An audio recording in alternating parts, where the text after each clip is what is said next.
A man traveled back in time to an impoverished county town in ancient times, but in less than 2 years, he transformed it into the wealthiest county town. As a result, someone in the imperial court impeached Liu Shaoqing for levying exorbitant taxes, which caused the tax revenue of the originally impoverished Pingyao County to increase more than tenfold. Shimin said coldly, "I will go on an incognito visit to see how Liu Shaoqing managed to increase Pingyao County's tax revenue by more than tenfold." However, after the carriage entered Pingyao territory, Chongsun Wuji suddenly exclaimed, "Your Majesty, look outside." The main road in Pingyao County was perfectly flat, with buildings lining both sides and countless glazed tiles covering the walls, making it a pleasing sight to behold. "Your Majesty, is this a small county town?" Chongsun Wuji was utterly shocked. Shimin's expression was also somewhat strange. He immediately took out a map and carefully compared it. "This place really is Pingyao County, Xiangzhou." He took a deep breath. Just this kind of road was something that an ordinary small county town could not afford to build. That Liu Shaoqing is truly despicable. To build such a wasteful and extravagant highway is an act that deserves death. Just as Li Shimin was about to enter the city, he was stopped by the city guards. "What? I have to pay to enter the city." "Gentlemen, your carriage is traveling on the expressway in Pingyao County. It needs regular maintenance and repairs, so charging tolls is normal. Besides, there's an official road right next to the highway, and the official road is toll-free. How much do we need to pay to enter the city?" Li Shimin asked in confusion. The city guards quickly explained, "This is a highway usage fee, not an entry fee. It only costs 10 copper coins. Here you go." After taking the money, the toll collector said with a smile, "I suppose this is your first time visiting Pingyao County?" Li Shimin nodded. In that case." The toll collector took a book from the table and handed it to Li Shimin. "This is the Pingyao County Handbook. Remember to read it carefully to avoid making a fool of yourself."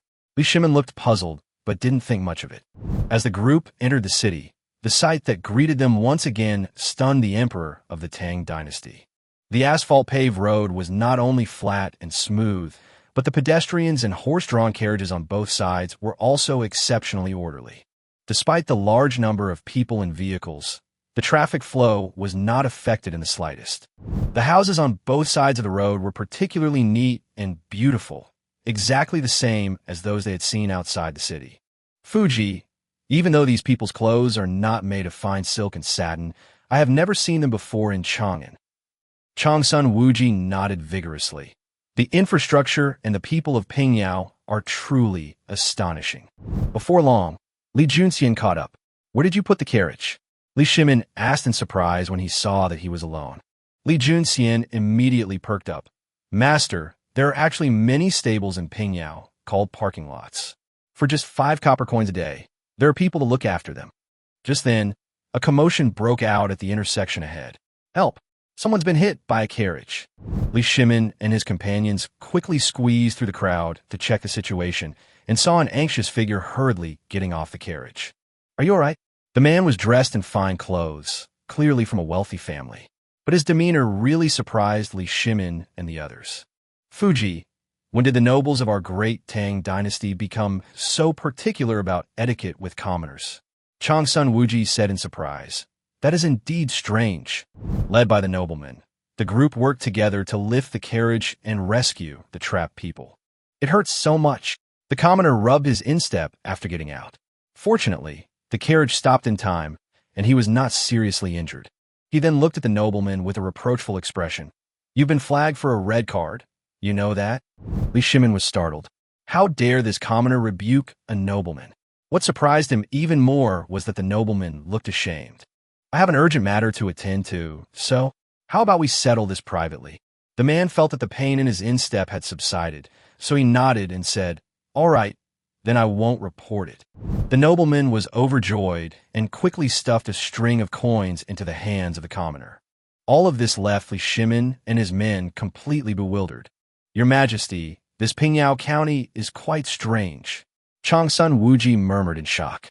Li Shimin took a deep breath. "Let's find a place to stay first. I'm very curious about Pingyao County right now."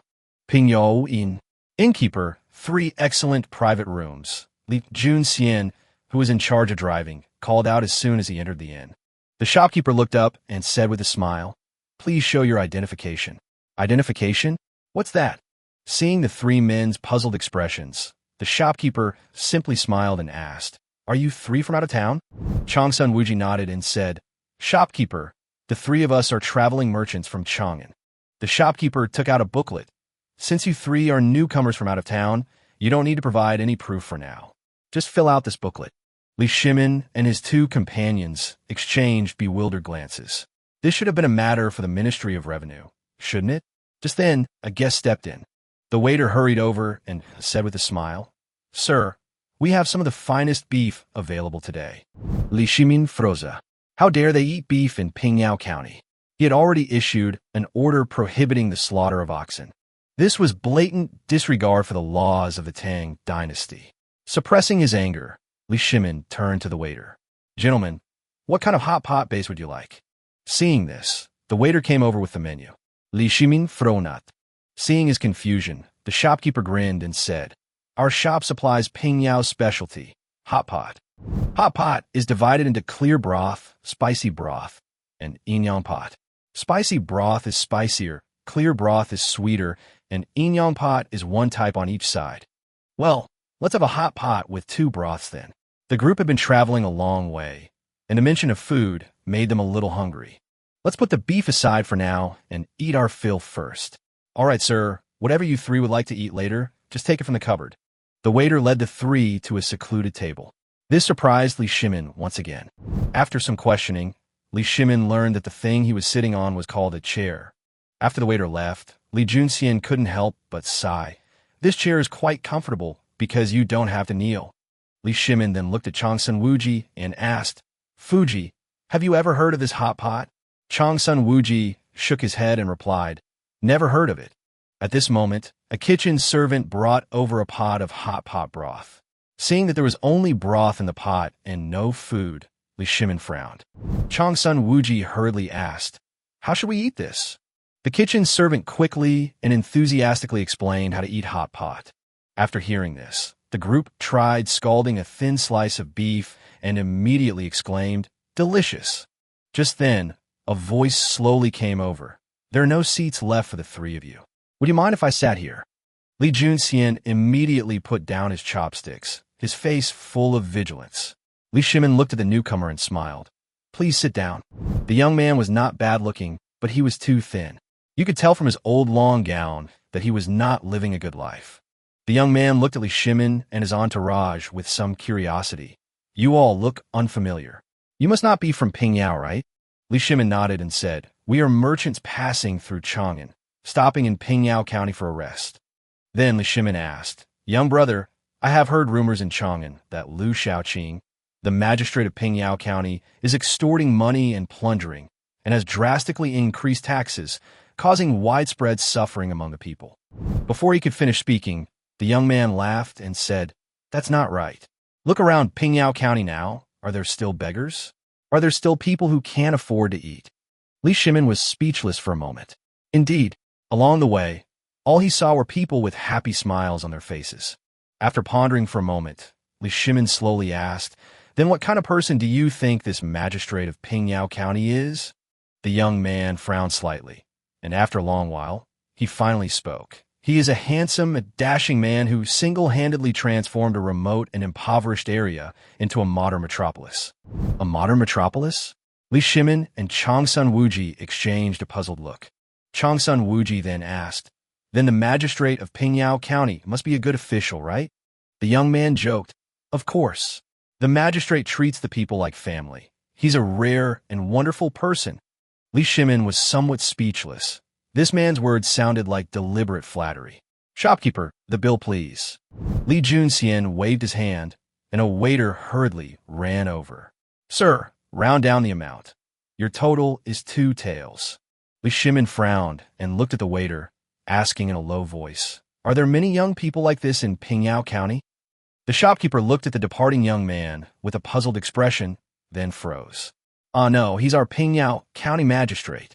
In front of the Pingyao County government office, on the empty square, Li Shimin and Changsun Wuji stood there, lost in thought. Dilapidated, The county government office in Pingyao County was so run down, even worse than a roadside restaurant. Fuji, is this really the county government office? Changsun Wuji scratched his head and smiled sheepishly. Your Majesty, this place is truly something else. Li Shimin frowned and stepped inside, with Changsun Wuji following closely behind.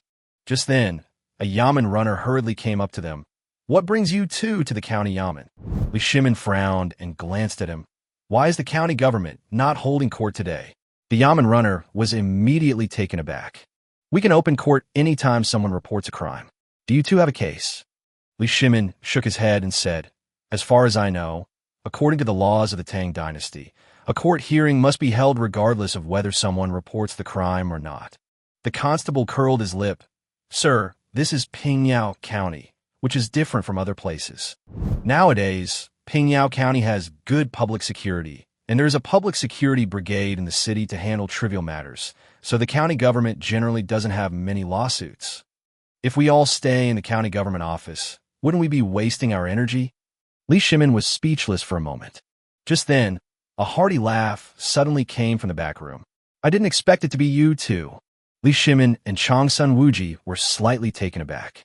The person who came was the young man who had just eaten hot pot with him at the inn. Recalling Liu Shaoqing's earlier self-praise, the two men's expressions turned somewhat strange. The magistrate's official robes seemed rather inappropriate. Liu Shaoqing smiled faintly. Appropriate? Back in the day, I ranked third in the imperial examinations and hoped to secure an official position in Chang'an. Alas, well, too many tears to recount.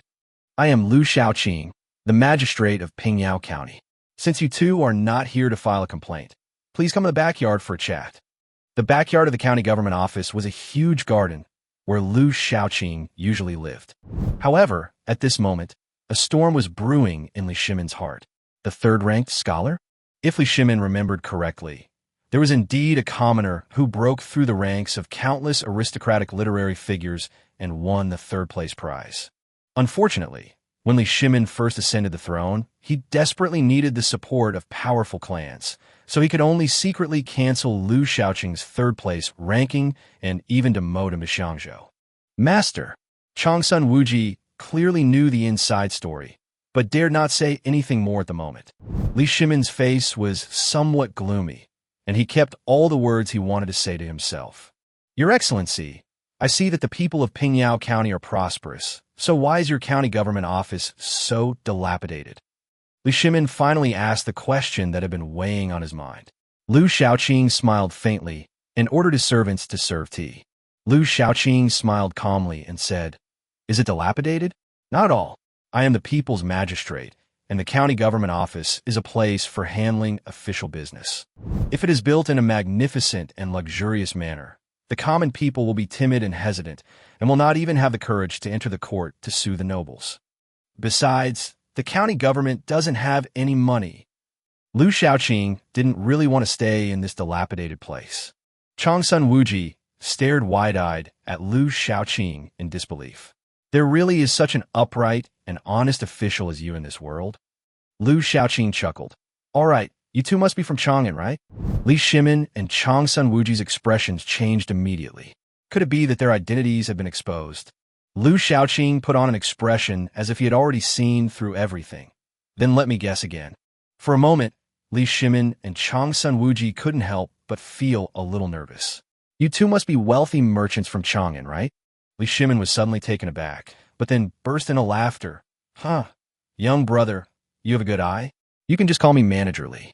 Liu Shaoqing stroked his chin, looking thoughtful. From Chang'an, and surnamed Li? In that instant, a bold idea popped into Liu Shaoqing's mind. Could you possibly be a member of the royal family? Chapter 3.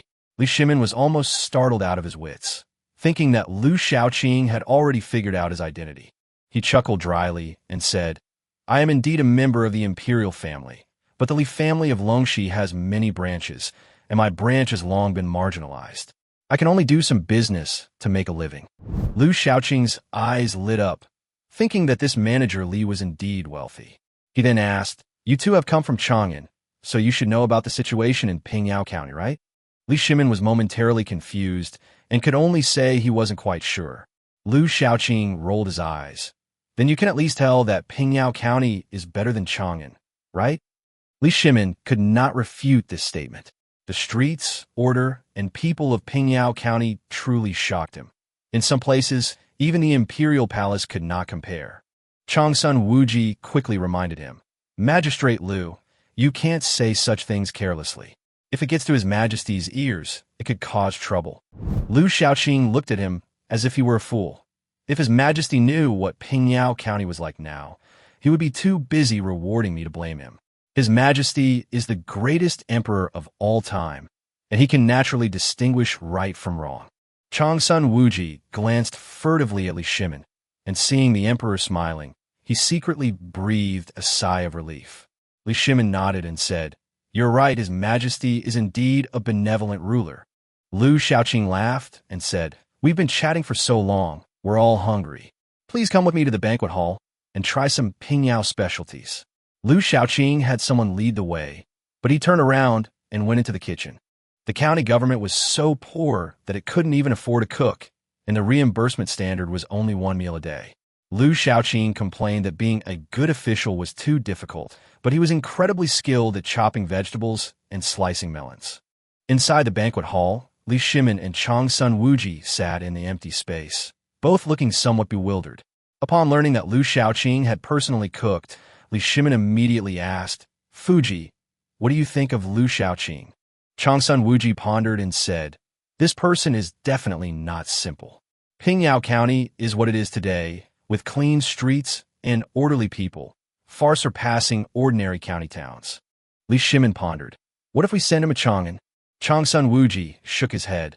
He might not be willing to leave Pingyao. Half an hour later, Liu Shaoqing returned with 6 yamen runners, each carrying a meal. He cut to the chase. "You two don't mind eating with the yamen runners, do you?" Changsun Wuji almost stood up to stop him, but Li Shimin held him down, and he could only smile wryly and say, "We don't mind." Liu Shaoqing arranged for everyone to sit down and explained, "The county government has a limited budget and can only afford 1 meal a day, so I ate with them. There's no distinction of rank or status." Li Shimin frowned upon hearing this. "Only 1 meal a day?" Liu Shaoqing smiled wryly and said, "I am an honest and upright official. Some people have advised me to embezzle taxes to renovate the county government office, but Pingyao has just got on the right track, and I don't want to destroy it so soon. Besides, there are people in the court who are watching me." Li Shimin's expression darkened, vaguely guessing it was Su Jingzong, but Liu Shaoqing waved his hand to stop him. Li Shimin's heart grew heavier. Such a good official who served the people had been driven to such a state by treacherous officials in the court. If he hadn't gone on an incognito inspection, he probably would have remained in the dark. Liu Shaoqing, however, was unwilling to elaborate. The court is currently at war with the Turks and cannot attend to Pingyao for the time being. After the new year, I will resign from my post as the governor of Xiangzhou and find a remote town to live in. Li Shimin and Changsun Wuji immediately lost their appetite. A good official who diligently governed the region was about to abandon his career because of the corruption in the court.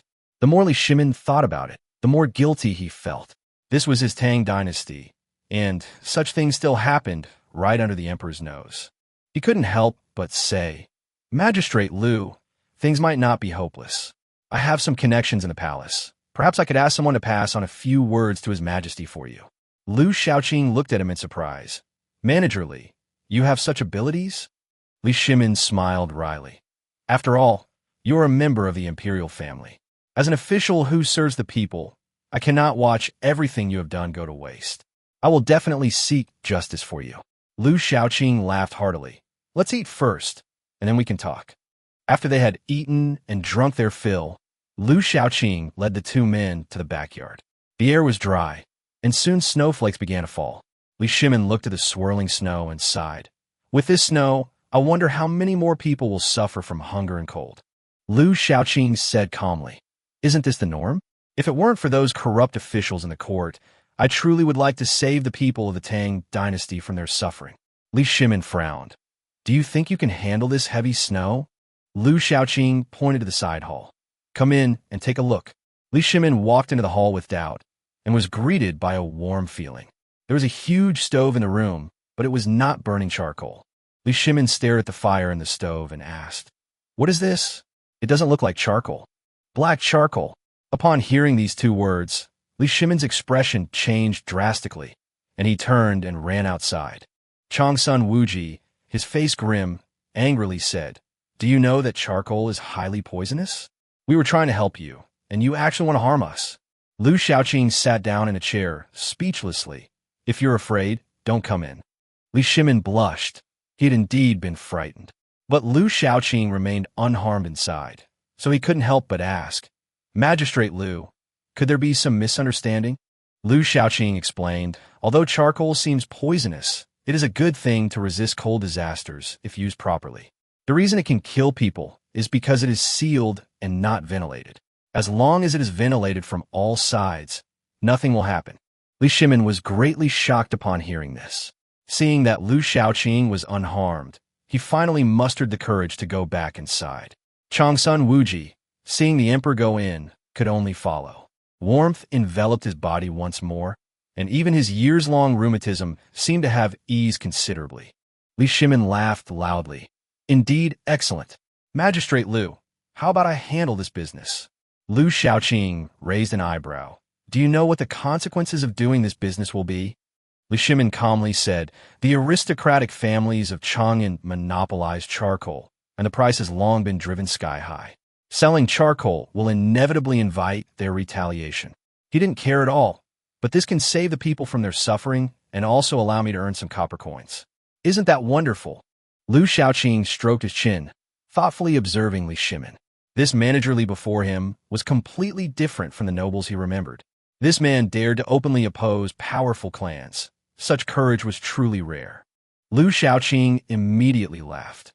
"Since Manager Li has such ambition, I cannot be stingy. I will sell you the charcoal for 3 coins a pound.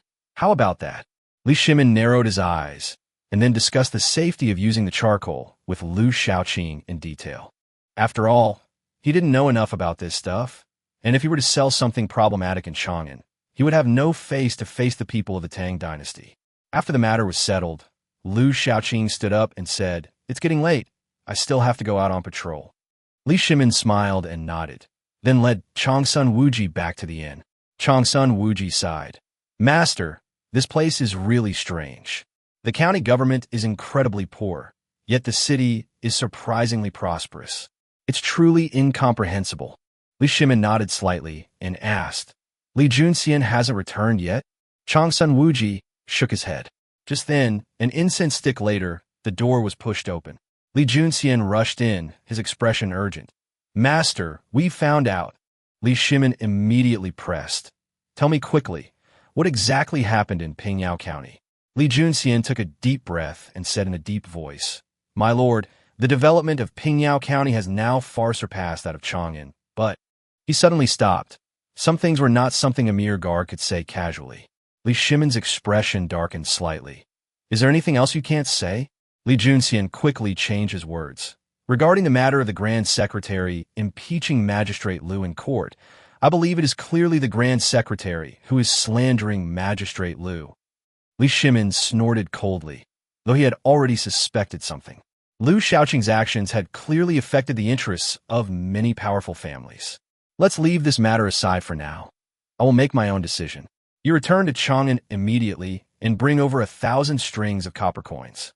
Li Junxian dared not ask any further questions and left to carry out the order.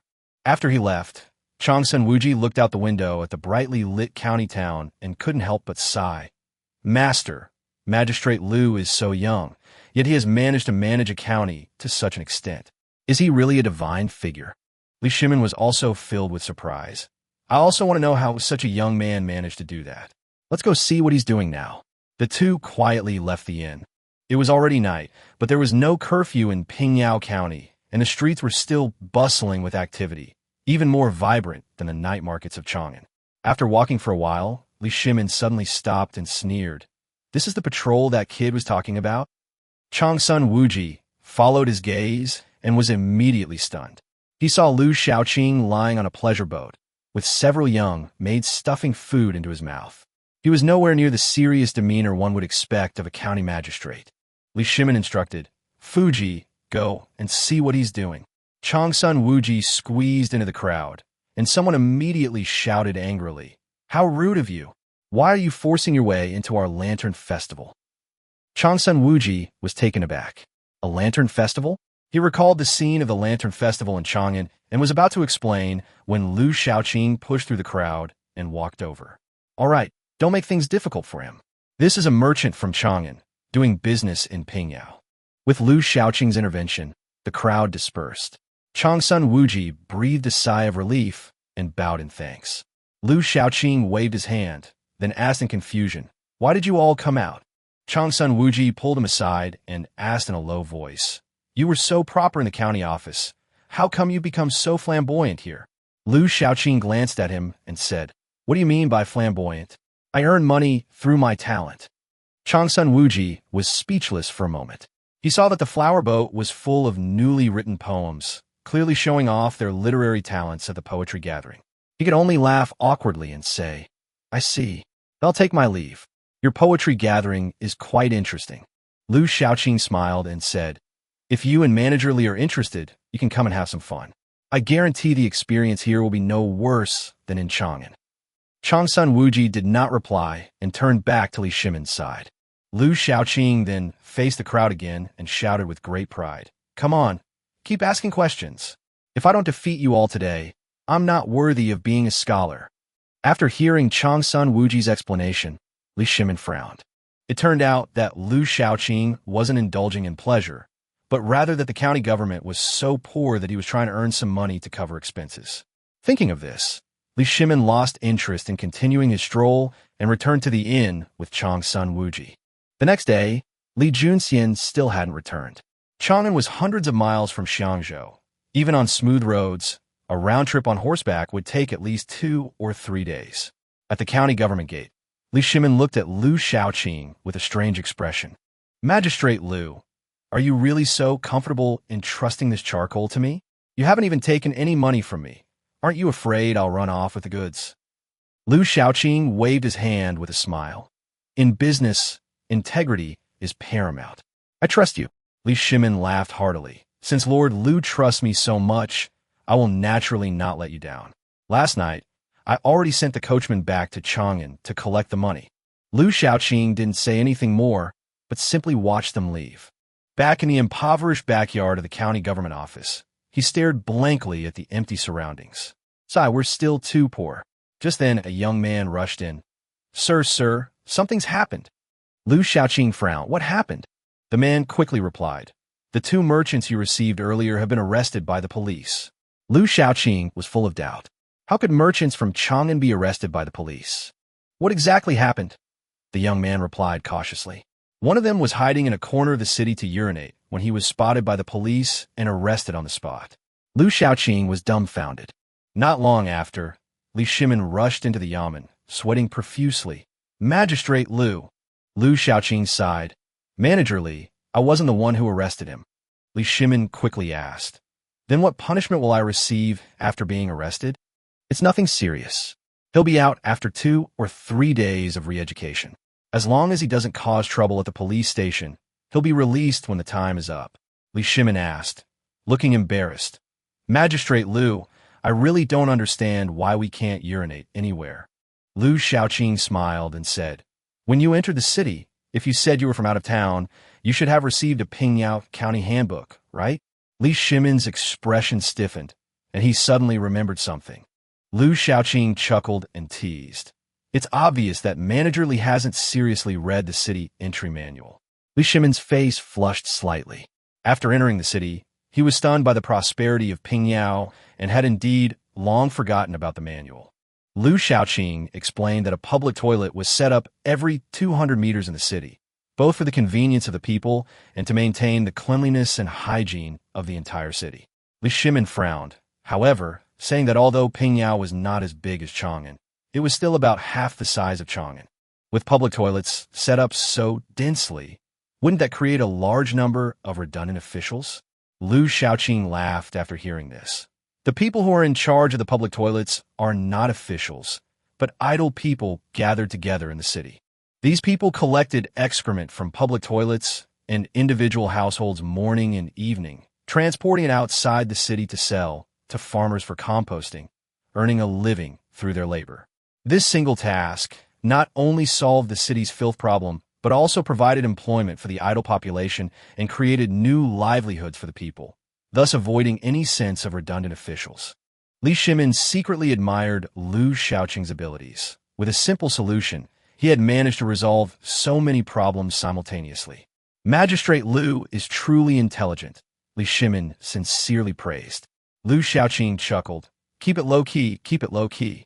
After praising him, Li Shimin was still a little embarrassed and could only bite the bullet and ask, "Could you please trouble Magistrate Liu to have the security brigade release my men?" The emperor of the great Tang Dynasty had to ask a mere county magistrate for mercy, and Li Shimin himself felt his face burning. But Liu Shaoqing sighed. "Manager Li, since you have such powerful connections, you should understand that even a prince is subject to the same laws as a commoner. Today, let alone your people, even if Crown Prince Li Chengxian were to urinate or defecate anywhere in the city, he should be punished or imprisoned as appropriate." Having said all that, Li Shimin fell silent. Liu Shaoqing, living in such a prosperous place as Pingyao, had not been greedy for a single penny, making him a role model for the people. If he were to open the floodgates and let Cheng Yaojin go, the magistrate's prestige would be ruined. Fine, who told that brute Cheng Yaojin to urinate wherever he wanted? Li Shimin took his leave of the county office. While in a corner of the eastern part of the city, Cheng Yaojin was confronting a group of men in black. Those men all wore red armbands on their left arms, embroidered with 4 characters, Public Security Brigade. Cheng Yaojin angrily retorted, "Why are you arresting me? I just found a corner to urinate. What law did I break?" He had risked his life on the battlefield, and now he was being arrested for urinating in a corner, so he was naturally aggrieved. If Li Shimin hadn't repeatedly instructed him before entering the city not to reveal his identity, he would have stopped wasting words with these people long ago. The captain of a security brigade sneered. "The city entry manual, didn't you read it?"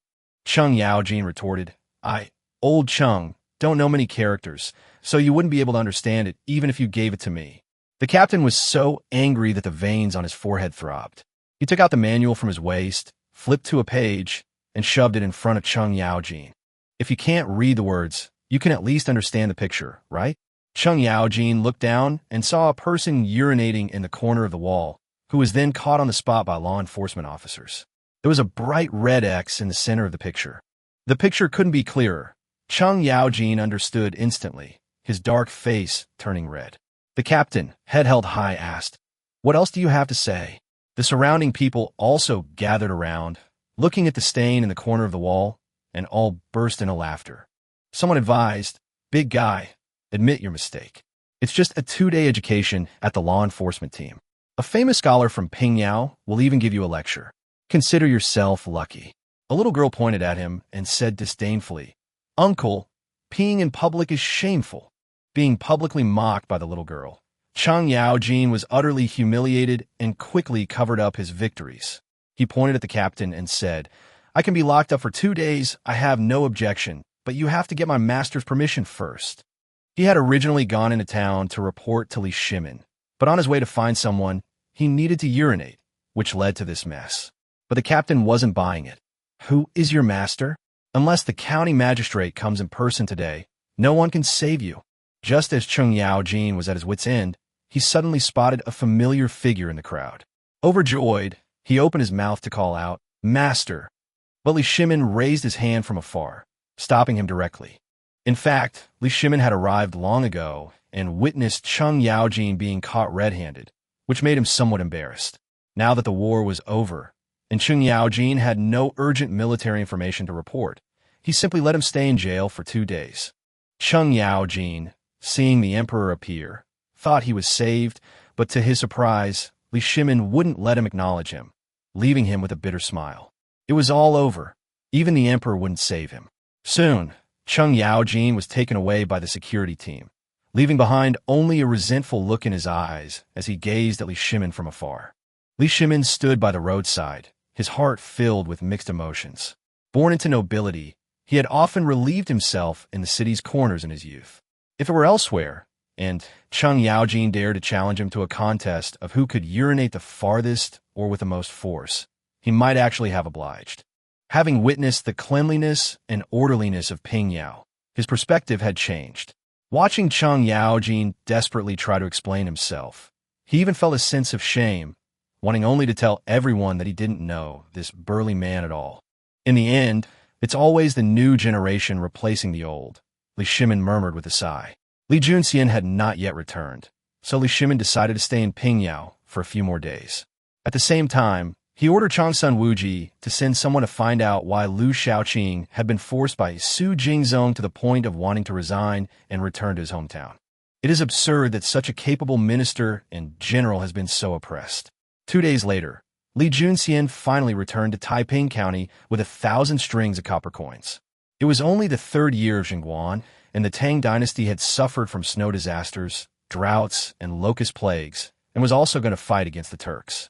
The national treasury was not abundant. This 1,000 strings of cash was actually Empress Zhongxuan's own private savings. Li Shimin sighed, "I have wronged Guan Yinbi greatly." Li Junxian respectfully replied, "Her Majesty said that she would do everything in her power to fulfill your Majesty's request." Li Shimin nodded and then asked about another matter. "How was the investigation of Su Jingzong, which I asked you to investigate along the way?" It turned out that when Li Junxian returned to Chang'an, Li Shimin had secretly ordered the censorate to investigate Su Jingzong's suppression of Liu Shaoqing. The censorate was the emperor's eyes and ears, especially adept at gathering military intelligence and investigating news within the army. Li Shimin's decision to involve them demonstrates the importance he placed on this matter. Li Junxian said in a deep voice, "The arrangements have been made. The news will reach Taiping County within 3 days." Li Shimin didn't urge them, as this matter couldn't be rushed.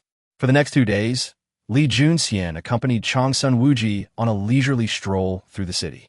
The two saw the novel traffic lights and witnessed the law enforcement team arresting people in the streets, growing increasingly curious about the city.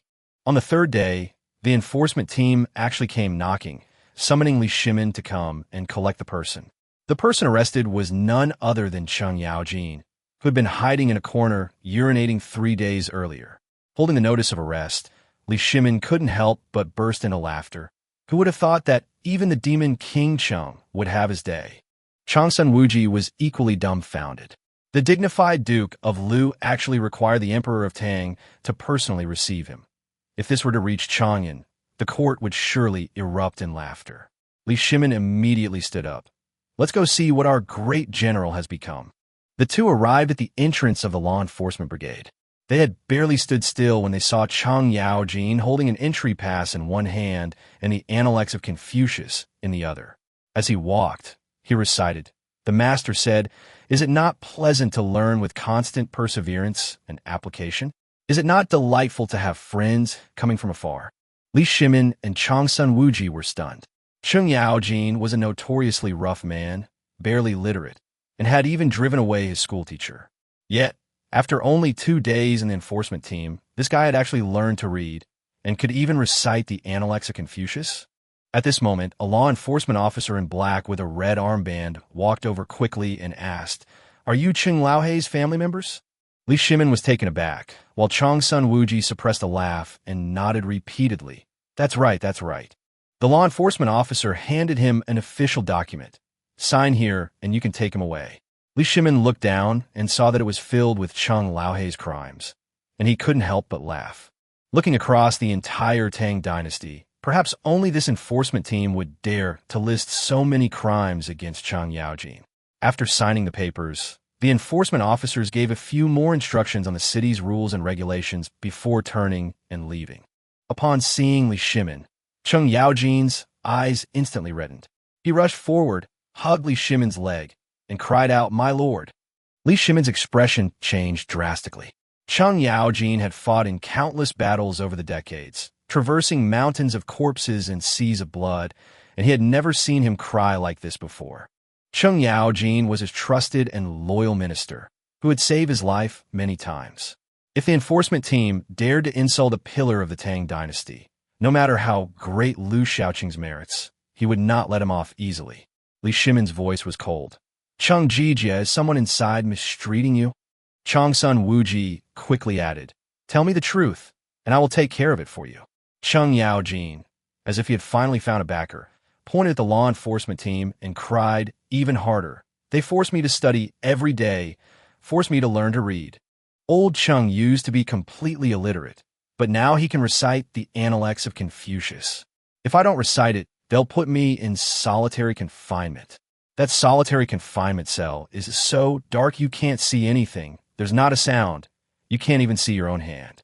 Sir, you have to do me justice. Cheng Yaojin became increasingly aggrieved as he spoke, while Shimin and Changsun Wuji's expressions grew increasingly strange. What kind of place was this enforcement team? How could they force an illiterate man like Cheng Yaojin to recite the Analects of Confucius and even frighten this veteran general into tears? Li Shimin said irritably, "Get up. What kind of behavior is this? The dignified Duke of Liu." Cheng Yaojin had no choice but to let go and get up. Li Shimin said, "Let's go back to the inn first. Tell me everything that happened on the way, and I will then decide whether to uphold justice for you." Cheng Yaojin's eyes lit up, and he quickly followed. Back at the inn, he recounted his experiences in the law enforcement team. It turned out that every time a prisoner was captured, they were first locked in solitary confinement for half a day. That place wasn't like an ordinary prison cell. It was truly dark and deathly silent. It was pitch black, you couldn't see your own body, and it was so quiet that even the faintest breath could be heard clearly. Even a seasoned warrior like Cheng Yaojin couldn't last 3 hours inside. After the confinement ended, there were tutors to teach the 4 books and 5 classics. Anyone who dared to lose focus was immediately sent back to the confinement cell. Those who failed to complete their assignments were also locked up. And so, the infamous old demon Cheng inadvertently learned the Analects. Changsun Wuji, however, was even more puzzled. "But you were originally illiterate. Even if you memorized it, how can you read it aloud?" Cheng Yaojin chuckled and proudly unfolded the Analects. "Of course I don't know the characters, but I know pinyin." "Pinyin," Li Shimin and Changsun Wuji said in unison. The two leaned closer to take a look and discovered that the book was written from left to right, with clear punctuation. Even stranger, above each word was a string of crooked, scribbled symbols. Cheng Yaojin raised his head, his face full of pride. "This thing is pinyin. What exactly is this thing used for?" Changsun Wuji couldn't help but ask. Cheng Yaojin glanced at him and snorted coldly. "I'll go tell you too. Even a soldier who can't read a single word can learn to recognize characters in a short time after learning pinyin. From now on, literacy will no longer be just a skill for scholars. We warriors can learn it too." Having just vented his previous grievances, Cheng Yaojin suddenly felt that he finally knew more than Changsun Wuji in one thing. Impossible. Li Shimin and Changsun Wuji spoke almost simultaneously. Both came from aristocratic families and had received a complete education. They knew better than anyone how difficult it was to become literate. In the days before pinyin, reading required rote memorization of complex sounds and rhymes. Even the most gifted student would need to study diligently for half a year to barely get started. Cheng Yaojin patted his chest and said, "If your majesty doesn't believe me, you can go to the street and buy a book with pinyin. I dare not say I know all the characters, but as long as there is pinyin, I can read it fluently." His intense effort in learning pinyin was not a spur-of-the-moment decision. Now that the Turkic threat had gradually disappeared, the status of military generals in the court was bound to decline. Generals in troubled times, civil officials in prosperous times. Cheng Yaojin understood this principle better than anyone. He didn't want to be just a roughneck who only knew how to fight. So after discovering that pinyin was easy to learn, he put in almost all his effort. Even the instructors in the enforcement team praised his diligence, which moved Cheng Yaojin to tears. Li Shimin and Changsun Wuji still couldn't believe that there was such an easy way to teach people to read. Li Shimin immediately ordered, "Li Junxian, go out and buy a book with pinyin, the more obscure the better." "Yes, sir." Li Junxian left quickly and returned in less than an incense stick's time with a book of miscellaneous books from the mountains. Cheng Yaojin took the book and saw that there were indeed pinyin marks next to the characters, which put him at ease. He then read it aloud in front of the two of them. Although he stumbled a bit, he actually managed to read the book aloud. Li Shimin and Changsun Wuji were completely stunned. "You clearly don't recognize these characters, yet you can read the book?" Li Shimin was utterly shocked. Cheng Yaojin said proudly, Of course, I wouldn't dare to boast, but as long as there's pinyin, I can definitely read it. The two men were utterly shocked to see this usually rough and tough old general able to hold the book and read the contents. Li Shimin suddenly burst into laughter. Pinyin is so efficient. It must be promoted throughout the Tang Dynasty. At this moment, Li Junxian added, Your Majesty, when I was buying books, I heard people say that this pinyin seems to have been created by Liu Shaoqing, the Magistrate of Taiping County. Li Shimin suddenly realized, his eyes flashing with a sharp light. No wonder. I had long felt that Liu Shaoqing was no ordinary man, but I never expected him to be such a genius. Then, he looked at Cheng Yaojin, his expression becoming serious. Cheng Jijia, I have something I need you to do back in Chang'an. Cheng Yaojin was taken aback. Back to the capital? What does your majesty want me to do? He was a military general, and unless the Turks were the gates of Chang'an, he couldn't understand why the emperor would want him to go back. Li Shimin patted him on the shoulder. I have reached an agreement with Liu Shaoqing on a coal deal, which is to be transported to Chang'an for sale. However, the coal business has always been controlled by powerful families. It is inconvenient for me to personally step in and take over their market, so this matter can only be entrusted to you, the general of the country. Cheng Yaojin immediately understood. The emperor wanted him to return to Chang'an to sell coal and compete with those powerful families for business. This was bound to offend people, and it was a thankless and arduous task. He sighed, Your Majesty, I am just a rough man and don't understand the ways of merchants. It would be better to let Fu Ji take charge. It would be more suitable for a prestigious family to deal with another prestigious family. Cheng Yaojin had a fiery temper, but he was by no means a fool. He knew very well that whoever took on this task would become a thorn in the side of the powerful clans. Li Shimin hesitated for a moment, but Changsun Wuji spoke up. Cheng Jijia, don't worry. This deal will not treat the Cheng family unfairly. My identity is too conspicuous and not conducive to His Majesty's plans. If you agree, after returning to Chang'an, you will be the largest private coal merchant in the Tang Dynasty. After selling the coal purchased from Liu Shaoqing, you, Cheng Jijia, will receive 10% of the share. Cheng Yaojin's eyes lit up immediately. This was exactly the result of Li Shimin and Changsun Wuji's long discussion. Cheng Yaojin was one of the most outstanding military generals of the Tang Dynasty. As long as he didn't commit a serious crime of treason, even Li Shimin couldn't easily touch him. The powerful families in the imperial court dared not easily make a move against him. Sending Cheng Yaojin to do this was tantamount to deploying a shield to break through the coal market controlled by these powerful families. But Cheng Yaojin quickly calmed down and said in a deep voice, Your Majesty, I don't want that 10% share either. I'll hand it all over to the national treasury. The country has suffered from famine for years, and the war has just ended. This money should be used for the people and the court, rather than in the Cheng family's pockets. Cheng Yaojin was unwilling to accept the money. If he did, would his colleagues see him as a general of the Tang Dynasty or a profit-driven merchant? That was not the reputation he desired. Li Shimin nodded with satisfaction. Good. This is truly a loyal and righteous man of our great Tang. Although Cheng Yaojin disliked the arrangement, he had no choice but to accept it due to the imperial decree. Changsun Wuji solemnly said, Cheng Jijia, rest assured, if anyone in the court uses this to harm you, I, Changsun Wuji, will never sit idly by. Cheng Yaojin said nothing more. Li Shimin's thoughts, however, had already drifted far beyond that. He had always wanted to suppress the powerful clans. During the northern and southern dynasties, these clans were so powerful that even the emperor had to court them. By the early Sui dynasty, local clans were practically like mini emperors. Li Shimin himself came from a powerful aristocratic family, so he naturally understood the dangers of such a situation best. Yang Jian and Yang Guang could tolerate the rise of powerful families, but Li Shimin would never allow it.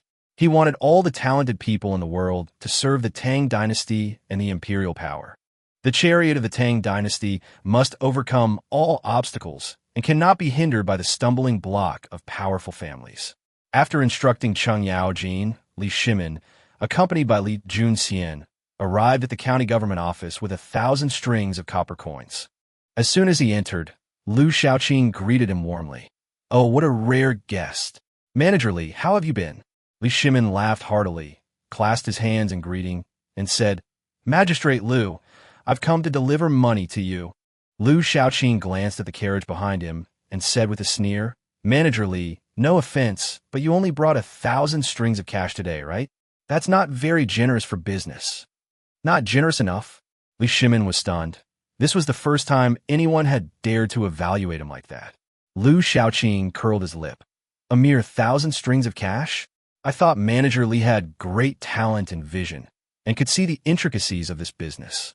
Li Shimin then realized that Liu Shaoqing wasn't deliberately causing trouble, but genuinely didn't care about the 1,000 strings of cash. However, the Tang Dynasty's treasury was currently empty. The drought, floods, and snowstorms of the previous 2 years, coupled with last year's locust plague, had almost drained the treasury dry. This year, we launched another military campaign against the Turks, and money is needed everywhere. The national treasury is so poor that even rats don't want to go in. This 1,000 strings of cash were painstakingly saved by Empress Zhong's son. Now, even the Empress's clothes expose her feet, which shows just how poor the court is. Li Shimin chuckled dryly. "Magistrate, Liu certainly has a keen eye, but one should always be cautious in business. The charcoal market has long been dominated by powerful clans. If we buy too much and they suppress our sales, we'll lose money." This was, of course, just an excuse. The mighty emperor of the Tang Dynasty. Why would he worry about finding a market? Besides, the one in charge of selling it was none other than Duke Liu, Cheng Yaojin. Liu Shaoqing nodded. "Manager Li's considerations are thorough. Let's sign a contract, leave an address, and I'll have someone deliver the charcoal directly." Li Shimin laughed and said, "Cooperating with Magistrate Liu is indeed very pleasant." Liu Shaoqing smiled wryly. "It's good that it's pleasant. After I resign from my post in a while, if I pass through Chang'an, Manager Li must treat me to a meal." Li Shimin frowned. "Why does Magistrate Liu always want to resign? Is it because of Su Jingzong?" "Sure." Liu Shaoqing quickly stopped him.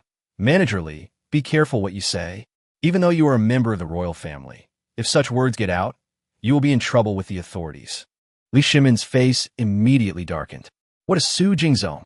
Even he, the emperor of the Tang Dynasty, had never been punished for his words. Yet Pingyao County was afraid of a mere Su Jingzong. He said in a deep voice, "To be honest, Magistrate Liu, my family has some connections in the court. If you are willing, I will return to the capital immediately and present the Pingyao matter to His Majesty. His Majesty will surely give you an important position." These days, Li Shimin has witnessed the changes in Pingyao firsthand, and he is increasingly astonished by Liu Shaoqing's talent. To extend one branch from another is already considered great talent. But Liu Shaoqing has managed to cultivate a towering tree in a barren desert. This is the talent of a king's advisor. Only figures like Xiao He and Zhang Liang in history could deserve such praise. Liu Shaoqing shook his head and said, "No need. I will go to the governor of Yuzhou to submit my resignation in a while. I have no intention of getting involved in court struggles. Thank you for your kindness, Manager Li." Seeing that Liu Shaoqing was determined, Li Shimin did not try to persuade him further. After signing the contract, he left the county office with Chang Sun Wuji. Chang Sun Wuji said anxiously, "Your Majesty, Liu Shaoqing is absolutely talented. We cannot let him resign." Li Shimin smiled mysteriously. "Whether he wants to resign depends on whether I'm willing." That night, Li Shimin left Pingyao by carriage. The further he went from Pingyao, the fewer smiles appeared on the faces of the people, and the more shaken he became. With the empire newly established and everything in need of rebuilding, Li Jing was leading his army against the Turks. Even in prosperous lands, the peaceful and flourishing scene of Pingyao was hard to find. After this trip, Li Shimin's impression of Su Jingzong had plummeted to its lowest point. The carriage finally arrived outside Chang'an City by evening of the second day. Suddenly, the carriage jolted and then stopped. Chang Sun Wuji asked, "Why did you stop?" Li Junxian replied from outside, "There's a traffic jam ahead." "Traffic jam?" Li Shimin lifted the carriage curtain and his face instantly darkened. The main road in front of Chang'an City Gate was wide enough for 9 carriages to travel abreast, but now it was completely blocked by 2 carriages. He recalled the streets of Pingyao, where only 3 carriages could pass side by side, yet the orderly traffic kept everything running smoothly despite the large number of vehicles. Looking at Chang'an before him, Li Shimin couldn't help but curse. Who is the magistrate of Chang'an? So incompetent, utterly useless. Changsun Wuji knew that his majesty was truly angry, so he could only advise, Your Majesty, why don't we go back to the palace? Li Shimin waved his hand and said, Wait a little longer. But after waiting for almost half an hour, the congestion still did not improve. With the curfew approaching in Chang'an, if they didn't enter the city soon, they would have to spend the night outside. Li Shimin said with a dark face, Let's go back to the palace. The dignified emperor of the Tang Dynasty was actually blocked outside the palace by 2 carriages. This humiliation made him even more angry than the bloody battle at Xuanwu Gate back then. As Li Shimin stepped out of the carriage, he suddenly felt a soft, wet sensation under his feet. Splat! The sound was particularly jarring, and Li Shimin instantly realized what he had stepped on. Excrement, and human excrement at that. He usually paid attention to his footing when getting out of the car, but after staying in Pingyao for a while, the whole city was so clean that it was hard to find even a speck of trash. He subconsciously assumed that Chang'an was the same. Immediately afterward, Changsun Wuji also stepped into a puddle of unidentified liquid, and his entire foot was soaked. The emperor and his minister exchanged a glance, their faces grim. Changsun Wuji said coldly, Your Majesty, I will impeach the magistrate of Chang'an County at tomorrow's morning court. Li Shimin sneered, Impeach him all you want. If I back down, I'll consider it a loss. At that moment, the magistrate of Chang'an County was still in his residence, only feeling his eyelids twitching incessantly, unaware that a great disaster was approaching. Upon returning to the palace, the first thing Li Shimin did was to bathe and change his clothes. When Empress Zhongsun heard that Li Shimin had returned to the palace, she rushed over immediately. She found him just change his clothes, his face extremely gloomy. She walked to Li Shimin's side, gently took his arm, and asked softly, Second brother, what's wrong? Were you unhappy during your trip out of the palace? Outsiders only know that they were a marriage arranged by noble families, but they don't know that the couple had a very deep affection for each other. In her early years, Empress Zhongsun had seen the young Li Shimin standing on the city wall, and his spiritedness at that time still moves her to this day. Li Shimin rubbed his forehead, his mind still filled with the events outside Chang'an. He said irritably, It's not that I'm unhappy, it's that I'm too happy. I'm so happy that I don't even want to stay in Chang'an anymore. In his view, the enlightened and orderly atmosphere of Pingyao was far more comforting than that of Chang'an. Empress Zhongsun, however, frowned, a sudden unease creeping into her heart. A few days ago, Li Shimin had taken 1,000 strings of cash from her. Could it be that he had taken a fancy to some girl outside, or even kept a mistress? It was not uncommon for emperors throughout history to travel incognito and bring several women back to the palace. She released Li Shimin's hand and said calmly, It seems that the people within the palace walls have lost your Majesty's favor. Is your Majesty going to seek new lovers? Li Shimin's heart skipped a beat, and he quickly grabbed her hand. Guan Yinbi, it's not what you think. I'm not that kind of person. Empress Zhongsun looked at him. Now that the Tang Dynasty is thriving and Li Jing is bringing good news, what could possibly make your Majesty so worried? She naturally understood Li Shimin and knew he wasn't the type to be obsessed with women. It wouldn't be like him to have concubines outside the marriage. Only then did Li Shimin recount his experiences in Pingyao to her in detail. When Empress Zhongsun heard that Cheng Yaojin had urinated indiscriminately and was arrested by the law enforcement team for reformation, she couldn't help but laugh. But when she heard that Liu Shaoqing had been deliberately suppressed by Su Jingzong and even forced to consider resigning, her face immediately turned cold. Su Jingzong has audacity. Liu Shaoqing is a capable minister of the dynasty. How dare he bully him like this? Empress Zhongsun suddenly stood up, her eyebrows furrowed. Seeing her genuine anger, Li Shimin immediately composed himself and smiled reassuringly. Guan Yinbi, don't be angry. It's not worth hurting your health. I have my own ways of dealing with Su Jingzong. Empress Zhongsun's anger turned to suspicion. What does your Majesty intend to do? Li Shimin only uttered 2 words. Black charcoal. Black charcoal? Is that the black charcoal that your Majesty asked me to buy a few days ago? Exactly. A cold glint flashed in Li Shimin's eyes. The world has just been settled, and Jieli will surely be defeated. The Tang Dynasty will rely on civil administration from now on and cannot easily start a massacre. Su Jingzong is backed by powerful Shandong gentry families. Killing him directly would inevitably provoke a strong backlash from those families. Rather than taking action now, it's better to keep him alive and slowly lay the groundwork. Perhaps we can even follow the clues and catch an even bigger fish. Emperor Zhong's son nodded in agreement, but then worried about Liu Shaoqing. But Liu Shaoqing is already resigning. Your Majesty must not let him leave. Li Shimin laughed loudly. I established the imperial examination system precisely to allow the talented people of the world to serve me. Liu Shaoqing has such great talent. How can I let him go? His method was simple. First, he ordered the governor of Yuzhou to reject Liu Shaoqing's resignation, and then he tried to keep Liu in check.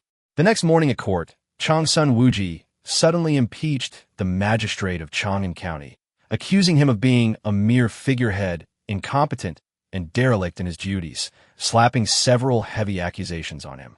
Furthermore, with Li Shimin's deliberate push, the magistrate of Chang'an County was directly demoted to Lingnan, likely never to return to Chang'an in his lifetime. The court officials were all dumbfounded, not understanding what the magistrate of Chang'an County had done to offend His Majesty. The powerful families of Shandong were in a particularly difficult position, forced to watch helplessly as their people were driven out of Chang'an by the combined forces of Li Shimin and Changsun Wuji. After dealing with this matter, the court moved on to more pressing issues. Fang Xinling stepped forward and reported, Your Majesty, the weather is getting colder and colder, and charcoal is scarce in Chang'an. The people cannot buy charcoal, and even the charcoal supply for the officials in the court is insufficient. If this continues, I fear that many people in the city will freeze to death. These words sparked a flurry of discussion among the court officials. The harsh winters of this era could truly freeze people to death. If the people couldn't endure it, refugees would emerge, and in their struggle for survival, they might even resort to looting and rioting, inevitably plunging Chang'an into chaos. At this moment, an official from a Shandong aristocratic family stepped forward. Your Majesty, there are already many merchants in the city selling charcoal, enough to supply all the officials. The court only needs to purchase charcoal and then distribute it to the people. Li Shimin narrowed his eyes and asked coldly, What's the price of charcoal now? The man replied, 20 coins a pound, which is already much cheaper than the market price. 20 coins a pound? Many officials from ordinary families immediately paled. At 3 caddies of charcoal per day, that would cost 60 coins a day. The needs of all officials were to be covered by the national treasury. How could the treasury withstand such expenditure? Li Shimin turned to the Minister of Revenue. Does the national treasury still have money to buy charcoal? The Minister of Revenue glanced at the scholar and sneered. Your Majesty, the national treasury is empty, and we really cannot afford this amount of money. Li Shimin immediately sneered. These merchants have really done a good job. Even though I sit in the court, I know that charcoal usually only sells for 6 coins a pound, but now it has risen to 20 coins. Does this mean that the more people freeze to death in Chang'an, the more expensive their charcoal will be? The entire court fell silent, none of them understanding why His Majesty was so furious today. Li Shimin then looked at Cheng Yaojin, one of the military generals. Cheng Yaojin immediately understood that it was his turn to step forward. He strode out of the ranks and declared loudly, Your Majesty, I have a solution to the charcoal problem. As soon as Cheng Yaojin stepped out of the ranks, Yu Qigong, Qin Xiong, Niu Jinda, and the others stared wide-eyed, their faces filled with disbelief. This Cheng Yaojin guy actually intends to betray the military class? These words not only stunned the military general, but also stunned the civil officials opposite him for a moment before bursting into laughter. The scholar from the aristocratic family who had spoken earlier even mocked.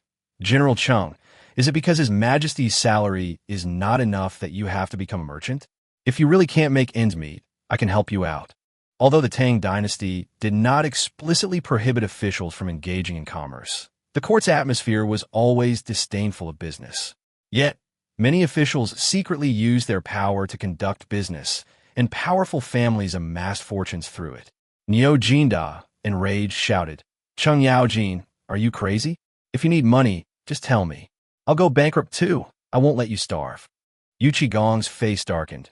If you really dare to become a merchant, don't ever say you know me again. Qin Xiong chimed in. Yao Jin, you betrayed the military class.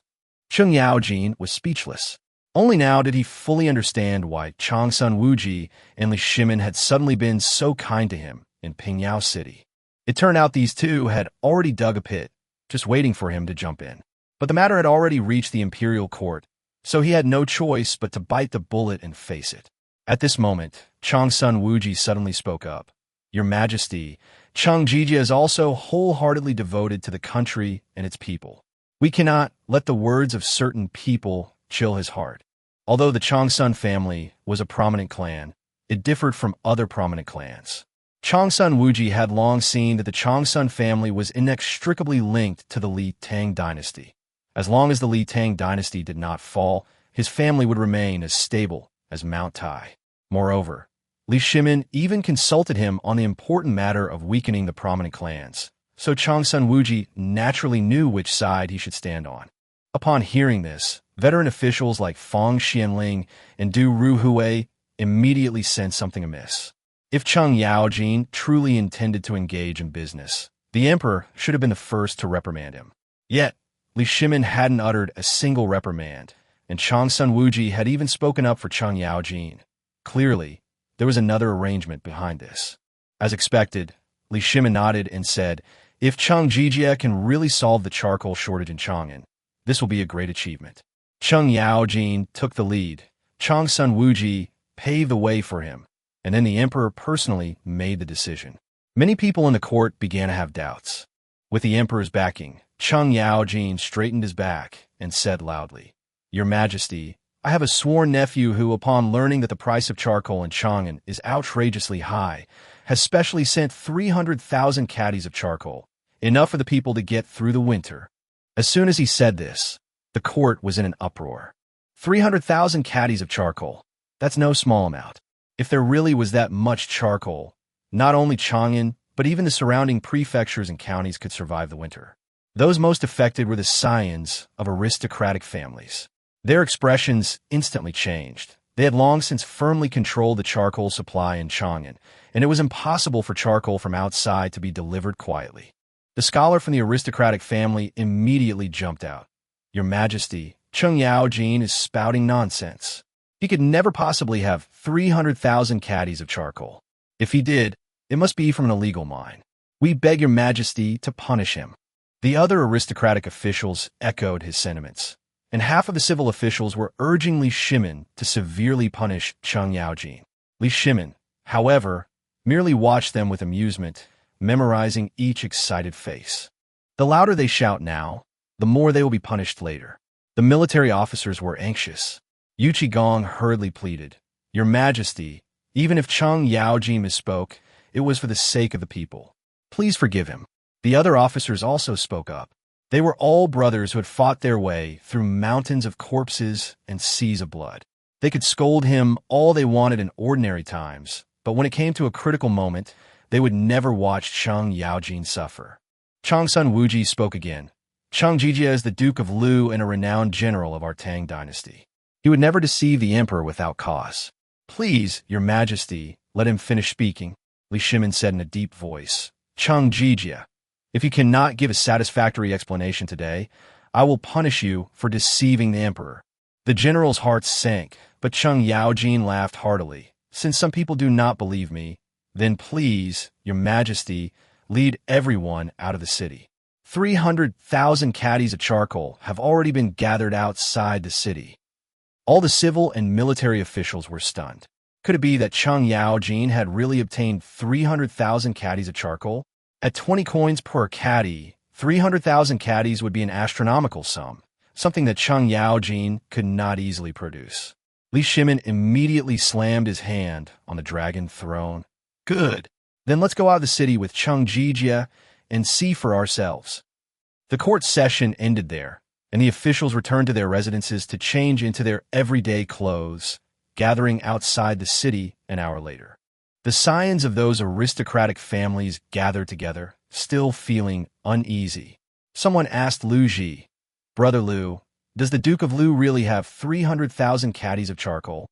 Lu Ji, who came from the Liu family of Shandong, sneered upon hearing this. Absolutely impossible. All the coal in Chang'an is controlled by aristocratic families. We know perfectly well who dares to mine and who dares to transport charcoal. After hearing this, everyone felt a little more at ease. They had been hoping to make a fortune from charcoal all winter and were absolutely unwilling to have anyone interfere at this time. Someone sneered, "Just wait and see. Duke Liu is going to make a fool of himself this time." Another person chimed in, "The charcoal business is very murky. Cheng Yaojin can't handle it." An hour later, the civil and military officials, now dressed in their everyday clothes, gathered outside the city. Li Shimin rode a white horse, and Cheng Yaojin quickly stepped forward to personally lead the horse for him. This sight immediately drew disdain from the civil officials. Some whispered sneers. The once awe-inspiring Chang Jiji on the battlefield has now become a sycophant. But they didn't know that this was all arranged by Li Shimin. Li Shimin, seated on his horse, asked in a low voice, "Chang Jiji, has that batch of charcoal arrived yet?" Cheng Yaojin grinned and said, "Your Majesty, Magistrate Liu sent people to transport the charcoal outside the city yesterday, but I've been holding back and have not allowed it to enter the city. When I saw so much charcoal with my own eyes, I knew that the people of Chang'an would finally no longer have to suffer from the cold." Li Shimin nodded slightly. If so much charcoal entered the city, the aristocratic families would surely receive advance notice, making the situation difficult to control. He looked ahead and said in a deep voice, "Then let's go. Let these aristocratic scions see for themselves. Even without their charcoal, I have my own." Along the way, the crowd discussed amongst themselves, and some aristocratic disciples were even plotting how to impeach Cheng Yaojin. Cheng Yaojin was a founding hero, and unless he committed a serious crime, Li Shimin would never severely punish him. The powerful families had already prepared their plans, waiting to find fault with him. The large group followed Cheng Yaojin to a manor 20 miles outside Chang'an, which was the Cheng family's estate. Suddenly, Liu Ji asked loudly, "Your Majesty, if Cheng Jiji cannot produce 300,000 caddies of charcoal, what should be done?" The military officers frowned immediately, their eyes filled with anger. Liu Ji, stared at by these fierce warriors who had fought their way through mountains of corpses and seas of blood, felt a chill run down his spine. Yet he still stood tall. He represented the Liu family of Shandong. He could not back down. Changsun Wuji coldly snorted. "Even if Cheng Jiji's charcoal isn't enough, it's for the country and the people, which is better than someone deliberately inflating the price of charcoal." This statement effectively shielded Cheng Yaojin from further attacks. Losses and short waits during the long-distance transport of charcoal could no longer be used as excuses by the powerful families to attack him. Fang Xinling, Duru Hui, and others were somewhat surprised. Changsun Wuji had always belonged to the civil official faction, yet he had now taken the initiative to speak up for Cheng Yaojin, which was of extraordinary significance. Liu Ji, however, refused to back down, coldly stating, "Then we'll wait and see." Cheng Yaojin laughed loudly. "If we don't get 300,000 caddies of charcoal today, I won't even need His Majesty's order. I'll commit suicide on the spot to atone for my sins." Yu Qigong's expression changed, and he hurriedly stopped him. Qin Xiong and the others, however, were secretly surprised. They knew Cheng Yaojin best. He seemed rough and bold, but in reality, he was extremely meticulous. He had repeatedly guaranteed with his life. Could it be that the 300,000 caddies of charcoal really did have a place? Not long after, Cheng Yaojin led his men to a large mansion within the estate and said in a deep voice, "Your Majesty, 300,000 caddies of coal are all inside." The civil officials looked at each other, none of them believing that Cheng Yaojin could really obtain so much coal. Li Shimin, however, remained calm. "Open the door. Let all the civil and military officials see." Cheng Yaojin chuckled and waved his hand. "Open the door." The gate of the mansion was pushed open with a bang, and everyone froze on the spot. The huge courtyard was piled with black coal, one pile after another, almost filling the entire mansion. There were far more than 300,000 caddies. The disciples of the noble family were completely dumbfounded. How is this possible? How could there be so much charcoal near Chang'an? Li Shimin glanced at everyone and said with a faint smile, Please check and see if it is enough for 300,000 caddies. Cheng Yaojin, beaming with smugness, urged repeatedly. Inspect. Inspect quickly. The members of the noble families stood rooted to the spot, speechless for a long time. Just then, Liu Ji suddenly stepped forward, his face lighting up with surprise. Your Majesty, this isn't charcoal. It's black charcoal. Upon hearing this, the crowd stirred again. Cheng Yaojin's expression stiffened slightly, and he quickly said, Your Majesty, although it's black charcoal can still burn. Liu Ji immediately seized the opportunity, sneering, Does Cheng Jijia not know that burning charcoal can poison people? Li Shimin didn't speak, only looking at Cheng Yaojin. Cheng Yaojin chuckled. Lord Liu, who told you that charcoal will definitely poison people? As long as there's ventilation while it's burning, there's naturally no problem. You're ignorant yourself, yet you try to frame me. Old Cheng. Enraged, Liu Ji could only say to Li Shimin, Your Majesty, charcoal cannot be burned easily. Are you going to use all the officials and the people of Chang'an as guinea pigs? Li Shimin replied calmly. If charcoal is unusable, why did Cheng Jijia's sworn nephew send 300,000 jin? Liu Ji was speechless. Cheng Yaojin continued. Does my sworn nephew intend to harm me?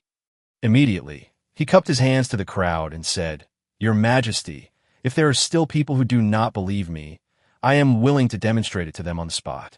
Liu Ji immediately became anxious and said, General Cheng, don't be ridiculous. Cheng Yaojin snorted coldly. This matter concerns the people of the Tang Dynasty to get through the winter. How can it be treated lightly? Li Shimin had already learned how to use charcoal from Liu Shaoqing, and now he took the opportunity to let everyone witness it with their own eyes. He immediately ordered, Minister Liu, since General Cheng wants to test you, you will assist him. Do everything as General Cheng says. Liu Ji's face turned bitter. He knew he couldn't avoid it and could only grit his teeth and accept the order. Soon, Liu Ji and Cheng Yaojin carried 4 or 5 pounds of charcoal into the room. Cheng Yaojin lit the charcoal and opened the windows to keep it ventilated. In less than 10 minutes, the room became warm. What shocked Liu Ji even more was that there was no pungent smoke in the room, nor any sign of poisoning. His eyes widened, almost unable to believe what he was seeing. The charcoal could actually burn, and not only was it non-toxic, it had almost no smell. Lord Liu, you can test whether this charcoal is poisonous or not, Cheng Yaojin said, handing him another piece of charcoal. Liu Ji took the charcoal and smelled it, his brows instantly furrowing. This charcoal was not only non-toxic, but also had very little pungent odor, clearly much cleaner than ordinary black charcoal. Liu Ji's heart sank, and he hurriedly ran outside. Facing Li Shimin, who stood there smiling, he was speechless for a moment. Your Majesty, Liu Ji began, but was interrupted by Li Shimin waving his hand. Since what Cheng Jia said is true, from today onwards, the charcoal will be sold by the imperial court to the people of Chang'an. Cheng Jia will be responsible for contacting his sworn nephew, and from now on, the charcoal will be directly supplied to the national treasury and sold by the national treasury. Liu Ji and the others looked grim, but they could only bite the bullet and ask, May I ask your Majesty, what is the price of this charcoal? At present, the charcoal in the hands of aristocratic families costs a full 20 coins per caddy. As long as the price of charcoal from the imperial court wasn't low, they could still make money. Li Shimin pondered for a moment, then calmly said, 3 coins per pound. His words immediately changed everyone's expression. Li Shimin had no intention of making money from charcoal. What he wanted was for the people to have warmth, for fewer refugees to freeze to death, and for production to resume as quickly as possible. This was far more important than the few coins earned from selling charcoal. Liu Ji could no longer contain himself and urgently advised, Your Majesty, you mustn't. The price absolutely cannot be so low. The court competing with the people for profit will damage the nation's prestige. The other noble families echoed his sentiments. If charcoal cost 3 coins a pound, how could they sell their charcoal for 20 coins? Li Shimin coldly looked at the group of officials. I ensured that the people of Chang'an had charcoal to burn, so they wouldn't freeze to death in the streets. Whom are we competing with for profit? Could it be that the charcoal business in Chang'an is entirely owned by your aristocratic families? What you're really worried about is that I'll cut off your source of income by selling charcoal for 3 coins. Li Shimin's voice was icy cold. Those who knew him well knew that His Majesty was on the verge of exploding in rage. Liu Ji wanted to argue, but Li Shimin directly concluded, "No need to say anything more. My mind is made up." With that, he turned and left. At this point, everyone could see that Cheng Yaojin's sworn nephew was just a ruse. Behind this group of charcoal-covered individuals, Li Shimin was undoubtedly at large. On the way back, Fang Xianling and Du Ruhui approached Changsun Wuji, pressing him for details. Changsun Wuji simply smiled and waved his hand, saying, "Confucius said, I cannot speak of such things." With that, he laughed loudly and followed Li Shimin. Inside the Cheng family estate, Yu Qigong, Qin Xiong, and the others hadn't left yet. Yu Qigong patted Cheng Yaojin on the shoulder, jokingly scolding him for being dishonest, having so much charcoal, and only now taking it out. Cheng Yaojin waved his hand, pointing to the warehouse beside him. "Don't worry. Your share was prepared long ago. It's all a reward from His Majesty to us military officers." Niu Jinda was stunned. "It didn't cost any money? We're all brothers. What's a little charcoal?" Cheng Yaojin said generously, and everyone burst into laughter. In fact, this was Li Shimin's decree. Important officials, such as Fang Xianling and Du Ruhui, each received a share, while other officials had to buy it themselves. Li Shimin acted swiftly, and that very afternoon, charcoal began to be sold on Zhuke Street. The price of 3 copper coins per pound quickly attracted a large crowd. However, many people still looked at the charcoal with fear. "How can you burn charcoal?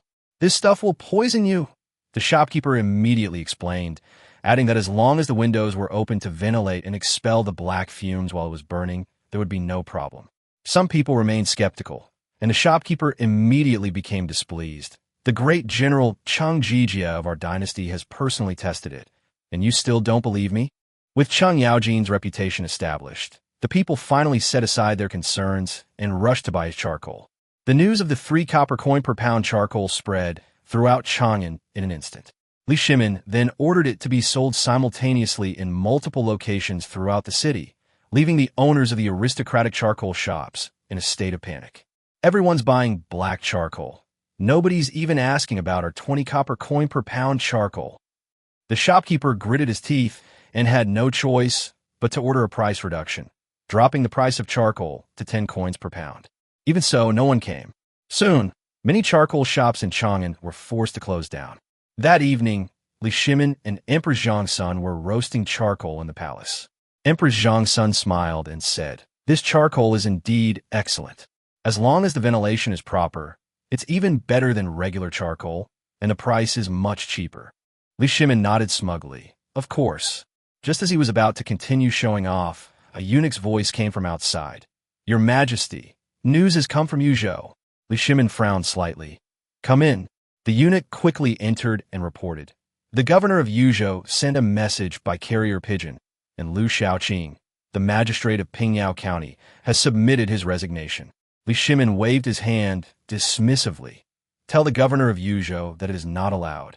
How could he easily let go of such a talented person? At this moment, Liu Shaoqing's face was full of worry. He had submitted his resignation several times before, but it had all been rejected by the governor of Yuzhou. This time, he simply came to the prefectural government in person to submit his resignation to show his determination. "They can't possibly reject me again this time, can they?"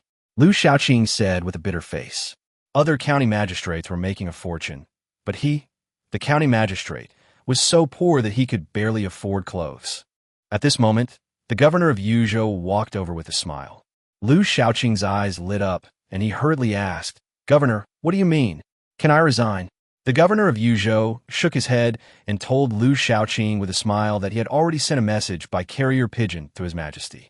His Majesty had personally issued an imperial edict that only Liu Shaoqing could serve as the magistrate of Pingyao County, and no one else could replace him. The governor never expected that His Majesty would personally inquire about the fate of a mere county magistrate. Could it be that Liu Shaoqing had already caught the emperor's eye? Liu Shaoqing, however, was struck dumb, his face filled with despair. "His Majesty won't let me resign? Governor, please plead for me again." If it were only the governor who disagreed, he could simply throw down his official seal and leave, but since His Majesty had spoken, he couldn't even escape. The governor sighed. The amount of taxes you've paid over the years is evident to all. His Majesty wants Pingyao County to continue its steady development. Liu Shaoqing was feeling down when the governor suddenly reminded him that General Ho Junji's son, Ho Quan, would be visiting Yuzhou soon and might even go to Pingyao, urging him to prepare in advance. Hearing the name Ho Quan, Liu Shaoqing's heart skipped a beat, and a bold idea immediately popped into his head. Ho Junji was no benevolent figure. He had supported Li Chengqian's rebellion in his early years and commanded a large army, making him a thoroughly dangerous individual. But if Ho Quan were to get into trouble in Pingyao and return to report to Ho Junji, who would then petition the emperor, wouldn't that be a perfect opportunity to remove him from his position as county magistrate? Thinking this, Liu Shaoqing's worry instantly turned to joy. He quickly thanked the prefect and turned to rush back to Pingyao. The governor watched Liu Shaoqing's excited departure, his face full of confusion. Ho Junji and his son were notoriously difficult to deal with in the court. So why was Liu Shaoqing so happy? Meanwhile, Ho Quan's carriage had arrived outside Pingyao County. At first, the road was bumpy and the carriage jolted him uncomfortably, but after a period of violent jolts, the carriage suddenly became incredibly stable. Ho Quan, thinking they had arrived in Chang'an, asked the coachman in a cold voice, "Have we already entered Chang'an?" The coachman hesitated for a moment, then quickly replied, "Young master, this is Pingyao County. We just crossed the border." Ho Quan frowned, lifted the carriage curtain, and looked out. He saw that the faces of the people along the roadside were all smiling. Although the Tang Dynasty was powerful, the people were not necessarily living in peace. He had hardly seen any truly smiling faces along the way. But ever since entering Pingyao, the closer they got to the county seat, the more relaxed the people's expressions became, as if this place was completely different from the outside world. When the carriage arrived at the city gate, Ho Quan was even more stunned by the scene before him. This mere county seat had city walls that were almost as magnificent as those of Chang'an, which he considered an overreach. He secretly noted this down, intending to report it to His Majesty upon returning to Chang'an and first pin a crime on the Pingyao Magistrate. As soon as he arrived at the city gate, someone stopped him and asked with a smile, "This young master is from out of town, isn't he?" Ho Quan raised his head and said, "That's right, we've come from Chang'an." The man wasn't annoyed at all. Instead, he smiled and said, "Then young master has certainly never been to Pingyao before. Our rules are different here. To prevent you from making a mistake upon entering the city, would you like to buy a guidebook?" Ho Quan sneered, immediately concluding that the Pingyao County Magistrate was a miser who charged money just to enter the city. "How much?" 2 copper coins. Ho Quan looked at the passers-by, thinking that 2 copper coins per person would amount to a considerable sum in a day. This magistrate was indeed insatiable. He casually tossed out 2 copper coins, picked up his compass, and entered the city. The coachman immediately flattered, "Young master, this magistrate is so greedy. If you just tell General Ho, he will surely be dismissed." Ho Quan's lips curled up slightly. This was exactly what he wanted. He had learned of Pingyao's wealth from Su Jingzong and had come here specifically to make a quick buck.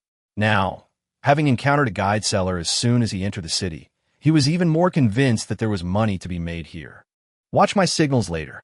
Ho Quan, accompanied by his groom, swaggered into the city. Little did he know, countless eyes were already watching him from the shadows. After Liu Shaoqing returned to Pingyao, he quickly received news that Ho Quan had already crossed the Pingyao border. He immediately ordered the law enforcement team and all informants to keep a close watch on Ho Quan and search for people familiar with his character. In the tea house, Liu Shaoqing was carrying a glass of plain water when a member of the enforcement team rushed over. "Sir, I found a businessman who has done business with the Ho family before." Liu Shaoqing frowned and said, "Just doing business with them? How could he know Ho Quan's background?" He wanted to offend Ho Quan, but he also needed to arrest him in a reasonable way. This plan had to be flawless. The enforcement team members chuckled. "Don't worry, sir. The merchant made it very clear that Ho Quan is most greedy for money and women. As long as we target either of these 2 things, we can capture him." Liu Shaoqing's eyes lit up immediately. "If the information is true, you and the merchant will both be rewarded." Then, He had someone call Xiao Hong and Xiao Chui over, preparing to arrange a good show. Standing at the tea house window, Liu Shaoqing saw Ho Quan strolling along the street with his coachman, and a smile crept onto his lips. "Haha, kid, you can't escape my grasp." Ho Quan, who had just entered Pingyao City, was equally astonished by the prosperity before him. This small county town was even more bustling than Chang'an, and the streets were filled with many novel things that even Chang'an had never seen before. Shops lined the streets of Pingyao, offering all sorts of strange and wonderful goods. The streets were clean and tidy, and the people all wore smiles. All of this pointed to one thing. Pingyao County was very wealthy, incredibly wealthy. Ho Quan opened his folding fan, a slight smile playing on his lips, and licked his lips with satisfaction. It seems Su Jingzong didn't lie to me. Su Jingzong was currently only a clerk in the household administration of Songzhou Prefecture. Although he was a former retainer of the Prince of Qin's household, he had not been given important responsibilities for many years. In order to climb the social ladder, he traded information about Pingyao County with Ho Quan, hoping that Ho Quan could put in a good word for him with Ho Junji. Ho Quan got off the carriage and continued walking into the city, becoming more and more amazed as he looked around. The main road in the city was paved with smooth asphalt, and pedestrians and carriages each had their own lanes on both sides. Despite the large number of people coming and going, there was no congestion at all.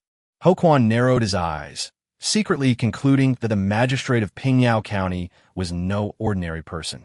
Just then, the coachman, sweating profusely, caught up. "Young master." Ho Quan frowned and asked, "Where is the carriage parked?" The coachman immediately smiled and said, "There are many stables in the city. The people of Pingyao call them parking lots. They are managed by special people, and they only charge 5 copper coins a day." Just as he finished speaking, a clear shout suddenly came from ahead. "It's not easy for a woman to perform for money. If you have money, please support me financially. If you don't, please support me with your presence." Ho Quan looked in the direction of the voice and saw a crowd gathered on the street.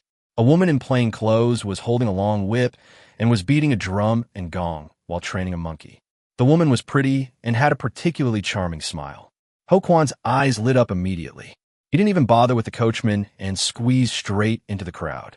His pushing immediately drew displeasure. A vendor frowned and said, "Young master, there's always a first come, first served rule. Pushing your way in like this is incredibly rude." Ho Quan's face darkened. When did even a vendor dare to criticize him like that? Just as he was about to explode in anger, someone beside him continued, "This is Pingyao City, and it has its own rules. If you, young master, break the rules, we'll have to go to the enforcement team." Ho Quan was stunned for a moment, then flew into a rage. "A bunch of lowly commoners from Pingyao City. How dare you speak to me like that?" Upon hearing this, everyone around him turned cold. Even passing merchants and pedestrians stopped and stared at Ho Quan with hostile eyes. A scholar-like man stepped forward, chuckling as he asked, "Judging from your words, young master, are you perhaps the son of a wealthy family?" "Of course, I am a native of Chang'an." Ho Quan replied, head held high, his expression arrogant. He didn't dare reveal the Ho family's name. After all, he had secretly run away, and he knew what to say and what not to say. Before the scholar could speak, the woman in plain clothes spoke first. "Since you are from Chang'an, shouldn't you know the rules even more? If you don't even know the rules of Pingyao County, aren't you disgracing Chang'an?" "Well said." The scholar immediately laughed. The woman in plain clothes also smiled, but Ho Quan's face turned completely gloomy. He was used to being arrogant in Chang'an. When had he ever suffered such humiliation? Now, even a street performer dared to publicly humiliate him. Ho Quan roared, "How dare you? Do you know who I am? I can have as many women as you as I want in Chang'an. Believe me or not, I'll tie you up right now and sell you to a brothel in Chang'an, so you can serve those peddlers and laborers every day." The woman in plain clothes immediately turned cold. "Young master, watch your words. Watch your words." Ho Quan burst into laughter. "Who do you think you are to tell me to watch my words? Shao Si, come here, tie this woman up and send her to the inn. I'm going to have some fun later." The surroundings fell silent instantly, everyone staring at Ho Quan as if he were a dead man. But Ho Quan thought they were intimidated by his power, and he became even more smug. The coachman, Shao Si, looked grim and whispered a reminder, "Young master, The city guide says that harassing women will get you arrested by the law enforcement team. Ho Quan immediately retorted angrily. What law enforcement team? I forcibly took a woman in Chang'an. What could the magistrate of Chang'an do to me? Let alone a small county like Pingyao. After saying that, he threatened viciously, hurry up and do it, or your whole family will suffer. Xiao Xi's face darkened, and he could only steel himself and walk up to the woman in plain clothes, bowing and saying, "Miss, please forgive me." Just as he was about to reach out, the monkey beside the woman suddenly broke free of its leash and pounced on him, baring its teeth and claws. "Ah, you impudent monkey, get out of my way." Xiao Xi was instantly knocked to the ground by the monkey, receiving several claw strikes to his face, and could only struggle helplessly against the monkey. The surrounding crowd burst into laughter.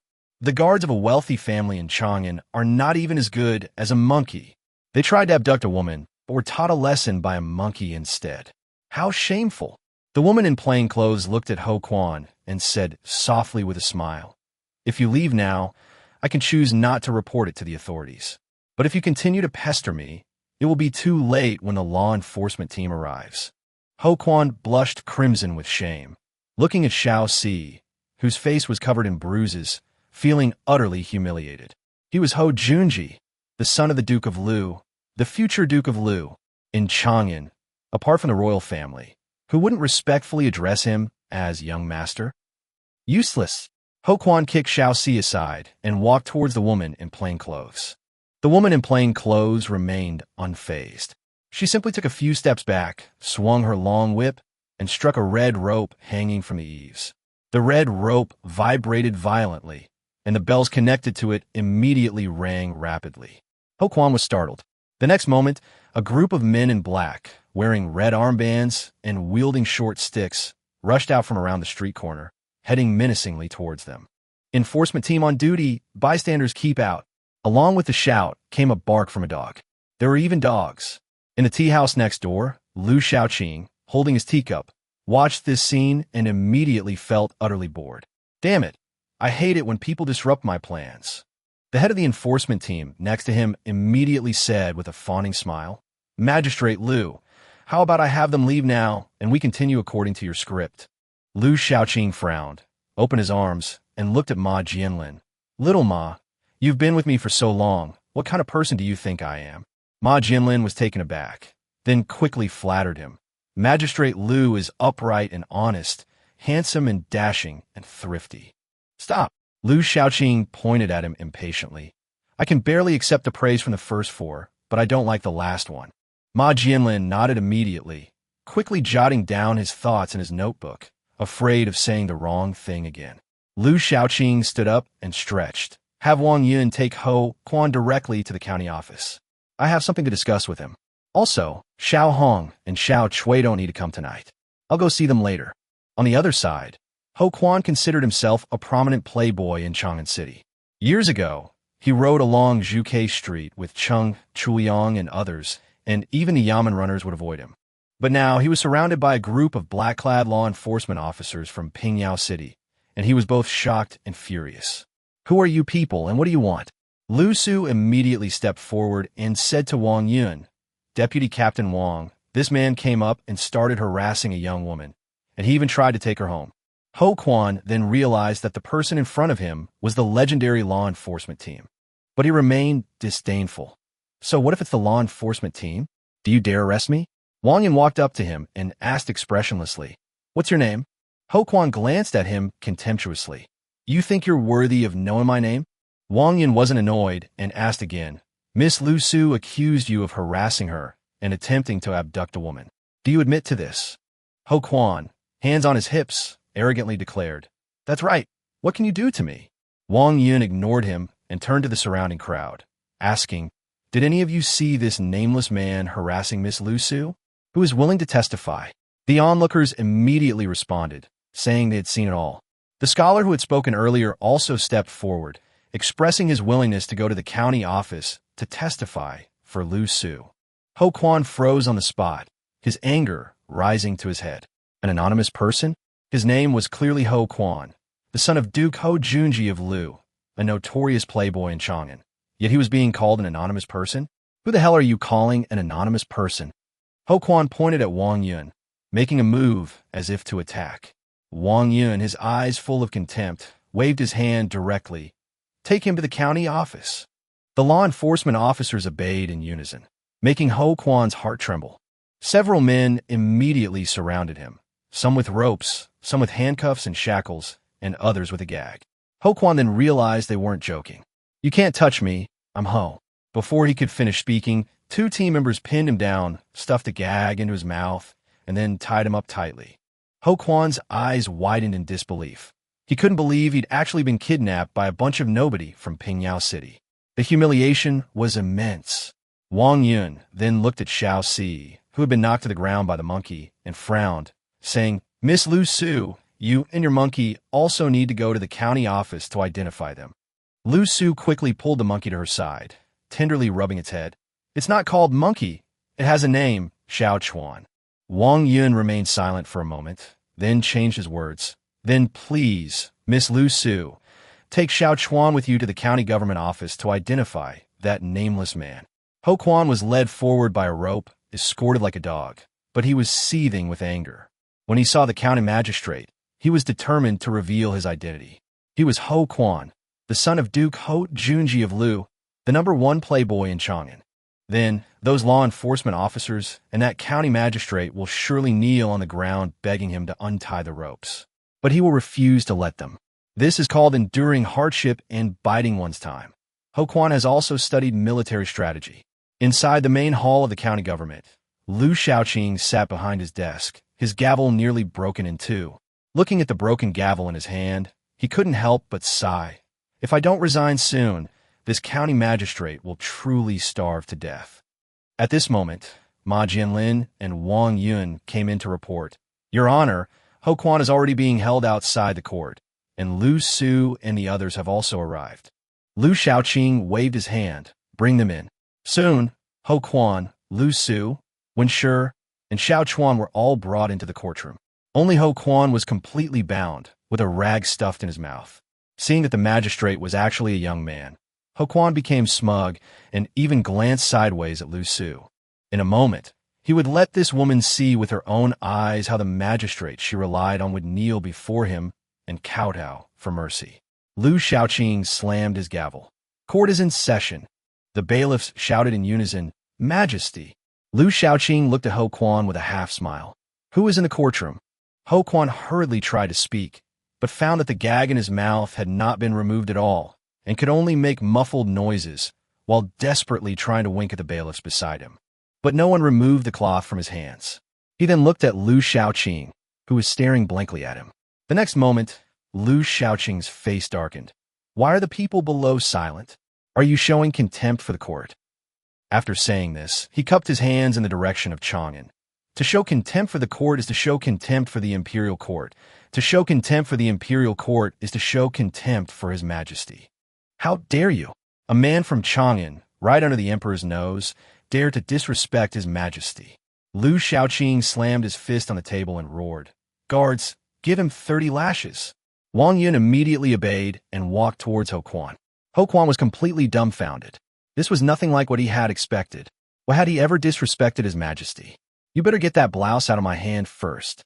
As Wang Yun approached step by step, Ho Quan's fear surged instantly. His eyes widened, and he lay prostrate on the ground, whimpering as he crawled towards Liu Shaoqing. Liu Shaoqing suddenly sprang up from his chair, pointing at him and shouting angrily, How dare you?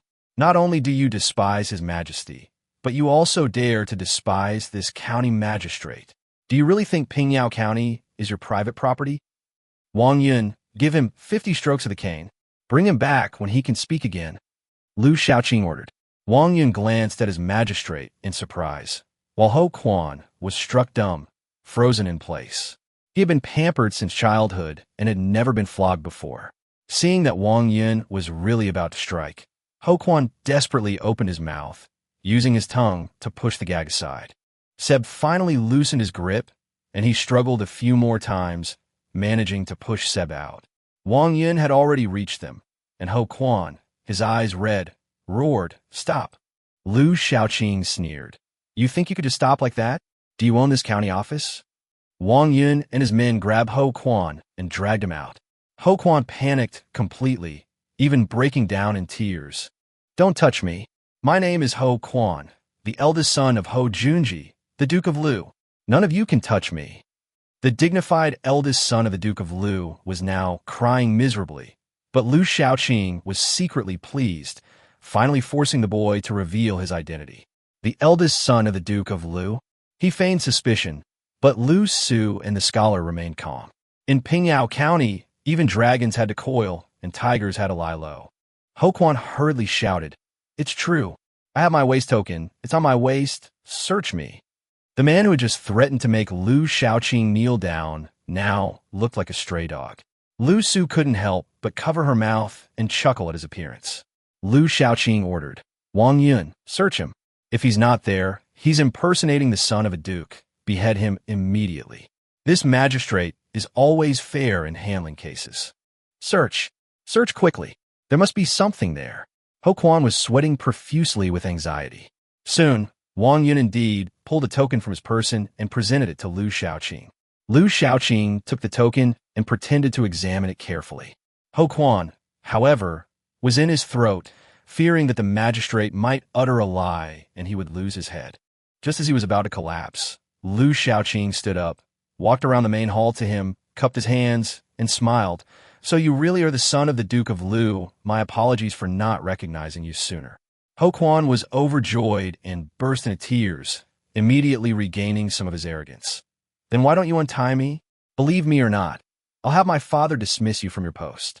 Liu Shaoqing's eyes lit up. "You really can get your father to dismiss me?" Ho Quan was stunned. Liu Shaoqing's impatient manner made it seem as if he couldn't wait to throw away his county magistrate's hat. Lu Su and the others could only sigh inwardly. The people of Pingyao all knew that Liu Shaoqing had wanted to resign for a long time, but he had resigned many times, and no one had allowed it. Ho Quan swallowed and tentatively said, "Untie me first, and I can agree to one condition." Liu Shaoqing's excitement vanished instantly. What did Ho Quan's promise mean? What he truly wanted to target was Ho Junji, the man behind Ho Quan. "Young Master Ho, although you are the son of a duke, you have broken the law, and the ropes cannot be untied," Liu Shaoqing said calmly. Ho Quan flew into a rage. "How dare you? You are merely a lowly magistrate of Pingyao County. How dare you speak to me like that?" Ma Jianlin stepped forward and slapped Ho Quan across the face, making Ho Quan's head buzz and leaving him completely stunned. He stared blankly at Liu Shaoqing, unable to believe that a county magistrate would actually dare to hit him. Liu Shaoqing turned around, his tone calm. "I appreciate your talkativeness, but I am very displeased that you disrespect the government. In Pingyao County, I am the one who threatens others, not the other way around." Ho Quan trembled with rage. You, what do you mean, you?" Liu Shaoqing's face turned icy. "Is this how you beg for help? You won't even call me magistrate?" Ho Quan was stunned. Only now did he truly come to his senses. This wasn't Chang'an, nor was it a place where he could act with impunity. This was Pingyao County, a place even Su Jingzong feared, and the magistrate before him didn't even care about his official position. Su Jingzong impeached Liu Shaoqing based on his former status as a scholar in the Prince of Qin's court. Yet Liu Shaoqing remained firmly in his position as county magistrate. Now, he even hoped to be dismissed, clearly indicating that someone more powerful was preventing him from resigning. Ho Quan, though a playboy, was not truly stupid. He strained his hoarse voice, saying each word carefully. "I beg the county magistrate for mercy." This was the first time he had ever asked for a favor, and it was from a minor county magistrate he had previously looked down upon. Liu Shaoqing looked at him with amusement. "Your attitude isn't sincere enough. Change your tone a bit. I want that multicolor black, a more complex tone, you understand?" Ho Quan gritted his teeth, his eyes red-rimmed. He had never suffered such humiliation before, and finally, he suddenly raised his head and roared. "Don't push your luck. Kill me. Although I, Ho Quan, am a playboy, I am still a member of the Ho family. I call you magistrate because you are His Majesty's official, not because you can do whatever you want to me." Liu Shaoqing was taken aback, not expecting this guy to have some backbone. He immediately put on a smiling face and laughed heartily. "Young Master Ho, you've misunderstood. I was just testing your backbone. Please forgive me. Ho Quan was completely dumbfounded. This man's change of expression was faster than flipping through a book. He said in a hoarse voice, "Then let me go." Liu Shaoqing shook his head. "That's impossible. I'm being polite to you, but you can't take advantage of me." Chapter 17, Let You Go. The Yamen runners and Lu Su and the others all showed expressions of pleasure as they watched Liu Shaoqing continue to tease Ho Quan. Ho Quan stood there, stunned, still unable to figure out what the young magistrate was up to. If he really wanted to be imprisoned, he should have been convicted long ago. Why keep him hanging here? He swallowed hard, his voice hoarse, and said, "Magistrate, you can tell me what you want. I am a son of the Ho family. As long as you release me, my father will send money to ransom me, no matter how much it costs." "How dare you?" Liu Shaoqing slammed the gavel on the ground and roared. "What do you take Pingyao County for? Do you think I'm some kind of bandit who robs you on the road?" Ho Quan quickly waved his hands. No. What I mean is, as long as you let me go, I'll do anything you ask." "Anything is fine?" Ho Quan's eyes lit up, and he quickly nodded. "Anything is fine." Liu Shaoqing asked with a half-smile. "Then, if I asked you to go to a brothel and sell yourself for a day, would you go?" Immediately, some people around couldn't help but laugh out loud, and Ho Quan's face turned bright red. "You surnamed Liu. I'm still a member of the Ho family. You can kill me, but you can't humiliate me like this." Liu Shaoqing laughed and said, "Young Master Ho, why take it so seriously? I was just joking. You are just a commoner. How could I possibly ask you to sell yourself? I'm not a bandit." He then changed the subject, saying, "However, if you want to redeem yourself with money, that's not impossible. 1,000 strings of cash, no bargaining." Ho Quan gasped. 1,000 strings of cash was no small sum. There weren't many people in Chang'an who could easily produce that much money, and even fewer would carry 1,000 strings of cash with them. "I only have 500 strings of cash," Ho Quan said urgently. "Magistrate Liu, I'll give you all the money I brought. 500 strings of cash." Liu Shaoqing pondered for a moment. Although the Ho family was a prominent family in Chang'an, Ho Quan couldn't possibly have taken too much money with him when he left the city this time. 500 strings of cash would probably be the limit. "All right, 500 strings of cash it is. Leave the money and you can go." Ho Quan quickly thanked him, but inwardly he was seething with hatred. He vowed that once he returned to Chang'an and saw his father, he would make this county magistrate pay the price. "The money is all in the carriages in the city gate stables." Liu Shaoqing immediately ordered Wang Yun to take men to collect the money. Before long, several boxes of copper coins were carried into the county government office. Seeing all his possessions being taken away, Ho Quan's heart ached so much he could barely breathe, but he could only force a smile and ask, "Magistrate, can you release me now?" Liu Shaoqing nodded. "Ma Jianlin, untie him." Ho Quan, now free, immediately stood up and clasped his hands in gratitude. "I will certainly repay Magistrate Liu's great kindness today." After saying that, he left the county government office without looking back.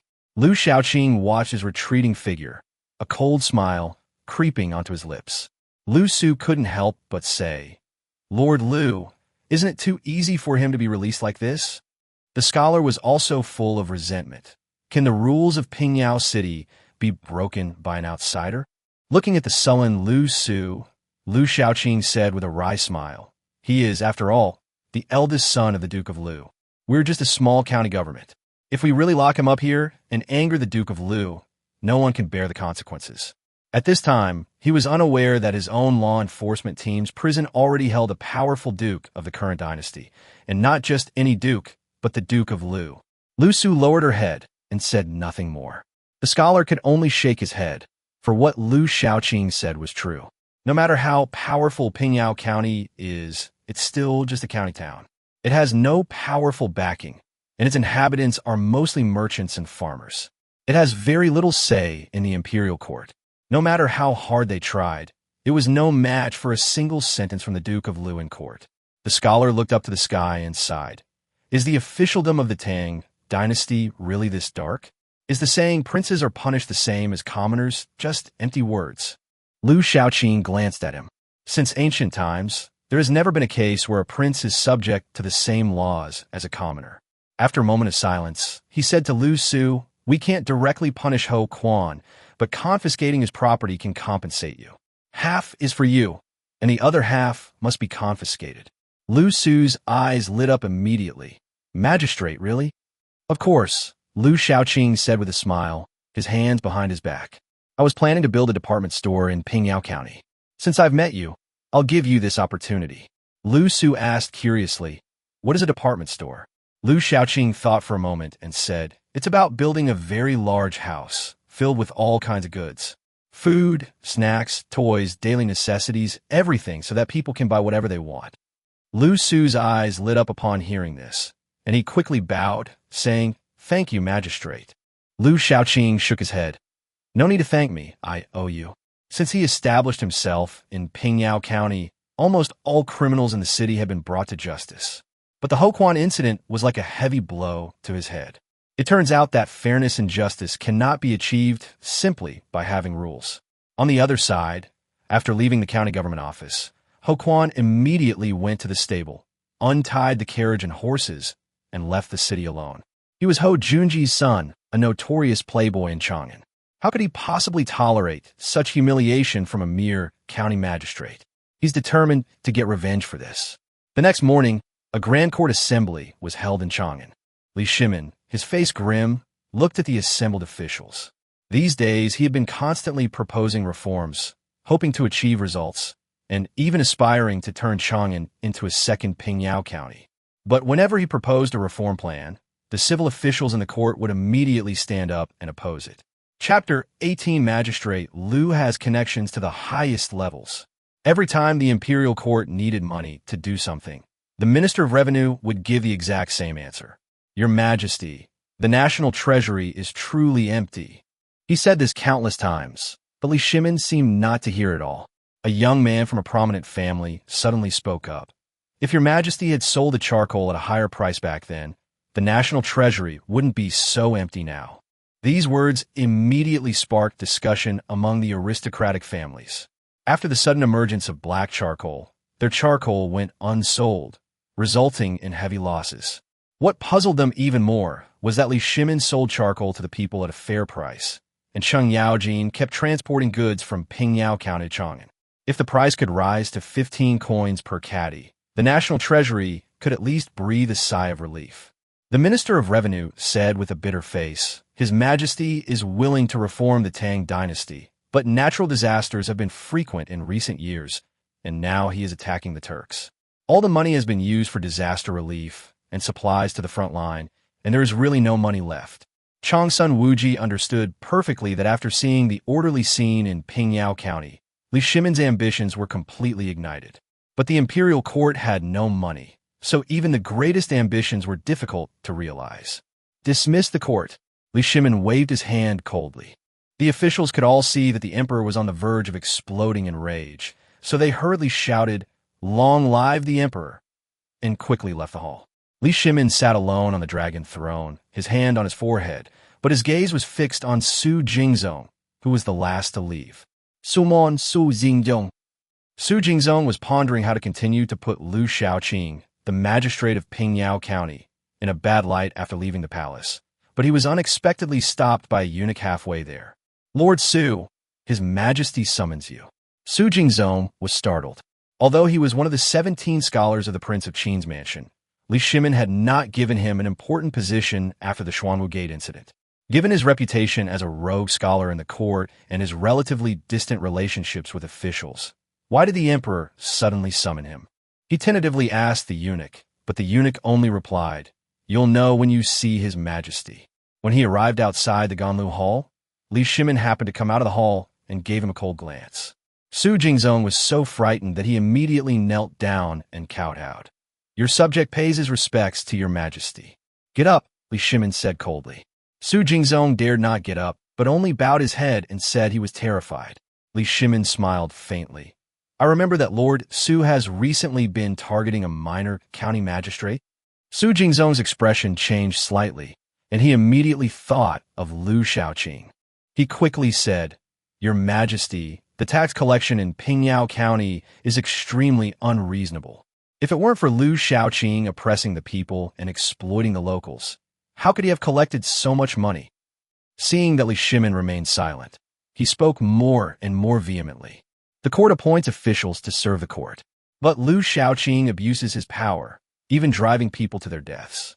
He is no different from a bandit and a tyrant. Your Majesty must investigate this thoroughly. In closing, Su Jingzong again took the initiative to plead guilty. I should not have overstepped my authority. I am willing to accept punishment and beg your Majesty to punish me. Li Shimin squinted at him, and after a long while, he sighed softly. My dear minister, I don't blame you. I knew about this all along. As he spoke, Li Shimin patted him on the shoulder. Su Jingzong was completely stunned. If there was no blame, why had he been specifically summoned here? He quickly realized that the emperor was clearly testing him, and sweat immediately broke out on his forehead. It was my oversight that led me to fail to consider this matter. Please forgive me, your Majesty. Li Shimin waved his hand. Enough, I don't blame you. But this matter ends here. Liu Shaoqing, you must not do anything again. Su Jingzong's heart sank. Has Liu Shaoqing already reported this to the emperor? How could a mere county magistrate possess such methods? Understand, he hurriedly replied. Step down. After Su Jingzong left, a mocking smile appeared on Li Shimin's lips. Su Jingzong was temporarily unable to move. Since the founding of the Tang Dynasty, he had long established a national policy of not killing meritorious officials. Su Jingzong was the 17th scholar of the Prince of Qin's mansion. If he were to be severely punished simply because of Liu Shaoqing, it would be unreasonable for everyone in the court to accept it. Moreover, how many of the officials in this court are truly clean? Su Jingzong walked out of Ganlu Hall with his back soaked in cold sweat. He originally thought the emperor was just asking questions, but Li Shimin first lured him into saying something targeting Liu Shaoqing, and then took the opportunity to warn him, using both kindness and force, which was alarming. Liu Shaoqing, who exactly are you, that you can get so close to the emperor? Su Jingzong's expression was grim. He already regarded Liu Shaoqing as a formidable enemy. If this man was not eliminated, he would surely become a future threat. He suddenly remembered Ho Quan, who had just returned from Pingyao County that day. Perhaps it's time for General Ho to make a move. When Su Jingzong arrived at the Ho residence, he had just been led into the courtyard and had not yet reached the main hall when he heard Ho Quan crying and shouting inside. Father, you must stand up for me. Liu Shaoqing knew I was the son of the Duke of Liu, yet he still dared to hit me, humiliate me, and even steal 500 strings of cash from me. That man is a greedy and lecherous scoundrel, a mere county magistrate, with just a word from you. How could the governor of Yuzhou not give him face? He would dismiss Liu Shaoqing directly. Just then, a mocking voice came from outside the hall. Young Master Ho, you're mistaken. As far as I know, this Liu Shaoqing has connections that reach the heavens. Chapter 19, Conspiracy. Upon hearing this, Ho Junji and his son Ho Quan both looked towards the door, where Su Jingzong walked in. Ho Junji looked surprised and asked, Lord Su, what exactly did you mean by what you just said? Ho Quan, however, was unconvinced and sneered. What kind of ability can a young county magistrate have with no background and insatiable greed, who even charges tolls to enter the city? Su Jingzong smiled and said, Young Master Ho, I'm not exaggerating. Today, His Majesty personally reprimanded me because of that Magistrate Liu. Ho Quan shook his head in disbelief, but Ho Junji's expression changed. Su Jingzong might have some tricks up his sleeve, but he would never make up something like this. His Majesty actually reprimanded you personally for the sake of a mere county magistrate? How is that possible? Ho Junji's eyes showed a hint of apprehension. Although he was related to the emperor by marriage, he dared not overstep his bounds. The more he secretly plotted, the more he feared the emperor would discover his schemes. Even a frown from His Majesty was enough to make him uneasy, let alone a personal reprimand. Su Jingzong said with a wry smile, I just came from His Majesty's place, and I haven't even dried my cold sweat yet. Ho Junji felt a chill run down his spine upon hearing this, and Ho Quan immediately said, Father, this person must not be allowed to live. He must be eliminated as soon as possible. Otherwise, he will become a major threat to the Ho family sooner or later. Ho Junji nodded and then asked Su Jingzong, why did His Majesty reprimand you? Since we are going to take action against him, we must find out more about the situation. Su Jingzong sighed. I once reported Magistrate Liu to His Majesty for corruption and asked His Majesty to punish him. At that time, His Majesty did not express any opinion, but I did not expect that a few days later he would warn me because of this. Ho Junji pondered for a moment, then turned to Ho Quan. What did you see when you went to Pingyao County? Ho Quan thought for a moment and said, that county town is even more impressive than Chang'an. Although Magistrate Liu is corrupt, the city is beautifully built, and the roads are wider than those in Chang'an. If you didn't know better, you would think that the Tang Dynasty had moved its capital. After listening, Ho Junji's eyes grew brighter and brighter, and he said in a low voice, beautiful is good. Wide road is even better. Su Jingzong was stunned. Lord Ho, weren't we discussing how to deal with him? Why are you praising him now? Ho Junji snapped out of his daze and chuckled dryly. I'm trying to figure something out. The more greedy he is, the easier it is to leave evidence against him. In a small county town, how could they not have something fishy going on with such wide roads? Upon hearing this, Su Jingzong found it reasonable. Ho Junji immediately decided to send people to collect evidence of Magistrate Liu's corruption. The more evidence the better, and then present it directly to His Majesty. Su Jingzong's eyes darted around, and he remembered something else. Lord Ho, I have a guess about Magistrate Liu's property. Ho Junji immediately pressed. Lord Su, please speak freely. Su Jingzong paced slowly. Magistrate Liu is not only an official, but also runs a lot of businesses. I have never understood why His Majesty, Changsun Wuji, and Cheng Yaojin made the decision to sell charcoal in court. Now, it seems that the charcoal in Cheng Yaojin's hands was very likely provided by Magistrate Liu. Ho Junji and his son exchanged a glance. Then their eyes widened in shock. Cheng Yaojin's charcoal ash came from that kid? Su Jingzong nodded and said, I have been to Pingyao County before, where the people burn charcoal in the winter. I remembered this at the time. Now that Your Majesty is promoting charcoal heating in Chang'an, the answer becomes clear when you connect the two things. Ho Junji's heart immediately burned with excitement. The charcoal business had always been controlled by powerful families, and a military general like him had no chance of getting involved. But if Magistrate Liu really controls the charcoal industry, it would be a completely new source of wealth. If Magistrate Liu could be brought down, not only would it avenge Ho Quan, but it would also allow them to seize all those industries and bring them into the Ho family's possession. With money flowing in continuously, great things can naturally be accomplished. Ho Junji, having considered this, had no further hesitation. Lord Su, this news is extremely important. Let's split into two groups and gather evidence of Magistrate Liu's embezzlement. If we really can't find him, we'll fabricate evidence and make sure to take him down. Of course, we shouldn't take this step lightly unless absolutely necessary. Once Magistrate Liu falls from power, I will certainly share a portion of his assets with you, sir. Su Jingzong smiled broadly. Lord Ho, you are too kind. How could I dare to compete with you for profit? Ho Junji waved his hand and said, this matter is settled. I still need to arrange manpower. Lord Su, please return. Chapter 20 Cleaning Up. After Su Jingzong left, Ho Quan immediately approached Ho Junji and asked in a low voice, Father, is what Lord Su said true or false? Does that brat Liu Shaoqing really have extraordinary abilities? If that's the case, we must deal with him as soon as possible and never let him continue to gain power. Ho Junji glanced at his son, a cold smile appearing on his face. Don't worry, it will take at most 3 days. Once we gather enough evidence of Liu Shaoqing's embezzlement, we'll present it directly to His Majesty. At that point, no matter how capable he is, His Majesty will no longer be able to protect him. Ho Quan was overjoyed, as if he had already witnessed Liu Shaoqing being forced to resign and even imprisoned. Meanwhile, inside the palace hall, Li Shimin was flipping through memorials, his face growing increasingly gloomy. Officials from various regions reported on the disaster. The heavy snow covered more than a dozen towns and cities, and the victims were short of food and charcoal.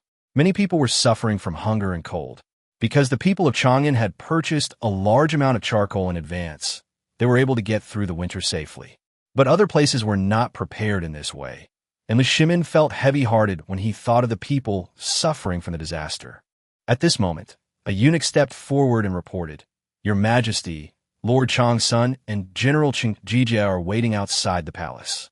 Li Shimin raised his head and said in a deep voice, Let them in. Soon, Changsun Wuji and Cheng Yaojin walked in the main hall side by side, both with happy expressions on their faces, clearly having good news to share. Li Shimin, however, remained stern and asked indifferently, "You two seem to be in a good mood since you've entered the palace today. Speak your mind." Changsun Wuji sensed something was amiss and quickly asked, "Why is your majesty troubled?" Li Shimin handed over the memorials on the table. "Take a look for yourself. Various places are reporting snow disasters and requesting the court's assistance. The disaster victims are waiting for food, charcoal, and money, but the national treasury is empty. What can I use to help them now?" What truly angered him was not the official's plea for help, but the fact that the Tang Dynasty had just been established, the country was in dire need of rebuilding, and the court had very little savings. Now, with the severe snow disaster, if not handled properly, countless people could freeze or starve to death. If the people suffer, some might even take advantage of the chaos to start an army, with unimaginable consequences. After reading the memorial, Changsun Wuji's expression turned serious. "Your Majesty, the disaster is indeed severe. The people of Chang'an are able to survive this winter precisely because of the charcoal they use for warmth. Why not have other places follow Chang'an's example and teach the people to burn charcoal? That might solve some of the immediate problems."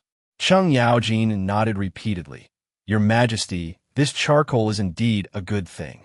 Nobody thought much of it before, but now we know it's even better than regular charcoal. Since Chang'an can get through the winter with it, people in other places should also be able to use it."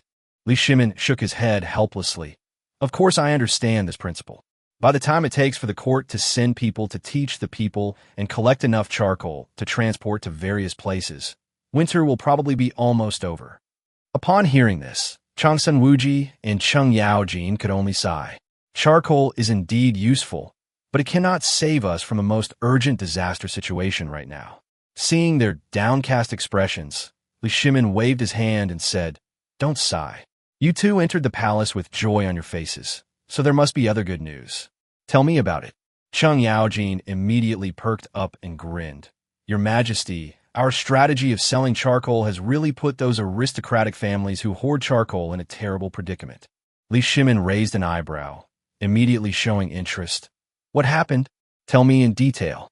Li Shimin always harbored a deep-rooted and immensely wealthy aristocratic families. Now that he has heard that the aristocratic families have suffered losses, he is naturally paying extra attention. Cheng Yaojin said, "Our charcoal is cheap and has a good firepower. The aristocratic families can't sell their charcoal and can only lower the price again and again. In the end, they sold their charcoal for even less than black charcoal, but still no one was willing to buy it." Changsun Wuji added with a smile, "These aristocratic families have indeed suffered a great loss this time, but I have some concerns." Li Shimin looked at him. "What are you worried about?" Changsun Wuji said solemnly, "The aristocratic family's charcoal was selling very well, but now it's being impacted by black charcoal. If we only earn a little less, that's fine. But if all the charcoal they've stockpiled is stuck in their hands, the losses will be too great, and it might force them to fight back desperately." Cheng Yaojin looked puzzled. "Isn't it good that they've lost everything? These people have already made enough money. If we don't teach them a lesson, they'll really think they're in charge of everything." Changsun Wuji smiled wryly and said, "General Cheng, that is true, but we cannot be too hasty in dealing with aristocratic families. They have deep roots and extensive influence in various regions. If we push them too hard, it could trigger a fierce counterattack, and the court would be put on the defensive." Cheng Yaojin frowned. Old Cheng, don't understand these intricacies." Li Shimin nodded. "Changsun Wuji, since you brought this up, you must already have a solution. Tell me." Changsun Wuji cupped his hands and said, "Your Majesty, I believe that the court can use the money earned from selling charcoal to buy up all the charcoal held by the aristocratic families. The price can be driven down to 1 coin per pound, or even 1 coin for 2 pounds. In order to cut their losses, most wealthy families have no choice but to sell at a loss. Then General Cheng will be in charge of transporting the charcoal to the disaster-stricken towns and selling it to the local people at a fair price. In this way, we can alleviate the coal shortage crisis in various places, prevent the powerful families from going to the brink of ruin, and reduce the possibility of them launching an immediate counterattack." Li Shimin frowned. The idea is good, but money is scarce everywhere. The court uses money to buy charcoal, but what will happen when other places need money? Changsun Wuji had clearly considered this point beforehand, and slowly said, Your Majesty, the disaster-stricken towns are in dire need of charcoal, and the price of charcoal has already skyrocketed. We buy charcoal from established families at low prices and then transport it to the disaster area to sell. Even if we don't raise the price too much and just sell it at the normal local market price, we can still make a lot of money. Once the charcoal is transported to those places, the charcoal stockpiled by the local families will also be affected, and they will have to sell it off at low prices again. The imperial court will then take the opportunity to purchase more and repeat this process several times. This will not only solve the disaster situation, but also continuously replenish the national treasury. Upon hearing this, Li Shimin was finally moved.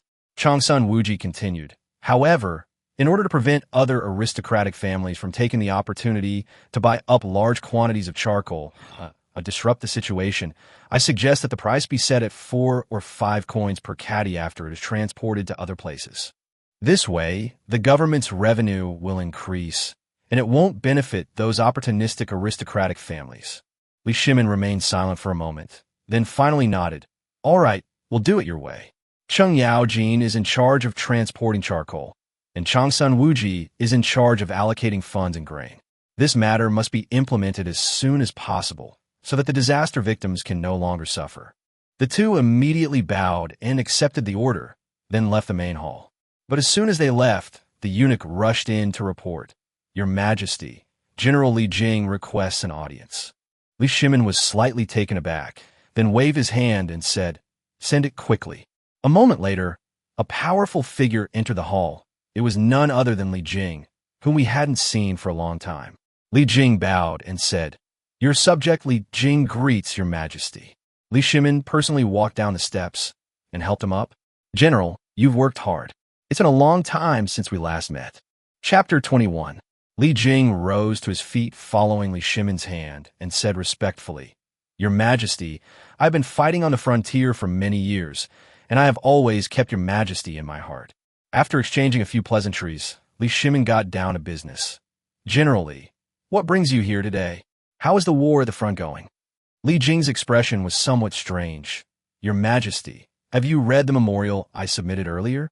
Li Shimin smiled wryly and shook his head.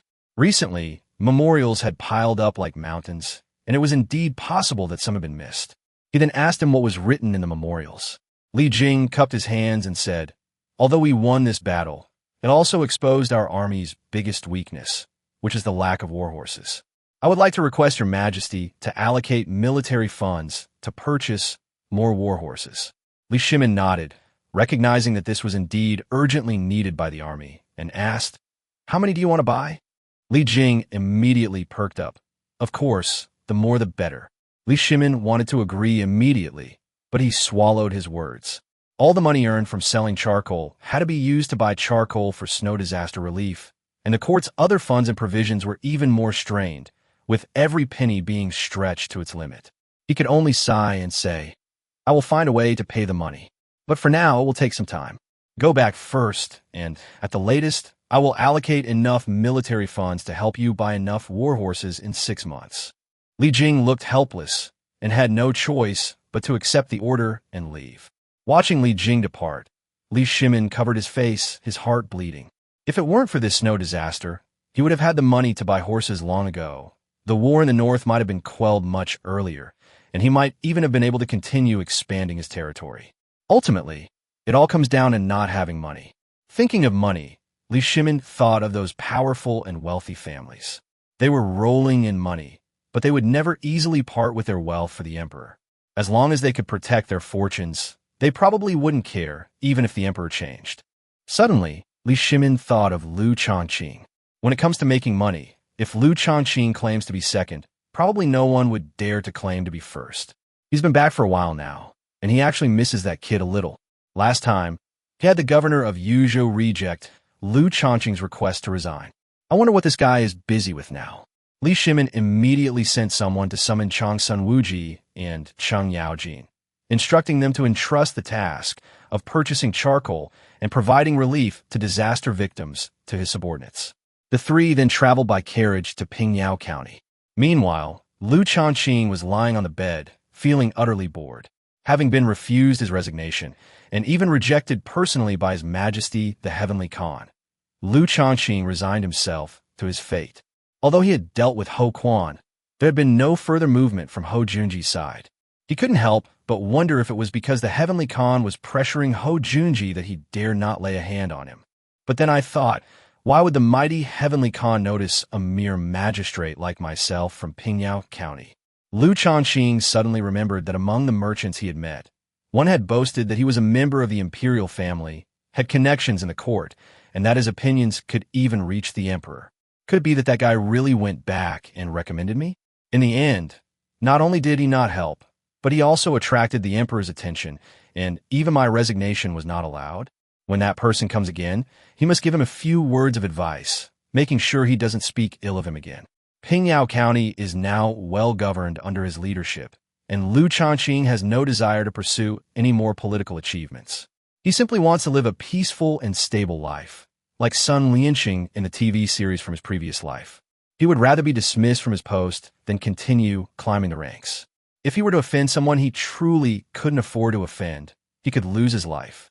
Since you don't intend to do the work yourself, you might as well find someone to share the workload. Liu Shaoqing immediately went out and found his advisor. I want to hire a secretary. Please keep an eye out for me. The clerk quickly asked, What are your requirements, Magistrate? Liu Shaoqing smiled and said, First of all, she must be a woman, well-educated and reasonable, and know how to handle official business. Most importantly, she must be pleasing to the eye, slender, and have an exceptionally beautiful face. The clerk's eyes widened in surprise. Sir, your request sounds more like you're choosing a wife. After saying that, he asked with a puzzled look, And what is this secretary? Liu Shaoqing was taken aback for a moment, and could only explain, She's the person who does things for me. If there's any official business to be handled, just look for her. The clerk immediately became troubled. Sir, such a person is probably not easy to find. Liu Shaoqing frowned and said, What's so difficult about it? The Tang Dynasty is open and inclusive. What's wrong with a woman being a secretary? It's not like the Song Dynasty. The clerk was even more bewildered. Your Excellency, what is the Great Song Dynasty? Liu Shaoqing scratched his head and casually replied, You're really ignorant. You don't even know about the southern dynasties of the northern and southern dynasties, including Song, Qi, Liang, and Chun. The clerk nodded awkwardly, but then carefully reminded him, Sir, that's not what I meant. In our Tang Dynasty, plumpness is considered beautiful. If you insist on being slim, wouldn't you be making yourself suffer? Liu Shaoqing waved his hand helplessly. Why make such a fuss? Just do what I tell you to do. The advisor had no choice but to accept the order and leave. After everyone had gone far away, Liu Shaoqing muttered to himself, What do you know? Being fat has its advantages, but I just don't like that type. For the next 3 days, the clerk was busy searching for someone for him. But in the Tang Dynasty, where plumpness was considered beautiful, finding a beautiful woman who was well-educated, knowledgeable in official duties, and slender was no easy task. Liu Shaoqing was not in a hurry. He was even prepared to give up his official duties in the county government, so finding a secretary was not worth worrying about. On that very day, several old acquaintances came to the Liu residence. When the Shimin saw Liu Shaoqing, he smiled and said, Magistrate Liu, it's been a long time since we last met. Upon seeing him, Liu Shaoqing immediately greeted him warmly. Mr. Li, you are truly rare guests. Have you sold out of the charcoal you sent before? Would you like to order some more? Li Shimin guga legally. The money from selling charcoal had all been used to buy charcoal for disaster relief. Where'd he get the money to buy his charcoal? Changsun Wuji, who was standing to the side, said with a smile, Magistrate Liu, why don't we go to a restaurant to discuss this in detail? Chapter 22, Crying Poverty. After hearing their invitation, Liu Shaoqing couldn't help but hesitate. After all, he hadn't resigned from his official post yet, and if he went to a restaurant with a few merchants and people spread rumors of collusion between officials and businessmen, it would cause him considerable trouble. Seeing this, Li Shimin laughed and said, Magistrate Liu, haven't you always wanted to resign? Are you afraid people will say you're corrupt? Changsun Wuji also chimed in. We're old friends now. You can't refuse an invitation to a meal from an old friend, can you? Liu Shaoqing nodded, went back and changed into some ordinary clothes that he didn't usually wear to avoid being recognized, and then followed the others to a nearby restaurant. Throughout the journey, Shimin always seemed hesitant to speak. Liu Shaoqing immediately realized that this cunning merchant probably wanted something from him again, likely having tasted the sweetness of success after making money selling charcoal. Upon entering the restaurant, Changsun Wuji immediately pulled out a large silver ingot, and the waiter promptly led them into private room number 1, where several signature dishes were served. Cheng Yaojin arranged for his men to guard outside the private room, while he and Changsun Wuji took turns toasting Liu Shaoqing, clearly intending to get him drunk first and then extract his ideas. Liu Shaoqing seemed oblivious, accepting all offers and drinking one cup after another. After a few cups, his face quickly flushed. Li Shimin quickly waved his hand at Changsun Wuji. He originally wanted to get him drunk so he could ask him questions. If he drank any more, he would be drunk and wouldn't be able to ask anything. To everyone's surprise, Liu Shaoqing took the initiative to raise his glass. Seeing that the others had stopped, he immediately urged, "What are you all standing there for? Drink up. Why aren't you drinking?" Changsun Wuji glanced awkwardly at Li Shimin and said with a smile, "Magistrate Liu, we've had enough to drink. We have a few more words we'd like to discuss with you.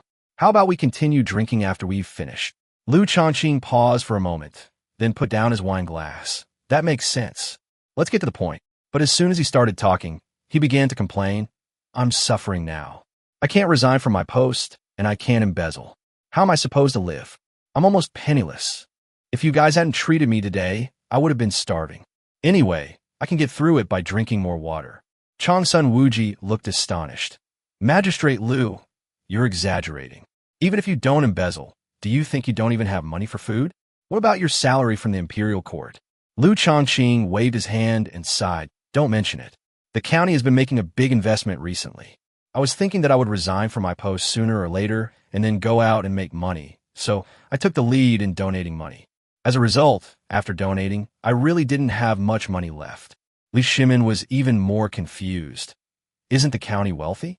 Why do you need to donate money personally?" Liu Shaoqing smiled and said, "Brother, you may not know this, but this is a rule I set. Every investment in the county is open to the people, and they will receive dividends according to their investment when there are profits in the future." Changsun Wuji immediately smiled. "Then this money of yours can generate more money in the future. Isn't that a good thing?" Liu Shaoqing shook his head. "You're overthinking it. I'm the county magistrate. I can't take a cut. If I could decide on projects and participate in investments, wouldn't it be a simple matter of a word to line my own pocket?" Upon hearing this, Li Shimin and the others fell silent. They had indeed not considered this possibility. Liu Shaoqing took it all in stride, laughing as he said, "It's really nothing. If we really can't make ends meet, I'll just clear a piece of wasteland and grow my own food and drink. Man can conquer nature. I am a dignified county magistrate and a former third-place scholar in the imperial examinations. How could I possibly starve to death?" His words were arrogant, but Li Shimin and the others did not find them offensive. Instead, they felt somewhat ashamed.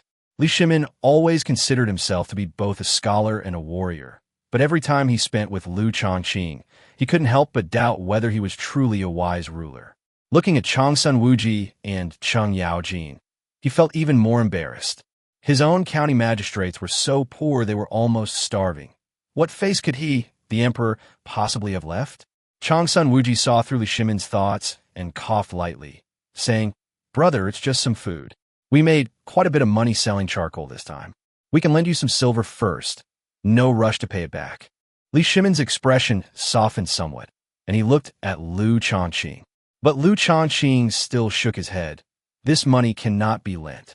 Changsun Wuji asked in bewilderment, "Magistrate, why won't you lend it?"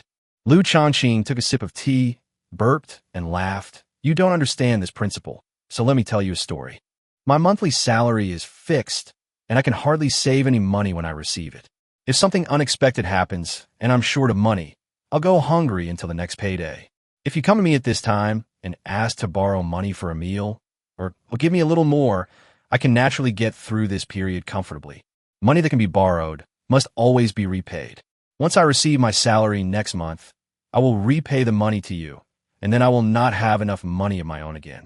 So, 10 days to half a month before the next payday, I will go hungry again. When you come to borrow money again, it seems like you mean well, but whether I lend it or not, I will gradually lose control of my own life. Once you borrow from someone, it becomes easier and easier. After a few times, your monthly salary isn't even enough to pay off the debt. When that time comes, you can bring another bag of silver and say that you don't need to pay back the money, and you can give me another bag if I can do you a small favor and be a little lenient. Liu Shaoqing looked at the group and slowly asked, "Tell me, should I help with this small favor or not?" Without even thinking, Changsun Wuji blurted out, "If it's just a trivial favor, what's the harm in helping?" Chapter 23, Asking Away. As soon as Changsun Wuji echoed Liu Shaoqing's words and said that he could lend money, Li Shimin's expression immediately turned serious. "Nonsense. If you open this door today, what will you do if others force you to do evil in the future?" Changsun Wuji was startled. He had only casually agreed, not expecting Li Shimin to take it so seriously. Liu Shaoqing glanced at Li Shimin in surprise. Brother Li is indeed insightful, seeing the trouble at a glance. He stood up and said, "That's why this opening should never have been made in the first place. It must have been completely blocked. That's why I live such a poor life now." Li Shimin came to his senses and tentatively asked, "Magistrate Liu, are you saying that His Majesty's salary for you is too low?" Liu Shaoqing quickly waved his hand and laughed. "No, that's not it. What I mean is, how can an official have both a leisurely life and make money?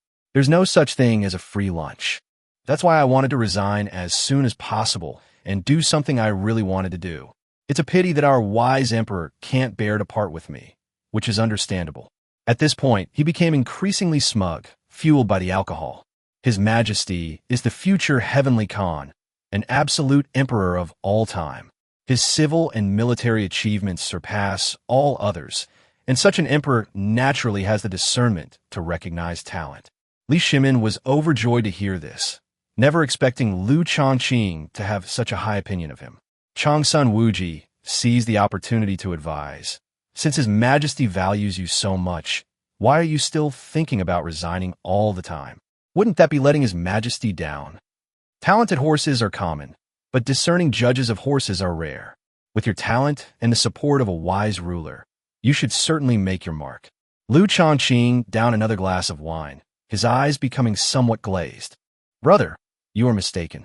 Even if His Majesty is a great emperor of all time, he is busy with affairs every day. Can he possibly keep an eye on me every single day? The struggles in officialdom are ruthless and merciless. Who knows when you might be drawn into a vortex from which you can never escape? The best way is to stay out of it and withdraw from this political arena." Upon hearing this, Li Shimin immediately thought of Su Jingzong.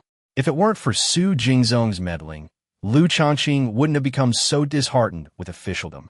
He had previously tolerated people like Su Jingzong because he was mindful of the powerful families in Shandong and wanted to better eliminate them in the future. But now it seems that the power of these aristocratic families has become so rampant that they have to be dealt with. He only encountered one Liu Shaoqing, but how many other talented people were suppressed even though he didn't see them? This matter must be dealt with swiftly. Upon returning to Chang'an, Su Jingzong's first priority will be to settle things. Thinking of this, Li Shimin took a deep breath and glanced at Changsun Wuji. Changsun Wuji immediately understood and said with a smile, "Magistrate Liu, our cooperation last time went very smoothly. This time we're not talking about business. We've come specifically to learn from your experience." Liu Shaoqing's tongue was almost tied, but he was still full of bravado. "Go to the West? Ask me anything you want to know, and I will answer everything I know." Changsun Wuji coughed lightly. "It's still about making money. Although Magistrate Liu lives a simple life, he's definitely a master at making money. Our master has no worries about food and clothing, but he has too many people to support at home, so he still has to worry about money.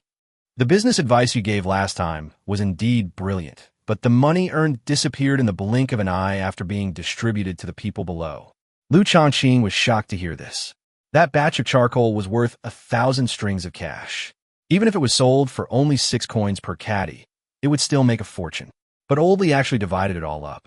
"Brother Li, even if you have a lot of money, You can't give it all to your subordinates. If they all make a fortune and then run their own businesses, who will want to follow you? Li Shimin was taken aback. You mean you want me to hide all the money and be a stingy person? I've kept the money, but my men still won't work for me. Liu Shaoqing squinted at him and said irritably, Brother Li, why do you talk like a diode? I never said I wouldn't split the money. Cheng Yaojin couldn't help but urge. What exactly do you want to say, kid? Just say it all at once. Liu Shaoqing didn't mind and said directly, Of course you can share the money you make with your subordinates, but you must not give them too much. Make sure they have enough to eat and wear, or at least a little bit. If you want to motivate them, give them shares and tie them firmly to your chariot.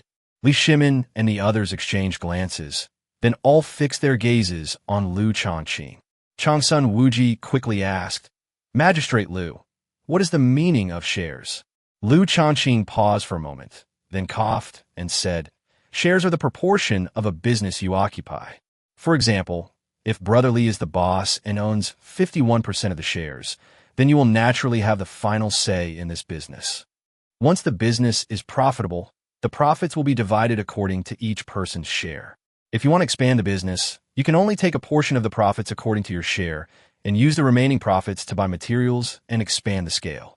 This time, Li Shimin, Changsun Wuji, and the others understood everything. Changsun Wuji's eyes gleamed. Brilliant, absolutely brilliant. This way, our subordinates can share in the profits without easily giving them the idea of going alone. Li Shimin was excited for a moment, but quickly calmed down. Magistrate Liu, your method of distributing profits is indeed good, but even a skilled cook cannot make a meal without rice. What's the point of distributing profits so generously if you can't make any money at all? Changsun Wuji was taken aback upon hearing this, and a thoughtful expression appeared on his face. Liu Shaoqing laughed heartily. Brother Li, you have a sharp eye. You got right to the point. While allocation is important for making money in the long run, you must first have money to make. I happen to have two methods here. Brother, you have many connections, why not give them a try?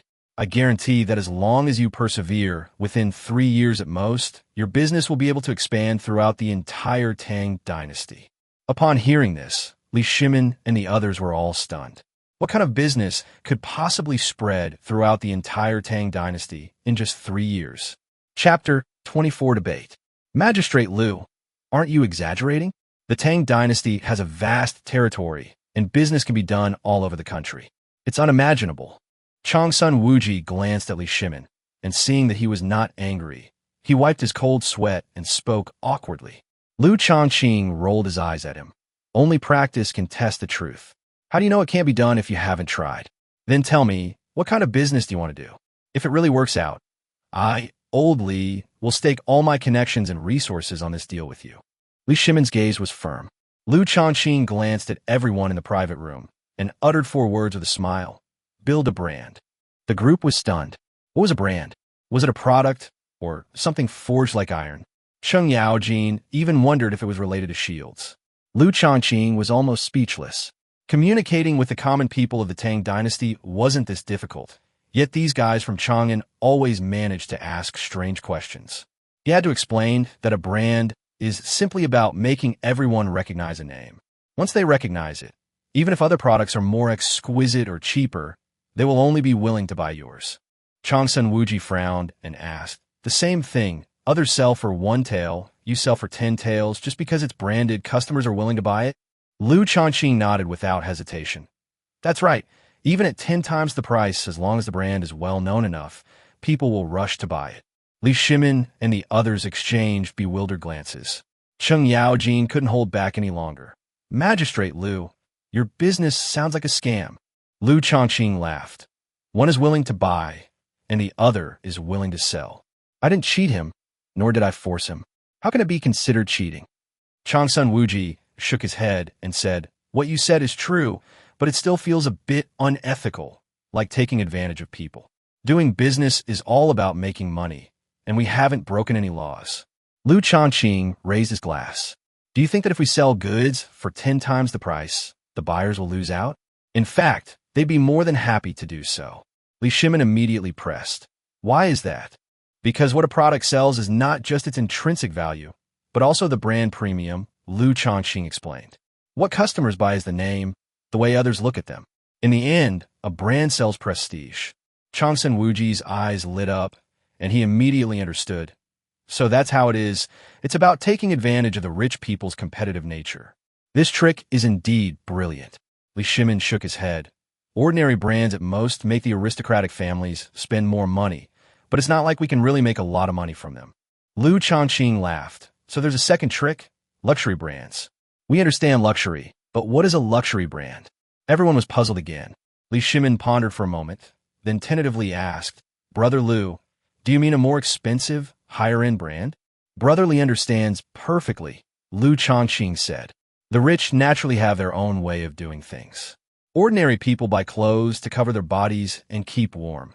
True luxury brands are for showing off one's status and position. For example, if a piece of clothing gets dirty, a rich person doesn't need to wash it. They just throw it away and get a new one. Because in their eyes, clothes that have been worn or washed lose their status. Li Shimin abruptly stood up, his face turning grim. Just throw it away? Isn't that a waste? He paced back and forth in the private room, clearly quite provoked by those words. Liu Shaoqing was puzzled. Brotherly, I was just discussing ways to make money with you. Why are you reacting so strongly?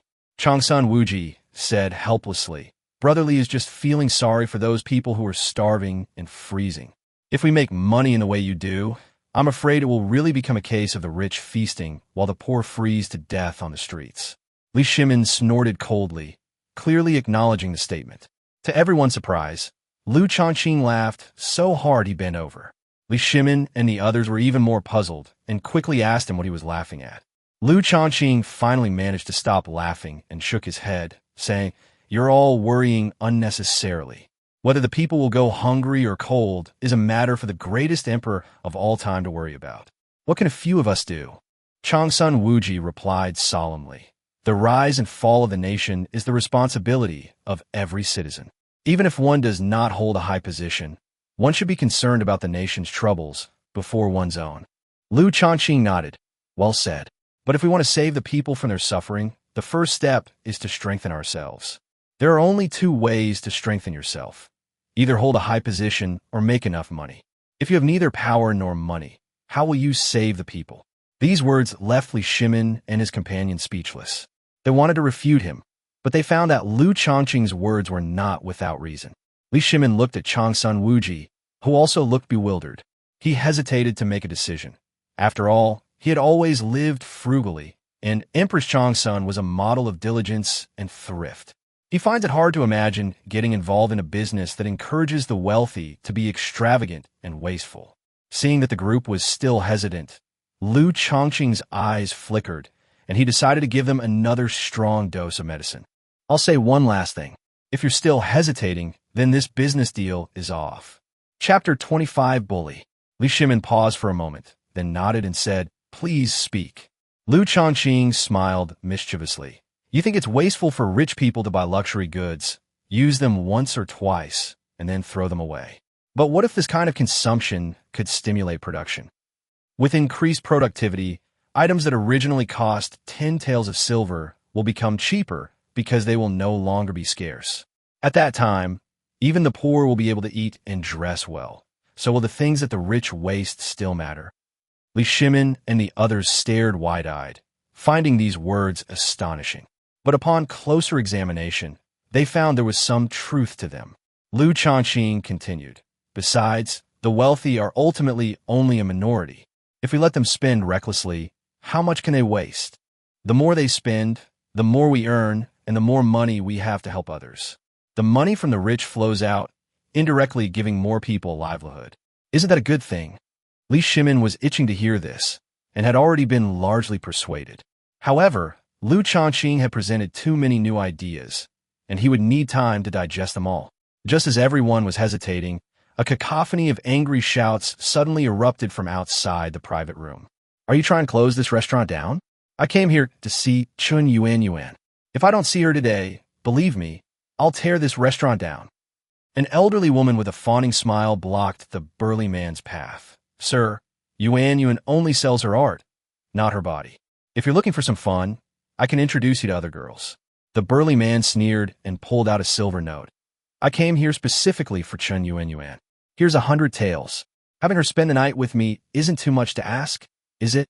The old woman quickly waved her hand. I can't make decisions about Yuan's affairs, and I certainly wouldn't dare accept this money.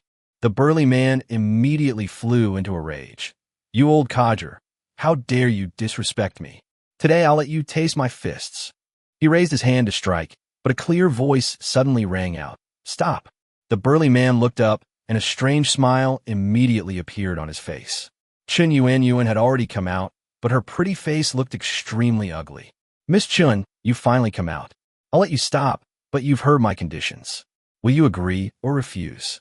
Chen Yuan said coldly. Aren't you afraid that the law enforcement team will come and question you? The burly man laughed loudly, as if he had heard the funniest joke in the world. Can the law enforcement team control law-abiding people? I'll pay you for a night. The price is fair. Who can stop me?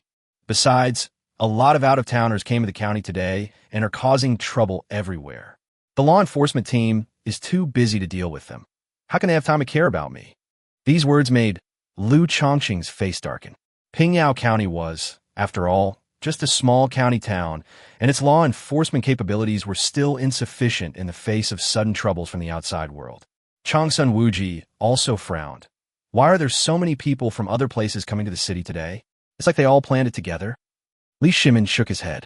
He also felt that something was strange about the matter, but he couldn't figure out what the problem was.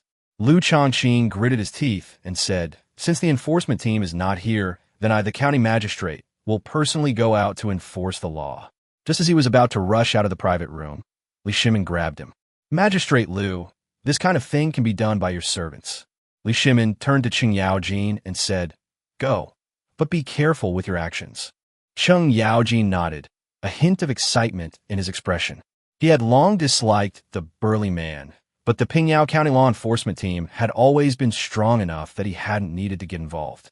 Now that the enforcement team failed to arrive in time, and His Majesty has personally spoken, he naturally will not refuse. Yes, sir. Cheng Yaojin left the private room with several of his men. Liu Shaoqing opened the window and looked out into the lobby on the first floor. The burly man continued to pressure Chen Yuan, his tone growing increasingly impatient. Miss Chun, just give in to me.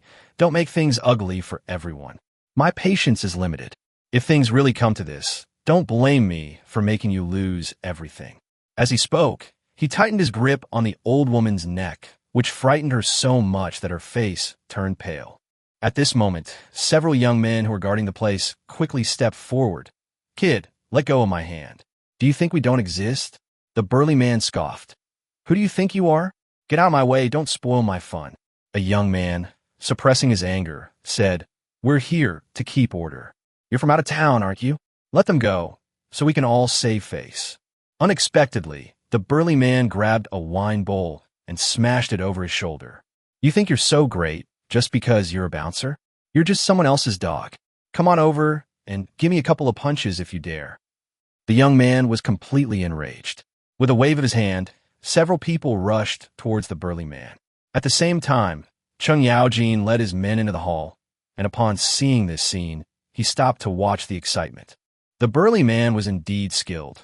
With just a few punches and kicks, he knocked the young men off their feet, leaving them sprawled and unable to get up. The guard beside him couldn't help but whisper, This kid is really something. Lord Jijia, it seems we'll have to take action ourselves. Cheng Yaojin smiled, took off his outer garment, and handed it to the guard, then strode towards the burly man. The burly man was in high spirits at that moment. He casually threw one person a few steps away, and then arrogantly surveyed the entire scene. Anyone else wanting to meddle, step forward. If no one steps forward, Miss Chen Yuan is mine today. The onlookers immediately took several steps back, afraid of being targeted by this madman and getting beaten up for nothing. Chen Yuan's face was pale, as if she could already see the fate she could not escape. Just then, Cheng Yaojin spoke up. Kid, what kind of skill is it to bully ordinary people? I'll play with you. The burly man was taken aback by what he heard, turned around to look at Cheng Yaojin, and then grinned maliciously. You've got some nerve, daring to provoke me? Wait a minute, I'll kick your head like a ball. After saying that, he strode towards Cheng Yaojin. Chen Yuan couldn't help but advise, Hero, let it go. Don't let me, a weak woman, cause you to suffer. Cheng Yaojin simply smiled and remained silent. When the burly man got close, he raised his leg and kicked him, sending him flying several steps away. The hall fell silent instantly. Everyone was stunned. Chapter 26 Bodyguard. The burly man was so imposing when he was beating people, like a demon god descended to earth. No one expected that Cheng Yaojin would kick him flying. The burly man scrambled to his feet, his face contorted with rage, and roared, "You little brat, you dare hit me? I'll make you regret this." He clapped his hands, and 4 burly men immediately stepped out from the crowd. Each of them was imposing and clearly his henchman. When the proprietress saw that there were many of them, she quickly stepped forward to persuade Cheng Yaojin. "Sir, thank you for standing up for Yuan, but there are too many of them. Let's just let it go." Cheng Yaojin glanced at her disdainfully and beckoned to the group. "What are you standing there for? Didn't you want to fight? Come on over." The burly man at the head was completely enraged. He had originally wanted to force Cheng Yaojin to submit, but now he simply waved his hand, and the group rushed forward at the same time. "You asked for it. Don't blame us for being ruthless." Cheng Yaojin sneered, not taking them seriously at all. "Come on if you've got the guts. I'll see what you're made of." Just as several burly men rushed in front of him, before their fists and feet could even land, Cheng Yaojin kicked one of them away. He then unleashed a flurry of punches, landing 2 blows on the faces of the other 2 men. With 2 loud thuds, the 2 men were sent flying backward, their faces pale with shock. In the blink of an eye, only the burly man who started the trouble and one of his henchmen remained standing. Seeing that things were going badly, the burly man still tried to be tough. "You little brat, you're ruthless." But as soon as he finished speaking, he turned around and tried to run away, but Cheng Yaojin grabbed his collar and pulled him back. A ruthless glint flashed in the burly man's eyes. He suddenly drew a sharp knife from his waist and stabbed at Cheng Yaojin. The surrounding crowd immediately cried out in alarm, fearing that someone might die. However, Cheng Yaojin grabbed his right wrist and twisted it forcefully. The burly man's arm twisted instantly, and he turned pale with pain. The dagger fell to the ground with a thud, and cold sweat poured down his forehead. He endured the excruciating pain and threatened, his voice trembling with fear, "Kid, don't mess around. The magistrate of the next county is my brother. If you dare touch me, he won't let you get away with it." Upon hearing this, Cheng Yaojin laughed instead. "That's perfect. I'll go beat you up today. Let your brother come find me in Chang'an if he dares." After saying that, he raised his hand and unleashed a flurry of blows from both sides, quickly beating the burly man until his face was covered in welts. The burly man trembled all over and dared not speak defiantly anymore. Cheng Yaojin continued to beat him while asking, "Do you submit? If not, I'll go and teach you another lesson." The burly man hurriedly waved his hands and begged for mercy. "I surrender. Surrender. Please spare my life, brother." His face was so swollen it was unrecognizable. His mouth was like a sausage, and he could barely speak. Seeing that he gave in so quickly, Cheng Yaojin lost interest and kicked him away, saying, "This is really boring. Be more careful in the future and don't mess with just anyone." The burly man was filled with grievances, but he didn't even dare to refute them. He could only leave in a sorry state with his several bruised and battered companions. After Cheng Yaojin finished dealing with the people, he turned to Chun Yuan and said, "Miss, if anyone bullies you again, come to room number 1 in the Heavenly Palace, and I will stand up for you." After saying that, he went straight upstairs without even glancing at the group of people again. Chun Yuan stood there, inexplicably excited. She no longer had to suppress her feelings, as if she had suddenly broken free from a predicament. But her benefactor left just like that, without even having a chance to thank her, let alone repay her. The proprietress grabbed her hand and reminded her, Yuan, what are you standing there for? This expert saved you. You should at least go and show your appreciation." Chun Yuan then came to her senses, nodded hurriedly, and remembering what Cheng Yaojin had said about the number 1 room, she immediately chased after them. Seeing that the onlookers had dispersed, the burly men felt utterly humiliated. The leader stared at Chun Yuan's retreating figure, a greedy glint in his eyes. He gritted his teeth and said, "That kid looks like he's from Chang'an. Let's keep watch over him outside Pingyao County. The group nodded in agreement, and then, while tending to their injuries, they went to look for someone clearly not willing to give up easily. Meanwhile, Chen Yuan had already arrived at room number 1. Liu Shaoqing and the others had already returned to their seats, and Cheng Yaojin had just returned as well. Liu Shaoqing stood up and laughed. Brother Cheng, your kung fu is really good. Those guys look tough, but they weren't even a match for you. He then asked curiously, but what exactly do you do, brother? How come you're so skilled? Cheng Yaojin scratched his head, almost letting slip. I'll go too, as His Majesty's bodyguard. Whoever His Majesty tells me to fight, I'll go and fight. Liu Shaoqing glanced at Li Shimin and said with a smile, Brother Li, with such a capable bodyguard, can I reserve him in advance? Li Shimin and the others were stunned. The dignified Cheng Yaojin, Liu Shaoqing actually wanted to hire him as a bodyguard? Li Shimin coughed lightly. Brother Liu, aren't you penniless right now? How do you still have money to hire bodyguards? Liu Shaoqing shook his head awkwardly. Brother, you don't know this. Although I've managed Pingyao County quite well, I've also offended quite a few people because of it. Li Shimin nodded. He understood, of course. Liu Shaoqing's desire to eliminate abuses would inevitably affect the interests of some people. Those people dared not confront the county magistrate openly. But once Liu Shaoqing resigned from his post and lost the protection of his official position, they could retaliate against him without restraint. Liu Shaoqing continued. Once I resign and leave Pingyao County, someone will surely seek revenge. Without a suitable bodyguard, I'm afraid I might not be able to leave Pingyao County alive. Li Shimin was furious when he heard this. This kid was still thinking about resigning from his post. He took a deep breath and forced a smile. Brother Liu, you haven't resigned yet, have you? Besides, even if you wanted me as your subordinate, he might not be willing. But don't worry, when that day comes, just write me a letter, and I will definitely send someone to protect you. Chapter 27, Secretary. Hearing this, Liu Shaoqing simply smiled, not taking it to heart at all. He wondered where these old men would be when he resigned. Just as everyone was stunned, a soft voice came from outside the door. Is the young master who just stepped in to help here? Judging from the voice, it was the same Miss Chen Yuan from before. Liu Shaoqing was slightly taken aback, then said, Please come in, young lady outside. Chen Yuan hesitated for a moment before pushing open the door and entering the private room. Seeing so many people sitting inside, she appeared somewhat shy, then gave Cheng Yaojin a graceful bow. Thank you so much for saving me, young master. I will never forget this kindness. Cheng Yaojin scratched his head and laughed. Miss Chen, you don't need to thank me. It wasn't me who wanted to save you. It was my master who wanted to save you. Upon hearing this, Chen Yuan looked at everyone in surprise. I wonder which one of you is the young master's master? Cheng Yaojin gestured to Li Shimin, but Li Shimin shook his head. It wasn't me. It was your county magistrate who wanted to save you, and my brother was just doing it on your behalf.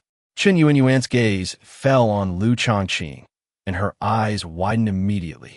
So you are Magistrate Liu. No wonder you looked familiar, but I couldn't remember where I'd seen you before.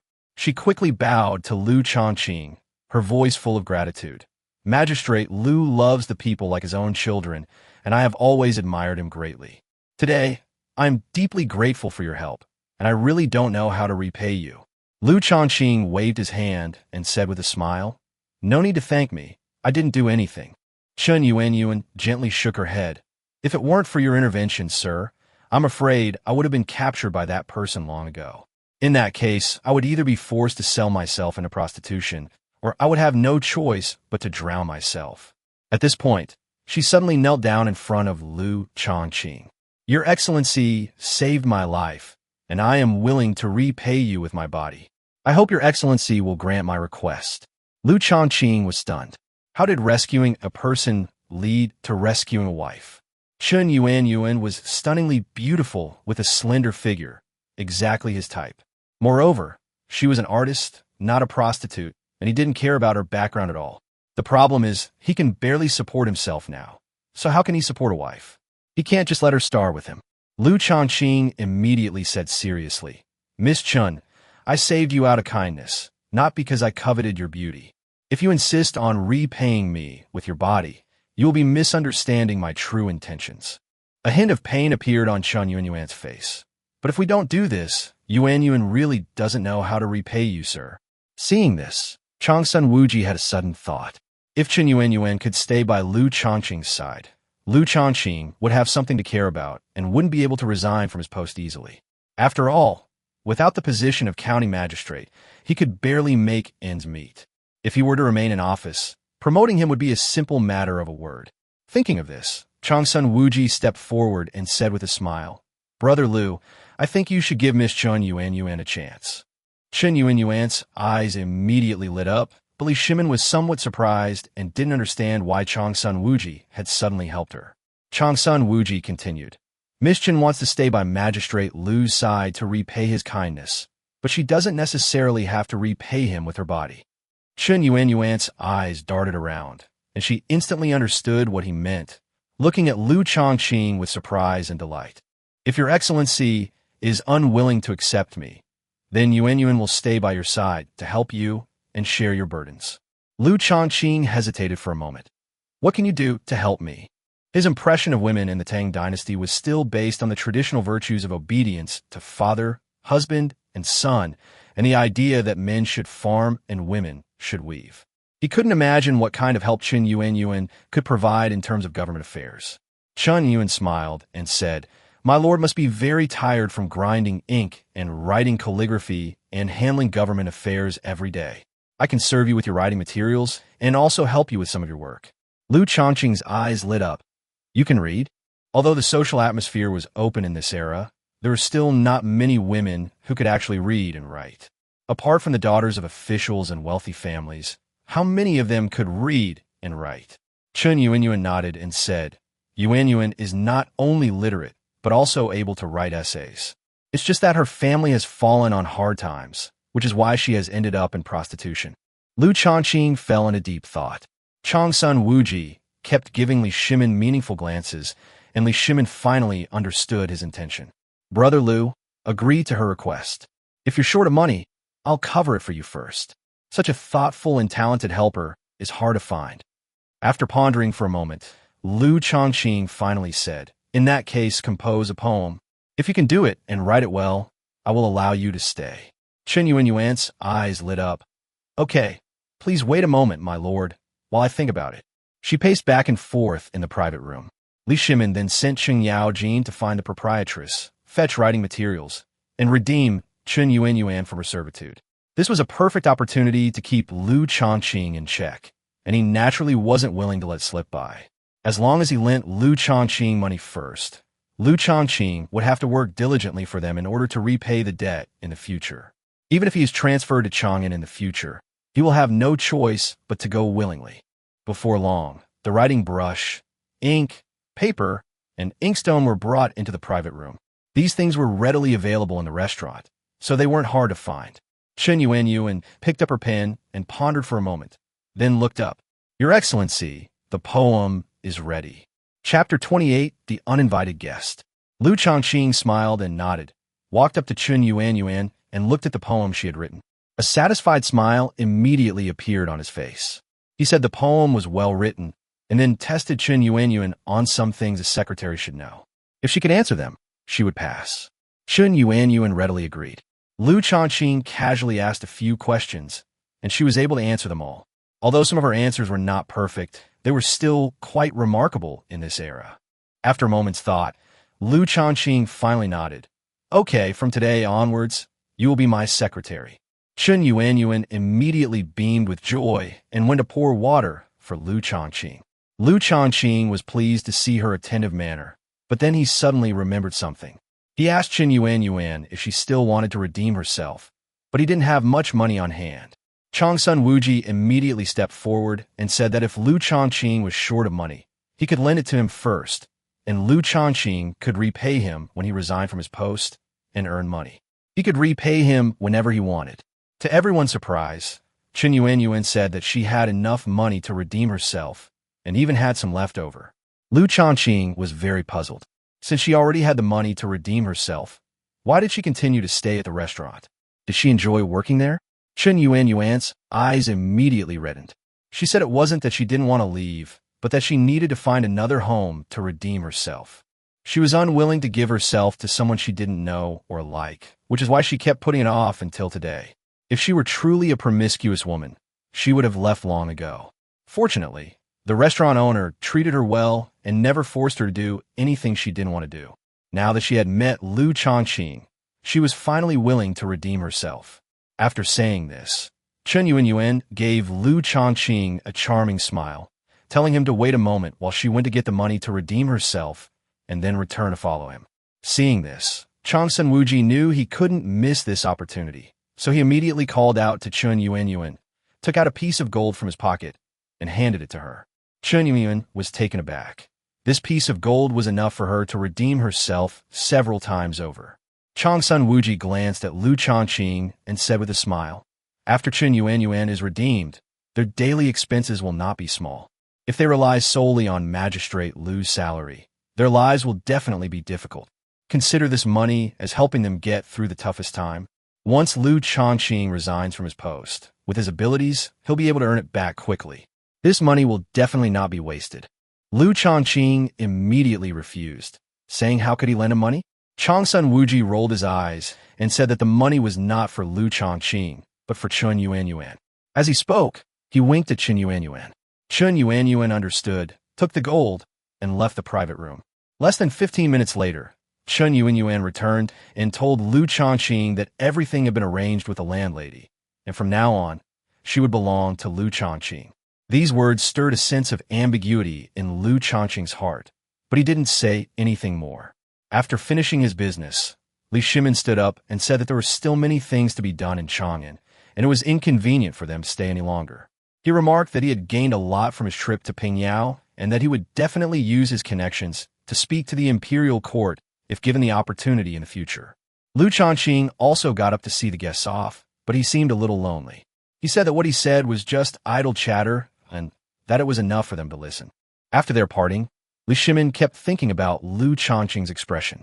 Chang Sunwuji said worriedly that Liu Shaoqing was clearly depressed and frustrated, and had become somewhat disheartened. He must be put back into service as soon as possible. Li Shimin nodded, but said that this matter should not be rushed. He suggested that someone be sent to keep an eye on Liu Shaoqing and that he should not be allowed to leave Pingyao County. In Li Shimin's view, Liu Shaoqing was quick-witted and would surely become a prime minister in the future, but he was still young and needed to experience some setbacks. After resting at the inn for the night, Li Shimin decided to change his itinerary and stay in Pingyao County to explore the area. He wanted to see for himself whether the methods of governing the world that Liu Shaoqing had mentioned were truly feasible.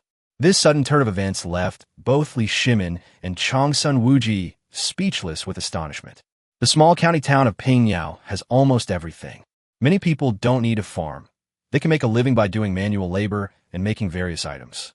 Such a scene is simply unimaginable elsewhere. People in other places, if they don't become officials or engage in commerce, can only make a living by farming.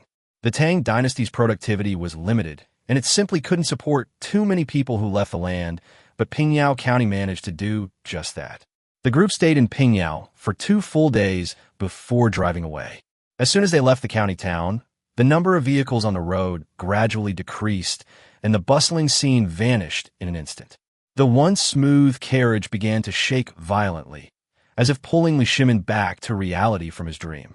Sitting in the swaying carriage, he couldn't help but sigh, wishing that one day the entire Tang Dynasty could be as prosperous as Pingyao County. Just as Li Shimin's thoughts were drifting away, the carriage suddenly stopped, nearly throwing him off. Chang Sunwuji hurriedly grabbed Li Shimin, then angrily berated the coachman, Lao Lu, demanding to know how he drove the carriage. The sixth brother's voice was filled with panic as he said that a group of people, at least 50 or 60, had surrounded them. Li Shimin and his entourage lifted the carriage curtain and looked out. Sure enough, they saw dozens of people approaching them, some of whom were riding tall horses, exuding an imposing aura. The other party sneered, "You guys finally got out of Pingyao County. We thought you were going to stay inside forever." Upon hearing the accent, Li Shimin and the others immediately felt that it sounded somewhat familiar. Chang Sunwuji's expression changed slightly. These were clearly the same group of people who had fought with Chang Yaojin in the restaurant a couple of days ago. Chapter 29, A Brutal Beating. Chang Sunwuji reacted instantly and hurriedly shouted, "Guards, protect the master!" As soon as he finished speaking, the guards on the carriage behind rushed out. They had been watching this side for a while, but because Li Shimin had not given the order, none of them dared to make a move rashly. Cheng Yaojin stepped forward, staring coldly at the group. "Haven't you had enough of the beating at the restaurant? You've come here to get another beating." The burly man who had been beaten earlier trembled, then forced a tough stance and said, "Kid, don't be so arrogant. You were able to fight before, but that's in the past. I brought 55 men with me today. No matter how good you are at fighting, you'd better come down to me." Although the realm had been initially stabilized, the people remained fierce and unruly. With nothing to do in the dead of winter, many people were bored out of their minds, and Pingyao County, being not far from Chang'an, was precisely the place most prone to harboring filth and corruption. Changsun Wuji wiped the cold sweat from his forehead and said in a low voice, "My lord, these people are too arrogant. How dare they be so presumptuous under the emperor's nose? I will definitely deal with them severely." Li Shimin smiled and shook his head. If so many people dare to gather and cause trouble, there must be someone backing them up. He leaned forward slightly, looked at the leader, and asked, "Aren't you afraid of being arrested by the authorities for inciting a disturbance?" The man sneered, his face full of disdain. "Arrest me? You better see who dares to. I'm a relative from Lord Ho's hometown." Changsun Wuji and the others' expressions changed, and they immediately pressed, "Which Lord Ho? Explain yourself." Seeing their shock, the man became even more smug. "Who else could it be? Of course, it's the illustrious Lord Ho Junji." Li Shimin's face darkened slightly. He hadn't expected that Ho Junji's relatives would dare to bully others and be so arrogant.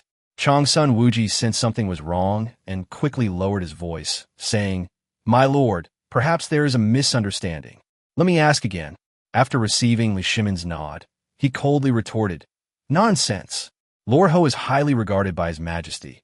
How could he tolerate your reckless behavior? I think you're just using his position for show." The man laughed loudly. "So what if His Majesty values it? Does His Majesty think His Majesty would run all the way outside Pingyao County? What I'm doing here, how would His Majesty know? Lord Ho is the pride of our entire village. Even the village's stray dogs have been sent to the Pingyao County Law Enforcement Team, where they're fed and cared for as auxiliary dogs. We villagers are naturally even less likely to be offended." Upon hearing this, Li Shimin and the others were stunned. To think that even a stray dog from the village could be placed in the enforcement team through connections. This Ho Junji faction was utterly lawless. Changsun Wuji and the others dared not ask any further questions. After all, Ho Junji was the emperor's relative by marriage, and even if they understood something in their hearts, they could not say it outright on the spot. The leader of the thugs had lost his patience and waved his hand, saying, "Enough talk, brothers, get them. Give them a good beating." More than 50 burly men in black rushed forward, and Changsun Wuji quickly ordered his guards to defend them. Seeing Cheng Yaojin lead his men into the crowd, Changsun Wuji said anxiously, "Master, should we send someone into the city to call on the law enforcement team? We don't have many guards, and even with Cheng Yaojin, we might not be able to stop them." Li Shimin, however, was unconcerned. "What's there to be afraid of? If they're not enough, we still have me, right? Your eldest grandson, can't he take on a few of them?" Changsun Wuji was immediately startled. "Your Majesty, you must take care of your health." Li Shimin glared at him. "Take care of what? It's rare for you to get any exercise, so this is a good opportunity to loosen up your muscles. They didn't bring any weapons. No one will die." As he spoke, he looked intently toward the battlefield. Cheng Yaojin led his men into the crowd, mowing down the burly men one by one like cutting leeks. Although the enemy outnumbered them, their momentum was completely suppressed. Changsun Wuji was taken aback. "Your Majesty, it seems that Cheng Yaojin and the others can hold on." Li Shimin was displeased instead. "What's wrong with Cheng Yaojin? Send word to him to release 2 of them." Changsun Wuji tried to dissuade him, but Li Shimin insisted on doing it himself, so he had no choice but to give the order. Cheng Yaojin didn't reply after hearing this. As if by accident, he pushed the 2 burly men in black directly in front of Li Shimin and Changsun Wuji with 2 bangs. Upon seeing this, the thug was overjoyed and immediately shouted, "You two, go and beat them up. Those 2 are the real masters." Two burly men turned to look at Li Shimin, grinning maliciously as they charged forward. "Kid, you've offended our boss. You're in for it today." The two men immediately threw punches at each other. Chang Sun Wuji turned pale with fright and hurriedly tried to step forward to stop them. But Li Shimin pushed him aside and went to greet him personally. Chang Sun Wuji stood to the side, his heart pounding in his chest. He wanted to intervene, but he knew that Li Shimin did not want others to interfere, so he could only keep a close eye on the battle. He would rush to protect the emperor at the slightest sign of trouble. But those two burly men, though fierce-looking, were utterly insignificant in Li Shimin's eyes. Having fought on the battlefield for over a decade, even without personally engaging in combat for a long time, dealing with two thugs was still a piece of cake for Li Shimin. Before the time it takes to drink a cup of tea is over, the two men were knocked to the ground by Li Shimin, looking utterly miserable. The leader of the thugs was so angry that he cursed, "You two are useless. You lot, go help them." Several more thugs surrounded Li Shimin, and Chang Sun Wuji could no longer sit still. While Li Shimin was fighting with the others, he stood by attentively, ready to intervene at any moment. Soon, Li Shimin dealt with those thugs one by one, knocking them to the ground. But at that moment, one of them had a glint in his eye, clearly having other wicked thoughts. Chapter 30 Loot. The man in black realized that Li Shimin was skilled and dared not confront him head-on. Instead, he circled around behind Li Shimin and attempted a sneak attack. Chang Sun Wuji noticed immediately, and seeing that the other party's fist was about to smash into the back of Li Shimin's head, he kicked the man away. Li Shimin turned around upon hearing the sound, his face immediately darkening, his eyes filled with a fierce light. "These little devils dare to mess with me. Fine, I'll deal with them all today and bring them back to Chang'an." Upon hearing this, Cheng Yaojin, who was not far away, immediately perked up. "Master, do you want them to be our horses and pull our cart?" Li Shimin was taken aback for a moment, then nodded and smiled. "Using horses to pull a carriage? That's a good idea. I'll reward you later." Upon hearing that there was a reward, Cheng Yaojin immediately unleashed all his skills, fighting more fiercely than anyone else. In less than 15 minutes, all the thugs in black were lying on the ground, and even the leader couldn't escape. Cheng Yaojin stood in the middle of the group and shouted triumphantly, "Now you know how powerful your grandfather is? You thought having more people would be useful." The man in black was completely dumbfounded. He had thought the other party was just a few rich people, but he didn't expect them to be all capable fighters, especially Cheng Yaojin, who was like a mad general. Cheng Yaojin immediately ordered his guards, "Go find ropes and tie all these people together so we can pull the cart."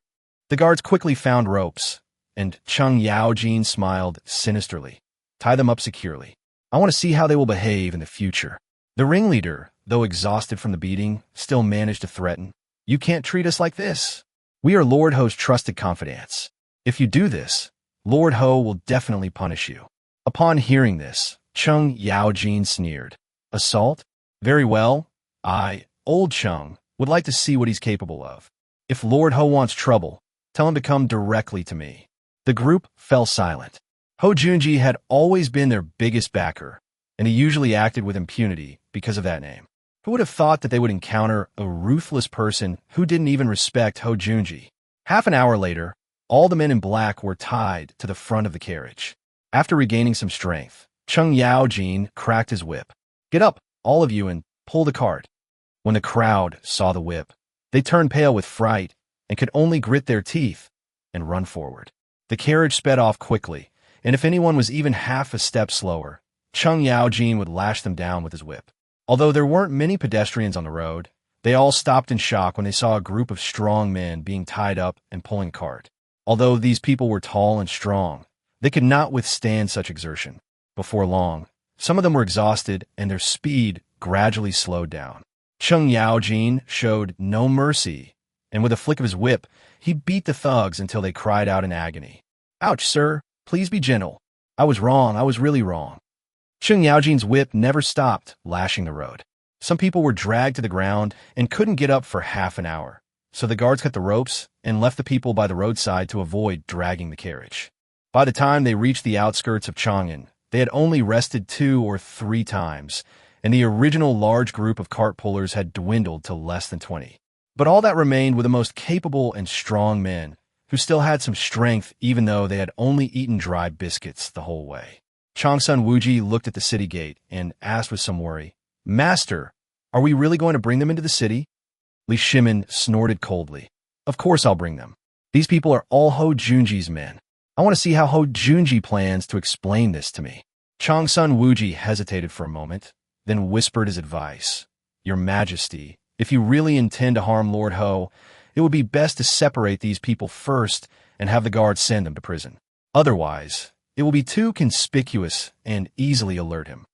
Li Shimin thought for a moment and immediately nodded. "That's right. Let's do it that way." Changsun Wuji immediately ordered his guards to secretly take the group of villains away. Cheng Yaojin then returned to the carriage, blowing on his reddened palms and complaining, "Your Majesty, my hands are sore from all the shaking on this journey. These bastards are so infuriating. I really wanted to slap them." Li Shimin glanced at him with a smile. "You still have the nerve to say that? You had a great time fighting your way here, didn't you?" Cheng Yaojin scratched his head and laughed awkwardly. "His Majesty still saw through me. But beating people is never as satisfying as chopping them up. I really want to chop all these useless people up with one stroke." Li Shimin waved his hand. "These people are insignificant. What's truly important are people like Ho Junji. If you want to kill, there will be plenty of opportunities for you to become an executioner in the future." Cheng Yaojin curled his lip. "What's the point of being an executioner? You only behead those who won't fight back. Your Majesty, why don't you let me lead troops to kill the enemy?" Li Shimin paused for a moment, then glanced at him sideways. "Leading troops?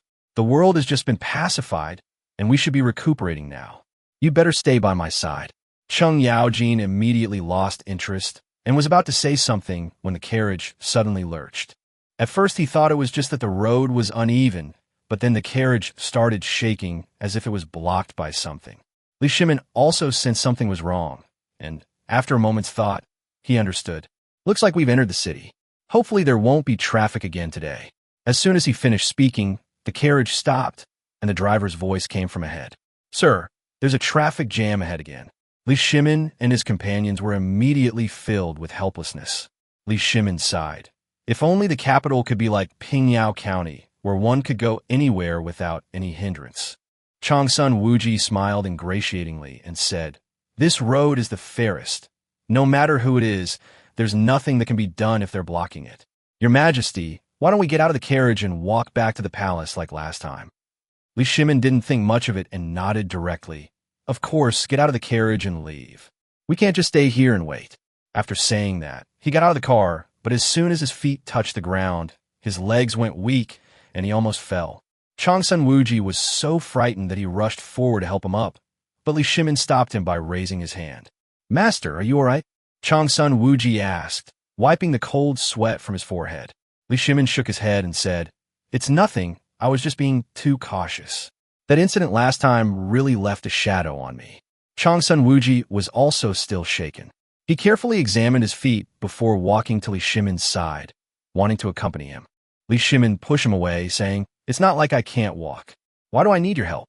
Despite his strong words, he walked cautiously, looking left and right, afraid of making a mistake under his feet. His hesitant and indecisive manner was quite comical, but Changsun Wuji could only suppress his laughter and dared not show the slightest abnormality. Only when they reached a cleaner official road did Li Shimin finally loosen his stride and stride forward. Chapter 31, Chatting.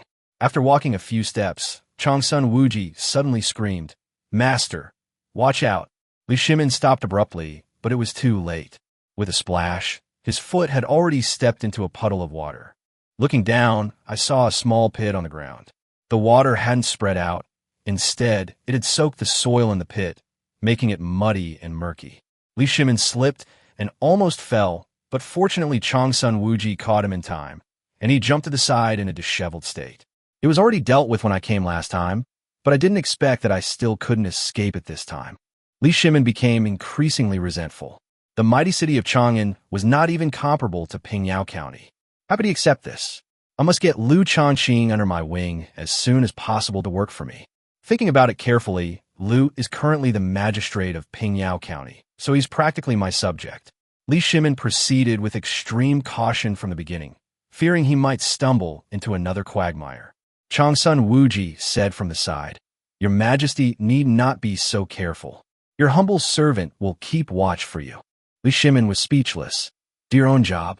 You say the magistrate of Chang'an is managing things so poorly. Shouldn't we replace him?" Changsun Wuji frowned. "Replacing him is not impossible, but the magistrate of Chang'an seems to be related to Su Jingzong. If we take action against him, it may implicate a large number of people. Your Majesty should be cautious." "It's Su Jingzong again." Li Shimin was furious. "Am I, the Emperor of the great Tang Dynasty, so powerless to even touch a mere magistrate of Chang'an? Within 10 days, I will definitely replace the magistrate of Chang'an." He strode forward angrily, his steps firm, but he would occasionally jump into puddles to avoid them, which looked rather comical. Changsun Wuji couldn't help but burst out laughing. Li Shimin turned around and glared at him. "What are you laughing at? Do you think my posture is indecent?" With the emperor's imposing presence, Changsun Wuji quickly waved his hand. "Your Majesty misunderstands." This humble subject just suddenly had a cough. Li Shimin scrutinized him suspiciously for a long time, but finally flicked his sleeve and didn't pursue the matter any further. Before even entering the palace gates, Li Shimin saw Empress Zhongsun waiting outside with princes, princesses, and the crown princess. "Why are you all out here? I haven't even had anyone announce my arrival." Empress Zhongsun stepped forward and bowed. "It was I who sent people to wait here. I estimated that His Majesty should be returning soon, so I led everyone to welcome him in time." Li Shimin nodded without saying anything more. He and the Empress had a deep relationship, so it wasn't surprising that she would arrange these things. Empress Zhongsun then said, "Your Majesty and your elder brother must be tired from your journey. Please go back and rest first. Food has been prepared in the palace. After washing up, we can all eat together." Li Shimin rubbed his stomach, and a smile finally appeared on his face. "Now that the Empress mentions it, I am indeed a little hungry. We've wasted quite a bit of time on the road." The group walked together into the palace. The roads inside the palace walls were smooth and clean, which was indeed much more comfortable than outside. Li Shimin still couldn't help but sigh. Although the roads in the palace are good and relatively smooth and clean compared to the outside, they're still a bit inferior to those in Pingyao County. Emperor Zhongsun was slightly taken aback. Li Shimin's face had been tense since his return, but he seemed quite happy when Pingyao County was mentioned. She then looked at Changsun Wuji and found that her brother was still suppressing a laugh. Changsun Wuji was always composed, and he had clearly been through a lot on this trip. Upon arriving at the main hall, the table was already laden with fruit, snacks, and food, but the main meal had not yet been served. Empress Zhongsun said to Li Shimin, "Your Majesty, please take a bath and change your clothes first. A bath will make you feel better." Li Shimin nodded. "Very well, I will listen to the Empress." After he left, Empress Zhongsun breathed a sigh of relief and turned to look at Zhongsun Wuji, who was still trying to laugh. "Brother, you've been wanting to laugh ever since you got back. What happened on the way?" Changsun Wuji first looked in the direction Li Shimin had left, and only after confirming that the man had gone far away did he breathe a sigh of relief. Empress Zhongsun was even more confused. "His Majesty has already left. What are you still looking at?" Changsun Wuji laughed and said, "What I want to laugh about is indeed related to His Majesty. If I were to say it to His Majesty's face, I'm afraid he would really beat me." Empress Zhongsun immediately became interested. Could it be His Majesty's shameful affair? Changsun Wuji glanced at the princes and grandsons filling the hall and lowered his voice, saying, "With so many juniors here, let's not talk about His Majesty's matter for now. Let me tell you about this trip to Pingyao County." Empress Zhongsun nodded and then gently tapped the table to quiet everyone down. Lord Changsun accompanied His Majesty to Pingyao County this time and encountered many strange things. Let's all hear about them. All eyes immediately turned to Changsun Wuji, eager to know what was so special about this small county town. Changsun Wuji cleared his throat and said, "Let me first talk about the roads in Pingyao County. They're so smooth and clean." Prince Li Ku immediately shook his head. "Impossible, right? It's just a county town. How could it be better than Chang'an?" Crown Prince Li Chengqian nodded in agreement. "Chang'an is the truly prosperous city. Even Chang'an is nothing compared to Pingyao County." Chapter 32, Amazing. Li Ji nodded and said, Lord Changsun, aren't you going a bit too far? What's so special about Pingyao County? I visited it the year before last. Changsun Wuji smiled upon hearing this. If they truly understood Pingyao County, he wouldn't need to say anything more, but clearly these princes and princesses knew nothing about it. When he visited Pingyao County before, he witnessed the changes there and felt a sense of unease, like a country bumpkin entering the city. Now, facing the doubts of others, he has regained his confidence. He slowly began. Pingyao County is completely different from other places, and this is all thanks to the county magistrate there. The princes were immediately puzzled. They were always recruiting talent, but they had never heard of a county magistrate in Pingyao County who was worth paying attention to. Empress Zhongsun asked, "What is the magistrate's name?" This was the first time she had ever heard of this person. His Majesty had visited Pingyao County last time, but hadn't mentioned him to her. Had her elder brother misjudged him? Changsun Wuji, unaware of her thoughts, said directly, "His name is Liu Shaoqing, and he is a young man. He governed Pingyao County better than Chang'an, and the people lived in peace and contentment, with no one picking up lost items on the road." What was most surprising was that the roads in the city were exceptionally clean, with almost no dirt in sight. The county is specially arranged for people to clean up and sweep, so people don't have to worry about stepping on dirt when walking on the road. Everyone was surprised. For them, not stepping in dirt was not a big deal, since they usually travel by car, but to have someone specially assigned to clean the roads was something they had never heard of before. Li Ke frowned and said, "Hiring people to clean the roads will cost a lot. Can Pingyao County afford it?" Changsun Wuji said, "The point is not how much money is spent on cleaning, but that since Liu Shaoqing dares to spend money here, it means that the county is not short of money for other things." Everyone nodded in agreement, wondering if Pingyao County had become so wealthy. Emperor Zhongsun said, "A clean road is merely a superficial achievement. It is not enough to demonstrate his true abilities." Changsun Wuji laughed and said, "Of course it's not just that. In addition to the ordinary official road, there's also a highway leading into Pingyao County, which is at least twice as wide as the ordinary official road." Crown Prince Li Chengxian asked in surprise, "Highway? Could it be a road that's even faster?" "That's right." Changsun Wuji nodded. Moreover, the road is divided into two directions, and vehicles traveling in the same direction can only go one way. Although the intersection is prone to traffic congestion, there are traffic signs and people on duty there. Every once in a while, one side of the vehicles is allowed to pass while the other side waits. Upon hearing this, Li Chengxian immediately noticed the problem. Wouldn't the carriage have to wait at the intersection for a long time? The others agreed, and all looked at Changsun Wuji. Changsun Wuji shook his head and laughed. The crown prince only saw the waiting, but not the obstruction. "Do you remember how His Majesty and I returned to the palace?" Li Chengxian recalled for a moment and said, "My father and uncle walked back." Li Ke suddenly realized, "I understand now. If we don't arrange it like Pingyao County, all the cars will be crammed together, and we won't be able to move at all on the road." Changsun Wuji nodded and said, "That's right. It may seem like we have to wait, but in reality, it allows everyone to travel faster, and the problems on the road are solved." He continued, "There's something else that I find equally surprising. There's actually a parking lot in Pingyao County." Emperor Zhongsun read it aloud in a low voice. "Parking lot? I've only ever heard of horse farms." Li Chengxian also looked puzzled. Changsun Wuji explained, "As the name suggests, it's a place specifically for parking carriages. For just a few coins, you can park your carriage for a whole day, and you can retrieve it with a receipt." The more they listened, the more curious they became. Li Chengxian said, "In other words, if we go to Pingyao County, no matter how many carriages we bring, we don't need to worry about where to park them, nor do we need to find someone else to look after them." "That's good," Changsun Wuji said. "It can both house the carriage and ensure its safety, preventing it from being stolen." Empress Zhongsun nodded, finally developing a degree of goodwill towards Liu Shaoqing, whom she had never met before. But Li Chengxian still said, "These two methods are indeed somewhat novel and can solve practical problems, but to say that he is very capable seems insufficient." Perhaps it was just a flash of inspiration. At this point, he remembered something else. "Uncle, there are still loopholes in the magistrate's actions." Changsun Wuji was slightly taken aback. "What loophole? Tell me, Your Highness," Li Chengxian said seriously. "Even if we send people to sweep the roads, We can't stop people from relieving themselves anywhere.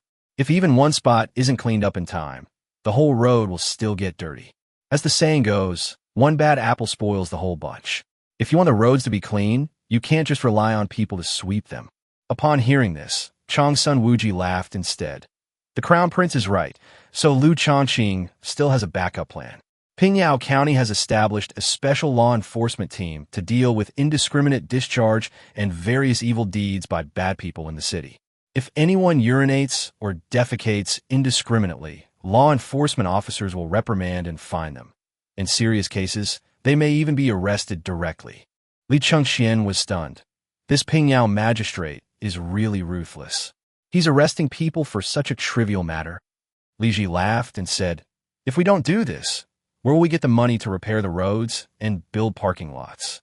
Emperor Zhongsun nodded and said, "This method has its advantages and disadvantages, but fining and arresting people is indeed a powerful means, and it can have a deterrent effect to some extent." Changsun Wuji said, "Besides fining and arresting people, Liu Shaoqing has another trick, which is to guide rather than block. People will defecate anywhere because they have this need." Chapter 33, A Prodigy. In addition to catching those who defecate indiscriminately, we also need to provide them with places to defecate. In Pingyao County, these places are called public toilets. Li Chengxian thought about it and felt that the name was straightforward, referring to a public place for excretion, but new problems arose as a result. What should we do with all that filth? This is no small matter. Hiring people to clean it up will require the county government to pay for it long term. Who can afford it in the long run? Everyone fell silent upon hearing this. They had only thought about prohibiting indiscriminate urination and had not considered the subsequent consequences. Changsun Wuji laughed and said, "Cleaning public toilets naturally costs money, but the magistrate of Pingyao County had already thought of that. He fermented the excrement into fertilizer and then sold it to farmers. In this way, the filth is disposed of, farmland yields increase, and the county can also generate income, which can be used to subsidize the expenses of building and maintaining public toilets." The princes and princesses were immediately amazed. This was clearly killing 3 birds with 1 stone. It was truly remarkable that a county magistrate could come up with such a method. But Empress Zhongsun quickly asked, "Selling fertilizer alone is probably not enough to cover all expenses. Does he have any other sources of income? If not, this method will not be sustainable sooner or later." Changsun Wuji nodded and said, "Of course. Magistrate Liu has set up many factories in Pingyao City, specializing in the production of all kinds of novel and popular handicrafts. Fertilizer has led to bumper harvests year after year, and the prices of agricultural products have also decreased. Some people have rented out their fields and gone to work in factories in the city to earn more money." Empress Zhongsun immediately worried. If all the farmers go to factories, who will grow the grain? What if we can't buy grain? Won't we go hungry? He has also made arrangements for this, Changsun Wuji said. The county will use money to buy grain at a fair price and then store it in the granary to ensure the supply of grain and price stability. Lika couldn't help but ask, the county needs a lot of money to buy grain. So where does this money come from? Changsun Wuji laughed and said, "Of course it's the factory. After deducting the labor costs, the rest of the handicrafts sold become the county's income. This way, people without land can have work, the county can generate revenue, and the expenses for public toilets, granaries, and other places can also be covered, creating a chain of interconnected benefits." Li Chengxian thought more deeply. "Uncle, this method is good, but if any link goes wrong, wouldn't the whole thing be a failure? For example, if handicrafts can't be sold, or if too many people go to factories and no one cultivates the fields, won't there be a food shortage next year?" Emperor Zhongsun nodded in agreement, saying that food is the most important thing for the people, and grain is ultimately the foundation. Changsun Wuji said confidently, "So first we need to build granaries to ensure grain storage. Secondly, we won't just hire anyone who comes to the factory. The number of workers to be recruited must be balanced, meeting the needs of the factory without interfering with field work. Besides, we can increase output by improving farming methods, and farming may not be less profitable than working in a factory." The questions that everyone had been asking were now largely answered, but Emperor Zhongsun still felt that this path was too daring, as no one had ever done it before. and that it must be approached with utmost caution. Then another thought occurred to her. If all the common people go to the factories, who will farm the land of the landlords and gentry? How could they easily agree to that? Changsun Wuji laughed and said, Magistrate Liu is very shrewd. The county funds the establishment of factories and also encourages landlords and gentry to open their own factories and shops. However, as long as they start businesses, the county can collect taxes. As long as the people live and work in peace and contentment, the county's money will continue to grow. These words truly demonstrated Liu Shaoqing's shrewdness to everyone. Empress Zhongsun secretly pondered whether she should urge the crown prince to treat such a talented individual with respect as soon as possible and befriend him. Moreover, Li Shimin had already noticed Liu Shaoqing, and they had to get there first. Thinking of Li Shimin, Empress Zhongsun suddenly remembered that her elder brother had been laughing when he came in, so she asked curiously, Brother, why were you laughing just now? Now you can tell me, right? Changsun Wuji quickly waved his hand. I'd better not talk about this. I'm afraid His Majesty will be angry. Empress Zhongsun immediately understood that this matter must be related to His Majesty, and she became even more eager to know. Just say it. Even if His Majesty comes, I guarantee he won't blame you. With his sister's words, Changsun Wuji finally felt relieved. He wiped the sweat from his forehead, glanced again in the direction Li Shimin had left, and lowered his voice only after confirming that no one was around. Actually, it's nothing. We're used to the clean streets of Pingyao County, so when we return to Chang'an, we tend to overlook the ground beneath our feet. His Majesty was extra careful this time, but in the end, he still stepped on something. Chapter 34, False Accusation. Upon hearing this, everyone present immediately fell silent. Although Changsun Wuji did not say it explicitly, everyone understood what he meant. Clearly, His Majesty has stepped on something filthy. Just then, Changsun Wuji suddenly froze, staring straight ahead. Following his gaze, everyone saw Li Shimin walking over from a distance, his face not looking good, his eyes fixed on Changsun Wuji. Everyone instantly understood that Li Shimin had obviously heard everything he had just said. Empress Zhongsun hesitated for a moment, but ultimately could not stand by and watch her elder brother be punished. So she had no choice but to speak up. Your Majesty, please let me explain what happened earlier. It's all my fault. Li Shimin glanced at her, his tone playful. Speak. I'm waiting to see how you'll defend him. The Empress blushed slightly. She and Li Shimin had a deep affection for each other, but when faced with this matter, she couldn't think of a single lie to appease him.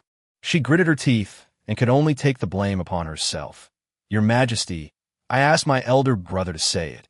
He was originally unwilling to say it. Li Shimin became interested. Oh? What exactly did he say? I like to hear it carefully too. Empress Zhongsun was completely at a loss, knowing that no matter what trick she played, she could not escape Li Shimin's eyes. Just as she was about to plead guilty, the voice of a eunuch suddenly came from outside the palace. Your Majesty, Your Highness, Lord Su Jingzong and Lord Ho Junji are outside requesting an audience. Li Shimin's face instantly turned cold. He had just returned and didn't want to cause trouble for these ministers immediately. But unexpectedly, Su Jingzong and Ho Junji came on their own initiative, clearly trying to force him to make a statement. He waved his hand and said to Changsun Wuji and the Empress, You may leave now. Remember this matter for now, and I will settle accounts with you when I am in a bad mood. Changsun Wuji wiped away his cold sweat, never expecting that this sudden request for an audience would save his life. Although he disliked Su Jingzong, this time, Su Jingzong and Ho Junji unintentionally helped him out of a predicament. Changsun Wuji followed the Empress away, but the Empress suddenly called out to him, Brother, come with me. Upon arriving at the Empress's palace, Changsun Wuji still felt lingering fear as he recalled the scene from earlier. Your Majesty, that was truly dangerous. If Ho Junji and the others hadn't suddenly requested an audience, I fear His Majesty would have already dealt with me. The Empress said apologetically, Brother, it's all my fault. If I hadn't made you speak up, you have kept this matter buried in your heart. Changsun Wuji shook his head with a wry smile. It's not your fault. It's just that I couldn't hold on. Then he frowned again.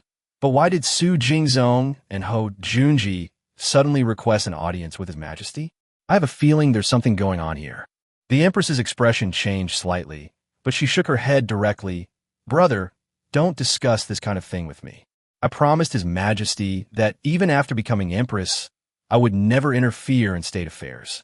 If you wish to discuss this, please go to the Crown Prince. Changsun Wuji was taken aback for a moment, then smiled wryly and said, Sister, I was just chatting casually. It's just family talking about everyday things. It doesn't count as me interfering in politics. The Empress, however, said solemnly, the more alone you are, the more cautious you should be.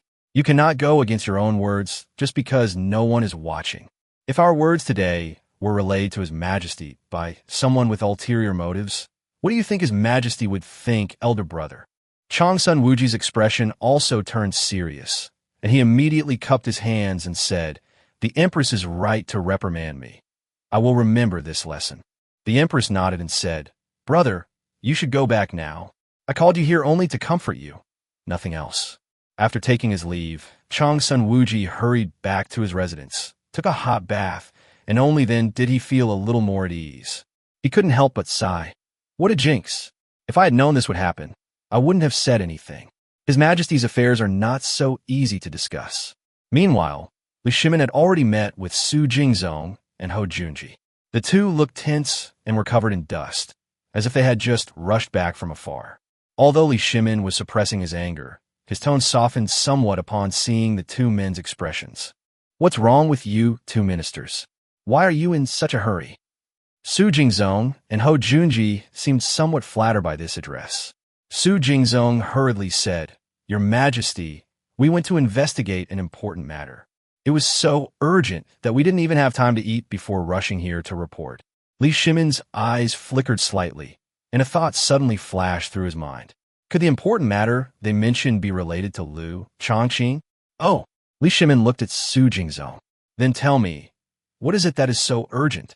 Su Jingzong glanced at Hou Junji first, and seeing Hou Junji nod, he took out a letter from his sleeve and handed it to the eunuch next to him. The eunuch presented the letter to Liu Shimin. Liu Shimin glanced at it once, then his gaze suddenly narrowed.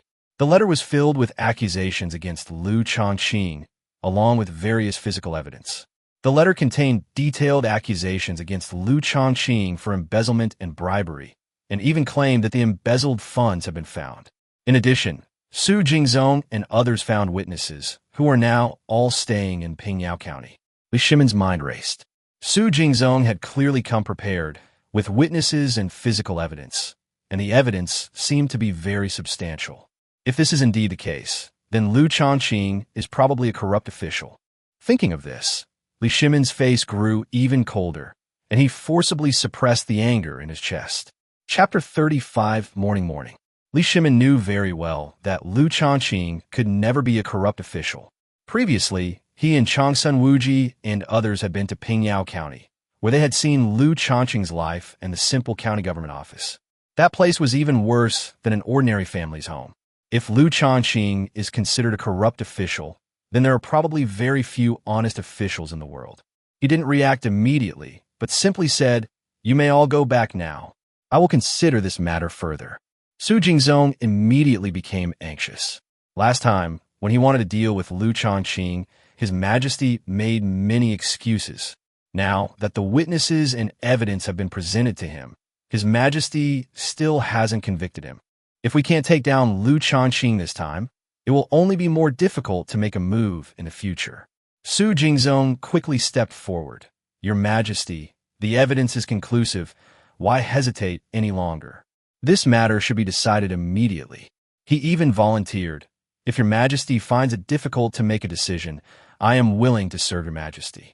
Liu Shimin looked up at him. Serve me? What do you intend to do?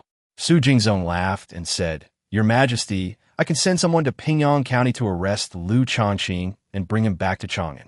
Hou Junji also chimed in. As long as Your Majesty gives the order, we will obey immediately. Liu Shimin smiled enigmatically. It seems you've even planned how to deal with him? The two were slightly startled, but they had no choice but to admit it.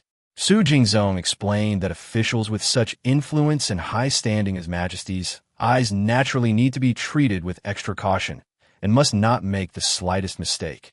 Liu Shimin sneered inwardly, but showed a look of satisfaction on his face. Well said, you are all pillars of the Tang Dynasty. Here's what we'll do. Present this case at tomorrow's morning court session so that all the civil and military officials can discuss it and then make a decision. Ho Junji and Su Jingzong felt that the time was right. After all, His Majesty had clearly favored Liu Shaoqing in the past, and it was already rare for him to be willing to bring the case to court now. The two took their leave and left the palace, their respectful expressions quickly fading. Su Jingzong couldn't help but ask, "Lord Ho, what do you think His Majesty means by this?" Ho Junji shook his head. "It's hard to say now. Perhaps His Majesty hasn't made up his mind yet. Perhaps he wants to make an example of someone and distance himself from Magistrate Liu. Either way, it will be beneficial to us." Su Jingzong finally smiled. "Then we can rest easy. Tomorrow, we will submit a memorial for everyone to discuss and convict him directly." The two left with relaxed smiles, feeling that their efforts over the past few days had not been in vain. The next morning, Liu Shimin held his first morning court session after returning to Chang'an. The civil and military officials were already waiting in the Golden Palace. Liu Shimin arrived slowly, and after the ceremony, he looked at the officials below the stage. "Please speak freely, everyone. I'm sure you have a lot to say since I left Chang'an these past few days." The ministers smiled and flattered him, saying that they missed His Majesty very much while he was away in Chang'an, and that they would have liked to accompany him if His Majesty had not forbade it. Liu Shimin laughed and said, "I am at ease only if you stay in Chang'an. It is no problem for me to leave for a few days, but you are my key ministers. If even you leave, who will run the Tang Dynasty?" The ministers immediately smiled. It seemed that His Majesty was in a good mood today. At this moment, an old minister stepped forward, looking somewhat hesitant. "Your Majesty, I should not be a spoilsport, but several prefectures and towns in the Tang Dynasty have been hit by snow disasters, and disaster relief cannot be delayed any longer. Your Majesty has not responded to the memorials I submitted earlier." Liu Shimin waved his hand, remembering Cheng Yaojin. He had already entrusted the matter of the charcoal to Cheng Yaojin, and now it should be time for a result. "I already have a plan for disaster relief and have sent people to carry it out. Minister Liu need not worry." He didn't want to waste any more words on this matter. He was waiting for Su Jingzong to bring up Liu Shaoqing's case, so he could deal with these people properly. But the old minister persisted. "Your Majesty, this matter concerns the livelihood of the people and should not be taken lightly. We should know your plans." Liu Shimin had no choice but to look at Cheng Yaojin and say, "I ordered Cheng Yaojin to handle this matter. Go and ask him." "Cheng Yaojin, you tell him yourself." Cheng Yaojin immediately raised his head, his face beaming with pride. "That's right, Lao Cheng handled this. I used the money I got from selling charcoal to buy more charcoal. The charcoal merchants in Chang'an were all selling at a loss, and I wanted to see how pitiful they were, so I bought all the charcoal they had." Upon hearing this, many ministers immediately turned pale. Those charcoal merchants were ostensibly unrelated to them, but secretly they were all connected. The low-priced charcoal that Liu Shimin had previously released had already caused them heavy losses. Now that Cheng Yaojin has taken all the charcoal, they instinctively feel that there must be some ulterior motive behind this. Fang Xinling frowned and asked, "Lord Cheng, the people of Chang'an are not short of charcoal now. Aren't you just going to be stuck with all this charcoal?" Cheng Yaojin grinned and said, "After I buy the charcoal, I will immediately transport it to the surrounding disaster-stricken towns and prefectures. The local people are suffering from hunger and cold, and these charcoal pieces are lifesavers for them." The entire court was taken aback. But then someone raised a question. With so many towns and prefectures in the surrounding area affected by the disaster, isn't it just a drop in the ocean to use this amount of charcoal for disaster relief? Chapter 36 Forced Sex. Du Ruhui also offered his opinion, saying that this method was not hard to come up with. The key was whether one had the heart and the responsibility to serve the people. Wei Zheng looked at Cheng Yaojin with a cold face. "It was indeed a good thing that you sold cheap charcoal in Chang'an to help the people get through the winter. But this approach is wrong. His Majesty and the Empress are already living frugally, yet you are using His Majesty's money to sell timber everywhere and drive down prices. Isn't this reckless squandering?" Wei Zheng was always willing to contradict the Emperor, but he would not let anyone who dared to harm the interests of the Emperor and the court go unpunished. He always stood for the greater good of the nation. Cheng Yaojin shook his head and laughed. "Who said I squandered His Majesty's money? I'll go somewhere and sell off my timber to drive down the local prices." When timber becomes so cheap that nobody wants it, I'll use the money from selling timber to buy back all that cheap timber. We can repeatedly operate in the affected towns and harvest a batch of timber from each location. Not only will my money not decrease, but it will actually increase. No sooner had he finished speaking than an official in a red robe stepped forward, pointing at Cheng Yaojin with a grim expression. Your Majesty, I must impeach Cheng Yaojin. He has been using Your Majesty's money to amass wealth and competing with the people for profit. He is clearly using the court's money to line his own pockets. Cheng Yaojin's face immediately darkened. This was clearly an attempt to frame him.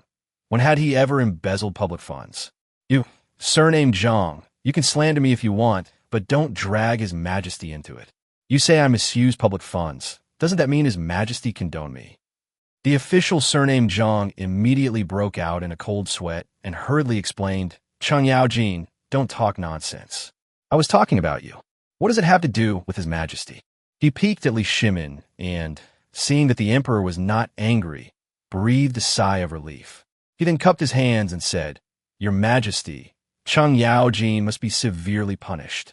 If we continue to let him compete with the people for profit like this, I'm afraid it will incur the wrath of both heaven and man.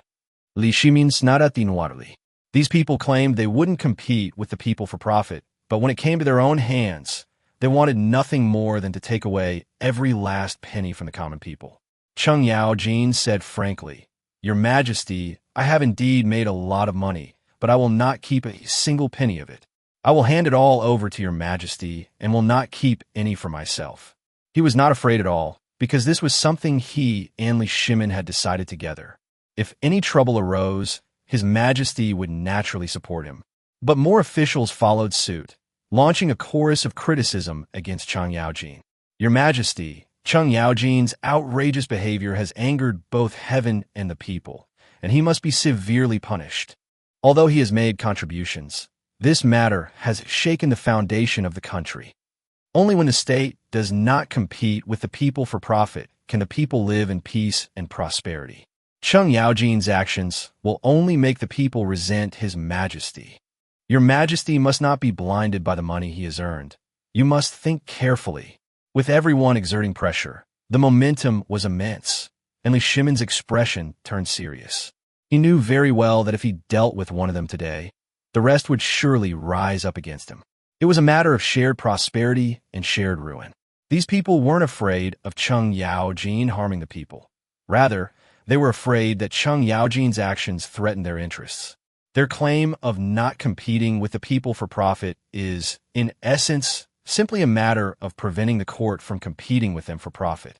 If these people are allowed to grow in power, they may even challenge the imperial authority in the future.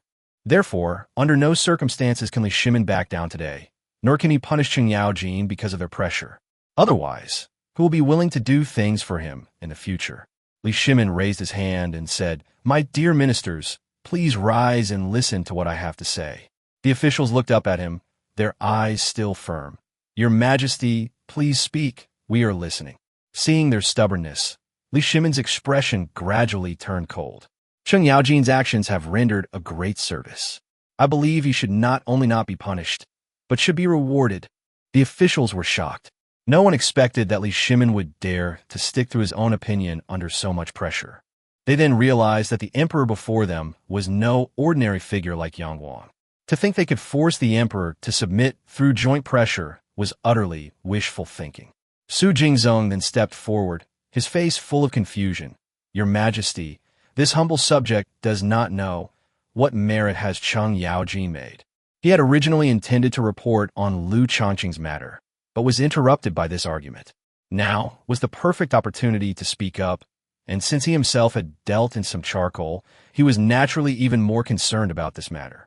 Li Shimin slowly said, Cheng Yaojin sold charcoal, allowing the people to stay warm during the winter. This is his greatest achievement. He used the money he earned from selling charcoal to buy more charcoal at low prices, allowing those who were forced to sell charcoal at low prices to recover some of their costs and avoid losing everything. This is his second achievement. As for his third merit, he did not take a single penny of the money he earned, but handed it all over to the court to support the Tang Dynasty. These words stunned the officials who had been shouting the loudest, and for a moment no one could refute them. They didn't expect that Li Shimin would see through Cheng Yaojin's actions so clearly. If they had known that Li Shimin had been orchestrating this whole affair from the beginning, they probably wouldn't have been so surprised. Seeing that the time was right, Chang Sun Wuji immediately stepped forward. "Your Majesty, I believe that Cheng Yaojin truly deserves a reward." Fang Xianling also stepped forward and said, "Your Majesty, I also request that Cheng Yaojin be rewarded." Even Wei Zheng, who had previously criticized Cheng Yaojin, stepped forward. "Your Majesty, thanks to Cheng Yaojin's actions, many fewer people in the disaster-stricken areas will die. Your Majesty, I request that you reward Cheng Yaojin." Wei Zheng's words once again surprised everyone in the court. Chapter 37 Shock. In everyone's eyes, Wei Zheng was never afraid of power, and even when facing a life-or-death crisis, he would insist on speaking his mind. But now even Wei Zheng supports Li Shimin, which shows the will of the people. Those ministers who originally wanted to stand up and refute him could only shut up. Seeing that no one had any further objections, Li Shimin smiled and said, "Since everyone has no objections, then reward them." Cheng Yaojin's contributions were extremely high, and the only reward he could receive was gold and silver. Giving him more would risk him becoming too powerful and overshadowing his master. But this reward itself represented the emperor's attitude. Cheng Yaojin accepted the reward with a smile and returned to his position. Li Shimin glanced at the assembled officials and asked calmly, "Do any of you ministers have anything else to say? If not, let's adjourn the court today." As he spoke, he glanced at Su Jingzong, seemingly unintentionally. Those people, usually so indignant, were unusually quiet today. Were they intimidated by his previous harsh criticism? It's better if they don't mention it, so I can legitimately promote Liu Shaoqing. Just as Li Shimin was about to leave the court, the magistrate of Chang'an suddenly stepped forward. "Your Majesty, I have a complaint against someone for embezzlement and bribery." Upon seeing the Chang'an decree, Li Shimin immediately recalled his disheveled appearance on the official road of Chang'an. Later, Chang Sun Wuji mentioned this matter to the empress, and it was all related to this Chang'an decree. He returned in a hurry and hadn't had time to deal with this person before the other party unexpectedly delivered himself to his door. Li Shimin suppressed his thoughts and asked, "Whom do you want to sue?" The officials immediately tensed up. Everyone felt they had no grudge against the magistrate of Chang'an. But how many officials were truly clean? Once corruption was investigated, no one could guarantee they would escape unscathed. The magistrate of Chang'an loudly proclaimed, "Your humble servant wishes to accuse Liu Shaoqing, the magistrate of Pingyao County, of corruption and perverting the law." Everyone breathed a sigh of relief. It turned out that the lawsuit was against Liu Shaoqing and had nothing to do with them, so they all quieted down and adopted a spectatorist attitude. Cheng Yaojin and Chang Sun Wuji immediately perked up. They had met Liu Shaoqing before and knew his importance in Li Shimin's heart. The magistrate of Chang'an accused Liu Shaoqing in front of the emperor, which was clearly courting death. Li Shimin sneered inwardly. The fox's true colors could no longer be hidden. He looked at Su Jingzong and directly categorized the Chang'an magistrate and Su Jingzong and others as being in the same camp. He had heard rumors beforehand that the magistrate of Chang'an and Su Jingzong had close ties. Now, at this crucial moment, they had indeed become allies. Li Shimin laughed and said, "Since you're the magistrate of Pingyao County, then tell me, how exactly did he embezzle and break the law? If you speak well, you will be rewarded. If you speak poorly, you will be punished." He also wanted to broaden his sources of information. Although he had personally visited Pingyao, there were still places he couldn't see. The magistrate of Chang'an nodded, took out a document from his bosom, and remained calm, clearly having been prepared. This document was given to him by Su Jingzong, and its contents were almost identical to those handed to Li Shimin yesterday. "Your Majesty, the memorial records Liu Shaoqing's embezzlement. I have evidence to prove that he is not only corrupt and lawless, but also a womanizer. He kept several beautiful women in a mansion, appearing to be virtuous on the surface, but secretly he was having affairs with those women. In addition, he also indiscriminately killed innocent people. It is said that he tried to abduct a woman, and when she refused, he killed her entire family, leaving only the woman imprisoned. Later, The woman could not bear the humiliation and committed suicide while imprisoned. I learned of this because the guard who was watching over her let it slip, and my relative overheard it. These words immediately sparked a great deal of discussion in the imperial court. Everyone knew that Su Jingzong had previously accused Liu Shaoqing, but Li Shimin had suppressed the matter. Everyone assumed Li Shimin would protect Liu Shaoqing, and the magistrate of Chang'an's actions undoubtedly angered the emperor. However, if the magistrate of Chang'an truly had solid evidence, the situation would be different. The emperor must set an example.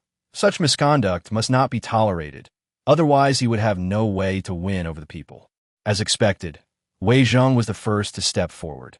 Your Majesty, if this matter is true, it is extremely serious in nature and must be thoroughly investigated to give the people an explanation.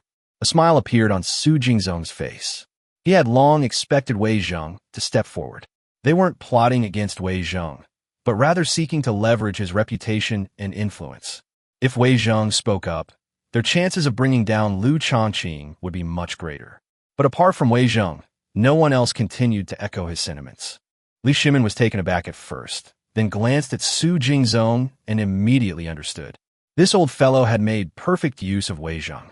He shook his head and smiled wryly, then looked at his ministers and said, "What are your opinions, my esteemed ministers? Please feel free to share them so that I may consider them." The opinions of Chang'an Ling and Wei Zheng alone probably do not represent everyone's opinion. Li Shimin deliberately fainat hesitation. Su Jingzong Fadawen. The emperor's stance was clear yesterday in the palace, so why the hesitation today? Could it be that His Majesty still intends to favor Liu Shaoqing? Thinking of this, his eyes changed slightly, and he finally decided to take action himself. Your Majesty, I have something to say about this matter. Su Jingzong finally stepped forward. Upon seeing him step forward, Li Shimin's face showed a hint of relief. So it's Minister Su. What do you want to say? Chapter 38, Fighting to the Death. Su Jingzong sensed something was off about Li Shimin's tone. Although he was puzzled, he was focused on bringing down Liu Shaoqing and didn't dwell on it further. He immediately stepped forward and said, Your Majesty, since the evidence is conclusive, Liu Shaoqing should be eliminated directly to appease the people. Several towns in the Tang Dynasty have been affected by the disaster, and the people are already in a state of unrest. If they are not severely punished, the consequences may be unimaginable. Seeing this, Hou Junji hurriedly stood up and echoed, Your Majesty, Liu Shaoqing should be executed immediately, otherwise it will be difficult to quell the people's anger. When Li Shimin saw Hou Junji jump out so quickly, his heart sank. He immediately realized that Su Jingzong and Hou Junji probably had been colluding for a long time. These people formed cliques and pursued their own interests, daring to use the imperial court and the people as tools to overthrow their political enemies. They simply didn't respect the emperor. Li Shimin's face turned cold as he stared at Hou Junji and asked, Tell me, what exactly has Liu Shaoqing provoked in public anger? Hou Junji was prepared and immediately said, Liu Shaoqing is exploiting the people. The taxes paid by Pingyao County far exceed those of previous years. He is clearly deceiving his superiors and concealing the truth from the people. He used the people's money to pave his way to promotion, benefiting himself, but directing all the people's resentment toward the imperial court. Moreover, he embezzled a great deal of silver, which is said to have filled a large box that even 10 strong men might not be able to move. These words caused an uproar in the court, and all the officials showed expressions of shock. Pingyao County is just an ordinary small county town, so it is hard to believe that a county magistrate could embezzle such a huge amount of money. Everyone recalled that the taxes paid by Pingyao County in recent years were indeed much higher than in previous years, even exceeding those of many nearby counties. They had previously wondered whether Liu Shaoqing's rampant extortion of the people was for tax collection or to fill his own pockets. If it were a capital city like Chang'an, it would be reasonable to have a lot of taxes. But Pingyao County is too ordinary. If it weren't for its proximity to Chang'an, many people wouldn't even remember this place. Li Shimin trembled slightly with anger. These people dared to fabricate any absurd lie in order to frame Liu Shaoqing. He said coldly, Well, so this lowly county magistrate has embezzled enough silver to fill a whole room?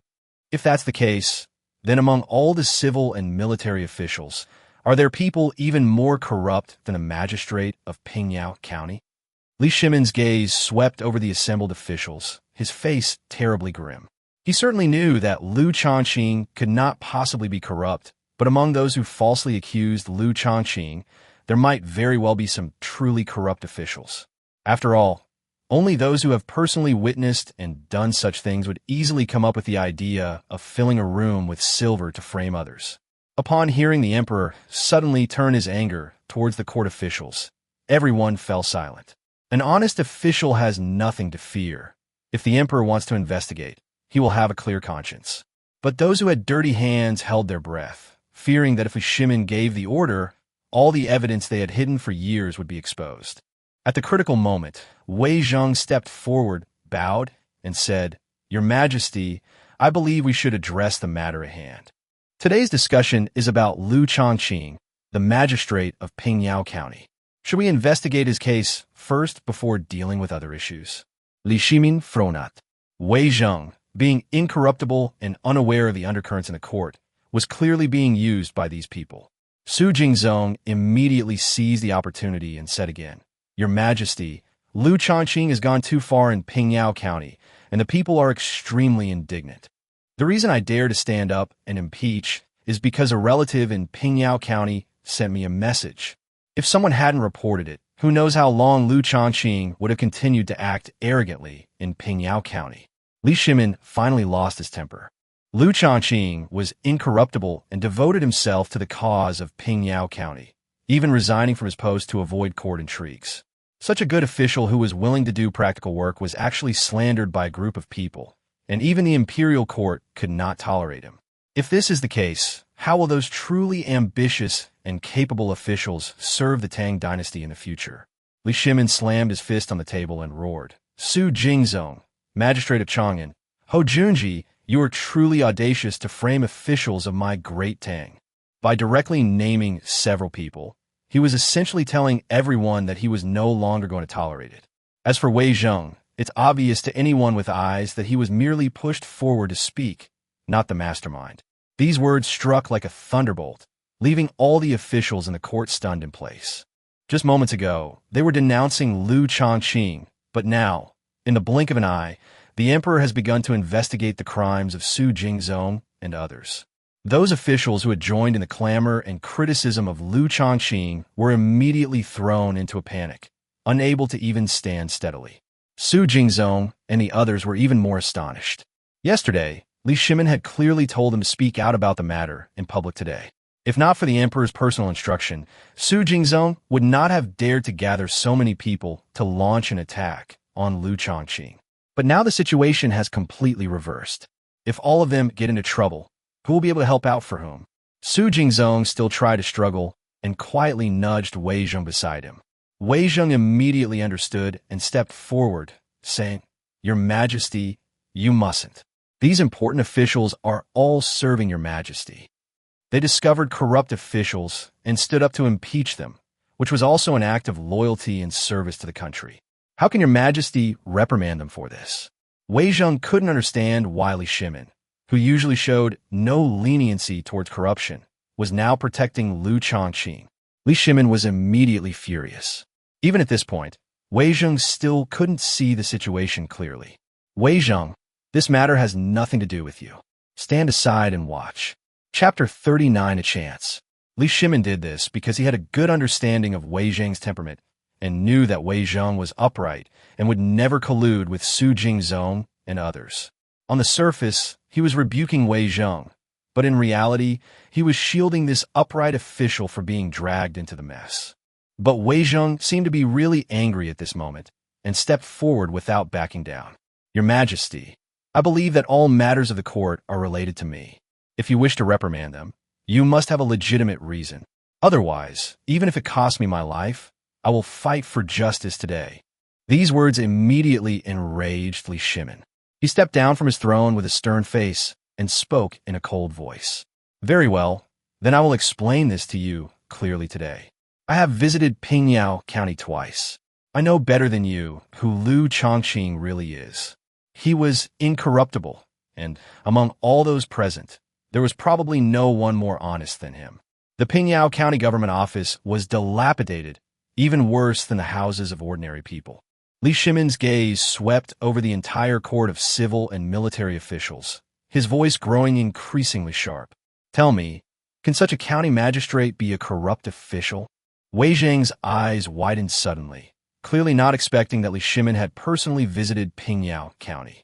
Previously, His Majesty had traveled incognito without revealing his whereabouts to the court officials. Only a few people knew through channels that His Majesty seemed to have gone to Pingyao.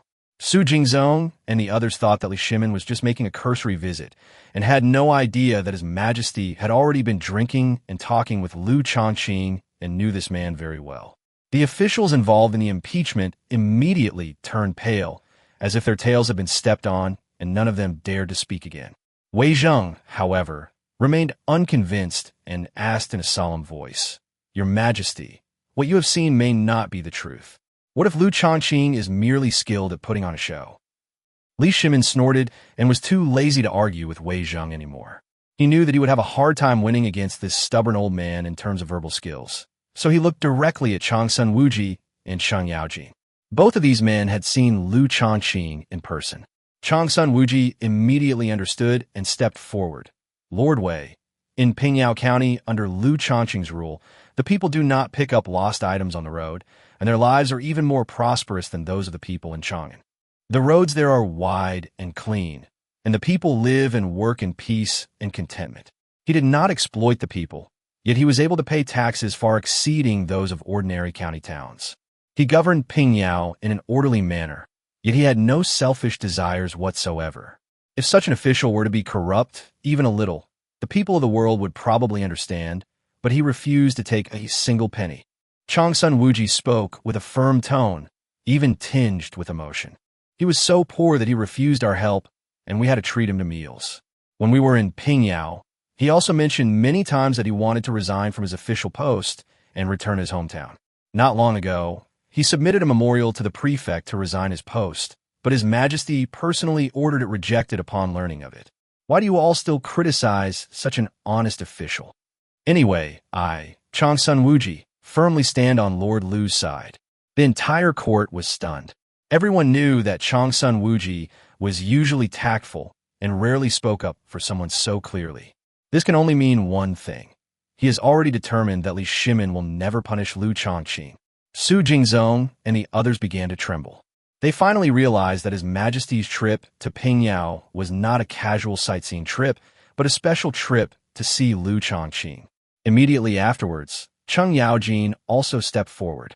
"You may still doubt Lord Changsun's words, but you all know what kind of temper I, Cheng Yaojin, have. I won't beat around the bush. I'll say what I see. Liu Shaoqing is a truly good official who loves the people like his own children. Even when he was slandered, he didn't think of defending himself, but rather felt disheartened and wanted to resign and return to his hometown."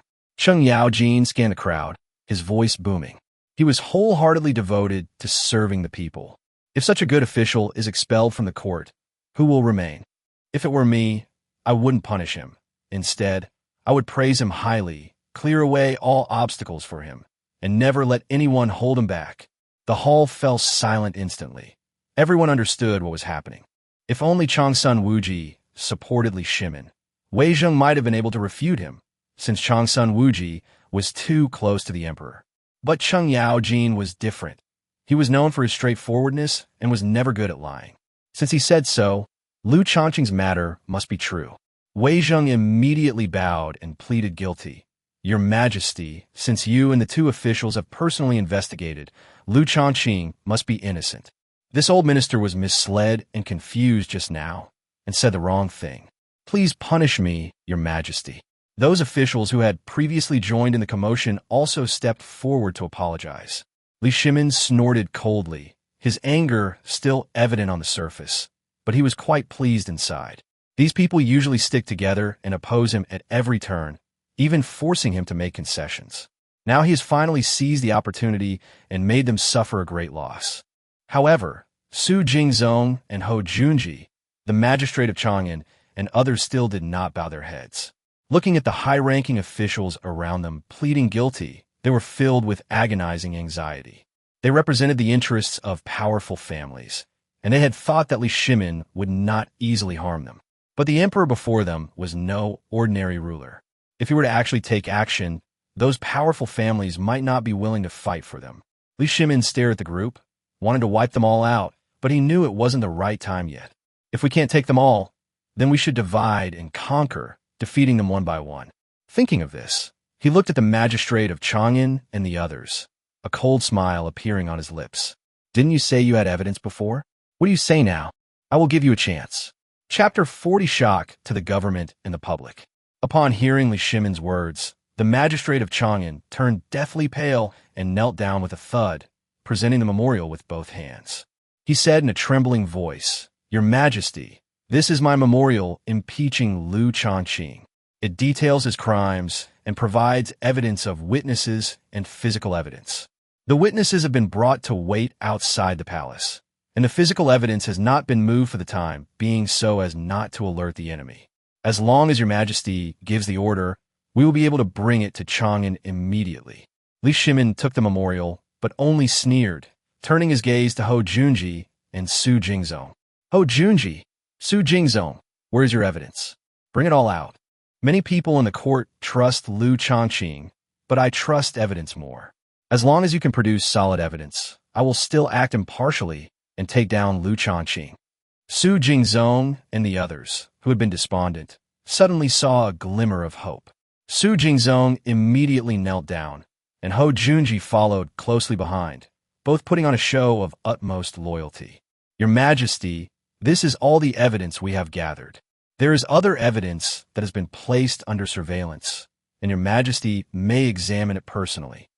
But Li Shimin had already seen through everything, and his face suddenly darkened. "You are incredibly audacious.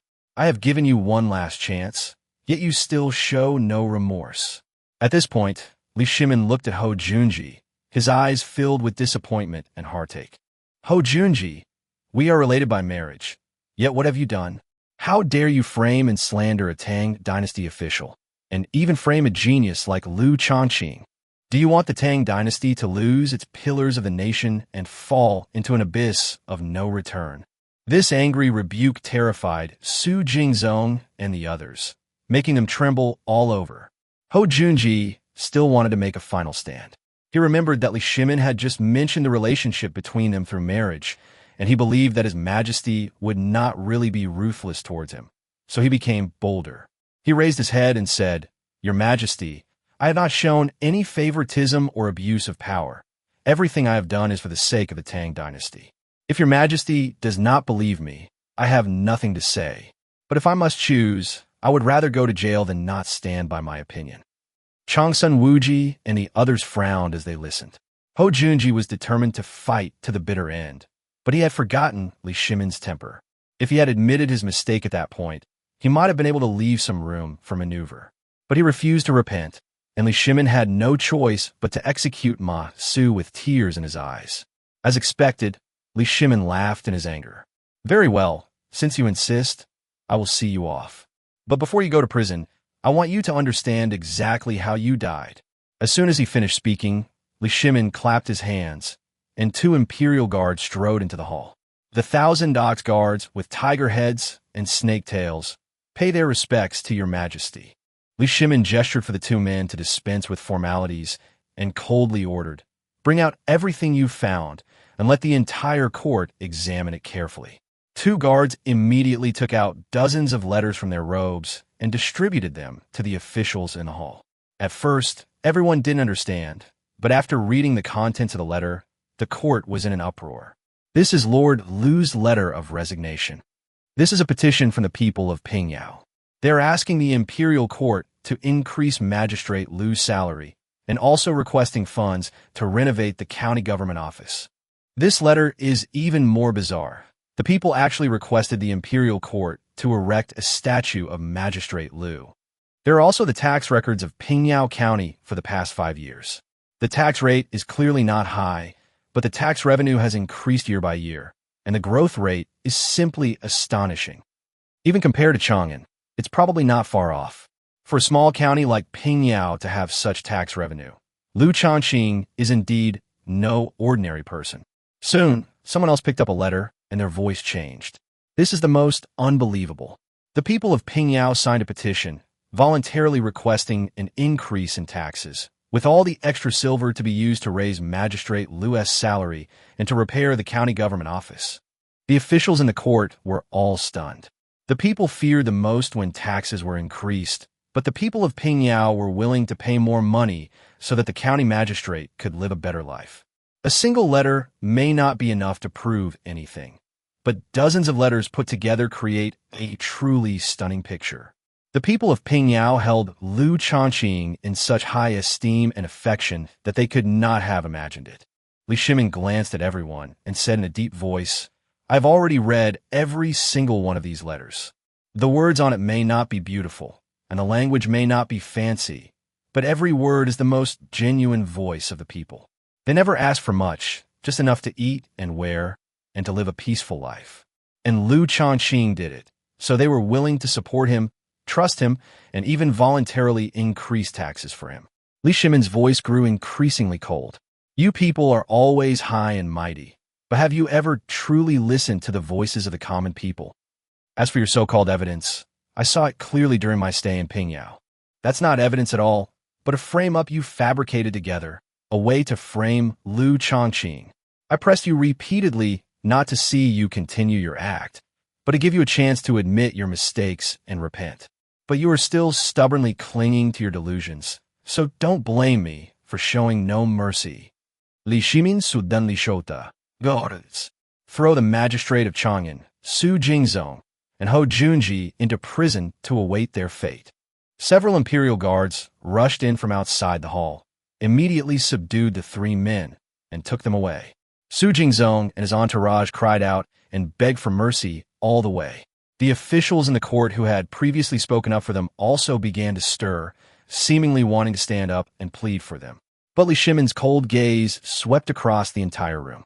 No one is allowed to speak. Anyone who dares to plead for them will be arrested. Everyone immediately fell silent, trembling with fear. They could all see that His Majesty was truly enraged this time.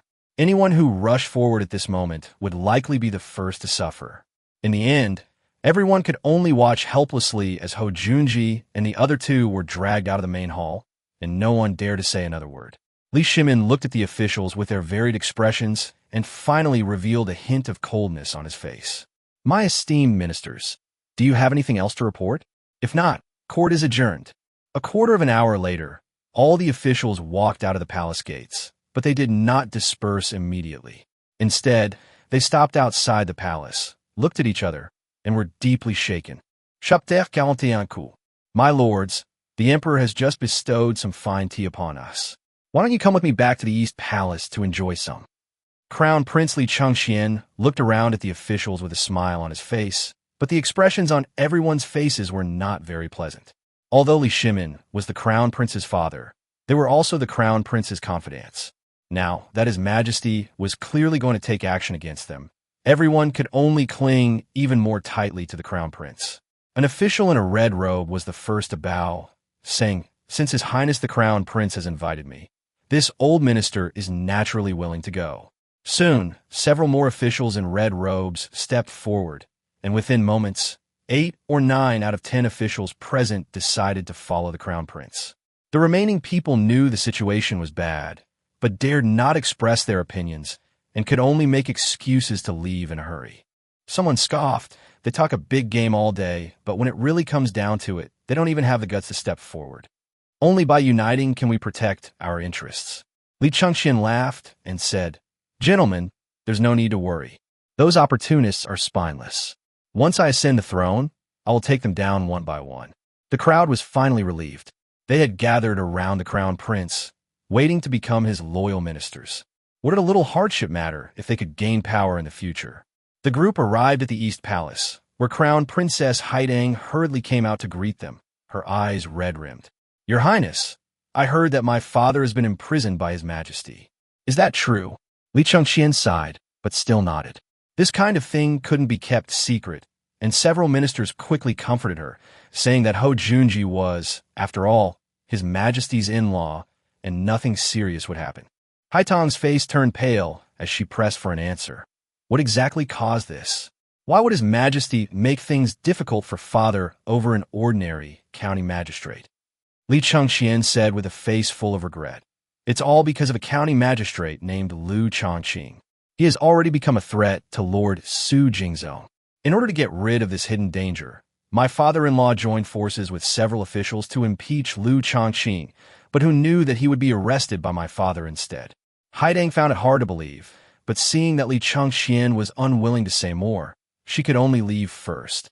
As soon as the crown princess left, the officials immediately surrounded her. A Ministry of Revenue official said, "Your Highness, we cannot openly oppose His Majesty, but we can save the country indirectly." These words were exactly what Li Chengxian wanted to hear. What he feared most was his father. He simply didn't have the courage to confront Li Shimin head-on. "Lord Wang, tell me, how can we achieve our goal indirectly?" Lord Wang said in a deep voice, "Our greatest advantage is the power we hold. As long as we can influence the court's operations by affecting the emotions of the officials, His Majesty will naturally take our opinion seriously. When that time comes, it will be perfectly logical for someone to submit a memorial requesting the release of Su Jingzhou and Hou Junji. It is even not impossible for His Majesty to arrest Liu Shaoqing." He became more and more agitated as he spoke. The officialdom of the Tang Dynasty cannot tolerate an outlier like Liu Shaoqing. Water that is too clear has no fish. He is so poor that he won't even spend money to repair the county government office. What kind of example is this? If everyone followed his example, wouldn't the county government office be no better than a commoner's dwelling? Where would the authority of the government be then? The officials all nodded in agreement. What Lord Wang said is absolutely right. We second that. Li Chengxian had no particular ideas to begin with, but seeing that everyone agreed, he readily made the decision. All right, it's settled then. But this move will ultimately anger the emperor and affect the national economy and people's livelihood. We must not let it escalate to the point of no return. Lord Wang, how many days will it take to see results? Lord Wang smiled and said, "Your Highness, rest assured His Majesty will give us a satisfactory answer in 5 days at most." Li Chengxian nodded. Then 5 days. A red-robed official laughed and said, "Your Highness need not worry. His Majesty will only be more anxious than we are, and he may soon give in." Li Chengxian sighed and shook his head. "As a son, how can I stand by and watch my father suffer such injustice?" Everyone thought he was going to change his mind, but Li Chengxian suddenly changed the subject. "But for the sake of the nation, I have no choice but to do this, and I have to ask my father to do so." Lord Wang immediately stepped forward and bowed, saying, "Your Highness's painstaking efforts will surely be seen by His Majesty." The other officials echoed this sentiment, saying that the Crown Prince's actions demonstrated great love and vision, and that His Majesty would eventually understand. Everyone got the result they wanted and left the Eastern Palace satisfied. On the other side, Li Shimin, his face full of anger, arrived at Empress Zhongsun's palace. Empress Zhongsun took his hand, helped him sit down by the bed, and took off his shoes. She asked softly, "Your Majesty, what's wrong? Who has angered you so much?" Li Shimin took the lukewarm tea and gave a cold laugh. Who else could it be? Those officials dared to spread rumors everywhere in order to force me to take down Liu Shaoqing. It's infuriating. Today, I have captured 3 people: the Magistrate of Chang'an, Su Jingzhou, and Hou Junji. Chapter 42, Lazy Governance. Upon hearing Hou Junji's name, Empress Zhongsun was immediately startled, and the first person she thought of was the Crown Prince. She quickly asked, "Your Majesty, will this matter implicate the Crown Prince?"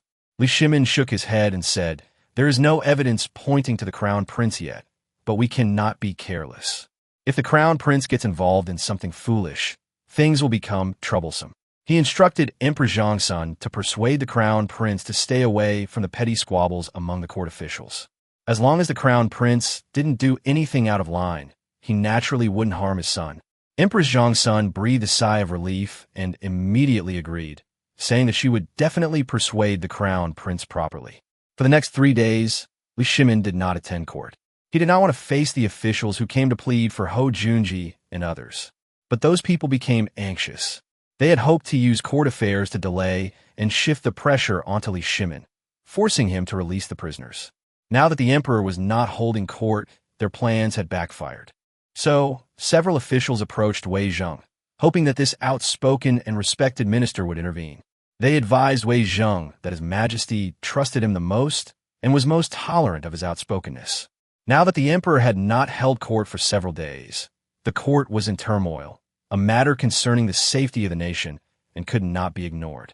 Some even suggested that Ho Junji and his associates wielded immense influence in the court, and that keeping them imprisoned would hinder the progress of many affairs.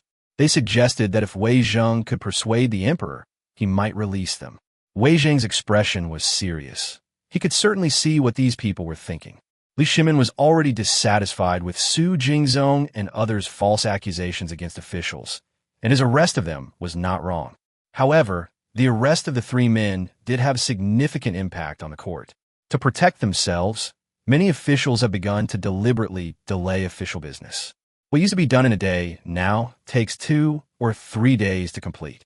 Although Wei Zheng was an official who offered advice and was not responsible for specific government affairs, 5 or 6 officials had come to him in the past 2 days, hoping that he would see the emperor. He knew he might be used, but he couldn't stand by and watch government affairs stagnate. In the end, Wei Zheng decided to enter the palace. Upon arriving outside the Taiji Palace, he ordered the guards to announce his arrival, and then, led by a eunuch, he came to the front of the main hall. "Your Majesty, Lord Wei has arrived." Li Shimin's voice soon came from inside the hall. "Wei Zheng, come in." When Wei Zheng entered the main hall, he expected to see the emperor neglecting state affairs and avoiding court. However, to his surprise, Li Shimin was sitting at his desk reviewing memorials, with various books piled on the table. "Your humble servant Wei Zheng greets Your Majesty." Li Shimin stood up and helped him up, and said with a smile, "What brings Lord Wei to Taiji Palace? This isn't a place you usually come to." Wei Zheng smiled faintly. "Your Majesty, I don't come to the Three Treasures Hall unless I have a reason. As long as Your Majesty doesn't find it troublesome, I can come every day." Li Shimin was speechless. If Wei Zheng came to the palace every day, the Taiji Palace would probably become a place for quarrels. All he could do was ask, "So, what brings you here this time?" Wei Zheng hesitated for a moment before speaking. His Majesty has not attended the morning court for 3 days, and the ministers in the court have expressed their dissatisfaction. Li Shimin raised an eyebrow, his tone laced with sarcasm. "Some complaints? Who are they?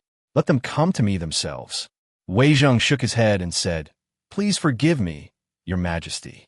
I cannot reveal their names, otherwise they will not tell me the truth in the future." Li Shimin snorted coldly. "Even if you don't tell me, I know who it is. Those people are best at deceiving their superiors and subordinates. They instigated you here simply to get me to release the person." Wei Zheng replied earnestly, "Your Majesty, they sent me here mainly for the matter of the morning court session." Li Shimin was somewhat surprised, then smiled and said, "Although I didn't attend court, I didn't miss a single memorial they submitted, and I approve them all. Government affairs proceeded as usual. So what's wrong with that?" Wei Zheng firmly shook his head. "Your Majesty, this is ultimately not good. Your subjects all hope to see Your Majesty, and more importantly, Your Majesty's failure to attend court has already created a negative impact. Nowadays, many officials deliberately delay government affairs, turning what can be done in a day into 2 or 3 days, or even 3 or 5 days. If this continues, all affairs of the court will be paralyzed." Upon hearing this, Li Shimin's face darkened. Such a thing actually happened? These people really don't want to live anymore. He walked up to Wei Zheng, stared at him, and said, "Wei Zheng, do you realize you've been used?" Wei Zheng smiled wryly and said, "Your Majesty, whether I am being used or not is not important. As long as I believe this is the right thing to do, I will do it without hesitation."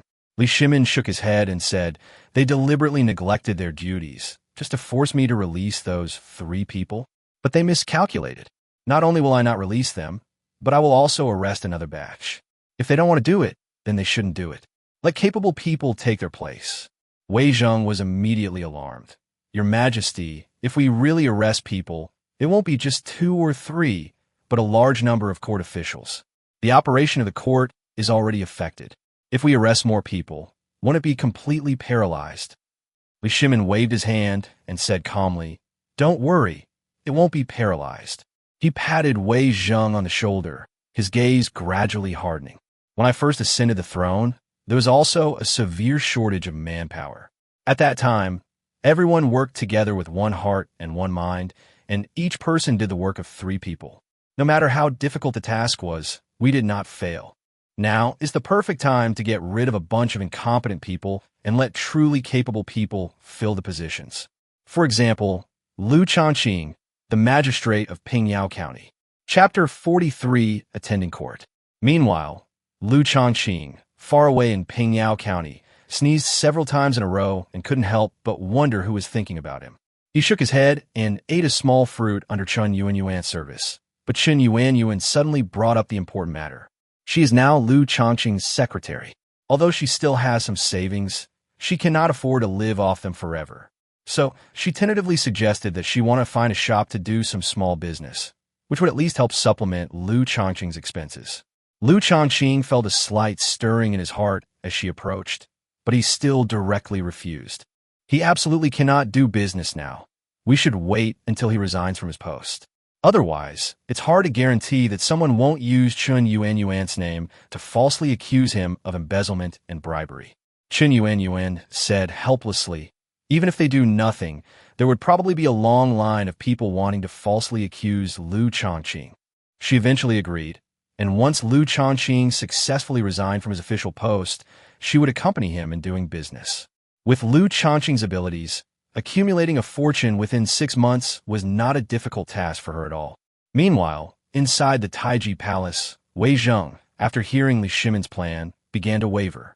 Li Shimin wanted to use Liu Shaoqing as a starting point to reorganize the court, appoint a large number of truly capable people, and thoroughly purge the officials who were incompetent and idle.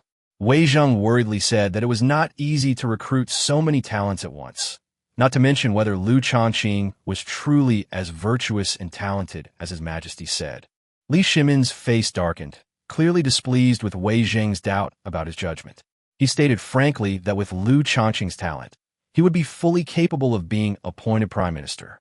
Wei Zheng laughed, saying that no matter how capable Liu Shaoqing was, he couldn't support the entire Tang Dynasty officialdom. Individual officials are relatively easy to deal with, but if a group of people are purged at the same time, it will inevitably cause turmoil in the court in a short period of time. Li Shimin, however, did not care at all. It is in times of great turmoil that true heroes are revealed. If the official system remains stagnant, it might seem stable, but in reality, it was the biggest hidden danger for the Tang Dynasty.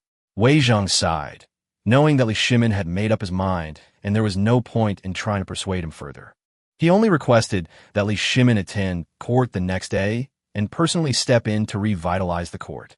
After a moment's thought, Li Shimin agreed, giving Wei Zheng a meaningful look. After tomorrow, I wonder how many more officials will be in tears. Wei Zheng felt a chill run down his spine, realizing that His Majesty was truly going to take drastic measures this time. The next morning at court, the officials were already waiting in the main hall. Although Li Shimin did not arrive early, he eventually appeared. Several officials exchanged glances, their faces revealing undisguised smugness. In their view, His Majesty finally gave in. Otherwise, why would he ever turn to court? Li Shimin glanced at everyone and said with a smile, "It's been a few days, and all of you ministers look to be in good spirits." The ministers were completely baffled, not understanding why His Majesty had suddenly started joking.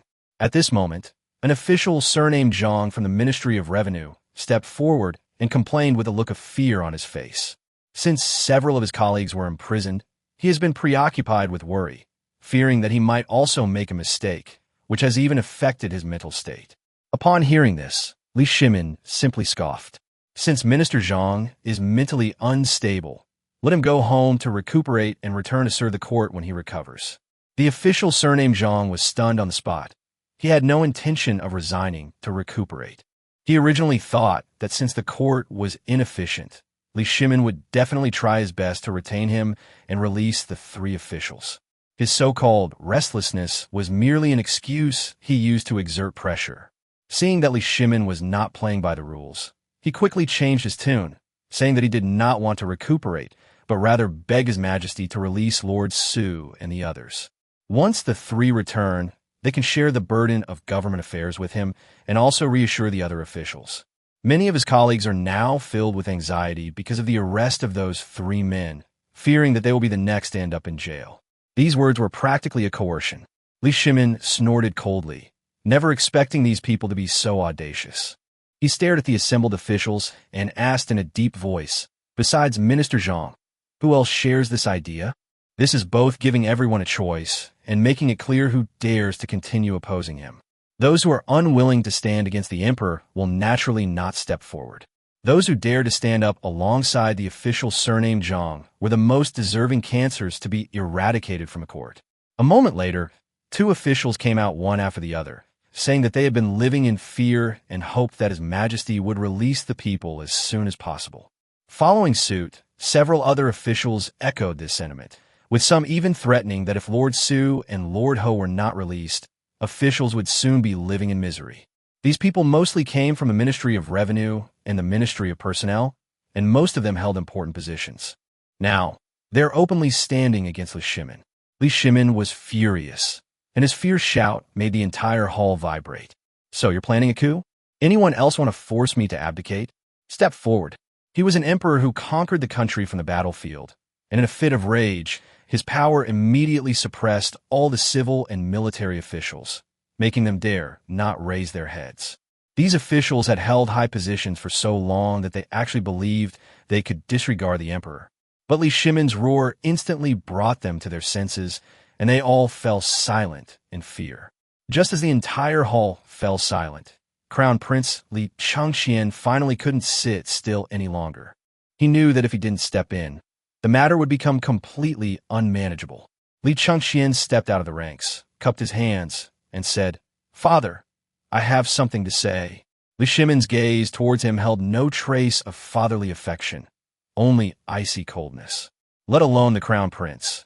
Even if the Emperor Emeritus were here, you wouldn't get a good look if you went against his wishes. Li Shaoqing's lips trembled slightly, but he still forced himself to speak. "Father, I humbly beg you to release Lord Ho and Lord Su." Chapter 44, All Imprisoned. Upon hearing this, Li Shimin sighed helplessly. He originally thought that although the crown prince was somewhat mediocre, he was still his own child. Regardless of his abilities, at least his heart should be with him. But now it seems he was wrong. Li Shaoqing wasn't on the emperor's side at all, but on the side of the powerful figures who supported him.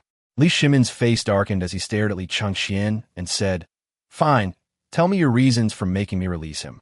If your reasons are sufficient, I can show leniency. If you cannot provide a convincing explanation, I will deal with you as well." As soon as he finished speaking, the atmosphere in the court tensed up instantly. Changsun Wuji immediately stepped forward to dissuade him, saying that the crown prince was the heir apparent and the foundation of the Tang Dynasty, and could not be imprisoned so easily. He explained on behalf of Li Shaoqing that the crown prince was only worried about the country and the nation and acted impulsively, and asked His Majesty for forgiveness. Li Shimin simply waved his hand, his gaze never leaving Li Shaoqing. "You tell me yourself." Li Shaoqing trembled slightly and forced himself to speak. "Father, Lord Ho has rendered meritorious service on the battlefield and should not be severely punished.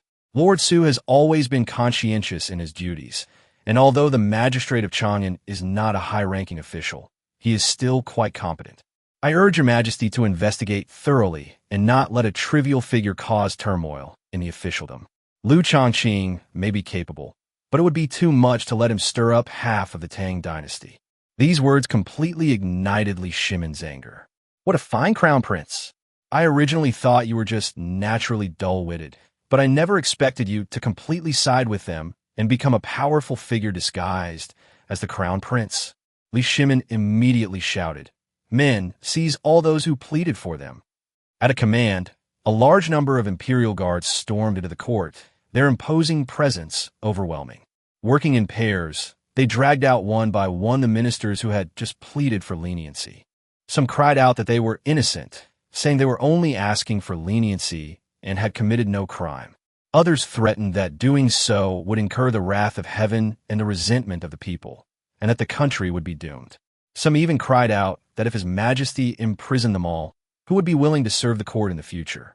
Even when they were dragged out, these people still spoke of righteousness, as if they were not pleading for the guilty officials, but were dying for the Tang Dynasty. Crown Prince Li Shaoqing was not spared either. Two imperial guards stepped forward, grabbed him, and dragged him out. Unlike the old ministers who were still trying to maintain their integrity, Li Shaoqing immediately backed down. "Father, I was wrong. I shouldn't have contradicted you, and I will no longer plead for Lord Su and the others. Please rescind your order." Li Shimin became even more furious after hearing this. Court intrigue is never child's play. At this point, how can one simply bow down at the first sign of trouble? This is a life-or-death struggle. Li Shaoqing changes his mind faster than turning the pages of a book. How can someone with such a weak nature assume the throne? For the first time, Li Shimin had the idea of deposing the crown prince. However, considering that Emperor Taizong's son and he had been in love for many years, he hesitated to make up his mind if he deposed her son, fearing that the empress would be heartbroken. In the end, he just rubbed his forehead, sighed inwardly, and decided to just drag it out for now. He was still young and strong, and could hold on for several more decades. Once the ministers who supported the release of Su Jingzong and Ho Junji were all taken away, the court was suddenly nearly half empty. Wei Zheng frowned and stepped forward, saying, "Your Majesty, with so many ministers imprisoned, how can the court function normally? Even if new people are immediately summoned and promoted, they will still need time to become familiar with the affairs of the court." Li Shimin snorted coldly. The Tang Dynasty has just been stabilized internally and externally, and there are not so many matters to attend to right now. If the remaining people put in more effort, we can get through this critical period and things will naturally improve. He surveyed the assembled officials. Is there anything else? If not, the court may adjourn. After the court session, Li Shimin went to Emperor Zhongxuan's palace in a fit of anger. He calmed himself down outside the gate before stepping inside. Emperor Zhongxuan greeted him with a smile and handed him a bowl of soup. "Your Majesty looks quite well today, but your face is flushed. Did you quarrel with the ministers again?" Li Shimin sighed. "There's nothing we can do.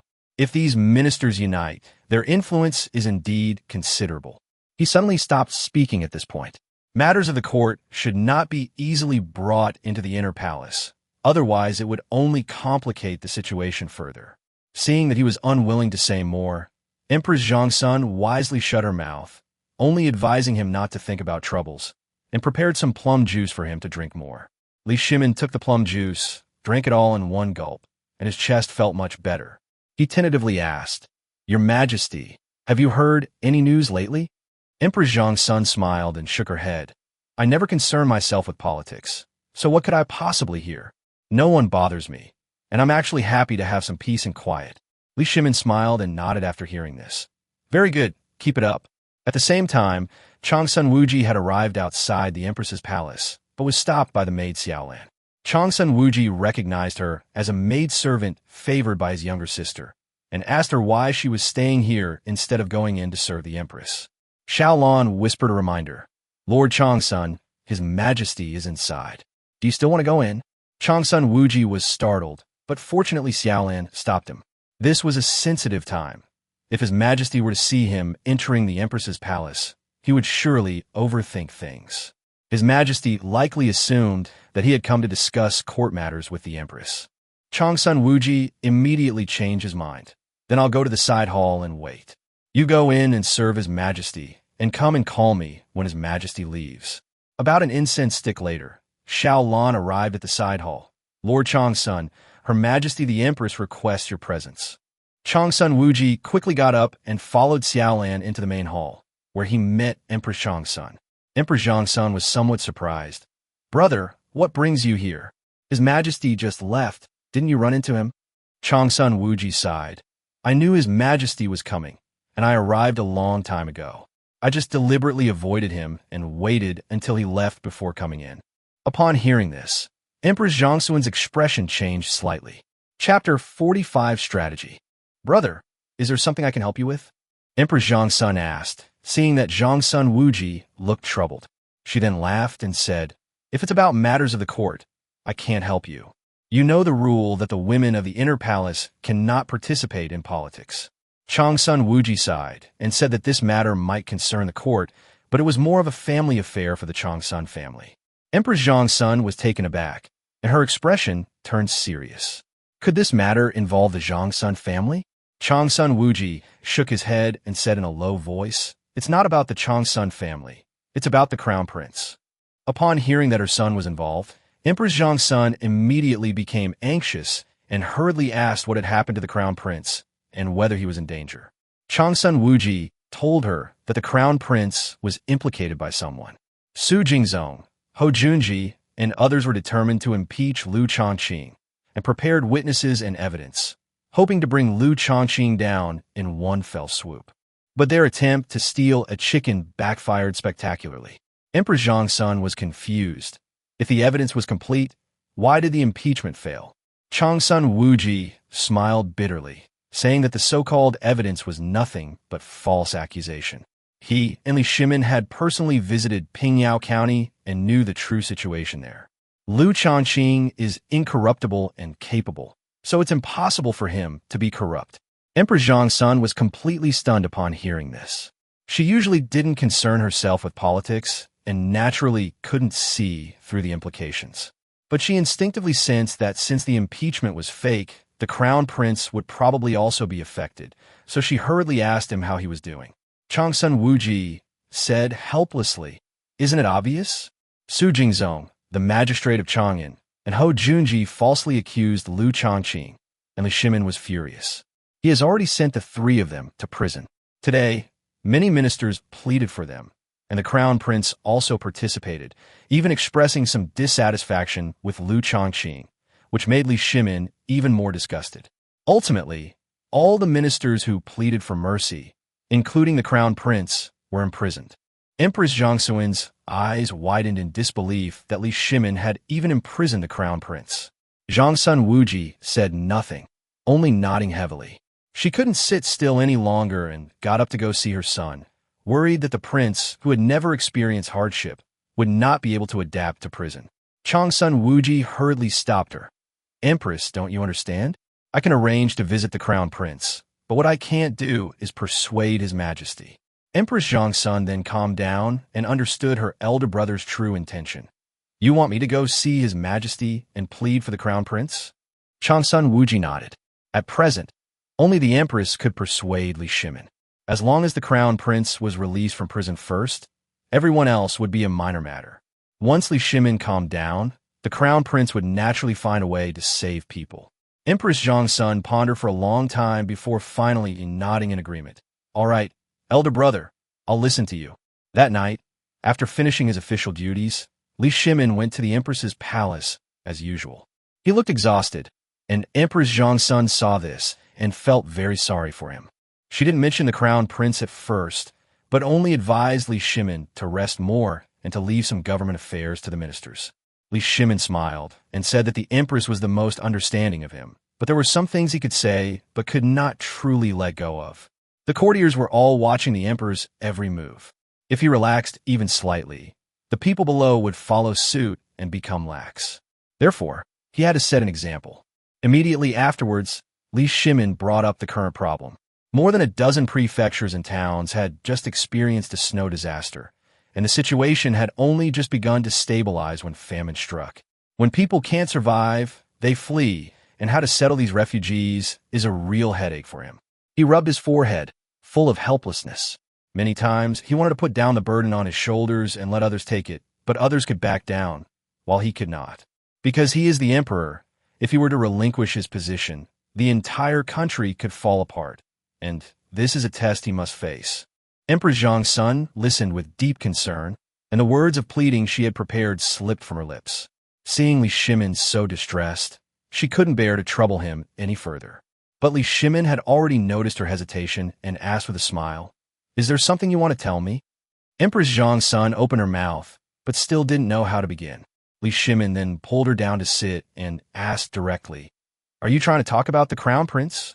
Knowing she couldn't hide it from Li Shimin, she could only nod, her voice full of worry. "Your Majesty, how long do you plan to keep the crown prince imprisoned? He has never suffered before. What if he falls ill in there and can't take it?" At this point, Empress Zhongsun's expression turned sorrowful. This was not merely because Zhongsun Wuji had asked her to plead for him, but also because it stemmed from a mother's heartfelt tenderness. She still vividly remembers the suffering she endured when giving birth to the crown prince, and therefore she showers this son with endless love, wanting to give him the best of everything. Now that the crown prince is imprisoned, although his life is not in danger, it feels as if someone has ripped a piece of her heart out. Seeing her so heartbroken, Li Shimin felt a pang of sympathy and sighed. Empress, I know you feel sorry for the crown prince, but so do I. But I'm just disappointed in him. He's getting too close to those ministers these days. I locked him up to teach him a lesson and show him where to step back. Don't worry, you don't need to persuade me. When the time is right, I will release him naturally. At this point, Li Shimin's expression suddenly became serious. However, there is something I still need to tell you, and you should be mentally prepared. Emperor Zhongxuan's expression gradually became serious upon hearing this. Your Majesty, please speak. I am listening. Chapter 46, Helplessness. Li Shimin glanced at Empress Zhongxuan and said in a deep voice, I may have to depose the crown prince. Empress Zhongxuan's expression changed drastically, and she hurriedly advised, although the crown prince was misled and imprisoned by his majesty, his punishment here is enough. If we were to depose him from his position as crown prince, it would be even more painful for him than to kill him. I really dare not imagine what he might do. Li Shimin said with a helpless expression, Of course I know all this, but this is a last resort. The crown prince is too easily manipulated by the ministers, and he may very well be sidelined in the future. If such a person is allowed to inherit the throne, wouldn't the Tang Dynasty suffer the same fate as the Qin Dynasty, which perished after only 3 generations? Empress Zhongxuan immediately knelt down and solemnly said, Your Majesty is too kind. I am willing to guarantee with my life that the crown prince would never be so foolish. Please give him some more time to grow, Your Majesty. He will surely give Your Majesty a satisfactory answer. Li Shimin quickly helped her up and sighed. You've begged me like this, how can I refuse? However, I do have an idea. Emperor Zhongxuan was taken aback and asked him what his solution was.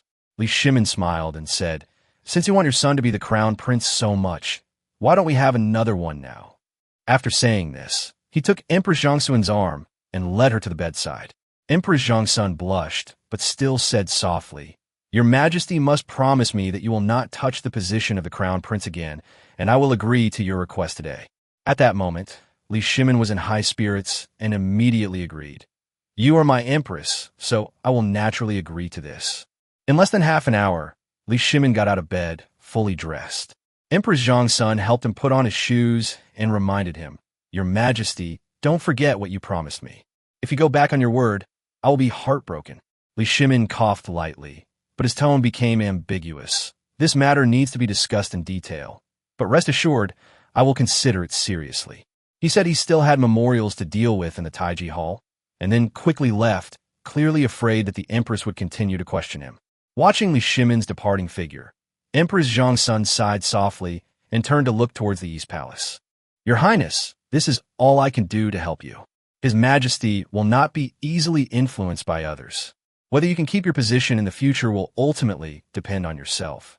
Meanwhile, in the cold and damp prison, Hou Junji, Su Jingzong, and others were still wearing their official robes, but they were already covered in filth and sweat, and their bodies reeked of stench. The chamber pot in the corner reeked. Hou Junji had followed Li Shimin in conquering the country and had seen many hardships, so he could barely hold on. But both Su Jingzong and the Magistrate of Chang'an were scholars and had never suffered such torment. Su Jingzong's face turned deathly pale, and he was almost in despair. At this moment, a man in black came to the prison gate and walked up to Su Jingzong under the watchful eyes of the 2 prison guards. The man took a heavy bag from his sleeve and handed it to the 2 jailers. A metallic clanging sound came from the bag. The jailers waited, exchanged a glance, and then left. Su Jingzong's eyes finally regained some luster, and he walked numbly to the fence. Lord Liu, why are you here? His Majesty has imprisoned us. Aren't you afraid of being implicated if you come here like this? Lord Liu laughed and said, Lord Su, there's no need to be nervous. Although His Majesty has imprisoned you, he hasn't specified how he will deal with you. Su Jingzong gave a bitter smile. So what? I heard even the crown prince has been sent here. What hope do the rest of us have? Lord Liu laughed and said, Your information network is quite extensive, but you only know one side of the story. Although the crown prince is in prison, he will be released soon. Su Jingzong's face immediately lit up with joy. Is this true? The crown prince can really go out. Lord Liu nodded and said, the crown prince is, after all, the crown prince. He has the empress and Lord Chang's son behind him, and his interests are also involved with those of the major families and nobles. It is by no means easy for His Majesty to deal with him. This time, it was only after Lord Chang's son pleaded for him and the empress persuaded His Majesty that His Majesty relented. Su Jingzong's hope had just been rekindled when he slumped back down. Even if the crown prince can get out, can the rest of us go with him? Lord Liu was furious with him. Have you lost your mind while you were in prison? If the crown prince can get out, he can certainly get you out too. Once the crown prince regains his freedom, with his prestige and influence, saving you would be a piece of cake, wouldn't it? Su Jingzong finally came to his senses and hurriedly asked, what should I do now? Lord Liu said in a low voice, for now, we should compromise and keep a low profile. Don't provoke Liu Shaoqing and don't attract His Majesty's attention. We'll make our move on that kid when the time is right. Su Jingzong nodded repeatedly, keeping these words firmly in mind. The next morning, Li Shimin did not attend court. It wasn't until the third day that he made his ministers wait for half an hour before finally arriving at the court. He looked sullen and uninterested, and simply said, my dear ministers, speak if you have something to say, otherwise you may leave the court. Seeing that he was in a bad mood, the ministers did not dare to speak their prepared words. Just as the court fell silent, Chang's son Wuji stepped forward. Your Majesty, I have something to report. All eyes immediately fell on him. Chapter 47, Releasing the People. Li Shimin glanced at Chang's son Wuji without any surprise. He deliberately skipped court yesterday to give these ministers who were attached to the crown prince a hard time. Every extra day the crown prince is imprisoned. These people feel even more distressed than the emperor himself. This is a good opportunity to deflate the arrogance of the court officials. Wuji, speak, what is it? Chang's son Wuji bowed and said, Your Majesty, the crown prince has been imprisoned for 3 days. Shouldn't he be released? Li Shimin feigned surprise. It's been 3 days already? It feels like I just locked him up yesterday. Chang's son Wuji smiled wryly and said, It was indeed 3 days. I remember it very clearly. Wei Jing also stepped forward to advise that the crown prince, being of such high status, should not be kept in prison for long. Moreover, the crown prince had only been misled and implicated by others. This was enough of a warning. Li Shimin looked at Wei Jing and found it intriguing. How could you say such a thing? Wei Jing, you usually love to scold people, but today you're pleading for the crown prince. Wei Jing gave a dry laugh and didn't reply. Chang's son shunned, and Fang Xianling then spoke up one after another, saying that the crown prince had only been negligent and had already realized his mistake. They asked His Majesty to consider the Empress's concerns and release the crown prince. Immediately afterwards, all the court officials knelt down in unison and pleaded, Your Majesty, please release the crown prince. Li Shimin remained silent for a moment. Then the crowd pleaded again in unison. He finally waved his hand and said, All right, why are you shouting so loudly? The court fell silent. Everyone stared at him, awaiting the outcome. Li Shimin coughed lightly. The crown prince can be released, and those ministers can be released as well. The crowd was taken aback at first, but then many people's faces lit up with joy. They quickly suppressed their joy and knelt down in unison, shouting, Your Majesty is wise. Li Shimin raised his hand to stop him. Don't kneel yet. I haven't finished speaking. The ministers raised their heads, their hearts immediately pounding again. Su Jingzong, Ho Junji, and others can come up with their own ideas, but they must write a letter of self-reproach and read it aloud in the court. Upon hearing this, the expressions of the officials changed slightly. Once a letter of self-reproach is read aloud in public, it is tantamount to admitting one's guilt, and one will be inferior to others in the court from then on. But Li Shimin's attitude was clear. If they didn't agree, the crown prince might be spared, but Su Jingzong and the others might not be able to get out. Li Shimin continued. In addition, the salaries of these individuals will be deducted for 5 years to replenish the national treasury. This last point didn't seem to attract much attention. 5 years' salary might be a lot for an ordinary official, But for these powerful and influential families, it was just a drop in the ocean. They never lived off their meager salaries. With a slight wield of power, money would naturally flow in. Even a prefect could be said to have a clean prefect for 3 years, 100,000 taels of silver, let alone high-ranking officials in the court. Liu Shaoqing looked at them and said calmly, "Tell them these 2 points in prison. If they're willing, release them. If not, let them stay. I will release them when I remember them." The ministers dared not bargain any further and could only kneel down and praise, "Your Majesty is wise." Liu Shaoqing waved his hand and said, "If there's nothing else, let's adjourn the court." After saying that, he left the court. This time, the officials representing the interests of the powerful families finally breathed a sigh of relief. Su Jingzong and others were representatives of the interests of the powerful families in Shandong. If Liu Shaoqing really wanted to severely punish them, it would be tantamount to attacking the interests of the powerful families. Among powerful families, their fortunes have always been intertwined. One prospers, the other suffers. Now that Liu Shaoqing has agreed to release the prisoners, they see it as the emperor bowing down to the powerful families. The next night, the crown prince's residence was brightly lit and bustling with activity, just like during the Lunar New Year. Fine wines and delicacies filled half the palace, and officials of all ranks from Chang'an flocked to the scene, more than half of whom were representatives of powerful and influential families. The prince had already bathed and burned incense to wash away the bad luck of the prison, and he had regained his former spirit. A middle-aged man with a long beard, holding a cup of wine, smiled and said to the Minister of Rights, "Minister, now that the crown prince has come out so quickly, we can finally rest easy." The Minister of Rights laughed and said, "This is the wind direction. Even though His Majesty is a wise ruler, he still has to consider our influence." The man nodded repeatedly, his eyes full of pride. "As long as we support the crown prince to ascend the throne smoothly, the future will belong to our aristocratic family. The spirit of the Wei and Jin dynasties will be revived. Wouldn't that be wonderful?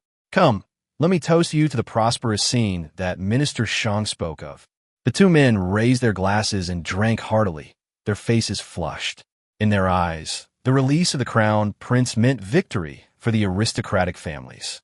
Although the Li family ascended the throne, these powerful families never truly respected the emperor. The emperor's throne rotates. Today, it's the Li family, but tomorrow it could very well be someone else. Especially since Li Shimin seemed to back down this time. They felt that the power of the aristocratic families was stronger than before. It wasn't just this table. All the guests at the Eastern Palace shared the same sentiment. They had gathered here to celebrate this victory. As long as they hold fast to the crown prince, the aristocratic families will be able to continue to enjoy wealth and prosperity in the future. "Everyone, please be quiet. The crown prince is here." The crown prince's steward suddenly came out and shouted, and the noise in the hall immediately stopped. Everyone looked toward the main seat, where the crown prince was dressed casually, yet still exuded an air of elegance and nobility. "Your Highness, the crown prince." Everyone stood up and bowed, their faces filled with anticipation. Chapter 48, Making Friends in Advance. "Gentlemen, it was a false alarm today. Let's drink until we drop." The crown prince raised his wine cup and smiled at the assembled officials. Everyone immediately raised their glasses in agreement, showering the prince with compliments, praising his gentle and refined manner, and predicting that he would become a wise ruler of the Tang Dynasty. The crown prince waved his hand, telling everyone to eat and drink as they pleased, and if they were too drunk to walk, they could stay overnight at the Eastern Palace. The officials expressed their gratitude repeatedly, and the entire Eastern Palace was filled with joy and excitement. The news quickly reached Li Shimin's ears, and he sneered. These aristocratic families are becoming more and more blatant. They thought that by clinging to the crown prince, they could rest easy and dared to be so arrogant. Li Shimin gritted his teeth, countless ways to eliminate the powerful families flashing through his mind. But in the end, he still loosened his fist. He deliberately feigned weakness, hoping to lure the snakes out. Now these people have indeed revealed their true colors, but taking action is far more difficult than he imagined. These powerful clans have been entrenched for centuries, becoming too influential to control. The Li family originated from a powerful clan, Why should they be able to rule the world while other powerful clans cannot harbor the same ambitions? But now that Li Shimin is the emperor, the aristocratic families have naturally become his enemies. If you're willing to be honest, then so be it. But if you dare to be dishonest, I will not hesitate to kill you all without leaving a single one alive. A ruthless glint flashed in Li Shimin's eyes, but he quickly suppressed the thought. Slaughtering the aristocratic families was the last resort. It should not be done unless absolutely necessary. If he were to actually do that, he would be condemned as a tyrant by the people of the world, perhaps even 100 times worse than the Xuanwu Gate incident. Even the bloodshed at Xuanwu Gate was merely an internal struggle within the Li family. But to attack the aristocratic families would be tantamount to making enemies of countless officials, gentry, and even ordinary people. Moreover, those historians might not defend him. If he killed officials supported by powerful families, who knows how cruel he would be portrayed in history books, perhaps even making Qin Shi Huang appear mild-mannered. Thinking of this, Li Shimin suddenly remembered someone, Liu Shaoqing, who lived far away in Pingyao County. That kid always has some unexpected and ingenious ideas, and the methods he used before still seem ingenious now. If the problems of aristocratic families were handed over to Liu Shaoqing, would he be able to come up with a solution? Li Shimin wished he could rush to Pingyao County immediately to find out the truth for himself, but he quickly dismissed the idea. The emperor, a man of great stature, frequently visits a small county town, giving those gossipy officials in the court another reason to criticize him. Why not find an opportunity to transfer Liu Shaoqing to Chang'an? Then, if there are any problems, we can simply summon him. Thinking of this, a hint of smugness appeared on Li Shimin's face. Meanwhile, Liu Shaoqing, who was far away in Pingyao County, suddenly sneezed and sat up in bed. He had a vague feeling that something was wrong, but looking at Chun Yuan, who was brewing tea beside him, he shook his head helplessly. That's strange. Was that feeling just an illusion? Liu Shaoqing was unaware that at that moment, countless groups of people were heading towards Pingyao County from the direction of Chang'an City. The already congested gates of Chang'an became even more jammed. Many officials, stuck in traffic, had no choice but to get out of their carriages and walk around, only to find themselves surrounded by familiar faces. Isn't this Lord Du? Are you also going out of the city on business? An official asked in surprise. Du Ruhui looked up and saw that it was Zhang Liang, and his expression immediately became somewhat embarrassed. So it's Lord Zhang Liang. I'm just out of town on a small matter, and we'll be back soon. Zhang Liang looked him up and down, then smiled warmly. Lord Du, what is it? Tell me. If you trust me, I'll take care of it for you. Du Ruhui's face immediately turned somewhat ugly, and he could only force a smile and say, It's a private matter concerning a family member, so there's no need for you to trouble yourself, Lord Zhang. I'll handle it myself. After saying that, he quickly made an excuse and climbed back into the carriage. Zhang Liang stood there scratching his head, turned around twice, and could only return to the car. Meanwhile, Wei Zheng was pacing back and forth in his residence, his face full of hesitation. That Liu Shaoqing is quite a character. If I weren't so busy with political affairs, I would really like to meet him in person. Fang Xianling and many other court officials shared the same idea as Wei Zheng. Of course, there were also people who stood with Su Jingzong and had no good feelings towards Liu Shaoqing. However, the court was divided into factions, and while some disliked this inexperienced county official, others recognized his abilities. Although most people did not know Liu Shaoqing as early as Changsan Wuji, they could still tell that this county magistrate was no ordinary person. How could Liu Shaoqing be just an ordinary county official who could enrage his majesty to the point of imprisoning the crown prince? Inside the Chu residence, Chu Tudong looked at the pile of valuable gifts in front of him and smiled. The butler couldn't help but ask, Master, which high-ranking official are all these gifts intended for? Chu Tutong smiled mysteriously. This is for a county magistrate. The steward was stunned, his face filled with disbelief. Although his master was not one of the most important figures in the court, he was certainly not comparable to a mere county magistrate. It's truly incomprehensible that someone would now be giving gifts to a county magistrate. Chu Tutong glanced at him and laughed. What do you know? This magistrate is no ordinary man. He is highly regarded by His Majesty, and his future achievements are limitless. My gift-giving now is merely a way to make connections in advance. I am by no means the only one in the court who shares the same idea. Chapter 49, The Lively County Government Office. If we wait until this kid really becomes successful before giving him a gift, wouldn't it be too late and unnecessary? The butler nodded repeatedly after listening. The master was indeed far-sighted. He himself would never have thought of this. At the same time, Liu Hongji, Chang Sun shunned, Gao Shilian and others also began preparing gifts at their residences, making it much more lively than in previous years. A few days later, in Pingyao County, Liu Shaoqing was dreaming that the emperor would allow him to resign from his post when he suddenly heard a gentle voice in his ear. He slowly opened his eyes and realized that it was his secretary, Chun Yuan, who had woken him up. Liu Shaoqing was somewhat surprised. Yuan, what happened? Is there something important at the county office today? Chun Yuan shook her head with a wry smile. There's nothing wrong at the county office, but there's something going on at the magistrate's residence. Someone sent over quite a few gifts, and they all look very valuable. Liu Shaoqing was stunned. Who would give me a gift? I'm just a county magistrate. The people of Pingyao live in peace and prosperity. Who would come to me for help? Chun Yuan said, I don't know. I heard that the gifts were all sent from Chang'an, and each family signed their names. Hearing that a name was mentioned, Liu Shaoqing was slightly relieved. Then we'll do it according to the rules. No matter who sends it, we won't accept it. We'll return it all. But Chun Yuan looked troubled. We want to back out, but they won't give us a chance. Several people from each family come, put their things down, and leave. We can't stop them no matter what we do.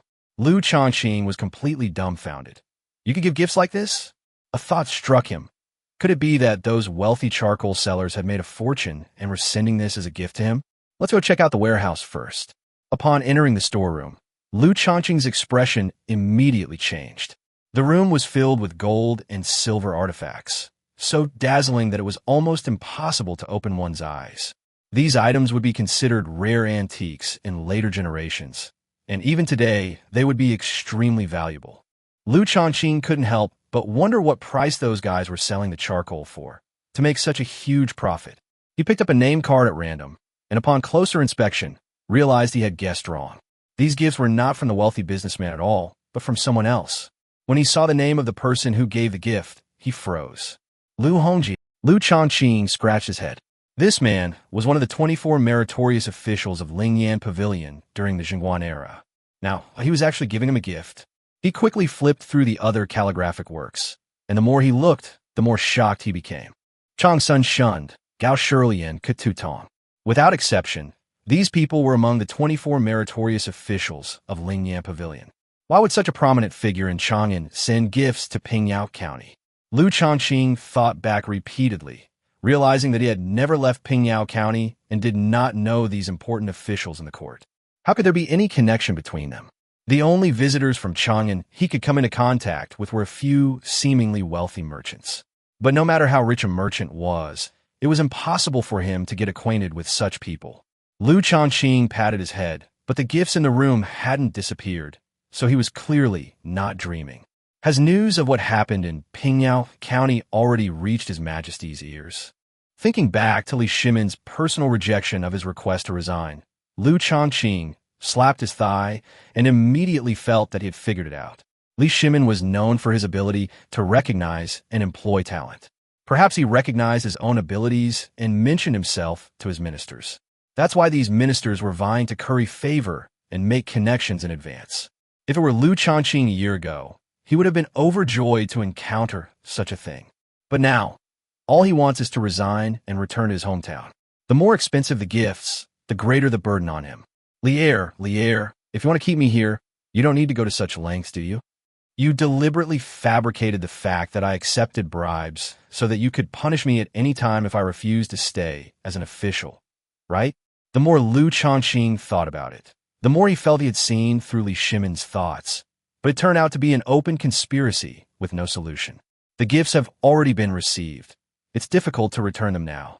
If he actually returns the gifts, others may not think he is honest and upright. Instead, they may suspect that he is using the return of gifts as a pretext to bribe or give gifts. Seeing his troubled expression, Chun Yuan couldn't help but laugh and say, "My lord, what's the rush?" Liu Shaoqing sighed. "So much wealth, we can't keep it. and we can't return either. What do you suggest we do? Chen Yuanyuan frowned after hearing his concerns, but quickly said, your worries are valid. However, since there is no solution for the time being, why torture yourself? Whether these valuables are good or bad depends on how you use them. One sentence immediately made Liu Shaoqing's eyes light up. Yuanyuan, you're right. Overjoyed, he kissed Chen Yuanyuan on the cheek and then paced excitedly around the room. Although the affairs of the county are now on the right track, sufficient financial resources are needed to maintain this in the long run. With this money, I can finally do some things I've wanted to do before, but haven't been able to because I didn't have the money. At this point, Liu Shaoqing was at a loss again. He had so many things on his mind that he didn't know which one to do first. Let me think about it some more, and I'll tell you when I've figured it out. After saying that, he turned and left the room, leaving Chen Yuanyuan standing there, her pretty face as red as an apple. Watching Liu Shaoqing leave like that, Chen Yuanyuan lightly stomped her foot. Was that stomp intentional or unintentional? Regardless, just for that one taste, she's probably destined to follow him for the rest of her life. Liu Shaoqing had been busy all day, but when he returned to his room, his face suddenly turned ugly. I received several more gifts today. Although the people who gave them were not as famous as Liu Hongji and others, they were all his superiors. This is not a solution. If we continue to accept these bribes, even if it's not embezzlement yet, it will soon become embezzlement. No, we must find a solution as soon as possible. Chapter 50 Sol Production. Liu Shaoqing thought about it all night, and the next day, as soon as he got up, he called Chen Yuanyuan over. Yuanyuan, I have something to ask you. Chen Yuanyuan immediately stood up and said respectfully, please give your orders, sir. Liu Shaoqing, oblivious to the change in her attitude, took her to the county government office and immediately said, help me write a letter of resignation. Chen Yuanyuan's expression changed slightly, and she hurriedly asked, my lord, why are you resigning again? Is it because you're running out of money? Her mind went blank. She had only been there a short time, and Liu Shaoqing had already resigned twice. Was it really because her expenses were too high?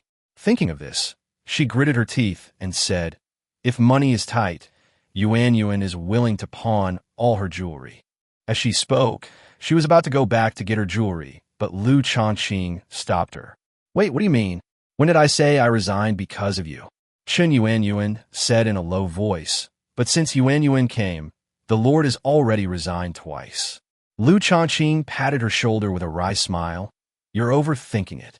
I'm just panicking because I'm seeing more and more money and valuables coming from those people. Chen Yuanyuan breathed a sigh of relief, but then asked in a low voice, if your excellency really succeeds in resigning from your post, would you still be willing to take Yuanyuan with you? Liu Shaoqing glanced at her. Let's talk about it after the resignation is finalized. By then, without an official position, you'll only be poorer than you are now. I don't need a secretary anyway, so what can you do for me if you follow me? Chen Yuanyuan smiled and said, Yuanyuan just want to stay by your side, sir. I'm happy just to see you every day. Liu Shaoqing was taken aback for a moment and naturally understood the meaning behind her words, but he couldn't point it out directly, so he could only change the subject. Write your resignation letter first. After you send the letter out, do me a favor. As Chen Yuanyuan ground the ink, she asked, what else does the master need me to do? Liu Shaoqing smiled and said, before I resign from my official post, I must do what I can. I plan to improve the salt-making method. Could you buy some things for me later? Chen Yuanyuan was even more confused. What did resigning from office have to do with salt production? Could it be that Lord Liu knew how to make salt? But the longer she spent with Liu Shaoqing, the more unfathomable this man seemed. After grinding the ink, she wrote down her resignation letter according to Liu Shaoqing's dictation. Liu Shaoqing read it once and nodded in satisfaction. Well written. Send it out as soon as the ink dries. Also, write down a few more things. Suddenly, he thought of something and said, replace all the gold and silver in the gifts those people sent with these things. Chen Yuanyuan was taken aback, then nodded. Please speak, sir. Liu Shaoqing rattled off a string of names, but Chen Yuanyuan had never heard of any of them. She asked in bewilderment, my lord, what are these?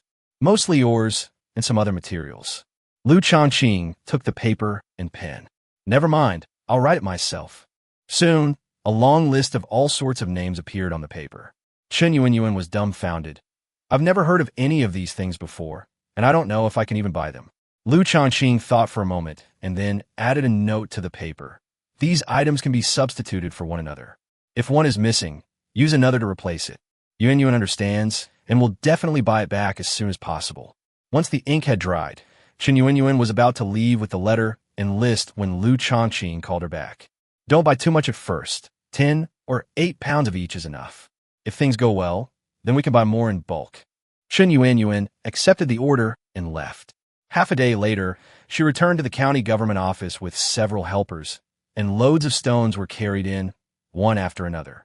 Liu Shaoqing was overjoyed at the sight. Yuan, you found them all so quickly? Chen Yuan laughed and said, I specifically asked people who do shady business, and I actually found some. It's just that some stones are out of stock, so they use substitutes. Liu Shaoqing slapped his thigh. Anything that can replace me will do. He immediately led his men into the back room, had the helpers put down the stones, and then left. Looking at the ore scattered on the ground, Chen Yuan couldn't help but ask, Sir, what exactly do you intend to do with all this? Liu Shaoqing smiled mysteriously. Have a few constables fetch a few more vats of water, and buy a few dozen caddies of salt. You can keep an eye on things when we get back. Chen Yuan did as she was told. When she returned with the salt, Liu Shaoqing was already there with tools, tapping and hammering at the stones. The stones were smashed into pieces and poured into the water vats. He then picked up a wooden stick and stirred the water in the vats continuously.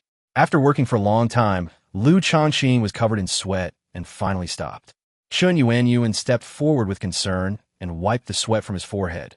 My lord, what are you doing? Is it worth it to work so hard? Liu Shaoqing looked at her and smiled. Of course it's worth it. If successful, the price of salt can drop 10-fold or even 100-fold, and the quality of salt will be 10 times better than it is now. Chen Yuan shook her head firmly. My lord, this is impossible. You don't need to lie to Yuan. Chapter 51, The Guest's Visit. Upon hearing this, Liu Shaoqing couldn't help but laugh. Yuan, I know you may not believe it, but let's let the facts speak for themselves. With that, Liu Shaoqing stopped talking to her and continued with his work. Chen Yuan stood to the side, somewhat hesitant, unsure of what she should do to help. However, she soon felt relieved. Anyway, the adults have no interest in officialdom now, and the Pingyao County government is doing a great job. It's better to keep him busy than to have him do nothing. At the same time, a tall figure appeared in Pingyao County, with a horse-drawn carriage beside him.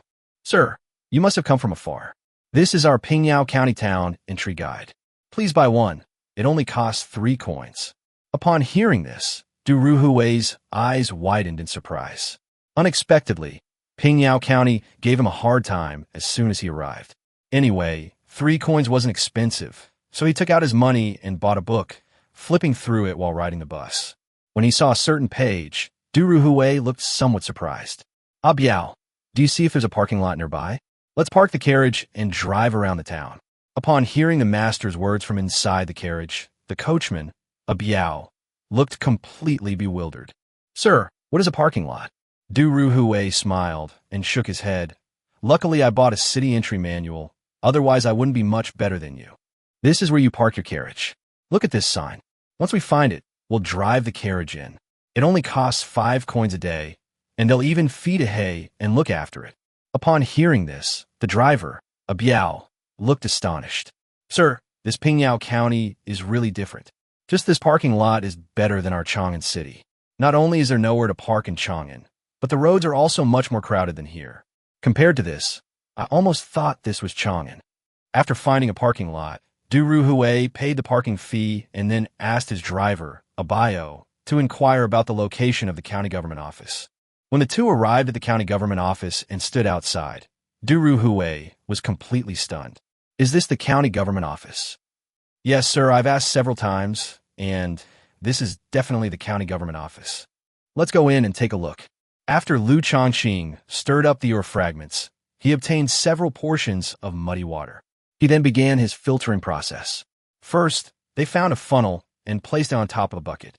Then fold a large round piece of paper in half, and then in half again, then place the 3 layers on one side and the 1 layer on the other side, and put it on top of the funnel. The size is just right. A smile appeared on Liu Shaoqing's face. Now all he had to do was pour the coarse salt solution in and filter it.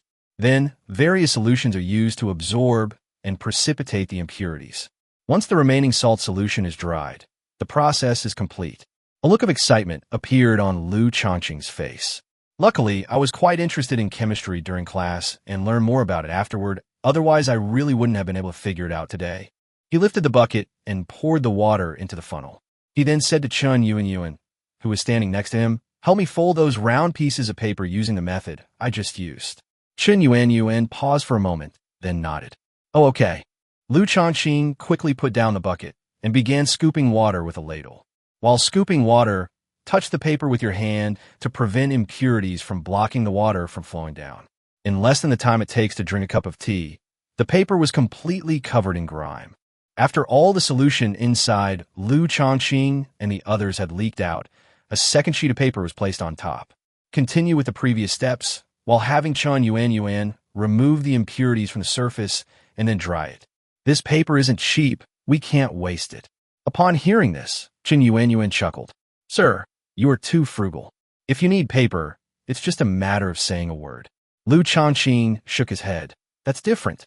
How can we mess around with things like this?" After about the time it takes for an incense stick to burn, the bucket of coarse salt solution was finally filtered.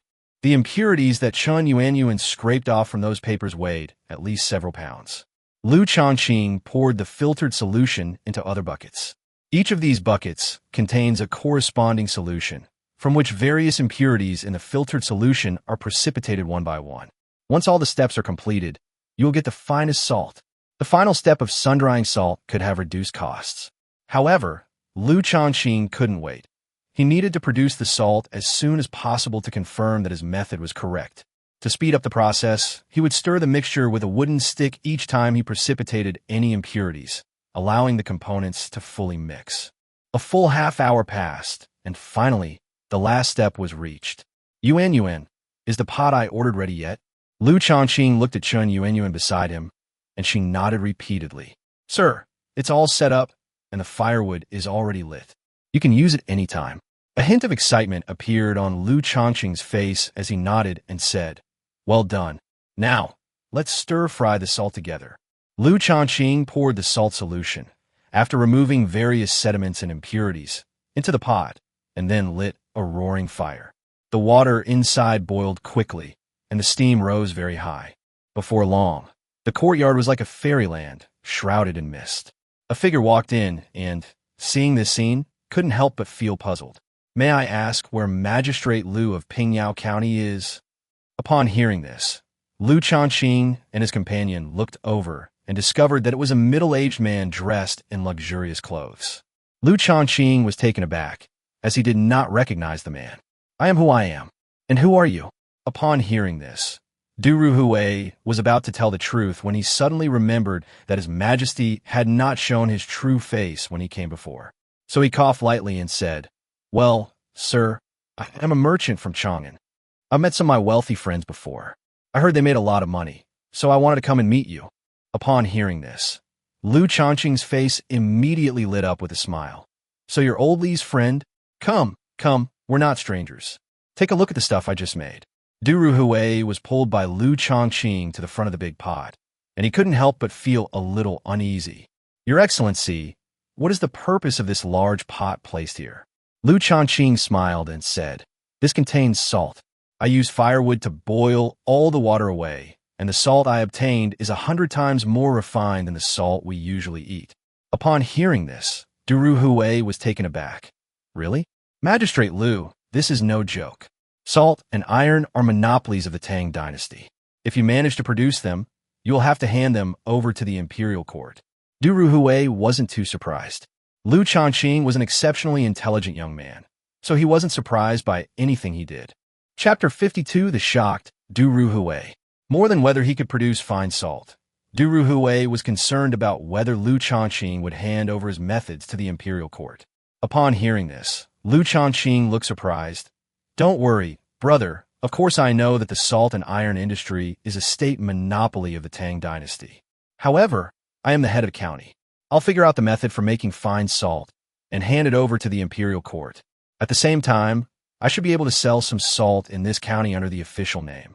Besides, I originally intended to present this to the imperial court, but I've only just begun. I'll send the salt to the imperial court once I've confirmed there's a market for it. Upon hearing this, Du Ruhui coughed lightly. If you can really make salt that is more refined than the salt on the market, and at an absurdly low price, it will definitely be snapped up. Upon hearing this, Liu Shaoqing smiled and said, "You're mistaken about that." Upon hearing this, Du Ruhui was taken aback. Wrong? What did I go wrong? Do you mean to let the price of salt skyrocket so that ordinary people can't afford it? Liu Shaoqing smiled and said, "The fact that you would say such a thing only shows that you don't understand human nature. This kind of fine salt, once it comes out, will definitely be given to wealthy merchants, nobles, and court officials first, and may even be sent to the palace. Who are they? They're all rich. If I sell my fine salt at too low a price, wouldn't that lower their status?" Upon hearing this, Du Ruhui pursed his lips, feeling that something was amiss. However, he couldn't explain why. But what about the common people? Are they just going to stop eating salt altogether? Liu Shaoqing smiled and shook his head, saying, "That's not the case. They will continue to eat salt the same way they did before. Once I use this fine salt to plunder the money of all the powerful families and nobles, the court will have money. If your majesty wants to deal with the powerful clans, wouldn't you have more confidence?" Upon hearing this, Du Ruhui was immediately startled. Unexpectedly, Liu Shaoqing had thought so far ahead, and his move was actually able to deal with the powerful families. Indeed, as Liu Shaoqing said, no matter what you do, it all comes down to money in the end. You can't get anything done without money. Those powerful families are just arrogant and domineering because they have accumulated a lot of wealth, and they don't even respect the imperial power. With this fine salt, noble families would compete to buy it, and the more expensive the salt, the better. As for spending money, it's not a problem for them at all. In fact, those powerful families were worried about not having anything to compare themselves with, just like the extravagant and outrageous competitive spirit during the Wei and Jin dynasties. Although the country has just been settled, the powerful families have restrained themselves somewhat. However, this is only on the surface. Magistrate Liu, if the imperial court succeeds in suppressing the powerful families through this, then you should be credited with the greatest merit. Upon hearing this, Liu Shaoqing waved his hand and said with a smile, "This is nothing. This is just one link in a series of interconnected schemes." Upon hearing this, Du Ruhui was immediately aroused and became impatient. "It's just one link in the chain. What else is there?" Liu Shaoqing glanced at him, then suddenly said with a smile, "If you want to know what else, go ask your friends. I've already told them." Just as Du Ruhui was about to say something, Liu Shaoqing suddenly screamed, "Look, salt has already come out." Liu Shaoqing said excitedly, "Yuan, hurry up, add more firewood. I estimate that it will take another hour or so to boil all the salt out." Liu Shaoqing asked Chun Yuan to arrange for someone to watch the pot, and then the three of them sat down to the side. "How are old Li and the others doing now? They've made so much money they've forgotten about me." Liu Shaoqing, "It's been a while since I've seen them." Du Ruhui coughed lightly. "Well, it's not realistic for Lao Li to stay in one place for a long time, as he travels all over the country doing business. By the way, Lord Liu, would you be willing to go to Chang'an? If so, I can use my connections to help you." Upon hearing this, Liu Shaoqing shook his head with a wry smile. "Hey buddy, you're really making things too easy for yourself. The officialdom is corrupt. Even during the reign of Jingguan, the political situation was only generally clean and efficient. But that's just how the officialdom is, and it's not something that one person or one emperor can change." Du Ruhui didn't say anything more, and the two began to talk about poetry and songs. Du Ruhui's démonstration impresse de Liu Shaoqing. "Old Du, you're quite something. I never expected that someone like you, a businessman, could be so skilled in poetry and literature." Liu Shaoqing clapped his hands in praise. "Sir, the water in the pot has boiled away completely." Upon hearing this, Liu Shaoqing immediately ran towards the pot. Several security team members who were called in temporarily set down the large pot and placed it on the ground. The salt inside was crystal clear and bright white. "Sir, is this salt? Why is it so fine? There isn't a single impurity," a member of the security team said with a look of surprise. Liu Shaoqing nodded with a smile, dipped his hand into the salt, and put it in his mouth. Yes, that's the taste. After Liu Shaoqing finished his test, Du Ruhui, who was standing next to him, couldn't wait to imitate Liu Shaoqing, dipped his finger in the sauce, and put it in his mouth. Du Ruhui's eyes widened immediately, his reaction being 10 times more exaggerated than Liu Shaoqing's. My goodness, Lord Liu, what you've made isn't just salt, it's practically a divine substance that should only exist in heaven. Liu Shaoqing smiled and waved his hand. This is nothing, it's just a small matter. Du Ruhui rolled his eyes and said with a fawning smile, Lord Liu, since you're going to sell this salt anyway, why don't you sell some to me? But the price. He thought he would buy some to take back to Chang'an to meet the emperor and quickly tell Shimin the good news. Liu Shaoqing glanced at Du Ruhui, and his cunning businessman tendencies immediately reached their maximum. Since you're old Li's friend, I won't overcharge you. 1 ounce per pound of salt will do. Upon hearing this, Du Ruhui's eyes widened immediately. Liu Shaoqing thought he had asked for too high a price, scratched his head, and was about to speak.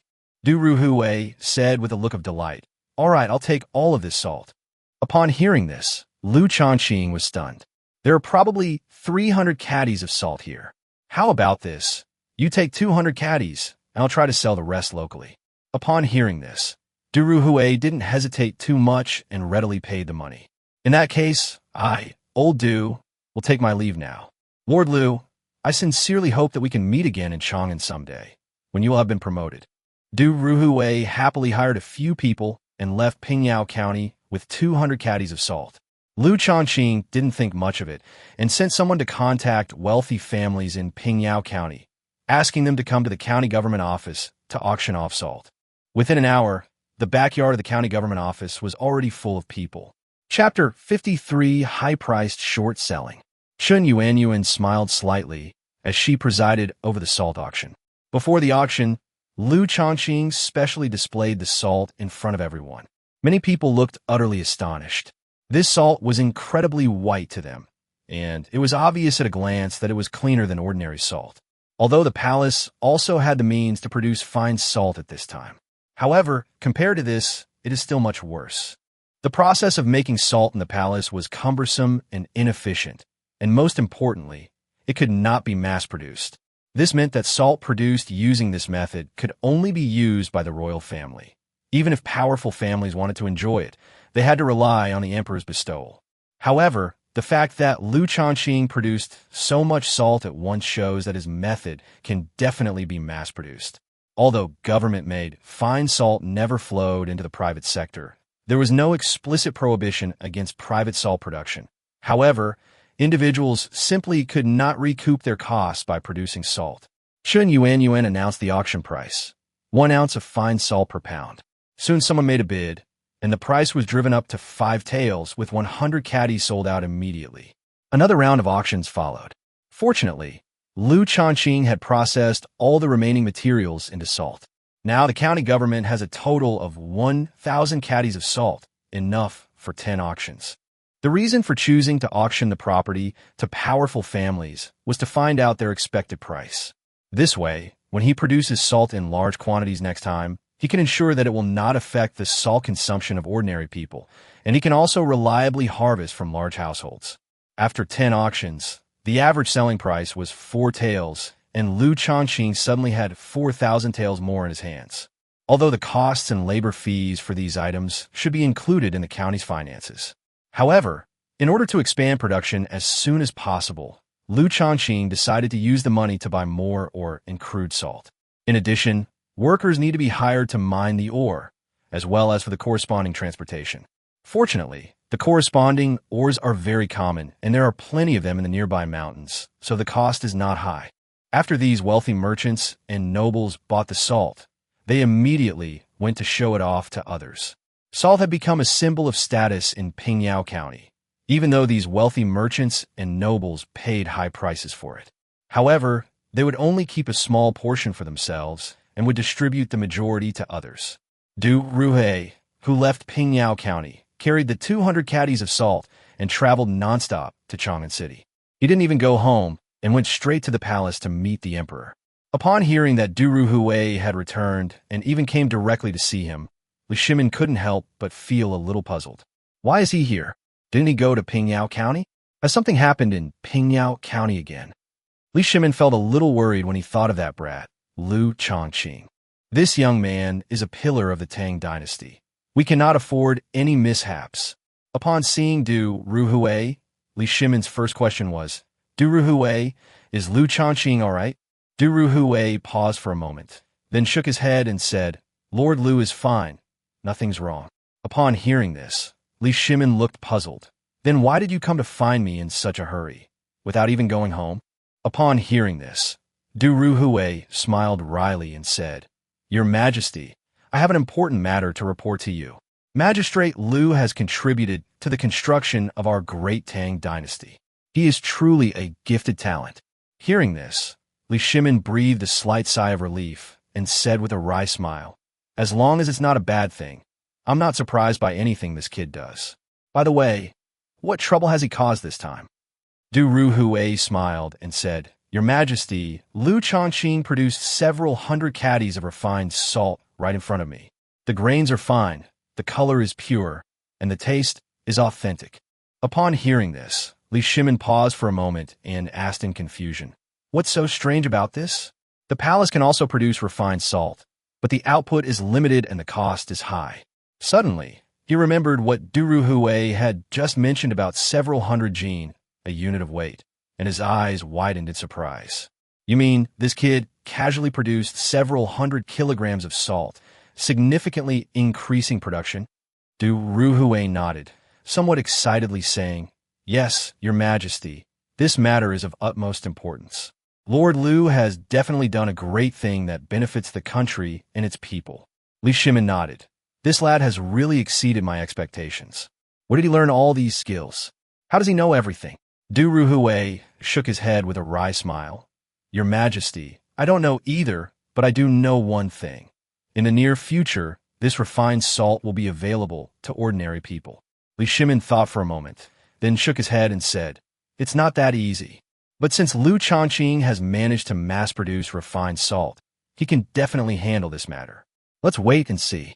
The thought of this young man made Li Shimin feel that his Tang Dynasty was becoming more and more secure. The better this kid performs, the less I want him to waste his talent. What do you think? Should I just issue an order to transfer him to Chang'an? Wouldn't that be better? Upon hearing this, Du Ruhui shook his head. Your Majesty, such a great talent must be treated with care. If you can convince him willingly, it's best not to force him. Li Shimin nodded, sighed, and said, All right, what you said makes sense. Li Shimin lowered his hand, knowing that doing so was not appropriate for Liu Shaoqing. Since I am still young and energetic, I will let him stay at the grassroots level for a while longer. If all else fails, he can be kept as a treasure to be passed down to the next emperor.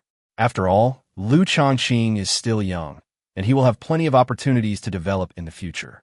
Having figured this out, Li Shimin stopped taking the matter to heart. The next morning, Li Shimin was in a good mood and went to the morning court. My esteemed ministers, if you have something to report, please do so. Otherwise, the court may adjourn. Upon hearing this, everyone present snapped out of their days. Nothing much has happened recently, so basically no one has reported anything. Your Majesty, I have something to report. Liu Shaoqing, the magistrate of Pingyao County, hereby resigns. The Minister of Personnel arrived at the main hall, carrying a memorial to the emperor. Upon hearing this, Li Shimin's face immediately darkened. He had originally planned to promote this kid to Chang'an City in a few days. Why is this kid so stubborn, insisting on quitting his job? The atmosphere at the scene became somewhat tense. The ministers began to whisper among themselves, while Li Shimin took the memorial and looked at it with a frown. A moment later, he threw the memorial away. Nonsense. The Tang Dynasty is in a period of great need for reconstruction. Why would he do this, resigning from his post at such a young age? Does he think there are other, better ways to serve the court? Li Shimin's face looked extremely grim, and none of the officials present dared to speak. Li Shimin didn't know what he had done to disappoint this young man, and why he kept asking to resign. If you admit you made a mistake, you can correct it. Chapter 54 Salary Changes. But now this kid is silent. He just wants to resign. This made him feel somewhat powerless. Does he expect His Majesty, the Emperor of the Great Tang Dynasty, to beg this young man not to resign from his post? Changsun Wuji stepped forward and said, "Your Majesty, there is no need to be angry. This is not the first time Magistrate Liu has resigned from his post." Upon hearing this, Li Shimin became even more furious. "Of course I know this isn't the first time he's resigned from office. Why does he keep asking to resign? Perhaps he's out of money and wants to resign from his official post to earn more silver." Changsun Wuji muttered to himself. Upon hearing this, Li Shimin was taken aback and looked at him. "Auxiliary machine, what did you just say?" Li Shimin looked Changsun Wuji up and down and said. Changsun Wuji smiled awkwardly. "Your Majesty, I suspect that Magistrate Liu may be out of money. When I first met him, he looked destitute. Although Magistrate Liu managed Pingyao County very well, he himself was penniless. I'm not young anymore, but I'm still not married, which is really wrong." Upon hearing this, Li Shimin fell into deep thought. It must be said that this is indeed a problem. Could it be that he kept resigning from his official post because he was short of money and wanted to make more? But he himself set a lot of salaries for the officials, so why isn't it enough for him to spend? Li Shimin glanced at Changsun Wuji and said coldly, "Is the salary I give you not enough to live on?" Upon hearing this, the ministers all lowered their heads and remained silent. Some looked nervous, while others couldn't help but chuckle. Clearly, Li Shimin's words left them feeling both amused and exasperated. Could they possibly say that His Majesty's salary was too low? Wouldn't that be a slap in the face to Li Shimin? But we can't say that the salary is too high, because if His Majesty were to reduce the salary, it would surely incur resentment from others. Changsun Wuji hesitated for a moment, not knowing how to answer. "Your Majesty, I believe the current salary is just right." Upon hearing this, Li Shimin snorted coldly, showing no surprise whatsoever. How could an old fox like Changsun Wuji possibly give him a definite answer? He glanced at the assembled officials and said coldly, "And you? What do you mean by this?" The others could only shake their heads with wry smiles and remain silent. Li Shimin looked at Wei Zheng and asked, "What do you think of the current salary?" Upon hearing this, Wei Zheng felt quite helpless. Although he usually likes to speak frankly and directly, he doesn't say everything. If he offended Li Shimin for the sake of the Tang Dynasty, then he deserved to die. Even if Li Shimin was unhappy with him, he would still speak out. But that's not the case at all now. If he were to speak, it would implicate many ministers in the court. Just like Changsun Wuji thought, he also understood the stakes involved, so he didn't want to involve others. He thought for a moment, then smiled and said, "Your Majesty, my family is relatively small, so my salary is sufficient for our expenses." Upon hearing this, Li Shimin couldn't help but look him up and down and cursed inwardly. When Wei Zheng scolded him, each time it became harsher than the last. However, he was extremely careful not to offend other officials. However, he also understood that if he were to express his opinion, he would be making an enemy of the entire court. No one would be that stupid. Li Shimin shook his head, no longer seeking advice from others, and instead addressed his ministers, saying, "Tell me, do you think our current salaries need to be adjusted?" Upon hearing this, the officials present discussed it for a while, but no concrete result was reached. "Your Majesty, this matter requires careful consideration. Our national treasury is not abundant at present, and it will be very difficult to increase salaries. But reducing salaries is not very realistic." Wei Zheng hesitated for a moment before speaking. Li Shimin nodded. Wei Zheng's words made perfect sense. "You're right, I know that too. How about this? You guys discuss it, and we'll give you a result tomorrow." Upon hearing this, everyone present nodded in agreement, and then a long discussion began. "I think it's better to cut salaries. At least it can save the national treasury expenditure. We can use more money where it's needed most. And as for us officials, we should save as much as we can. That won't do. My family doesn't even have money to buy rice to cook. If you cut my salary again, I'll starve. It can't be that bad. There are many people in your family. How could you possibly spend so much? I just took a concubine, and the money I spent was like water. You can't even imagine." After about the time it takes to drink a cup of tea, the officials in the court still hadn't reached a conclusion, and Li Shimin was getting a little impatient. "All right, if you don't have any results, then let's talk about it again tomorrow. By the way, where are Ho Junji and the others? We released them, so why didn't they come to court today?" Li Shimin said with a somewhat grim expression. "Do they think they can act with impunity just because I released them?" Upon hearing this, everyone present became tense. Your Majesty, the Crown Prince, Ho Junji, and others are waiting outside the main hall. They are afraid of angering your Majesty, so they dare not come. Changsun Wuji smiled awkwardly and said. Upon hearing this, Li Shimin felt as if the sun had risen in the west. What did you say? They were afraid I would be angry. If they were really afraid, why would they have done those things? Li Shimin, his face grim, pointed outside and said, Let them in. A eunuch hurriedly went out to deliver the imperial decree, and a moment later, the eunuch returned with Crown Prince Ho Junji and others. Your Majesty, the Crown Prince, Lord Ho, and the Magistrate of Chang'an have arrived. The eunuch said in a somewhat shrill voice, Your Majesty, I know my crime. Your Majesty, I know my crime. Your Majesty, I am guilty. The newly arrived group immediately knelt down, looking extremely apprehensive. However, Li Shimin knew that these guys were just putting on a show. Get up, all of you. Now that I have released you, you're no longer guilty. Upon hearing this, the group stood up, looking extremely apprehensive. Thank you, Your Majesty. Thank you, Father Emperor. Looking at the group of people, Li Shimin couldn't help but become interested, thinking about their previous discussion about salaries. They've just been released, and they have to tell the truth no matter what you ask them. Chang'an Magistrate, I ask you, is the current salary high or low? Tell me the truth. Upon hearing this, Chang'an Ling was stunned and looked at the others beside him, unsure of what to say. Chapter 55 Apology. He glanced at Ho Junji and saw that the other man nodded at him, which gave him a little more confidence. Your Majesty, I believe the current salary is just right. The amount Your Majesty set is excellent and does not need to be changed. Upon hearing this, Li Shimin snorted coldly. I asked you to tell the truth, and you just brush me off like this? Haven't you had enough of being in prison yet? Upon hearing this, the Magistrate of Chang'an trembled in fear. Your Majesty, I am only judging from my own perspective. My current salary is sufficient for my expenses, so there is nothing to worry about. The Magistrate of Chang'an hurriedly said with trepidation. Li Shimin pointed to Ho Junji and said coldly, And what about you? Ho Junji, what's your opinion? Ho Junji looked at the others and saw that they all had their heads down. He knew that if he didn't say something, His Majesty might not let him get through this hurdle. Your Majesty, my family has quite a bit of surplus wealth. If the Tang Dynasty needs it, I can donate all of it. However, I think it's unnecessary to reduce salaries just because the national treasury is tight. Upon hearing this, everyone present nodded in agreement.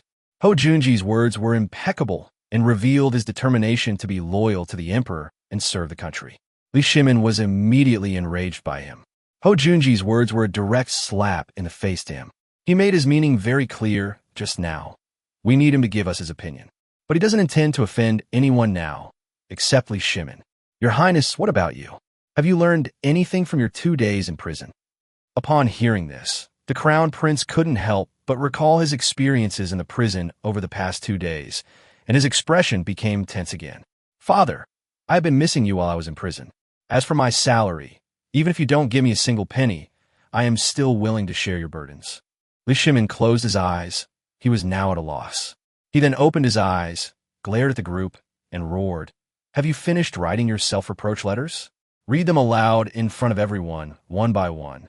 Ho Junji and the others were startled, not expecting Li Shimin to be so angry. They quickly took out their self-criticisms and began to read them aloud one by one.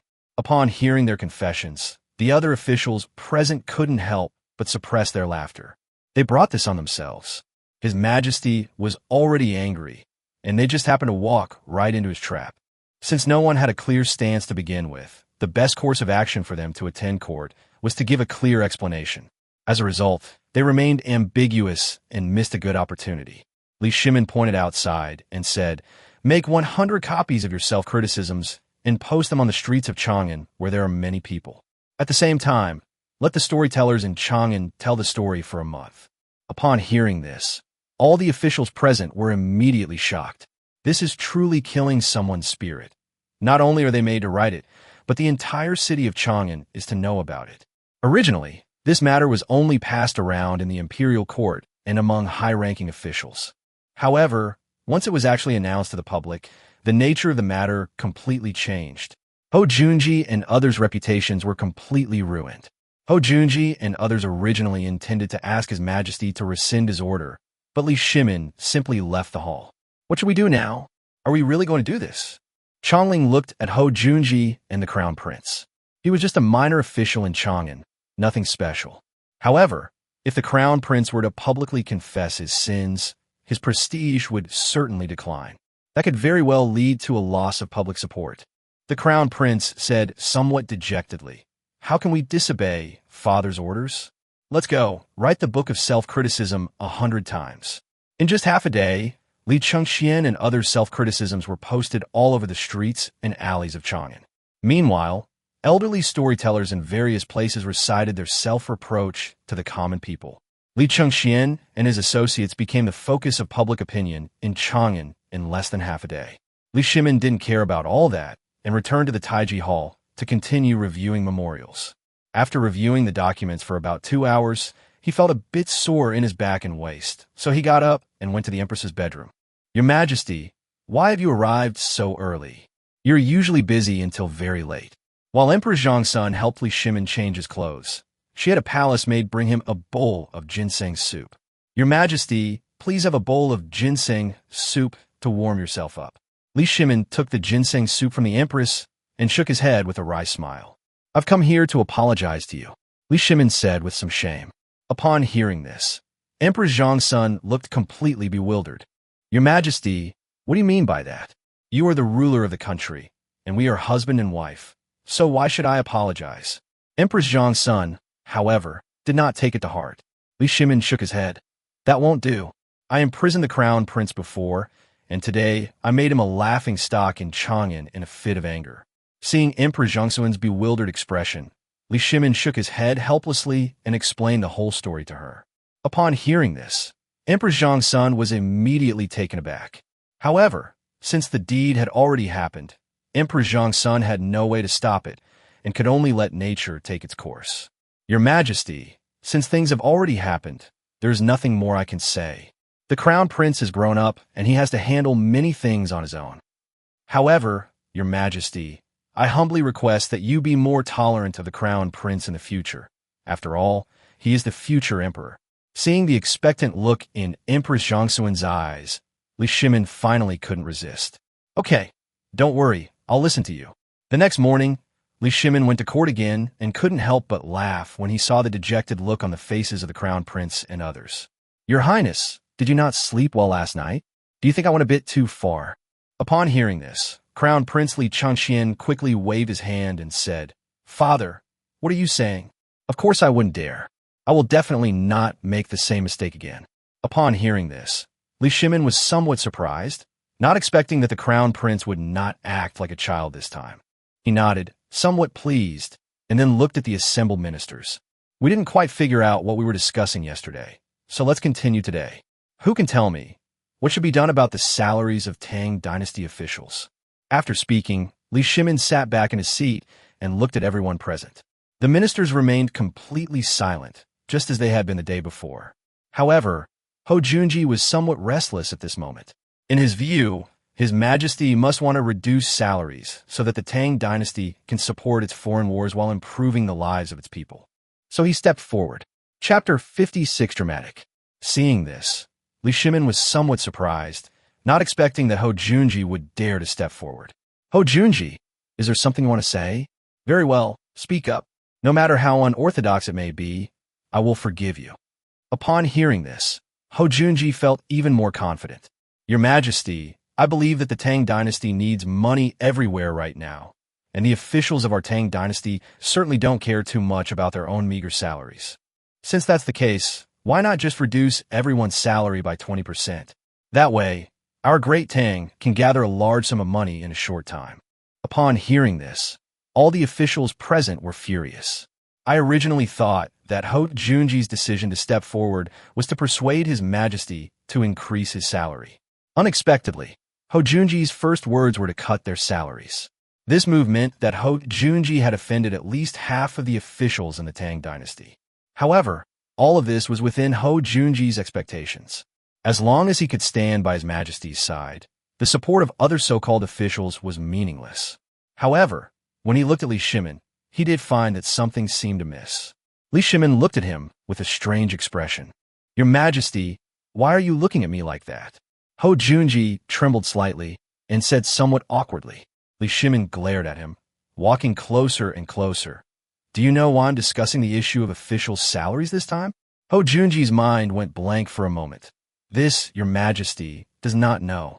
Isn't it because the previous campaign against the Turks was too costly, and in addition, more than a dozen towns have been hit by disasters recently, leaving the national treasury empty? Li Shimin said angrily. What are those things? I've already dealt with them long ago. The reason I asked you about your salary is because of Liu Shaoqing, the proud son of the Tang Dynasty and the Magistrate of Pingyao County.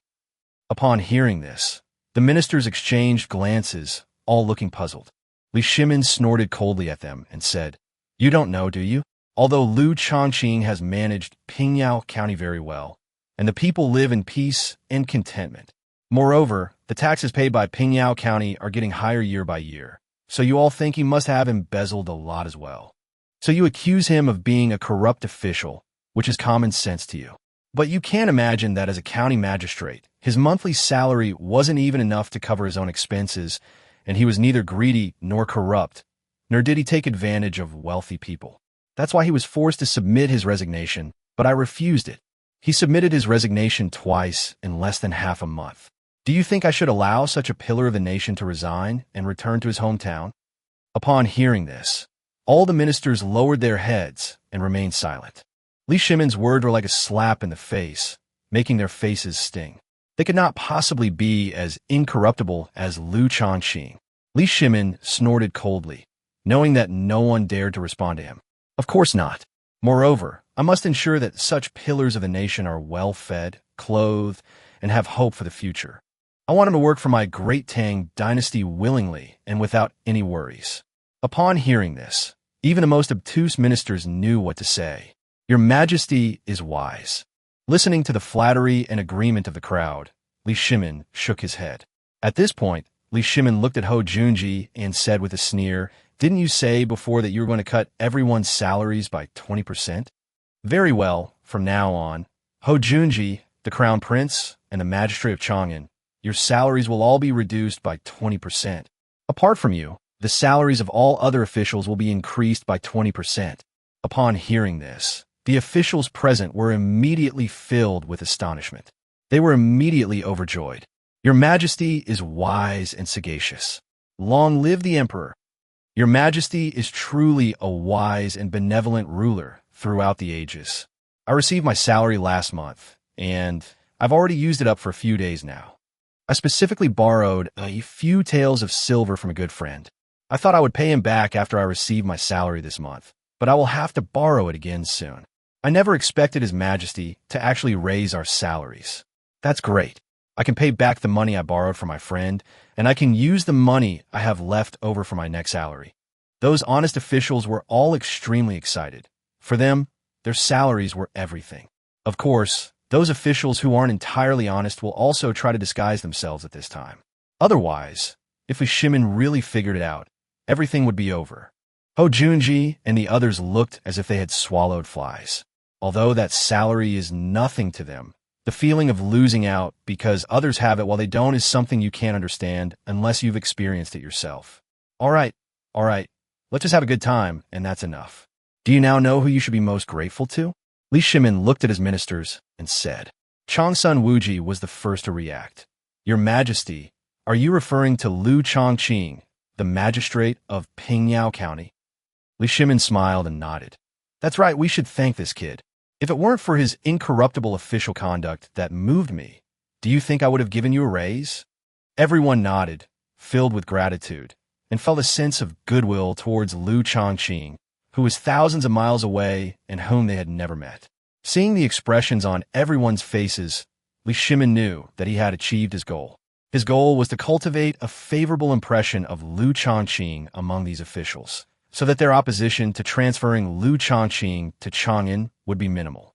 You haven't been to Pingyao County, but Fu Ji has been there with me. He knows how nice Pingyao County is. Let him tell you about it.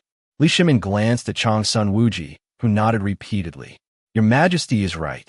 The roads in Pingyao County are never congested, and they are very clean, with dedicated staff to maintain them. There are also places to store horse-drawn carriages. It only costs a few coins to store them for a day, and they are guaranteed to be safe. Compared with Chang'an, Pingyao County is in no way inferior, and in some aspects, Pingyao County is even better than Chang'an. Upon hearing this, the ministers present were stunned. They never imagined that Pingyao County would develop so well. If that's really the case, then calling this young man named Liu Shaoqing a prodigy is no exaggeration. This young county magistrate, Liu Shaoqing, is capable of much more than this. I think such talent should not be overlooked. So I want to transfer him to Chang'an City, let him develop Chang'an City first, and make it even better than Pingyao County. What do you think? Upon hearing this, everyone immediately realized that His Majesty had gone through all that trouble just to transfer people over. Chapter 57: Unanimous Opposition. The Crown Prince and his entourage became tense. The prefect of the capital was one of their own, and they couldn't just replace him like that. The fact that Shimin had directly revoked the Chang'an magistrate's order earlier had already put them in a somewhat passive position. They absolutely cannot give in so easily this time. However, the Crown Prince and the others had already been reprimanded by His Majesty, so they certainly couldn't speak up now and had to find someone else. He glanced at Chang Sun Wuji, who of course understood his meaning. Your Majesty, why replace the prefect of Jingzhou? Is it merely because Magistrate Liu has governed Pingyao County so well? Li Shimin nodded. Of course, isn't this enough? Chang Sun Wuji gave a wry smile. Your Majesty, I dare not. I just think that the prefect of Jingzhou has not done anything wrong. Would it be inappropriate to just replace him like this? Wei Zheng, who was standing to the side, also stepped forward. Yes, Your Majesty. The prefect of the capital has been very disciplined in his work and has managed Chang'an City without any mistakes. He should not be replaced. Upon hearing this, Li Shimin frowned. Is he not just the prefect of the capital? Do you think I, the Emperor, don't have that power? However, he did not react, but continued to ask other people questions. And you, do you think the same way they do?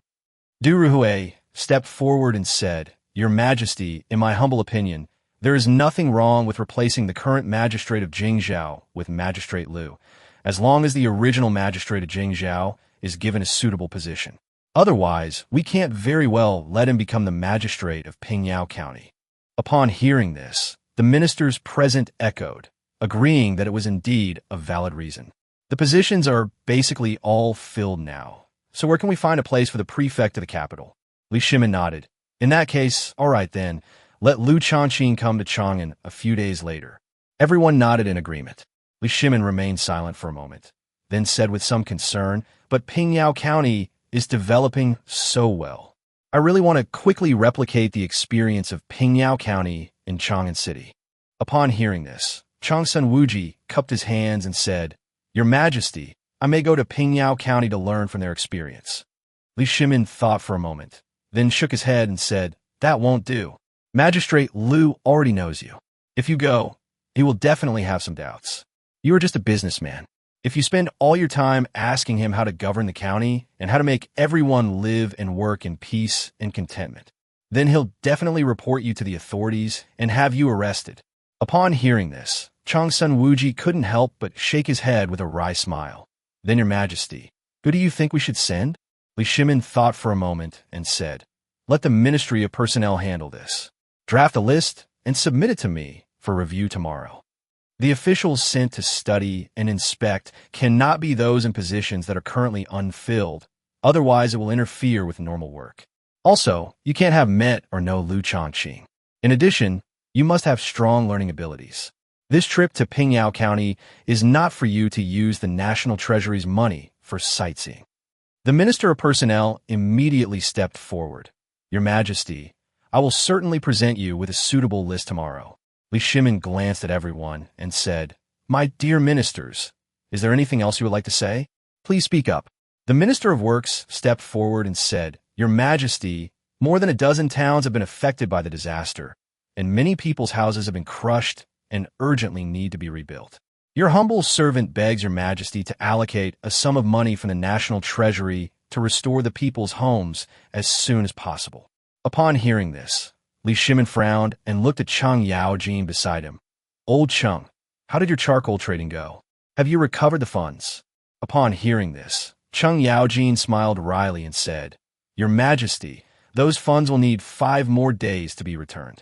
However, the people in various places are currently able to get through the winter safely, and there will not be a large-scale froze to death. Li Shimin nodded, his brows relaxing slightly. In that case, let's postpone the reconstruction for 2 more days and start as soon as the funds are in place. All right, if there's nothing else, the court may adjourn. After leaving the main hall, Li Shimin returned to the Taiji Palace and continued processing memorials. Meanwhile, the refined salt produced by Liu Shaoqing had become popular in Pingyao County. In the Wang family, a wealthy household in the east of Pingyao County, a dozen or so villagers gathered together, looking at the small bowl of refined salt in Old Wang's hand. Did Old Wang really get all this refined salt from the county magistrate? How come a county magistrate can make everything? Is the magistrate a god? In just a few years, he has completely transformed Pingyao County. The middle-aged man called Old Wang laughed and said, Of course it was created by the county magistrate. Do you think I have that kind of ability? I got this from Liu the great philanthropist for 10 taels of silver. It's a whole pound of refined salt, and it tastes completely pure. Old Wang, could you share some of the salt with me? I'll give you extra money. No problem, no problem. I'll give you the salt at a rate of 20 ounces per pound. You can share it together. Hearing this, although everyone looked a little pained, they didn't have much of an opinion. After all, doubling the price is normal practice, and anyone would do the same. This situation was playing out in various parts of Pingyao County, while Liu Shaoqing was busy making salt. Chen Yuanyuan's people brought back a batch of raw materials, and Liu Shaoqing began to prepare them. The setup time wasn't long, but the main factors limiting its output were funding and the number of miners. Often, the ore at Liu Shaoqing's place would be exhausted before the miners returned. After several days of refining, Liu Shaoqing's household had accumulated several thousand caddies of salt, and his salt had become popular among the upper class in Pingyao County. As for Chang'an, after Li Shimin proposed sending people to Pingyao County to learn from it, many people have already taken action.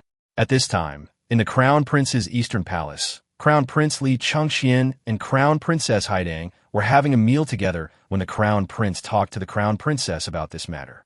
I don't know what Father Emperor was thinking, that he would send someone to learn from a mere county official. The Crown Princess smiled and said, Perhaps this magistrate is indeed capable and competent. Crown Prince Li Changxian shook his head. I don't believe that a mere county magistrate could have any great abilities. Moreover, I was imprisoned because of him before. If he weren't a favor to the Emperor now, I would have had him killed. As he spoke, Crown Prince Li Changxian's face revealed a fierce glint, which frightened even the Crown Princess. Your Highness, this is not a good idea. You will be ruling the world in the future, and these people are all your civil and military officials. If you offend them, it will be detrimental to your future. Upon hearing this, Li Changxian let out a cold laugh. The present is not over yet. Why are you already thinking about the future?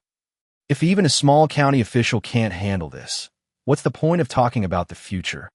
Chapter 58 Recommendations. Upon hearing this, the Crown Princess couldn't help but look somewhat worried. The Crown Prince was too competitive, but lacked the ambition to rule the world. If this continues, we will definitely lose the support of the people. Your Highness, a mere county magistrate poses no threat to your position. You should view these matters from the perspective of the future emperor. Upon hearing this, Li Changxian said on the way, All right, no need to lecture me with these high-sounding principles. A mere county magistrate is nothing to be afraid of. We can deal with him as we please. Li Changxian said with a sneer. Forget it, Your Highness, you're not calm at all right now. The Crown Princess shook her head, looking quite helpless. Suddenly, a familiar voice came from outside. Who lost their temper again? A figure walked in from outside, and the two people in front of Chung Li quickly stood up when they saw the person. Uncle, what brings you here? Li Changxian and the Crown Princess rose and bowed in greeting. The person who came was none other than Changsun Wuji. Changsun Wuji glanced at the food on the table and said with a smile, Crown Prince, you're not young anymore, so why are you often less discerning than the Crown Princess? Upon hearing this, Li Changxian's face immediately turned bright red with embarrassment. Uncle, what makes you say that? Changsun Wuji sighed. This Liu Changqing is a true genius. You can only make him work for you, not make him your enemy. With his abilities, he will soon stand out. Do you think it's good for you to be enemies with such a prodigy who will become a powerful minister in the future? Hearing this, the crown princess nodded in agreement. Yes, Your Highness, as the crown prince, the entire world will be yours in the future. Why should you bother with a mere subject over such a trivial matter? After thinking it over, Li Chengxian sighed and said, Uncle, I don't want to have a conflict with him either. This is all Su Jingzong's fault. If he hadn't treated Liu Shaoqing so casually and falsely accused him of embezzlement, things wouldn't have developed to this point.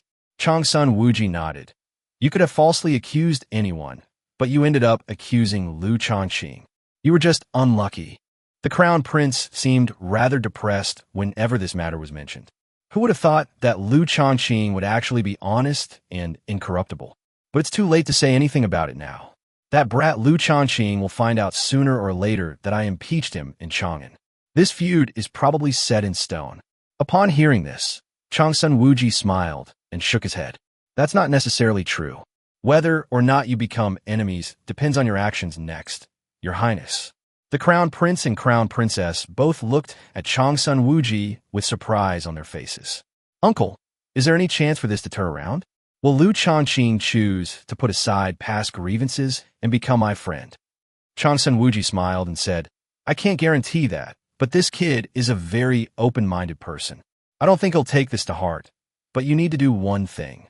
Upon hearing this, the crown prince asked nervously, Uncle, what is it? Changsun Wuji said with a smile, This matter is very simple. Tomorrow morning, you should tell His Majesty that you want to go to Pingyao County to learn from Liu Shaoqing. Upon hearing this, the crown princess was immediately delighted. That's wonderful, Your Highness. If you could go, you will definitely be able to improve your relationship with Liu Shaoqing, and it may even be possible to win him over to your side. Once he assists you, all past grievances will be wiped clean. Changsun Wuji nodded, but the crown prince gave a cold laugh. No, how could I, the crown prince, possibly learn from a mere county magistrate? That's utterly absurd, the crown prince said, somewhat exasperated. Seeing this, Changsun Wuji quickly advised, Your Highness, you must not act rashly. This Liu Shaoqing is no ordinary person. He would be more than qualified to be the emperor's tutor. It's just that he was too young and tired of officialdom, so he didn't make any effort in it. You definitely won't believe me if I just say it to you. I think you'll understand everything once you go to Pingyao County. Upon hearing this, the crown princess couldn't help but ask curiously, Uncle, has this Lord Liu managed Pingyao County very well? But even so, it can only be said that he did his duty as a county magistrate, and he is not worthy of such high praise from his uncle. Hearing this, Changsun Wuji said with a wry smile, Haitang, do you think your uncle is old? The Pingyao County town under his rule was not just well organized, but underwent a revolutionary transformation. Upon hearing this, the crown prince was taken aback. A revolutionary change? Uncle, that's a bit of an exaggeration. Changsun Wuji shook his head. Absolutely not. If he only made a small innovation in the governance of the county, then it can only be said that he is exceptionally intelligent. But Pingyao County was governed by him in a way that was completely different from other counties. The inside and outside of Pingyao County are like two different worlds. Once you go to Pingyao County, you'll feel that, if I'm not mistaken, this kid should be the crouching dragon and the young phoenix of our great Tang Dynasty. As he spoke, Changsun Wuji looked at the crown prince. Your Highness, that is precisely why I strongly urge you to plead with His Majesty. Upon hearing this, Li Chengxian struggled with his thoughts, but ultimately shook his head. Uncle, no. How could I possibly bow down to a county magistrate? I am the crown prince of the Tang Dynasty. Unless Liu Shaoqing truly becomes the imperial tutor one day, I will never bow down to him. The crown princess tried to persuade him, but the crown prince didn't take it to heart at all. Seeing this, Changsun Wuji could only shake his head. Fine, Your Highness, since you won't listen, I won't talk to you anymore. Seeing his uncle about to leave, Li Chengxian immediately raised an eyebrow. Uncle, are you going to find Mother? I think you shouldn't bother her with this kind of thing. You know that the Empress Dowager doesn't interfere in politics. Upon hearing this, Changsun Wuji smiled. You little rascal, you're quite perceptive. You knew I was going to see your mother. Although the Empress does not interfere in politics, don't forget that you are her son, not just the crown prince. Last time you were able to get out of prison so quickly, did you really think it was because His Majesty felt sorry for you? With that, Changsun Wuji smiled, shook his head, and left immediately. Li Chengxian was stunned for a moment. Then the crown princess reminded him, and he came back to his senses. It turns out that it was my mother who persuaded my father to release me last time. Li Chengxian couldn't help but feel a little scared. What if his mother couldn't persuade his father? Wouldn't he have to stay in prison for a while longer? Thinking about this, he felt a chill run down his spine. Chapter 59, Persuasion. Changsun Wuji arrived at the Empress's palace again. Upon seeing her elder brother, Empress Changsun dismissed her servants. Brother, is there some important matter in the imperial court again? Why have you been coming here more often lately? Changsun Wuji shook his head with a wry smile. It's all for the crown prince. Otherwise, I wouldn't want to be so ostentatious. Upon hearing that this matter was related to the crown prince, Empress Changsun immediately became nervous. Brother, what happened to the crown prince again? Could it be that His Majesty has sent him to prison again? Upon hearing this, Changsun Wuji quickly waved his hand. Your Majesty need not worry. How could His Highness the Crown Prince be imprisoned so easily? This time I wanted him to go to Pingyao County for training, but he refused. I want you to think of a way to persuade him. Hearing this, Empress Changsun breathed a slight sigh of relief. So that's how it is. Brother, why did you send him to Pingyao County? Although there's a Liu Shaoqing there. But it's just a remote, small county town after all. Wouldn't the crown prince suffer there? Upon hearing this, Changsun Wuji was both amused and exasperated. Your Majesty, you are mistaken. Although Pingyao County is indeed not large, it is much more prosperous than Chang'an City. In other words, Pingyao County is not very large. If it were 3 prefectures, it would probably become a major threat to our great Tang. Upon hearing this, Empress Changsun looked surprised.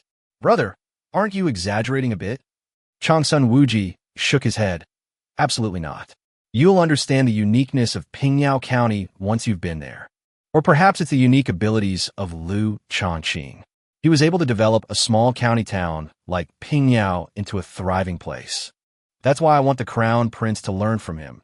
Even if it's just to become friends with him, he'll benefit from it in the long run. Upon hearing this, Empress Changsun pondered for a moment and nodded. Very well, I will go and persuade him to learn from Liu Shaoqing. If he insists on not going, then I'll tie him up and take him there.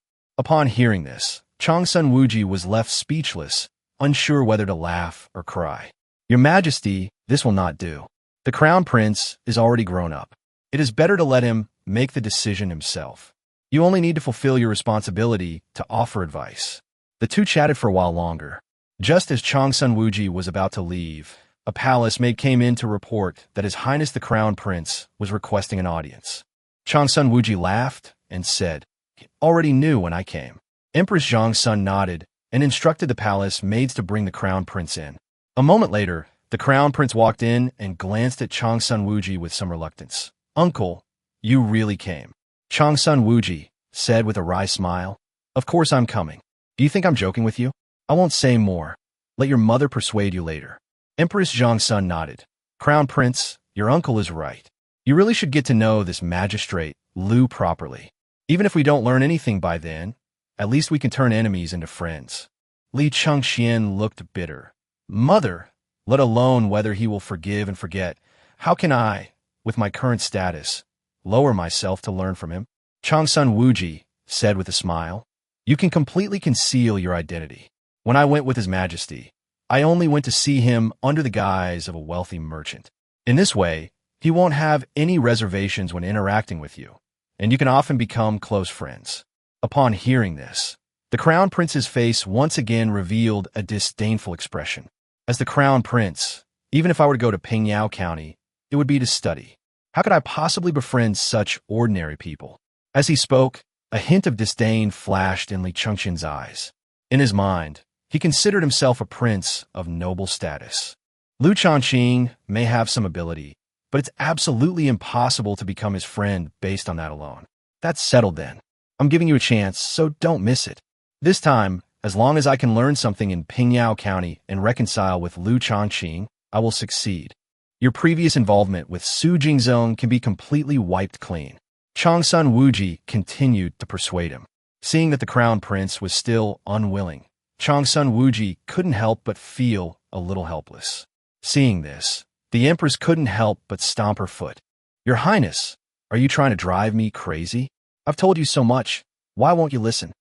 If you don't want to anger your mother to death, tomorrow morning at court, you should ask your father for permission to go to Pingyang County to study. As the crown prince, you need to do more so that your father can feel at ease handing over the throne to you. Do you understand? Empress Zhongsun said helplessly. The crown prince looked at his mother with great conflict. He didn't want to go to Pingyang County, but he couldn't bring himself to disobey his mother.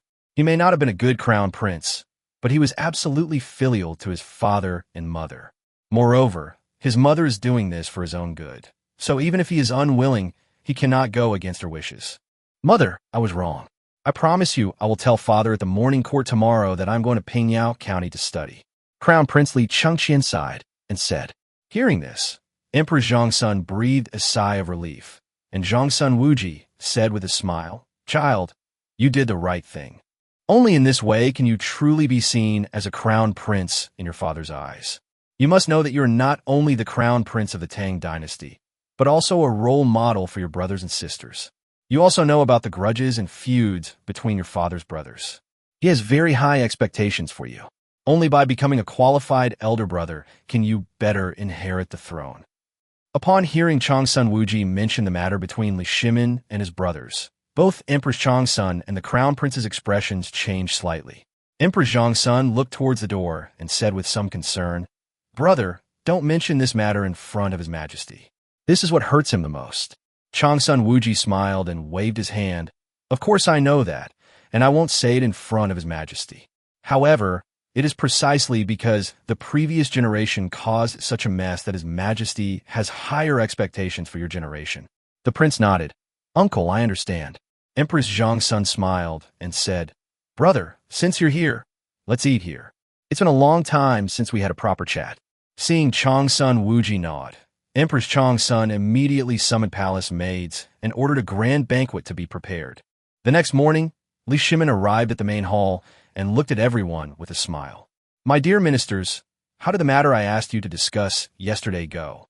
Chapter 60, Early Integration.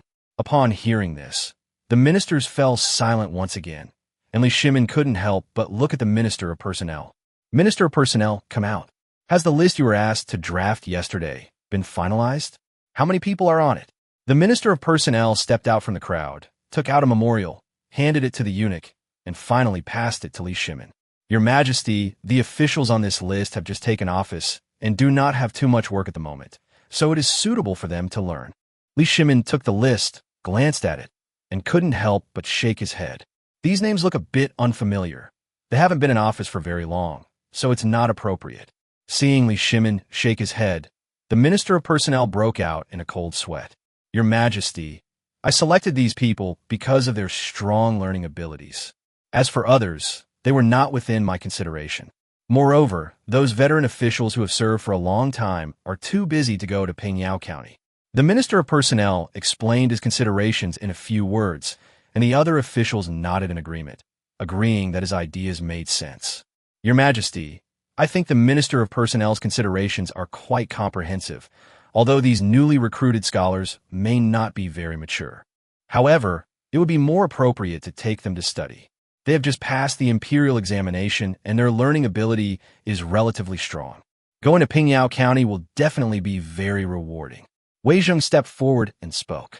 Changsun Wuji shook his head and stepped forward. Your Majesty, I think these students may not be suitable. They only knew about Zhihu, a Chinese Q&A website, before, but they didn't understand specific political matters. Even if we really send them to Pingyang County, their learning will be limited. Li Shimin nodded, agreeing with Changsun Wuji's assessment. You're right. When we send people to learn, we want them to grasp the essence, not just swallow it whole and accept everything. The people sent must have a sufficient understanding of the imperial court and the Tang Dynasty, rather than just knowing how to read the classics. Let's leave this group out. Do you have any other opinions? You can bring them up now. Li Shimin said with a hint of helplessness. The people chosen by the Minister of Personnel were all unsuitable, so naturally no one else had any ideas. This isn't something you can easily profit from. If you say something wrong, you might get criticized. Just as everyone remained silent, Crown Prince Li Chengxian stepped forward. Father, I have a suggestion, but I don't know if I should say it. Li Shimin was taken aback for a moment, and when he saw that it was the Crown Prince, he couldn't help but feel a little curious. Your Highness, what do you want to say? Do you have any suitable candidates to recommend? Upon thinking of this, his expression changed slightly. Does the Crown Prince think this is a cushy job and want to place his own people in it? Or perhaps he was imprisoned before and now wants to take this opportunity to make a name for himself. Thinking of this, Li Shimin couldn't help but shake his head. If that's the case, then the Crown Prince has miscalculated. Going to Pingyao County isn't just for fun. It's to really learn something and come back with it. Crown Prince Li Chengxian respectfully said, Father, I request permission to go to Pingyao County to study. Upon hearing this, Li Shimin was stunned, and all the officials present, except for Changsun Wuji, were also taken aback. You have to understand what a crown prince is. He is the heir apparent to the throne of a country. The future emperor, second only to the emperor in the Tang Dynasty. Even those princes paled in comparison to him. But the crown prince actually requested to go to Pingyao County, which they all found somewhat unbelievable. It should be noted that in the past, the crown prince was a synonym for someone unapproachable. Even when interacting with those ministers, he maintained an aloof and superior attitude. But now he actually asked His Majesty to let him go to Pingyao County to learn from a county magistrate. The ministers even thought they had misheard. Did I hear that right? Did the crown prince say he was going to Pingyao County to study? You heard me right. That's what I heard too. But has the crown prince suffered some kind of trauma? Doesn't he hate interacting with ordinary people the most? That's not necessarily true. Liu Shaoqing is no ordinary person. In my opinion, this kid will definitely become a prime minister in the future. So what? Even if he's the prime minister, the crown prince might not even take him seriously. The ministers discussed the matter at length, but Li Shimin heard all of it. He couldn't help but frown, not understanding why the crown prince would volunteer to go to Pingyao County. Your Highness, are you serious? Li Chengxian nodded, ignoring what others said. Yes, father, I am serious. Li Shimin asked in confusion. But didn't you say before that this kid was corrupt? How come you change your opinion of him so quickly? In Li Shimin's view, the crown prince's actions were too abnormal. He was already quite good at not hating Liu Shaoqing to death because of Liu Changqing's imprisonment. So how could he still regard him as his teacher? The crown prince looked slightly embarrassed.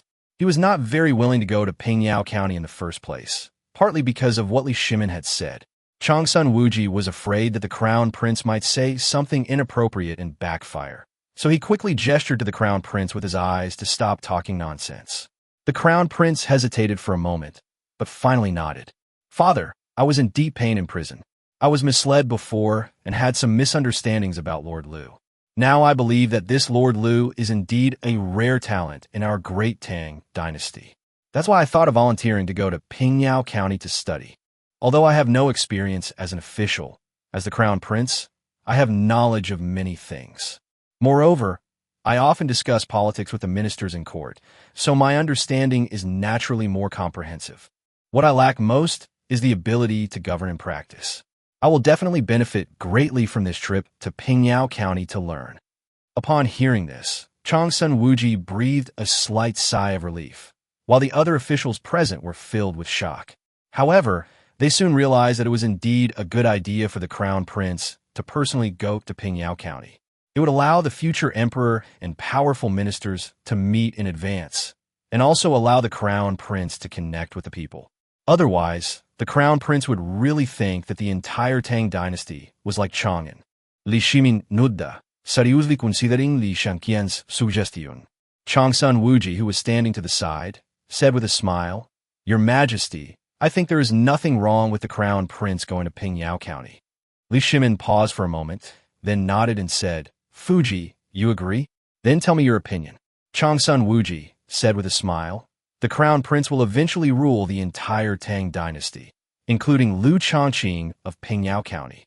Since they are capable ministers, let them get to know each other as soon as possible and work together as early as possible. This will be beneficial to the Tang Dynasty. Upon hearing this, Li Shimin nodded. Chapter 61, Emperor's Incubator. Chang Sun Wuji's words struck a chord with Li Shimin. He was never quite at ease with Li Changqian, the crown prince. If he had a capable minister to assist him, it might have a positive effect on him. Of course, there was a rift between Liu Shaoqing and the crown prince, which was unavoidable. Hopefully, this time when the crown prince goes to Pingyao County, he will be able to put an end to the so-called grudges. Li Shimin has basically agreed to Crown Prince Li Changqian's request. However, upon further reflection, he felt that sending only the crown prince to Pingyao County was perhaps too little. Why not let so many princes and princesses go out and gain experience as well? Throughout history, no matter how wise the founding monarch was, after a few decades, a foolish ruler would emerge. These people are detached from worldly affairs, had a significant disconnect from ordinary people, and can even make ridiculous statements like, "Why don't they eat meat porridge?" Ultimately, it comes down to their lack of understanding of ordinary people. It's not that they're necessarily bad. It's just that they have enjoyed themselves for too long, and even their servants act superior. For this reason, Li Shimin thought of taking this opportunity to send his princes and princesses to Pingyao County. Moreover, they shouldn't be allowed to have too much freedom on the road. They should have to walk the entire way. Only when they know the hardships of ordinary people will they cherish everything they have. Thinking of this, Li Shimin smiled and said, "I agree to the crown prince's suggestion, but I have another idea. It will be too lonely for the crown prince to go alone. How about this? Any of the princes and princesses in Chang'an who wish to go to Pingyao County can go. We'll announce it again at tomorrow's morning court session, and then we'll set off at the same time." Upon hearing this, the court officials immediately began to discuss it amongst themselves. If so many princes and princesses go together, how can their safety be guaranteed? Yes, the dangers on the border of the Great Tang have been initially quelled. Although the world is at peace, the safety of the princes and princesses must still be guaranteed. It can't be that bad. Are there still bandits in the Tang Dynasty? Even if there are, they wouldn't dare to offend the majesty of the Tang imperial family, would they? What are you thinking? How can those bandits who occupy the mountains be completely wiped out? It would be a waste of the nation's resources to wipe them out. For this reason, there are countless mountain kings who gather in the mountains of various places. That's right. If we're going to make such a big fuss this time, we'll have to send out a lot more guards.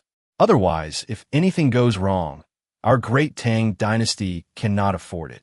The ministers were discussing the matter very enthusiastically. Li Shimin waited for them to finish their discussion before having the eunuchs signal them to quiet down. What conclusions did everyone reach in their discussion? Let's all share them. Li Shimin said with a smile, "Your Majesty, we will naturally not object if you wish to send other princes and princesses. However, I have a thought." Wei Zhang stepped forward and said, "Do you think we should send more guards? That way we can be absolutely sure of our safety." Upon hearing this, Li Shimin smiled and shook his head. The purpose of sending them out this time is twofold. First, to broaden their horizons, and second, to develop their abilities. If we send too many people to protect them, wouldn't that defeat the purpose of their training? Du Ruhui stepped forward and said, "Your Majesty, training is one thing, but they're the foundation of the Tang Dynasty and cannot be ignored."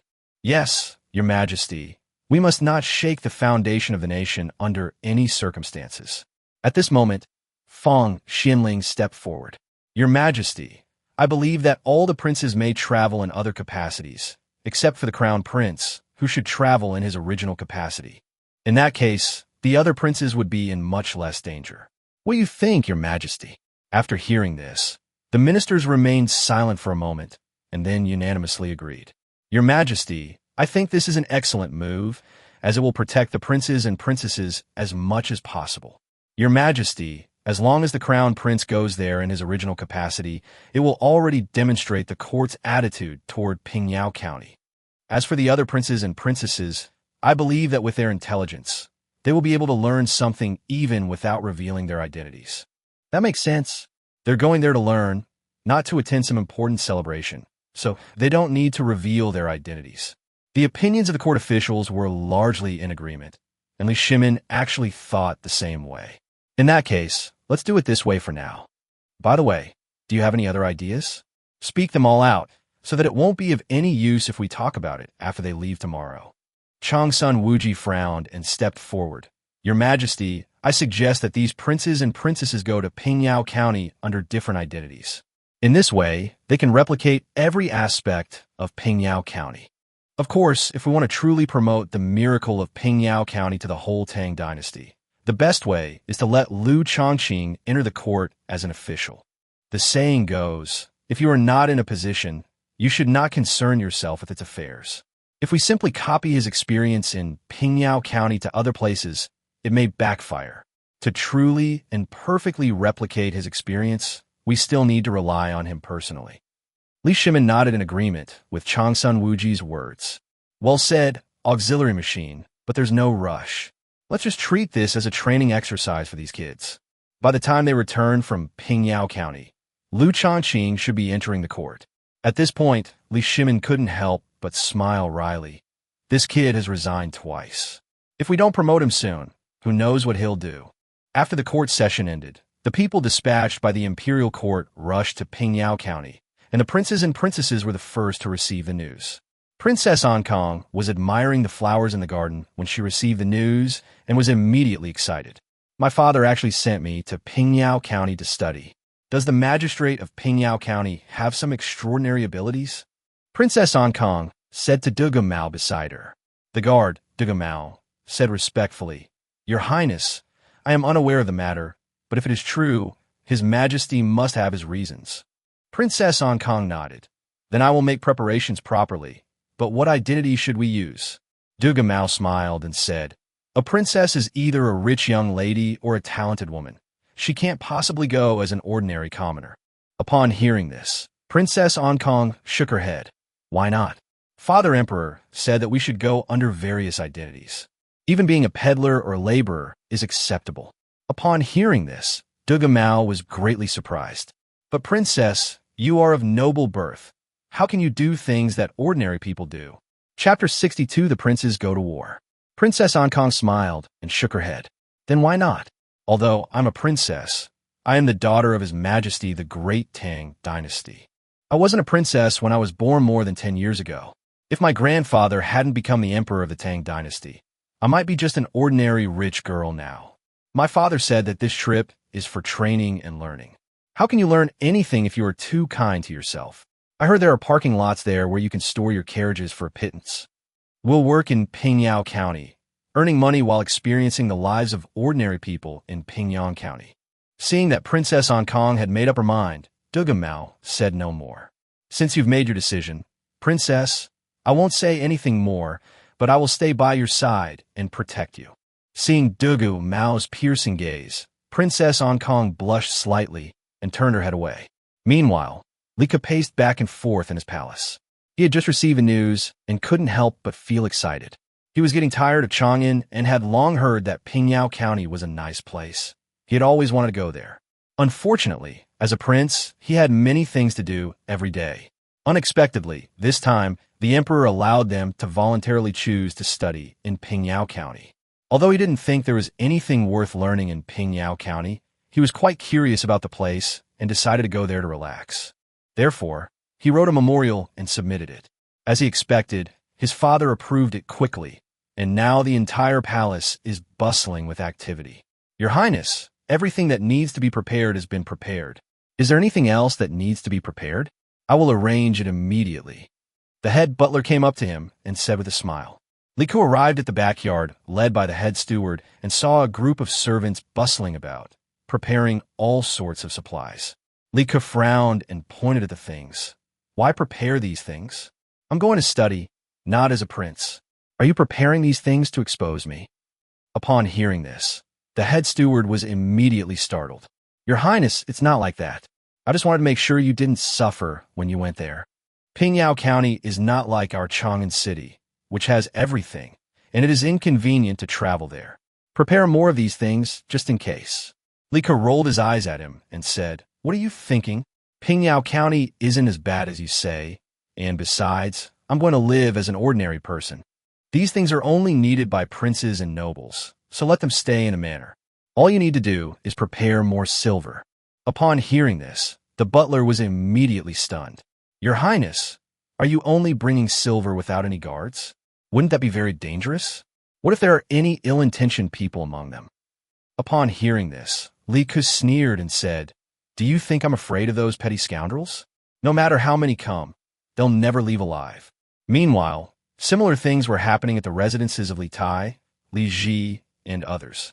The next morning, Li Shimin was in a very good mood during the morning court session.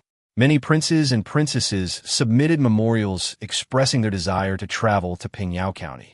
However, some of the princes and princesses were not old enough, so Li Shimin did not want them to go.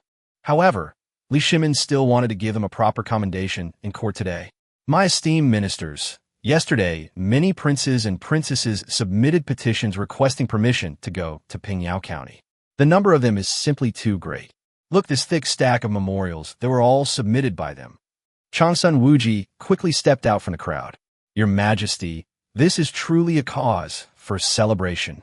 Our great Tang Dynasty has worthy successors. Your Majesty, congratulations. Our great Tang will surely get better and better. Your Majesty is truly the greatest in both civil and military affairs throughout history. Your Majesty, although Liu Shaoqing is exceptionally capable, he still needs a wise ruler like yourself to recognize his talent so that he can be put to good use. You are the greatest contributor to Pingyao County." The assembled officials began to flatter Li Shimin, but it was clear that Li Shimin remained very clear-headed. All right, you don't need to say that. I am self-aware enough. The greatest credit for Pingyao County definitely belongs to Liu Shaoqing. If I am the one who deserves the most credit, then why did Liu Shaoqing resign?" Upon hearing this, everyone was speechless. "All right, speak your mind. After the court session, I will personally escort the crown prince and the other princes and princesses away." Then, for a full hour, the ministers reported on their urgent matters. After the court session ended, Li Shimin, along with his ministers, escorted the crown prince and others out of the capital. To avoid trouble, Li Shimin specially ordered the roads leading out of the city to be under martial law, which was one of the few times he used his power to influence the grassroots. After all, this matter cannot be delayed, and the imperial city is home to all sorts of people from all walks of life. The crown prince is escorted by many guards when he travels, but the princes and princesses are different. If too many people see them, they might become suspicious of their identities, which would be detrimental to their safety. Even Li Shimin was soft-hearted when it came to his own children. Pingyao County had already received the news, and Liu Shaoqing immediately stood up from his chair. "What? The crown prince is coming to our Pingyao County." Liu Shaoqing was completely stunned. This was not good news for him. He originally wanted to resign from his official post, and at this time it would be best not to do anything and spend his days in leisure. But if the crown prince comes, he will have to receive him and protect his safety, which is quite troublesome for him. Chun Yuanyuan, standing to the side, was overjoyed. "My lord, the crown prince has arrived, which means that the imperial court attaches even greater importance to Pingyao County under your jurisdiction.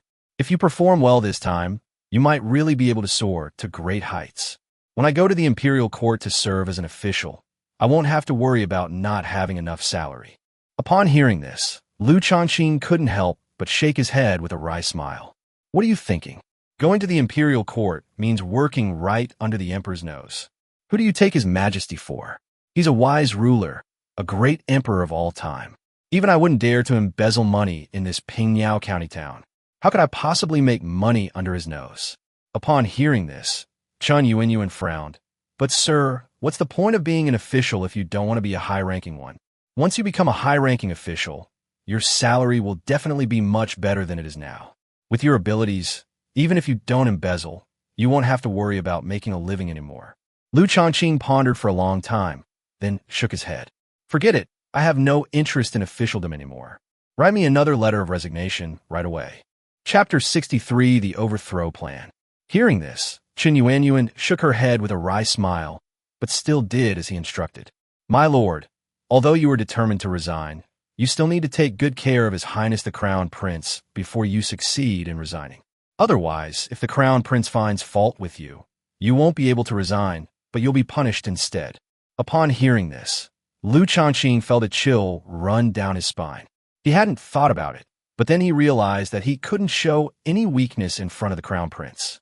But offending the Crown Prince is nothing.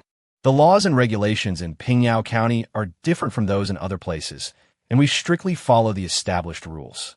He could offend a crown prince and get him to say a few good words for him before the emperor, thus helping him to resign from his post sooner. And the crown prince wouldn't find fault with them and imprison them. Thinking of this, Liu Shaoqing's eyes lit up. Chen Yuanyuan, who was standing to the side, had not yet realized the seriousness of the problem. "My lord, the letter of resignation has been written. Let me prepare a welcoming plan for you." Liu Shaoqing nodded and said with a smile, "Then write it down for me and let's see what's going on." Chen Yuanyuan immediately started writing again. She had thought a lot about it. She had seen it once before when an important person came to a small place. The scale and grandeur of it were beyond the imagination of ordinary people. Only by seeing it with your own eyes can you understand what really happened. Chen Yuanyuan then began designing according to that scene design plan. "My lord, we are welcoming the crown prince of the Tang Dynasty, so the ceremony must be grand. Moreover, security must be done well. Otherwise, if anything happens to the crown prince, we will really have a hard time explaining to the higher-ups." Upon hearing this, Liu Shaoqing shook his head. "Why make such a big fuss? The emperor is subject to the same laws as the common people. The Tang Dynasty is currently going through a turbulent period, and we cannot afford to be extravagant. Everything should be kept simple." Upon hearing this, Chen Yuanyuan was taken aback. "But we are welcoming the crown prince of the Tang Dynasty. Wouldn't it be a bit inappropriate to keep things simple?" Upon hearing this, Liu Shaoqing smiled and waved his hand, saying, "There's nothing inappropriate about it. Just do as I say. We're not neglecting the crown prince. We're doing this to save money and give the people more benefits. Moreover, the current emperor loves his people like his own children, so I think you should be able to accept this." Upon hearing this, Chen Yuanyuan couldn't help but shake her head. She felt something was off, but since that's what the adults thought, fine. "Sir, keep the pomp and circumstances simple, but make sure the security is in place. That is, after all, the crown prince. We must protect him well." Chen Yuanyuan said this with some concern. "The travel of such an important person is both an honor and a burden for us. If everything goes well, it will definitely be a plus for us. But if anything happens to this important person, we'll be responsible." As Chen Yuanyuan spoke, she couldn't help but feel worried. If there's any responsibility involved, that's an adult's problem. Wouldn't Liu Shaoqing be held responsible then? Liu Shaoqing waved his hand and stood up from his seat. "We don't need to worry about that. Doesn't the crown prince have any guards on his journey? If we rely solely on Pingyao County, the roads will be dangerous. So we don't need to send anyone to handle security matters. The people around His Highness the Crown Prince will definitely take care of things for him." Hearing this, Chen Yuanyuan felt a headache coming on. "All right, whatever you say, sir. But since His Highness the Crown Prince has come to Pingyao County, we can't just pretend nothing happened." Liu Shaoqing glanced at Chen Yuanyuan and noticed that she was looking at him with a strange expression, so he couldn't help but smile awkwardly. "Actually, you don't need to worry. I already have a plan in mind. Send someone to summon the master of Wang's Fuli restaurant. I'll give him some instructions. Then His Highness the Crown Prince will stay at the Fuli Hotel, and many things could be arranged perfectly." Upon hearing this, Chen Yuanyuan nodded and immediately sent someone to fetch him. Speaking of the Wang family magnificent restaurant, Liu Shaoqing couldn't help but reveal a wicked smile. This Wang family magnificent restaurant was actually a replica tailored to the style of the master of later generations. He frequented the Wang family's magnificent restaurant, which would later become known to many, and was quite familiar with its layout. He also has several friends who work at Wang's Fuli restaurant, so he is very familiar with its structure and operating model. So after he arrived in Pingyao County, he simply copied the Wang family's magnificent restaurant. Just then, a wealthy businessman surnamed Wang wanted to discuss business with him, so he used the businessman's help to open the restaurant. Unexpectedly, the restaurant became an instant hit as soon as it opened, and business was booming every day. In comparison, other restaurants paled in comparison and were not as popular. However, this was nothing to Liu Shaoqing. The Wang family's magnificent restaurants in later generations had spread all over the country and even had properties abroad. The restaurants they own now are just a few chains, and their scale is far smaller than expected. Fortunately, Wang's Fuli restaurant is a very high-end restaurant, considered one of the best in Pingyao County. When the Crown Prince arrived in Pingyao County, it was most appropriate to arrange for him to stay at the Wang family's magnificent restaurant. A smile appeared on Liu Shaoqing's face. He would have a good chat with the owner of Wang's fully restaurant when he arrived. Liu Shaoqing is currently short of money. Although he has made a lot of money from salt production, he has spent most of it on buying ores and coarse salt. The money he had wasn't even enough to entertain the crown prince, let alone treat old Li to 2 meals. Therefore, to cover the expenses required for the crown prince's arrival, we still need to secure some sponsorship. The owner of Wang's restaurant was someone he helped to establish, so getting him to sponsor a restaurant shouldn't be a problem.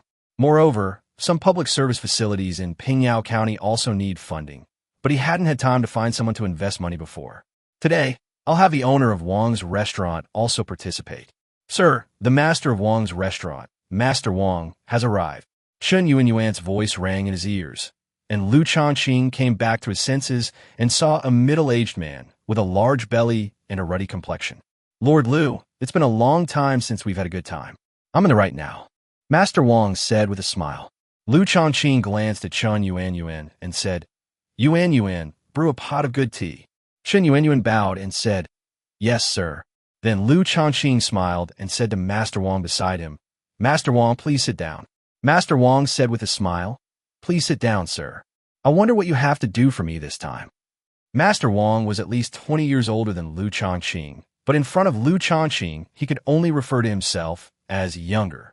Chapter 64, Fire Inspection. Of course, he accepted the title of Sir wholeheartedly. Not to mention that Liu Shaoqing had managed the entire Pingyao County in an orderly manner. His Wang family magnificent restaurant had already opened 5 or 6 branches. This was taught to him by Liu Shaoqing. If it weren't for Liu Shaoqing, he would still be just an ordinary rich man. If he encounters a powerful person one day, they might run away with all his money, leaving him with nothing. But with these restaurants, even if all the money is robbed, he can always make a comeback thanks to the abundant daily income. Shen Yuanyuan served tea to the two of them. Liu Shaoqing smiled and said, Master Wang, the reason I invited you here today is because of something. Do you know that His Highness the Crown Prince will be visiting our Pingyao County soon? Upon hearing this, old Master Wang's eyes widened. Sir, are you telling the truth? What is His Highness the Crown Prince doing in our small Pingyao County? But then he thought about it again and immediately covered his mouth. This is Pingyao County, under Liu Shaoqing's governance, is much better than before. His Highness the Crown Prince came to Pingyao County, most likely because of this Magistrate Liu. Doesn't this mean that the imperial court has high hopes for Magistrate Liu? Liu Shaoqing smiled and said, This matter hasn't been announced yet. I just got the news and immediately told you, Lao Wang. Upon hearing this, old Master Wang immediately beamed with joy. Sir, please tell me your orders, and I will do them immediately. Liu Shaoqing looked at him with some surprise. Really? Do it right away. Old Master Wang nodded. Of course it's true.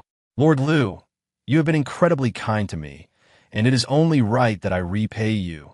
Upon hearing this, Liu Shaoqing immediately appeared very excited and held hands with old Master Wang, expressing his gratitude. However, deep down he was unmoved. He didn't think the other person would really be as touched as he claimed. The saying goes, no merchant is without guile, and there's a reason why merchants were ranked last in status in ancient times. Old Master Wang's words have truly moved me. Here's what I'll do. I'll give you an even bigger chance, and it's up to you whether you can seize it. Upon hearing this, old Master Wang's face lit up slightly. Sir, please tell me, what good opportunity is it? Seeing that the time was ripe, Liu Shaoqing revealed his thoughts. This time, when the Crown Prince and his entourage come to our Pingyao County, they will be staying at a restaurant. I have decided to give you this good opportunity. Upon hearing this, old Master Wang's face immediately went blank. Sir, this? He was initially very enthusiastic, but after hearing what Liu Shaoqing said, it seemed like this wasn't a good thing at all. It was a thankless task that would also cost money. Seeing this, Liu Shaoqing was not surprised at all. What? Old Master Wang, do you have something on your mind? Speak up. I called you here to discuss this. Upon hearing this, old Master Wang simply spoke frankly. Sir, I should do my best to handle the matter you have instructed, but this matter seems to be quite difficult. His Highness the Crown Prince is so noble, and our restaurant, well, seems to be of insufficient standard.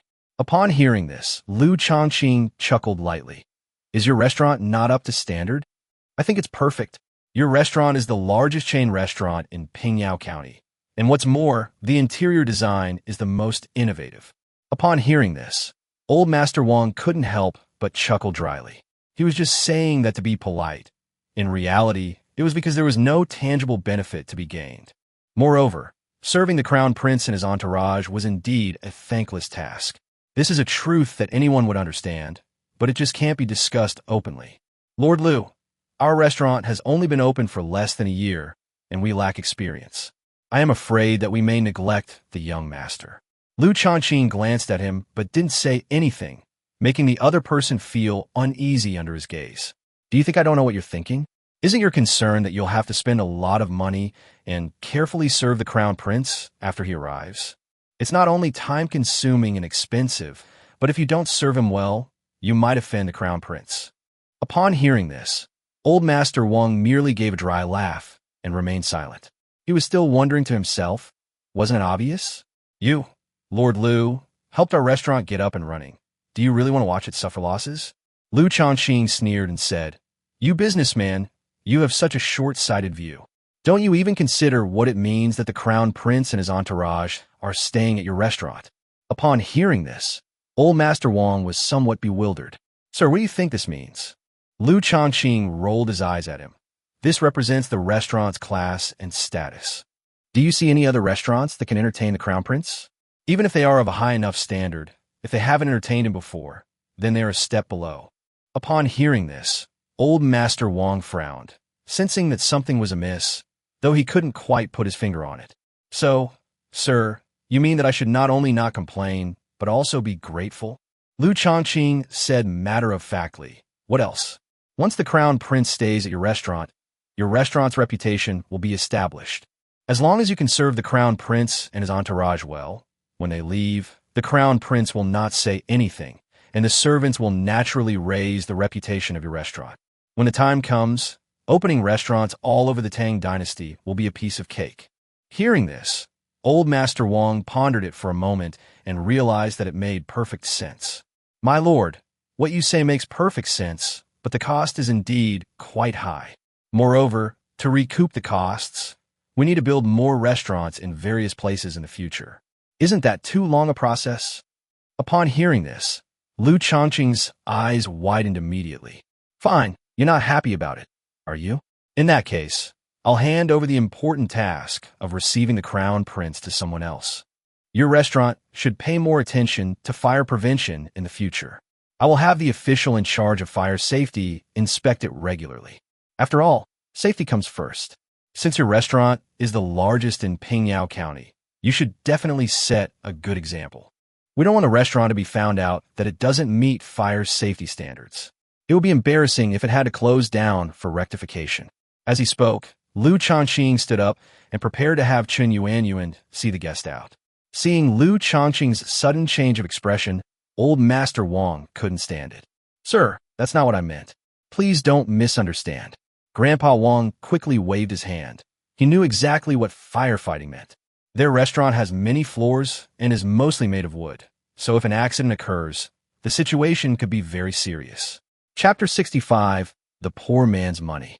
However, the restaurant's fire safety measures are usually quite good. Therefore, routine fire safety inspections are often just a formality.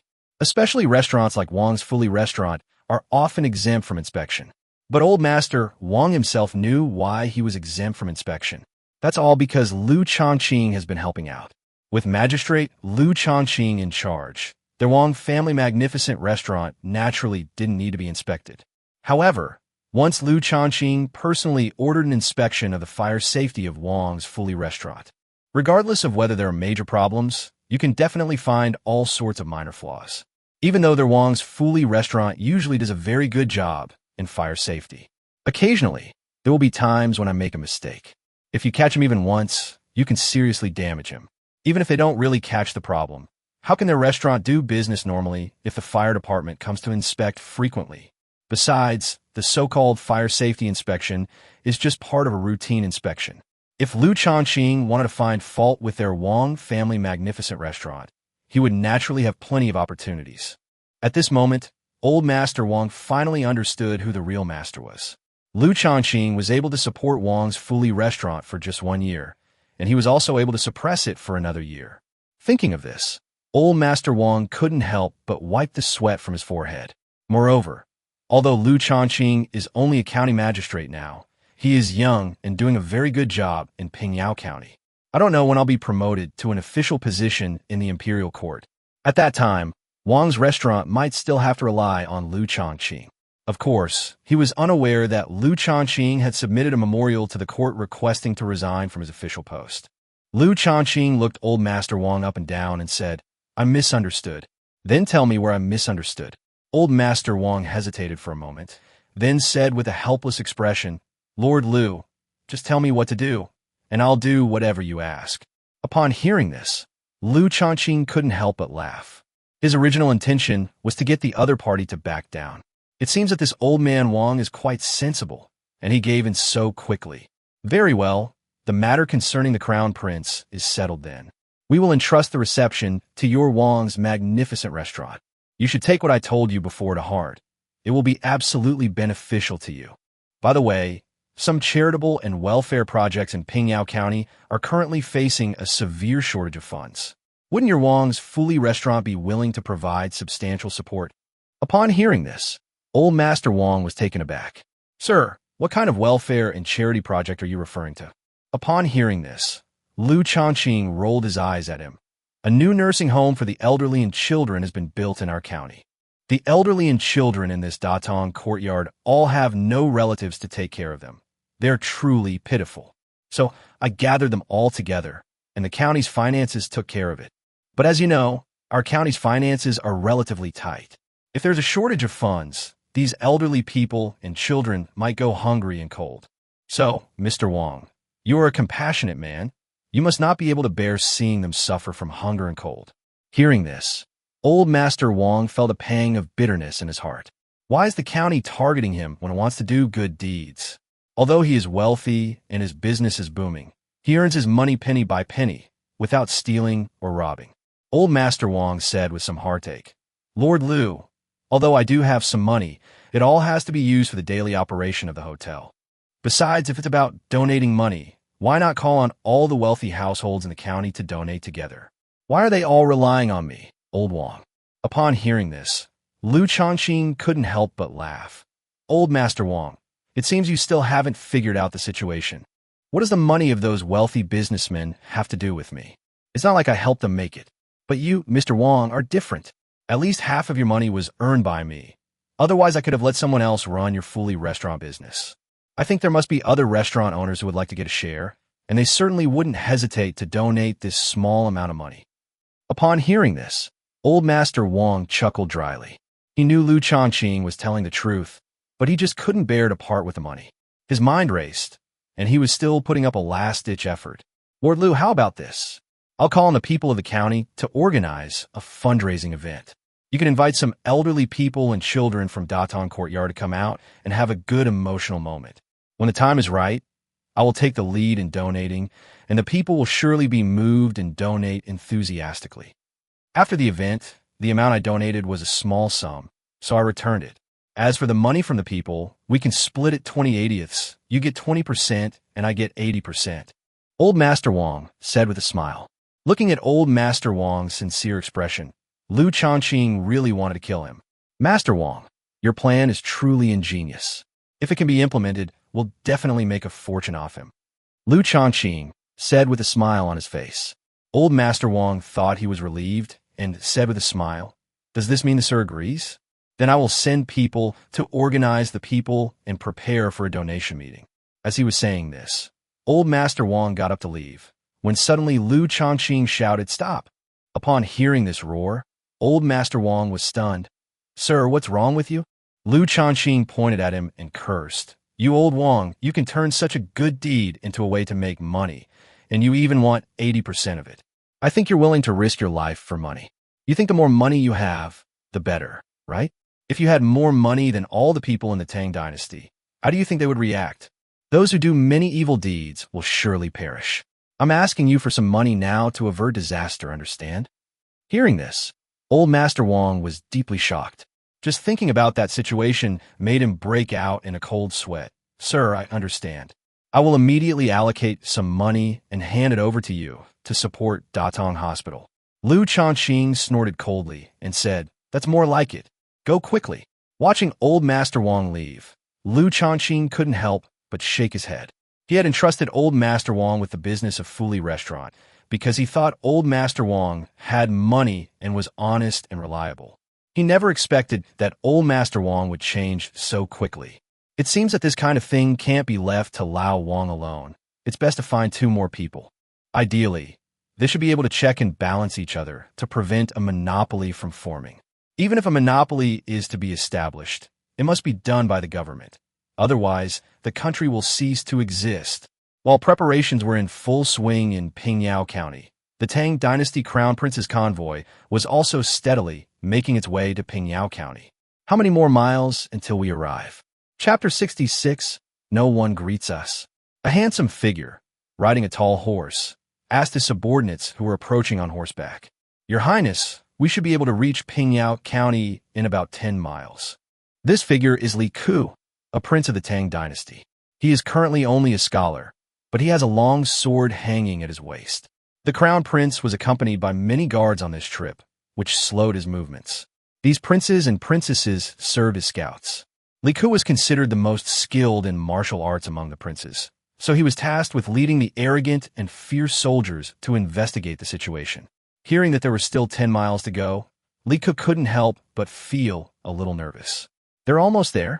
The crown prince's carriage is about 10 miles away and should arrive in about an hour. Are the people of Pingyao County prepared to welcome him? Your Highness, there is no sign of any welcome from Pingyao County. People entering and leaving Pingyao County are in an orderly manner.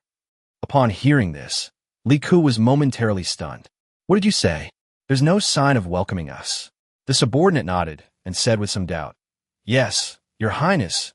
No one came out to greet us in Pingyao County, but the exit order in Pingyang County was very good. If it were a county town like my hometown, a few cars could block the road side by side. Upon hearing this, Li Ku frowned. He paid no attention to what his subordinate said. The entrances and exits of Pingyao County were orderly. He was more concerned about why the county magistrate of Pingyao did not come out of the city to greet him. He knew the crown prince's temperament. He cared most about such matters. The magistrate of Pingyao County is probably in big trouble. Go quickly and report this to the crown prince. See how he reacts.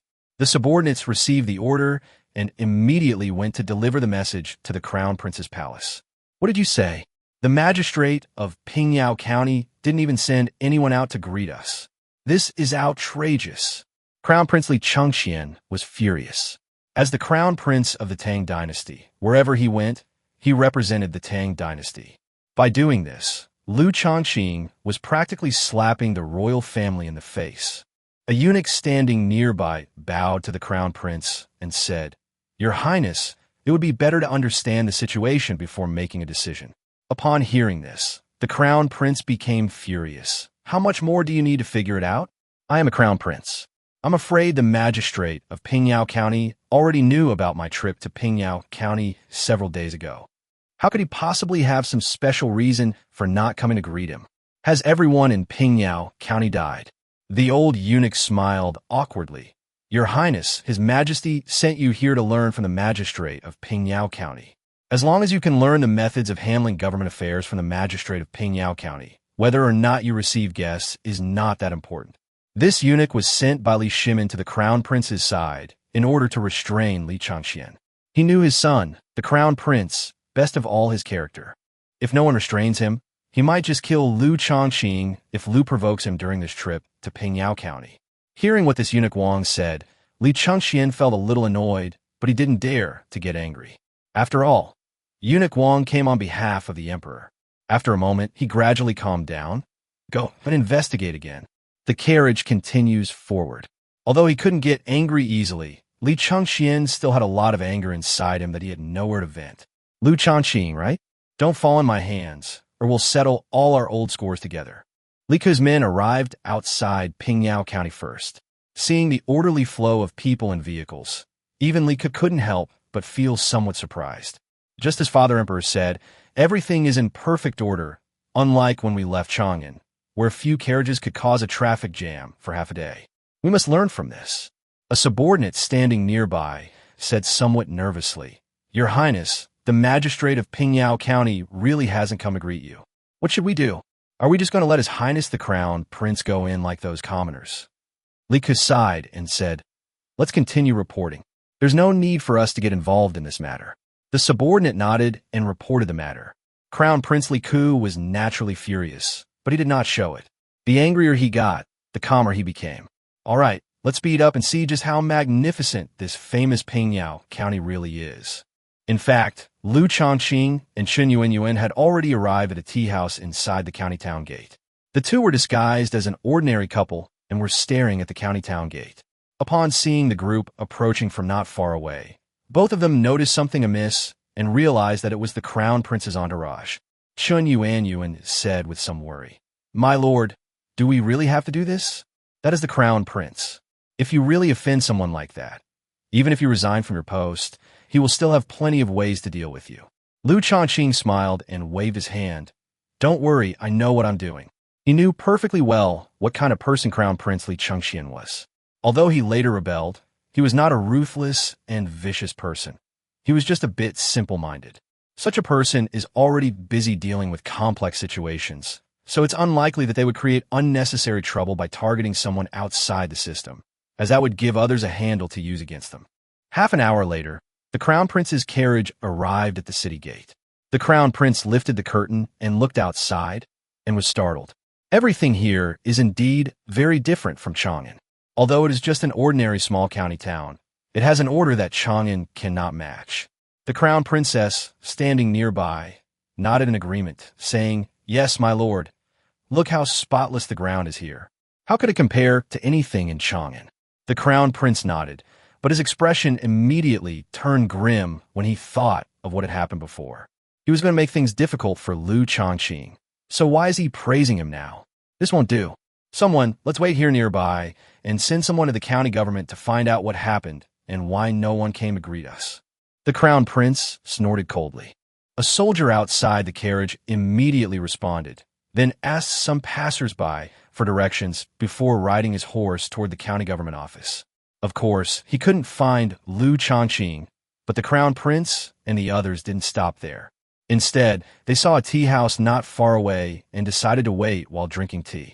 Upon seeing the Crown Prince and his entourage arrive, Liu Shaoqing and his companion quickly paid for their tea and exited through the back door, heading to a tea house a little further away. The prince arrived at the tea house surrounded by his men and sat down. His men greeted the tea house owner, who quickly brought out the hot tea that had been prepared earlier. "Sir, you must be from a big city." Chapter 67 Trouble. The Crown Prince glanced at him, but said nothing. In his eyes, how could such a commoner be worthy of talking to him?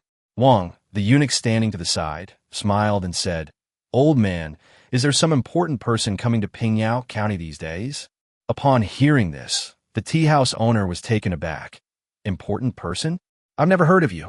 Eunuch Wang glanced at the Crown Prince, and the Crown Princess couldn't help but say, "Really haven't heard? But all of us outsiders know about it." The tea house owner glanced at the Crown Princess, and his eyes lit up. The Crown Princess was a beauty that could topple kingdoms. There might be other beauties in Pingyao County who could rival her in looks. However, her temperament was completely incomparable to hers, so much so that even the well-informed tea house owner couldn't help but be impressed. "Madam, you come from a big city, so you might be better informed. We are a small county town, which cannot be compared with your place. Moreover, our magistrate Liu here loves the people like his own children. He basically won't disturb the lives of ordinary people. Maybe he's received the news, but he won't publicize it. What should the people do? They should continue doing their usual work." Upon hearing this, the Crown Prince's expression darkened slightly. It was clearly Magistrate Liu who failed to organize the welcoming ceremony, but the tea house owner made it sound as if he had done a great job. After the tea house owner left, the prince grew angrier and angrier. Why hasn't Li San returned from the county government office yet? What is Magistrate Liu good for? The Crown Prince stood up and said with a somewhat grim expression, "Your Highness, look, they've returned, haven't they?" The Crown Princess pointed to a spot not far away and said, The prince looked over and saw a figure on horseback stop outside the tea house. As the figure tied up his horse, he said to the prince, "Your Highness, we couldn't find Lord Liu at the county office. It said that Lord Liu is away on official business." Upon hearing this, the crown prince, who had initially held some hope, immediately changed his expression. "Well done, this kid's got some skills. I never expected him to pull something like this." The crown prince stood up, his face growing increasingly grim, while eunuch Wang beside him looked somewhat helpless. "Your Highness, perhaps this Lord Liu really does have something he can't get away from." Upon hearing this, the crown prince sneered. What could he possibly be so busy with? Isn't the crown prince's visit here primarily for official business? Upon hearing this, eunuch Wang was speechless. There was nothing he could do. Liu Shaoqing's actions had indeed gone too far. "Your Highness, why don't we send some people out to search? We brought quite a few people with us this time. I think it should be quite safe in Pingyao County. Why don't we send some people out?" Upon hearing this, the crown prince pondered for a moment, then nodded and said, "Very well, eunuch Wang. It's as you say. Send half of the guards out to search." Half an hour later, a group of people left the tea house and searched for Liu Shaoqing throughout Pingyao County with a portrait in their hands. Li San obtained this portrait from the county government office. To make it easier to find multiple copies, eunuch Wang spent some time having the painting copied several times. Seeing the group of people leave, Chun Yuanyuan couldn't help but worry. "Sir, that person just now seemed to have gone to the county office to look for you, but you weren't there. Those people were probably looking for you." Liu Shaoqing smiled and nodded. "Don't worry, they won't be able to find me, and I reckon their people will definitely clash with the law enforcement team." Upon hearing this, Chen Yuan was taken aback. "Sir, why are you so certain they will fight the law enforcement team? They just came to see you. Why did they provoke the law enforcement team for no reason?" Liu Shaoqing smiled and said, "He must be angry because I didn't receive the crown prince this time. I guess he gave these people instructions when he sent them out, telling them to make a big deal out of it. I wonder if they've read the entry guide. If they have, they'll probably head straight for the enforcement team." Meanwhile, the guards who had been dispatched were searching for something on the main road of Pingyao County. "Hey bro, look over there. A thief's been subdued. That kid must be from the law enforcement team, right?" "That's right, it's this kid. Go. Teach him a lesson. Make him spit something out, and it would be even better if he could tell us the magistrate's whereabouts." A group of people ran over and swarmed the officer, grabbing him. The thief, seeing this, quickly fled. "Who are you people? Helping a thief escape? Are you his accomplices?" The member of the enforcement team remained calm and looked them up and down. However, he immediately looked puzzled because he didn't recognize these people. Logically speaking, he had seen most of the well-known habitual thieves in Pingyao County. The people of Pingyao County have become increasingly wealthy in the past 2 years, and those who used to enjoy petty theft have gradually turned to the right path. Those who continued to steal for a living gradually became conspicuous. "You're not that kid's accomplices, so why are you helping him?" 2 guards drag him directly to a guard captain. "You're a member of the law enforcement team in Pingyao County, right? Tell me, where is your county magistrate?" Upon hearing this, the law enforcement team members frowned, their minds racing. "What business do you have with our county magistrate?" Upon hearing this, the guards immediately understood that the young man wasn't unaware of the situation, but rather was trying to outsmart them. One of the guards kicked him directly in the back of his knee, causing the law enforcement officer to kneel down. "Kid, are we asking you, or are you asking us? Tell me quickly, where is it? If you don't tell, then you'll be living a life worse than death." Hearing this, the law enforcement officer was certainly not stupid and could see the situation clearly. "There's so many of them on the other side. I have no way of dealing with them." Thinking of the baby in his arms, he had an idea. "If you want to know where the magistrate is, then release me, and I'll take you there." Upon hearing this, the guards were taken aback and looked at their captain. The head guard frowned, and the law enforcement officer said again, "You don't look like locals. Even if I tell you, you still won't be able to find it. Don't worry, with so many of you. Do you think I'll run away?" Upon hearing this, the guard captain nodded. "Kid, all right, I'll trust you this once." With that, he waved his hand, signaling the 2 team members to release the man. After being released, the law enforcement officer relaxed his grip and then suddenly ran off in one direction. At the same time, he took something out of his pocket. Chapter 68, Fierce Battle. Seeing that the guys behind were about to catch up, the law enforcement officer quickly lit the fuse of the object in his hand with a tinderbox, waited a moment, and then threw it out. The thing flew into the sky and then exploded with a bang. The guards had never seen anything like this before and were quite taken aback. They thought it was some kind of secret weapon that the law enforcement officers had brought out, but if this kid really had such powerful skills, why would he throw it into the air? After the thing exploded in the sky, it immediately dispersed and turned into the shape of a knife. However, since it is daytime and the pattern is too far away to see clearly, it is impossible to see it clearly. However, because the explosion was from a relatively high position, the sound traveled for miles. After firing the signal flare, the law enforcement officer revealed a calm and composed smile. He watched as the guards approached him, but he showed no fear whatsoever. Whether out of anger or because they were frightened by the signal flare, the guards punched and kicked him wildly. However, the law enforcement officer did not take it seriously at all. "You bunch of brats, go ahead and fight. Our county magistrate will definitely deal with you." As he spoke, his voice became somewhat disordered, clearly indicating that these guys had seriously injured him. However, he kept putting up with it because he wanted to see if these guys would still be so arrogant after his team arrived. Seeing that the law enforcement officer remained silent, the guard captain was somewhat surprised and signaled everyone to stop. "You've got some nerve, kid. Now tell me, where is your county magistrate? If you don't, you'll get another beating." Upon hearing this, the law enforcement officer sneered and did not intend to respond. "Kid, are you going to talk or not? If you don't, we'll cripple you." These words were extremely vicious. Working under the crown prince, the guards had naturally developed an arrogant and domineering habit. In their view, no matter how much trouble they caused, the crown prince would definitely be able to settle it for them. "Come on if you dare. Cripple me, and see if you can even leave Pingyao County." The guard were about to continue attacking the law enforcement officer when someone quickly noticed something was wrong. Soon, a series of footsteps sounded all around, sounding very orderly. "Boss, it seems like a group of people are approaching us, and there are quite a few of them," one of the guards said to the leader. "I heard that. Let's wait and see what's going on. Maybe it's a misunderstanding." Upon seeing this, the law enforcement officer let out a cold laugh. "What misunderstanding? Let me tell you, that's our law enforcement team. You're just waiting to get beaten up." Upon hearing this, the guards wanted to continue to teach him a lesson, but then they noticed figures rushing towards them from afar. These figures were dressed the same as the law enforcement officer, so it was clear that they were the teammate the officer had mentioned. "Who dares to attack law enforcement team members in Pingyao County? Surrender immediately."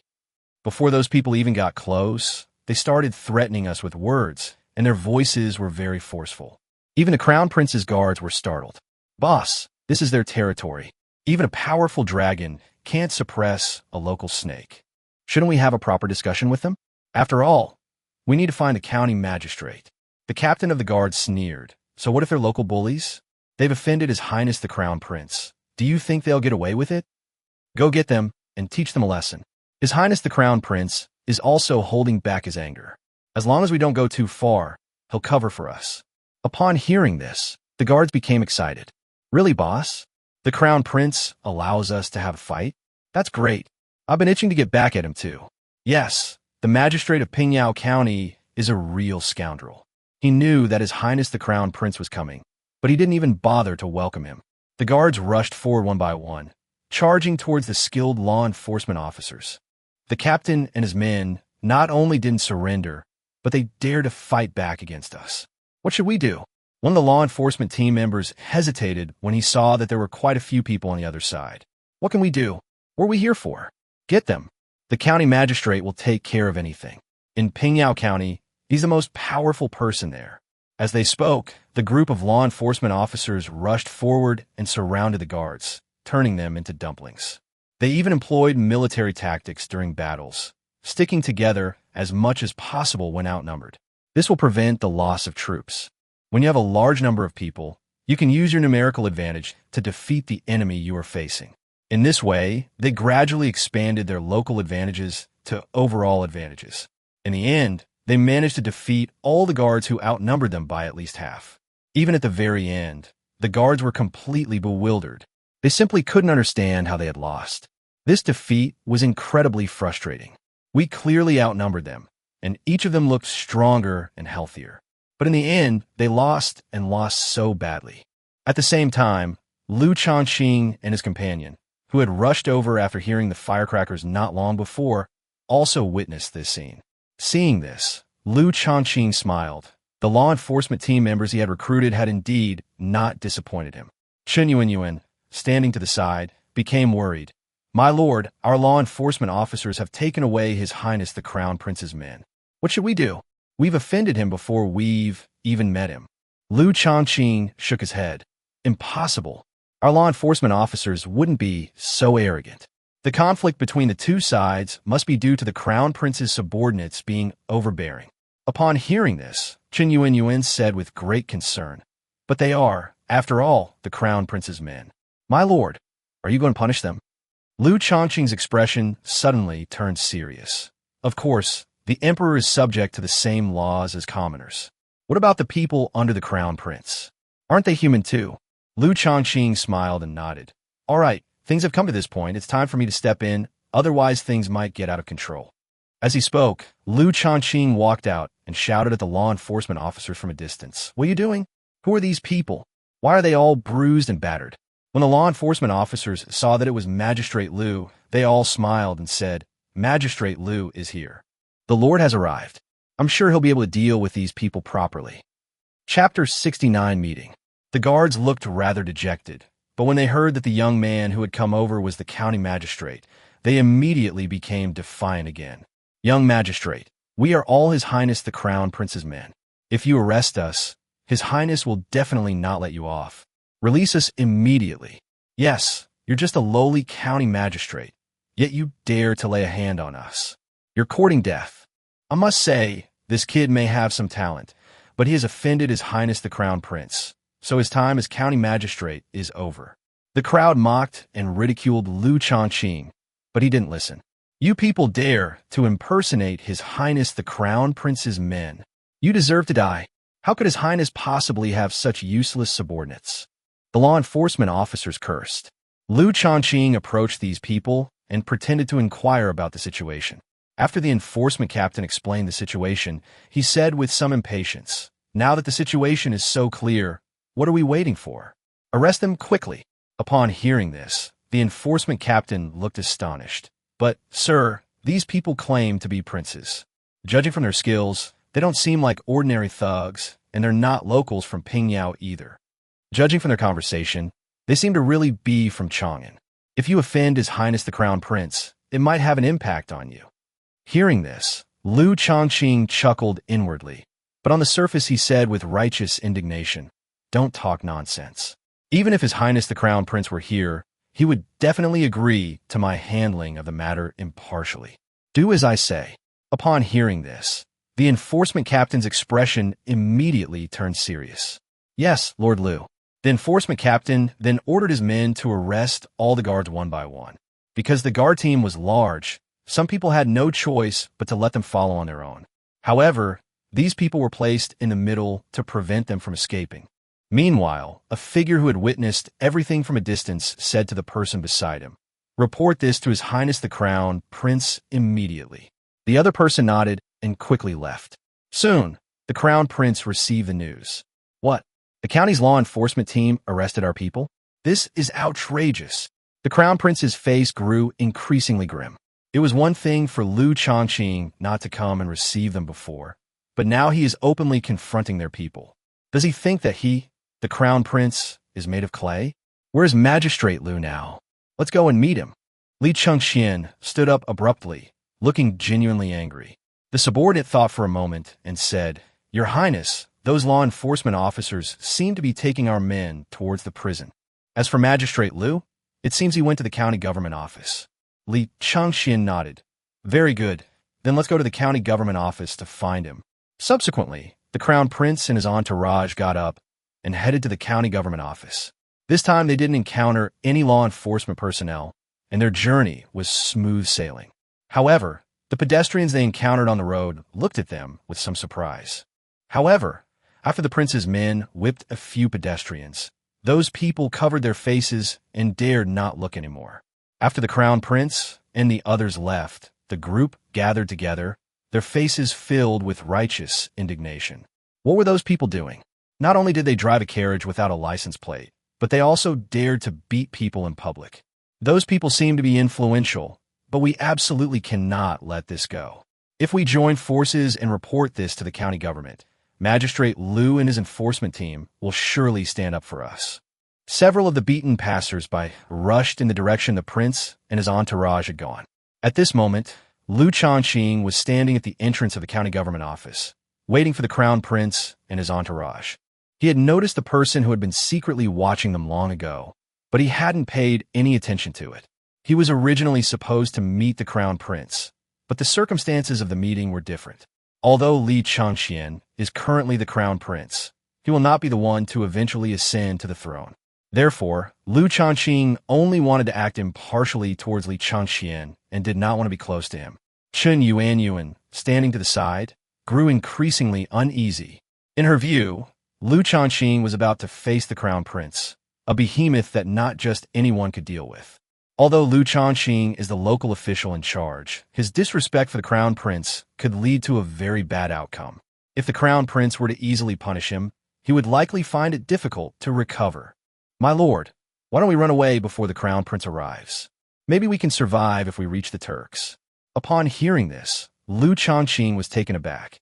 Yuanyuan, you should be awake by now, right? As he spoke, he touched Chen Yuanyuan's forehead, then shook his head. You don't have a fever, so why are you talking nonsense? Chen Yuanyuan felt the warmth on her forehead, and her face flushed slightly. Sir, how could you touch someone's forehead? Men and women should not touch each other. As she spoke, Chen Yuanyuan looked around and, finding that no one was paying attention, breathed a slight sigh of relief. Liu Shaoqing then came to his senses and scratched his head somewhat awkwardly. Sorry, I was just worried you might be sick, so I was just checking in. Chen Yuanyuan shook her head. My lord, let's put that aside for now. The important thing is the crown prince's matter. How are you going to handle it? Liu Shaoqing smiled and said, Don't worry, I have my own way. About 15 minutes later, a large group of people rushed towards the county government office, along with a large crowd of onlookers. After all, since Liu Shaoqing took office, officials in Pingyao County have been performing their duties and the people have been living in peace and contentment. It is truly rare to see so many people gathering and walking around in the county town like this. What are these people doing? Don't they know that large gatherings are prohibited in Pingyao County? If the number exceeds 30, they will be punished. Perhaps it was reported beforehand. I heard that as long as it's reported to the county, it's still possible to exceed the limit on the number of people. There might be some important figures from somewhere, not locals from Pingyao County. Look at those young gentlemen and ladies. They all have extraordinary bearing. When Eunuch Wang saw the people following him, he couldn't help but frown. Hearing the commotion, Li Changxian lifted the curtain to check, and upon seeing this scene, he couldn't help but feel somewhat disgusted. Guards drive away those onlookers and beat up anyone blocking the way as a warning to others. Upon hearing this, Eunuch Wang looked troubled. Your Highness, those people were just watching and didn't cause any trouble. Why don't we just let it go? Otherwise, if we really drive them away and beat them, we'll probably get in trouble with the Pingyao County enforcement team again.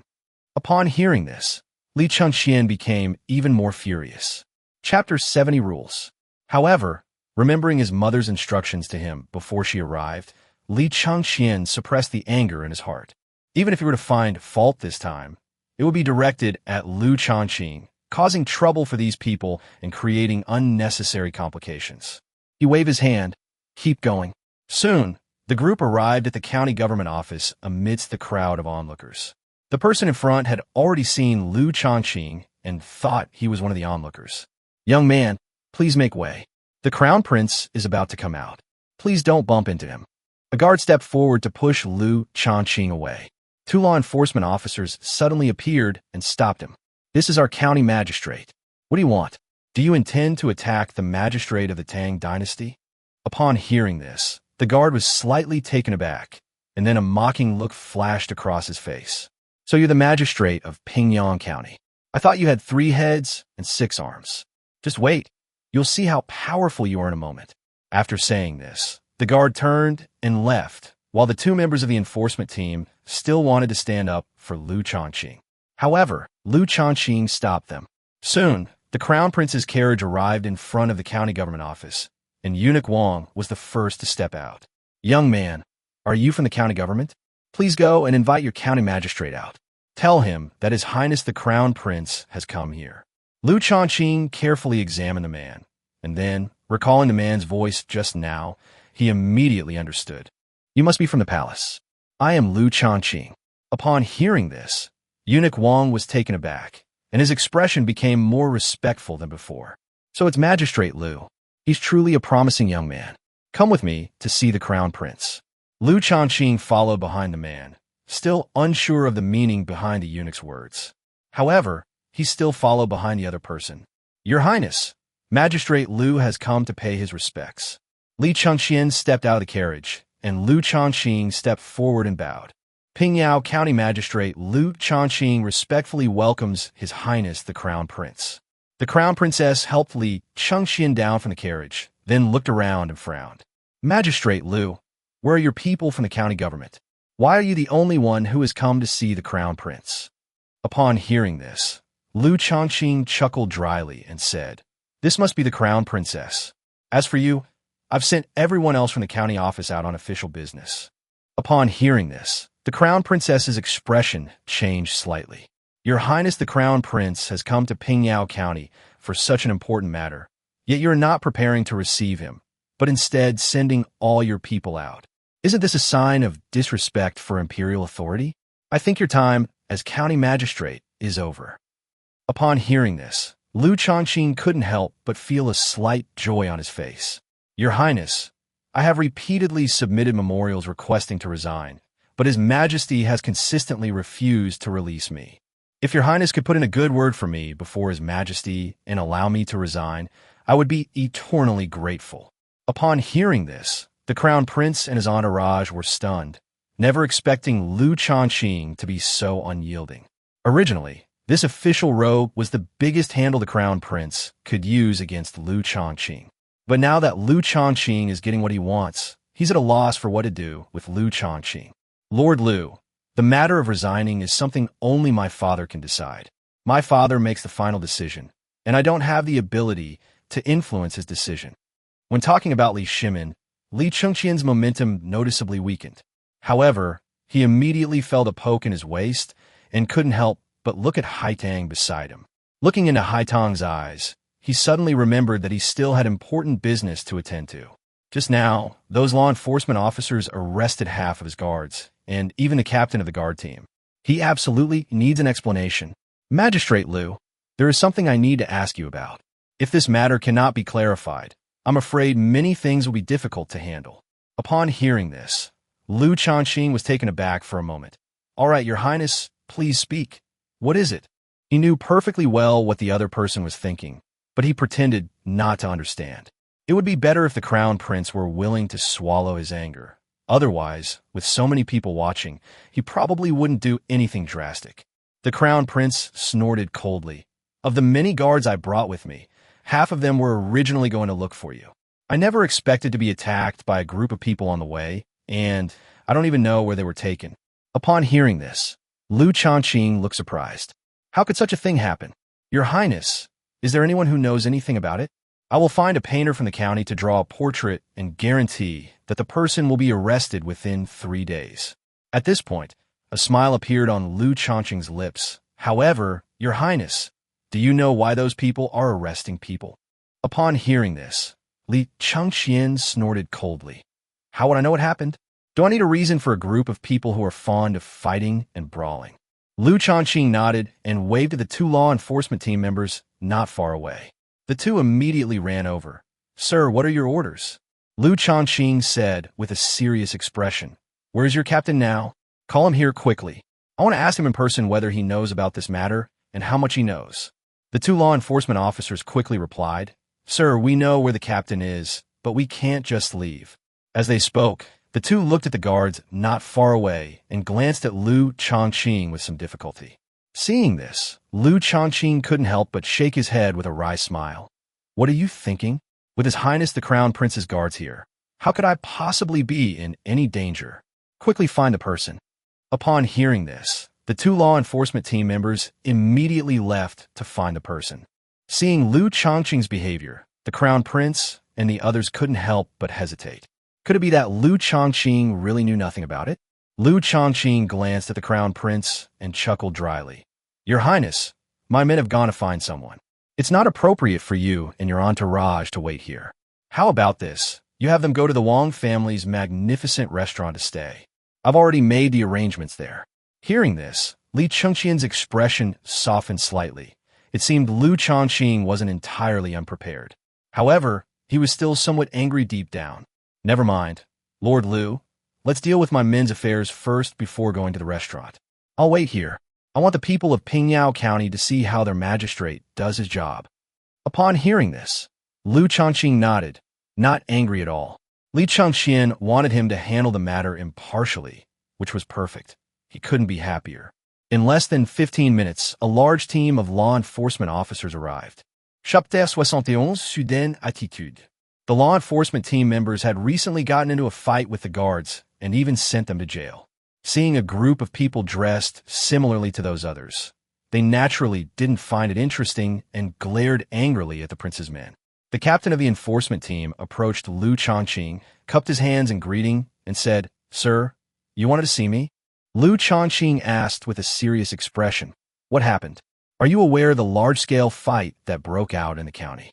Before the captain of the enforcement team could speak, a prince's guard from a short distance away stepped forward.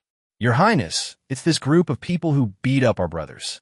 Upon hearing this, the crown prince immediately took a step closer to Liu Shaoqing. Lord Liu, what do you have to say now? Your subordinate committed a crime. Aren't you responsible? Or perhaps you instructed this to give me, the crown prince, a warning? Upon hearing this, Liu Shaoqing was speechless. This Li Chengqian is not only weak and incompetent, but he also loves to label people. Your Highness, how could I dare to instruct them to attack your guards? I believe there must be a reason for this. As he spoke, Liu Shaoqing looked at the captain of the enforcement team. Tell me quickly, what exactly happened? Why did you provoke His Highness the Crown Prince's guards? Upon hearing this, the captain of the enforcement team looked aggrieved. Sir, I was on duty at the time. One of my team members was being beaten, and I went to rescue him. As a result, a group of people dressed like that started fighting with us. We took them down and sent them to jail. Liu Shaoqing nodded, his anger lessening slightly. You actually managed to defeat His Highness the Crown Prince's guards. You've really grown some skills, haven't you? Upon hearing this, the Crown Prince's face darkened, and he looked at the guard beside him with an increasingly grim expression. We must replace the guards when we get back. These useless idiots are simply good-for-nothings. Liu Shaoqing continued, seemingly oblivious to his own words. Then why did they attack the law enforcement team? It must be that our people are at fault. Upon hearing this, the enforcement captain stubbornly replied, Sir, that's not how it is. Those people said they wanted to know your whereabouts, and they didn't reveal their identities. That team member didn't say anything because he was afraid these people would do something to you. Then they started beating people. That team member used firecrackers to notify us, and then we went over and arrested them. Hearing this, Liu Shaoqing shook his head with a wry smile. It seems you are just enforcing the law, and there is nothing wrong with it. I will not criticize or punish you.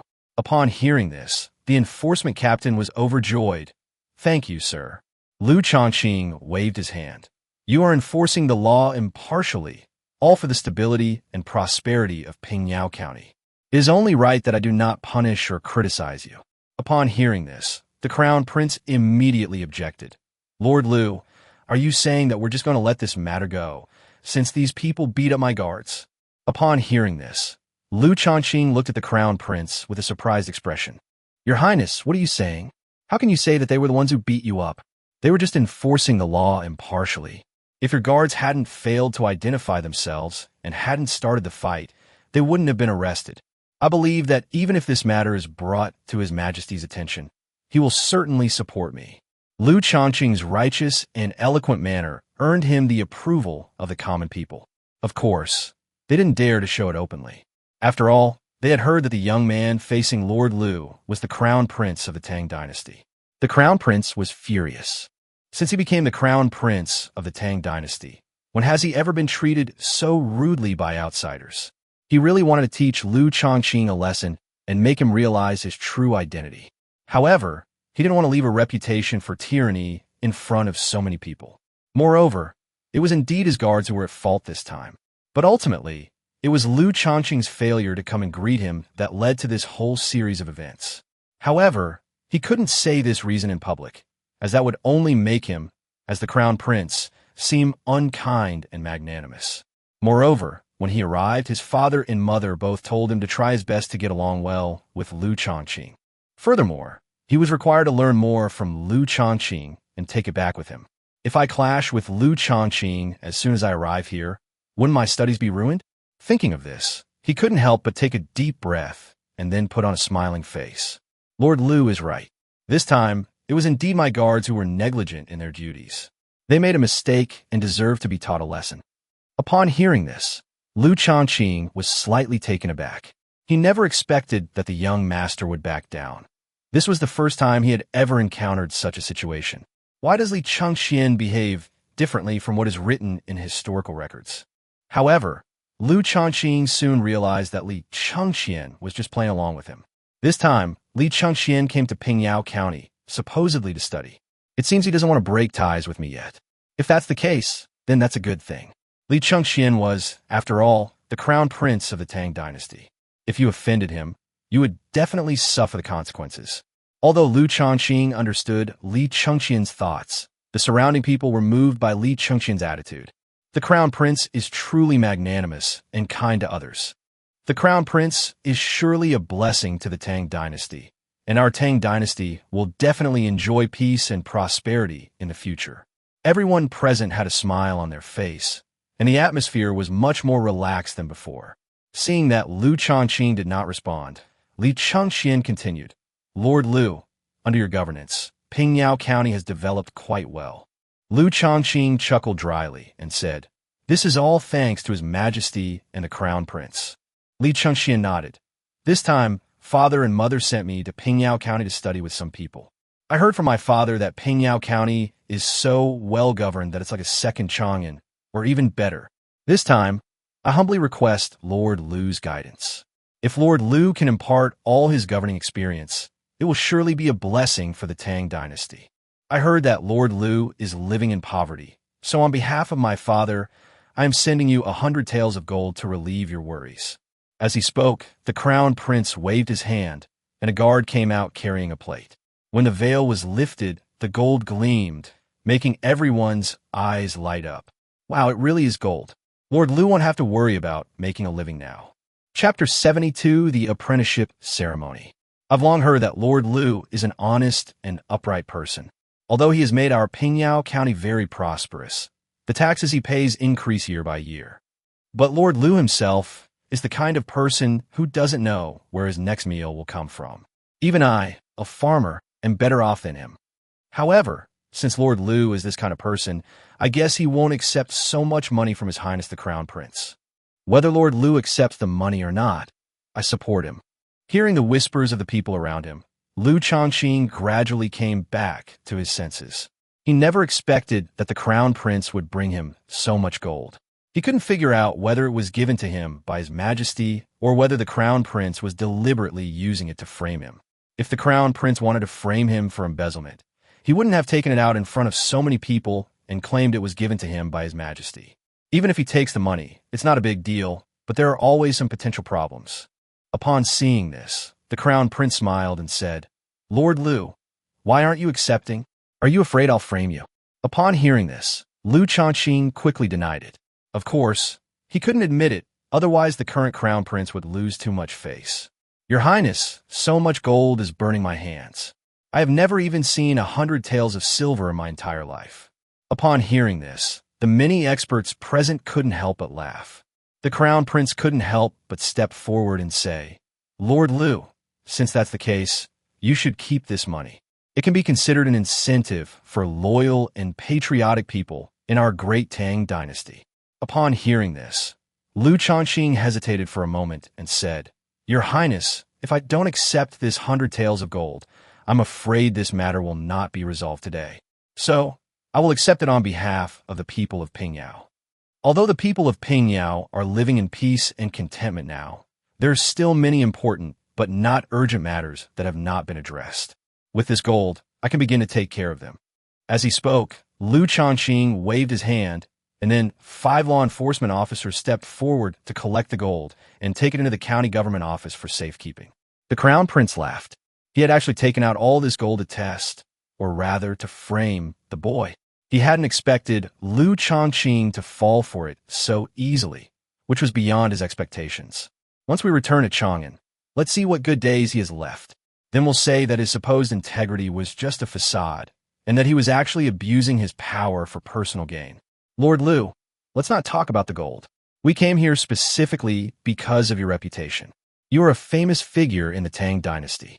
Upon hearing this, Liu Shaoqing smiled somewhat awkwardly. Your Highness's praise is too much for me. The crown prince shook his head. I'm not praising you. It's just the truth. Father said that your small Pingyao County is better built than Chang'an, and that your various measures are more thorough than those in Chang'an. He wants us to learn from you. Upon hearing this, Liu Shaoqing looked surprised, wondering what the crown prince wanted to achieve by praising him at this moment. Could it be that the crown prince has truly had a change of heart? Although the crown prince's aptitude is rather ordinary, his nature is probably quite good. However, he is too influenced by those around him and is prone to making mistakes. If one can find a talented and upright person to assist them, they can still succeed. Liu Shaoqing chuckled dryly and said, Thank you for your praise, Your Highness.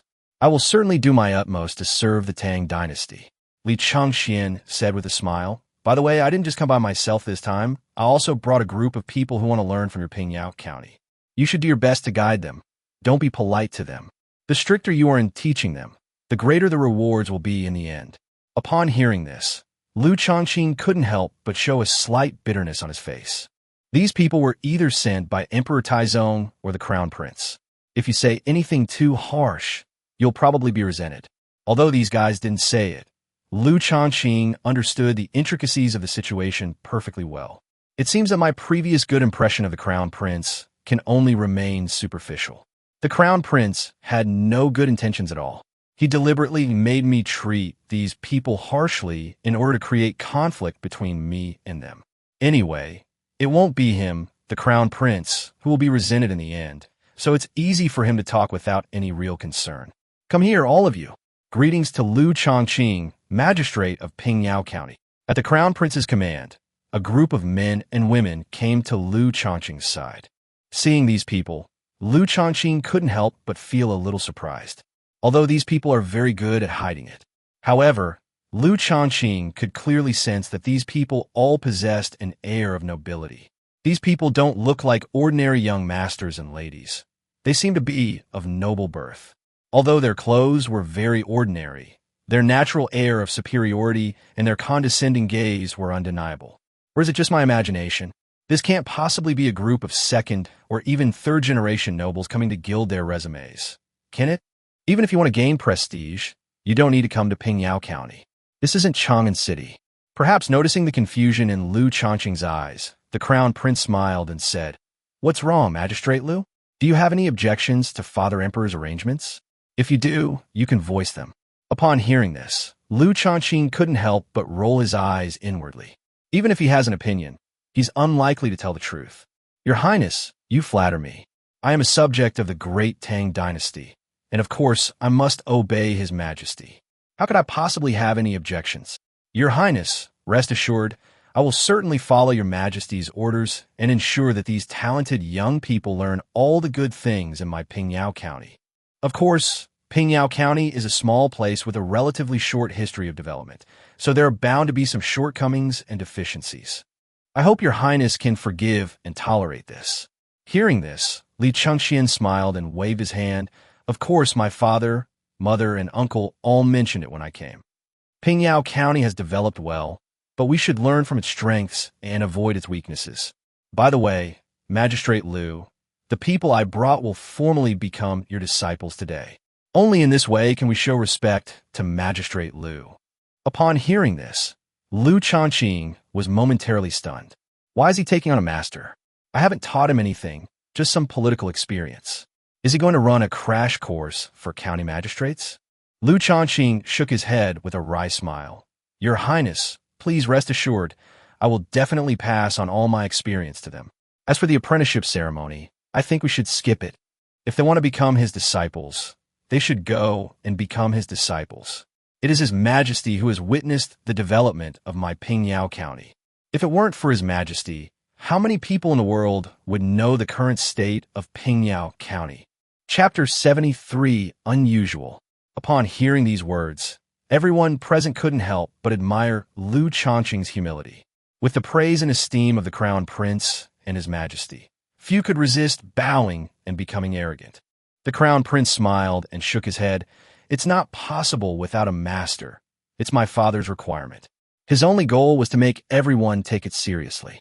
Only by becoming an apprentice can one appear to have a legitimate claim to the position. If this goes well, Father Emperor may allow even more people to come and learn. At that time, you, Magistrate Liu, will have to take on more responsibility.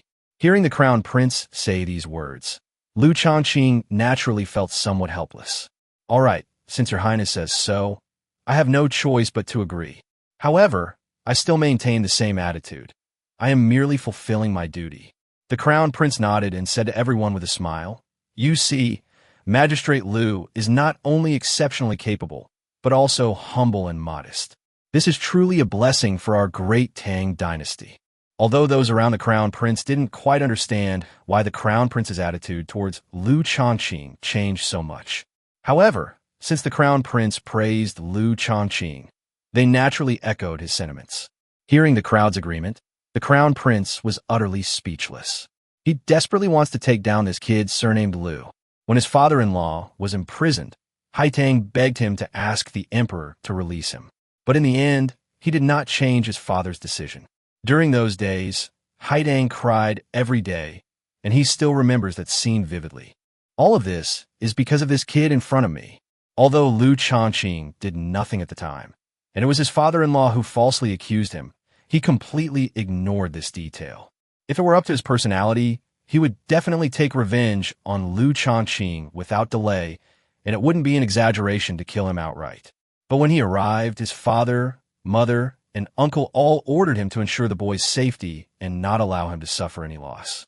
The Empress Dowager and her uncle even asked her to befriend this boy. Her uncle, fearing she might not be able to come up with the right words, specially taught her this long speech. Li Chengxian clenched his fists, his heart hardening even more. Kid, you wait. I can't deal with you now, but there's always another day. Your Highness, it's getting late. You must be tired from your long journey. I have prepared a restaurant for you to stay at. Please rest for the day, and we can discuss business tomorrow. Liu Shaoqing said respectfully to Li Chengxian. Li Chengxian smiled and nodded. Just then, a figure rushed over. Brother, may I have a chat with this Magistrate Liu? Upon hearing this, the Crown Prince paused for a moment, then smiled and said, Ninth brother, did you know Magistrate Liu before? Upon hearing this, Liu Shaoqing was momentarily stunned. Crown Prince Li Chengxian called this child ninth brother, which means that this child was the legendary Emperor Gaozong Li Ji. At this time, Li Ji looked like a boy of about 10 years old. Although he looked quite heroic in his eyes, he was still a bit immature. Brother, I think Pingyao County is quite good. I think that Magistrate Liu must be a man of great vision to have managed Pingyao County so well. Upon hearing this, Liu Shaoqing quickly replied modestly, Your Highness is too kind. I was just doing what I was supposed to do. The Crown Prince pondered for a moment, then said nonchalantly, Since ninth brother wants to chat with Magistrate Liu, then go ahead. As he spoke, Li Chengxian smiled at Liu Shaoqing and said, Magistrate Liu, this is my ninth brother, Prince Li Ji of Jin. Since he wants to chat with you, you should keep him company. Upon hearing this, Liu Shaoqing understood and nodded with a smile, saying, Your Highness, rest assured, this humble subject will certainly accompany Prince Jin well. The prince nodded and left with his men, heading towards the Fuli restaurant under the guidance of 2 law enforcement team members. After everyone left, Li Ji approached Liu Shaoqing and said with a smile, Lord Liu, I heard about your story in Chang'an. Upon hearing this, Liu Shaoqing was taken aback, not expecting that the future Emperor Gaozong would know about him so early. Your Highness Prince Jin, how did you know me? Li Ji said with a smile. When my father was in court, several high-ranking officials accused you of corruption. My father criticized them and even imprisoned them. Upon hearing this, Liu Shaoqing was even more shocked, never expecting such a thing to happen in the imperial court. Without a doubt, the person who reported him was likely Hou Junji and his accomplices. Su Jingzong must have been among them. However, he was also curious about how the Prince of Jin knew about this. Your Highness Prince Jin, how did you know about such an important matter? Do you attend court as well? Li Ji smiled and shook his head. I am still young. My father allows me to skip court, but I often secretly listen to him reprimanding the ministers from behind the scenes. Upon hearing this, Liu Shaoqing laughed. Li Ji was indeed still somewhat childish. Your Highness, if you want to chat with me, please tell me what you would like to talk about, and I will answer to the best of my knowledge. Li Ji nodded, quite satisfied with Liu Shaoqing's attitude. My lord, all the matters you instructed have been completed. And who is this gentleman? After Chen Yuanyuan finished doing what Liu Shaoqing had asked her to do, she came to his side, only to find that there was a little boy next to Liu Shaoqing, who looked to be either rich or noble. Liu Shaoqing smiled and said, This is His Highness Prince Jin. Come and greet His Highness. Upon hearing this, Chen Yuanyuan was taken aback. So it's His Highness Prince Jin. I am honored to meet you. Li Ji waved his hand and said, No need for formalities. I hate these tedious formalities the most. Lord Liu, is this beautiful lady your wife? She's so pretty. Upon hearing this, Chen Yuanyuan blushed and didn't know what to say. Liu Shaoqing shook his head with a wry smile and said, Your Highness, this is not a joke. She is still a young woman and is now my secretary, doing odd jobs. Li Ji paused for a moment, then nodded. Oh, I see. She'll be your wife sooner or later, so I wasn't wrong. Even Liu Shaoqing felt somewhat uncomfortable. Li Ji is indeed a man of great talent and ambition in the future, but he seems a bit gossipy right now. Li Ji's eyes darted around, and he suddenly smiled and said, Magistrate Liu, it's a bit too formal to call you Magistrate here. How about I call you Brother Liu, and you call me Little Brother? What do you think? Upon hearing this, Liu Shaoqing was taken aback. Your Highness Prince Jin, this is unacceptable. Your status is so noble, so different from mine. How can we be brothers? The Prince of Jin, however, said with a displeased expression, It just sounds better, so what? Chapter 74, Curiosity. Even I, as the Prince of Jin, haven't said anything, so why are you still unwilling? Upon hearing this, Liu Shaoqing shook his head with a wry smile. Your Highness Prince Jin, it's not that I'm unwilling, but rather that I am not worthy of your presence. Moreover, I am mainly afraid that others will overhear and gossip. Upon hearing this, Li Ji waved his hand and said, It's nothing. If others hear it, they'll say I told them to call me that, so what? Liu Shaoqing hesitated for a moment, then shook his head. Your Highness, this won't do. Even if you agree, the strange looks from others will be overwhelming. Liu Shaoqing couldn't help but smile bitterly to himself. This Prince Jin didn't seem like a Tang Dynasty person at all. He seemed more like a modern person, always calling someone brother right away. Li Ji frowned and said, This is really troublesome. How about this? When there are no outsiders, we'll address each other as brothers. When there are outsiders, we'll call each other Prince Jin and Lord Liu. What do you think? Upon hearing this, Liu Shaoqing felt that it was enough. If he refused again, the Prince of Jin might get angry. Yes, Your Highness Prince Jin. Upon hearing this, Li Ji's eyes widened, and Liu Shaoqing finally realized what was happening and chuckled awkwardly. Brotherly, I didn't realize it.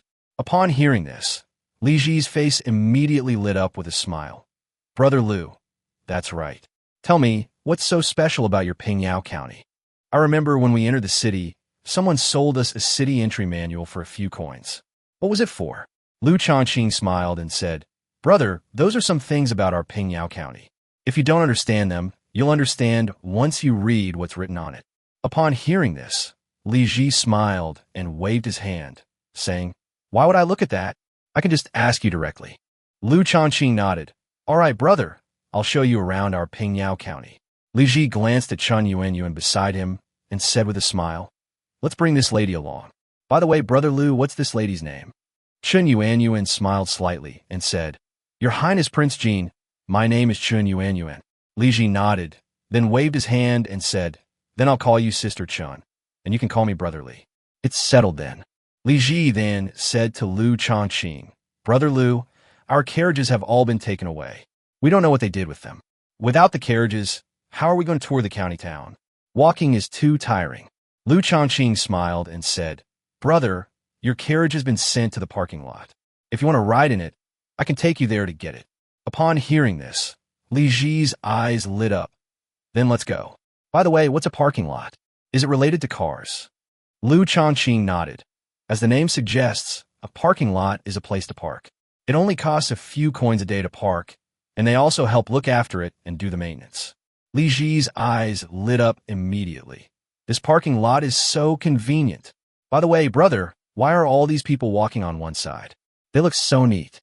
I remember when I was in Chang'an, people were walking on the streets, and the roads were wide, but it was easy to get so crowded that you couldn't move. Liu Shaoqing smiled slightly and said, Brother, in our Pingyao County, everyone walks on the right, which makes it smoother and less crowded. Li Ji observed carefully and exclaimed with delight, It really is. Brother, your move here is absolutely brilliant.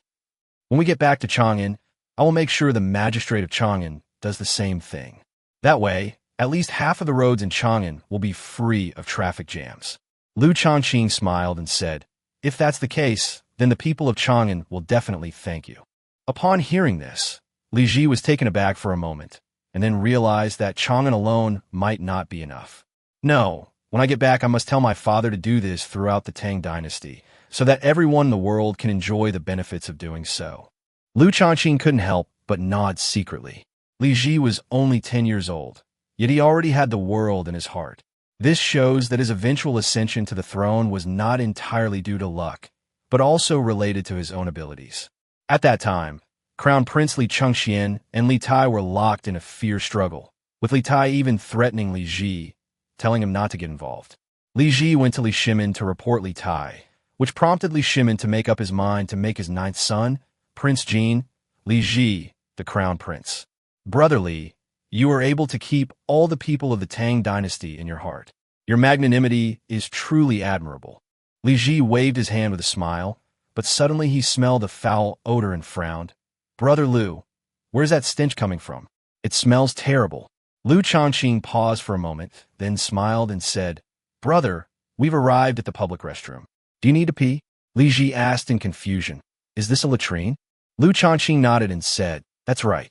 This is what makes Pingyao County different from other counties. There will definitely be a public toilet within a 500-meter radius. Li Ji was taken aback. Wouldn't that be a waste of space? What's the point of having so many public toilets? Those wealthy families all have outhouses, but as for the poor and ordinary families, they can just relieve themselves wherever they want. Liu Shaoqing smiled and waved his hand. Brother, you don't know, not to mention Pingyao County, even in Chang'an City, there's filth everywhere on the road. This will not only affect the cleanliness of the road, but also make the environment look very dirty and messy. Simply building these toilets can change everything, and the excrement from the toilets can be sold to farmers for composting, increasing crop yields. The money from these sales can also subsidize the county's finances to some extent. Although it may seem like we need to hire more people, if you look at it from another perspective, it means more people can work. Some people, for various reasons, have fallen on hard times and have no land to cultivate. These kinds of people are very suitable for cleaning toilets. Although the wages are lower, at least they can be fed and clothed. It's better than doing hard labor for wealthy families. Upon hearing this, Li Ji nodded. Brother Liu, you are right. I have also read many historical books and classics. Before my great Tang Dynasty, there are many dynasties and countries. The reason for their demise can be summed up in one thing. The majority of people did not have enough to eat. But it is not easy to stop or prohibit those landlords and nobles from annexing land. So the number of homeless people with no land to cultivate will continue to increase. If there's a way to give these people a chance to eat again, I believe they will definitely not cause trouble. Brother Liu, is this what you're doing? Upon hearing this, Liu Shaoqing was somewhat surprised. Chapter 75, The Inside Story. Originally, Liu Shaoqing thought that chatting with Li Ji was just a way to amuse the young prince. Unexpectedly, Li Ji, at only 10 years old, knew far more than he did. Facing Li Ji, he felt as if he were facing a true emperor with the world in his heart. But thinking about it, it's quite normal. Li Ji read extensively from a young age, so he certainly knew more than the average person. Moreover, He was very intelligent. Even though he was not qualified to ascend the throne at that time, he was still concerned about the world. It can be seen that his eventual victory was by no means accidental. Your Highness flatters me. I merely stumbled upon this opportunity to give some ordinary people a way to survive. It is nothing of great merit. Upon hearing this, Li Ji shook his head and looked Liu Shaoqing up and down, making Liu Shaoqing feel a little uneasy. Your Highness, what are you looking at? Li Ji suddenly said with a slightly displeased expression. Didn't I tell you before that you shouldn't call me Your Highness? Just call me brother? Liu Shaoqing wiped the sweat from his forehead and said somewhat awkwardly, Sorry, brother, I forgot. Li Ji smiled again, then smelled a perfume scent, took a deep breath, and coughed lightly. Brother Liu, why is there such a strong perfume smell here? What is this place for? Liu Shaoqing smiled slightly and said, Brother, this is a garment factory, and there are some female garment workers inside. Perhaps some of them are wearing perfume. Upon hearing this, Li Ji looked surprised. Women workers? Women can work outside the home. Liu Shaoqing didn't find Li Ji's reaction strange at all. After all, he was a prince, and it was normal for him not to know much about the lives of ordinary people. Moreover, these female workers were all disaster victims. In order to get a bite to eat, they would do anything, not just work, but if they were pretty, they would even use their bodies to exchange for food and money. Of course, if you're lucky, you might be taken in as a concubine by a wealthy family, which does happen, but it's extremely rare. Liu Shaoqing said with a smile, Your Highness, besides the poor families in this county, there are also many refugees from other counties who are working here. They can't even afford to eat. So what can't they do? Li Ji nodded, a worried look appearing on his face. It seems that although our great Tang Dynasty is rich in the world, there are still people in the world who suffer. When I return to Chang'an, I will definitely advise my father to pay more attention to these people. I remember my father once said something like this. Water can carry a boat, but it can also capsize it. The fewer people in the world who are so poor and destitute, the more stable the Tang Dynasty will be. Liu Shaoqing nodded, and then Li Ji continued walking forward, while Liu Shaoqing followed behind to explain to him. Brother, this is a cannery. We specialize in processing fruits that are difficult to store and easily spoil, making them easier to preserve. In this way, it becomes canned goods, which can be sent to various places in the Tang Dynasty. Even soldiers on the front lines can eat this canned food, and they can even take it with them as military rations. Upon hearing this, Li Ji's eyes lit up. It's unbelievable that canned food can be so useful. With these canned goods, if there is a famine, these cans can be used for disaster relief, and there will be far fewer people suffering from hunger and cold. Brother Liu, what is this place? Why are so many people coming in and out? And the ladies coming out of here are quite pretty. Li Ji pointed to a building and said with some curiosity. Liu Shaoqing looked over, his old face slightly flushed. Brother, this place is called a hotel, but it's actually similar to our inn. It's just that this is a couple's inn, which is more suitable for couples to stay temporarily. Li Ji nodded, not giving it much thought. Brother, what's that up ahead? Why are there so many carriages? Those people look so happy getting into the carriages. Li Ji looked on with curiosity. Liu Shaoqing glanced over, smiled, and said, That's actually a shared carriage rental point. You can rent a carriage and travel around Pingyao County for just about 10 coins a day. Upon hearing this, Li Ji looked puzzled. Brother Liu, this isn't right. What if they run away in the carriage? Wouldn't we be losing a carriage for nothing? Although renting a carriage costs about 10 coins a day, it is far less than the price of the carriage itself. Upon hearing this, Liu Shaoqing smiled and waved his hand. Brother, you don't understand. Look at those carriages. Don't they each have an identical sign on the front and back? Li Ji looked closely and indeed found that there seemed to be a rather conspicuous sign in front of and behind those carriages. Moreover, it has various numbers and other symbols on it that say something. Brother, what does that sign say? Why have I never seen a sign like that before? Li Ji looked on with curiosity. Liu Shaoqing said with a smile. These signs are actually unique to our Pingyao County. Once you leave Pingyao County, you have to take the signs down. Li Ji asked doubtfully. But even if we remove the sign, how will we know whose sign it is? Liu Shaoqing nodded. Good question. The brands of these rental cars are actually different from the brands you own. You can tell them apart at a glance. Rental cars can't even leave Pingyao County. Li Ji nodded. That would be great. It would be convenient for ordinary people who can't afford a carriage. They could just rent one if they want to go somewhere. Liu Shaoqing nodded, then suddenly remembered something. By the way, brother, let me take you to visit a place. It's called Datong Courtyard, which was built with funds from Pingyao County in order to realize the ideal of universal harmony as soon as possible. Upon hearing this, Li Ji was completely stunned. Brother Liu, you are just a minor county magistrate, yet you harbor such aspirations for a world of harmony. It is truly admirable. Upon hearing this, Liu Shaoqing scratched his head awkwardly and said with a smile, Actually, it's nothing. It's just a place built to serve elderly people without children and children without parents or elders. The elderly and children in this area of Pingyao County are practically destitute. They may have some money, but it is basically not enough to support themselves for the rest of their lives. To avoid this situation, I specifically allocated funds from the county's finances to support this group of people. At the same time, let them do some things within their capabilities so that they can have some income. For example, the children can gather together to cut grass, herd cattle, feed chickens and ducks, and also learn to read and write. Their lives are very fulfilling. Chapter 76, Datong Courtyard. Liu Shaoqing's words immediately moved Li Ji. Brother, take me to see it now. I must see the harmonious scene of Datong with my own eyes. The longing in Li Ji's eyes was unmistakable. Clearly, he completely believed what Liu Shaoqing said and was filled with anticipation. Let's go now, it's not far from here. Liu Shaoqing nodded, and then the three of them left together, walking towards Datong Courtyard. Along the way, people greeted Liu Shaoqing, and they seemed to know him very well. At the same time, they were all very curious about the 10-year-old boy next to Liu Shaoqing. Who is this young man?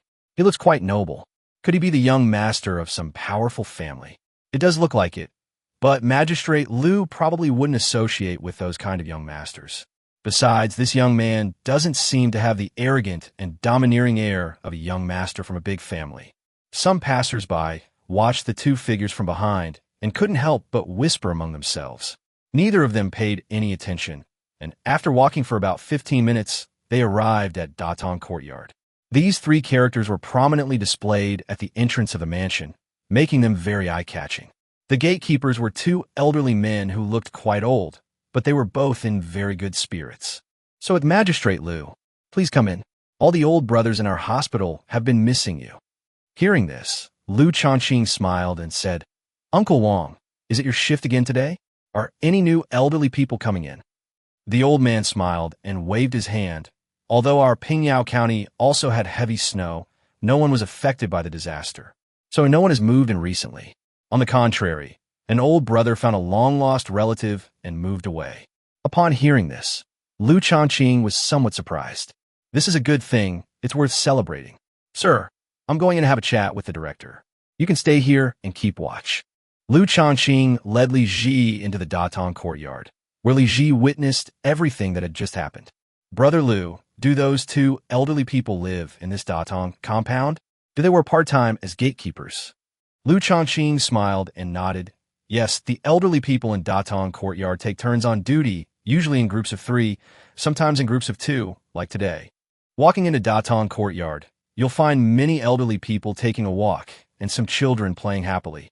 Li Ji couldn't help but wonder, Brother Liu, didn't you say before that the elderly and children all had their own things to do? Why are they playing here now? Liu Shaoqing glanced at those people, showing no surprise at all. They're not busy every day. They basically work 5 days and rest too. Moreover, working only 4 hours a day is also good for their health. Li Ji nodded, his eyes still seeming somewhat confused, but he didn't say anything more. Lord Liu, what brings you to our Datong Courtyard today? A hearty laugh rang out from afar. Liu Shaoqing looked over and then pulled Li Ji over. Dean, I brought a friend here for a visit. He wants to see what the legendary Datong Academy is like. As he spoke, he looked at Li Ji, and the dean followed his gaze. This man was originally a friend of Magistrate Liu, so he is a friend of our Datong Courtyard. Young brother, let me show you around. Li Ji nodded, thanked them, and then followed behind them to tour the area. Look, this is the rest area we're in now. The elderly and children can play and rest here, and they can also go outside if they want. Elderly people should go out in groups of at least 3, while children should be accompanied by at least one elderly person each. This is the work area where the elderly can weave cloth, write articles, or tell stories to everyone.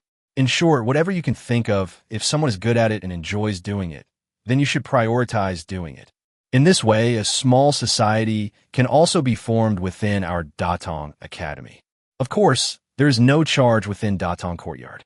Points are awarded based on the services performed, and different points are deducted for each specific service. If there is nothing to do inside the Datong Institute, go out to work. Of course, when working, we supervise each other, and very few people will slack off. Because everyone's contribution and reward within the Datong Academy are quantifiable, if the contribution and reward are seriously mismatched, such members risk being kicked out.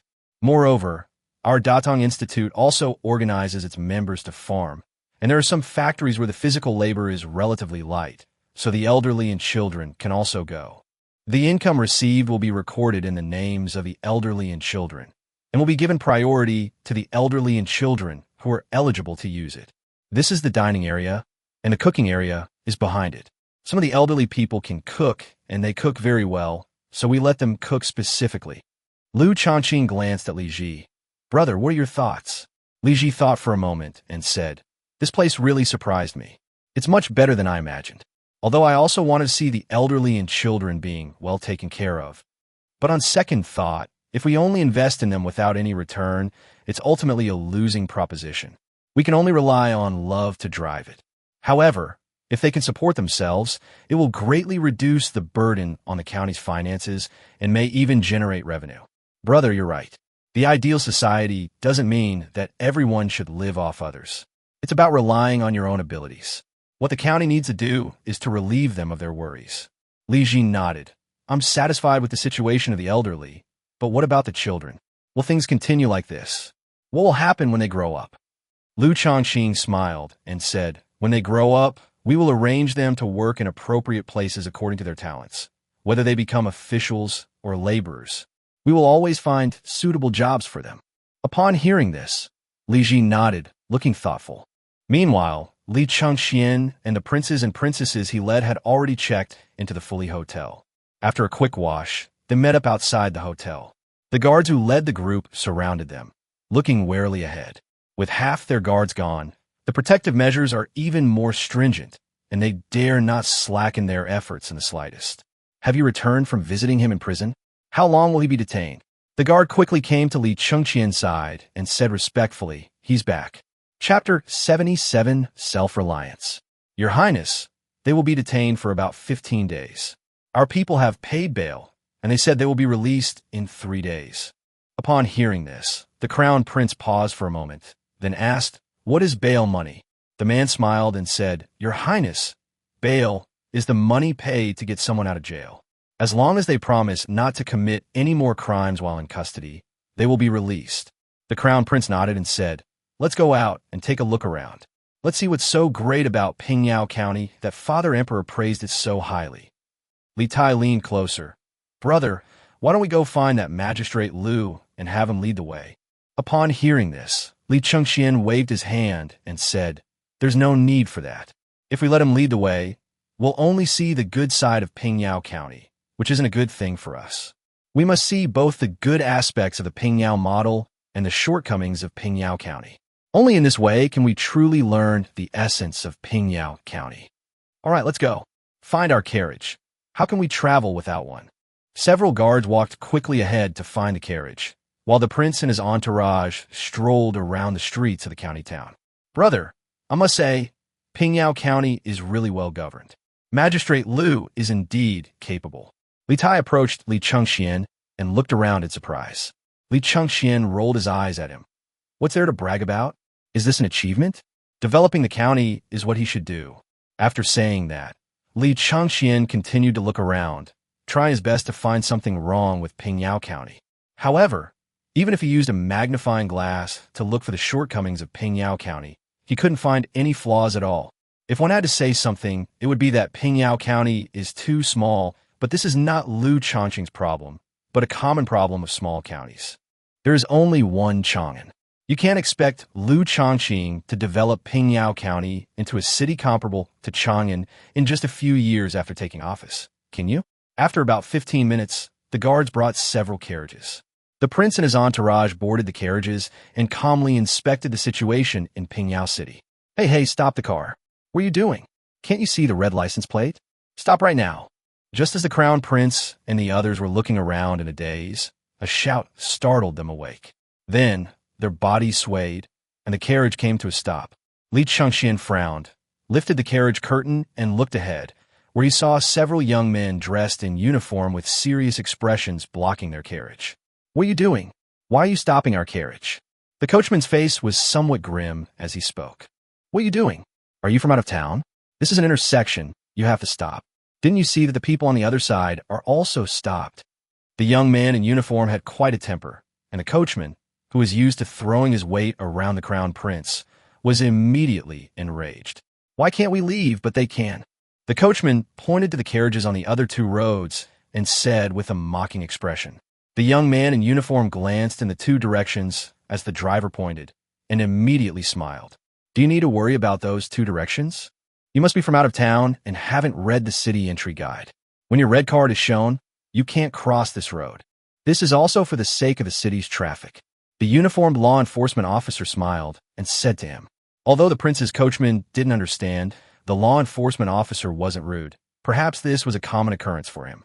Meanwhile, Liu Shaoqing and his group had already left Datong Courtyard, rented a carriage, and were preparing to continue their exploration of other places. Brother Liu, what's that person holding the red and green plaques doing about 20 zhang ahead? Li Ji pointed to a uniformed law enforcement officer at the intersection and said with some surprise. Seeing this, Liu Shaoqing smiled and said, You mean that? That's someone directing traffic. Without people like that, the roads would often be very congested. If they're under their command, those who disobey will be punished. Hearing this, Li Ji asked with some curiosity, What kind of punishment will they receive? Will they be thrown into prison? Upon hearing this, Liu Shaoqing smiled and shook his head. Of course not, but there will definitely be some kind of punishment. We must teach them a lesson, for example, by fining them 100 or 200 coins. Li Ji nodded. That's a good idea, but what if these law enforcement officers take the money for themselves? Liu Shaoqing smiled and shook his head. I thought of that a long time ago. They put all the money they received into a box. The box has an entrance for the money and is locked with a lock. Only people from the county finance department have the key to open it. Li Ji's eyes lit up. He hadn't expected Liu Shaoqing to be able to think of such things. Brother Liu, I'm really impressed by you. Oh, it looks like there's a traffic jam ahead. Liu Shaoqing was taken aback. Since the red and green signs were put up, the intersections in Pingyao County were usually not congested. What was going on today? Upon closer inspection, he couldn't help but smile. It seemed to be an acquaintance. He saw Crown Prince Li Chengxian. Meanwhile, Li Chengxian's coachman was furious. The law enforcement officer refused to make an exception and insisted that they pay 1,000 coins before letting them pass. Before the prince could speak, the coachman slapped the law enforcement officer across the face, leaving a large red mark. The law enforcement officer was furious. He immediately shouted to the surrounding area, calling for officers at nearby intersections to come and help. Not only did you get a red card, but you also dared to assault law enforcement officers. Today, we're going to put you in jail. The law enforcement officer said coldly. The coachman sneered. He was the crown prince's coachman. Did the people of this small Pingyao County dare to disrespect the crown prince's people? Immediately, law enforcement officers came over and surrounded the prince's carriage. The prince's guards also stood in the way, but because half of the prince's guards had been arrested by law enforcement officers earlier, they were unable to move.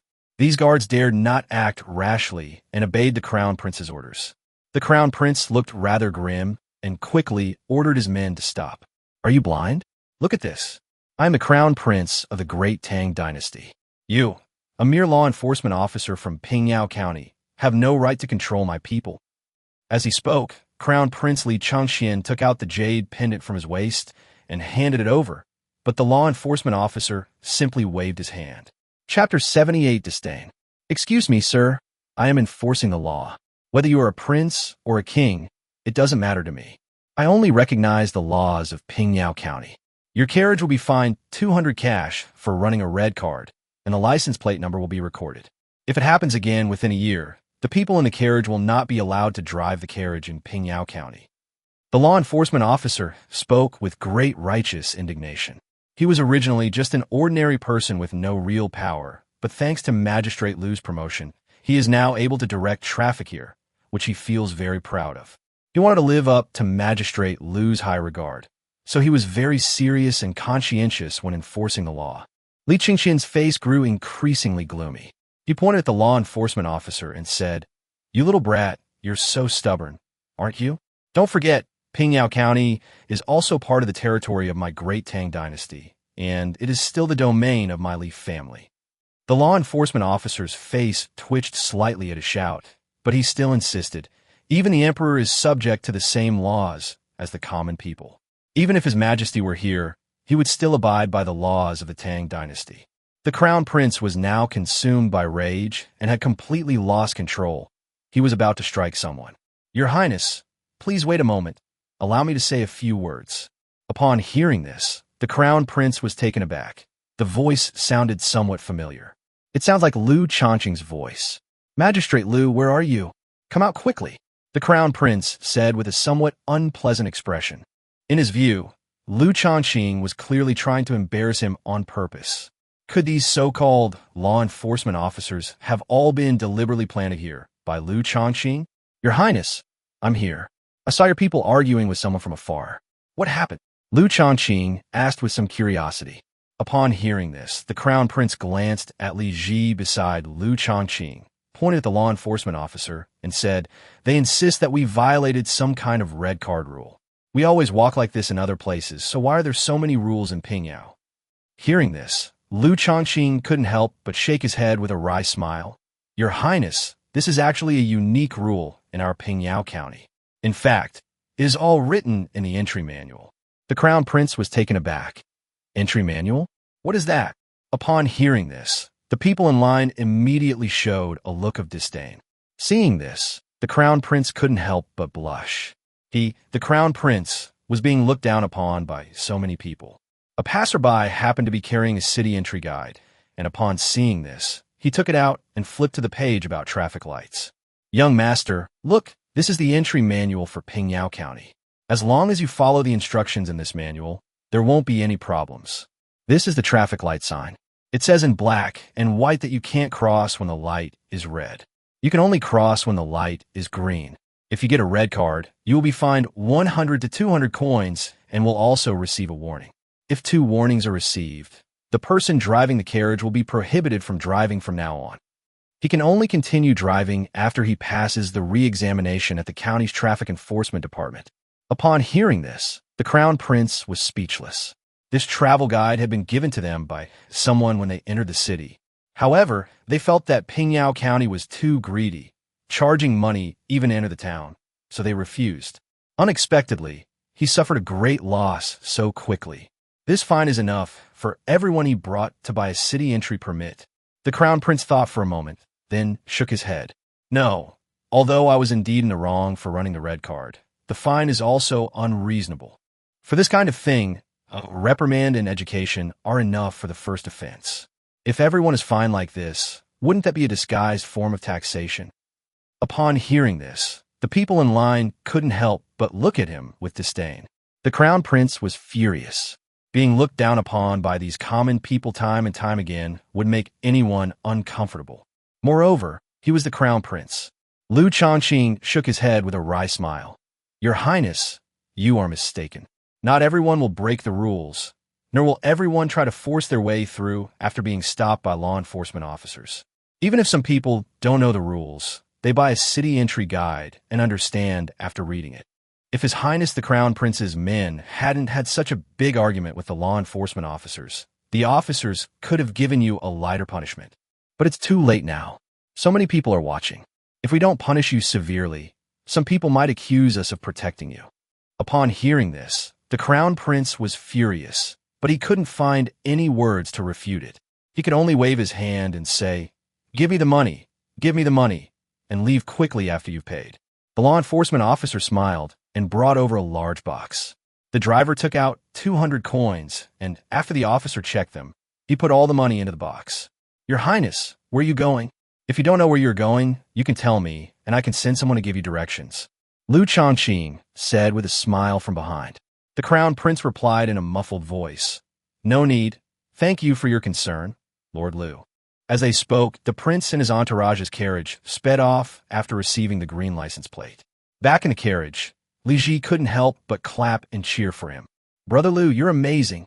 You don't even give my elder brother face. In the entire Tang Dynasty, you're probably the only one besides my father, mother, and grandfather who would do that. Liu Shaoqing shook his head repeatedly. Your Highness misunderstands. I was just acting in accordance with the law of Pingyao County. Li Ji nodded, and the carriage continued on its way. Along the way, Li Ji looked at the scenery of Pingyao County and couldn't help but feel a little emotional. Brother Liu, the more I look at this place, the more I realize how amazing it is. Many of the facilities and rules here don't exist in Chang'an, yet they are very reasonable. Suddenly, Li Ji pointed at a group of people and asked with a puzzled look, Brother Liu, who are those people over there? What are they doing? Liu Shaoqing looked in the direction Li Ji was pointing and saw a group of elderly people dancing, with various musical instruments placed in front of them. Accompanied by the sound of musical instruments, the old man danced a slow-paced dance, looking very content. Liu Shaoqing smiled and said, That's square dancing. It's mostly elderly people who are rich and have plenty of leisure time. Li Ji nodded. I think so too. It would be very difficult for ordinary families to gather those musical instruments. Just as Li Ji was about to look away, he suddenly felt as if he had overlooked something. Hey, Brother Liu, why is there such a big open space here? Chapter 79 Praise. And there are all kinds of flowers and plants inside. It looks like there's a pretty good variety. Liu Shaoqing smiled and said, Your Highness, this is the square in Pingyao County. All the people here are welcome to come and play whenever they have time. Besides struggling to survive, people also need a space for entertainment in their spare time, so that they can have a more peaceful mindset and not live in a tense environment every day. Li Ji nodded, his face immediately lighting up with joy. Brother Liu's move is truly remarkable. It perfectly captures the essence of my father's governance. They truly understand the meaning of the ruler is the boat, and the people are the water. Water can carry a boat, but it can also capsize it. Your Highness is too kind. This is simply what we should do. I will do as much as I am capable of. This is all I can do. Liu Shaoqing said modestly. Li Ji stared intently at Liu Shaoqing, shook his head and said, No, Brother Liu, your abilities are far more than that. When we get back to Chang'an, I will definitely ask my father to promote you and give you a raise. In that case, you'll have even more to do. I'm really looking forward to it, if you can take charge of the entire construction of the Tang Dynasty. What will you build the Tang Dynasty into then? Liu Shaoqing was in a bad mood. He was too busy resigning to even think about recommending him. But the young prince was full of ambition, and he couldn't bear to interrupt him. All right, Your Highness, let's talk more about Pingyao County. What you're talking about is too far away. Li Ji nodded, and couldn't help but laugh when he recalled how his older brother had been forced to pay a fine earlier. Just now you forced my elder brother, the Crown Prince, to pay the fine. Were you deliberately going against him?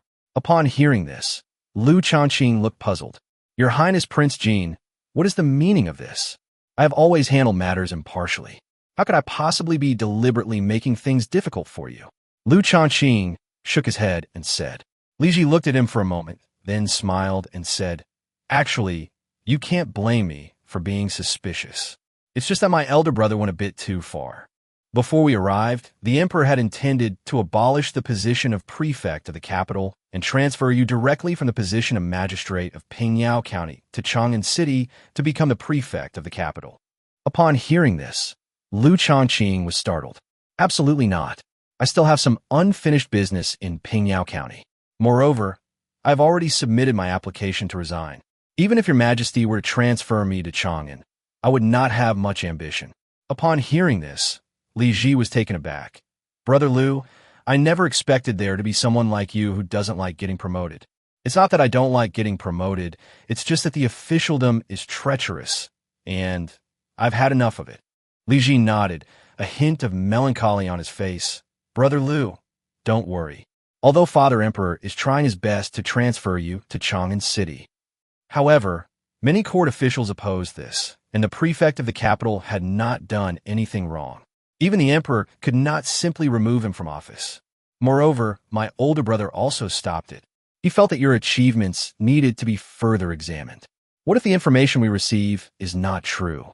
Wouldn't it be a waste to dismiss the prefect of the capital?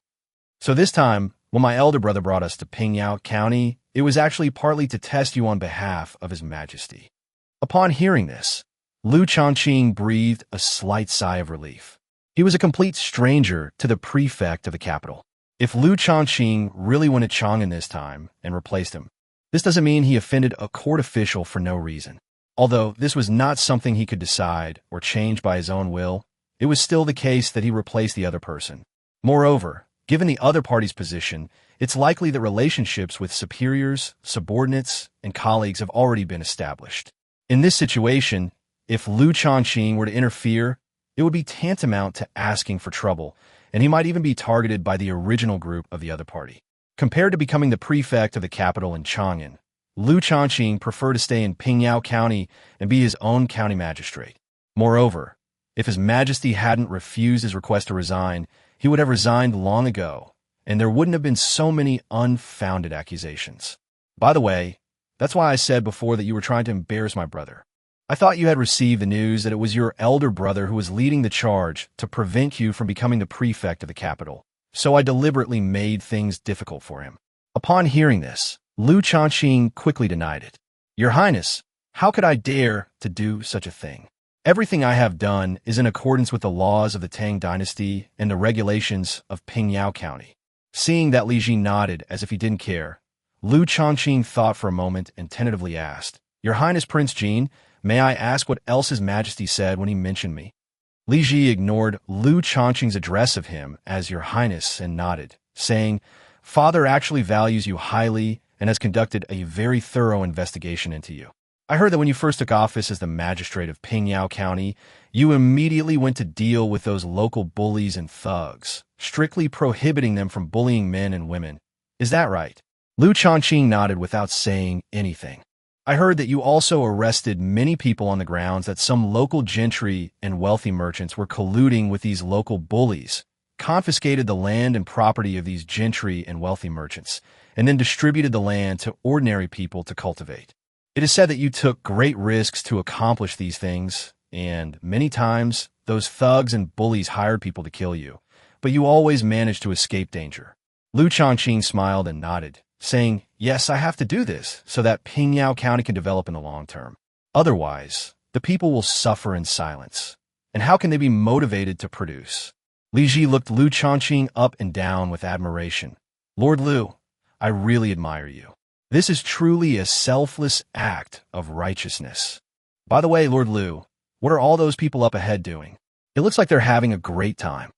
Li Ji pointed curiously to a spot about several dozen feet ahead and asked in confusion. Liu Shaoqing glanced over and said with a smile, Your Highness, they are repairing a bridge there. Previously, many towns and prefectures around Pingyao were affected by disasters, and many disaster victims passed through Pingyao County without leaving. I saw that they were just consuming food, and living off their reserves was not a solution, so I asked the county's planning and design department to design the bridges and roads that needed to be built. Then experienced craftsmen will lead these refugees to complete the construction of the corresponding bridges. Only those who contribute labor will be fed, and some will even receive silver. In this way, we can solve the problem of these refugees and promote the development of various construction projects in the county, which is a win-win situation. Upon hearing this, Li Ji's eyes shone even brighter. Chapter 80 Interlocking Links. Brother Liu, your move is truly brilliant, much more ingenious than I imagined. It's a win-win situation. But with so many refugees, are there enough places to work in the county town? Even if there are many bridges and other facilities that need to be built in the county, they will eventually be completed. What will happen then? Upon hearing this, Liu Shaoqing's face lit up with joy. Brother, you're right. These methods alone are not enough to settle them all down. Fortunately, the county had previously seized a lot of land, and there was still some that they could cultivate. In addition, I encouraged them to reclaim wasteland and the reclaimed land would be theirs. Of course, the ownership still belongs to the county.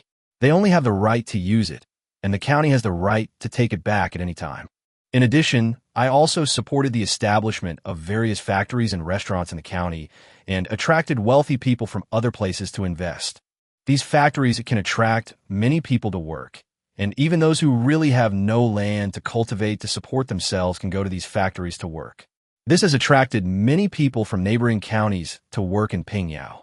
Although the consumption of more resources will be due to so many people coming to work, it will also promote the development of various industries in Pingyao.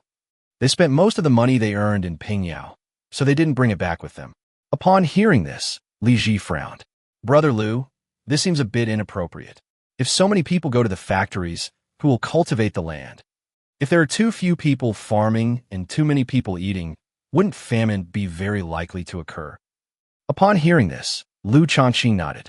Li Ji was able to think of this at such a young age. He laughed heartily. You're right, there are indeed some hidden dangers, but they are not insurmountable. As long as we can increase the yield per acre, so that the same amount of land can produce more grain, we can feed more people with the same amount of land.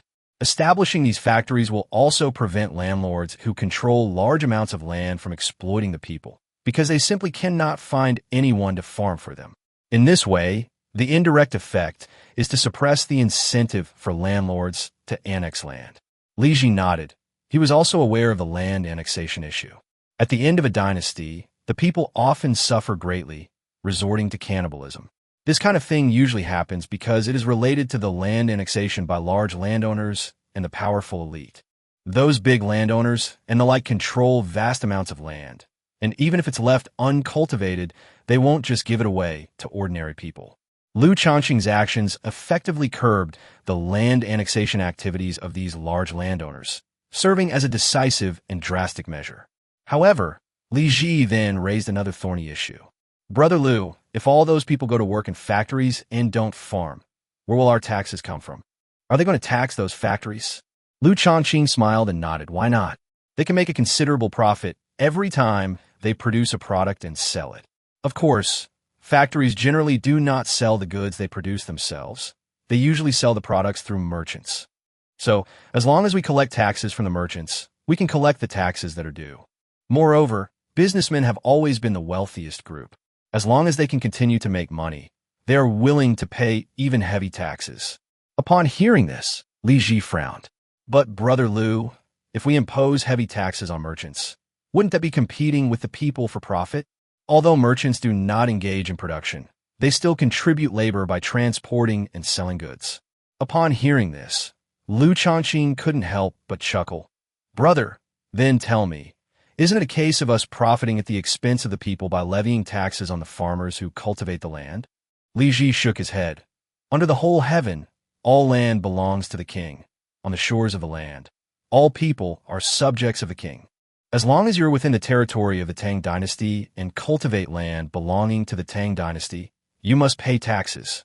This is only natural. But those merchants are different. They're still a minority. If we were to impose heavy taxes on them, wouldn't that be competing with the people for profit? The rich may have money, but they earn it penny by penny. They're also citizens of the Tang Dynasty. Isn't it a bit unfair to them to do this? Upon hearing Li Ji's long-winded speech, Liu Shaoqing almost burst out laughing. Brother, some of what you said make a lot of sense, but there are some things I really can't agree with. As a prince of the Tang Dynasty, you can not only consider issues from the perspective of one or two common people, or even a group of people, but must consider the whole picture. Merchants make a lot of money, and they have always been profit-driven. They'll do anything that can make money, even if it means risking their lives. But the broader population of ordinary people are very simple and have very little money. As the saying goes, the way of heaven is to take from those who have more than enough and give to those who have less than enough. The way of man is to take from those who have less than enough and give to those who have more than enough. Everyone wants to become richer, at least as a way of protecting themselves. But if we want the Tang Dynasty to develop more steadily and for a longer period of time, we must use heavy taxes to collect money from merchants and use it for various expenditures. In this way, the money in the hands of merchants is distributed to all the people in a roundabout way. As long as the asset gap between different groups of people in the Tang Dynasty is not too large, the overall stability of the Tang Dynasty can be maintained, and only in this way can long-term peace and stability be achieved. Upon hearing this, Li Ji pondered for a moment, his brows furrowing.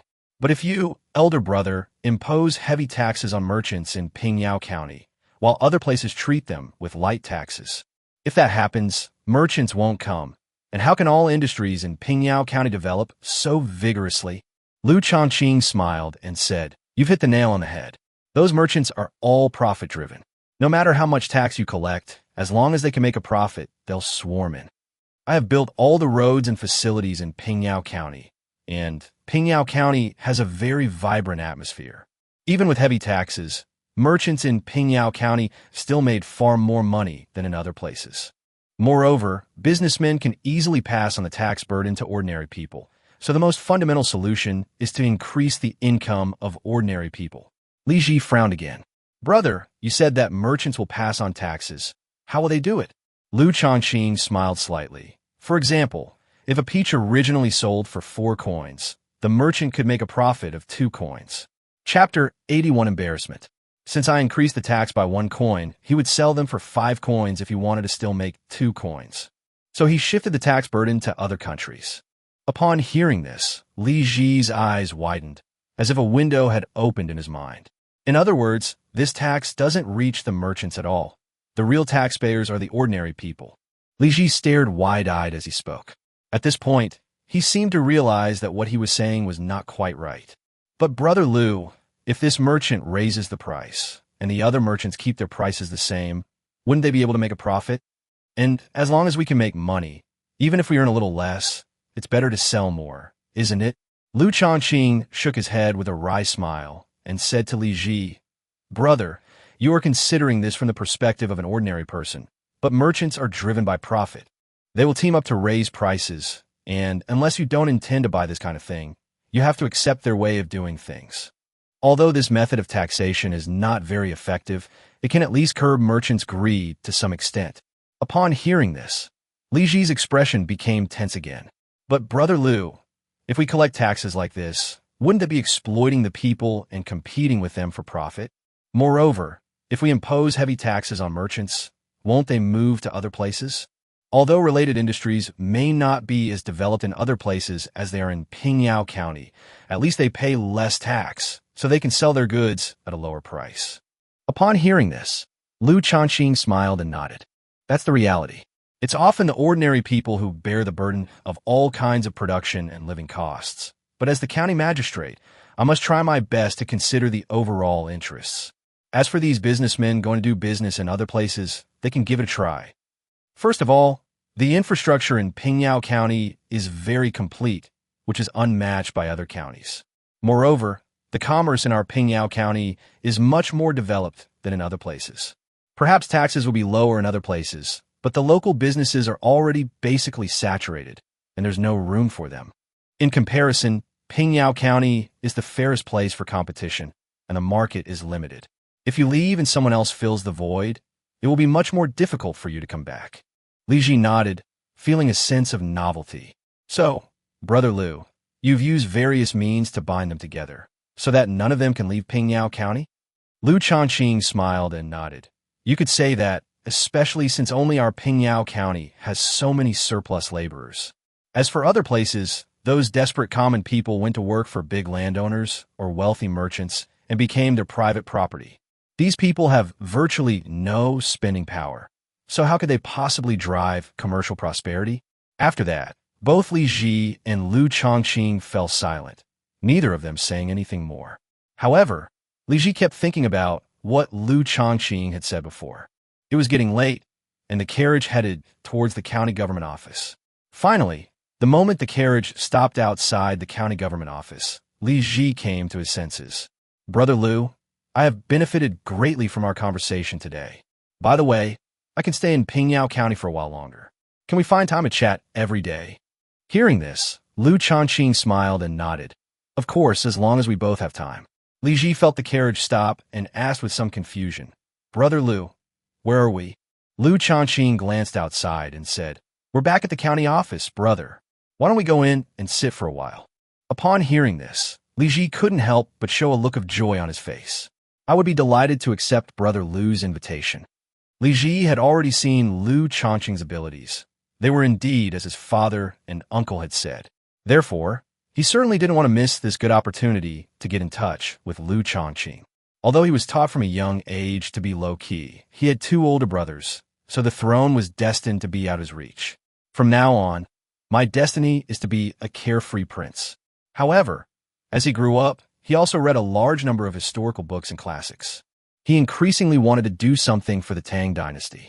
Of course, another reason was the influence of his father, the emperor. Liu Shaoqing's words opened up a new path for him. He felt that if he followed Liu Shaoqing's advice, the Tang Dynasty would surely be able to reach another peak. He followed Liu Shaoqing off the carriage and into the county government office, where he was immediately dumbfounded.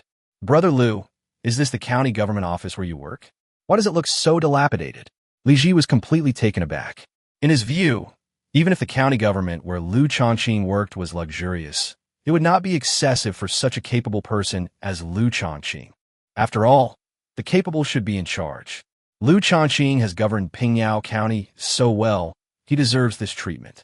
Liu Shaoqing shook his head and said with a wry smile, "This is nothing. I'm just glad that the county government office is so dilapidated and simple. Otherwise, who knows how people will talk about me. Even now, people still have all sorts of things to say." Li Ji nodded and said angrily, "Brother Liu is right. Last time, my brother and those officials were supposedly imprisoned because they accused you of embezzlement." At this point, Li Ji's expression softened again. "However, Brother Liu is all right now. Father has upheld justice for you. You are upright and have nothing to fear, so you no longer need to be afraid of anyone. By the way, where do you live? I'd like to visit your house." Upon hearing this, Liu Shaoqing said somewhat awkwardly, "Brother, my residence is in the backyard of the county government office. Come with me." Upon hearing this, Li Ji was taken aback and followed Liu Shaoqing to the backyard. "Brother Liu, your backyard is almost the same as the county government office. Both are so dilapidated and poor. By the way, Sister Yuan lives there. You can't expect such a beautiful woman to live in a place like this, can you?" Liu Shaoqing chuckled dryly and glanced at Chun Yuan beside him. She is still staying in the room that was arranged for her at the original restaurant for the time being. Upon hearing this, Li Ji immediately became somewhat agitated. "Brother Liu, you're too heartless. Even if you can endure hardship yourself, how can you let Sister Yuan suffer with you?" Upon hearing this, Liu Shaoqing's face turned extremely embarrassed. This Yuan is a stranger he rescued from outside, not his wife. Why should he treat her like royalty, even better than himself? Chun Yuan, who was standing to the side, also became a little anxious, and her face turned red. Just as she was about to explain, Li Ji, seeing their expressions, waved his hand. Chapter 82 Cannot Refuse. All right, you two stop putting on an act in front of me. I know what you're trying to say. Brother Liu, you must be thinking that Sister Yuan is willing to live a hard life with you. Sister Yuan, you must be saying the same thing." At this point, Li Ji couldn't help but say earnestly, "Brother Liu, although you've met a good woman, are you truly at peace with yourself for doing this? Although you wish to be honest and upright, if you have served as an official for several years and still cannot afford to buy a suitable house in your jurisdiction, wouldn't that make it seem as if our great Tang has mistreated its officials?" Upon hearing this, Liu Shaoqing opened his mouth, but was immediately speechless. He really didn't know how to refute what Li Ji said. "Actually, the Tang Dynasty has been very good to me. Now that I am able to serve as an official and benefit the people, it is already very meaningful to me." Li Ji raised his hand and said, Stop, Brother Liu. It's one thing for you to say these things in front of outsiders, but why are you being so hypocritical in front of me? When poor, one should cultivate one's own virtue. When successful, one should benefit all under heaven. Brother Liu, you can't even take care of your own little family. How can you possibly help the great Tang Dynasty? I've made up my mind. Tomorrow I'll buy you a house, which will be your home from now on." Li Ji waved his hand grandly, displaying great generosity. Upon hearing this, Liu Shaoqing immediately broke out in a cold sweat. "Brother, you can't just say things like that. I know you mean well. But wouldn't doing this be bribery? Absolutely not. It's fine as long as it's just the three of us who hear it now. But what if it gets out? People will say that Prince Jean bribed me, and that there must be some unspeakable secret. Upon hearing this, Li Ji couldn't help but shake his head with a wry smile. Brother Liu, do you have to be so nervous? You didn't even frown when you accepted my brother's 100 taels of gold. Upon hearing this, Liu Shaoqing became even more anxious. Your Highness Prince Jean, that's different. It was given by His Highness the Crown Prince in His Majesty's name. I can't refuse it. If we refuse to accept it, wouldn't that be committing the crime of deceiving the Emperor? Upon hearing this, Li Ji revealed a cunning look on his face. That's right, Brother Liu. My elder brother gave you 100 taels of gold in the name of the Emperor, so why can't mine? I think even if Father came, he definitely wouldn't object. Upon hearing this, Liu Shaoqing's expression changed slightly. He wasn't thinking about the house. He was thinking about the 100 taels of gold the Crown Prince had given him. Was this money really given by Shimin? Previously, His Highness the Crown Prince had conspired with other ministers to falsely accuse him of embezzlement, a fact confirmed by Li Ji himself. His Majesty just imprisoned him and released him not long ago, yet he sent him to deliver money to him. Upon realizing this, Liu Shaoqing broke out in a cold sweat. At this time, the country had just been pacified. From the emperor down to the common people, apart from merchants and aristocratic families, very few families had surplus wealth. The emperor himself didn't have much money or grain, so how could he possibly send 100 taels of gold to an unknown county official like himself?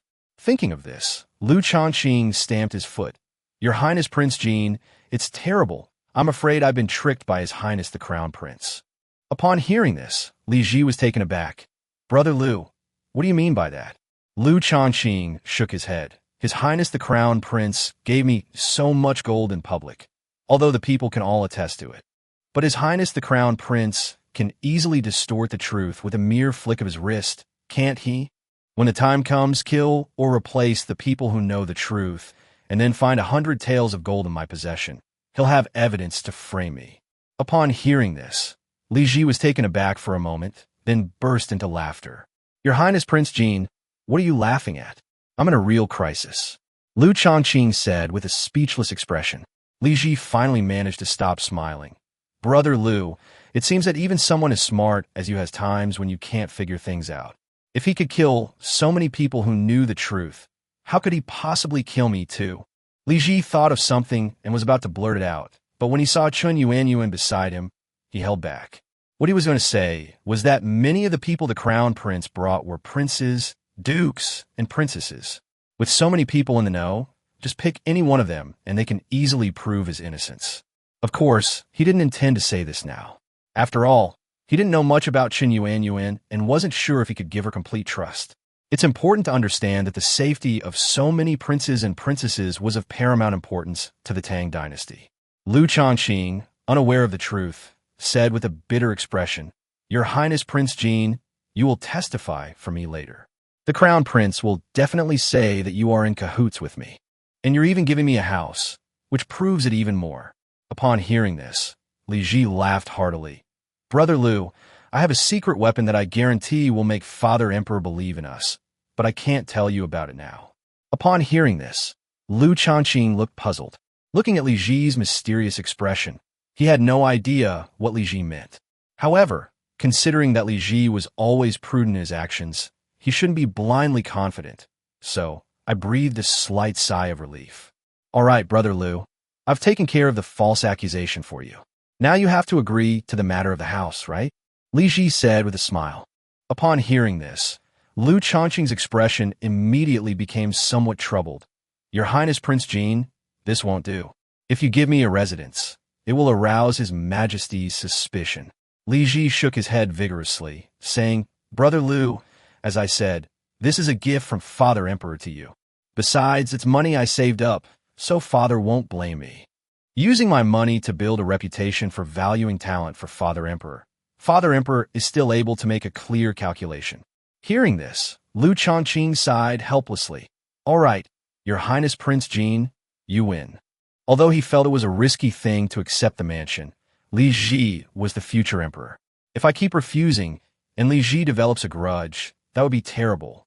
Upon hearing Liu Shaoqing's agreement, Li Ji's face immediately lit up with ecstatic joy.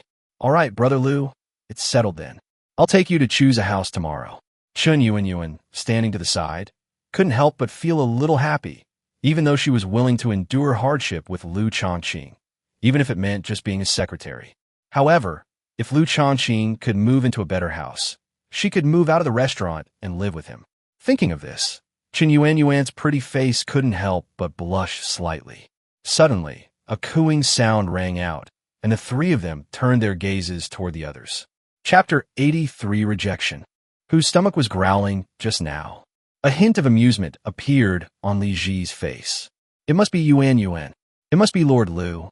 Liu Shaoqing and Chun Yuan both pointed at each other and said. Just then, another gurgling sound came from the room, but this time the three of them could hear it clearly. The stomachs of all three of them started growling. The three of them were stunned for a moment, then burst into laughter. Brother, we've been chatting for so long and wandering around Pingyao County for quite a while now. It's time to get something to eat. Liu Shaoqing nodded, then glanced at Chun Yuan somewhat awkwardly. Yuan, do something, Your Highness Prince Jean. Please bear with me. Li Ji waved his hand and said, Brother, I know you're used to being frugal, but since I'm here, how can I let you pay? Let's go to a nearby restaurant. We should take a good look around tonight, and let me experience the prosperity of Pingyao County. I heard that Pingyao County is different from other places. It is most bustling at night. Liu Shaoqing hesitated for a moment, but still did not refuse. All right, brother. Let's go. We'll take a carriage. Li Ji shook his head and walked out first. Why take a carriage? We've been sitting here all afternoon. Let's walk. Liu Shaoqing nodded and followed behind Li Ji. Brother, you have a very thorough understanding of Pingyao County. That's true, because everyone is busy with various tasks during the day. So people have very little free time during the day, only at night. But the security situation in other counties is very complicated at night, so it's impossible to do it the same way as during the day. However, we in Pingyao County have put more effort into maintaining order at night, which ensures the most basic safety. In addition, the county town has very complete infrastructure, so it is very common for small vendors to set up stalls at night to make money. Upon hearing this, Li Ji immediately became very interested.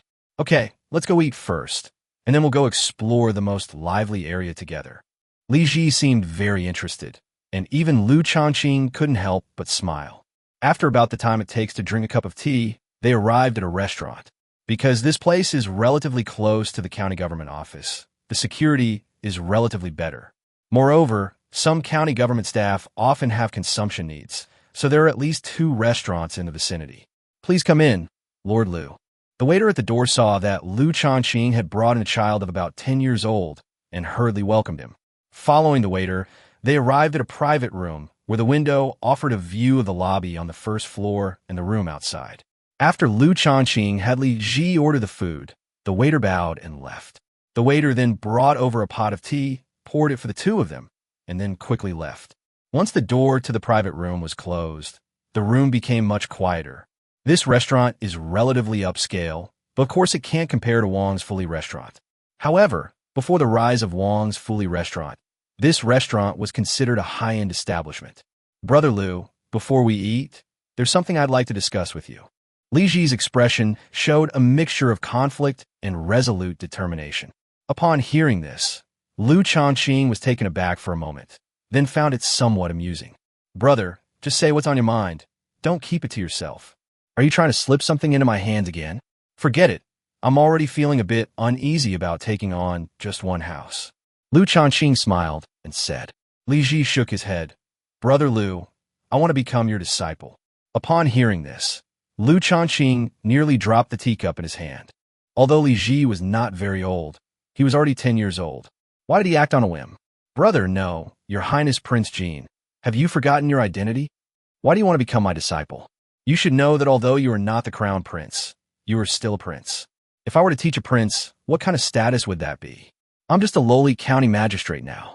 Even if I were a prefect, governor, or even a provincial governor, I'm afraid I wouldn't be qualified to teach you. Li Ji shook his head and said with a very firm expression, That won't do. I want you to be my master. I won't accept anyone else, no matter how high their official position is. Liu Shaoqing shook his head. No, Your Highness Prince Jean, you should probably skip it. If His Majesty knew that you actually wanted me to be your teacher, he would probably have me beheaded on the spot. Upon hearing this, Prince Li Ji of Jin looked completely bewildered. Brother Liu, what do you mean by this? Even if Father doesn't want you to be my teacher, there's no need to do this. Besides, Father Emperor values you very much. How could he possibly kill you so easily? Liu Shaoqing shook his head with a wry smile. Your Highness Prince Jean, you're thinking too simply. You should know that although I may have achieved some success in governing a small county town, but the entire Tang Dynasty is not so easy to govern. Otherwise, with so many talented and ambitious people, why is it that only Pingyao County has achieved what it has today? Li Ji smiled and said, That's because, elder brother, you're only a county magistrate now. If you were to enter the court as an official, the entire Tang Dynasty would be transformed. Liu Shaoqing shook his head firmly as before. Your Highness, you are thinking too simply. You don't understand the complex web of interests involved. Upon hearing this, Li Ji said with a very serious expression, Brother Liu, are you determined not to accept me as your disciple? Liu Shaoqing nodded, also declining very solemnly. Yes, Your Highness Prince Jean. Suddenly, Liu Shaoqing felt a blur before his eyes and saw Li Ji kneeling directly in front of him, on one knee. Your Highness Prince Jean, what are you doing? Get up quickly. Liu Shaoqing was completely dumbfounded. Why was Prince Jean acting so unpredictably? First, he wanted to acknowledge me as his elder brother, and now he wants to become my disciple, even kneeling on one knee. Li Ji shook his head and said very firmly, Brother Liu, I won't get up unless you agree. Liu Shaoqing's expression kept changing, and then he said with great hesitation, Brother, it's not that I don't want to agree, but the factors involved are very complicated. It's not that I'm unwilling to agree to your becoming my apprentice, but there are many insurmountable obstacles. Upon hearing this, Li Ji's face lit up with a slight smile. So, elder brother doesn't actually want to refuse, is that right? Liu Shaoqing rolled his eyes. How about this? If you want to become my disciple, you'll have to go through a test first. Li Ji's eyes lit up immediately. There was a chance. Chapter 84, Imperial Examination. Brother, just tell me what you want me to do, and I will do my best to do it. Li Ji was quite confident in his current abilities. Although he was only 10 years old and seemed unable to do anything, the resources and connections he possessed allowed him to accomplish the vast majority of things, let alone just a small request from Liu Shaoqing. Even if Liu Shaoqing asked him to move the gold mountain over, it might not be impossible. Seeing that Li Ji agreed so readily, Liu Shaoqing's expression did not lighten. It remained very serious. Don't agree so quickly now. Wait until you actually do it before you say anything. This matter is of great importance. You can wait until I finish speaking before you decide whether to agree. Upon hearing this, Li Ji was slightly taken aback. Brother, you're underestimating me too much. Fine, then tell me, what exactly is it? Upon hearing this, Liu Shaoqing smiled and said, I would like to advise your majesty to reform the imperial examination system. Upon hearing this, Li Ji was slightly taken aback, and then stood there dumbfounded. Brother, what did you say? You want to reform the imperial examination system? What's wrong with the current system? Liu Shaoqing did not answer his question, but instead asked in return, Then what do you think the imperial examination tests, and what is its purpose? Li Ji looked puzzled. He had received a classical Confucian education since childhood, and the words of sages were as natural as eating and drinking every day. There has never been any questioning of these statements. The imperial examinations tested the 4 books and 5 classics. As long as you understood the meaning and content of those articles and learned the principles within them, at that time, I will be able to travel the world without fear. No matter who comes to debate my knowledge, I will be able to refute them until they are speechless. The contents of those classic texts are full of profound truths about life. If you understand these, you can understand the affairs of the world. Li Ji spoke, shaking his head slightly. Upon hearing this, Liu Shaoqing couldn't help but shake his head with a wry smile. Why is Li Ji getting so carried away with talking about it? All right, I know you're having a good time, but you shouldn't get so carried away. How about you listen to my suggestions on how to improve the imperial examination system first, and then give your opinions and views? Li Ji nodded, feeling somewhat curious. "Brother, tell me your thoughts. We'll speak frankly today." Liu Shaoqing nodded. "The content learned in the imperial examinations is certainly useful, but we can't just study the 4 books and 5 classics. These can all be categorized as traditional Chinese studies. In addition to these, we also need to cultivate a certain number of talents to learn science and Manchu. This science encompasses much more. It can include the study of mathematics, the study of the principles of matter and the changes in matter, and the study of various organisms. Of course, in addition to these, there must also be disciplines that study ancient and modern history, called historiography, and disciplines that study astronomy and geography. What I've said is just a general overview. Specific research will require more specialized scholars." Li Ji felt dizzy listening to Liu Shaoqing's words, which seemed mysterious yet undeniably true. "Brother Liu, what exactly are these subjects you're talking about? I don't quite understand. Could you explain them in more detail?" Upon hearing this, Liu Shaoqing immediately gave a bitter smile. "That's true. You probably wouldn't understand if I said it that way. I was just being too hasty. I'll explain it to you in detail now. You think about it on your own first, and I'll organize my thoughts." Li Ji nodded, watching Liu Shaoqing walk to the side, his mind involuntarily replaying what Liu Shaoqing had just said. He listened attentively to Liu Shaoqing's eloquent explanation, but the specific words Liu Shaoqing used were difficult for him to understand. He knows what matter is, what life is, and he does know about astronomy, which should be related to the stars in the sky. But do the stars in the sky also have culture? Otherwise, why would they be called astronomy? Liu Shaoqing's mind raced, eager to reveal his bold idea to Li Ji. But it wasn't until Li Ji replied to him with a blank expression that he realized a huge problem. The knowledge he had was simply not easy for Li Ji to understand. Suddenly, a thought flashed through his mind. He remembered that when his former English teacher taught him English, the first lesson was about nouns, that is, the names of objects. For example, the name of an apple is simply apple, and even a young child who cannot speak can understand at a glance. He pondered for a while and gradually came up with an idea. He approached Li Ji and said with a smile, "Brother, what's your decision?" Upon hearing this, Li Ji saw Liu Shaoqing's smiling face and couldn't help but smile wryly. "Brother, I still don't understand. Why don't you explain it to me?" Liu Shaoqing nodded and said with a smile, "This biology is very simple. It's related to all life, whether it's alive or dead. For example, the noodles we eat are made from wheat grown on the ground. From a seed to a fruit, the wheat can be ground into flour or made into other foods. Have you ever considered why this wheat grows and matures, and what the result is?" Upon hearing this, Li Ji's expression froze. "Brother, aren't you talking about things that farmers care about? I've studied the classics diligently. Why should I know these things? The saying goes, those who labor with their minds govern others, while those who labor with their bodies are governed. All I need to do is know how to manage those farmers, right?" Upon hearing this, Liu Shaoqing's expression froze. This kid has been taught quite well by those great Confucian scholars. He's learning this kind of thing at such a young age. "Brother, what you say makes sense. But you're just one person and a prince at that. But you must know that the Tang Dynasty is not just about you, but also about tens of millions of people. If we want the Tang Dynasty to become more prosperous and powerful, these knowledge and principles are also very important and must be learned." Upon hearing this, Li Ji nodded, seemingly lost in thought, but still couldn't quite understand. "But brother, what's the use of researching these things? No matter how much research we do, can it change anything?" Upon hearing this, Liu Shaoqing immediately became excited. Of course it's useful, and extremely useful.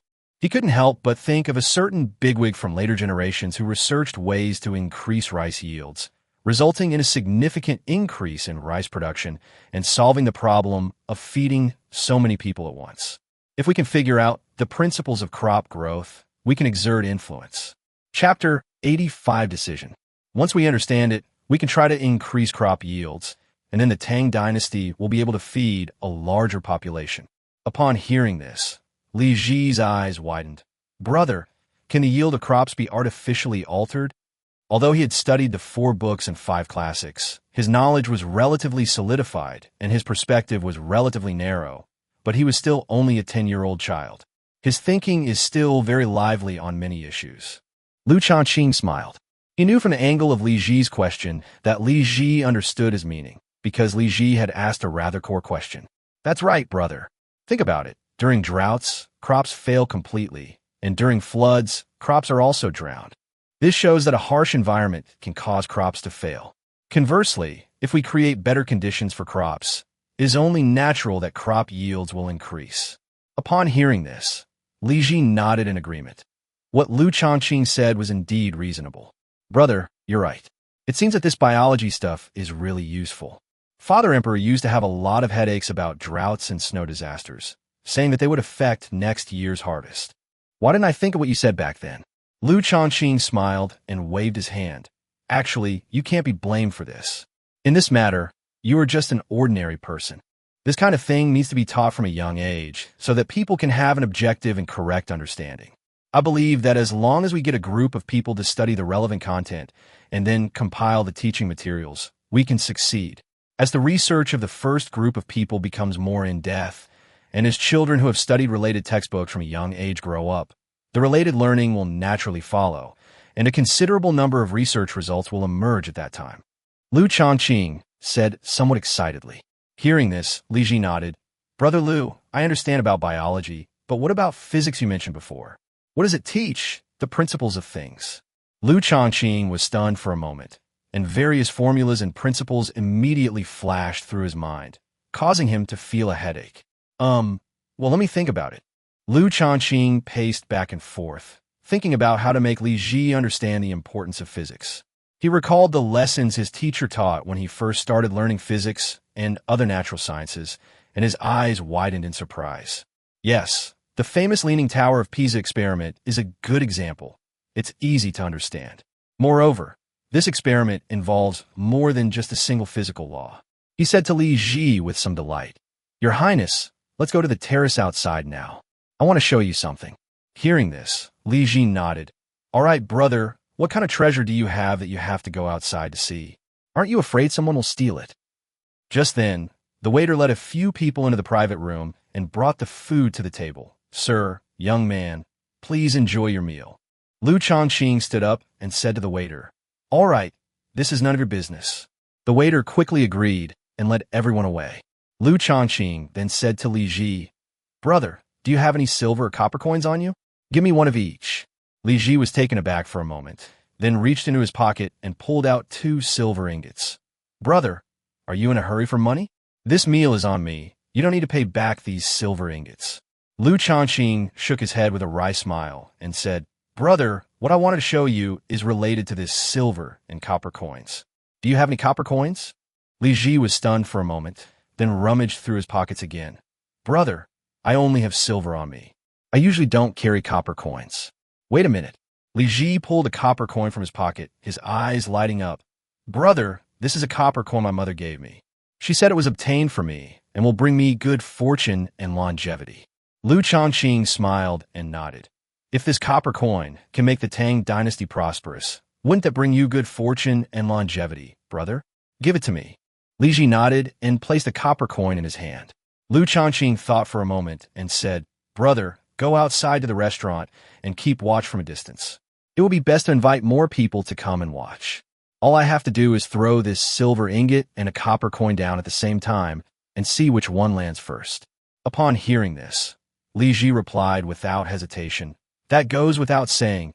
Of course the silver should land first, since silver is heavier. Liu Shaoqing smiled mysteriously and said, Brother, are you sure? I'll give you a chance. Think about it again. Li Ji stared at the copper coin, bewildered. Could it be that this copper coin landed first? But why is that? Why did the heavier one land last? Liu Shaoqing smiled and shook his head. Brother, you go downstairs first. The answer will be revealed in time. Remember to invite more people to come and see. Ideally, such scientific experiments should be seen by a group of people, which could serve as an enlightenment for them. Just as Li Ji was about to leave, Liu Shaoqing called him back. It would be best to set up a gambling den downstairs. A group of people would rack their brains to figure out why they're after money. That's much better than just thinking about classical Chinese all day. Li Ji nodded, patted his chest, and said with a smile, Don't worry, brother. I still have some silver here. I'll take a gamble, and maybe I can make a fortune. As Li Ji was about to leave, Liu Shaoqing quickly grabbed him. Hey, brother, if you're going to gamble, remember to bet on both landing at the same time, okay? As Li Ji walked downstairs, Liu Shaoqing's words were still echoing in his mind. Why bet on the same landing simultaneously? He hadn't considered this option before. However, he still followed Liu Shaoqing's instructions and started shouting downstairs. This was a restaurant with a huge flow of people coming and going. Some of the restaurant staff wanted to kick him out because he was just a kid talking nonsense, but they hesitated because of the clothes he was wearing. It was the same waiter who saw Li Ji and quickly told the others about the child's relationship with the county magistrate, which finally drew everyone's attention. Immediately, many enthusiastic officials and philanthropists helped Li Ji spread the word, and some people looked up at the restaurant, and sure enough, they saw a figure on the fourth-floor terrace. Who else could it be but Magistrate Liu? Several young men who were fond of gambling approached Li Ji with smiling faces. Young man, you said you want to open a gambling stall? What kind of gambling? I'll help you. Li Ji looked the other man up and down and nodded in satisfaction. This guy was indeed a qualified gambler. Magistrate Liu is going to throw silver and copper coins. I bet that they will land at the same time. Others can choose to let the silver or the copper coins land first. Chapter 86 Shock. Upon hearing this, the onlookers burst into laughter. Young man, is this for real? Don't you know that a silver ingot is 10 times heavier than a copper coin? How could they land at the same time? Young man, I advise you to place your bet elsewhere. Otherwise, you'll lose all the pocket money you've painstakingly saved up. Upon hearing this, Li Ji felt somewhat depressed.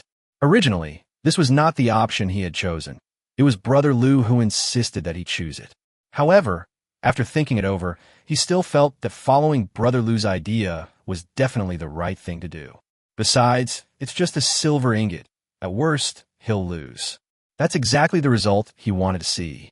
If they do land at the same time in the end, he feels that his worldview will be completely reshaped. It's fine. I'll just bet on both landing at the same time. You guys do as you please. Seeing this, the kind-hearted people shook their heads and bet their money on the side where the silver landed first. Of course, a few people bet their money on the copper coins landing first. After all, the odds offered by the bookmaker are different, and the one who bets first loses less. Anyone who wants to gamble would want to win big. As for those who placed bets at the same time, none of them did, except for Li Ji. The whole restaurant heard the news, and even some people from the neighborhood came to see what was going on. We are all busy struggling to survive, and our daily lives are like machines. We never think about this kind of thing. Hearing this naturally filled me with curiosity. More and more people placed bets, and the gamblers who were running the house were terrified and quickly stopped betting. Seeing that the crowd was 3 or 4 layers deep, Li Ji felt the atmosphere was right, so he waved his hand upwards, indicating that it was time to begin. The crowd around them, who had been making a lot of noise, immediately stopped. The scene became unusually quiet. You could hear a pin drop. Just as Liu Shaoqing was about to let go, a shout came from downstairs. Wait, Lord Liu. I want to go up and take a look to make sure you're not up to any tricks. Lord Liu, I've gambled a little money. Is it too much to ask that I watch from the sidelines? Upon hearing this, Liu Shaoqing laughed and shouted from above. Of course, it's not excessive. Come up here. Anyone else who wants to come up can come, up to 10 people at most. Upon hearing this, everyone was stunned, and then 10 people ran frantically upwards. Soon, 10 people arrived on the 4th floor and greeted Liu Shaoqing. Liu Shaoqing quickly waved his hand and said, "No need for formalities." As he spoke, he said to the people downstairs, "Where's the restaurant manager? Please light 2 more lanterns on each floor's terrace to make it brighter, so that everyone doesn't make a mistake." "Yes, sir. I will take care of it immediately." With everything ready, Liu Shaoqing smiled and said to the people downstairs, "Now that everyone has no objections, I'm going to begin."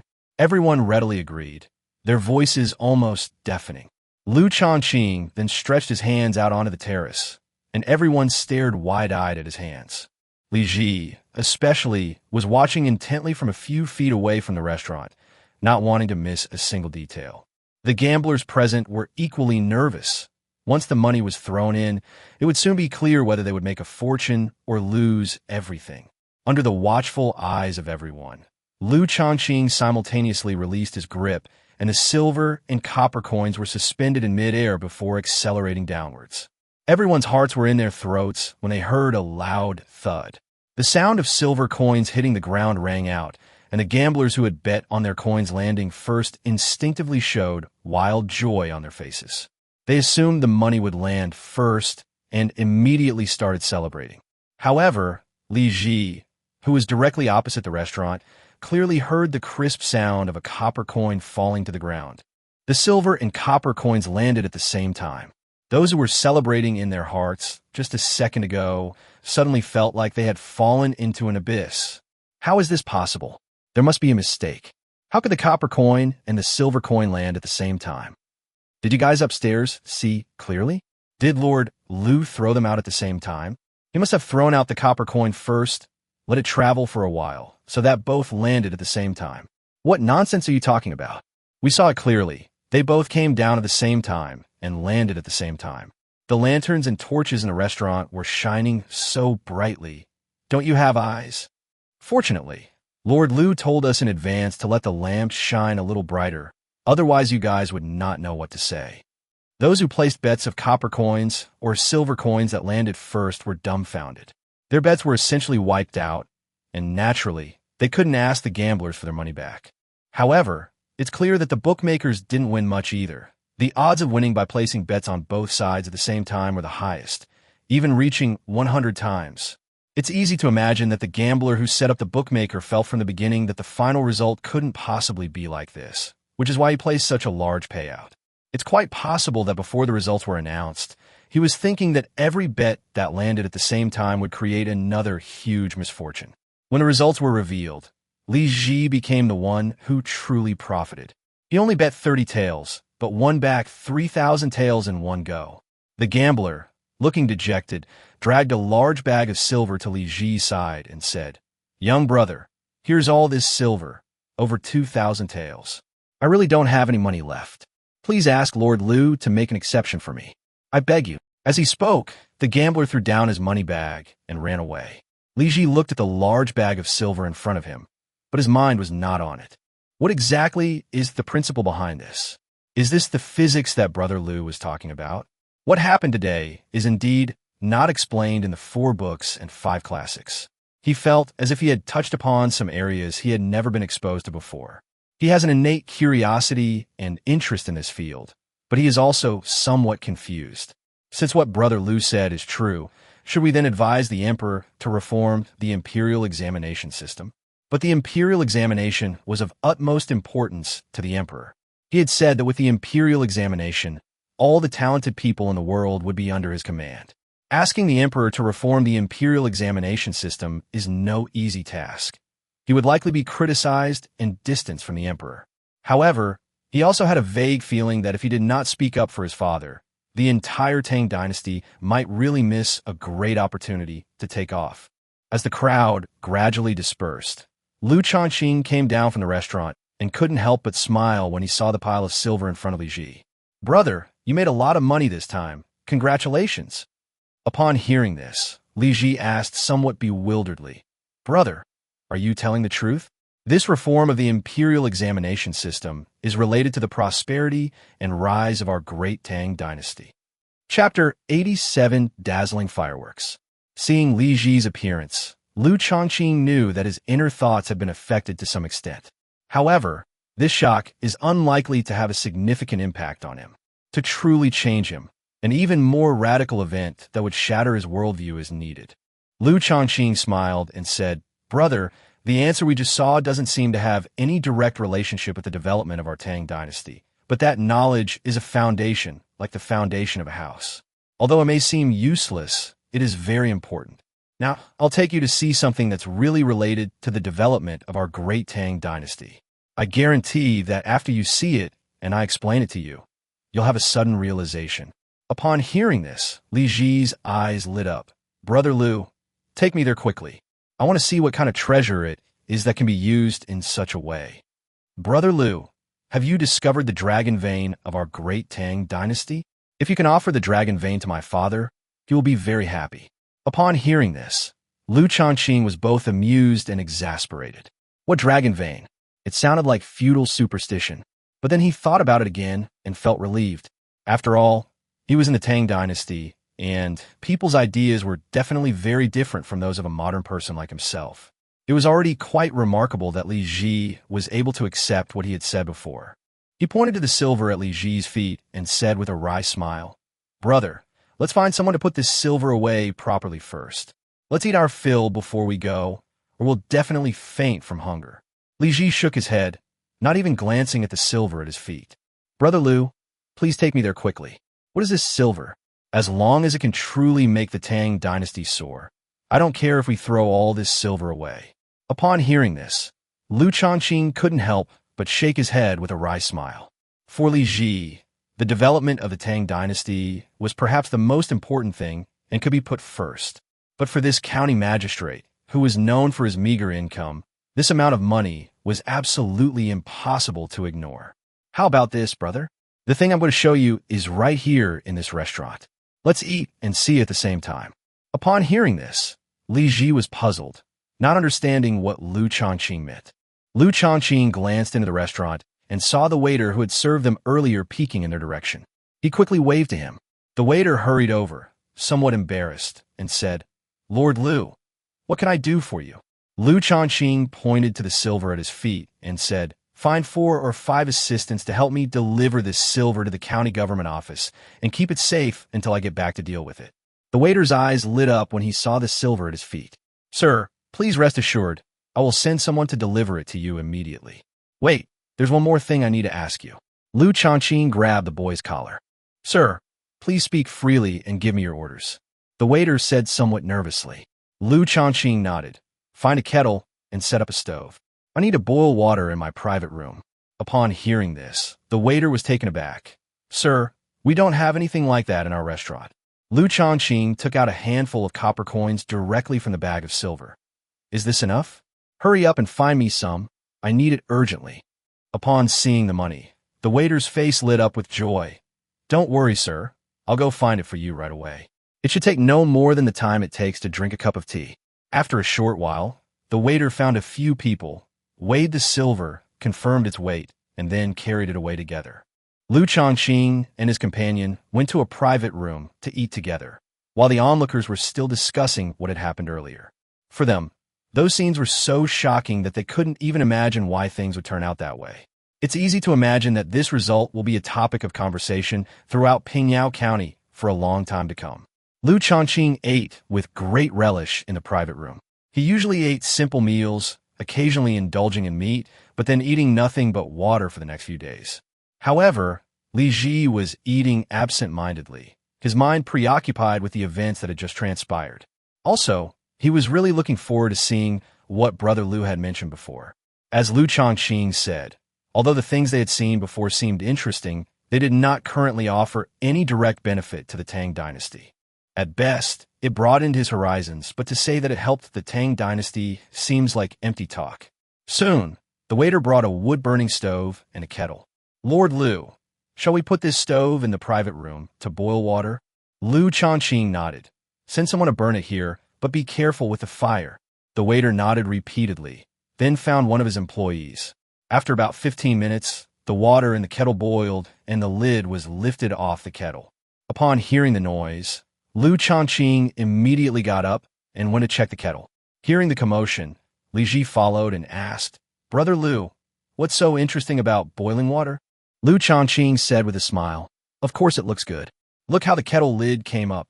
Li Ji observed carefully for a while, and seeing the steam coming out of the lid, he said knowingly, "It must be the steam inside that's lifting the lid off." Liu Shaoqing smiled and said, "That's right, that's exactly it. Brother, have you discovered anything?" Li Ji stared at the lid of the teapot for a long time, but finally shook his head. "I don't see anything. Is this important?" Liu Shaoqing shook his head with a wry smile. "Look, this little bit of moisture can lift the lid of a heavy kettle. What would happen if there were 10 times, or even 100 times, more water?" Li Ji thought for a moment, and subconsciously said, "Then it will definitely support a lid that weighs 10 or 100 times more." Liu Shaoqing nodded. "Think about it. Isn't that a lot of power?"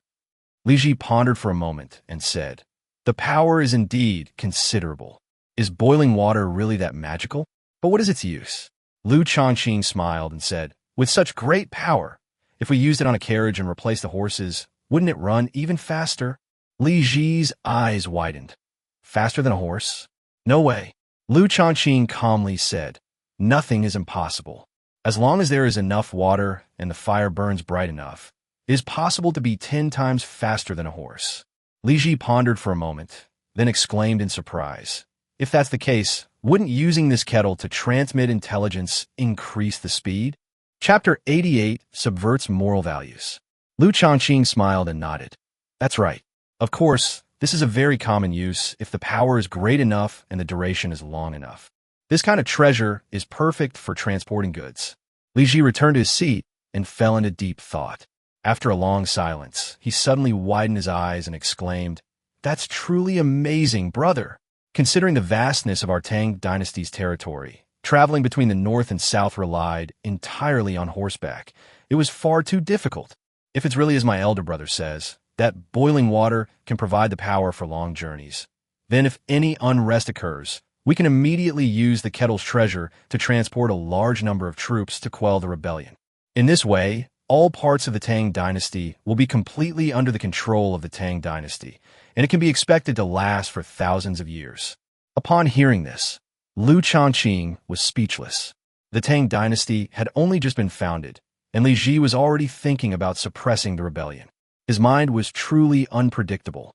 Liu Shaoqing thought for a moment, then smiled and said, What you said is very good, brother. However, there's something else I'm sure you haven't considered. Hearing this, Li Ji shook his head. Brother, just say what you have to say. I'm listening. Liu Shaoqing nodded. This kind of thing can not only be used to transport soldiers, but also to transport various supplies during peacetime, making the flow of goods between different parts of the Tang Dynasty more frequent. For example, it would allow lychees from the south of the Tang Dynasty to be transported to Chang'an more quickly. Upon hearing this, Li Ji couldn't help but show a hint of excitement on his face. Yes, brother is right. This is absolutely a brilliant move. My father once said that there are many delicious fruits in the south of the Tang Dynasty, but unfortunately, they often spoil before they can be transported to Chang'an. The territory of the Tang Dynasty is so vast. I have heard my father talk about many fruits from the south of the Tang Dynasty. My father ate some of them when he was fighting in the south and has been looking forward to them ever since. With this precious water-boiling device, we can have those delicious fruits from the south delivered in time. The taste will definitely be different from those delivered on horseback. Upon hearing Li Ji's words of reminiscence, Liu Shaoqing couldn't help but lick his lips, thinking of the iced watermelon and cold drinks he had eaten in the refrigerator in his previous life. Brother, as long as our Tang Dynasty develops physics and chemistry, we can build a machine to make ice. Even if the journey is long, the quality of the fruit will not be affected. Li Ji thought for a moment and said, Brother, is it true? When the palace transports fruit, there are ice sellers along the way that can provide ice, but if there were machines to make ice, the effect would be much better than using ice along the way. Although Liu Shaoqing knew that the royal family would have special supplies, he couldn't help but feel envious when he heard Li Ji say it himself. This wicked imperial family is so extravagant. They enjoyed chilled fruit that ordinary people like him would enjoy in later generations, more than 1,000 years ahead of time. Brother, there's something else I want you to see. Once you see it, you'll definitely be able to figure out the clues. Today, Liu Shaoqing showed Li Ji many good things, and upon hearing this, Li Ji immediately became interested. Really, brother? Tell me what good stuff you have here. How come you have so many strange and unusual things? Liu Shaoqing thought for a moment and said, After we eat, come with me to the night market and buy some good stuff. I'll explain it to you, and you'll understand. Upon hearing this, Li Ji nodded and then ate more quickly. Half an hour later, the two walked out of the restaurant together, got into the carriage they had rented earlier, and headed to the night market. At this time, Pingyao County was decorated with lanterns and colorful decorations everywhere. Hearing that the crown prince was coming to Pingyao County, many people put a lantern in front of their door to light up the road in front of their house. Of course, in addition to the lanterns in people's homes, there are at least 1 or 2 torches for lighting every 30 feet along every main road in Pingyao County. Many locals set up stalls to earn money to support their families, usually near the torches placed by the Pingyao authorities, and when there are many people, they will light their own lamps. Over time, the streets of Pingyao County became very bright at night. When thieves or robbers committed crimes at night, they would be called over by a shout, and a large group of people would come to help arrest them. Liu Shaoqing had grown accustomed to everything here, but Li Ji found it all very novel. Brother Liu, your Pingyao County is really something else. People dare to set up stalls at night. Aren't you afraid of the danger? Liu Shaoqing smiled and shook his head, pointing to a few torches faintly visible in the distance, saying, "Look over there, law enforcement officers patrol at night to ensure security in crowded areas." Of course, the law enforcement officers who patrol at night work relatively shorter hours, which is also good for their health. Li Ji sighed. Brother, the governance of Pingyao County is much better than that of Chang'an. Even with such a large population in Chang'an, the prefect of the capital does not dare to allow people to set up stalls on a large scale. People also come out at night, so how many people will we have to send out to patrol? The financial pressure on Chang'an City is not small. Liu Shaoqing smiled confidently and said, "Actually, these are all matters of method. To handle them well, it's not about doing one particular thing well, but about revitalizing the whole situation and creating a virtuous cycle." Li Ji nodded, pondered for a moment, then came to his senses. "Brother, quickly take me to that place you mentioned. I want to see what kind of magic this treasure you spoke of possesses." Liu Shaoqing pointed to the distance ahead and said with a smile, "We're almost there, right in the night market. Actually, you might have seen it before, but you just didn't think of it that way." Upon hearing this, Li Ji looked completely bewildered. "I might have seen you before? I don't remember seeing you at all." Liu Shaoqing smiled and said, "Have you ever seen a Kongming lantern?" Li Ji asked doubtfully. "Kongming lanterns? I've never seen them before. Are they very valuable lanterns?" Liu Shaoqing said with some surprise, "You've really never seen one before? Then I'll take you to see it. These Kongming lanterns are really nice. I think you'll definitely like them. Moreover, the principle behind the differences I'm referring to is very simple, even similar to that of a kettle." Li Ji nodded blankly and followed Liu Shaoqing to the night market. He looked puzzled when he saw the pieces of white cloth on the ground. "This is the lamp? How is it lit?" The vendor selling Kongming lanterns said solicitously, "Young master, lighting a Kongming lantern requires two people. One person holds up the lantern casing, which is this white cloth. The other one is to light the candle below. It's very simple. As long as the candle keeps burning, the Kongming lantern can keep floating in the sky." Upon hearing this, Li Ji's eyes lit up. "This thing can fly? Really?" Liu Shaoqing smiled and said, "Brother, you'll know once you try." Chapter 89 Warlike. Li Ji pointed to the Kongming lanterns and said to the old man, "Grandpa, how much are these Kongming lanterns?" "I'll buy 10. The vendor's face immediately broke into a wide smile. "That's great. You've bought a large quantity, so I'll give you 100 coins. Li Ji took out a small silver coin and said generously, "Keep the change, but come with me. I want to see 10 Kongming lanterns fly into the sky."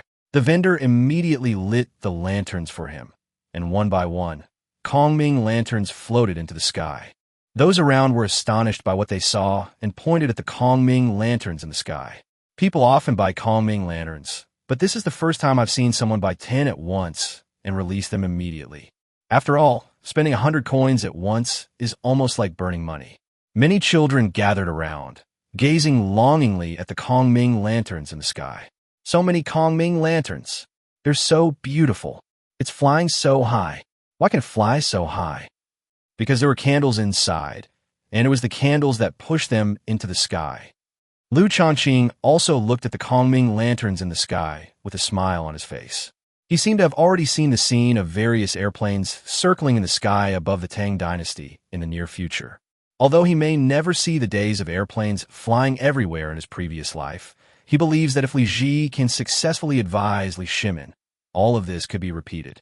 After all, Li Shimin was the one who ushered in the Jingguan era of prosperity. He was a man who said that water can carry a boat, but it can also capsize it. I believe he had the insight to understand the extraordinary significance of all this. "Brother, look, this Kongming lantern has already gone up into the sky. Shouldn't you give me an explanation? What are you trying to show me?" After a moment of excitement, Li Ji came to his senses and asked with a puzzled look. Liu Shaoqing smiled and said, "Look at this Kongming lantern. Don't you feel something magical about it?" Li Ji asked in confusion. "It's amazing. It can fly. It can fly into the sky. Is that amazing?" But birds can fly too, so there's nothing special about that. Liu Shaoqing nodded. Then tell me, can people fly? Can people fly into the sky? Li Ji paused for a moment, scratched his head, and said, people can fly. It seems that only in myths and legends do people fly. In reality, although some people can climb high, they don't actually fly into the sky. They just have good lightness skills. Liu Shaoqing smiled and said, if I said that we could use the principles of flying contained in Kongming lanterns to ascend to the heavens, do you think it's possible? Upon hearing this, Li Ji's eyes widened as if he had seen a ghost. Brother, you're saying we could go to heaven? This is simply a fantasy. Liu Shaoqing smiled, but didn't speak, instead quietly looking at the other person. After a moment, Liu Shaoqing continued, nothing is impossible. As long as the Kongming lantern is big enough, it can make people fly up into the sky. Liu Shaoqing's words suddenly opened a window in Li Ji's mind, and he couldn't help but think of the kettle from before. That's right, brother. Just like that kettle before, as long as the kettle is big enough, boils enough water, and the firewood is strong enough, it can make the larger kettle lid stand up. It's the same with Kongming lanterns. As long as you find a candle that burns brighter and put it inside the lantern, you can support heavier things, so it's normal to send people into the sky. Li Ji said, drawing inferences from one instance to another. Liu Shaoqing continued his persuasive questioning. If you could send a person to heaven, what would you think of? Li Ji was somewhat puzzled by his question, but he did not immediately question it. Instead, he thought about it carefully. When people go up to the sky, they can see further. If this is used on the battlefield, they can obtain more intelligence. The only question is how to bring people down from the sky. Li Ji was filled with doubt again. Liu Shaoqing didn't say anything. It was best to let him figure it out on his own at this time. Only by understanding it himself could he think more clearly. Suddenly, a thought flashed through Li Ji's mind. I've got it. This candle can make the Kongming lantern go up into the sky, and it will come down on its own when the candle goes out. Furthermore, to adjust the height of the Kongming lantern, you can use some other counterweights so that the lantern won't fly too high. If you need to increase the height, you can throw the counterweights down. Moreover, this Kongming lantern can be adjusted in direction. If you want to go in a certain direction, just pull down the side that you want to go, and the Kongming lantern will move by itself. Upon hearing this, Liu Shaoqing couldn't help but feel a little admiration for Li Ji. Although the young man was young, he really knew how to apply what he learned to other situations. Given time and opportunity, he could probably build an even more perfect hot air balloon.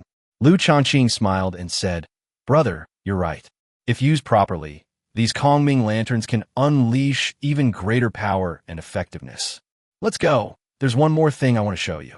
This is the best thing that can be used in the military to achieve great success. Upon hearing this, Li Ji immediately became interested. Really, brother?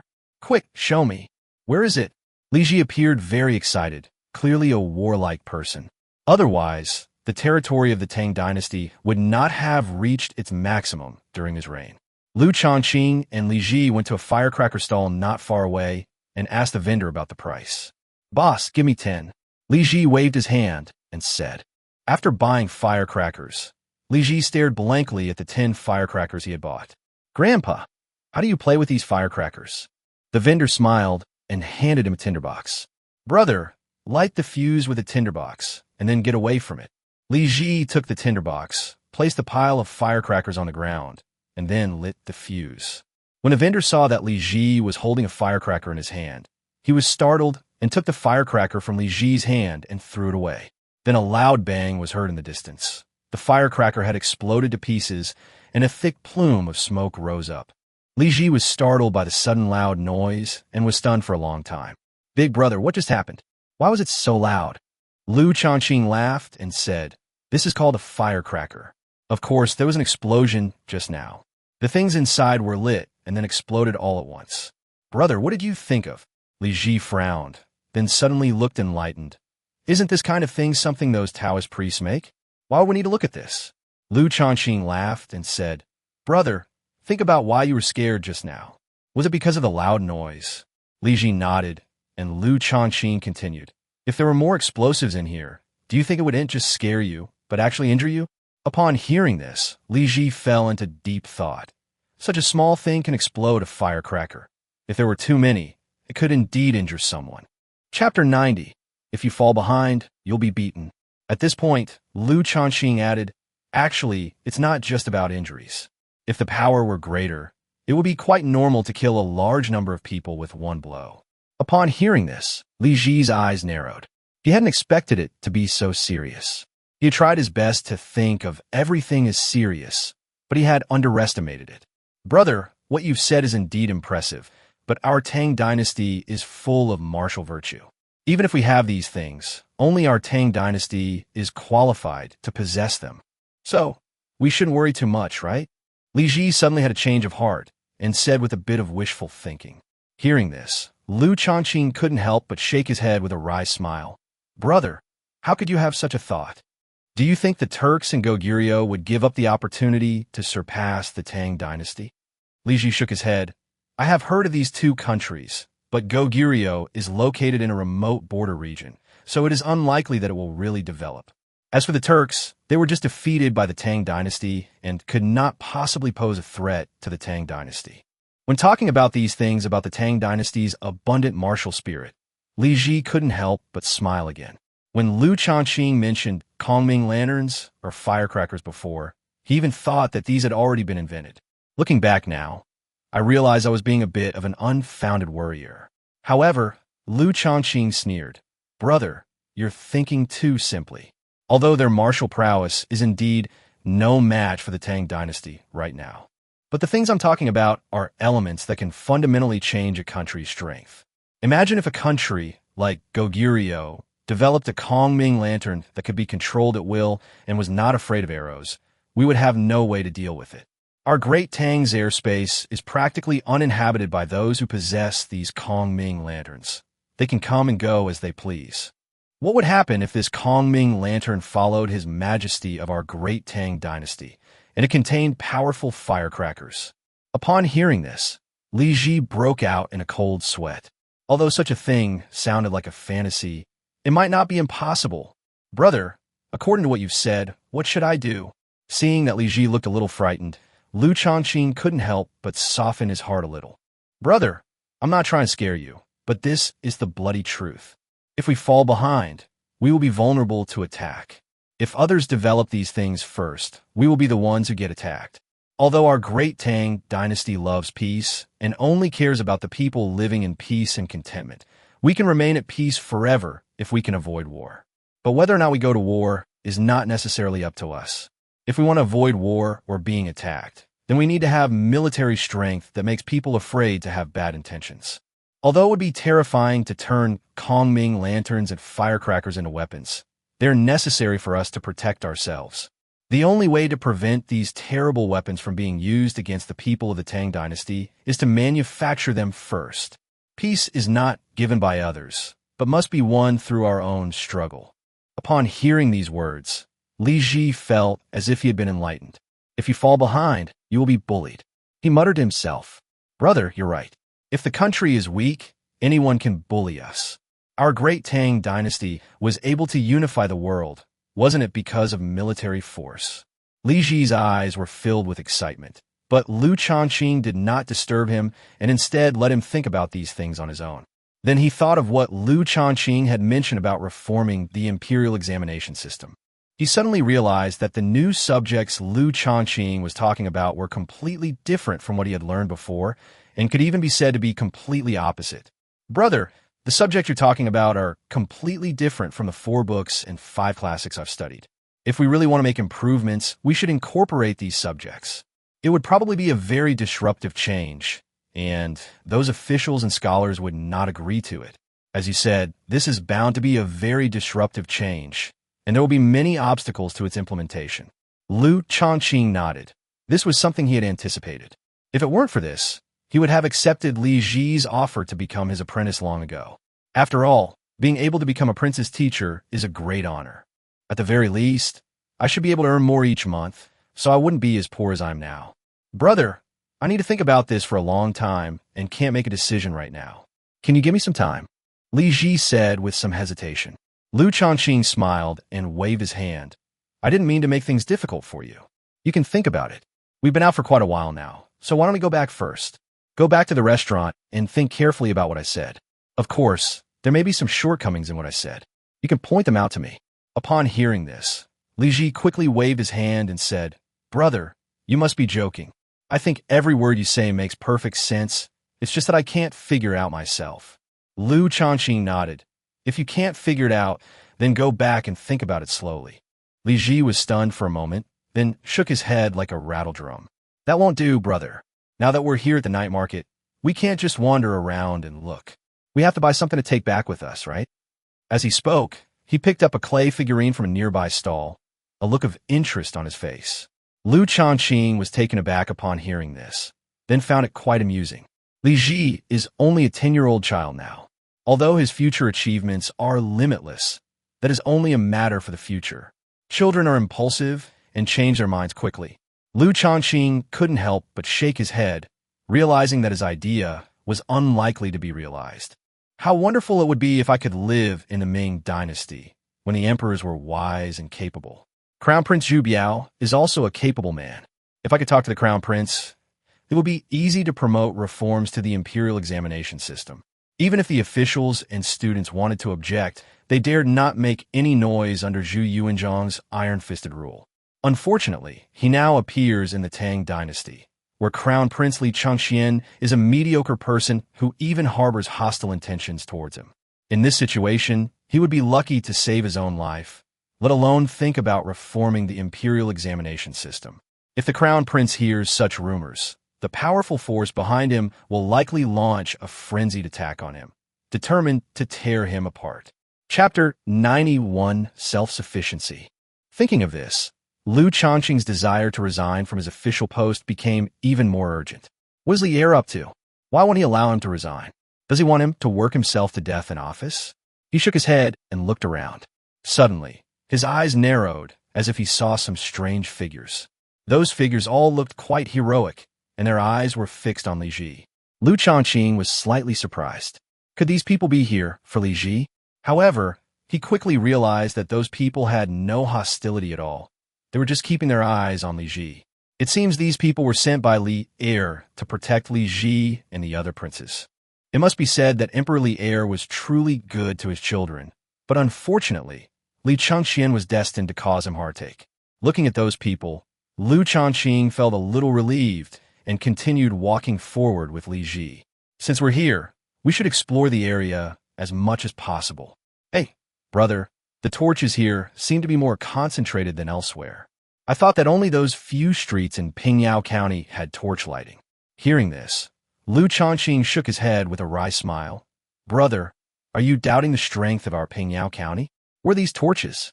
Pingyao County can afford them. By the way, there must be torches on every street in your Chang'an city, more than in our Pingyao County. After all, one is just a small county town, while the other is the core of the Tang Dynasty. Moreover, there is no curfew in Chang'an at night, so there must be torches. Upon hearing this, Li Ji's face immediately darkened. Brother, do you really believe there's no fire in Chang'an? Upon hearing this, Liu Changqing was taken aback. No way. Brother, how come there are no torches in Chang'an? What about the small vendors who set up stalls at night to earn a living? Li Ji shook his head helplessly. I don't know either. I can only say that the situation in Chang'an is very different from that in Pingyao County. No, it should be said that Pingyao County is an exception in the entire Tang Dynasty. I have also been to other counties in the Tang Dynasty. Where else is there a place like Pingyao County, where people are singing and dancing and indulging in extravagance? Upon hearing this, Liu Changqing immediately objected. Brother, what do you mean by that? What did I do wrong? Why are you calling me extravagant? Look at these clothes I've been wearing for 2 years. You're saying that the county I govern is extravagantly wasteful, when I'm such a poor and incompetent magistrate. At this moment, Liu Changqing was somewhat on the verge of a breakdown. He felt that Pingyao County, under his jurisdiction, was not to mention the best in the entire Tang Dynasty. However, the phrase dedicating oneself to the utmost is appropriate to describe him. But he never expected that after working so hard for the Tang Dynasty for so long, he would receive such an evaluation in the end. At this moment, Li Ji was also feeling somewhat suppressed, and he had to speak out. Brother, I need to have a serious talk with you about this. Look at you building so many long and wide roads in this small county town. Does Pingyao County really need so many roads? And these torches, are they burned every day? Liu Shaoqing nodded and said matter-of-factly, of course it has to be burned, otherwise people won't even be able to see the road when they come out. Li Ji snorted coldly. Isn't that settled? Burning so many torches every day, how much would be wasted in a year? Isn't this extravagance? Of course, these 2 points I mentioned are not the only ones. There are many more things that I haven't discovered yet. Li Ji spoke with a certain self-righteousness. Upon hearing this, Liu Shaoqing looked puzzled, then burst into laughter. Brother, are you serious about that? Li Ji nodded. Of course I'm serious, and I believe I'm not wrong. These are all obvious. Liu Shaoqing waved his hand and said with a smile, Brother, look, the places we're walking through are covered with all sorts of wooden planks, cloth, and linen on both sides of the road, and there are also barriers on top. You could say this place is like a semi-enclosed space at night, right? Li Ji nodded, looking puzzled. So what if I am? Does that prove you haven't been extravagant and wasteful? Liu Shaoqing laughed. Of course not. No matter what it is, as long as it can be used and not wasted, it is not extravagance. Brother, you only saw how many torches we used, but you didn't realize that these torches we lit served as lighting and warmth for these stalls. Moreover, Pingyao County not only consumes a lot of timber, but also has a lot of trees planted that can provide firewood. In addition to planting trees in our own county, we have also planted a large number of trees in several neighboring counties.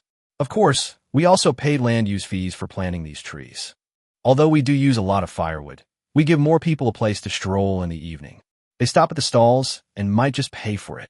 Although the county government paid for the timber, the people made money in the process. Do you think we gained something but lost something? Upon hearing this, Li Ji frowned, somewhat puzzled. But if the people earn more money and don't give it to the county, does the county have a treasure trove that can keep producing money? Upon hearing this, Liu Shaoqing couldn't help but laugh. Brother, if you put it that way, then there really is a treasure trove. Li Ji's eyes darted around, and his gaze instantly sharpened.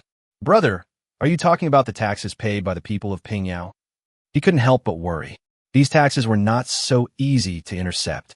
They should have been handed over to the imperial court, but Liu Shaoqing dared to intercept them privately to supply the county town. And it's used for something as trivial as burning wood. Brother, aren't you going a bit too far? This money is all going to be handed over to the imperial court, and you're just wasting it by buying firewood? Upon hearing this, Liu Shaoqing was immediately enraged. Brother, you're wrong about that. What do you mean by wasting it for nothing? Do you think that if I don't light torches on the road, the people won't need to keep warm? Li Ji paused for a moment, then shook his head and said, Of course it's necessary. Liu Shaoqing snorted and said, Then that's settled. Do you think it's better for each household to burn their own firewood, or for me to gather them together and burn firewood to save money? Li Ji hesitated for a moment, then said, It would be more economical to gather together. Liu Shaoqing nodded and said with a smile, That's right, that's exactly it. When everyone gathers together, the amount of wood burned each night is divided equally among everyone, which actually saves more wood. This isn't waste, but rather an overall saving. Chapter 92, The Heart to Kill. Li Ji was stunned. He hadn't expected that Liu Shaoqing's long explanation would lead to such a conclusion. Brother, this is a bit far-fetched. This is clearly burning wood all night in the street. From what you're saying, it sounds like you're burning it for the Tang Dynasty. By the way, burning so much wood every day must cost a lot of money, right? Besides that, there must be many other places where money is spent. If everyone spent money like you, brother, even the taxes paid by the people wouldn't be enough to support us. Where did you get so much money, brother? Although Magistrate Liu himself appears to be very honest, you have wasted more money through these means than those officials who seem to be more corrupt than you. At this point, Li Ji had begun to address Liu Shaoqing as Magistrate Liu instead of his previous elder brother, which shows that his attitude towards Liu Shaoqing had changed. Brother, I've already explained to you before that the taxes that our Pingyao County town consumes are all from taxes. The reason we can withstand such consumption is not because we have cheated, but because the prosperity of industry and commerce in the city has driven various consumption behaviors, so we collect more taxes. Upon hearing this, Li Ji couldn't help but feel a little doubtful. Brother, are all these taxes really reasonable and legal? There's no extortion or levy on ordinary people. Upon hearing this, Liu Shaoqing couldn't help but laugh. Brother, look at the people out strolling around here. If there were really exorbitant taxes and levies, would they be out strolling around without a care in the world? Of course, when we impose heavy taxes on merchants, they will definitely want tax reductions. This is due to their short-sightedness. They only think about immediate interests. This requires the county government to use strong measures to implement the heavy tax on merchants. If we don't impose heavy taxes on merchants, then we can only impose them on ordinary people.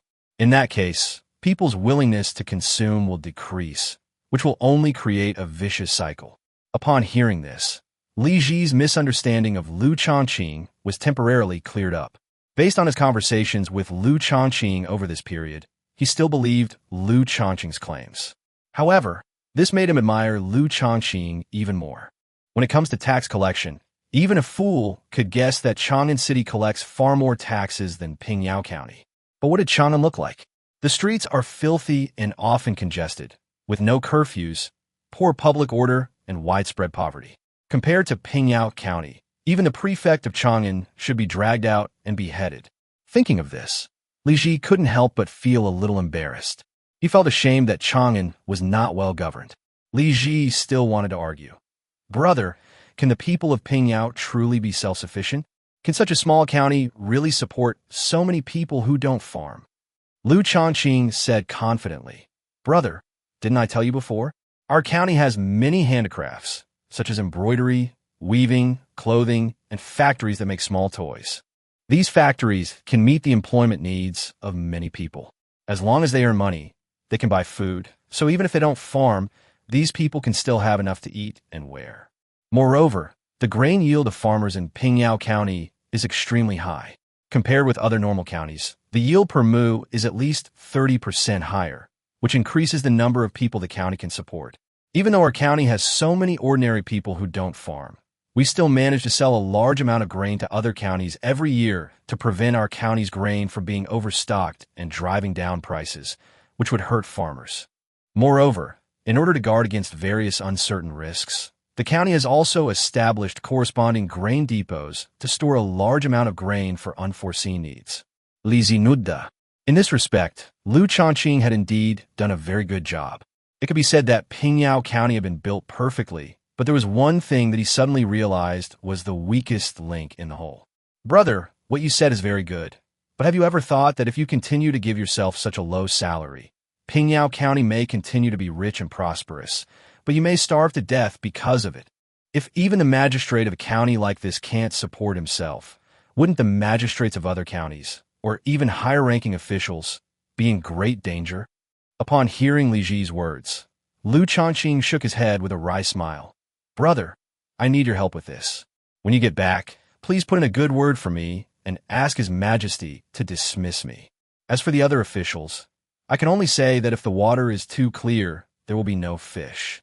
Before the entire system undergoes fundamental changes, they will continue to be corrupt as they always have been. Even the mighty Han Dynasty eventually came to an end. Li Ji nodded and fell into deep thought. Meanwhile, Dugamao and Princess Ankong walked together on the main road of Pingyao County and couldn't help but feel curious about the street stalls on both sides of the road. Princess, why don't we buy some trinkets to take back? I think there must be a lot of things here that Chang'an doesn't have. Dugamao said with some excitement. Princess Ankong asked in confusion, Why do you feel that way? Is our Chang'an city not even comparable to a small Pingyao County town? Dugamao smiled and said, Princess, don't you think there are many sights here that Chang'an City doesn't have? There's no curfew at night, and it's so peaceful. The people here all have peaceful smiles on their faces, and they live and work in peace and contentment. Unlike the people of Chang'an, who are not only sallow and emaciated, but also have cold and aloof expressions. If it were me, I would rather live in Pingyao County than in Chang'an City. The difference between the two is too great. Princess Ankong looked surprised upon hearing this. However, there are no high-ranking officials or nobles in Pingyao County. If you're an ordinary person who just wants to live a carefree life, Pingyao County is not bad. Princess, look, that little figure is so cute. I'll go by you too. As Dugamao spoke, He came to a stall where pottery figurines were made and took out 20 coins to buy 2 pottery figurines. "Princess, this is for you. Look how beautiful it is." Duga Mao handed over the pottery figure in his hand, his face beaming. The princess took the female pottery figure, a slight blush appearing on her face, and glanced at the male pottery figure in Duga Mao's hand. The stall owner, still smiling, said, "Esteemed guests, my pottery figurines are very effective. The owners of these 2 pottery figurines, one male and one female, will definitely end up together. People say I'm a living matchmaker."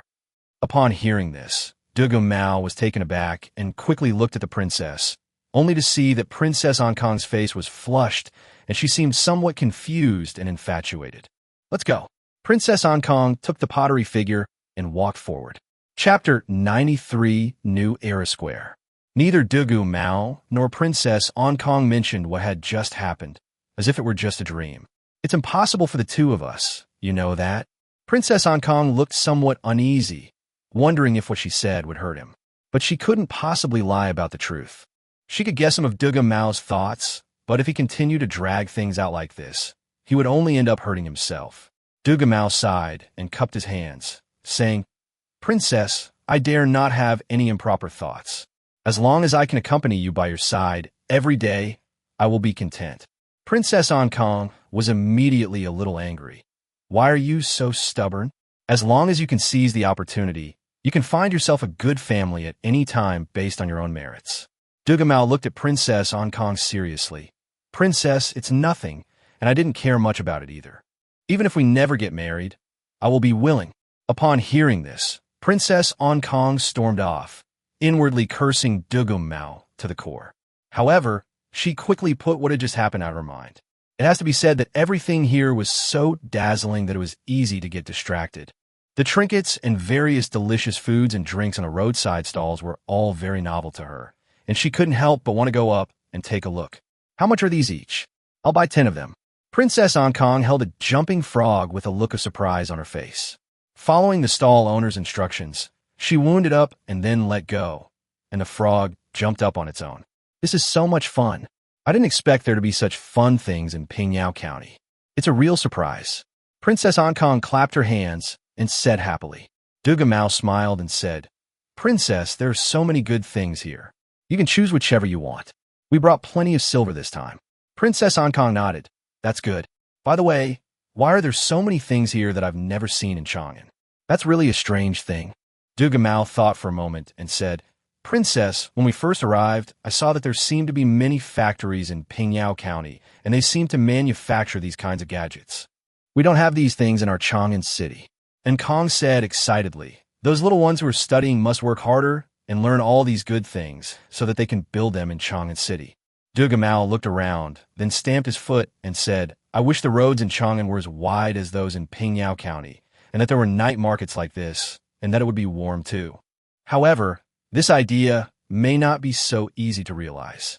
You know, Chang'an City hasn't even lifted the curfew yet, so it's far from being able to achieve this." And Kong paused for a moment, then said with some regret, "That's really difficult to handle. But when we get back to Chang'an, I'll advise my father to summon this Magistrate Liu to Chang'an to govern the city." Duga Mao laughed. "Princess, have you forgotten? Our emperor already said he wanted him to go to Chang'an, but the ministers rejected it. Moreover, I heard that this Magistrate Liu has resigned twice, wanting to retire into seclusion. I think even if he does go to Chang'an, he might not be able to achieve anything. He's lost that drive." Princess Ankang shook her head. "I don't believe it. The Tang Dynasty is thriving now, and he's doing a good job as an official. Why would he resign so easily? Don't worry, the Tang Dynasty will not let such a good official be buried." Meanwhile, Liu Shaoqing, whom Princess Ankang praised as a good official, was leading Li Ji toward the New Era Square in Pingyao County. "Hey bro, what do you think of this square?" Liu Shaoqing said with a smile. Li Ji nodded. There were far more people at the stalls here than outside. Although the streets were lined with stalls before, the space on the streets was relatively limited. This is an entire square covering at least several thousand square meters, which can accommodate a great many street stalls. It's not just about setting up stalls. Most people come here to have fun. This place used to be a public area, but now that it's cold, people don't come out to play much. Therefore, Liu Shaoqing specially used some things to create a large enclosed space here. Moreover, they lit torches to attract merchants to set up shop and pay rent. In addition to this, he also instructed the law enforcement team to distribute leaflets whenever they had free time, telling them about the fun things to do and the good food to eat here. Most importantly, there are torches here, making it warmer than the streets where vendors set up stalls. And there's plenty of space for them to play here. Big brother, look what those people are playing. It looks pretty fun. Let's go take a look, Li Ji said with some curiosity. They seem to be throwing something, probably sandbags. Liu Shaoqing glanced at it and said. When Liu Shaoqing got closer to the group, he finally got a clear look at them. They really are playing beanbag toss. Li Ji couldn't help but feel a little curious. Brother, you really know a lot. Do you play around a lot too? Is working at the county government office that easy? Liu Shaoqing waved his hand with a wry smile. Of course, he didn't play that often. However, as a modern person, he was certainly no stranger to things like sandbags. But he couldn't possibly say such things to Li Ji. I've seen others play with it, and besides beanbags, there's also shuttlecock kicking. They're all very common toys that adults and children can play with. Really? Big brother, but why haven't I ever played this before? Li Ji said, looking somewhat excited. Liu Shaoqing shook his head with a wry smile. This only shows that His Majesty is very strict with you. Actually, these things are not necessarily things you have to play with. Just like we discussed before when I said I wanted to reform the imperial examination system, you had objections at the time. Now you're asking me why I've never played shuttlecock kicking with sandbags. In fact, these are all part of reforming the imperial examination system. If we really want to reform the imperial examination system, then we need to learn more knowledge. Furthermore, we must strengthen their physiques so that every student can be in better health. There's a saying that goes, only a healthy body can support deeper knowledge. What's the use of learning so much if you don't have good health? Upon hearing this, Li Ji glanced at the sandbags not far away, somewhat doubtful. Brother, do you really think playing beanbag toss will give you a healthy body? Liu Shaoqing nodded. Throwing sandbags is just an example. To have a good body, you need to exercise in moderation. Of course, this matter is included in the reform of the imperial examination system. At that time, there will be not only physics and chemistry classes, but also physical education classes. This is what is meant by being both scholarly and martial. Chapter 94 Exposure. Li Ji nodded, then suddenly remembered something very important. But brother, if you want to be both literate and martial, the first thing you need to do is to be well fed and clothed. Generally, only those whose families are not short of money and food can develop martial arts skills. Li Ji said with a smile. Liu Shaoqing nodded. You're right, this is a significant problem. So, if we want more people to be both literate and skilled in martial arts, we must first ensure that everyone has enough to eat and wear. This brings us back to the issue of collecting commercial taxes and increasing crop yields per acre. Upon hearing this, Li Ji murmured, it seems this is quite a large undertaking. Liu Shaoqing smiled and said, that's natural. Governing a large country is like cooking a small fish, let alone our prosperous Tang Dynasty. Unless we don't want to change it, if we want to change it, we have to change everything. Just like a person who wants to become stronger, you can't just make your fingers thicker or have one leg as thick as an ox while the other leg is as thin as a stick. That short sentence made Li Ji understand immediately. Brother, what you said is absolutely brilliant. I finally understand where the key to the problem lies. The saying, a single hair can affect the whole body, doesn't mean we're heartless. It just means we have no choice but to do it. Liu Shaoqing breathed a slight sigh of relief. Li Ji finally understood. There was no need for him to say anything more. Whether Li Ji could persuade Li Er was up to him. Hey bro, let's go play shuttlecock. Let me tell you, playing shuttlecock is a really good game. It's good for your health. In addition, it can also improve the flexibility of the thighs. As the saying goes, good legs mean good kidneys. As long as I can get my legs in good shape, I can do anything. Upon hearing this, Li Ji immediately bought 2 shuttlecocks. Looking at the bright chicken feathers on the shuttlecock, Li Ji smiled. This shuttlecock is really pretty. Is it fun to play with? As he spoke, he kicked it, and the shuttlecock went out of control and fell to the ground. Liu Shaoqing shook his head. Of course, that's not how you kick a shuttlecock. He took a shuttlecock from Li Ji and started kicking it with great practiced ease. Brother, look, Kick it like this so the shuttlecock doesn't touch the ground. Even the kids in Pingyao County can do that. Li Ji watched Liu Shaoqing kick the shuttlecock with great interest, finding it increasingly fascinating. Big brother, you played really well. What else is fun here? I want to try everything so I can tell father when we get back to Chang'an. Liu Shaoqing smiled and said, Okay, then I'll show you around and give you a good time. Ninth brother, you're out having fun too? Just as Li Ji was filled with excitement, a somewhat familiar voice suddenly came from the side. He couldn't help but turn his head and saw that it was someone he knew. Sister Ankong, what brings you here? When Li Ji saw the person who had arrived, a smile immediately appeared on his face. The person who came was none other than Princess Ankong. Although this is a square, there are no boundaries to wander around in, and you can easily run into each other if you stay here for a while. Ninth brother, I was quite bored staying in a restaurant. I heard there's a night market here, which is very lively, so I came over. Look at all these nice things I bought. I just bought them around here. I'll give you some when I get back. Upon hearing this, Li Ji followed Princess Ankong's hand and looked at Dugam Mao behind her. Seeing that he was holding many things in his arms, he couldn't help but get excited. What are these things? I've never seen many of them before. Did you buy them here? Princess Ankong nodded. Yes, ninth brother, if you like anything, just tell me and I'll give it to you. But these things aren't really worth much money. On the other hand, the things here are really good quality and cheap. We don't even have such good things in Chang'an. Princess Ankong thought of the legendary Magistrate Liu. I don't know how Magistrate Liu is so capable that he can govern such a small county better than Chang'an.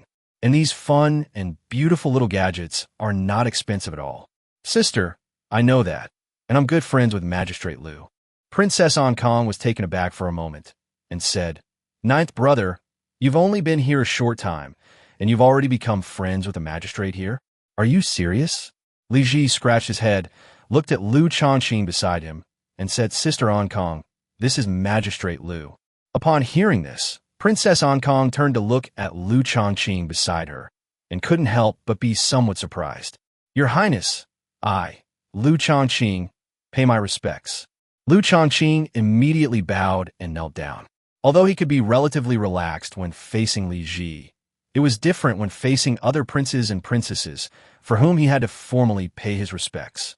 If you encounter the crown prince, you must be even more careful not to give him any opportunity to find fault with you.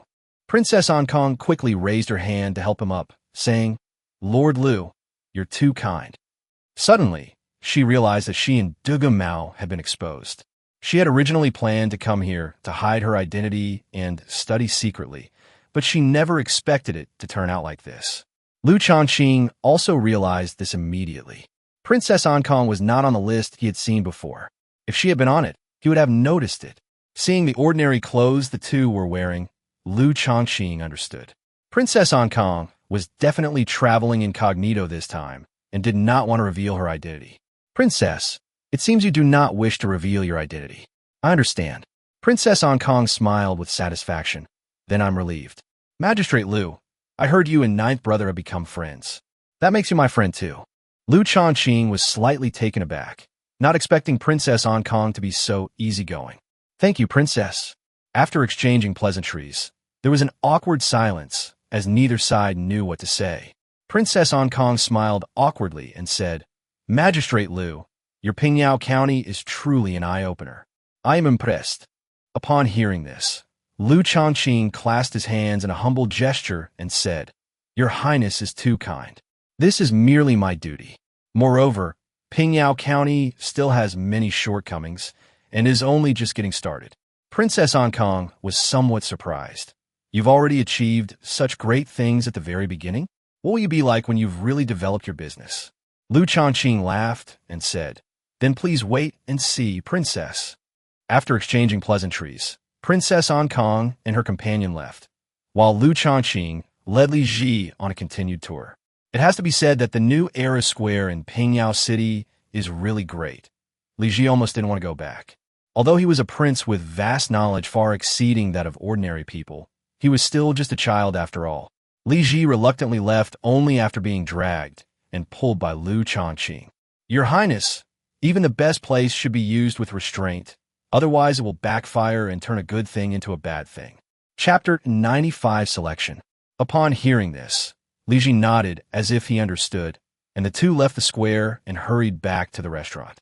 Liu Shaoqing then rushed back to the county office and saw Chen Yuanyuan still busy, which made him a little curious. Yuanyuan, what are you still busy with? Do you have so much to do? Chen Yuanyuan rolled her eyes at him with a hint of reproach. My lord, you're so good at being a hands-off manager, but Yuanyuan can't. His Highness the Crown Prince has brought so many people, and the daily expenses are a huge sum. I have to keep track of them for you. Upon hearing this, Liu Shaoqing was taken aback. Is that so? I had forgotten. Let me see if they spent a lot. Upon taking a look at the bill, Liu Shaoqing smiled and said, We didn't spend much. We save on the restaurant expenses, and it seems that this young master wanted to show that he was very frugal, so he also saved a lot on other expenses. He wasn't surprised. If the Crown Prince wanted to impress Li Shimin, he had to pay out of his own pocket. However, he underestimated Li Er. Yuanyuan, if you're not feeling well, go to sleep first. You could get up early tomorrow morning to get busy. Liu Shaoqing couldn't help but feel a pang of heartache. You should know that these things shouldn't have been done by her in the first place. But she took on the responsibility all by herself. Sir, don't worry. Leave these to me. Anyway, you don't need me to do much usually. There just happens to be such an important matter right now. So please let me do it. Upon hearing this, Liu Shaoqing scratched his head, feeling somewhat puzzled. This sounds rather strange, no matter how you look at it. However, seeing Chen Yuanyuan's serious expression, Liu Shaoqing didn't think too much about it. All right, since you're so eager to do it, then it's up to you. Chen Yuanyuan happily agreed. This was the first time she had been so busy since she started working under Liu Shaoqing. The next morning, Liu Shaoqing was woken up while he was still asleep. When he opened his eyes, he was surprised to find that it was Chen Yuanyuan. Yuanyuan, what are you trying to do? It's so late. Why aren't you asleep yet? Upon hearing this, Chen Yuanyuan shook her head with a wry smile. My lord, look what time it is now. His Highness the Crown Prince and the others have already gotten up and want to invite you over. Upon hearing this, Liu Shaoqing closed his eyes and squinted for a while before opening them again, looking surprised. What did you say? His Highness the Crown Prince and the others are waiting for me. Liu Shaoqing was truly shocked. What are they planning to do, His Highness the Crown Prince? Why aren't they playing by the rules?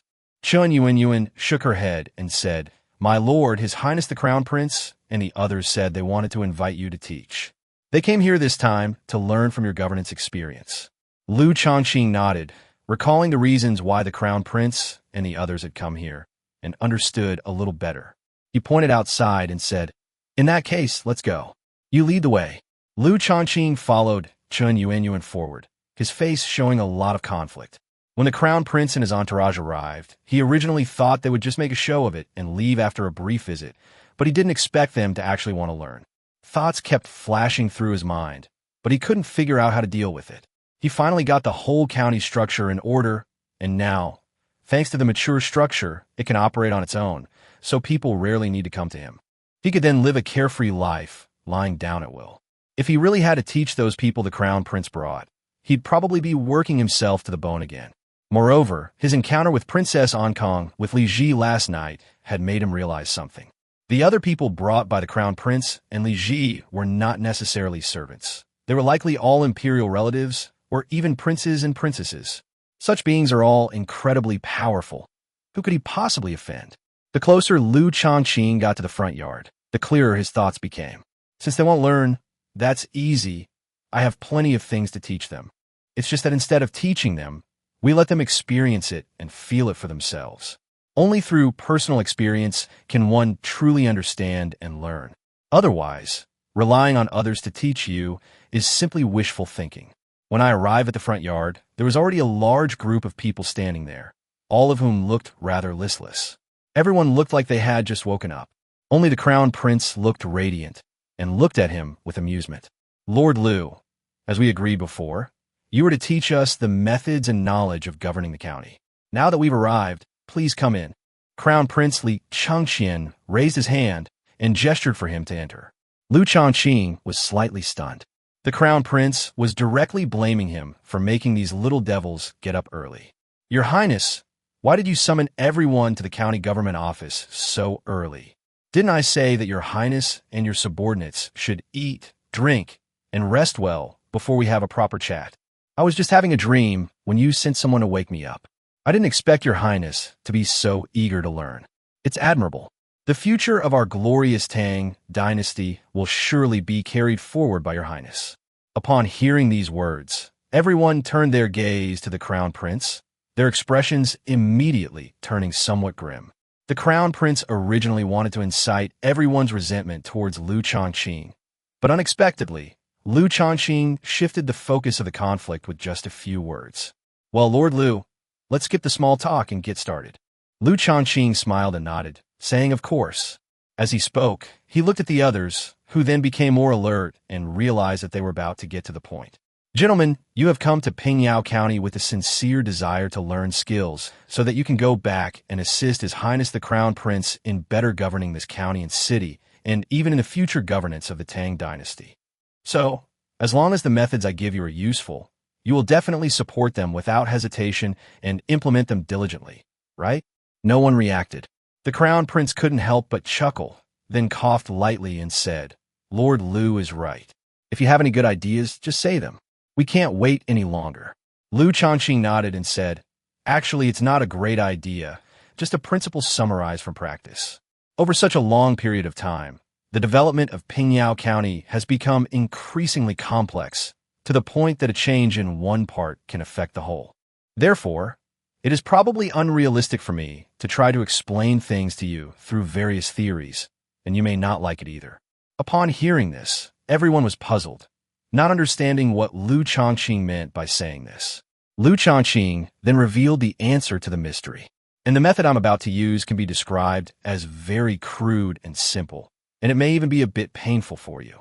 Chapter 96, Survival Challenge. If you feel you can't take it anymore and want to quit, I completely agree, and I can grant your request. I can approve your withdrawal at any time. Upon hearing this, everyone fell silent, trembling with fear. Nobody knows what Liu Shaoqing is really planning. How could they possibly withdraw so soon after joining? Besides, it's just studying. Would reading the 4 books and 5 classics be painful? As children of royalty, they certainly had far more books to study than ordinary students. Did Liu Shaoqing teach them more than the royal family? Seeing that no one reacted, the crown prince smiled and said, "Lord Liu, what exactly are you studying? Tell me quickly, don't keep me in suspense. I think no one will quit. They came here to learn real skills." Liu Shaoqing smiled and said, "Your Highness, that's not necessarily true. My upcoming selection process may be a bit brutal. I don't know the identities of the people here, but they are certainly not ordinary citizens. If you can't handle the consequences and withdraw later, it will damage His Highness the Crown Prince's reputation, as well as your own. I may not know you, but His Highness the Crown Prince and the people he brought with him certainly do. If you quit then, it won't look good. If you don't want to endure this pain, leaving now is a wise choice. If you leave now, you might still be able to retain some dignity. This is the best I can do to give you all the respect you deserve, and I hope you will cherish it." Upon hearing this, everyone present looked at each other, finding it somewhat amusing. As members of the royal family, they have seen all kinds of storms. Do you think this little county magistrate can control them? There was another moment of complete silence. Liu Shaoqing smiled and nodded. Although these people seemed a bit arrogant, they probably hadn't suffered much hardship. However, they still have backbone and know the difference between quitting now and quitting later, so they're not so easily fooled. Quitting now would be very conspicuous. Everyone would be watching. If we withdraw at that time, perhaps a large number of people will withdraw, and then who will care about whom? Liu Shaoqing nodded and said, "Time's up, very good. It seems no one wants to quit. All right, let's officially begin the learning phase now. Someone come here." Liu Shaoqing clapped his hands, and Chun Yuanyuan walked in from outside, bringing with her a large group of law enforcement officers. Previously, when he asked these people to consider and chat with them, Liu Shaoqing sent Chun Yuanyuan out to find the law enforcement team and asked them to send a group of people to wait outside. The appearance of this group of people at this moment filled the entire front courtyard of the county government office, and the oppressive atmosphere made people feel rather depressed. The crown prince and the others were puzzled, wondering what Liu Shaoqing meant by summoning these people. "Lord Liu, why did you summon so many people?" The crown prince did not think Liu Shaoqing had the guts to deal with them, but Liu Shaoqing's actions were indeed quite strange to him. Liu Shaoqing smiled and said, Your Highness, this is about studying. Since we're going to study hard, we definitely need someone to supervise us. These are the supervisors I have assigned to everyone present. Each person is assigned to. One is a formal law enforcement officer, and the other is an auxiliary law enforcement officer. Your learning progress will be recorded fairly by the two of them, without any favoritism. Rest assured, the crowd looked at the law enforcement officers around them, somewhat puzzled. What exactly is Liu Shaoqing trying to do? Does he want them to arrest bad guys and do the work of the law enforcement team? Because of what happened when they first entered the city, Crown Prince Liu Shaoqing didn't have a good impression of the law enforcement team. Seeing the two law enforcement officers behind him, he couldn't help but say to Liu Shaoqing, "Lord Liu, is it really necessary for me to send anyone? I think you can trust my character." Upon hearing this, Liu Shaoqing smiled and said, "Your Highness, I have great trust in you and everyone present. However, in order to ensure the fairness of this test and selection, it is necessary to deploy law enforcement personnel. Please understand, Your Highness." What could the Crown Prince say upon hearing this? "All right then, Lord Liu, please tell me your plans quickly." At this point, the Crown Prince was actually getting a little impatient. Liu Shaoqing said with a smile, "Everyone, you have been in Pingyao County for 2 days now. I'm sure you are very curious and interested in many things about Pingyao County. But what you're seeing now is just a fleeting glimpse. If you want to understand more thoroughly, you must delve deeper into the subject. So my method of selection for you is to let you live as ordinary people in Pingyao County." Upon hearing this, everyone looked puzzled. What does it mean to be an ordinary person? Does it mean they should set up street stalls like ordinary people in Pingyao County? Or should we make them law enforcement officers to catch bad guys? As for asking them to farm and become farmers in Pingyao County, they hadn't even considered it. After all, given their level of physical inactivity and ignorance of farming, they couldn't possibly do it even if they wanted to. Everyone started discussing it, but no one could figure out the reason. The Crown Prince paused for a moment, then chuckled dryly and said, "Lord Liu, could you be more specific about your plan? How do I become an ordinary person?" Liu Shaoqing nodded. "It's very simple. I will confiscate all your resources and hand them over to the county government and assign someone to guard them. Then we'll give each of you 500 coins, kick you out of the Fuli restaurant, and let you fend for yourselves in Pingyao County. During this period, you cannot seek help from any of your previous connections. You must rely on your own abilities and the 500 coins you have. If any of you are found to be cheating, your eligibility for the assessment will be revoked. Whenever someone is removed from the list, everyone else will know." Upon hearing this, everyone couldn't help but curse inwardly. That's a brilliant move. If others find out that his name has been removed, wouldn't he be ridiculed by everyone? Even if it's just to keep their names on the list longer, everyone will grit their teeth and persevere. All right, I presented my plan. Now, I'd like to know if anyone has any thoughts. Please feel free to share them.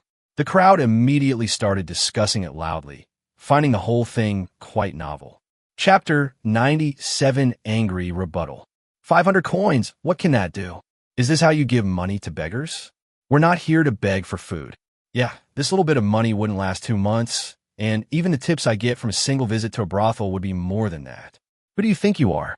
The faces of everyone present looked grim, as they all thought Liu Shaoqing was deliberately insulting them. Everyone, please don't misunderstand. I really didn't mean to insult you. This assessment challenge is voluntary, as I said before. If you don't want to participate, you can say so at this time. We will absolutely not force you. Although it's a bit embarrassing to quit before even participating, at least you can save face, so it's still a good choice." Upon hearing this, the crowd erupted in another uproar. This Magistrate Liu is openly or secretly trying to get us to quit early. Do you think he's just trying to shirk his responsibilities and doesn't want to teach us, and is doing this on purpose? That's possible. After all, this kid is so young. What could he possibly teach us? He wants to take advantage of the situation, but I won't let him have his way. That's right. Let's not back down and see how he ends up. That's true, but if we don't quit, we have to abide by his demands. Are we really going to spend only 500 coins over 2 months? That's too little. Are we going to have to beg for a living? I think this kid is definitely trying to make things difficult for us and make us look foolish. In Chang'an, which of us doesn't have more power and influence than a mere magistrate of Pingyao County? Just because His Majesty sent us here to learn Does that mean we have to be subservient to him? Everyone was indignant. That's right. I'm telling you, this Magistrate Liu, do you really think you can command us? Let me tell you, we're all from Chang'an. We're all people of status, and we're here to learn from you because of His Majesty. If I had known you were so self-righteous, I wouldn't have come. I'd only be wasting my time and getting myself into trouble. Exactly. Do you really think we're here to be ordered around and bossed around? We're here to gain experience and prestige. There are so many great scholars in Chang'an. If we want to be servants, wouldn't it be better to ask those great scholars for help? Hearing the complaints of those people, Crown Prince Liu Shaoqing couldn't help but reveal a mocking smile on his face. You Liu Shaoqing, aren't you so great? I'd like to see how you handle these people's emotions. Gentlemen, I think you've misunderstood something. Pingyao County is not a place for you to gain experience. His Majesty sent you here so that you could learn from his experience in governing a county or even a large city. I invited you to come and learn so that more cities can be governed as well as Pingyao County. If you're looking to gain wealth and status, go elsewhere. Don't bother with this kind of perfunctory service. Since you've joined this survival challenge, you must accept my rules. As for making you all look bad, I'm sorry, I don't even know who you are, let alone that you were sent by His Majesty. How could I possibly make you look bad? In the end, there's only one thing. All this ugliness is your own doing. All right, now I'll give you one last chance. If you want to live up to His Majesty's good intentions and learn real skills, you can tell me now. If you really don't have that intention, that's fine too. Let's part ways amicably. Upon hearing this, the officials and students all looked at Crown Prince Liu Shaoqing with some difficulty. For so long, the Crown Prince had remained silent, but he was the only one they could rely on. If even the Crown Prince isn't on their side, then there's no point in them resisting. Liu Shaoqing naturally felt the gazes of everyone present, and he quickly said, Lord Liu, I think what everyone here said is not unreasonable. Even if you're willing to give them something, it may not actually be useful. After all, each city has different characteristics. If they use them incorrectly, wouldn't it have the opposite effect? Therefore, you need to teach them, not necessarily with specific practices and insights, but just so that they can understand the principles. So let's forget about this so-called survival challenge. Everyone here is either an official or a newly enrolled student. How can they endure this? Upon hearing this, Liu Shaoqing frowned. The Crown Prince's meaning was clearly that he wanted him to stop and not pursue the matter any further. But can this kind of thing be stopped? They see money that others can use to survive as money to feed beggars. What does this tell us?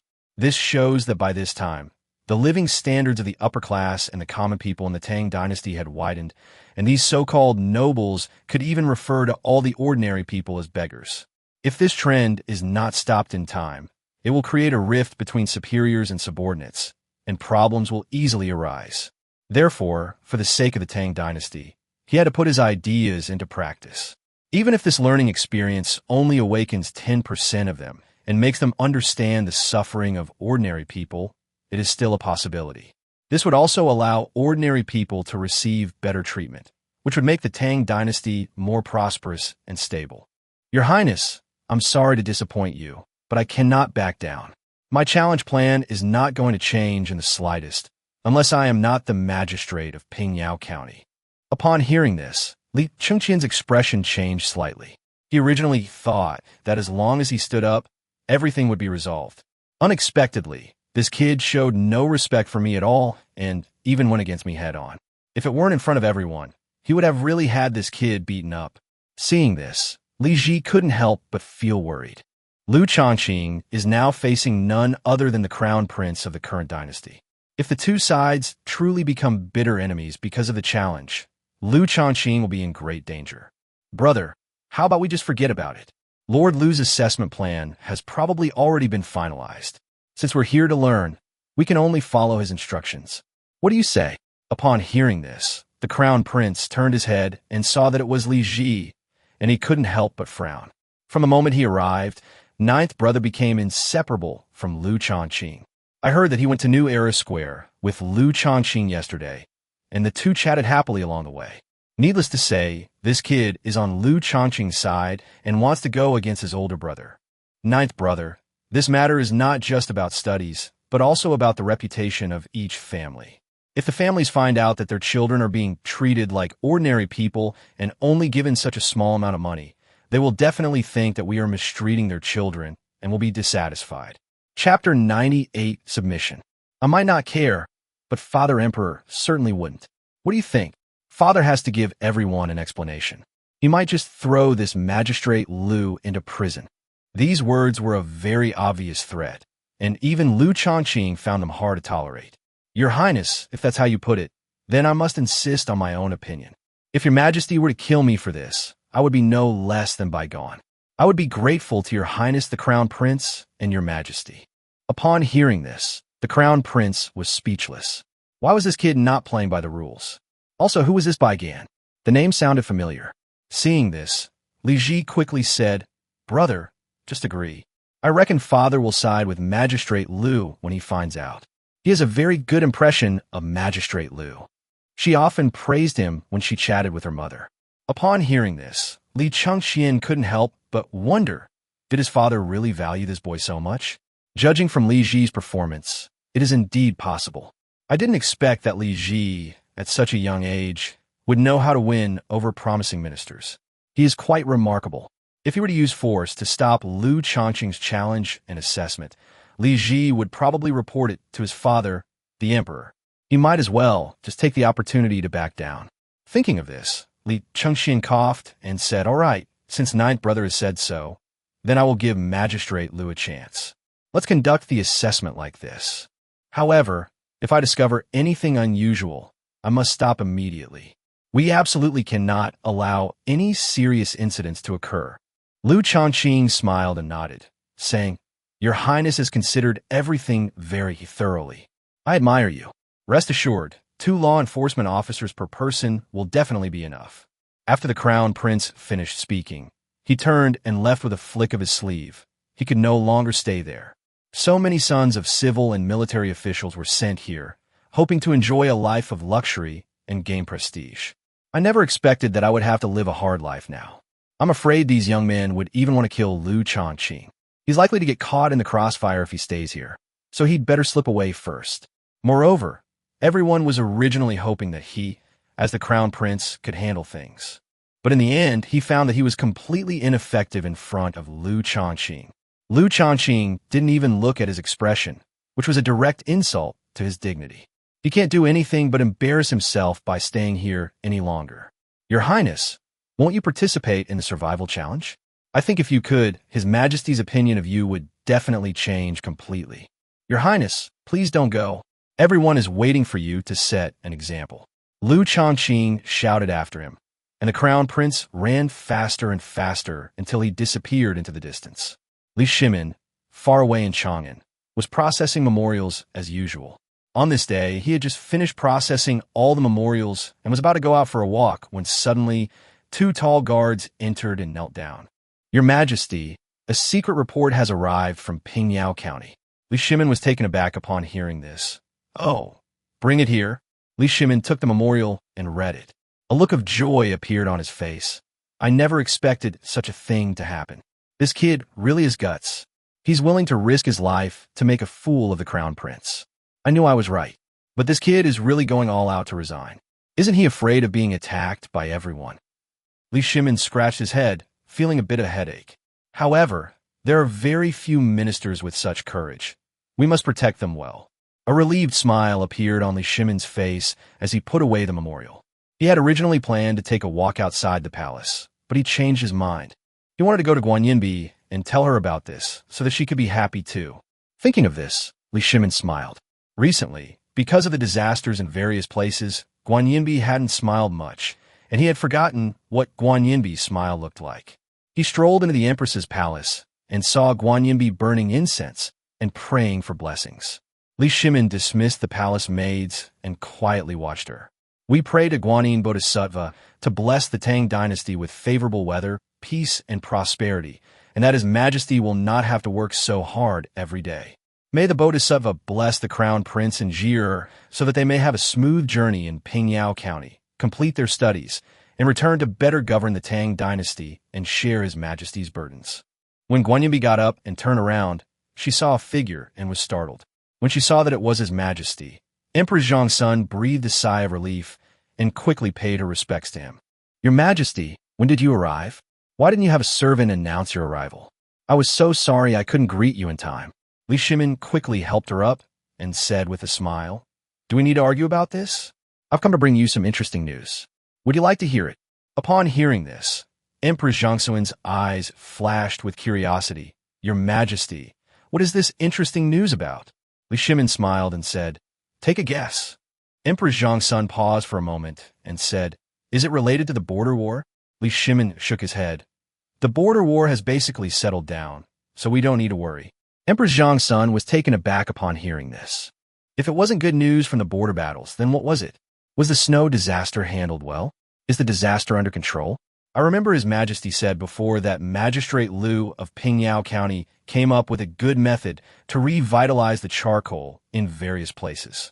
Li Shimin smiled and shook his head. The things you mentioned happened a long time ago. The snow disasters in various places have certainly been brought under control, but I don't find those things funny. Empress Zhongsun nodded. The snow disaster was never a good thing, and it was only natural that it could be contained. Why is His Majesty so happy? Empress Zhongsun couldn't figure it out no matter how hard she tried, so she could only feign weakness and say, Your Majesty, please tell me what you're really thinking. How could I possibly guess such a thing? Li Shimin said with a smile. I knew you wouldn't be able to guess. Take a look at this secret report. It's all about Pingyao County. Empress Zhongsun glanced at Li Shimin in surprise, shook her head and said, Your Majesty, the inner palace should not interfere in politics. Since it is a secret report, how can I read it? Li Shimin smiled and waved his hand. If I say it can be seen, then it definitely can be seen. You should watch it quickly. Don't let me be the only one laughing. Upon hearing Li Shimin's words, Empress Zhongsun did not stand on ceremony and picked up the secret report to read it. After reading it once, she couldn't help but laugh. Your Majesty, I never expected such an interesting thing to happen in Pingyao County. This is going to be interesting. Chapter 99 Protection. Li Shimin nodded. This Liu Shaoqing has really given me a big surprise. I never expected that he could remain calm and composed in the face of so many sons of high-ranking officials and nobles, and even manage to control them. Empress Zhongsun couldn't help but feel worried upon hearing this.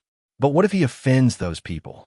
These people all have powerful backers, and they are all fearless. By doing this, he might teach these people a lesson, but it also means he's offending them. Li Shimin smiled and shook his head. Don't worry, if he dares to do this, it means he definitely has a way to deal with it. I believe in his abilities. He is capable of doing this. Upon hearing this, Empress Zhongsun shook her head with a wry smile. Your Majesty, I think you should secretly send someone to protect him. Otherwise, he may be in danger. This young man is exceptionally capable. He may be able to be given important responsibilities by the Crown Prince in the future. Although you're still in your prime, you should still build up a foundation for the Crown Prince. Upon hearing this, Li Shimin glanced at Empress Zhongsun. I just want to do this, but I'm afraid it won't work. I heard that they don't get along very well in Pingyao County. Perhaps Liu Shaoqing already knows about what happened in the imperial court. Faced with a crown prince who falsely accuses you of corruption, who could remain calm? Empress Zhongsun couldn't help but worry upon hearing this. Your Majesty, Liu Shaoqing is so capable. We can't let their relationship continue to be adversarial. Otherwise, how can they be ruler and subject to each other in the future? Li Shimin smiled and waved his hand, saying, Don't worry, it's all right. Look at my relationship with Wei Zheng, isn't it? Empress Zhongsun sighed. Your Majesty, not every relationship between ruler and minister can be like yours and Wei Zheng's. Moreover, the Crown Prince is young and does not have your ability to cultivate his inner strength. If they become enemies at this time, it will be impossible to reconcile them when the Crown Prince ascends the throne in the future. Li Shimin thought for a moment, then nodded and said, Forget it. Let them work things out on their own. If the Crown Prince ascends the throne and their relationship does not improve, it can only be said that Liu Shaoqing is not destined for a high position. Emperor Zhongsun looked very worried. But Your Majesty, since you have sent everyone to Pingyao County to study, then we should implement Liu Shaoqing's strategy for governing the city. If we don't give Liu Shaoqing an important position when the time comes, wouldn't that be unreasonable? Li Shimin said with a smile. Guanyin, what's the rush? It's still early.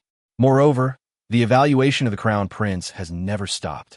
If he is truly incapable of being of great use, I will let Li Ji take over.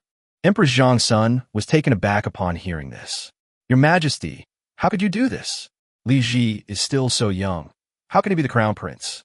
If Li Shimin had only said he wanted to depose the crown prince, Emperor Zhang's son would have immediately knelt down and begged him to rescind his death sentence. However, if he were to change the crown prince to Li Ji, that would be different because Li Ji is also their shared child. Li Chengxian was the eldest son, and Li Ji was her third son, whom she loved and cared for equally. However, he was the third son, and, under normal circumstances, he would never have been the emperor. His life was probably over, so his upbringing was relatively relaxed. Your Majesty, the crown prince has come of age. He will gradually become familiar with many things, understand your good intentions, and get along well with Liu Shaoqing. As a mother, she only needs one child to be an emperor. For her other child, she hopes that the other child can live a carefree life and not think too much about unnecessary things. Brothers fighting each other was a major taboo in the Tang Dynasty royal family, and the Xuanwu Gate incident was a pain that Li Shimin would never forget. He didn't want his children to repeat the tragedy of that year. All right, I'll listen to you and see. But if Liu Shaoqing performs well this time, I will go against everyone's objections and bring him to Chang'an. Ambition knows no age. Since he has such genius-like abilities, we should let him serve the Tang Dynasty as soon as possible. Moreover, I can better protect him when he is in Chang'an. He has offended so many people at once, and even if I send the 1,000 bull guards to protect him secretly, there will inevitably be some mishaps. Empress Zhang's son bowed and said, Your Majesty's consideration is correct. Such a talented person must be protected. Your Majesty thanks Liu Shaoqing on behalf of your concubine. Li Shimin helped Empress Zhang's son up, and the two sat on the bed together. He smiled and said, This lad is truly remarkable. How did he come up with this idea? Let these noble families spend 500 coins for 2 months. I heard that their servants spend more than that every day. If things continue like this, these young men will probably be begging in less than 2 days. Empress Zhang's son smiled and said, Your Majesty, rest assured, since these young men are capable, they will definitely not end up begging. Moreover, I have heard that the reason why dynasties change is because there is too great a gap between the rich and the poor cannot even afford to eat. Let these people experience the lives of ordinary people, so that when they govern the city or enter the halls of power in the future, they will not be detached from the realities of life. Hearing this, Li Shimin nodded. You're right. These so-called noble families should be allowed to experience what life is like, so they'll know how to cherish it. But Your Majesty, will they abide by the rules set by Liu Shaoqing? If they break the rules, will there be corresponding punishments? Li Shimin nodded. Of course there is. This kid is ruthless and would never be unaware of this. Although he only made an appearance in the small county of Pingyao, it will definitely spread to Chang'an very quickly. If they don't want to lose face, they will definitely make a good impression in Pingyao County. You're right. By the way, Guanyin, I heard that there's a night market in Pingyao County. It's very lively and sells all sorts of things. Would you like to go and take a look? Empress Zhang's son was puzzled upon hearing this. Your Majesty, if you think there are any good things there, you can just bring them to Chang'an. Why do we have to go there ourselves? Upon hearing this, Li Shimin said somewhat awkwardly, Actually, it's not that I insisted on going. It's just that when the Qianyo Guard were following those young men, they found that strolling around Pingyao County was a lot of fun, so I mentioned it in detail. Empress Zhang's son frowned even more deeply upon hearing this. Chapter 100 Shock. Your Majesty, how did the night market in Pingyao County come about? Even if Pingyao County wasn't hit by a snow disaster, the weather wouldn't be warm, especially at night, when there would be pedestrians on the road. How can that so-called night market open if there are no pedestrians on the street? Empress Zhangxuan's idea was actually very reasonable. In such a cold night, who would they sell the goods to? The snowman? Actually, Empress Zhang's son can't be blamed. After all, she never expected that Liu Shaoqing would burn firewood all night on the road in Pingyao County. Li Shimin obviously knew more. You don't know, Guanyin, Pingyao County is amazing. They even burn torches to light up some of the main roads there in the first half of the night. In addition, cloth and bamboo poles are used to enclose the sides of the road, which can play a certain role in heat preservation. Moreover, their carpets are all connected, so everyone huddles together for warmth, making the whole night market feel as warm as a home with a fireplace.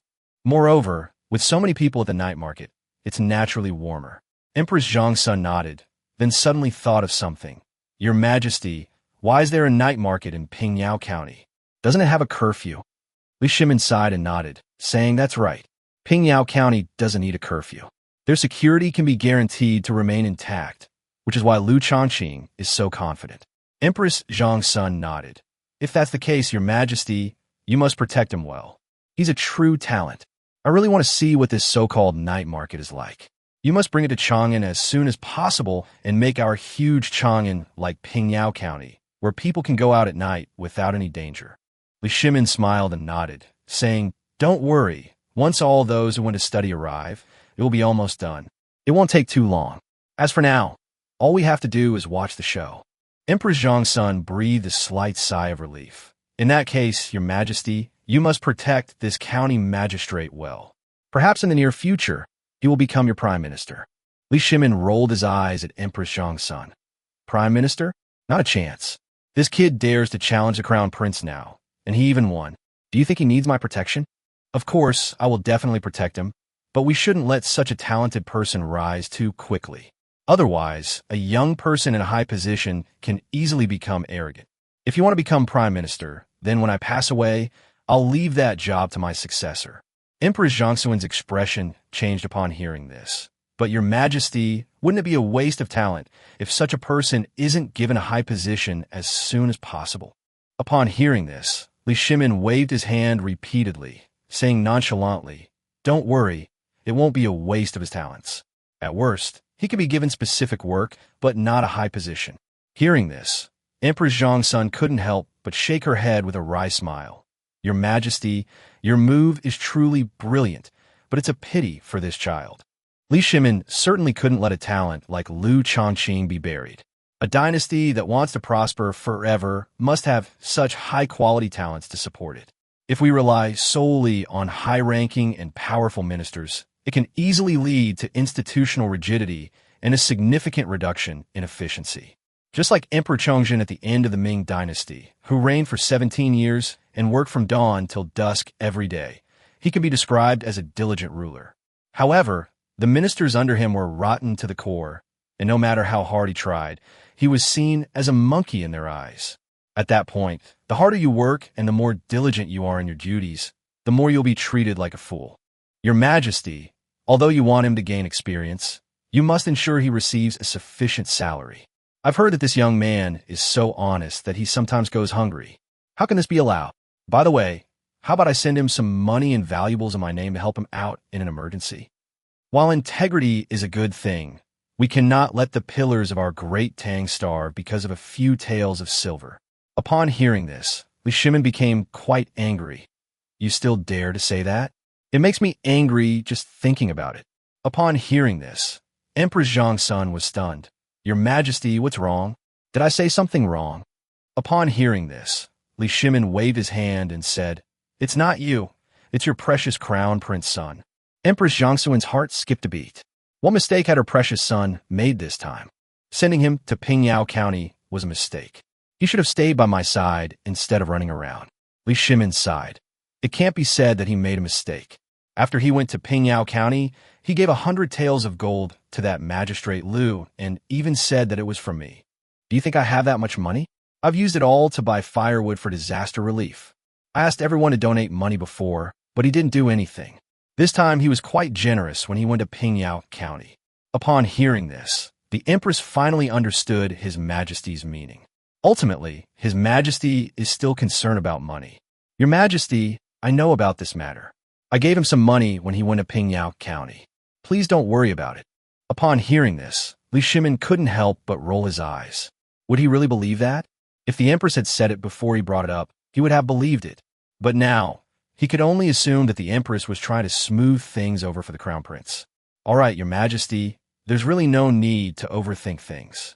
We're all family after all, and his money is your money too. Li Shimin Siga.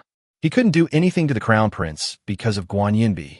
Besides, the Crown Prince could spend his own money as he pleased. Although he used the name of the emperor, it could be said to give the crown prince face. After spending some time with the empress in the imperial garden, Liu Shimin returned to the Taiji Hall to handle state affairs. Someone sent another batch of imperial guards to Pingyao County. Keep an eye on those lads, and make sure they protect Magistrate Liu. Watching the Qinyo guards leave, Liu Shimin couldn't help but breathe a sigh of relief. Liu Shaoqing is, after all, someone who could potentially become the Prince of Jin's tutor. Although he is not the imperial tutor, he still needs to be protected.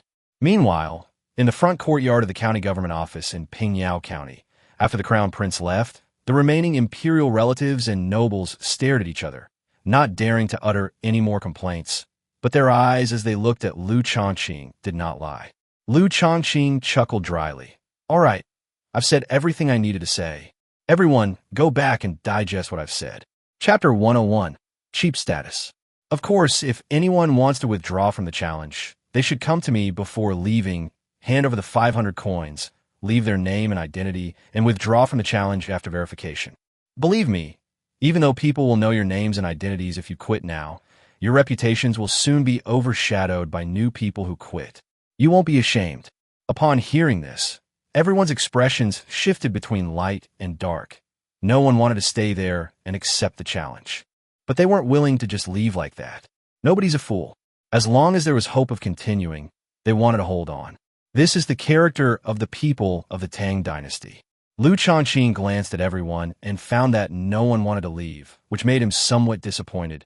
All right, since no one wants to leave, then pretend I didn't say anything. You can go now. Everyone breathed a sigh of relief and left one by one, but most of them looked at Liu Shaoqing with some resentment as they left. Liu Shaoqing naturally didn't take their gazes seriously. In his view, they were nothing more than so-called impotent rage, nothing more. Watching everyone leave, Li Ji couldn't help but smile wryly and say, Brother Liu, you've really offended everyone and even the crown prince. I advise you not to leave Pingyao so easily.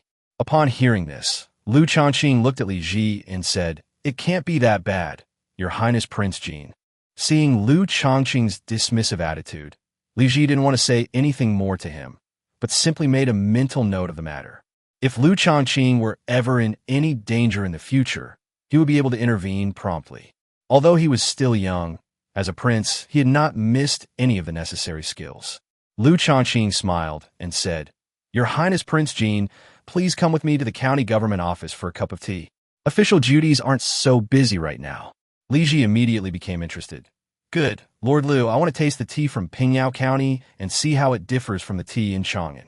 The two returned to the county government office together. Chun Yuan helped him make tea, and as he watched the steam rising from the teacup, Li Ji couldn't help but feel a little uneasy.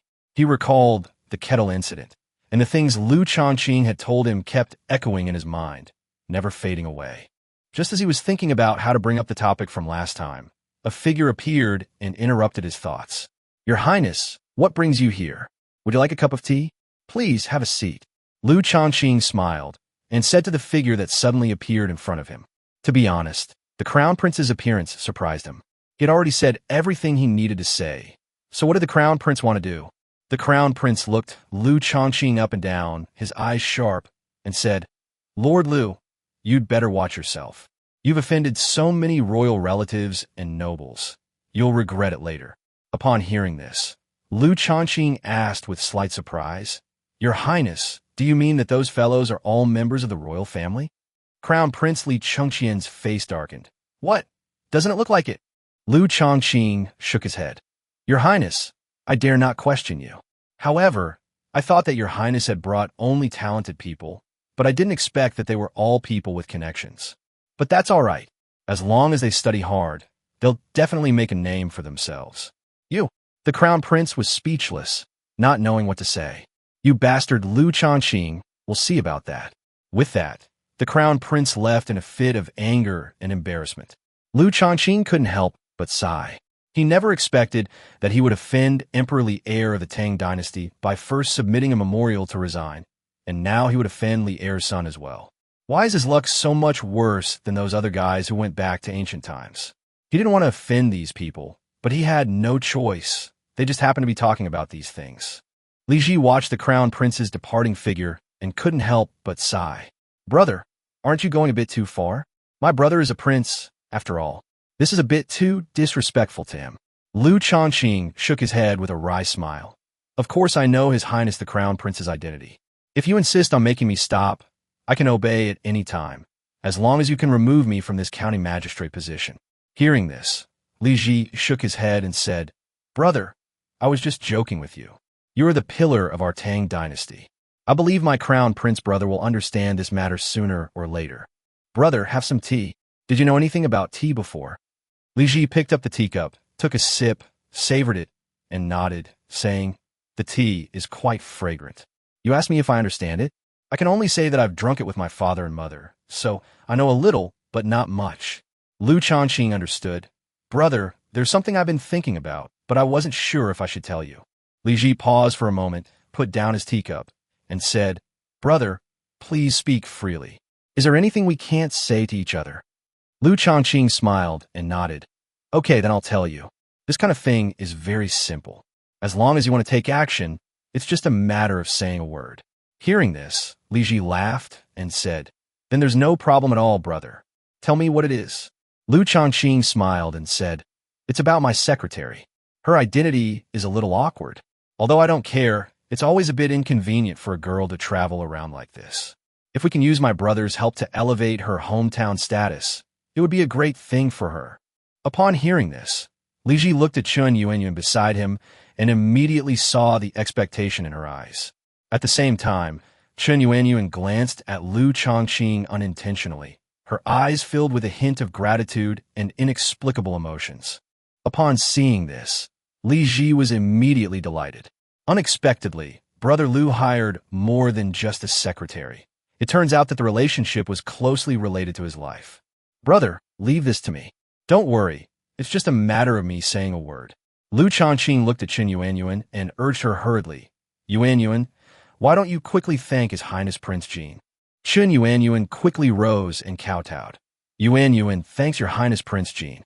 Li Ji quickly helped Chen Yuanyuan up. Sister Yuanyuan, you don't need to be so polite. Brother Liu and I are so close. How can I not help you with your matter? How about this? First we'll remove your lowly status. Then we'll nominally take you into my Prince Jin's mansion as a female official with a rank, and then we'll transfer you to Brother Liu's place. What do you think? Upon hearing this, Chen Yuanyuan was naturally overjoyed. Thank you, Your Highness Prince Jin. Chapter 102, The Grand Mansion. Li Ji waved his hand and said with a smile, Sister Yuanyuan, you don't need to thank me. You should thank Brother Liu. If it weren't for Brother Liu, I wouldn't know your identity or even who you are. Hearing this, Chen Yuanyuan nodded and said, However, I still want to thank Your Highness Prince Jin, since this matter was handled through your palace. As she spoke, Chen Yuanyuan looked at Liu Shaoqing beside her and said, Lord Liu, I also want to thank you. If it weren't for you, I might still be in that restaurant, and I might have already been insulted. As she spoke, Chen Yuanyuan became somewhat excited and bowed deeply, but Liu Shaoqing quickly stopped her. Wait, what are you doing? Didn't I tell you that we shouldn't be so formal between us? Chen Yuanyuan wiped away the tears from the corners of her eyes and said, Lord Liu, it's not that I'm being particular about this. You wouldn't understand what my life was like before. It was truly my good fortune to be able to stay by your side. Liu Shaoqing was also a little excited, but he didn't know what to say. He looked at Li Ji beside him and said, Brother, you've seen it too. Although our scene is very touching, it's just an isolated case. In various restaurants, and even brothels, there are many more such tragedies. What's even more tragic is that people have become accustomed to it and have never considered the feelings of these people. Li Ji was stunned. Brother, what should we do? Liu Shaoqing sighed and said, We certainly can't force them to leave those restaurants. What we need to do is make life better and better. If we can change the current environment, those of us trapped in the illusion will surely be able to change as well. Upon hearing this, Li Ji immediately understood what Liu Shaoqing meant.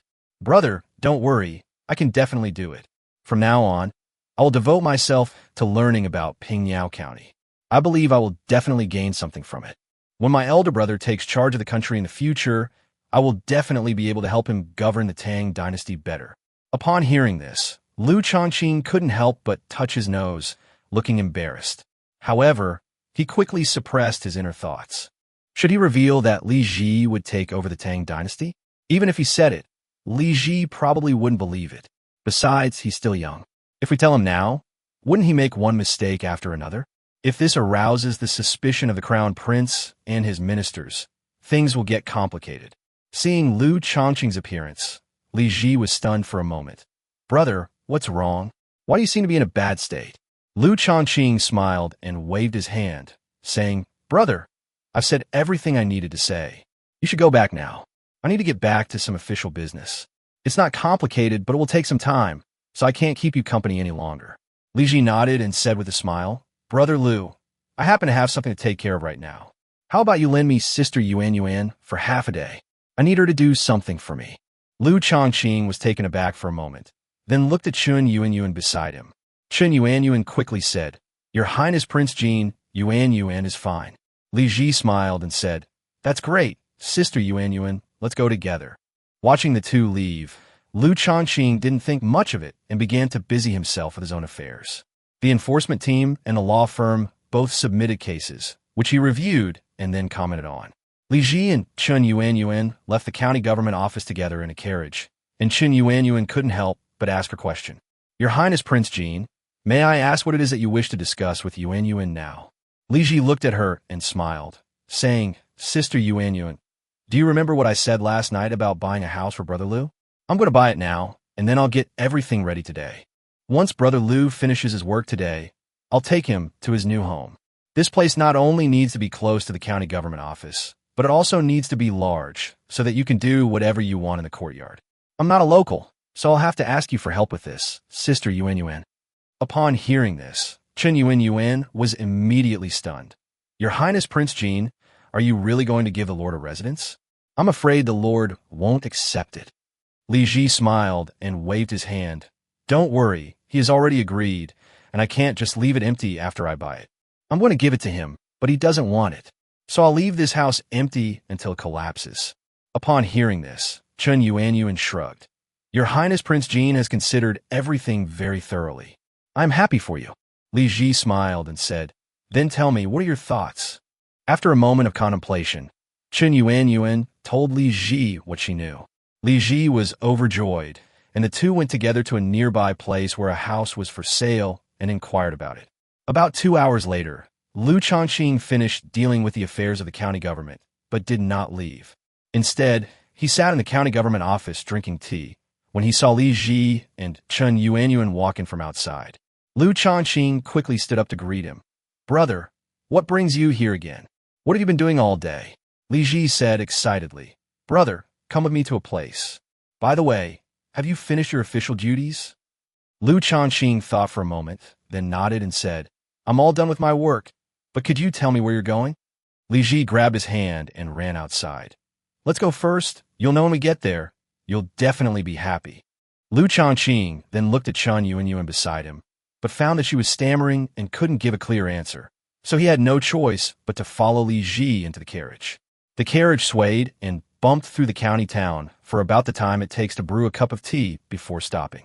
Liu Shaoqing got out of the carriage and saw that he was in a courtyard house, which was located right between the New Era Square and the county government office.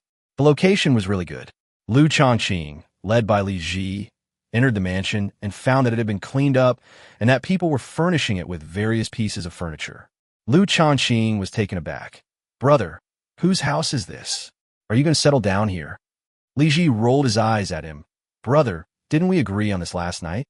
I'll get you a house so you can live more comfortably, and you won't have to pay a single penny. Your Highness Prince Jin, this is different. If you do this, His Majesty will think that you are recruiting your subjects. Although I am only a county magistrate, the nature of my position is the same. Li Ji, however, was unusually firm. No, elder brother, I've made up my mind. I'm giving you this house right now. You can't refuse. This is on behalf of Father. Chapter 103 World Map. Brother, if you want to give up this house, then go and talk to Father. I don't have the guts. After saying that, Li Ji looked to the side, looking somewhat angry. His attitude was quite understandable. As the Prince of Jin, he intended to give a mansion to a county magistrate, but was refused. If it were anyone else, they would probably be too busy kneeling and thanking them. Upon seeing this, Liu Shaoqing was slightly startled, not expecting that his refusal would provoke such a strong reaction from Li Ji. Since he's so unhappy, let's just accept it for now. I needed a house myself, and I wasn't used to sleeping in the county government office every day. Moreover, he had already accepted the 100 taels of gold from the crown prince. So what was wrong with accepting a residence from Li Ji? After all, it was all given in His Majesty's name. Very well, Your Highness. Since you've put it this way, I'll accept it. But once I buy my own house in the future, I'll return it to you. Hearing this, Li Ji smiled and shook his head. Brother, that won't be necessary. Look at this. It's a land deed. Liu Shaoqing took the voucher handed to him by Li Ji and was stunned. Li Ji actually managed to get the land deed for the house. Brother, this place truly belongs to you. Don't refuse it, and don't let people think that our great Tang is mistreating its capable ministers and generals. Looking at the land deed in his hand, Liu Shaoqing couldn't help but feel a surge of emotions. Although it was just a land deed for an ordinary county town, it was still extremely valuable to him. You know, in his previous life, he didn't even own a house. He originally thought that he wouldn't have a good fate after coming to this Tang Dynasty, but he never expected that he would suddenly have a house. He remained outwardly calm, but inwardly he couldn't help but feel a little excited, especially since the prescription was personally given to him by Li Ji. If Li Ji were to actually become the emperor of the Tang Dynasty in the future, this would be the residence bestowed by His Majesty. Liu Shaoqing couldn't help but reminisce about life. This was quite an unexpected turn of events for him, but he quickly came to his senses. Although this was just a house to the Tang Dynasty, it was his home where he could settle down and make a living. He has a family now. Only at this moment did Liu Shaoqing feel a genuine sense of belonging as a citizen of the Tang Dynasty. After all, those words about loyalty to the emperor and love for the Tang Dynasty were all empty words to Liu Shaoqing, but this mansion was real. Moreover, Li Ji seems to value me highly, so some of my ideas since arriving in the Tang Dynasty can be realized. He had originally planned to make Pingyao County a unique place in the Tang Dynasty, and then resign and retire to the world. He never expected that the Tang Dynasty would give him this little surprise. Since that's the case, then let him bestow some good fortune upon the Tang Dynasty. Your Highness, since you are so generous, I have an idea, which is something I have been wanting to do for a long time. I originally thought there was no chance of it happening, but now it seems the opportunity has arrived. Upon hearing this, Li Ji was taken aback. Brother, feel free to speak your mind. If you need to contact Father, I can act as your mouthpiece. Upon hearing this, Liu Shaoqing smiled slightly. Actually, as long as you, the Crown Prince, or His Majesty know about my idea, that will be fine. My idea is to give the entire lobby a fresh new look and stop following the old path. However, the first thing to change in order to achieve this is the mindset of those in power. Our people in the Tang Dynasty probably only think about this small piece of land in China and don't know how big the world is. Upon hearing this, Li Ji was slightly taken aback. Brother, what do you mean by that? I don't quite understand.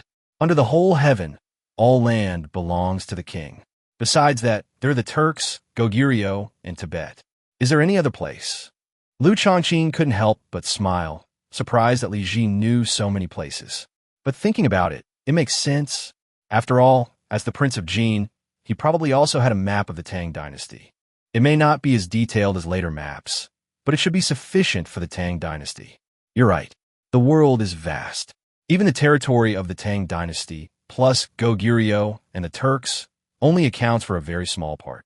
A large part of the remaining area has not yet been excavated, but if we can take control of those places in the Tang Dynasty, then the Tang Dynasty will become a true empire on which the sun never sets.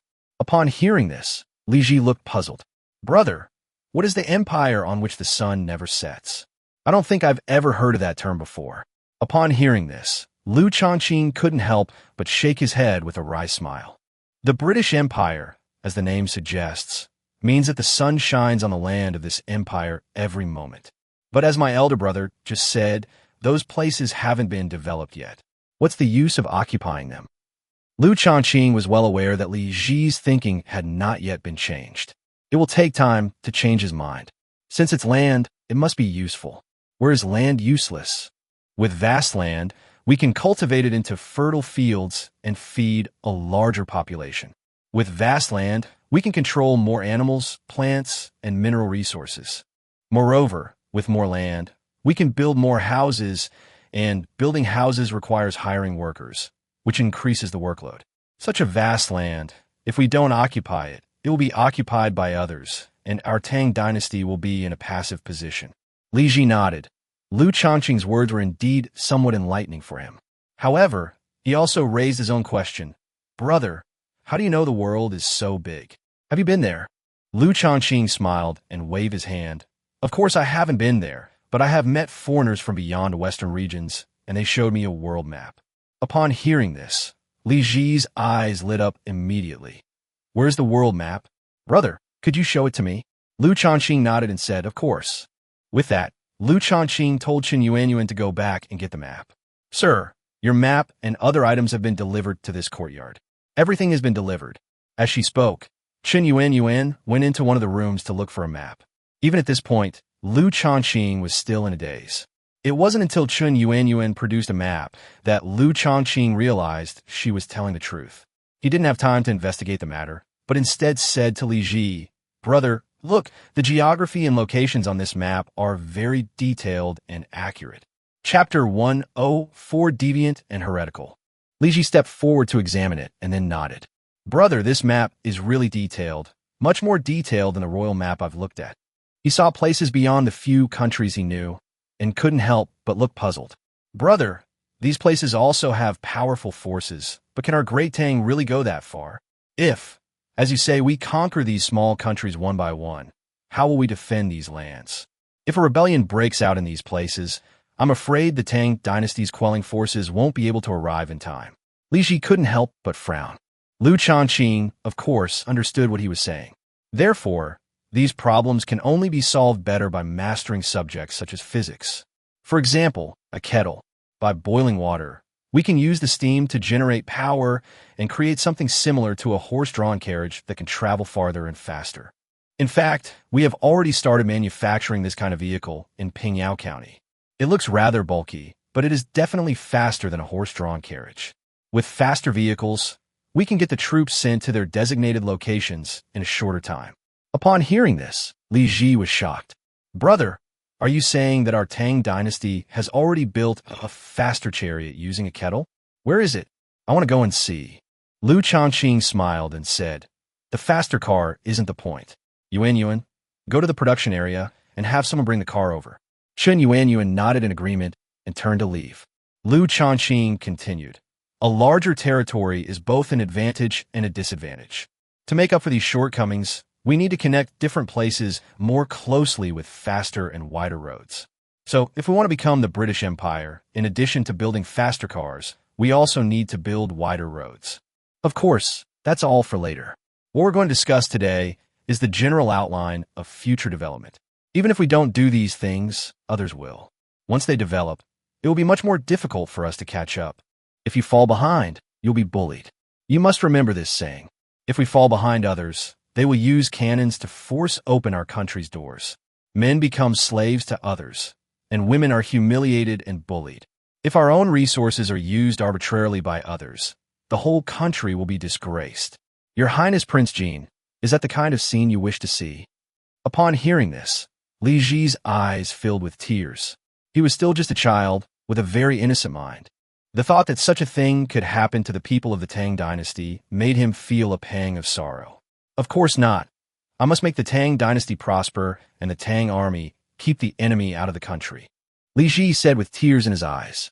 Seeing Li Ji's reaction, Liu Shaoqing breathed a slight sigh of relief. Although Li Ji was not Li heir, it was still good to be able to persuade him.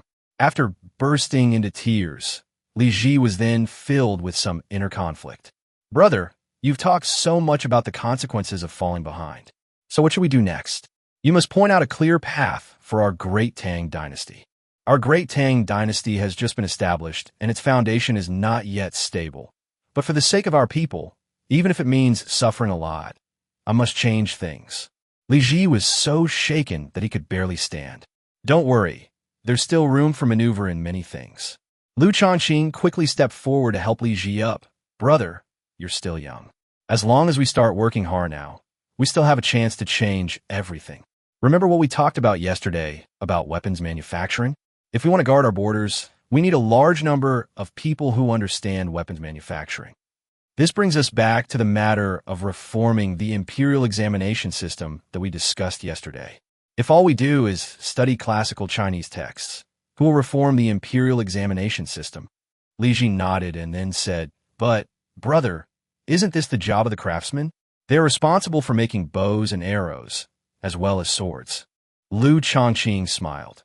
"The craftsmen are only responsible for manufacturing weapons. They are familiar with all the processes and manufacture them step by step. But getting them to create new weapons is basically just a matter of luck. With systematic learning, students can stand on the shoulders of their predecessors and make greater contributions." Li Ji nodded and muttered to himself, "Brother, you're right. Only by learning from scratch can we better manufacture weapons and even invent new ones. But brother, is it necessary for us to reform the imperial examination system? If we really add relevant subjects, it's like bringing the craftsman's skills into the academy. Will the scholars of the world agree to that?" Liu Shaoqing, however, did not take his question to heart at all. "What you said makes some sense, but we can do a pilot program to let the scholars who only study classical Chinese texts compete with the students who are learning new subjects. Whoever wins in the end will determine the future direction of education in the Tang Dynasty. Of course, the contest between the two sides cannot be limited to the 4 books and 5 classics in classical Chinese. We need to designate a prefecture and a county and have them conduct an exercise to see who can occupy the other. I think those scholars who only know classical Chinese would be so terrified by the thought of war that they would just shrink back. Students who study weapons manufacturing technology can either join the army and go to the battlefield or specialize in manufacturing weapons.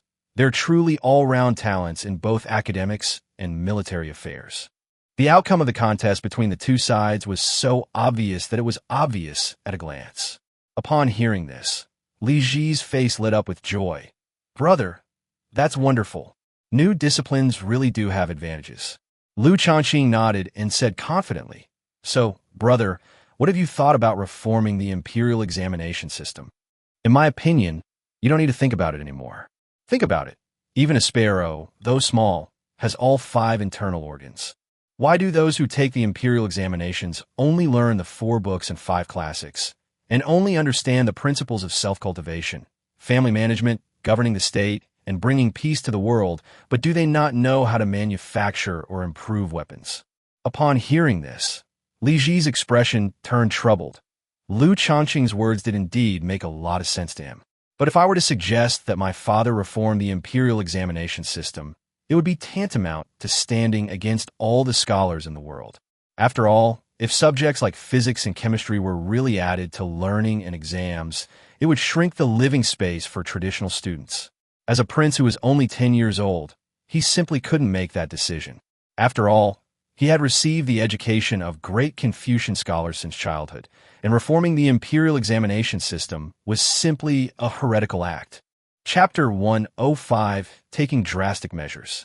Liu Shaoqing had been watching Li Ji's expression closely, and when he saw Li Ji's hesitant and evasive look, he understood. However, he did not blame Li Ji. After all, he's only a 10-year-old child. It's unfair to put this kind of pressure on him. But this kind of thing is not negotiable. He was determined to push it through no matter what. He didn't want to repeat the same mistakes in this time and space, and for the tragic history of later generations to repeat itself. If you master advanced technology and weaponry, you gain the upper hand. If we want our relatives, friends, and fellow countrymen to be protected from being oppressed by enemies, we must first develop such weapons and technologies ourselves. Liu Shaoqing sighed and said, "Your Highness, since you can't make a decision, let me help you." In order to get Li Ji to make up his mind, he decided to give Li Ji a strong dose of medicine. Today may be the last chance. If this cannot help Li Ji make up his mind, there may not be such a good opportunity again. Improving some technologies can at best bring some brilliance to the history of the Tang Dynasty. Li Ji looked surprised, not understanding what Liu Shaoqing was trying to do to help him make a decision. "Big brother, what are you trying to do?" Liu Shaoqing said, "Come with me to a place, and I'll show you the power of technology." Li Ji looked puzzled. Brother, what is technology? Liu Shaoqing smiled awkwardly and scratched his head. Technology? Well, I can't really explain it to you. Just think of it as a reformed imperial examination. In short, you need to be mentally prepared. What you are about to see may very well exceed your expectations. If you remain unmoved after witnessing what follows, I can only say that there is nothing I can do. Li Ji nodded and was about to speak when Chen Yuanyuan walked in from outside. My lord, the carriage is ready. Liu Shaoqing's eyes lit up, and he said, All right, let's go, brother. Let me show you our new style carriage, or more accurately, it should be called an automobile, the kind with steam. Li Ji was taken aback. As he followed Liu Shaoqing, he muttered to himself, Brother, you only told me about the kettle a few days ago, and now steam cars have already been built? Liu Shaoqing said with a hint of pride, That's natural. Steam cars are actually a relatively simple technology and easy to design. Moreover, I had already shared my ideas with some craftsmen a long time ago. As they spoke, the two walked out of the courtyard together, and then they saw a huge creature. A strange, rectangular box-like object appeared at the entrance of the house, and a young man was sitting inside it. The most striking feature of this strange object is the enormous bucket-shaped structure at the back, resembling a water bucket. Moreover, white smoke was rising from the barrel-shaped object, giving it an ethereal, otherworldly appearance. One might mistake it for a divine being appearing.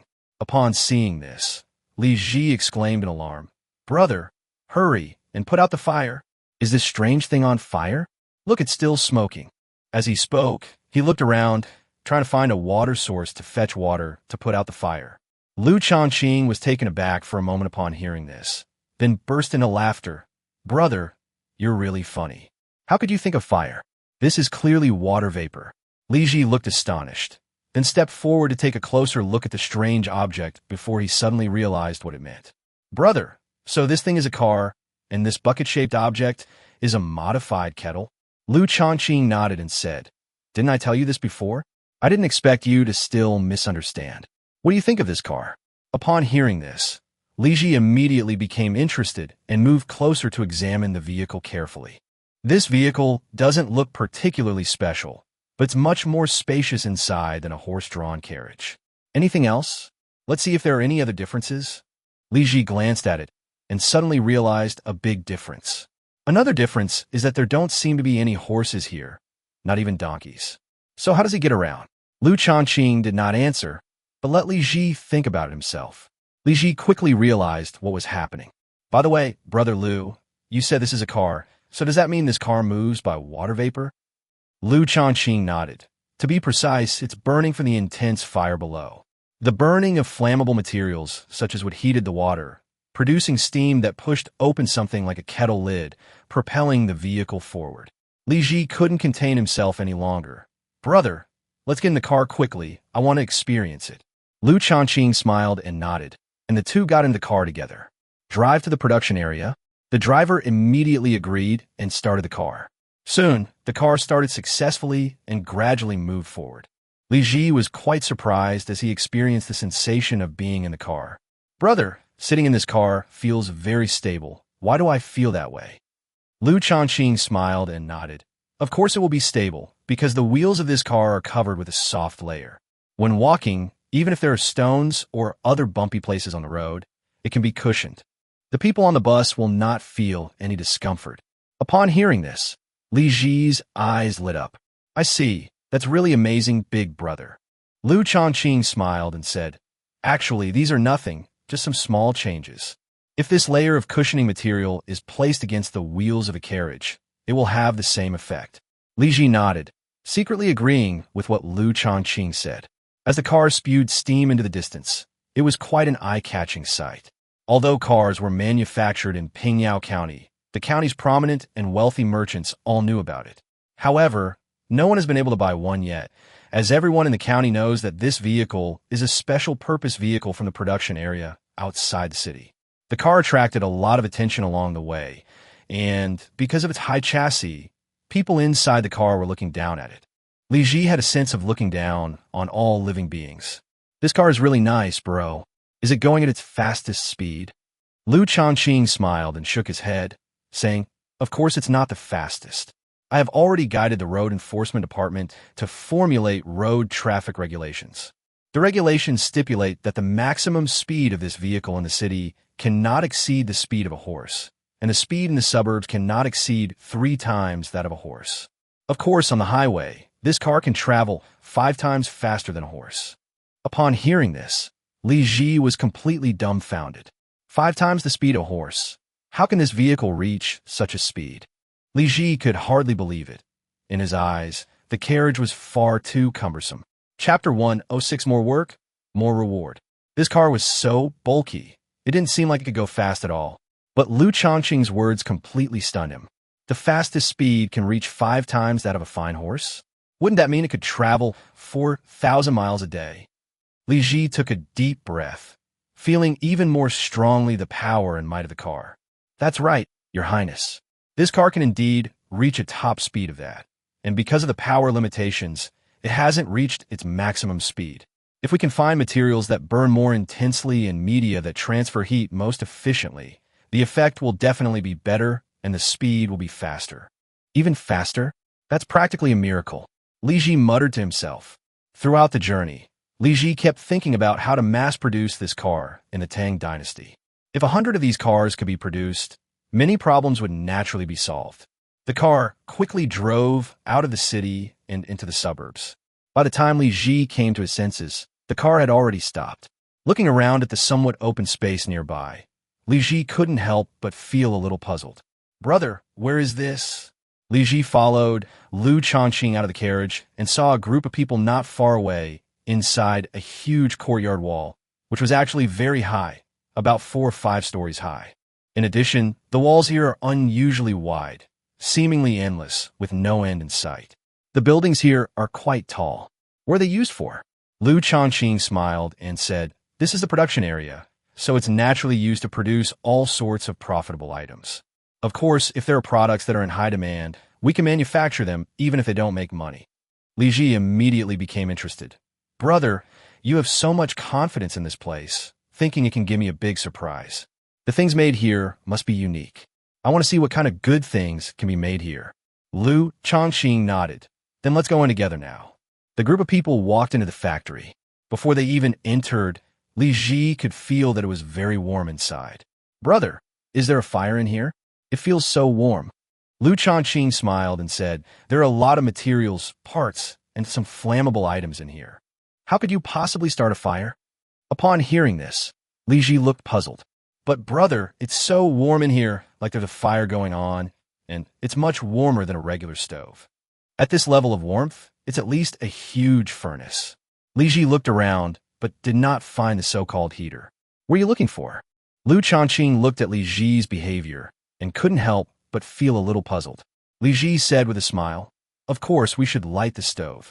Liu Shaoqing shook his head with a wry smile and said, Brother, there's no stove here. Didn't I already tell you? We actually have central heating here, which is basically hot water that is piped into the factory. After the hot water passes through the factory and dissipates its heat, it returns to the boiler to continue being heated. Upon hearing this, Li Ji was slightly taken aback, somewhat confused.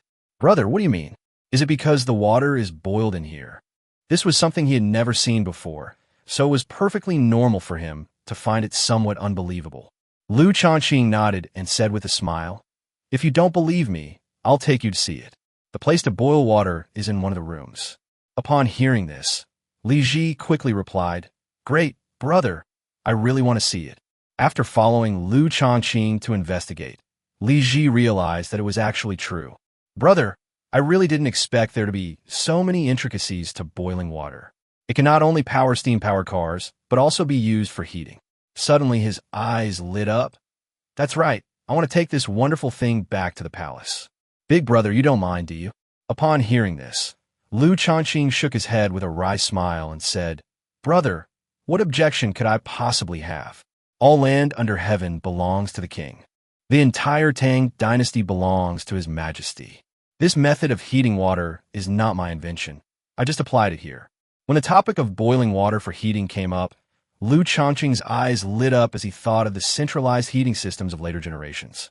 Brother, this kind of heating method can be centralized, which will save more fuel. Upon hearing this, Li Ji's eyes widened in surprise. Brother, what do you mean by concentrated? I don't quite understand.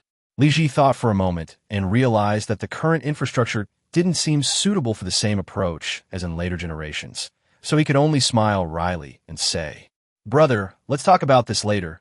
The conditions aren't quite right now. We haven't caught up with a lot of infrastructure yet. It's not too late to bring this up after the reforms to the imperial examination system have been implemented on a large scale. Li Ji nodded upon hearing this, without saying anything more. The two returned to the factory area, where there were many people, and the young and middle-aged men were all shirtless, looking extremely hot. And there were even women in the factory. Li Ji was quite surprised. He knew that women in ordinary families were not allowed to go out casually, let alone with so many men here. Li Ji only needed to look around to find that there were a lot of people here, and everyone looked very energetic. Brother, what's going on here? Why do they all seem so energetic? Although their living conditions seem quite ordinary, they have a lot of vitality. Liu Shaoqing followed his gaze and then said with a smile, Of course they're energetic and spirited. After all, they earn a lot. Li Ji looked confused, not understanding what he meant by saying that. Brother, I don't quite understand what you're saying. Liu Shaoqing smiled and said, What's so hard to understand? This is a factory, and it earns several times more than farming. And no one will exploit them. As long as they work a certain amount of time each day, they can earn enough money. And their work may be tough and tiring, but having so much money in their hands makes them feel secure. Li Ji was also shocked when he heard this. Brother, are you saying they earn much more money working here than they do outside? Liu Shaoqing nodded. Our factory is also known for its efficiency. The more you work, the more you earn. Compared to working as a laborer and being oppressed under the patrons of wealthy landowners, everyone in this factory is equal. The more you do, the more money you can earn. Income is related to one's own abilities and has nothing to do with anything else. Chapter 107 Women Work Too. Li Ji couldn't help but become very interested in this place. Although it looks dirty, it is purer than the outside world. The more you work, the more you earn. This phrase is truly apartment. Li Ji couldn't help but notice the women working busily in the factory. Brother, there are women in this factory. What are they doing here? Men and women shouldn't touch each other. Li Ji was about to recite a few words from Jihu when he was suddenly interrupted by Liu Shaoqing. Brother, stop for a second. They're here to make money. Why should men be able to make money, but women can't? Upon hearing this, Li Ji was momentarily speechless, and he wanted to argue further. But brother, how can this be? That's how the rules of etiquette dictate, that men should be in charge of external affairs, and women should be in charge of internal affairs. Where would a woman go out in public to earn money? Wouldn't that make the man look incompetent? Li Ji said with an embarrassed expression. Liu Shaoqing smiled and shook his head. Brother, what you're describing is the custom of wealthy families. For poor people, there aren't that many rules. If the harvest is bad and the family can't even get enough to eat, do you expect them to follow these so-called rules and customs? Even if it's just so their children can eat better, women are willing to go out and work whenever they have a chance. Li Ji pondered for a moment and felt that what Liu Shaoqing said made some sense. However, he still wanted to argue his point. But brother, they can do some needlework or sew at home. Isn't it a tradition of men farming and women weaving since ancient times? Li Ji said with some curiosity. Liu Shaoqing immediately said, somewhat annoyed, What do you mean by traditional for a long time? What was the point of men plowing and women weaving? Isn't it all about making life better for our own families? If there are other good opportunities, why can't we pursue them? If men are forced to till the land and women are forced to weave cloth, then why don't merchants till the land and weave cloth? Why don't those officials go to till the land or weave cloth? Liu Shaoqing had even more important things to say, but of course, he couldn't say them. Due to historical limitations, we are still operating under an ancient centralized system. If he dares to bring up Liu, Emperor Taizong of Tang, it's probably not a question of reform or not. Liu may allow you to make improvements within his system, but he will not allow you to turn your criticism against him. Liu Shaoqing's words kept swirling in Li Ji's mind, and Li Ji kept pondering the reasons behind them. Brother, if we disregard the so-called 3 cardinal guides and 5 constant virtues, I think what you said makes a lot of sense. Liu Shaoqing nodded and said with a smile, That's the right way to think. You see, very few of the women in this factory are capable of doing heavy work. But they can still do sweeping, cooking, and some light work like moving parts. In addition, they can make clothes for the factory workers and help them buy things. Of course, their workload is not as heavy, so their income is also lower, which is fair. Li Ji nodded and followed Liu Shaoqing inside. As soon as they opened a door, Li Ji and the others heard a loud bang. Suddenly, several figures surrounded Li Ji, their eyes warily fixed on the direction from which the sound came. Liu Shaoqing's face froze for a moment before he realized that these were several of the Imperial Guards secretly protecting Li Ji. They seemed to be quite dedicated to their duties, even able to stand in front of Li Ji at crucial moments, much better than Bei's bodyguards. Looking at the tense-looking Qinyo guards, Liu Shaoqing said with a relaxed expression, "You don't need to be nervous. The production workshop is ahead." The loud noise just now was from machines. The Qinyo guards exchanged glances, though they couldn't understand what Liu Shaoqing meant by machine. However, they understood that Liu Shaoqing wanted to appease them, and couldn't help but look at Li Ji beside him. Immediately afterward, another loud bang came from ahead. The men's expressions tensed up again. Li Ji quickly waved his hand and said, "Make way, there's no need to make a fuss." Upon hearing this, many of the 1,000 bull guards present couldn't help but reveal a wry smile. "My lord, this is not something to be alarmed about. It will be too late to make a judgment when a real problem arises." Seeing the troubled looks on the faces of the Qinyo guards, Liu Shaoqing smiled and said, "How about this? I'll go first, and you follow behind me. Is that all right?" Upon hearing this, several guards quickly made way for Liu Shaoqing, who calmly walked over. Several Imperial guards followed by Li Ji. Just as they passed through the door, another huge impact shook everyone except Liu Shaoqing. However, this time, the group saw the situation clearly. There was a huge thing in front of me, and I didn't know what it was for. A dozen or so burly men were moving something under the machine. The burly men then quickly moved back, and above them, a black object was rising steadily. The black object appeared to be being pulled upwards by a rope as thick as an arm. Looking along the rope, it seemed to be pulling onto a round wheel. After changing direction and force through several fixed wheels, it was finally pulled onto a rotating wheel drawn from a steam boiler. Meanwhile, the steam boiler is being fueled. The steam gushing from the boiler pushes the baffles up and down, repeating this cycle to drive the impeller, constantly pulling the huge object up. Once the object reached its highest point, suddenly all the force vanished, and the enormous object plummeted, crushing the objects that the workers had been carrying and placing below it. Then, a series of crackling sounds were heard as things hit the ground. Immediately afterwards, several female workers came forward to pick up the items that had fallen to the ground and quickly left, while the shirtless men took over and repeated the same action. Seeing this, Li Ji was puzzled. "Brother, what are they doing? Why did so many things fall down when that thing went up and then came down? It looks a bit magical. By the way, several of those little things that fell down look exactly the same. How come it's happening?"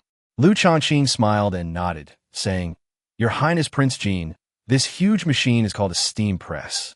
It uses the power of steam to lift the heavy object and then suddenly drop it, pressing out many parts in conjunction with molds. Because a steam press is used, the initial cost is higher, but once the parts that need to be manufactured can be mass-produced, the cost of the steam press will be gradually diluted and eventually become negligible." Li Ji was completely bewildered but also deeply shocked. Chapter 108 Modern Production Technology. "Brother, I didn't quite understand what you were saying, but it seemed very profound. Could you explain it in more detail?" Liu Shaoqing's face darkened. After a moment of contemplation, he said, "Simply put, it means that the power of the steam that we saw used to open the kettle lid when boiling water has been applied to production." Li Ji understood then. The huge, crushing object fell down, and Li Ji felt a tremor in his heart. He was a little afraid to stay there, so he pulled Liu Shaoqing and continued walking forward. "Brother, are all these machines this violent? Do you have any smaller, more decent ones?" Liu Shaoqing paused for a moment, then smiled wryly and said, "All right, there's a grinding and polishing process ahead. That's where they process parts. There aren't any large items there." Li Ji nodded quickly and said happily, "Then let's go over there quickly, brother. Let's take advantage of the time and see as much as we can." The group arrived at the next workshop, where they saw many parts that had fallen off earlier piled up on the ground, all gathered around a machine that looked smaller than the previous steam press. Some of the machines here are also steam boilers, which drive a large wheel to rotate. The wheel is surrounded by female and male workers. They took the parts piled up beside them and polished them on the grinding wheel, making a hissing sound. Each worker puts the polished parts into a sack, then picks up new parts from under their feet and continues polishing. Li Ji moved a little closer and saw that the workers' hands were all dark and covered with thick calluses. He was stunned. Brother, why have their hands become so defiled? Besides, what's the point of them doing this? If you want to polish something, can't you just polish it by hand? As he spoke, he glanced at the huge, hollow, round disc. This disc looks so strange. It's so big, and even though there are many people around it, does it really improve efficiency? If we buy this to manufacture parts, will we even be able to recoup the costs? Liu Shaoqing smiled and shook his head. Brother, you don't understand. By doing this, they can manufacture a lot of finished parts at once. This is something that cannot be compared to ordinary manual polishing. They do this almost 10 times faster than normal manual polishing. Moreover, the precision also needs to be higher, to a degree that cannot be achieved by manual polishing.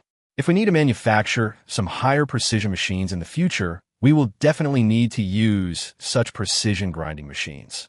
Li Ji nodded, his eyes filled with shock. I never expected that polishing the disc could improve precision. This is beyond my expectations.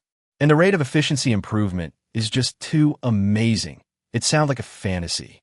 If it weren't for such amazing efficiency improvements, what would be the point of technological progress? Liu Shaoqing pointed ahead and said, Your Highness Prince Jin, there are some more interesting things ahead that I believe you will find interesting. Upon hearing this, Li Ji nodded. Then take me to see it. What I've discovered here today is more exciting than anywhere else. Li Ji's eyes grew increasingly excited, and at the same time, his gaze toward Liu Shaoqing became intriguing. They then went to a larger workshop where there was an oval-shaped machine. Outside that oval, workers were loading and unloading parts as they were delivered to them. Everyone is busy with their own part in a repetitive way. Each of them was like a cog in a machine. Everyone strives for success, even though each person's efforts are insignificant. But when they all come together, they become a tremendous force. This energy is something that no one can change or stop. Seeing this, Li Ji, who was standing to the side, couldn't help but look puzzled. Brother, why are so many of them sitting together, processing the same thing? It looks so silly. Don't they understand how one person can focus on doing these things well? This looks so awkward. Do they really understand what they're doing?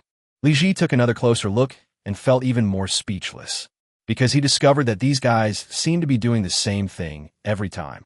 Liu Shaoqing glanced at it and said with a smile, Brother, you don't understand. This is called assembly line work. Although on the surface, each person only completes a small step. But with hundreds of people working together, the final product was completed when the last person finished. Look over there, isn't it? Liu Shaoqing pointed in a direction, and Li Ji looked in that direction. He saw a person carrying something down from the end of the oval shape, and then someone else carrying it away. Seeing this, Li Ji still shook his head. But brother, perhaps what you said makes sense, but where is the speed in what they are doing? Liu Shaoqing patted Li Ji on the shoulder with a smile. Look at the movements they are making, aren't they simple? If a child is tall, even a child can do them well, right? Li Ji took a closer look, nodded, and said, Brother, you're right. Their jobs all look so simple, like ringing a bell. Liu Shaoqing couldn't help but exclaim, Brother, your description is absolutely apt. They're like a bell being struck right now. That's perfect. That's exactly what I wanted them to do. I think they are happy to have a leisurely life, constantly repeating the same things they are familiar with, which is not tiring, and they can still get a good wage. The most important point I didn't mention, I'd like to ask Your Highness Prince Jin, can you figure it out? Looking at Liu Shaoqing's mysterious expression, Li Ji was puzzled, wondering what his elder brother meant. What's the most important point, brother? Liu Shaoqing remained silent, wanting to wait for Li Ji to speak up or realize the truth himself. Li Ji watched the workers' actions. Although their methods were simple, they also limited their potential for improvement. No worker would be able to understand the entire process through their own actions. In this way, unless you are a worker who has done every step of the process in the factory, it is impossible for you to understand how the factory produces the products. This will minimize the risk of leaks. It has to be said that Liu Shaoqing's move was truly brilliant. I wonder how he came up with that idea. Chapter 109 Investment. Big brother, I understand. The best thing about this place is its ability to keep secrets. As long as no worker writes down the procedures each person has to follow, there is absolutely no possibility of the factory's technology being leaked. Liu Shaoqing nodded approvingly. Brother, you are indeed smarter than I imagined. You even thought of this. That's right. We do this for two reasons. First, to be efficient, and second, to keep it confidential. By doing this, the initiative is in the factory's hands, because the factory can recruit new employees at a very low cost. Li Ji nodded, then suddenly said with some surprise, But brother, I'm still wondering, does doing this really improve efficiency? With so many people gathered around this strange, oval-shaped thing, won't someone try to slack off or skip work? Liu Shaoqing shook his head and pointed to the oval assembly line, saying, Brother, look, this assembly line is so interconnected that if anyone slacks off, they'll definitely be caught. Because if one person is lazy, it will affect the progress of the people who follow. It's okay in the short term. There's a tolerance for error among workers on the assembly line, meaning they could be allowed to make 2 or 3 mistakes for every 100 products. But if they exceed this amount, they will be fined, resulting in a loss of income. Unless they're idiots, they won't deliberately slack off. Li Ji nodded, finally understanding the power of this so-called assembly line. Brother, according to you, does your assembly line have no flaws? A smile appeared on Li Ji's face. Although he was young, he wasn't so easily fooled. If something this good is really that easy to obtain, then why has he only managed to develop this small area so far? If this so-called assembly line and all the preceding steps were very profitable, then Liu Shaoqing's factory would not be so small now. His new gadgets have already caused a sensation throughout the entire county. Upon hearing this, Liu Shaoqing couldn't help but show a slight look of embarrassment on his face. Actually, there's nothing I can do about it. I didn't want this to happen either, little brother. I only wanted to be friends with you. But reality doesn't allow it. These factories require huge investments and are extremely expensive. I've only just started one factory like this so far, and it requires a huge investment. We've been running the factory for about 3 months, and we haven't broken even yet. Upon hearing this, Li Ji was taken aback. Brother, is the large investment the only reason? Are there any other factors? Liu Shaoqing sighed. Of course, there are other factors as well, such as the tight supply of raw materials. Many of the raw materials needed for our factory's production have to be imported from other places. Although the roads in Pingyao County are already very developed, the main way to get raw materials from other places is still through transportation from those places. Apart from major cities like Chang'an and Luoyang, where else is there any decent transportation? Therefore, not only are the raw materials expensive to source, but the transportation costs are also very high. Right now, only my production costs have come down, but all other costs are still frighteningly high. Therefore, my products are not currently very competitively priced compared to other handmade products. If I can get back my investment over time, I can further integrate the upstream and downstream sectors, such as raw materials and sales channels. This way, my costs can be reduced further, and then my factory will become a money-making machine. Although I only have one factory now, as long as my factory can make a considerable profit, it won't be long before I'm able to build the same factory in every major city of the Tang Dynasty. What do you think of this approach? Upon hearing this, Li Ji nodded quickly and said excitedly, Brother, are you short of money right now? I'll go find father and ask him to fund it for you. What do you think? Upon hearing this, Liu Shaoqing was surprised that Li Ji was so easily persuaded. He immediately shook his head with a wry smile. Brother, we still need to consider this matter carefully. I know you're eager to invest right now, but I hope this is a well-considered decision made after thorough research. Only if you conduct a more thorough and comprehensive investigation will you be able to better persuade His Majesty when you present your findings. Upon hearing this, Li Ji nodded and gradually calmed down. Well, brother, tell me what other projects you have, so I can take a look at some more. Liu Shaoqing looked at him with a puzzled expression. Brother, why are you so interested in these things? He had initially thought Li Ji would find it somewhat boring, but now it seemed he had misunderstood. Li Ji nodded quickly. Of course I'm interested in this. It's so much fun, much more interesting than reading the 4 books and 5 classics. I've never even seen these things before. Big brother, you must bring me to places like this more often in the future. Although the teacher father found for me is highly respected, I really don't like what he teaches me at all. I actually prefer the things you let me experience. Liu Shaoqing couldn't help but think of Li Ji's previous desire to become his disciple, so he had to change the subject. Brother, there are many production workshops ahead that manufacture everyday household items. Let me take you to see them. Li Ji immediately looked curious. Okay, let's go then. 2 workshops further ahead, a series of crackling sounds could be heard from time to time. Li Ji stared wide-eyed as a sheet of iron was placed under a machine and quickly transformed into an iron basin. Moreover, it's very fast. One appears in the blink of an eye. In a short while, a stack of iron basins appeared next to the worker. Take this stack of iron basins away. The worker called his colleague over for help, and then continued with what he was doing. Brother, are you making basins here? How come they're selling them so quickly? Will they be able to sell them all? This is an iron basin, it won't break. If every household buys one, it can probably last for several years. Liu Shaoqing smiled and said, Brother, you don't understand. Although the iron basins we make are of good quality, they are constantly being updated and improved. The styles produced are different almost every few months. After people buy them, they will compare them.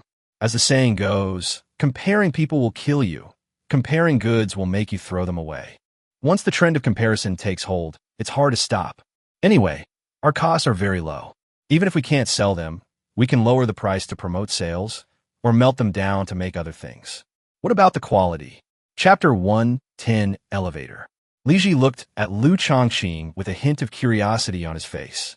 The quality of the things we make is of the best, definitely better than those that specialize in making iron basins, iron pots, and other tools. The reason I am so confident is because we use tools to manufacture our products, and our precision is definitely much higher than theirs. Even if those old craftsmen are very skilled, can they possibly match the power of machines? What humans can do, machines can do too. If a human can't do it, a machine can. That's my confidence. Upon hearing this, Li Ji couldn't help but give a thumbs up. Brother, I might say that other people are bragging when they say this, but I won't think that way when you say it, because I think you really are that awesome. The sheer number of novelties that have appeared in your factory is enough to amaze me. When I return to see my father, I will make sure he promotes these practices throughout the entire Tang Dynasty. Liu Shaoqing smiled, but then he thought about how he had originally planned to resign from his official post, but had been tricked into becoming a teacher for those students. If Li Ji had really told the heir about the factory, wouldn't it have been even more difficult for him to resign from his post? After considering this, he said after a moment's thought, Brother, you can tell the Emperor about this. I have no objection. However, it is too early to say whether it is appropriate now. Let's wait until I resign from my post before discussing it. And you don't need to take credit for this. Just say that you discovered a factory here.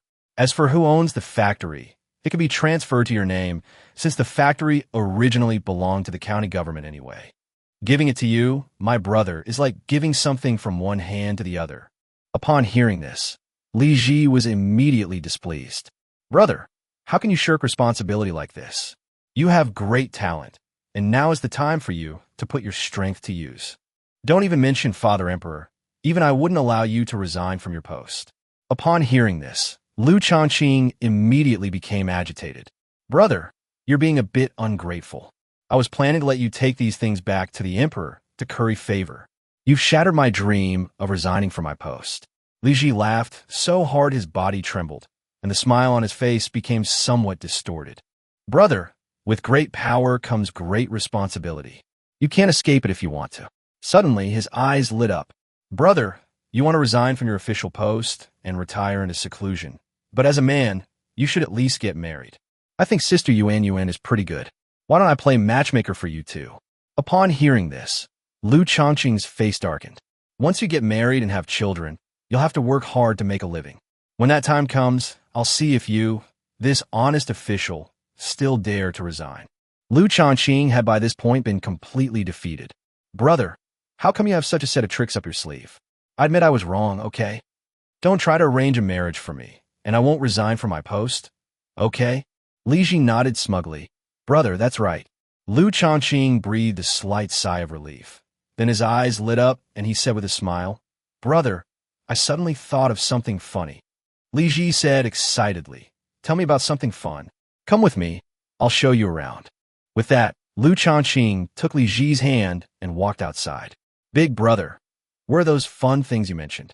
Li Ji looked left and right, but couldn't find anything interesting to do. It's right here, look. Liu Shaoqing pointed to something that looked like a sedan chair in front of him and said. Li Ji examined the sedan chair. It was hollow on all four sides, with only the bottom and top being opaque. Looking up from the sedan chair, the top was empty, and it was unclear how much further up there was. Li Ji looked at Liu Shaoqing and said, Is this the surprise you gave me? Brother, aren't you being a bit too perfunctory? If you didn't want to give me a surprise, I'm not that greedy. Liu Shaoqing covered his forehead and said, Brother, you're overthinking it. There really is a surprise. Come up with me. Liu Shaoqing was the first to step into the sedan chair, and Li Ji and the others followed suit. Your Highness, with so many of us, I'm afraid we can't all go up at the same time. Several of the 1,000 bull guards said with some difficulty. Liu Shaoqing glanced at them and pointed to the stairs next to him, saying, Just go that way and go up to the top floor. Several imperial guards followed Liu Shaoqing's hand and looked in that direction, then glanced at Li Ji. Seeing Li Ji nod, the group immediately rushed inside. Liu Shaoqing then said to the elevator operator beside him, Sir, could you please take us to the top floor? The elevator operator clearly recognized Liu Shaoqing. Lord Liu, how can you call me brother? You're too kind. Please wait a moment. Then, the elevator operator began to rotate the turntable in his hand. The thick rope twisted on the turntable transmitted force through several wheels, causing the carriage to slowly rise upwards.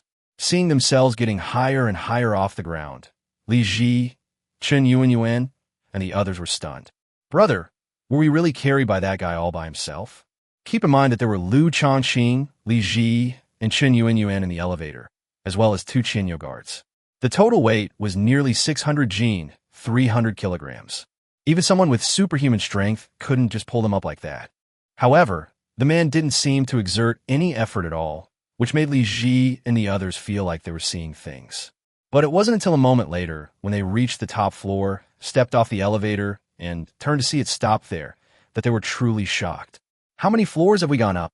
Liu Shaoqing smiled and said, We have arrived at the 6th floor. Upon hearing this, Li Ji recalled his earlier experience and immediately believed it.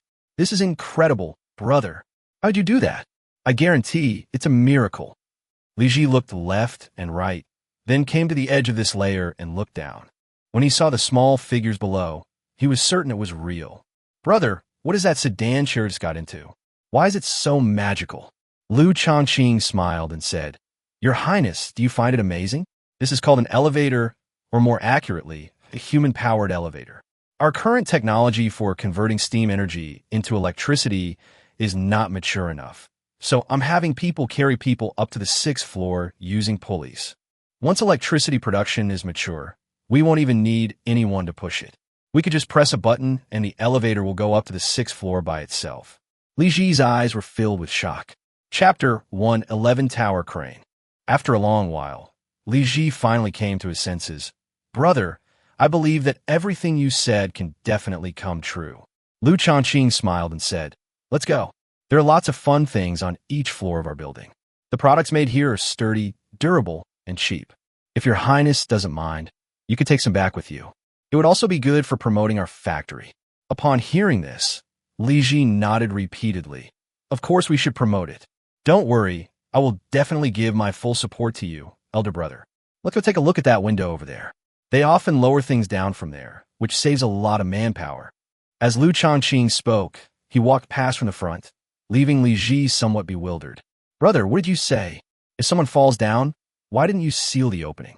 It's so high, if someone falls down, they'll die. Upon hearing Li Ji's words, and seeing Li Ji constantly dodging backward, Liu Shaoqing was taken aback, then said with a wry smile, Brother, you misunderstood. I meant the fishing kind of fishing, not the falling kind of falling. Look, we have a lot of heavy products upstairs. It would be very troublesome to carry them up and down by hand. But with this tower crane, it's different. No matter what it is, As long as it doesn't exceed the maximum weight capacity, it can be sent down and lifted up from this tower crane. Hearing this, Li Ji couldn't help but feel amazed, but he quickly connected it to the elevator incident earlier. Brother, this tower crane looks a bit like that elevator from before, doesn't it? Liu Shaoqing nodded approvingly and said, Brother, you're right. It does resemble an elevator, but there are some differences in the details. These two actually share a common principle. I'll take you somewhere, and you'll understand what's going on at a glance. Li Ji nodded and followed Liu Shaoqing to the edge of this floor. There's a worker standing here, looking rather relaxed. Upon seeing Li Ji and the others arrive, they quickly greeted them respectfully, My lord. Liu Shaoqing nodded and said to Li Ji with a smile, Brother, this is the pulley. By using this cable and this pulley, the force can be reduced by half.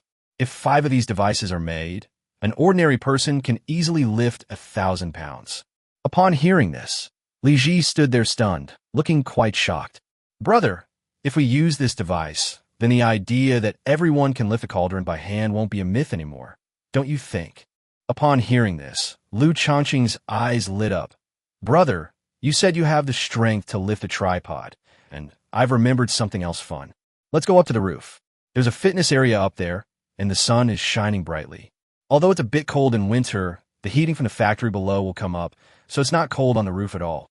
Upon hearing this, Li Ji scratched his head, realizing he couldn't understand some of the terms Liu Shaoqing used. Brother, what exactly do you mean by this fitness area thing? Why don't I understand a word of it? Liu Shaoqing glanced at him, waved his hand, and said, Brother, you don't need to understand these things. You just need to understand that what I'm saying is correct. Then, the group of people went up the stairs to the rooftop. It's a bit colder here compared to other places, but unlike outside, you don't just need to put on more clothes. Li Ji looked at the fitness equipment on the rooftop with curiosity, feeling that these things must be very fun. Big brother, what are all these for? They look like they're fun, don't they? Liu Shaoqing smiled and nodded. Of course it's fun. Why don't you go and try it? Li Ji looked around and found a piece of wood with one end sticking up, then sat down on it. There are handles on this piece of wood, so even if it's tilted up, it should be quite safe. Li Ji laughed. Brother, is this something that can pry someone up? Why don't you sit across from me and see what happens? Liu Shaoqing sat down, and Li Ji was immediately lifted up. Big brother, how did you manage to lift me up? I get it now. It must be because you're heavier than me that you were able to lift me up, right? Liu Shaoqing smiled mysteriously and said, If we switch positions, you can lift me up, believe it or not. Upon hearing this, Li Ji stared at the piece of wood for a moment, then shook his head firmly and said, Brother, I don't believe it. Unless you've put a spell on this piece of wood, there's absolutely no way I can lift you up. Liu Shaoqing nodded and said, All right, let's give it a try. If I win, you should do your best to persuade His Majesty to invest in building more factories like this in Pingyao and to reform the imperial examination system. If I lose, you may do as you please. Upon hearing this, Li Ji said confidently, Brother, you said it yourself, so I'll say it. If you lose, then don't mention resigning again. Understand? Upon hearing this, Liu Shaoqing breathed a slight sigh of relief. All right, Your Highness, it's settled then. The two switched seats. Liu Shaoqing sat down first, followed by Li Ji. Hey, big brother, I actually managed to pry you up. You weren't just letting me win on purpose, were you? Li Ji looked on in astonishment as he saw Liu Shaoqing's raised legs, and the doubts that had just arisen in his mind were suppressed. Brother, you're wronging me. I've already lifted both legs, so it's impossible that I'm deliberately letting you win. Therefore, our agreement from earlier still needs to stand by. Upon hearing this, Li Ji looked troubled and said, No, big brother, you have to explain to me clearly why I was able to pry you up after we switched positions. This is really unbelievable. Liu Shaoqing stood up and said with a smile, Actually, there's nothing unbelievable about this. It's all based on scientific principles. Look, what's the difference between these two sides? Li Ji also got off the log and took a closer look. He immediately noticed that the side where he had been sitting seemed to be a bit longer from the support point than the other side. No, twice as long. He hadn't noticed this before, and if Liu Shaoqing hadn't asked him, he might not have realized it. Li Ji observed for a while longer and saw nothing different, so he spoke up about what he had noticed. You're right. That's the difference, but that's also why you were able to pry me up. Li Ji scratched his head, still somewhat confused. Brother, could you explain this to me in detail? I still don't understand. He was becoming increasingly frustrated. Just as Liu Shaoqing had said, the teachings of the great Confucian school could not explain these things. Chapter 112, Becoming an Apprentice. Liu Shaoqing smiled and said, actually, this is very simple and it's all contained in scientific principles. If you want to know, I'll teach you when we successfully reformed the imperial examination system. Upon hearing this, Li Ji immediately objected. Brother, you can't keep me in suspense like this. You have to tell me the reason behind this today, or I won't be able to sleep. Liu Shaoqing shook his head with a wry smile. It was clear that Li Ji was in a very bad mood. If he didn't explain the simple principle of leverage to him, Li Ji would probably get stuck on this problem. All right, bro, I'll tell you what's going on here. It's actually very simple. Which side can lift up depends not only on the weight of the person sitting on it, but also on the distance from the support point. Liu Shaoqing pointed to the middle support of the seesaw and then said, the distance from where you tilt me to the support point is twice that of the other side. So if the weight on your side is more than half the weight on the other side, then you can pry my side up. Upon hearing this, Li Ji hesitated for a moment and asked, Brother, what do you mean by weight? Do you mean how many kilograms? Liu Shaoqing nodded. That's right, that's exactly what I mean. If your side weighs 50 pounds and mine weighs 100 pounds, then we are evenly matched. As long as your side has a little more weight, you can lift mine up. Upon hearing this, Li Ji felt that everything was too amazing. He realized that all his previous study of the 4 books and 5 classics had been in vain, and the reasoning that Liu Shaoqing was talking about sounded so simple. But despite his extensive reading, he understood nothing at all, like a complete idiot. These principles fascinated him, but he could never learn them elsewhere. If you want to learn, there is only one way. Become an apprentice of Liu Shaoqing. Brother, I want to learn these scientific principles from you. Please teach me, and I'll become your apprentice. Upon hearing this, Liu Shaoqing looked astonished. Brother, why are you bringing up the topic of apprenticeship again? Didn't we agree to set aside this for now? Li Ji shook his head, his gaze towards Liu Shaoqing filled with admiration. Brother, the principles you have mastered are truly fascinating. If I can't learn them, I feel like I've wasted my life. I think it's best to learn these principles as early as possible, ideally like eating and drinking, learning a little bit every day so that it's subtle and gradual. Seeing Li Ji's performance, Liu Shaoqing immediately realized that Li Ji was not joking. He really wanted to learn. Brother, I don't mean to belittle you, but this kind of thing isn't easy to learn. You have to start from the basics. Besides, you came to Pingyao County in a hurry this time, so you can't stay for long and you won't learn much. Upon hearing this, Li Ji couldn't help but feel somewhat disappointed. Then, brother, what should I do? I don't want to stray too far from these kinds of knowledge. I feel that these kinds of knowledge can illuminate my mind and allow me to see things in the world more clearly. Liu Shaoqing thought for a moment, then gave the same old answer. I only have one thing to say. You must go back and report to His Majesty. Only if he agrees can I grant your request. Becoming Prince Jin's teacher is not so simple. Everything you learn must be approved by His Majesty. Li Ji sighed, thinking that he still had to go back to report to his father, the Emperor, and then stay in Chang'an for a while before returning. How long would that take? He immediately shook his head and said, Brother, I can't agree to this. It would take too long. Upon hearing this, Liu Shaoqing looked troubled, as he had no idea how Shimin would treat his scientific knowledge. If he had the same fear and strong aversion to this kind of knowledge as Emperor Qianlong, he might even have wanted to kill himself. After thinking it over for a while, Liu Shaoqing had an idea. Your Highness, I know you are eager to learn, but many things cannot be forced. Let me ask you a question. Do you think I am quite capable? Upon hearing this, Li Ji's expression froze for a moment. Then he slapped his thigh and exclaimed, Brother, you're not just amazing, you're practically a god with unfathomable abilities. Thinking of everything he had seen at Liu Shaoqing's place, Li Ji said nervously, Brother, I even feel that the things here are not like miracles that our great Tang Dynasty, or even the world, could possess. Liu Shaoqing's heart skipped a beat. This kid was indeed quick-witted. He had actually figured out something like this. However, he certainly wouldn't admit to such a thing, and instead changed the subject. If I told you I could predict the future, would you believe me? Upon hearing this, Li Ji paused for a moment, then shook his head. Brother, are you kidding me? I don't believe in such things.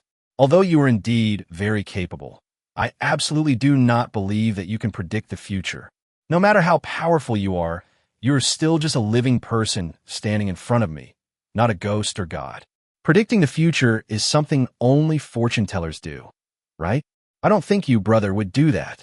Upon hearing this, Liu Shaoqing smiled and said, Since you've put it that way, brother, then if I don't show you what I'm capable of, then I'm just incompetent. Come on, bro, let's go over there. There's a chessboard there. I'll use the chessboard as a prop to discuss something. The group followed Liu Shaoqing to the so-called chessboard, and Li Ji couldn't help but look surprised. Brother, this chessboard is really elegant, but hardly anyone comes here to play chess. If this chessboard were placed at the entrance of the alley, it would be very useful. Li Ji had no idea what he was about to encounter.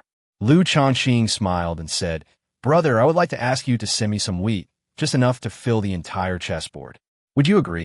Upon hearing this, Li Ji was taken aback for a moment, then sneered, Brother, is your family really out of food? You should have said so earlier. Sixth brother, go buy 100 jin of wheat for eldest brother and deliver it to his new house.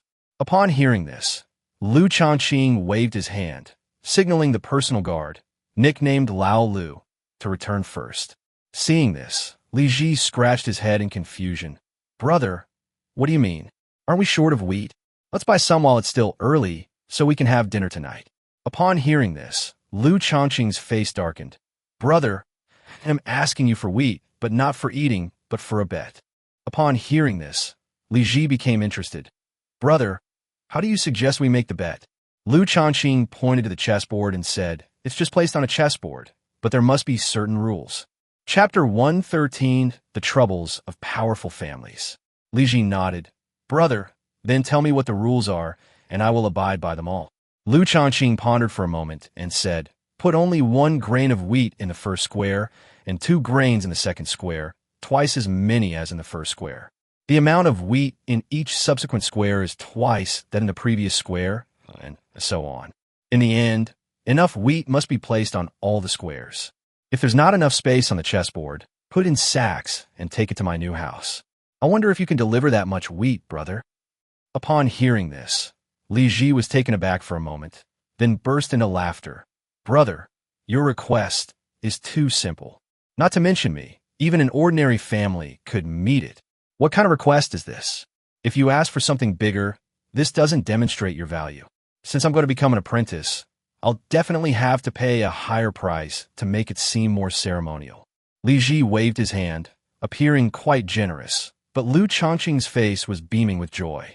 Brother, this request isn't as simple as you think. Give it a try first. Liu Shaoqing shook his head and said.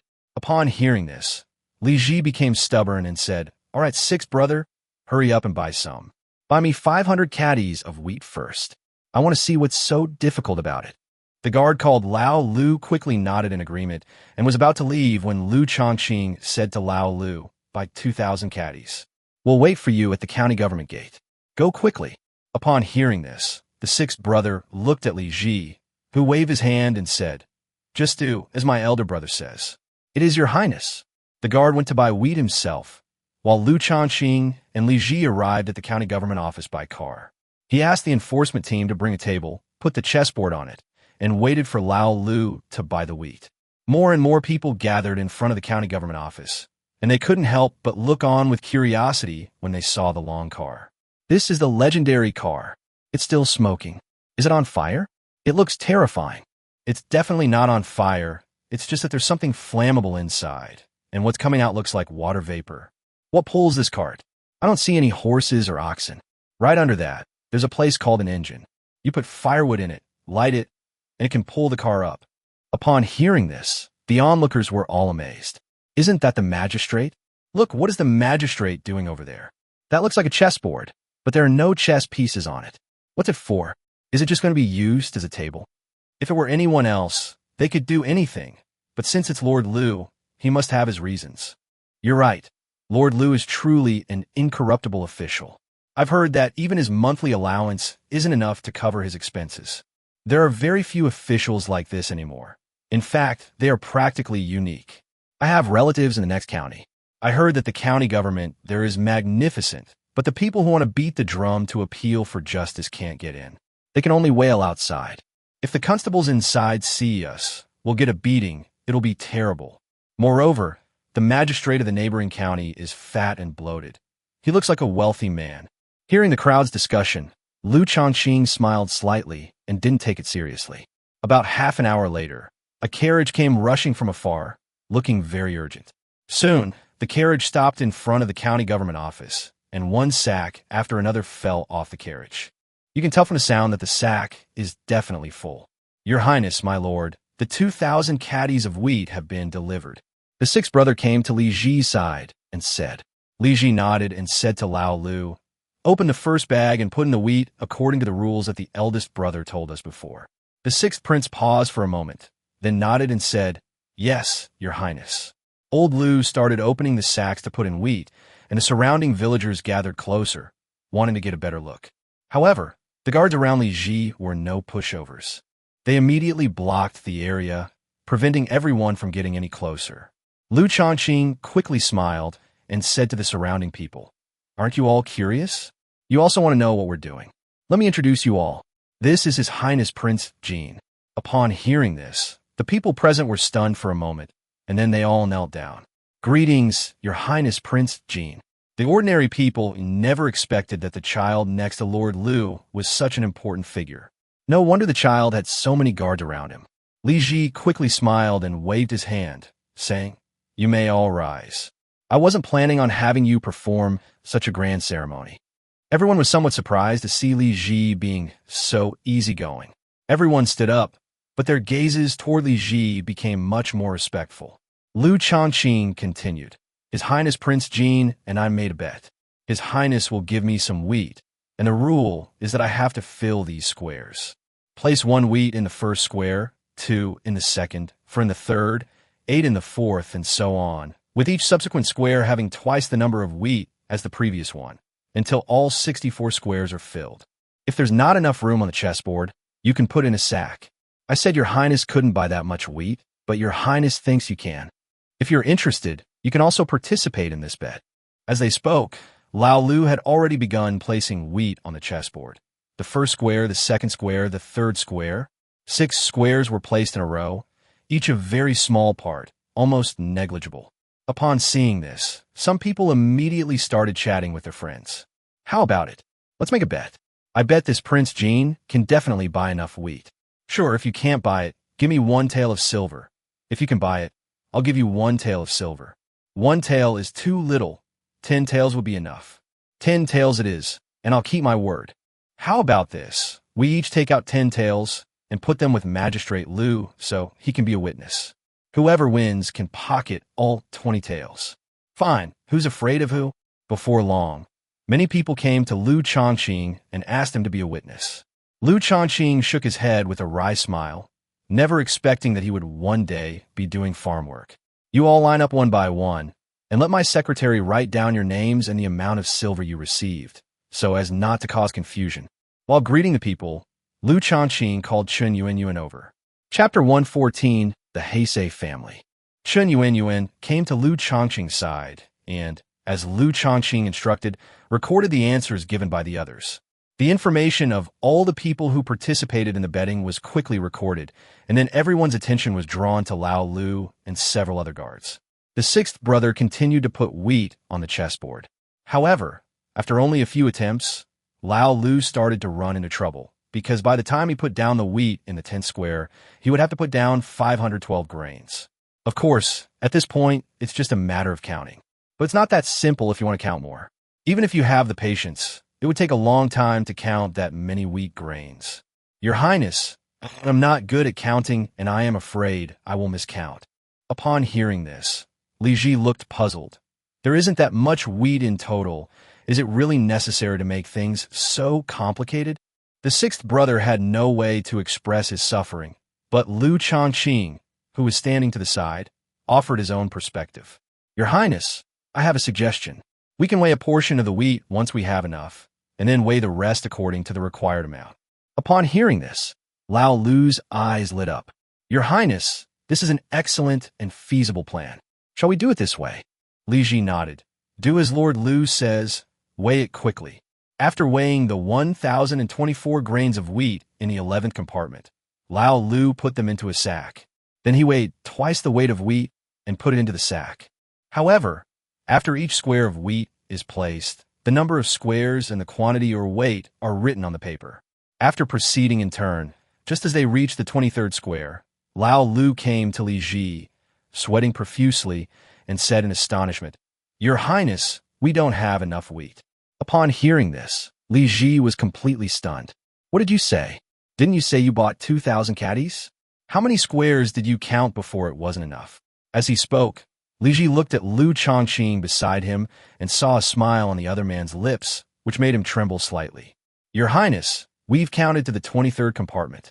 It requires a total of 2,048 caddies, but we've only purchased 2,000 caddies. Upon hearing this, Li Ji was immediately stunned. They haven't even filled half the container yet, and they've already used 2,000 caddies. He was also taken aback by the number. You see, this is no ordinary grain. 2,000 caddies is enough to feed a family of 3 for a whole year. Li Ji originally thought Liu Shaoqing's request was simple, but he didn't expect that he had underestimated it. Lord Liu, since you posed this difficult question, I would like to ask you, if I fill the entire chessboard according to the rules, how much wheat would I need? Liu Shaoqing chuckled and said, Your Highness, I can't count the exact number, but I can say for sure that even if all the wheat in our great Tang Dynasty were put here, it would still be absolutely not enough. Upon hearing this, everyone present was immediately shocked. How is this possible? Even if we gathered all the wheat in the entire Tang Dynasty, it wouldn't be enough? That's right, Your Highness. I'll explain it to you in a simpler way, and you'll understand. The 23rd square is 1,024 jin, and the 24th square is 2,048 jin. Let's round it down to the nearest whole number. The 26th square is 8,000 caddies. The 30th square is 130,000 jin. The 32nd square is 500,000 jin, and the 40th square is 128 million jin. Does Your Highness need to continue calculating the rest? Does Your Highness know how many kilograms of grain are stored in the granaries throughout our great Tang? Hearing such a bunch of numbers, everyone present was stunned. The people who were still somewhat unwilling to admit defeat wanted to protest and demand that Liu Shaoqing and his men fill all the squares of the chessboard with grain. But after hearing what Liu Shaoqing said, they were convinced. I never imagined that this small chessboard would contain such a mystery. The number of squares in each square is doubled, and the number of squares that can be placed in the last square is more than the wheat of the entire Tang Dynasty could provide. Lord Liu is truly capable and knowledgeable. Although I am illiterate, I've learned a lesson from this incident. If you double the number of times enough, even the smallest thing will eventually become terrifying.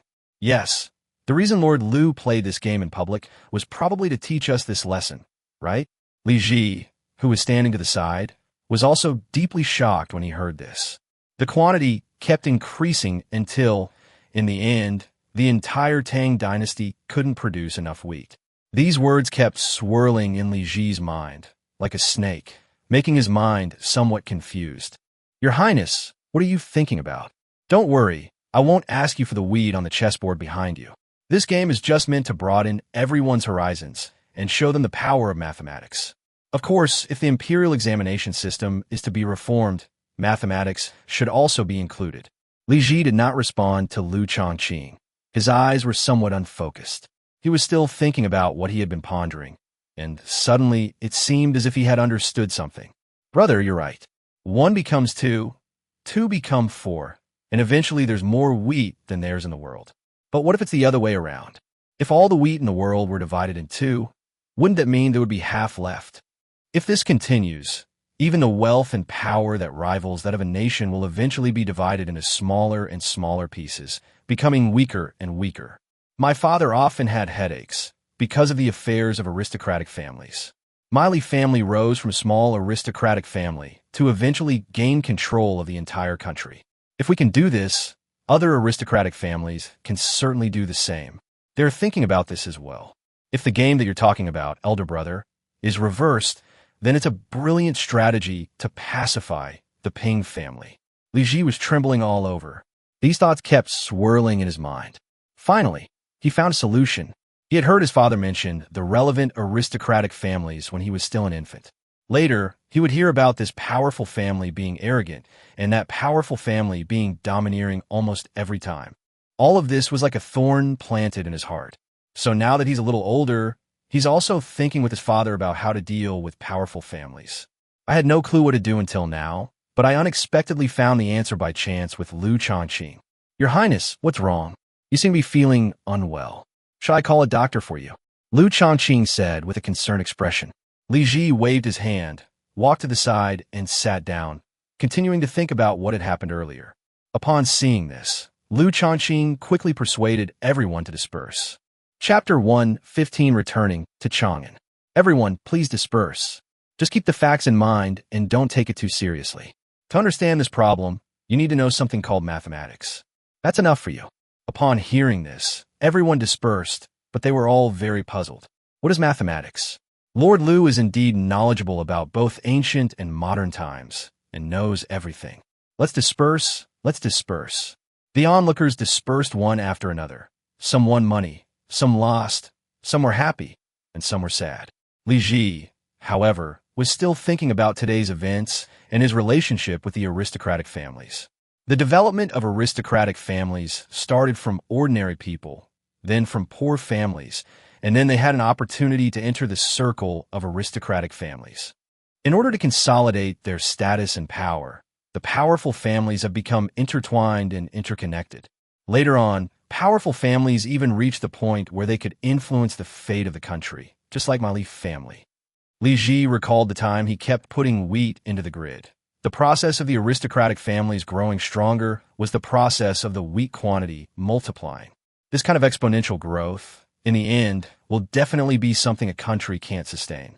This is one of the reasons why the emperor wanted to suppress the powerful families. The Tang Dynasty was divided into three forces: the supreme imperial power, the deeply entrenched aristocratic families, and the ordinary people. If the imperial power is to be consolidated, in addition to treating the people well, it is also necessary to crack down on the powerful families. Otherwise, the powerful families will be like tumors growing in the body of the Tang Dynasty, constantly sucking up the Tang Dynasty's nutrients and eventually dragging down the entire Tang Dynasty. He had to tell his father about something so important that they could no longer stay there. I have gained so much from my trip to Pingyao County that I must hurry back to Chang'an and tell my father everything I have seen and heard. I believe he will be able to make a decision. Thinking of this, Li Ji stood up from the ground and said to Liu Shaoqing with a smile, "Brother, I have something I would like to ask of you. I wonder if you would be willing to agree." Liu Shaoqing was stunned for a moment, but when he saw that Li Ji was all right, he breathed a sigh of relief. "Brother, just tell me. If there's anything I can do, I'll definitely help. Of course, it can't be something beyond my capabilities. Otherwise, even if I agree, I might not actually be able to do it." Li Ji nodded. "Brother, don't worry. Since I've asked you for help, it's definitely something you can do." Liu Shaoqing nodded and listened quietly to Li Ji's words. "Brother, I need to get back to Chang'an right now. You must teach them well. Father Emperor values their study trip very much. I remember when Father and Mother were chatting, they said that this time everyone should dig out all the wicked ideas in your head. Big brother, you must show us all your skills. If we don't learn enough, Father will be furious, and none of us can withstand his wrath." Upon hearing this, Liu Shaoqing was immediately filled with embarrassment. "Your Highness, what you said truly shocks me. Did His Majesty really say that?" Li Ji nodded, quite certain. "Yes, elder brother. Father Emperor is determined to implement your governance strategies throughout the Tang Dynasty, while you are determined to resign from your post. Your father originally wanted to promote you to Chang'an, but some officials in the court objected, so your father had no choice but to do it this way for the time being." Upon hearing this, Liu Shaoqing shook his head with a wry smile. "Is that so? Your Highness, please rest assured. Even if I were to resign, I would certainly hand over all my knowledge and skills to contribute to the Tang Dynasty. Lord Liu, you don't need to see me off. I'm in a bit of a hurry on the way. I'll tell my brother when I get back to the restaurant, pack my things, and then I'll be leaving." Liu Shaoqing nodded and said, "Your Highness Prince Jean, I await your good news." Li Ji nodded, glanced at the car beside him, and suddenly his eyes lit up.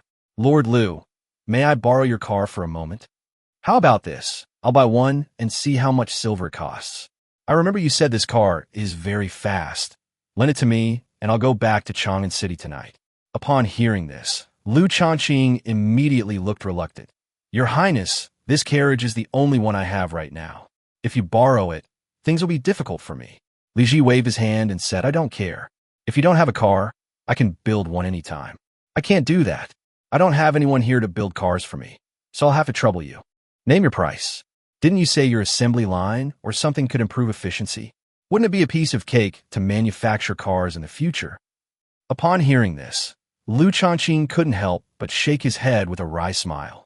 All right, Your Highness, you can just offer 1,000 taels. This car of mine is one of the few in the entire Tang Dynasty. You could say it's priceless. 1,000 taels is not expensive. Li Ji nodded, gritted his teeth, and said, 1,000 taels is indeed not much, but I don't have that much silver on hand. I'll go back and borrow some from my elder brother, and then I'll come back to give it to you. With that, Li Ji jumped into the car, said something to the driver, and then turned around and waved to Liu Shaoqing. As Liu Shaoqing watched the car disappear into the distance, he couldn't help but feel a pang of heartache. In his view, although Li Ji said he wanted to lend him money, he probably wouldn't receive it. Although the car was registered under the county government office and wasn't Liu Shaoqing's personal vehicle, he still felt a pang of regret that someone had driven away like that. My lord, stop looking. His Highness Prince Jean has already borrowed this carriage. You won't be able to get it back now. Liu Shaoqing rolled his eyes at Chen Yuanyuan beside him, then walked into the county government office. Chen Yuanyuan stuck out her tongue at Liu Shaoqing's retreating figure and followed him inside. Li Ji, on the other hand, drove all the way back to the Fully restaurant. As soon as the car stopped, a large crowd of onlookers gathered around. Everyone in the city had seen this car before and knew that it belonged to Lord Liu. Everyone was about to say hello when a young man got out of the car. Li Ji ignored the words of the people around him and went straight into the restaurant, only to see the crown prince leading a group of princes and princesses out of the restaurant. Ninth brother, where are you rushing off to? The crown prince looked his younger brother up and down and said in an annoyed tone, They're clearly brothers, so why is this ninth brother so clueless, hanging out with that brat Liu Shaoqing? He had just heard that this kid had actually made a bet with Liu Shaoqing at the county government gate and was even going to give Liu Shaoqing 2,000 caddies of wheat. Can't he see that he and Liu Shaoqing don't get along? Although he was only 10 years old, he couldn't possibly be ignorant of what was going on here. Big brother. Chapter 116 Refutation. When Li Ji saw the crown prince arrive with so many people, he was taken aback. Brother, why are you out here? Where are you going? Li Shaoqing scoffed and said, Ninth brother, we didn't answer my question, but instead you're asking me one. Li Ji stroked his chin and chuckled dryly. Brother, I plan to return to Chang'an ahead of schedule. I have important matters to report to father. Upon hearing this, Li Chongqian was slightly taken aback. What could be so important that you'd go back in person to tell your elder brother? I can't tell you before Father Emperor gives his permission, but I think you'll find out soon enough. Upon hearing this, Li Chongqian looked him up and down and said, All right, you're starting to keep me in suspense now. Fine, I won't ask anymore, but there's one thing you have to promise me. As they were talking, a group of people came out of the restaurant. They were the students who had previously wanted to learn how to govern the city from Liu Shaoqing. However, at this moment, the students looked at Li Ji with more or less ill intent. Li Ji pointed at those people and asked curiously, Brother, what are they trying to do? Didn't Lord Liu send them to experience life? Why haven't they set off yet? Upon hearing this, Li Chongqian scoffed. Ninth brother, experiencing life? How could you say something like that? Each of them only carried 500 coins, not even an ounce. How could they experience any kind of life? Everyone thinks that Liu Shaoqing is deliberately playing a prank on everyone, but he just doesn't say it out loud. Upon hearing this, Li Ji stamped his foot and said, Brother, you've all misunderstood Lord Liu's meaning. He really wants you to learn something. Why would he deliberately make things difficult for you? It wouldn't do him any good either. Upon hearing this, the students couldn't bear it any longer. Your Highness, it's easy for you to say that when you're not in that situation. Everyone knows you're in cahoots with that kid. Besides, you don't need to participate in this test, so of course you agree. But we're all used to living a life of luxury. What can we do without spending money? What can 500 coins do? Yes, Your Highness. Of course you don't care about our lives. After all, what are we? We're not related to your highness at all. Even if we're tormented to the point of death by Lord Liu, your highness would just be sitting on the high platform laughing. Li Changxian let everyone speak their minds, and it must be said that their words really infuriated Li Ji. After everyone had finished speaking, Li Changxian stood up and said with a smile, "Brother, you've heard what everyone is thinking. They all don't want to participate in this kind of so-called test that's meant to torment people. I think Lord Liu is deliberately making things difficult for me. Since you're going back to Chang'an, I'll go with you. I'm going to report this brat to my father for abusing his power. By the way, I've never ridden in a carriage like this before, so I'll give it a try." As he spoke, Li Changxian stood in front of the carriage and was immediately stunned. "Ninth brother, why is there no horse in this carriage?" Li Ji was still thinking about what Li Changxian had said about suing Liu Changqing, and couldn't help but ask, "Brother, Lord Liu is dedicated to the people and meticulous in his work. Why do you want to sue him?" Upon hearing this, Li Changxian looked at Li Ji and said, "Brother, isn't it obvious? He abused his power and wanted to make fun of these imperial relatives and nobles for his own selfish reasons. Isn't that enough?" Li Ji snorted and said, "Of course not. Not only should we not sue him, we should also encourage him to do so." Upon hearing this, the students immediately became excited. "Your Highness, what do you mean by this? We invited you here to seek your support. Why are you siding with this Lord Liu without even distinguishing right from wrong? Your Highness, aren't you putting us in a very difficult position?" The crowd started arguing again, but Li Ji raised his hand and an inexplicable aura was revealed, and the crowd actually stopped arguing. What kind of attitude is this? Did you come to Pingyao County just to eat, drink, and have fun somewhere else, and then return to Chang'an to report back? You were sent by the Emperor to learn, not to play. Don't you understand that? What you've done is utterly a betrayal of Father's expectations. It's truly ridiculous. The reason why Lord Liu did this was to let you know about the hardships of ordinary people, and at the same time to let you understand the problems of various industries and the difficult issues that need to be addressed. You have such an important task to complete, but you're only thinking about whether you can eat, drink, and have fun during the assessment period. Aren't you lacking in ambition? You weren't satisfied with enjoying yourself in Chang'an City, and now you want to enjoy yourself even more during this assessment period? Isn't that going a bit too far? Upon hearing this, Crown Prince Li Changxian sneered. "Ninth brother, aren't you taking this too seriously? Do you really think they can learn how to govern a city just by suffering a little here? That's unbelievable. They are all members of the imperial family and nobility. If anything were to happen to them, could Magistrate Liu bear the responsibility, or could you?" Li Ji snorted coldly and said, "Brother, you don't need to talk to me like that. We both know whether there will be any mishaps. Each person is assigned 2 members of the enforcement team, and they are not very conspicuous. That's enough. As long as they don't cause trouble, they won't be in any danger. Brother, believe me, there will only be benefits for them to stay and participate in the assessment. There won't be any problems. Pingyao County will develop faster and faster in the future. The sooner you learn the essence of Lord Liu's governance, the sooner you will benefit. Don't you understand? Besides, if you can't make it through, you'll be eliminated soon. Lord Liu didn't force you to participate or to persevere. It's just that the results of your elimination will be revealed, but there won't be any real danger. The reason you have a problem with Lord Liu is simply because you're afraid of being laughed at. You can't blame Lord Liu for that. You don't want to take the test, but you also want to avoid leaving a bad reputation. Where in the world can you find such a good deal?" At this point, Li Ji couldn't help but look at his elder brother, the Crown Prince, and said with some anger at his brother's lack of ambition, "Brother, there's something I shouldn't be saying, but I can't help but say it. If I've offended you, please forgive me." The Crown Prince glanced at the crowd around him, waved his hand, and said, "Speak." Li Ji snorted and said, "Brother, it's one thing for them to be ignorant, but you are the Crown Prince and the heir apparent. Why don't you consider the overall situation of the Tang Dynasty?"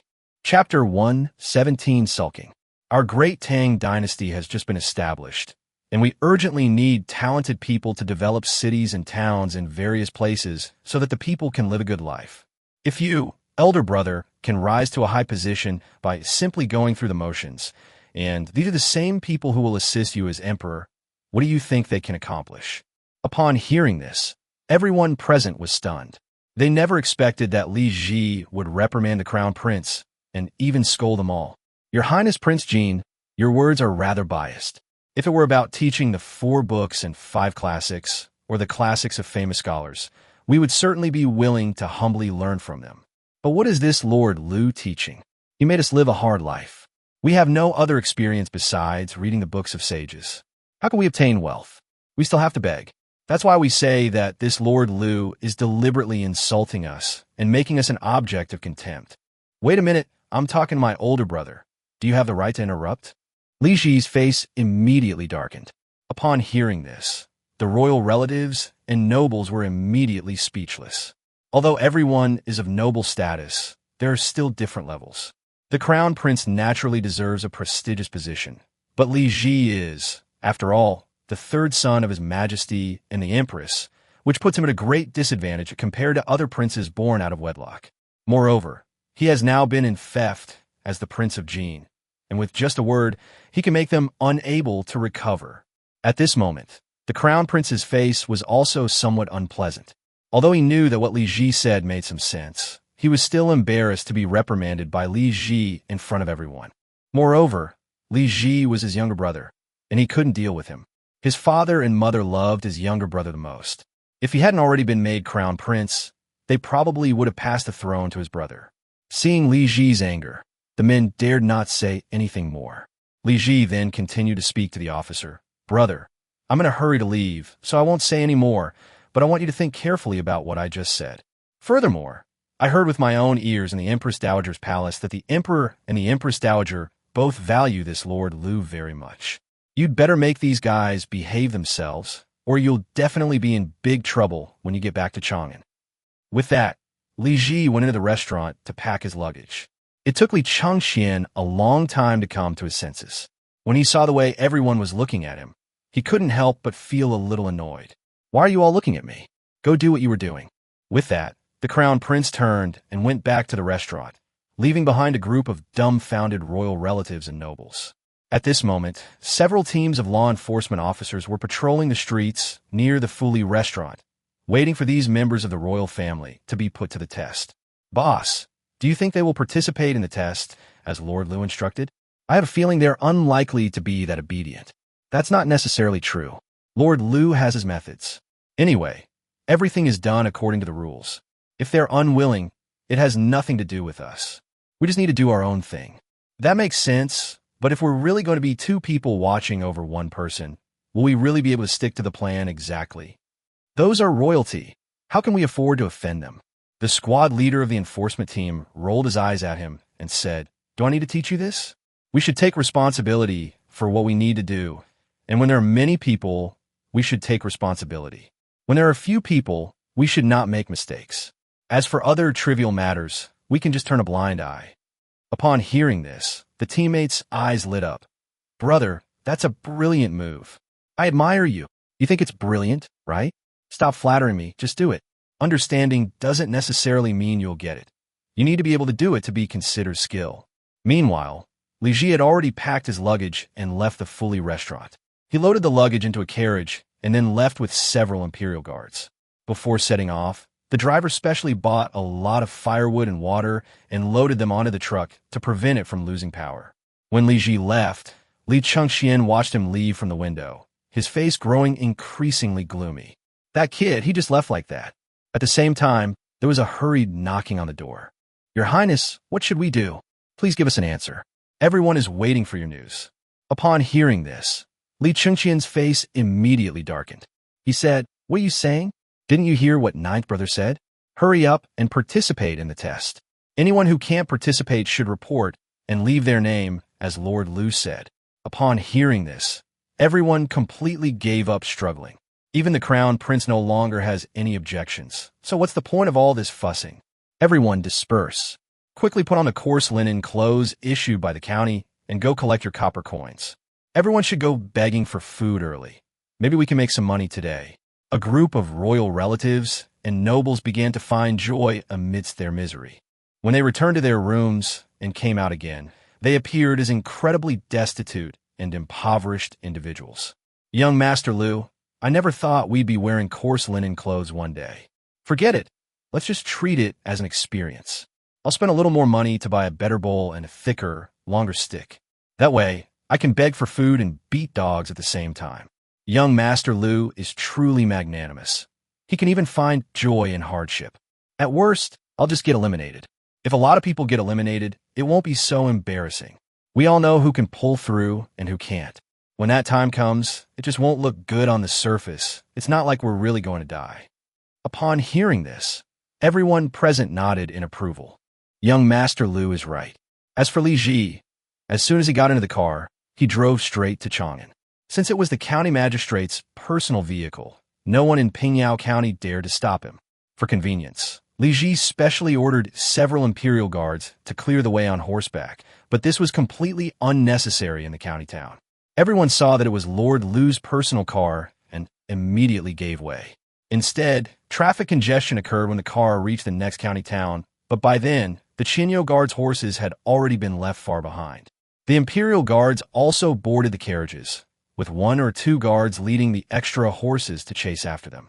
Your Highness Prince Jean, why is there such a big difference between these ordinary small county towns and Pingyao County, even though they are both county towns? One of the 1,000 bull guards said, somewhat puzzled.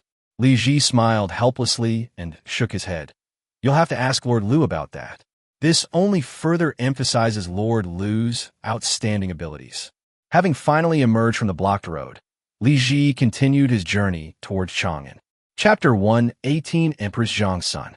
Along the way, whenever there was a traffic jam, Li Ji's car would be surrounded by onlookers. To avoid wasting time or even causing danger, Li Ji specially took out his waist token and told everyone to quickly make way. Everyone was startled, and some of the more knowledgeable people immediately knelt down and kowtowed, begging for forgiveness. However, Li Ji was naturally in no mood to chatter about such things with him at this moment, and he immediately told everyone to make way. After everyone had a good look at Li Ji, they made way for him. Once Li Ji's carriage had passed, they began to excitedly discuss the matter again. That was His Highness Prince Jean. I heard he's only 10 years old, but he's already so handsome and has a very imposing presence. That's right. After all, he's the Emperor's child. How could he not have dignity? But the carriage that His Highness was riding in was so special. It had no horses, yet it could go so fast, and the white smoke coming out of it looked like it was on fire. It was terrifying. You don't understand, do you? That's called a car. I heard it's from Pingyao County. I didn't expect His Highness to drive it out. Is His Highness going to drive it back to Chang'an? Has something happened in Chang'an or Pingyao? Otherwise, why would Your Highness insist on driving this strange carriage back? Who knows? Don't pry into royal affairs. Just go back to farming. Li Ji returned to Chang'an in a great hurry, and before he could even settle down, he wanted to see his mother. Although he was eager to persuade his father, he was still too young to convince him and had to rely on his mother. After bathing and changing, Li Ji hurriedly went to his mother's palace. Just as he reached the door, he heard his father and mother laughing inside. Li Ji panika. What should he do? Although he wanted to see his mother, he couldn't tell his father these things directly. If he were to say it directly to his father, who knows what his father would think? Your Highness Prince Jean, you've arrived. Why don't you invite him in? His Majesty and the Empress are inside. An old eunuch's voice rang out, sharp yet gentle, sounding rather strange. However, the old eunuch's gaze toward Prince Li Ji was full of gentleness. After all, he was a close confidant of the Empress, so he naturally valued Li Ji highly. Upon hearing this, Li Ji was taken aback. Only then did he come to his senses and see the old eunuch looking at him with a kind smile. Immediately afterwards, he noticed that the laughter and chatter in his mother's palace had stopped, and then he heard a dignified voice coming from inside. Is this Jia? Gomein, your mother and I were just talking about you. I didn't expect you to be back so soon. Upon hearing this, Li Ji smiled at the old eunuch and then went inside. Father, mother, I pay my respects to you. Upon hearing this, Li Shimin and Emperor Zhang's son walked towards the door, and then Li Ji knelt down. The two quickly helped Li Ji up. Sure, there are no outsiders here. No need for such formalities. By the way, where are your brothers and sisters? Why did you come back alone? Li Ji paused for a moment, then a slightly embarrassed smile appeared on his face. Father, I came back early on my own. I found it too boring there, so I came back. Li Shimin smiled, but he wasn't angry. Although Li Ji and the others were sent to Pingyao County to study this time, he did not have high expectations for Li Ji. After all, the bloody lessons were right before him, and Li Shimin did not want his next generation to repeat the same mistakes.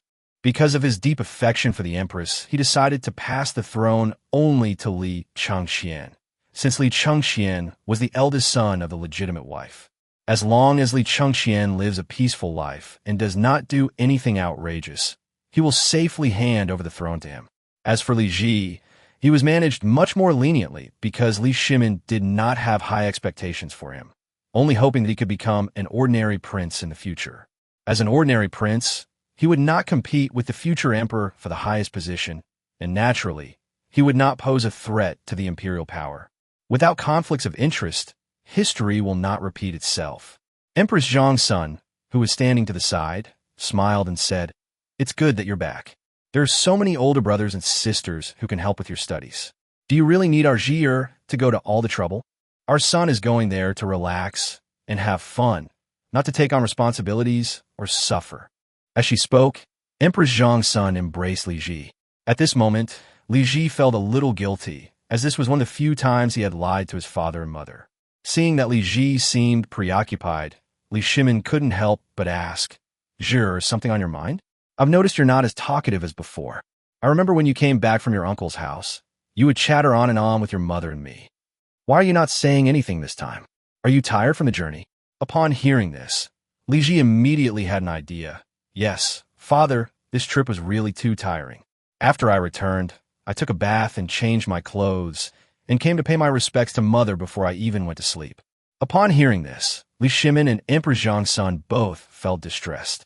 Empress Zhang's son, "My child, is paying respects to your father really that important? In your mother's and your father's hearts, your growth and your good health are the most important things. You should go back to your palace and sleep now. You are still young, and if you don't sleep well, it will have a greater impact on your health." Li Shimin nodded and said, "Yes, sure. Health is the most important thing. You don't understand now, but when you grow up and reach our age, you will understand everything. Father, don't you have any memorials to review today? Why do you have time to come to mother's place?" Li Shimin was taken aback for a moment, then smiled and said, "I've been very busy today, but I took a break to visit your mother. Why are you in such a hurry to send me away? Is there something you want to tell your mother?" Upon hearing this, Li Ji blushed, feeling somewhat guilty. "Father, I don't mean it. I'm just worried about your health and afraid you'll get tired. By the way, what did you experience in Pingyao County this time? What strange things happened? Tell me about it." Li Shimin was curious about the situation in Pingyao County. Since he couldn't go there for the next few days, he could only try to find out something from Li Ji. Upon hearing the name Pingyao, Li Ji's eyes lit up immediately. "Father, Pingyao County is truly impressive. Under Lord Liu's governance, Pingyao County has presented a completely different picture from what we see at this time. I always had a feeling that Lord Liu was not the kind of person our era should have, or, to put it another way, Chapter 119, A New Era, is the kind of epic-making figure." Li Shimin raised an eyebrow. "Zhi'er, isn't your evaluation too high? Is he, a mere county magistrate, really as good as you say?" Li Ji nodded. "Father, I saw a place called the production area in the suburbs outside Lord Liu's county town. There was heating there. It was the kind where hot water was poured into the rooms through thick pipes to warm them up from the cold air. When the water flows out, the temperature drops, but the room temperature becomes warm. If this heating system were installed in the palace, we wouldn't have to burn charcoal like we do now." Upon hearing this, Li Shimin was visibly surprised. "There's such a thing? That's quite unexpected. However, this kind of thing might be suitable for small households, but our palace is so large, it's not appropriate to use it, is it? What's unsuitable, father? The production areas in Pingyao are much larger than our palace, and they're several stories high." Several stories high? Li Shimin's eyes widened. He had thought that what he had seen before was already outrageous enough, but he never expected that what Li Ji said this time would shatter his understanding even more. There are places that are several stories high, but it's particularly strange that such a high-rise building would appear in a small county town, according to Li Ji. If Pingyao County can build buildings that are several stories high, it means that other places can do the same.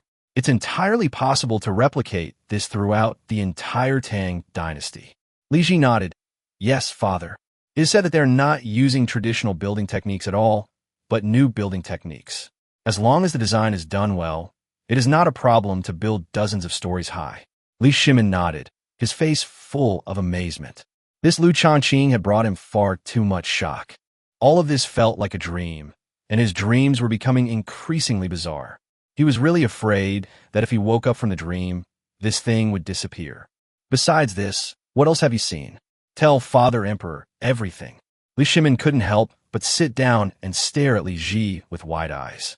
Li Ji smiled and said, Father, put aside everything else. Just look at the car I drove into the palace and you'll know. Li Shimin asked with a puzzled look. Car? What's that?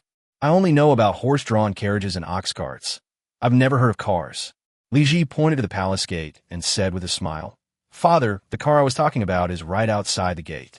Go and see for yourself. Upon hearing this, Li Shimin immediately got up and went out.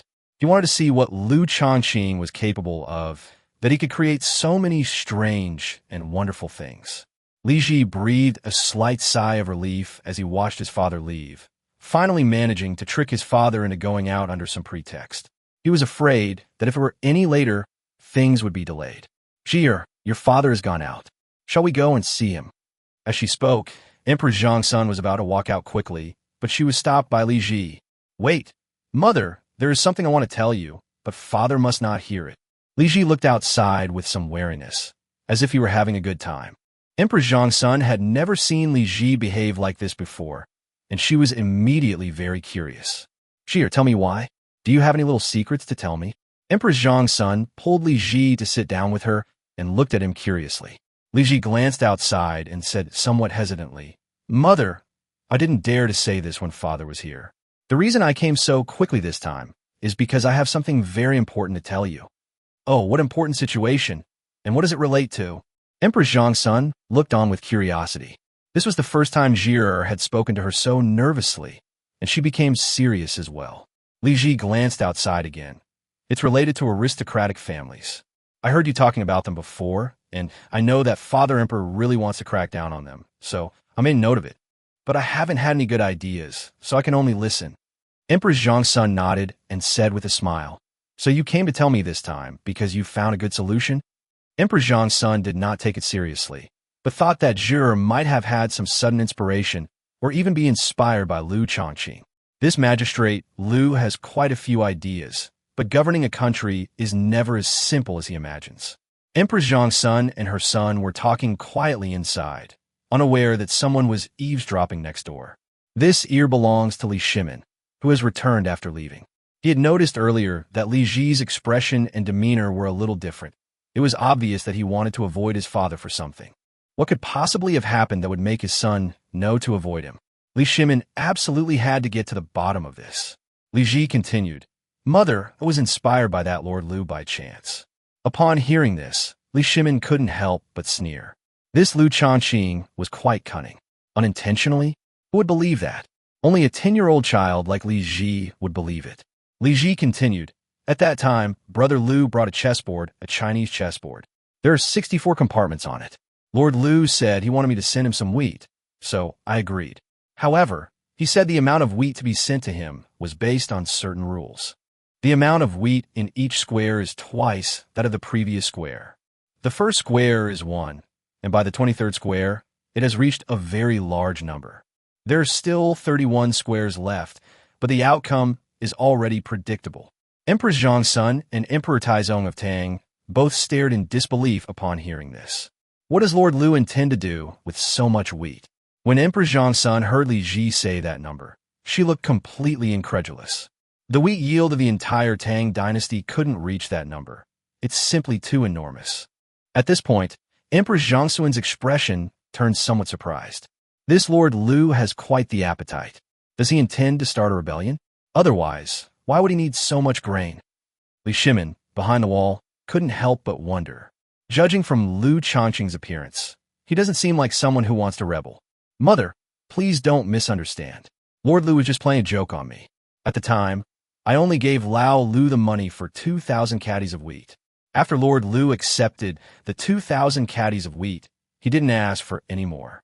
Chapter 120 Striking Down on Powerful Families. Empress Zhong's son breathed a slight sigh of relief upon hearing this. Suddenly, she remembered what Zhi had just said, and her confusion deepened. Zhi, since you said he doesn't want your wheat, what are you trying to say by bringing this up? Li Ji smiled and said, I was inspired by this incident to come up with a way to strike at powerful and influential families. Empress Zhong's son said, What method is it? Don't keep me in suspense about treating your son. Li Shimin clenched his fists, feeling even a little nervous. This was a treatment for his son inspired by Liu Shaoqing, and perhaps he really did have a solution. Li Ji smiled and said, Mother, look at this first grain of wheat. If it keeps multiplying, the final amount will exceed the entire grain reserves of the Tang Dynasty. This also shows that if the number of powerful families continues to increase like this, it will definitely not be a good thing for our great Tang Dynasty. Emperor Zhongsun nodded and said, That is indeed the case, but what can we do? The interests controlled by powerful families are like wheat that keeps multiplying.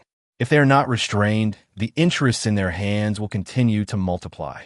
When they can no longer draw nourishment from our Tang Dynasty, they will tear the Tang Dynasty apart, and then the Li Tang Dynasty will become their own. So what should we do? Li Ji smiled confidently and said, Easy.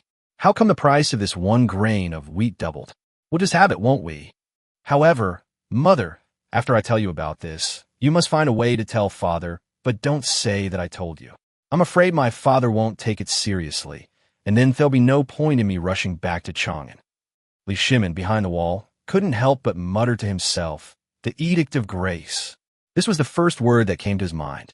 However, the Han Dynasty's Edict of Grace was aimed at kings, nobles, generals, and ministers, allowing them to continuously distribute their wealth, but the principle was the same.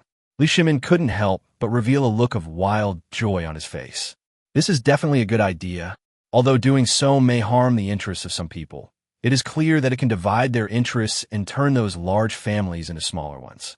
Although they may appear to be a single group, the more they divide themselves, the more their interests will clash with each other. If they were to try to get together then, it would be a pipe dream. Thinking of this, Li Shimin knew that Li Ji probably had nothing else to say, so he quietly walked around the wall and then entered Emperor Zhongxuan's palace. What are you two talking about? You seem to be having a great time. Li Shimin pretended to know nothing and smiled as he spoke to the mother and son inside. Father, you've arrived. We didn't talk about much. We were just chatting about some things we saw and heard in Pingyao County. Li Ji tugged at Empress Zhongxuan's arm, and she immediately understood. Yes, Your Majesty, Zhi'er said that Pingyao County is very nice. How about we go to Pingyao County sometime? I've never been there before. Upon hearing this, Li Shimin waved his hand and said, You don't need to go.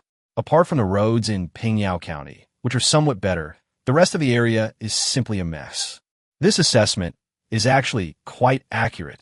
Li Shimin had certainly had enough of this along the way. When we were conquering the world, I didn't really feel anything, but now that we've conquered the world, I've started to care more about these unnecessary formalities. Father, what do you think of that carriage outside? Li Shimin was stunned for a moment. After he went out, he didn't even look at the car before turning back. How would he know what the car was like? Zhi'er, I'm not very familiar with the cars in Pingyao County. I've never seen them before. Could you go and tell me what's going on? Upon hearing this, Li Ji asked with a puzzled look, Father, there's a driver in the carriage. Didn't he explain it to you? Li Shimin was taken aback. What's a driver? Upon hearing this, Li Ji immediately understood. Father, it seems you really don't know. The driver is actually the coachman we are familiar with, except that this car is not pulled by horses. Emperor Zhongsun also became interested and stood up. Without horses pulling the carriage, how does he travel? I want to go and see. All right, Mother, I was just thinking of introducing you to her. Let's talk as we walk. Father, why don't we issue an imperial decree to let all the ministers come and see this? Magistrate Liu said that if there is an opportunity, you would like me to help him promote it. This carriage is already a household name in Pingyao County, but in our Chang'an city, almost no one knows about it. Upon hearing this, Li Shimin's eyes lit up. Okay, let's all come and see. Someone quickly go and convey the imperial decree to the Prime Minister and all the ministers, and invite them to the palace to watch us drive around. It is Your Majesty. At Li Shimin's command, the eunuchs throughout the palace quickly sprang into action. Some ministers lived nearby, so the message arrived quickly. However, some ministers lived a little further away and in rather remote places, so they were not so easy to deal with. Fortunately, many ministers lived relatively close by. Therefore, after the list was compiled, the decrees of ministers who lived nearby could often be conveyed by 1 or 2 eunuchs. All the officials in Chang'an with any reputation received an imperial decree instructing them, unless they had something urgent to attend to wait outside the Taiji Hall, where they would be shown a treasure. After receiving the imperial decree, almost all the officials rushed to the palace. When they met on the way, they all looked puzzled. "Lord Liu, have you received any news? Where did His Majesty obtain the treasure?" "I didn't receive any news. His Majesty launched a surprise attack. I estimate that not many people received the letter." "Yes," I asked the eunuch. "His Majesty had them notify over 100 officials in one go, starting with the highest ranking and most powerful, while those with lower positions weren't even included in the list. So it seems the eunuch wasn't lying to us. His Majesty really obtained the treasure? But where did this treasure come from?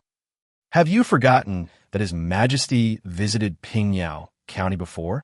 Moreover, all the princes and princesses were in Pingyao County. Perhaps they obtained something good there. It seems to be another trick pulled by that little magistrate named Liu Shaoqing. That kid is really troublesome. I'm going to impeach this kid at tomorrow's morning court session. His Majesty values him so much. It's probably not a good thing. Who can argue with that?" At this very moment, Li Shimin, Emperor Zhang's son, and Li Ji had already boarded a steam car. Chapter 121 Amazing. Driven by a driver, the steam-powered car kept circling around the palace gate. None of the three mentioned what Li Ji had said in the palace earlier. In reality, Li Shimin was always thinking about how to strike at and deal with the powerful clans. He was initially at a loss and extremely anxious, but now that he has a solution, he is no longer in such a hurry. "Father, what do you think of the steam car? If it's running, it'll be many times faster than a horse-drawn carriage," Li Ji excitedly said to his father. Li Shimin nodded and patted the carriage seat. "You're right, I noticed that too. This carriage is indeed extraordinary. It has wheels powered by steam. That power is simply unbelievable." Although he was the emperor, this was actually the first time he had ever seen such a treasure. "Your Majesty, this carriage can not only go fast or slow at the same time, but it is also very warm inside. It's truly amazing. I wonder what the reason is." Li Ji nodded and said, "Mother, I know this. The reason is very simple. When the water in the steam engine is boiled, the temperature is high. If this water flows through the carriage, it can heat the carriage and make it warm. Of course, it's also possible that steam from the steam engine enters the carriage through pipes, raising the temperature inside. Speaking of this, Father, I am reminded of a treasure I saw in Pingyao called a heating system. It works by filling the room with water through pipes, and then letting the water flow out of the room through the pipes, but leaving the warmth inside." Upon hearing this, Li Shimin immediately understood the principle behind the so-called heating system. "Sure. Did this heating system also come from Magistrate Liu? How is he so clever? This kind of thing sounds very simple. But most people just can't understand this principle. Even I, seeing water being boiled, probably wouldn't think of using it to keep warm." As Li Shimin spoke, he saw a young eunuch walking quickly in from outside, heading towards them. "Drive over and see what's going on." At Li Shimin's word, the driver immediately turned around and drove over, stopping only when the car was almost next to the eunuch. "Your Majesty, the princes and ministers have arrived and are waiting for you." The young eunuch knelt down and kowtowed respectfully before the carriage. Li Shimin nodded and waved his hand, saying, "Very good, get up. You get on, the driver will drive, and we'll go to the Taiji Hall like this." The young eunuch was immediately flattered and jumped into the carriage. The driver then turned the steering wheel and, guided by the young eunuch, drove towards the Taiji Hall. By this time, everyone had been waiting for quite a while. Although they all knew they were waiting for the emperor, they were not idle people, and each had their own duties. How could they, who were always so busy, possibly abandon their work? Just as everyone was discussing this, suddenly someone shouted, and then everyone looked into the distance, where a huge creature was rapidly advancing towards them. The enormous object was still emitting smoke, looking as if it were on fire, which terrified everyone and left them at a loss for what to do. Everyone run! A monster is coming. Is it a Tao Tai? Tao Tai eats everything, and in the end, it can even eat itself. Everyone was so frightened that they didn't know whether to run or stay, and for a moment, things became very chaotic. However, they quickly came to a consensus and all chose to flee. The ministers immediately dispersed, making sure not to huddle together. Once people cluster together, it's likely that one will fall and many will collapse. When Liu Shimin saw the ministers trembling with fear, he couldn't help but burst into laughter. These guys are usually so arrogant. Why are they all so scared now? After making such a fool of myself today, let's see if they'll still be so arrogant and criticize me in the future. Emperor Taizong's son, standing to the side, shook her head with a wry smile.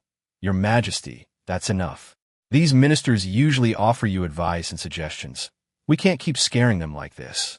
Liu Shimin nodded and said to the young eunuch, tell them that I have arrived. The young eunuch immediately agreed, clumsily opened the carriage door, and tried to speak to the ministers and read out the emperor's will. As a result, a gust of cold air went straight into his mouth, and he inhaled it, almost chilling him to the bone. The little eunuch felt weak and collapsed downwards. Upon seeing this, the officials in the distance were startled and stopped. Did that Tao Tai spit out a person? Judging from his clothes, that person looks like a eunuch from the palace. What exactly is that thing? Isn't it supposed to eat people? How can it vomit people? Liu Shimin and the others also felt a chill and quickly closed the carriage door. At this moment, Liu Shimin noticed the glass in the carriage window and couldn't help but admire it.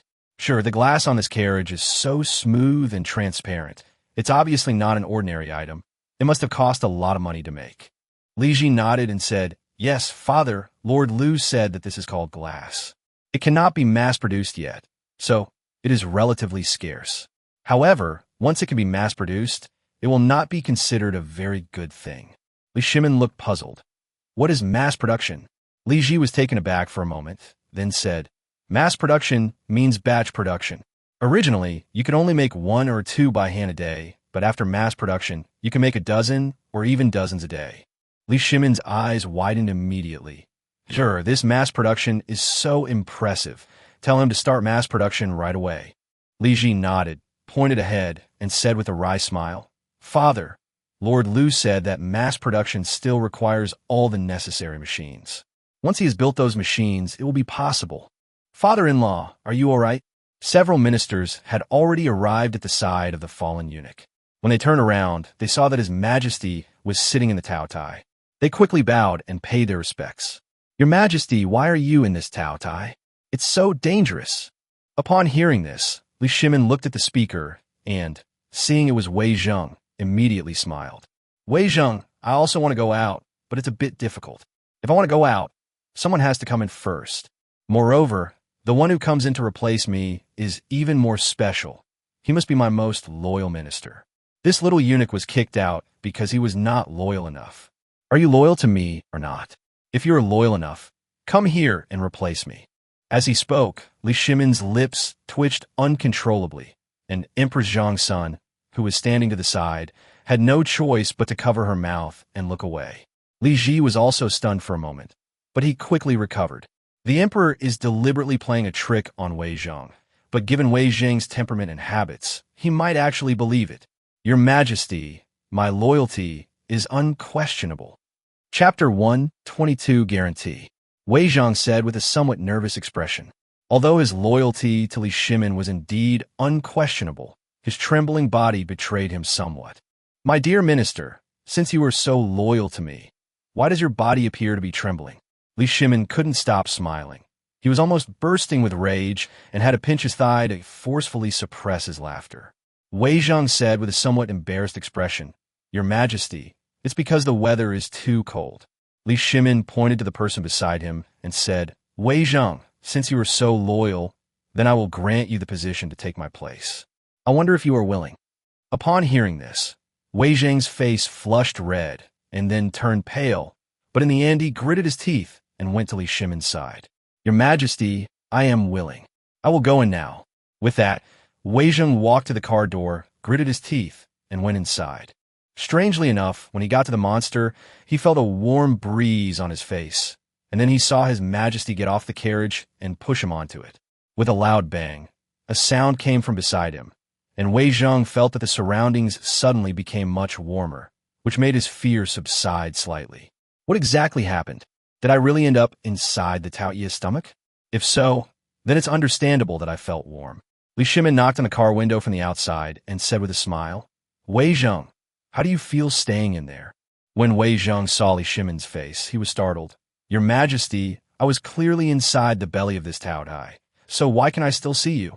Upon hearing this, Li Shimin burst into laughter. This Wei Zheng always liked to argue with him and go against him.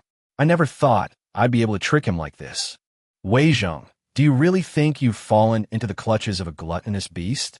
Let me tell you, this is called a car, just like a horse-drawn carriage. How about it? Isn't it more comfortable to sit in this than in a horse-drawn carriage? Upon hearing this, Wei Zheng in the carriage was stunned. He hadn't expected to be tricked by His Majesty. However, he wasn't angry. Instead, he breathed a sigh of relief. Your Majesty, I was truly terrified just now. This thing is called a car? It feels quite warm, and it's much more spacious inside than a horse-drawn carriage. Your Majesty, where did you obtain this carriage? I would like to buy one myself, but I don't know the price. I'm not sure if I can afford it. Upon hearing this, the surrounding officials couldn't help but feel regretful. If they had known that the car was not dangerous, they would have rushed up instead, and Wei Zheng wouldn't have had a chance. However, their eyes were also busy, constantly examining the car, as if they wanted to take it home. Upon hearing this, Li Shimin said with a proud expression, This carriage was commissioned by Liu Shaoqing, who was looked down upon by some ministers and even falsely accused of being a corrupt official. Do you accept that? Upon hearing this, everyone present was taken aback. They had not expected that the craftsman under Liu Shaoqing would have such skills. Although Li Shimin said that it was made by craftsmen commissioned by Liu Shaoqing, all the ministers automatically ignored this point. In their view, the manufacture of various tools and weapons was the job of craftsmen. Even if Liu Shaoqing were to act unexpectedly or in a surprising way, he could not possibly achieve anything in matters he did not understand. Your Majesty, you haven't answered what Lord Wei just said. How much does this carriage cost? We all want to buy one. Yes, driving a car like this not only makes people envious, but also shows our status. But I wonder how fast this vehicle can go, and whether it can catch up with a horse-drawn carriage. Actually, it doesn't matter if it runs a little slower. Look how big this car is. It can carry a lot of things. Yes, if we can keep up with the speed of a horse-drawn carriage with all that stuff, we'll be fine. I think this kind of vehicle is more suitable for transporting goods than for riding in. The car is quite spacious, but why is it fogged up? It looks hazy and I can't see clearly. Du Ruhui pointed to the layers of condensation on the window pane and said with some confusion. Li Shimin glanced at him and said with a smile, This water vapor is normal because there is heating inside and the temperature is different from outside. You might as well all sit in it and try it out. According to Li Ji, the price of this carriage is set at 1,000 taels. Upon hearing this, Wei Zheng's eyes immediately dimmed. He has no money at all. He can't afford even 100 taels, let alone 1,000. Wei Zheng waved his hand, smiled self-deprecatingly, and said, Your Majesty, this carriage is a precious item, and I'm afraid it has little chance of being with me. Upon hearing this, Li Shimin smiled and shook his head. Wei Zheng, who said you have no affinity with this carriage? Upon hearing this, Wei Zheng couldn't help but look at Li Shimin, a glint of light flashing in his eyes. Your Majesty, what do you mean?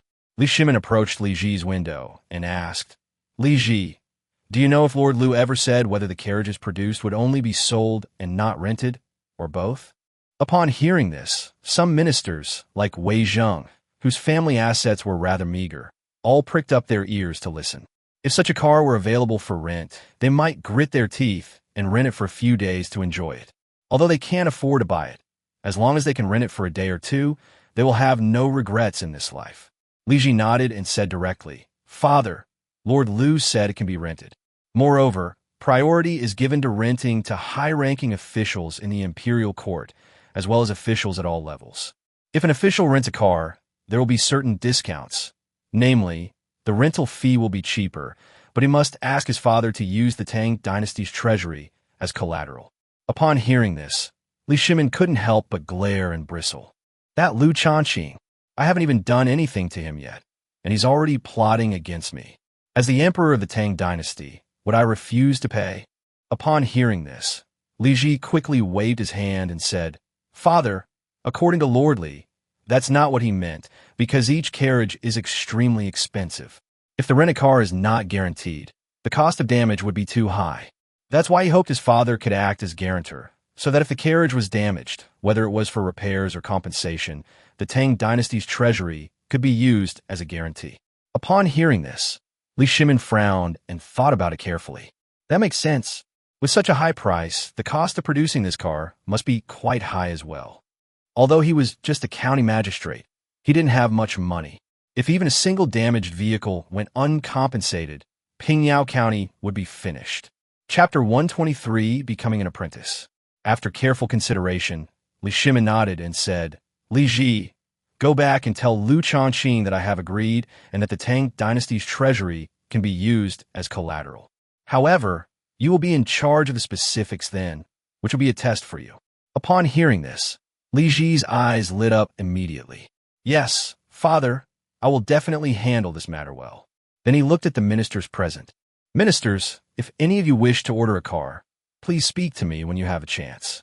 It only costs 200 taels to order one of these cars. Once the deposit is paid, production will begin immediately, and it will be completed within a month at the latest. Upon hearing this, some of the ministers present were moved and secretly decided that they would definitely ask Prince Jean to order a car after the meeting ended. However, it's not available for purchase right now, but it's still worth a try. Your Majesty, I would like to try out this carriage. Is that permissible? Your Majesty, I would also like to try. I'm so envious of Lord Wei, who has been sitting up there and doesn't want to get down. All the ministers looked at Wei Zheng in the carriage with envy and said, Li Shimin nodded and said with a smile, You guys try it. Wei Zheng, you get down first. You'll have plenty of opportunities to sit later. Upon hearing this, Wei Zheng reluctantly got off the carriage, while the other ministers quickly jumped on, overjoyed to be there. This carriage is really nice. It's warm, much warmer than a horse-drawn carriage. The ministers were having a great time trying out the carriage, but Wei Zheng looked somewhat troubled. Your Majesty, I have a request, but I don't know if Your Majesty can grant it. Li Shimin was in a very good mood at this moment, and waved his hand, saying, What is there that I can't agree to? Tell me, and I'll agree to anything. Wei Zheng gritted his teeth and said, Your Majesty, I cannot afford to buy this car, but I would like to enjoy driving it. I'm willing to pay some rental fees. I wonder if Your Majesty would be willing to rent this car to me. Li Shimin looked Wei Zheng up and down, and seeing his impatient look, he almost burst out laughing. Wei Zheng, I thought you didn't have any hobbies. It turns out you like carriages. All right, there's only one carriage in Pingyao County right now. Since you like it so much, I'll allow you to ride in it every day when you come to court. As for the rental fee, I have decided that the court will purchase a batch of cars and then make them available for public rental. The price will be set higher, and we will not charge you a rental fee. Li Shimin originally thought that Wei Zheng would be moved to tears upon hearing his words, but to his surprise, Wei Zheng unexpectedly objected. Your Majesty, you mustn't. Upon hearing this, Wei Zheng immediately and firmly objected, leaving Li Shimin completely bewildered. What's wrong, Wei Zheng? Didn't you just say you wanted to ride in a car? Why are you now against me buying one? Wei Zheng cupped his hands and said, Your Majesty, I do not mean to oppose Your Majesty, but this matter is simply too significant. Your Majesty's purchase of a car is certainly not limited to just one vehicle. If too much is purchased, it will definitely affect the Tang Dynasty's finances. Moreover, officials can ride in carriages, but the common people have to pay to rent them. It feels like we are competing with the people for profit. I think this is inappropriate. Upon hearing this, Li Shimin was somewhat displeased. What do you mean by competing with the people for profit? If the people want to rent a carriage, what's wrong with me charging a small fee? Should I let them ride for free? Besides, you, Wei Zheng, are minister. You'll be enjoying the privilege of 2 free rides a day. What else do you have to say? Upon hearing this, Wei Zheng's stubbornness immediately kicked in.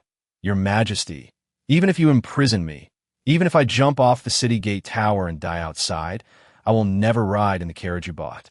Upon hearing this, Li Shimin looked at Wei Zheng and pointed at him with some annoyance, saying, Fine, Wei Zheng, You said it yourself. Don't regret it later. Wei Zheng stubbornly raised his neck and said, Your Majesty, rest assured, I will never regret it. Li Shimin snorted coldly, flicked his sleeve, and drove the ministers off the carriage. You may all leave. You are not permitted to ride in the carriage today. I am going on a trip by carriage. Li Shimin got into the carriage and drove off into the distance with Emperor Zhang's son and Li Ji.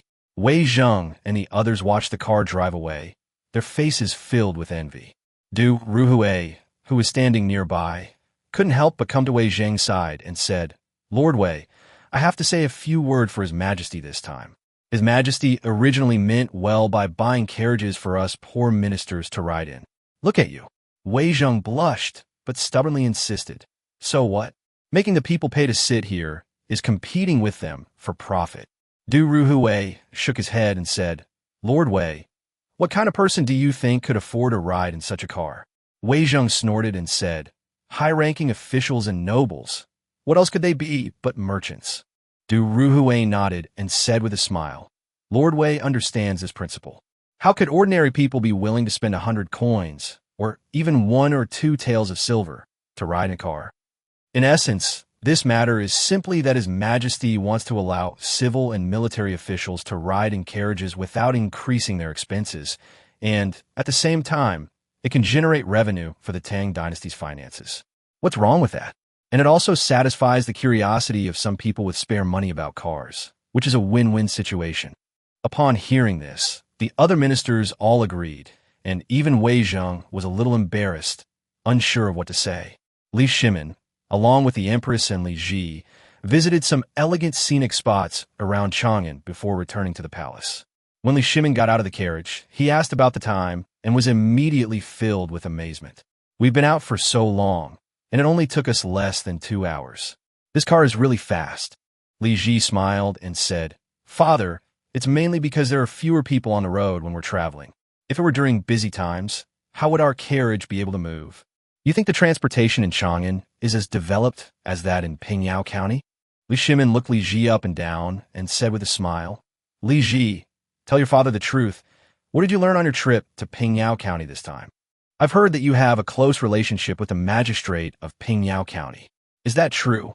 Li Ji was taken aback for a moment and said, Father, you even know this? Li Shimin said irritably, So many princes and princesses went to the small county of Pingyao together. Can't I send a few more imperial guards to keep an eye on them? Li Ji quickly shook his head and said with a forced smile, Father, you are joking. I was just a little surprised. Father, I have something to tell you now, but I will not say anything else. Chapter 124, Eavesdropping. Upon hearing this, Li Shimin also became serious. All right, then tell me, what's so important that you're in such a hurry? Li Ji hesitated for a moment before saying, Father, I wish to become Liu Shaoqing's disciple. Upon hearing this, Li Shimin's expression changed slightly. This one won't do, get another one. Li Shimin refused without hesitation. Upon hearing this, Li Ji was momentarily stunned. Father, why did you refuse so decisively? Your son wants to know the reason. Li Shimin looked at the car and said, This Liu Shaoqing is indeed quite capable, but that doesn't mean he can be your teacher. His skills are best left to skilled craftsmen.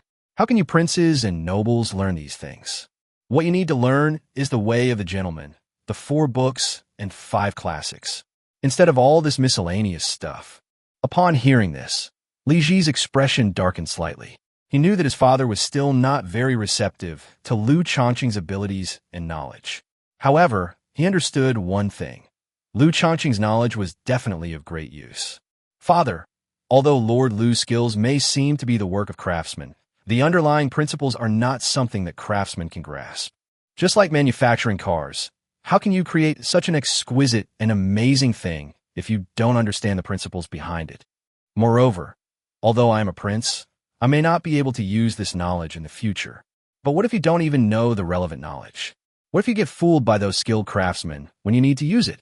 This situation is definitely not a good thing for us. Therefore, I believe that we must learn this knowledge. Only by mastering more knowledge can we understand things better.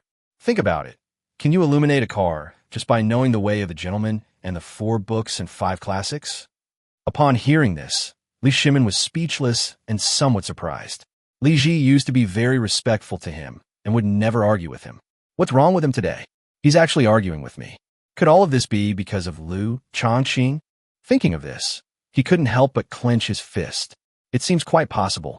What kind of magic does Liu Shaoqing possess that he could make his most mild-mannered son argue with him so fiercely over this matter? Seeing Li Shimin's unpredictable expression, Li Ji had a bad feeling. I originally planned to have my mother persuade my father, but how did I end up arguing with him? How can I get my father to accept my proposal? Thinking of this, he couldn't help but look at his mother beside him, pleading for help with his eyes. Emperor Taizong's son looked at Li Ji with affection and said to Li Shimin, "Your Majesty, don't get angry when you talk to your son." Li Shimin let out a long breath and nodded. "Jir, we'll discuss this matter later. However, I don't plan to have him as your teacher for now." The three got into the car. Li Shimin instructed the driver to take Empress Zhang's son and her son back to the Empress's palace, and then he himself took the car back to Taiji Hall. After the carriage had driven away, Empress Zhang's son and her son returned to the main hall. "Jir, your father must have his reasons. No matter what, don't argue with him." Empress Zhang's son spoke with a somewhat serious expression. Li Ji, holding Empress Zhang's son's arm, said obediently, "Mother, I didn't mean to upset father, but this matter is just too important. Originally, I wanted to ask you to persuade Father Emperor first, and then I would talk to him. I didn't expect that we would talk about this matter, and I couldn't help myself." Empress Zhang's son nodded. "I see. Now tell me, what exactly happened?" Li Ji nodded and pulled his mother down to sit. Meanwhile, the car that had just left returned, but instead of entering through the front gate of the Queen's palace, it entered through the back gate. To avoid the sound of the car being heard by Li Ji and his mother, Li Shimin got out of the car directly from the back door. The guards and palace maids at the gate were about to kowtow and report, but Li Shimin stopped them. "No need to announce it. I can go in myself." As Li Shimin was about to enter the palace, he suddenly turned back and said, "You guys can sit in this carriage. It's quite warm inside. Just don't let it interfere with important business." As he spoke, Li Shimin turned and continued walking inside. Upon hearing this, the guards and palace maids were overjoyed and quickly thanked the emperor in hushed tones before getting into the carriage. "Wow, is that a carriage too? Why don't I see any horses? It's all over the palace today. I heard it's called a car, and it's much faster than a horse-drawn carriage. Our emperor is indeed the son of heaven, even able to obtain such a treasure." Meanwhile, Li Shimin had already slipped into the empress's palace and gradually approached, listening to the sounds of Li Ji and his mother. Li Ji and his mother were engrossed in their conversation and didn't realize there was any danger. They were completely unaware that Li Shimin was just a wall away. Emperor Zhang's son patted Li Ji's hand and said with a smile, "You should be careful when you talk to your father in the future, and don't make him angry, okay? Your father reviews so many memorials every day. He must be very tired and overworked." Upon hearing this, Li Shimin couldn't help but smile. Li Ji nodded and said, "Mother, please rest assured. I never want to upset father, but this time is just too important. I beg you to persuade father to allow me to become Liu Shaoqing's disciple. Furthermore, I have heard my father mention the aristocratic families since I was a child. I know that my father has always been troubled by the issue of suppressing the aristocratic families. Now I have a feasible solution, and I would like to ask my mother to speak on my behalf." Upon hearing this, Li Shimin was immediately stunned. Putting aside the matter of becoming an apprentice, Li Ji actually said that he had a way to quell the aristocratic families. If this is true, it would be an absolute great achievement. Li Ji came from Pingyao, and it's possible that Liu Shaoqing was the one who came up with the idea. That guy is really capable. No wonder Jir insisted on having him as his teacher. Emperor Zhang's son was also somewhat moved. "Jir, joking again. Your father has been thinking about this for many years without any results, and you think you can solve it?" Li Ji nodded and said, "Mother, this idea wasn't mine. It was inspired by Magistrate Liu of Pingyao County. He asked me for wheat and asked me to use a chessboard to hold it. I agreed without thinking. On the first square of the chessboard, place 1 grain of wheat. On the second, place 2 grains, and so on, doubling the number of grains for each subsequent square until there are a total of 64 squares. Guess what will happen in the end?" Emperor Zhang's son and Li Shimin were both puzzled. What happened in the end? Chapter 125 Shock. Li Ji gritted his teeth and said, "Your subject only bought 2,000 caddies of wheat at the time, but it was all put into the 22nd slot. What do you think would happen if I were to give up all the shelves? Emperor Taizong and Liu Shaoqing were both shocked. They had no idea what was going to happen. In their view, it was only 1 grain of wheat that was put down at the beginning, and even if there were more, it couldn't be much. How could it be that only 22 squares were put down and 2,000 caddies of wheat were put down? This time, Li Ji didn't let Empress Zhongsun guess, but said directly, "Mother, I didn't expect this either, but that's the truth. If we were to put all the squares in, it would be a quantity that the entire Tang Dynasty's wheat supply couldn't meet." Both Li Shimin and Empress Zhongsun were quite surprised to hear this.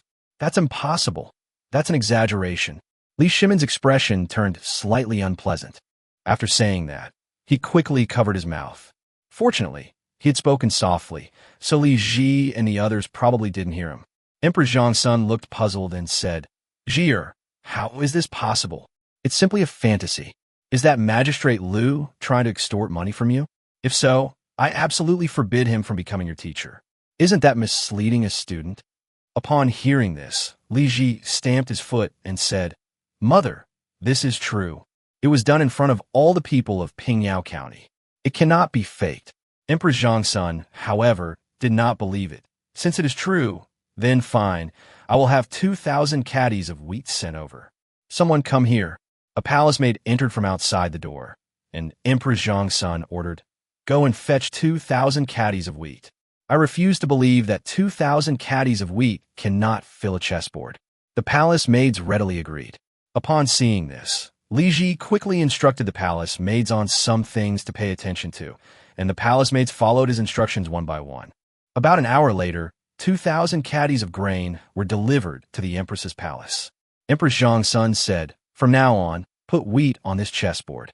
Put 1 grain on the first square, 2 grains on the second square, and double the amount each time." The palace maids began to get busy.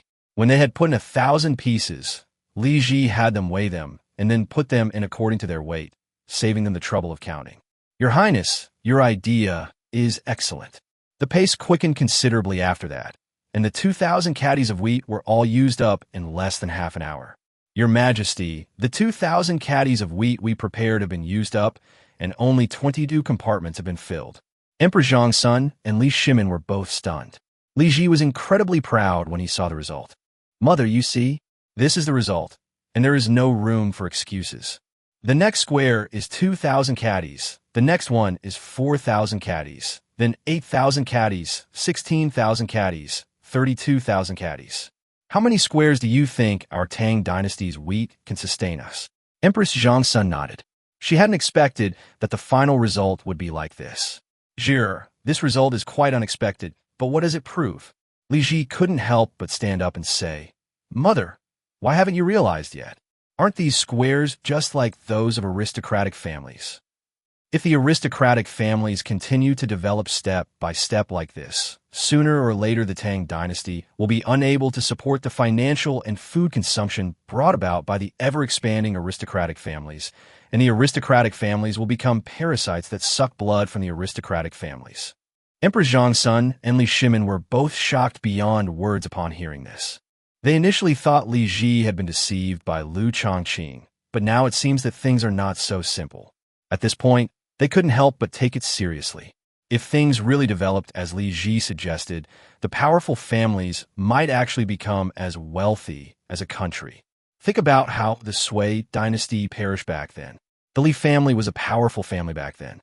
They rose up in rebellion and seized the country. Now that the Li family controls the country, he certainly cannot tolerate repeating the same mistakes. Li Shimin's gaze grew increasingly cold.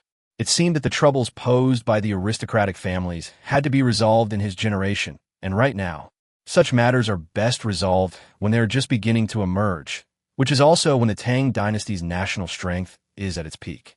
As peace prevails and powerful families grow stronger, while the nation's power weakens, the balance of power shifts, making it much more difficult to deal with them. Empress Zhongsun was also shocked for a while before she came to her senses. You are right. The aristocratic families do need to be eliminated. Your father has also thought about dealing with them, but now he has no choice but to rely on their support." Li Ji nodded and said with a smile, "Don't worry, Mother. I didn't say we had to take action against them. We can do the opposite. Aren't those powerful families big? Make them separate. For example, men must live separately after they reach adulthood. Even if they just go through the motions, their power will be weakened to some extent. Moreover, once they are separated, the newly separated households must be moved to the next county or city, and they should be kept as separate as possible. Within 5 generations, they should not settle in the same county or city to prevent the family from controlling the local area. Emperor Taizong's son didn't feel anything upon hearing this, but Li Shimin could deeply understand its profound meaning. If these things can really be done, then the troubles of powerful families can truly be resolved. Although this approach will certainly encounter significant resistance, the rewards will be substantial once it is successfully implemented. Li Shimin certainly had the ability, and he himself conquered the world on horseback and governed it on foot. If those powerful families insisted on challenging him, then let them try. He could be kind to these guys, and he could be just as ruthless. The outcome depends entirely on their decision. After hearing this, Emperor Taizong's son felt a cold sweat break out all over her body. Zhir, besides this matter, is there anything else you want to tell me? I remember you told your father that you wanted to become Liu Shaoqing's apprentice. Wasn't that a bit hasty?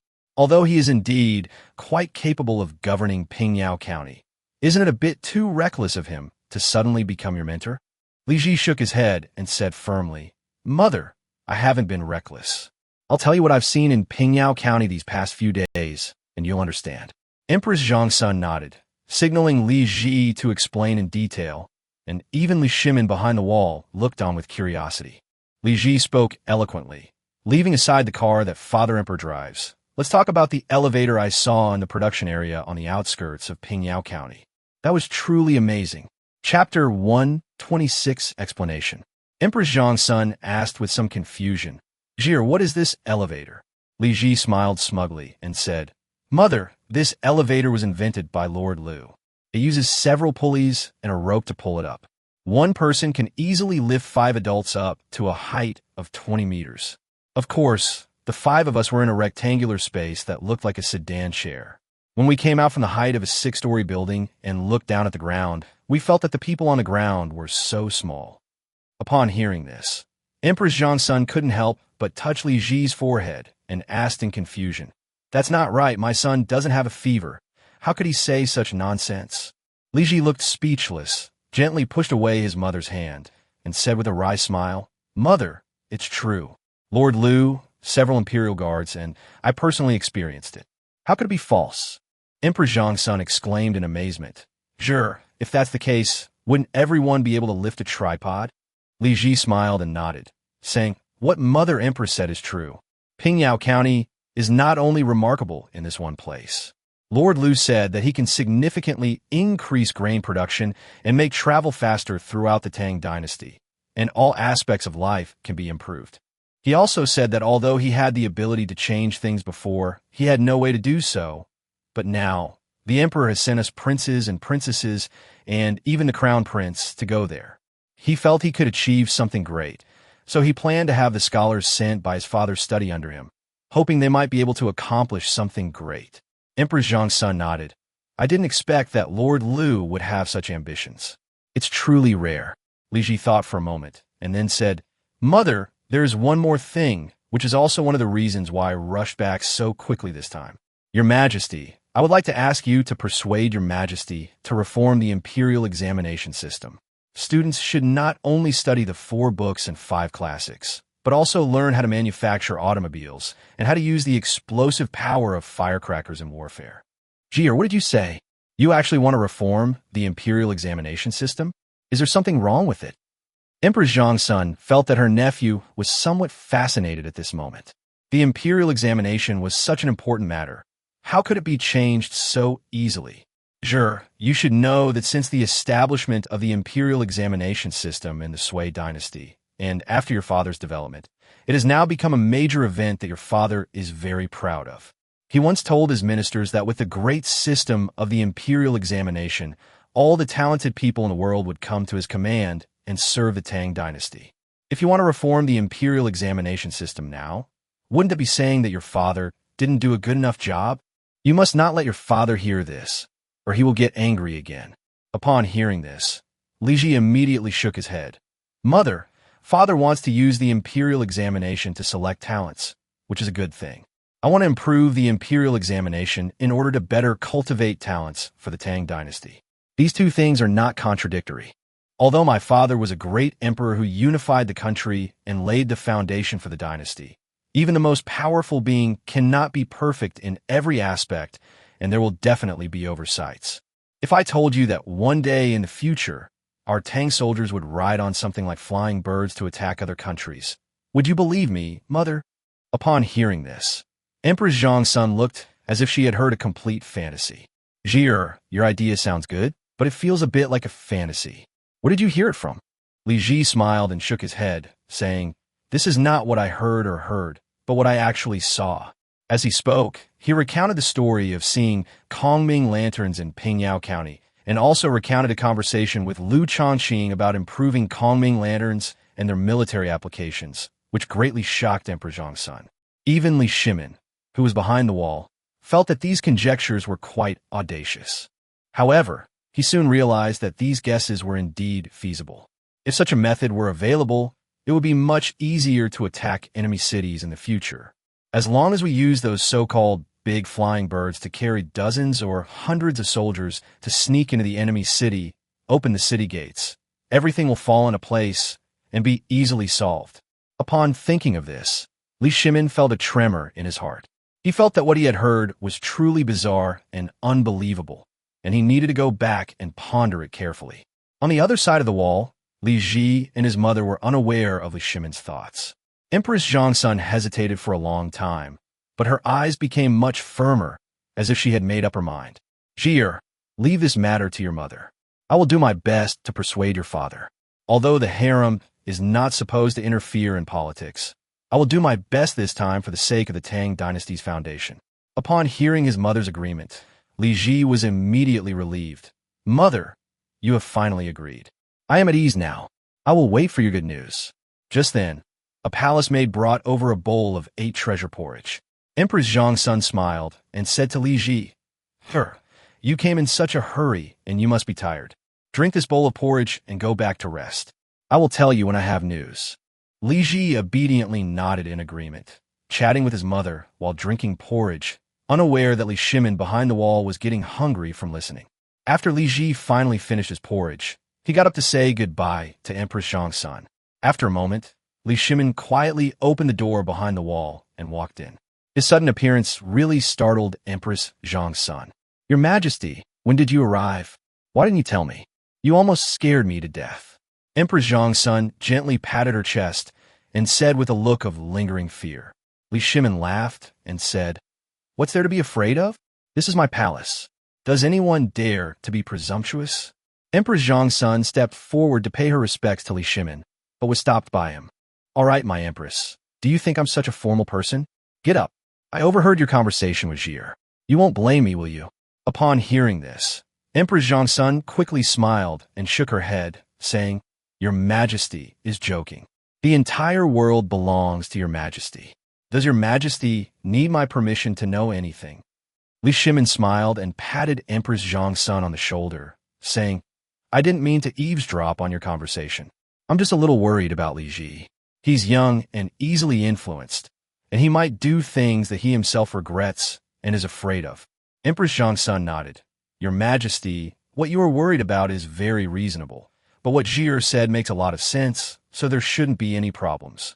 Li Shimin thought of the discussion between the mother and son about aristocratic families and the imperial examination system. Chapter 1:27 Anxiety. Li Ji had already returned to his palace by car. Watching the steam car leave, Li Ji was still somewhat reluctant to part with it. However, the thought that his father would accept his suggestion in the future and that Pingyao County would be able to mass-produce steam cars and that he would be able to ride in one himself made him feel much better. Back in bed, Li Ji had a good night's sleep. Thinking of the servants in his palace who were always keeping watch over his mother and would return to report whenever she went out, Li Ji breathed a sigh of relief and soon fell asleep. After an unknown amount of time, Li Ji woke up and naturally called out to a servant, but received no response. After a while, Li Ji opened his eyes. I've been asleep for at least half an hour now, judging by the time. The servants should be back by now. Why is there still no sign of them? Could it be that the Empress Dowager isn't planning to go. But this matter he was thinking about couldn't be delayed. Thinking of this, Li Ji stood up abruptly and went to find his mother. It seems that the Empress Dowager is not taking this matter seriously enough. I must persuade her again to take this matter seriously and not be careless. To put it more seriously, this matter concerns the future rise and fall of the entire Tang Dynasty and should not be underestimated. After waiting another quarter of an hour and still seeing no servant return, he couldn't wait any longer. He summoned the sixth servant of the prince's mansion, prepared the carriage, and planned to go to his mother's palace again. Once seated in the carriage, Li Ji immediately felt somewhat uncomfortable. He endured it for a while and finally understood where the problem lay. Before he had ever ridden in a car, Li Ji hadn't noticed anything unusual. But now that he was in a car and compared it to the horse-drawn carriage, he immediately realized how terrible it was. First of all, the speed is too slow. It might take a long time to get to your destination. Another issue is the bumpy ride. Although cars may occasionally experience some bumps, they're generally quite stable. After all, the roads in this era were not so winding, and most of them were dirt roads, so even if there were bumps, they were not so severe. But carriages are different.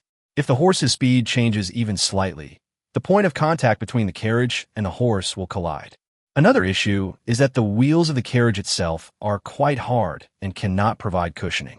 Even a small pebble or a hard clod of earth can cause a sudden, jolting motion. Li Ji almost threw up after walking such a short distance. What's going on? Why is it shaking so much? It almost made me throw up. Li Ji rubbed his head, his face turning pale. The coachman was startled and turned even paler, saying, "Your Highness, was I driving too fast? Your Majesty, I will slow down a bit. How are you feeling now?" Li Ji still felt the ride was quite bumpy, and the speed was even slower.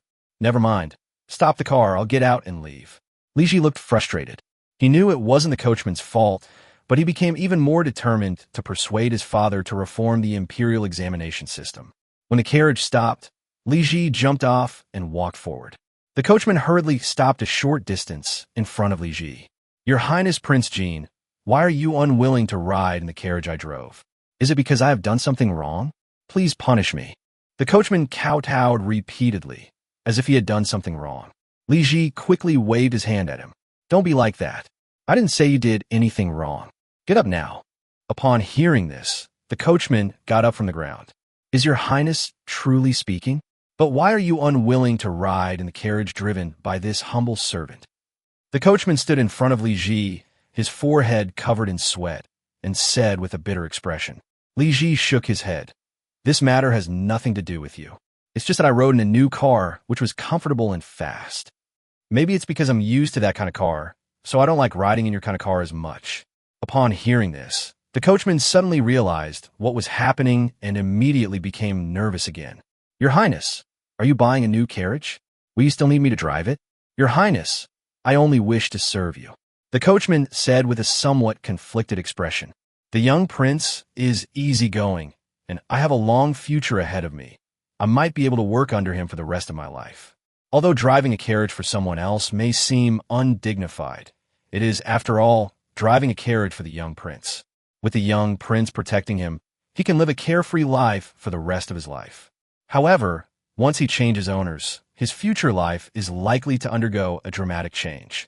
Who knows, a servant might become a sacrifice in the end."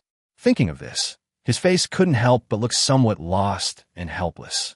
Seeing the coachman's pitiful appearance, Li Ji quickly said, "Don't worry. As long as you do your job well and know how to drive the new carriage, I will still use you. How about this? I'll walk for a while first, and then I'll take the carriage when I get tired." Hearing this, the coachman breathed a slight sigh of relief. As long as the young prince is still willing to ride in the carriage he drives, that's good. He wasn't particularly capable in his life, but he did his best to drive the carriage for the young prince. After walking about 3 streets, Li Ji got into the carriage and, after a difficult ride, finally arrived near the palace. After getting off the carriage, Li Ji waved to the driver and said, "You drive back. I'll take a steam car back later and show you what I'm made of." Meanwhile, in the Empress's palace, after Li Shimin emerged from behind the wall, he talked to Empress Zhongsun about what had just happened. "Guan Yinbi, I have heard about what happened earlier. As for the aristocratic families, Zhi is right. It is indeed time to deal with this, as soon as possible. However, I think Liu Shaoqing should be able to find a better solution for us, so let's not rush this. The important thing is to find a master for Zhe. Oh, right, and that thing about reforming the imperial examination system. You know what Zhe said about the improved Kongming lanterns carrying soldiers through the sky? Is that even possible? Upon hearing this, Emperor Zhongsun pondered for a moment, then shook her head and said, "Your Majesty, I cannot comment on this matter. However, I do know about Kongming lanterns and have personally released a few. Think about it. A small Kongming lantern can send everything on it into the sky. If it becomes bigger, why can't it send soldiers into the sky? Of course, for safety, it must be made of sheet metal or something similar, but as long as it can be made thinner and bigger enough, it can still go to space." Liu Shimin nodded and said excitedly, "If that's the case, then destroying Goguryeo or other foreign countries like the Mao people won't be difficult." Upon hearing this, Emperor Zhongsun's eyes widened immediately. "Your Majesty, you want it?"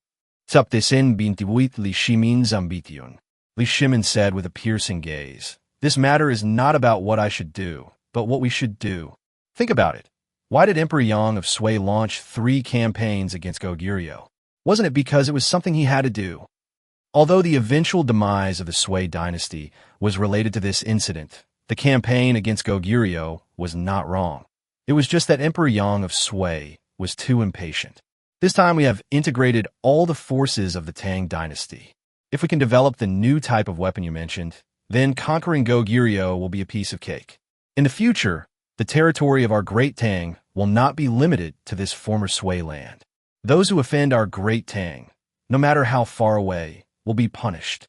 Emperor Zhongsun was deeply shocked upon hearing this. "Your Majesty, you are ambitious and will surely lead the Tang Dynasty to a higher level in the future. Your Majesty, I pray for your success." Liu Shimin smiled and said, "Throughout history, every capable monarch has had lofty ambitions, but they have all lacked such opportunities to some extent. This young man, named Liu Shaoqing, although he is a bit bold in his actions, has the drive of a young man." Seeing Liu Shimin's high regard for Liu Shaoqing, Emperor Zhongsun was delighted. "Your Majesty, judging from your words, you don't seem to have any objection to Liu Shaoqing being a tutor for treating children, do you?" Liu Shimin coughed lightly and said, "I won't interfere in this matter. Let's just see what Zhe thinks. Anyway, our only expectation for him is that he can live a peaceful life as the Prince of Jin and not repeat the same mistakes." At this point, both Liu Shimin and Emperor Zhongsun fell silent, knowing full well what was being said. During the Xuanwu Gate incident, Liu Shimin was forced to take action against his 2 brothers. Although he knew it was inevitable, he ultimately kept his secret. He was even more cautious with his sons, fearing that they might follow in his footsteps. "Your Majesty, rest assured, I dare not speak for others, but Zhe certainly wouldn't have such thoughts. He is naturally very kind and gentle and would not argue with others. Moreover, he now has this Lord Liu teaching him so many strange and wonderful things. Zhe must be too busy learning all these strange and wonderful things from all over the world every day. How could he have the mind to think about anything else?" Upon hearing this, Liu Shimin's eyes lit up.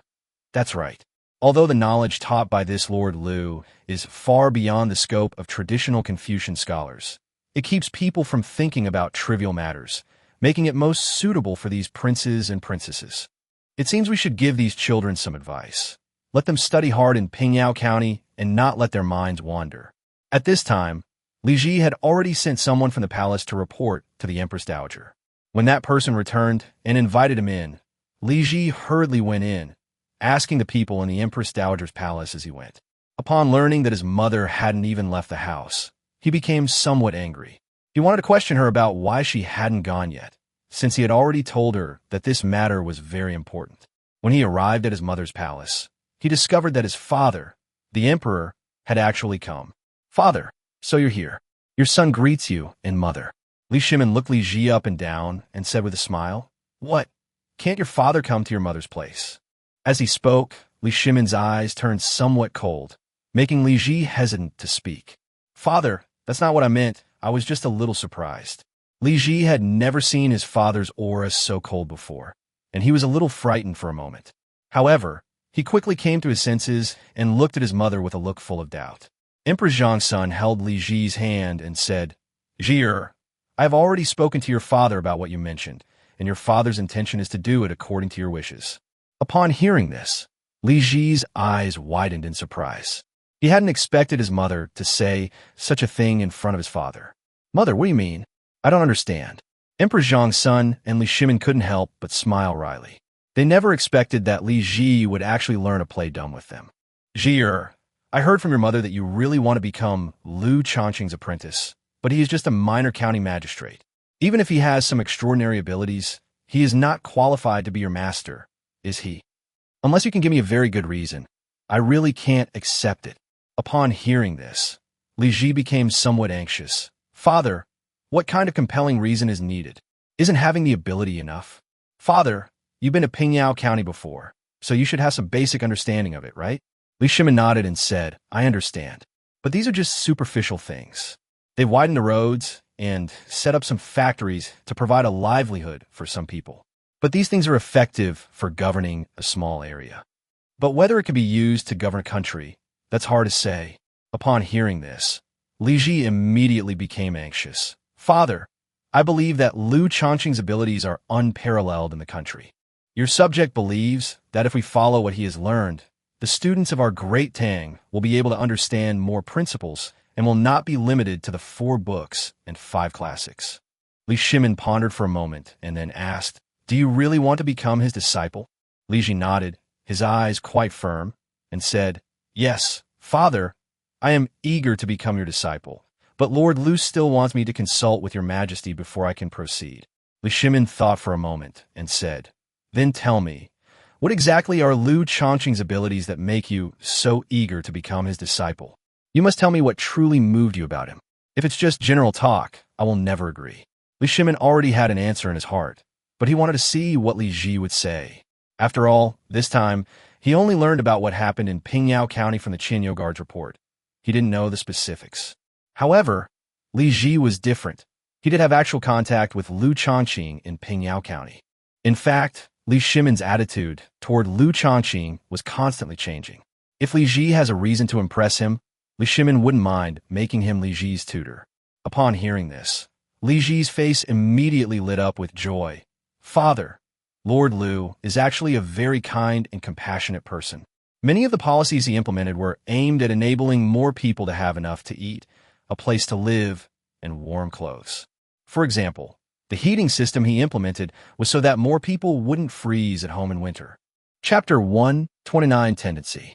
Your Majesty, you don't need to worry about these things while you are in the palace, but it's different for Lord Liu. He has to consider the common people. I heard from Lord Liu that if the people's houses could be renovated into those layered houses, somewhat similar to the houses in his production area, that would be a good idea. That way, we can utilize the heat dissipation of the walls and achieve the same heating effect with less wood or other fuel. Upon hearing this, Li Shimin was astonished, never expecting Liu Shaoqing to have such an innovative idea. Although we haven't seen what such houses would look like when they are built, just thinking about it makes it seem feasible. That's a good idea. Although it's warm in our palace, so much of the heat dissipates, but we can't just leave it unused. Liu Shaoqing's actions can be considered as taking from the people and using it for the people, which is good for the people. By the way, besides this, what other skills does this kid have that make you admire him so much? Li Ji's expression became quite interesting at this moment. "Father, Lord Liu told me many principles, which I still remember vividly to this day. Father, Lord Liu said that although our students understand the 4 books and 5 classics, and know the principles of being a good person, these principles alone are not enough to enable the people to live a better life. Understanding these things can at most enable them to better manage the people. But if we only do these things, our Tang Dynasty is no different from the Han and Sui dynasties. At most, we have more experience from the past, so there are patterns to follow in governing. But if we can understand how the steam pushes up the kettle lid, we can use that force to send more soldiers to farther places quickly. This will allow us to manage the border areas more effectively. Besides this, Lord Liu also told me about the power of firecrackers. If this power could be used in war, 10 or 100 times the power would be even more lethal. Our enemies would only flee at the mere sight of the Tang army. How magnificent it would be if the Tang Dynasty could stand tall in the world at that time. Upon hearing this, even Li Shimin couldn't help but feel excited. Wasn't that the scene he most wanted to see? However, Li Shimin soon realized something was wrong. Wait a minute. Is this Liu Shaoqing a warmonger? Why are all the things he says related to war? Isn't it a bit strange that a scholar and a county magistrate spend all their time studying how to make weapons more powerful and how to fight better? The reason our great Tang Dynasty waged wars was not to become a country that loved war, but to better enable its people to enjoy peace and tranquility. Do you understand? Li Shimin originally wanted Li Ji to understand the meaning of war, but unexpectedly, Li Ji was already prepared. Father, I know all that you've said. Lord Liu has said something similar to me, but he has more to add. He said the only way to stop the war was to build a more powerful weapon before the enemy could. Besides, only the strong listen to what the strong say. If you can't beat others, who will listen to your reasoning? Upon hearing this, Li Shimin was stunned. He actually found these words to be very reasonable. Considering the already extinct Sui dynasty, would anyone still listen to Yang Guang's reasoning now? Li Shimin was stunned for a while before saying to Li Ji, "Continue." Li Ji nodded. "Father, there's nothing else. The reason why what Lord Liu said was so refreshing to me is, it's because he can give me a different perspective instead of just following the crowd. The principles of the world are not only the principles of being a person, but also the principles of matter, the principles of the interaction of various substances, and the principles of other species. Leaving aside other species, let's just talk about other species, such as birds in the sky. How are they able to fly? If we could imitate them and develop something similar to the Kongming lantern, could it also make people fly? For example, turtle shells are so hard. Could we imitate them and make a similar shield? In this way, our soldiers can reduce casualties, which will definitely be of great use to our great Tang Dynasty. In addition, the eggshell is very hard, and it is very difficult to crush it if you press it with anything. Upon hearing this, Li Shimin immediately objected. "Zhir, do you think your father is easy to fool, that he would say anything?" Li Shimin, unable to bear it any longer, said. Li Ji paused for a moment, then a smile appeared on his face. "Father, I'm telling the truth, but certain conditions are required to conduct this experiment. For example, the object pressing down on the egg must be flat and without any sharp edges. Otherwise, the eggshell will be crushed due to uneven stress." Li Shimin, however, did not believe it. "I just don't believe it. Even if, as you say, something flat is placed on top of the egg, wouldn't it crush it?" Li Ji nodded. "Of course, father. As long as the weight is within a certain range. Even if you put something weighing 20 caddies on it, the egg will still be intact." Li Shimin waved his hand and said to the palace maid, "Quickly go and find me some eggs, and then bring me some gold bars, 2 of each weighing 10 caddies and 20 caddies." The palace maid beside her quickly agreed and hurried off to find the eggs and gold bars. About half an hour later, all the eggs and gold bars were found. Li Shimin looked at Li Ji and said with a smile, "It's not too late for you to regret it now. I'll treat this as a joke, and neither of us should bring it up again." To everyone's surprise, Li Ji said very firmly, "Father, I'm serious. I'm not joking about this." Upon hearing this, Li Shimin immediately lost interest. "All right then, since you're serious, let's give it a try." Li Shimin had 2 palace maids try it out. The 2 maids first placed a 10-pound gold bar on 2 eggs. As a result, both eggs were intact. Upon seeing this, Li Ji exclaimed with delight, "Father, you see? These 2 eggs can support a 10-pound gold bar.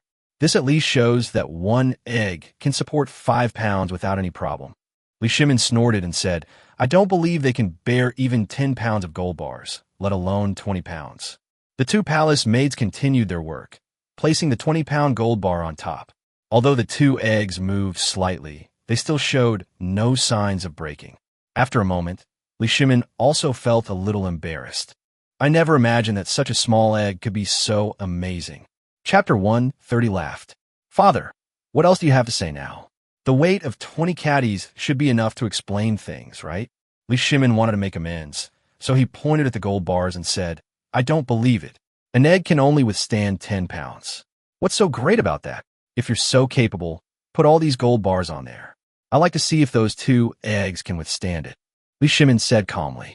2 gold bars weighing 10 pounds each, plus 2 gold bars weighing 20 pounds each, totaled 60 pounds.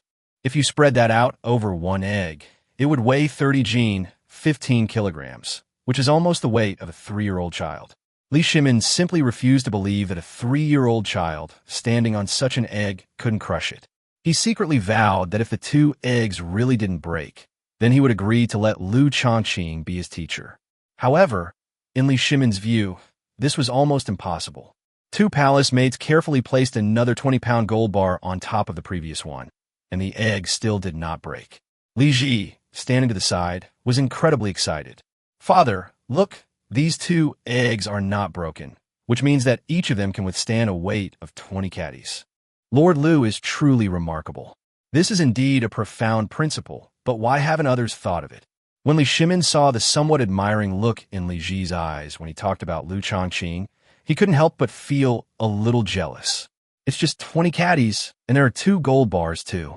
I don't believe that if we add those 2 10-caddy gold bars, these 2 eggs won't break. Keep adding more. Li Shimin urja. As the 2 palace mates continued to add gold bars to the eggs, Li Ji couldn't help but feel nervous. "You 2 be careful not to break my eggs, or I'll hold you responsible."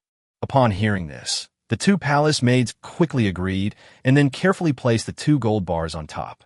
After about the time it takes to drink a cup of tea, the 2 gold bars were successfully placed on the egg.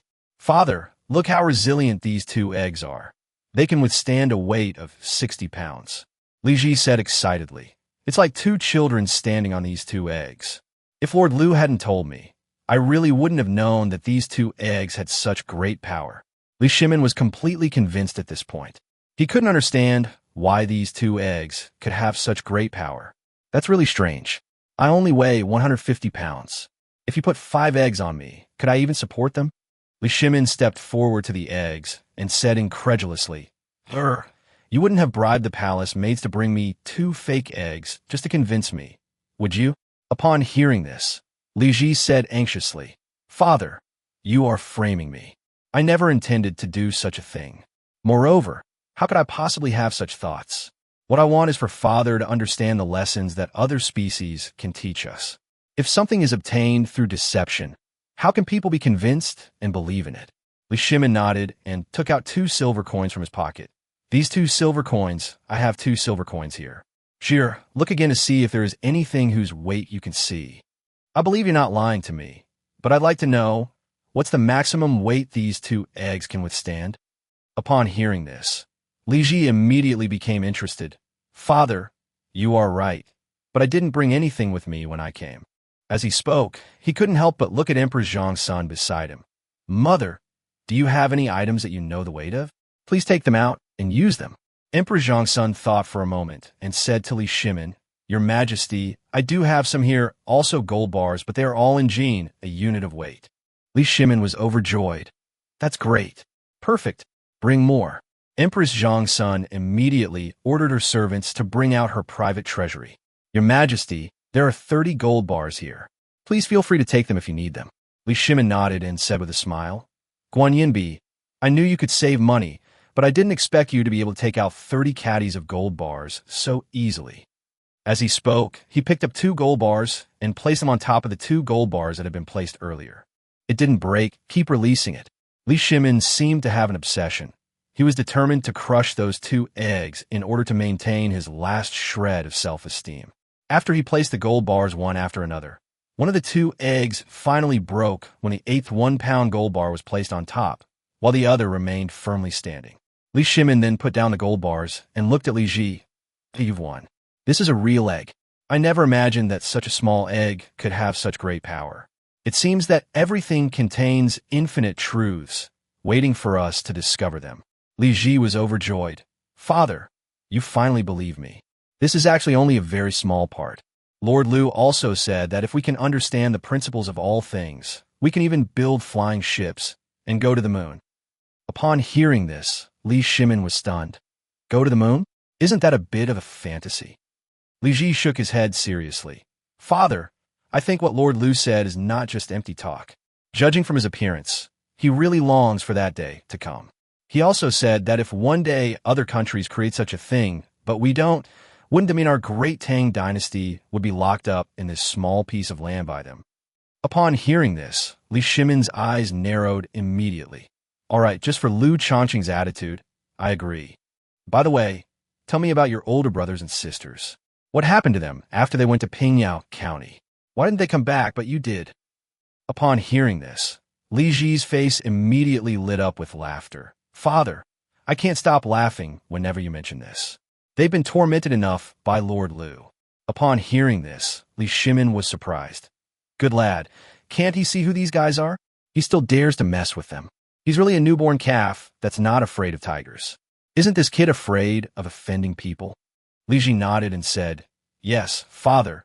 Lord Liu really isn't afraid of offending people. I think he might even be doing it on purpose. He only gave those older brothers and sisters 500 coins, telling them to survive in Pingyao County without relying on any connections, and that it would take them 2 months to get through this. Chapter 131 Yao Jin. This kid is quite capable, more resourceful than I imagined. I wouldn't have come up with this move. Li Shimin looked on with emotion, while Li Ji, standing to the side, was somewhat bewildered. Father, what do you mean by that? I don't quite understand.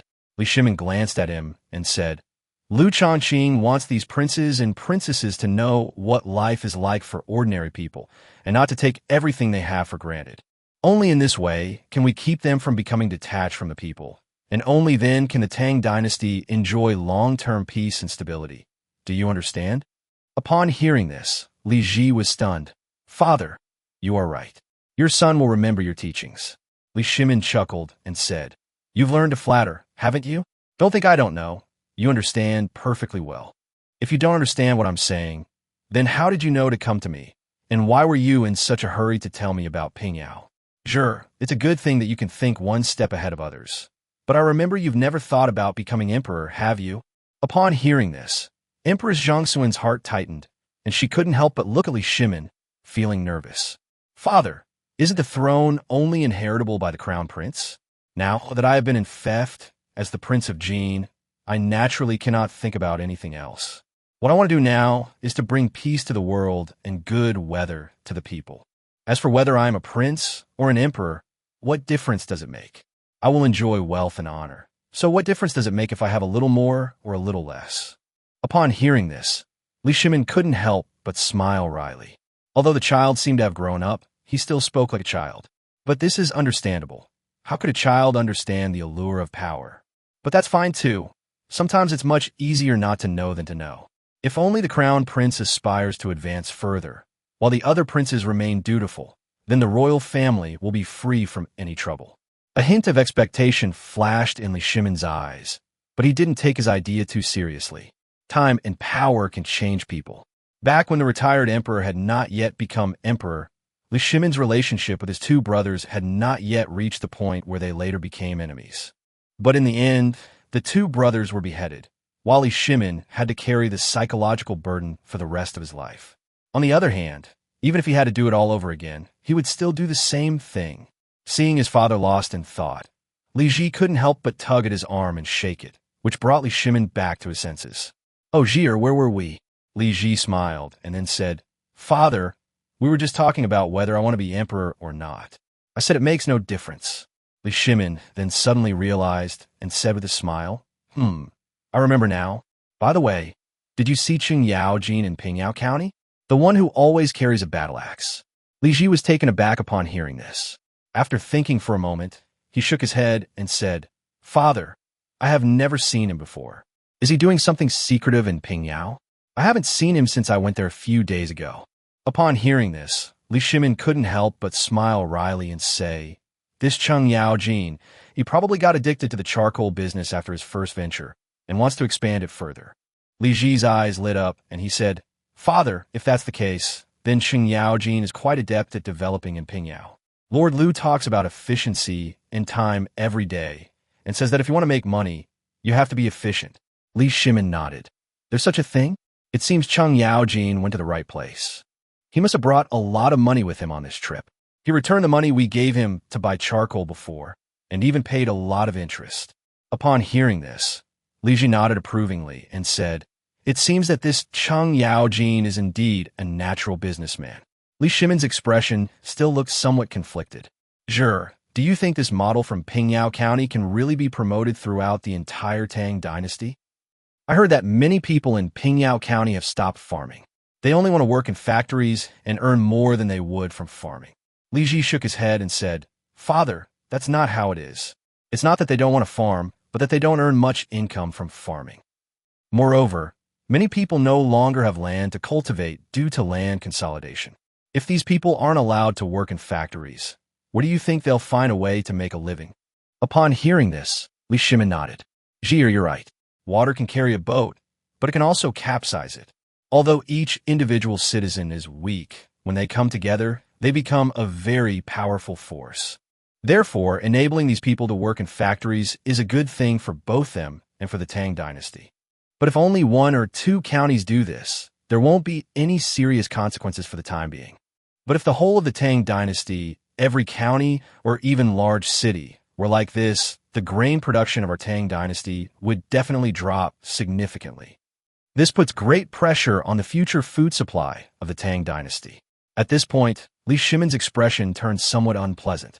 Not long ago, he said he wanted to attack Goguryeo in the east and resist the Turks in the north, and that he also wanted to conquer a large territory. However, if we follow Liu Shaoqing's development model now, it will lead to a decline in grain production. At that time, let alone expanding territory, there won't be enough soldiers to even maintain the existing territory. Thinking of this, Li Shimin frowned, his expression growing increasingly grim. Li Ji, standing to the side, smiled and said, Father, you don't need to worry about that. Lord Liu has already come up with a solution. Upon hearing this, Li Shimin's eyes widened in surprise. What? This kid already has a plan? What kind of plan could he come up with? If fewer people are farming, how can he expect to significantly increase the grain output per acre of farmland? Although he had some doubts, Li Shimin still looked at Li Ji expectantly. Li Ji said with a smile, First of all, each county town must draw a minimum area of arable land. Those fertile farmlands must not be left to waste. They can be transferred and reclaimed by the county government. It allows those who want to own land to take control of the fertile land, while the less fertile land can be used to build factories or for other purposes. In short, we must make the most of high-quality land. Chapter 132, The Unscrupulous Merchant, Cheng Yaojin. In addition, we also need to increase grain yields on farmland of the same quality. By taking multiple measures, we can reduce the number of people farming while enabling the same amount of land to produce more food. Moreover, even without these factories, those without a livelihood would still have no way to support themselves. They have no land, so they have to farm the land owned by the local landlords. At that time, those landlords and wealthy merchants will make a fortune, while those who should have received a rich reward for their hard work will still go hungry. Do you think it's better to send them to the factory, or to let them continue to be exploited by these landlords? Upon hearing this, Li Shimin fell into deep thought. Yes, even if those people don't go to the factory, do they have any other good jobs? At least you can work in a factory and get paid according to how much you do. But if you work for a landlord, you're lucky if you can earn 1 out of 10 jobs. Moreover, many people would rather work the land for landlords than have the opportunity to do so. Otherwise, even in times of plenty, there wouldn't be widespread famine. Meanwhile, in Pingyao County, a dark-skinned and muscular figure was loitering near the Pingyao County government office. This figure looked burly and strong, but his eyes were very sharp, and he kept a close eye on the county government office. Perhaps knowing that no one would notice him, this figure walked into the county government office. What are you doing? Stop right there. Just as he entered the county government office, he heard a shout, which startled the burly man. Oh my God, you scare me to death. Where did this kid come from, hiding in the shadows and trying to scare me? The burly, dark-skinned man scratched his head and cursed. You black bastard, you still have such a temper even after coming to the county government office. What are you doing here? State your name, or I'll have the enforcement team arrest you. Upon hearing this, the chubby man quickly waved his hand. It was his first time in Pingyao County, and he had been tricked by the law enforcement team. To him, the law enforcement team was nothing short of a symbol of evil. He would absolutely not get involved with the law enforcement team unless it was something important. I'm here to see your Magistrate Liu. You didn't know I had a pleasant drink with him before? But it doesn't matter. You'll know once we invite him out. The burly, dark-skinned man looked at the somewhat thin guard, his expression growing increasingly cold. Upon hearing that the burly, dark-skinned man had drunk with the county magistrate, and seeing the young man's robust physique, the guard dared not be negligent. "May I ask your name? So I can go in and inform him." The fat, dark-skinned man said, "Just say that I'm the fat, dark-skinned guy who talked to the magistrate about the charcoal business. He knows who I am. Once you tell him, he'll definitely come out to greet me." Upon hearing this, the guard nodded, said nothing more, and went inside. Soon, the guard came out again, and he seemed a little nervous. Just as the burly man was about to ask a question, he noticed that there was another person following behind the guard, none other than Magistrate Liu. "Lord Liu, it's great to see you again. It's been so many days since we last met, hasn't it?" Liu Shaoqing looked the burly, dark-skinned man up and down, noticing that he seemed even darker than before. "Your complexion seems much darker than when we last met. Is this due to overwork?" Liu Shaoqing said with a smile. Upon hearing this, Cheng Yaojin touched his old face and said with a smile, "Lord Liu, you flatter me. I have indeed traveled to many places these days. There was no other way.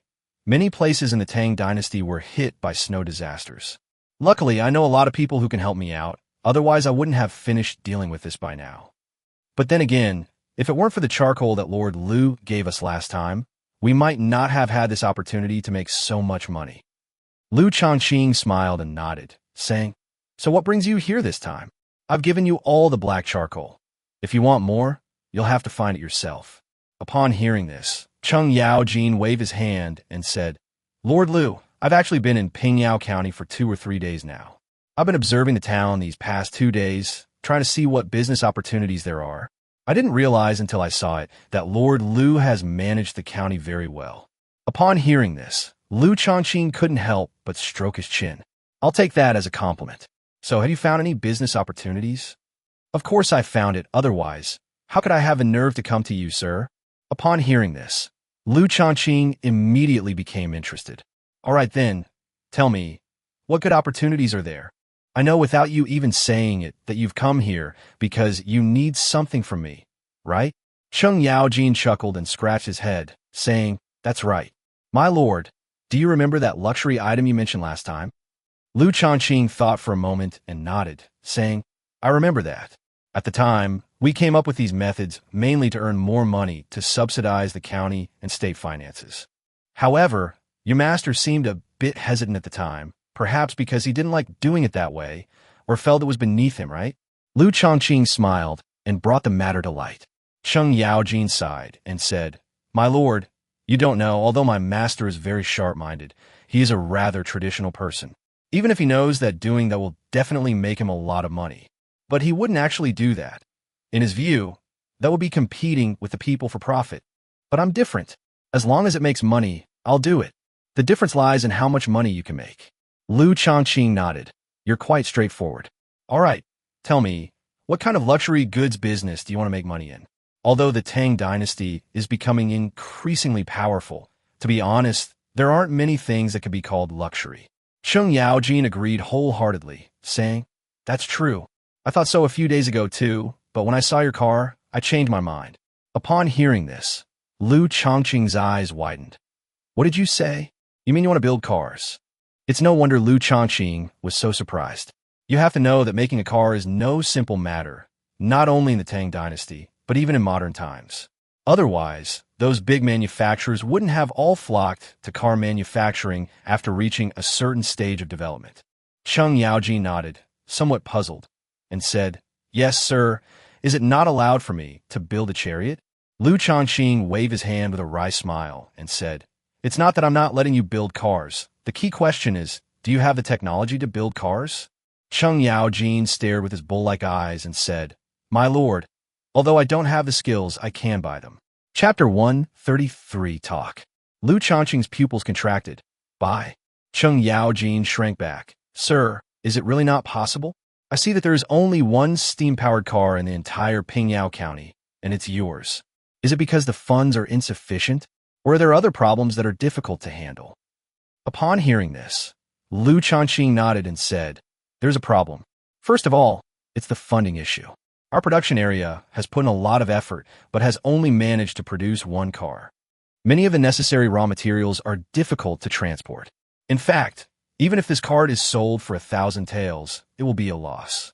Upon hearing this, Cheng Yaojin looked astonished. Sir, are you serious? Selling a steam car for 1,000 taels of silver and still losing money? Liu Shaoqing nodded in confirmation. Yes, if we only sell this one car, we won't be able to recover the costs of the labor consumed in manufacturing the car, as well as the transportation and processing of raw materials.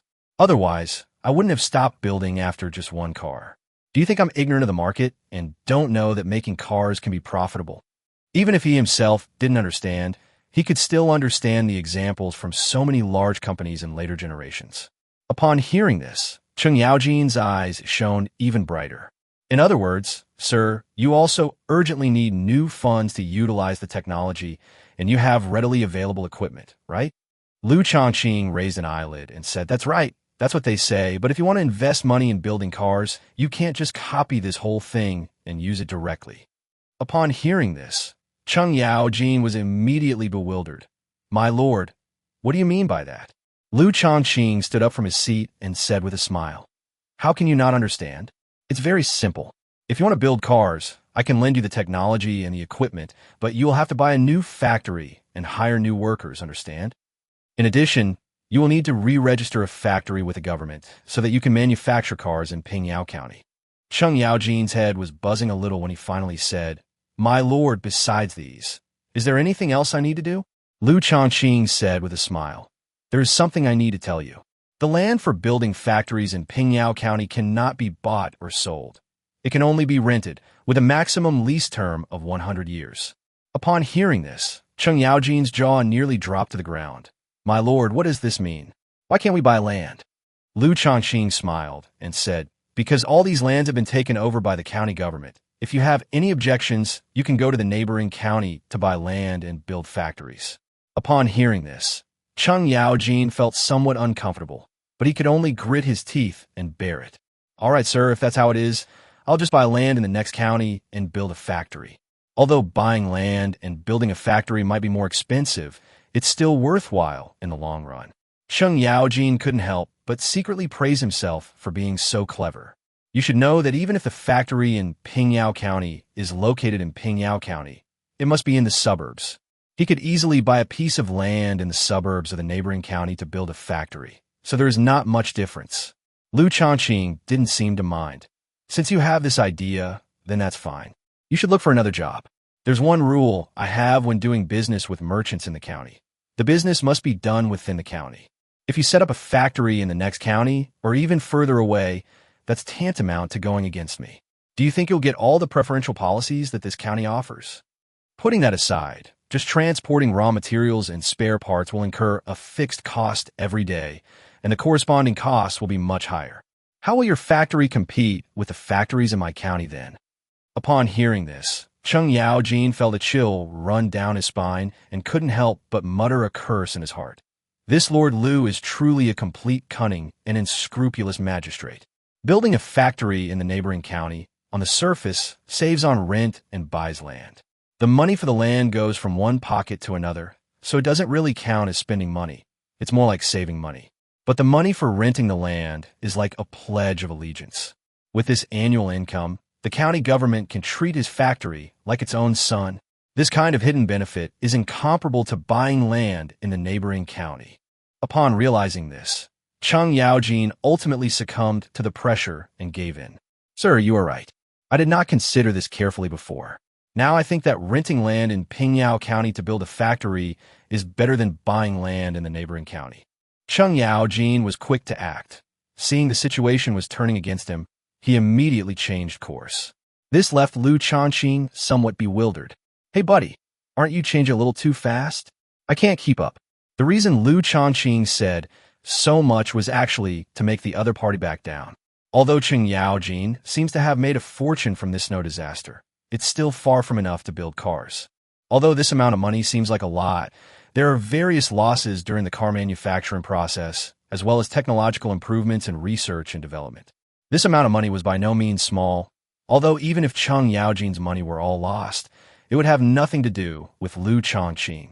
But Liu Shaoqing still wanted people who opened factories in his county to be able to actually make money. In this way, the profit-making effect of Pingyao County will become more and more obvious. In time, more and more people will come to his county to invest. In fact, whether it was the present Tang Dynasty or the previous Wei Dynasty during times of war, it's not that there aren't wealthy people, but rather that many of those who have money are afraid to invest it.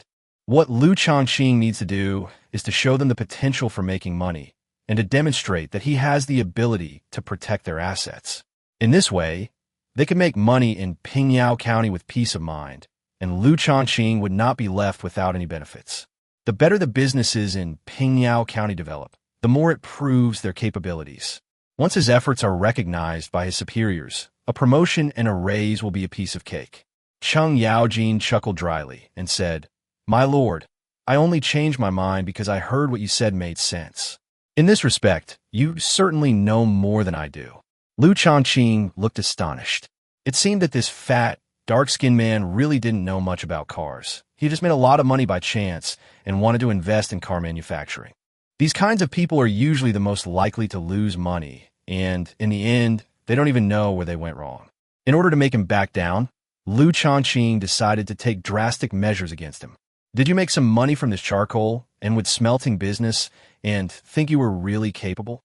Cheng Yaojin scratched his head and said with a smile, "My lord, it wouldn't be entirely true to say that, but I have come here with great sincerity." Chapter 134 Stubborn Cow. Upon hearing this, Liu Shaoqing couldn't help but let out a mocking smile. "A lot of sincerity? You mean you brought a lot of money, right?" Cheng Yaojin smiled and nodded. "Yes, sir, we made at least 20,000 taels this time from charcoal making.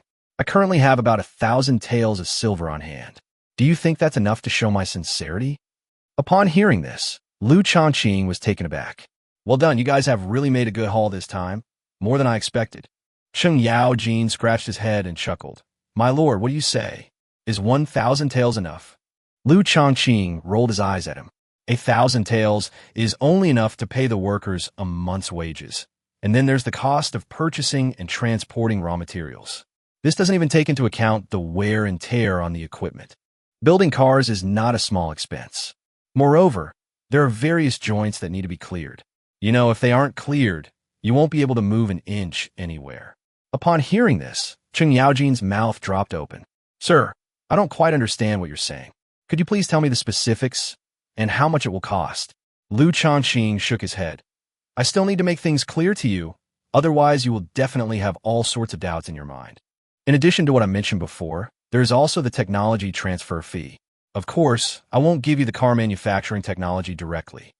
Even if I gave it to you, you wouldn't understand it. I have all the car manufacturing technology. Whatever parts you need, my engineers will build them for you. Of course, you can send people to my factory to learn, but it will be very difficult to learn the core technology. Besides that, you also need to realize that the biggest factor that made your factory able to open smoothly in Pingyao County is my policy. The various policies related to Pingyao County have a significant impact on the establishment of your factory. So these policies can also be included in your factory's investment. That is to say, for a factory worth 10,000 taels, I don't need to invest anything. I just need to master the policies and technology. I want to take 51% of the share. The Pingyao County government wants to have absolute control over your factory." Upon hearing this, Cheng Yaojin immediately stood up, almost bursting into a rage. Liu Shaoqing's actions were blatant acts of coercion. With just this little bit of technology and a little policy support, they actually want to capture 51% of the market share. Couldn't he gather a group of smart people to come up with this technology? Even if it costs a little more money, he will be able to control the entire share of the factory in the end. Thinking of this, Cheng Yaojin couldn't help but show a resolute expression on his face. "Lord Liu, what you've done is really going too far. I simply can't accept it." With that, Cheng Yaojin turned to leave. However, Liu Shaoqing called out to him. At this moment, Liu Shaoqing was actually secretly pleased. He didn't keep Cheng Yaojin around to truly comfort him, but rather to rub salt into his wounds and make him understand that running a factory was not something someone like him could handle. If he wanted to set up a factory, it would be best to let his father handle it. In Liu Shaoqing's view, although Cheng Yaojin seemed a bit unreliable, His master was quite capable, steady, and shrewd. Brother, you're actually a pretty good person, but you're still a bit lacking when it comes to starting a factory. After all, starting a factory requires more than just good character. It also requires sufficient preparation and relevant knowledge. If you don't understand anything and rashly set up a factory, you will only lose as much money as you invest. Upon hearing this, Cheng Yaojin immediately became stubborn. Fine, Lord Liu. In the end, you still look down on my abilities, huh? Well then, I'll give it a try. I've accomplished at least 8 or 10 great things in my life, so why can't I start a factory? Upon hearing this, Liu Shaoqing couldn't help but laugh and cry at the same time. This guy in front of him seemed to be acting impulsively. This is absolutely unacceptable for a businessman who runs a factory. Since that's the case, then he'll give him a proper breakdown of the costs.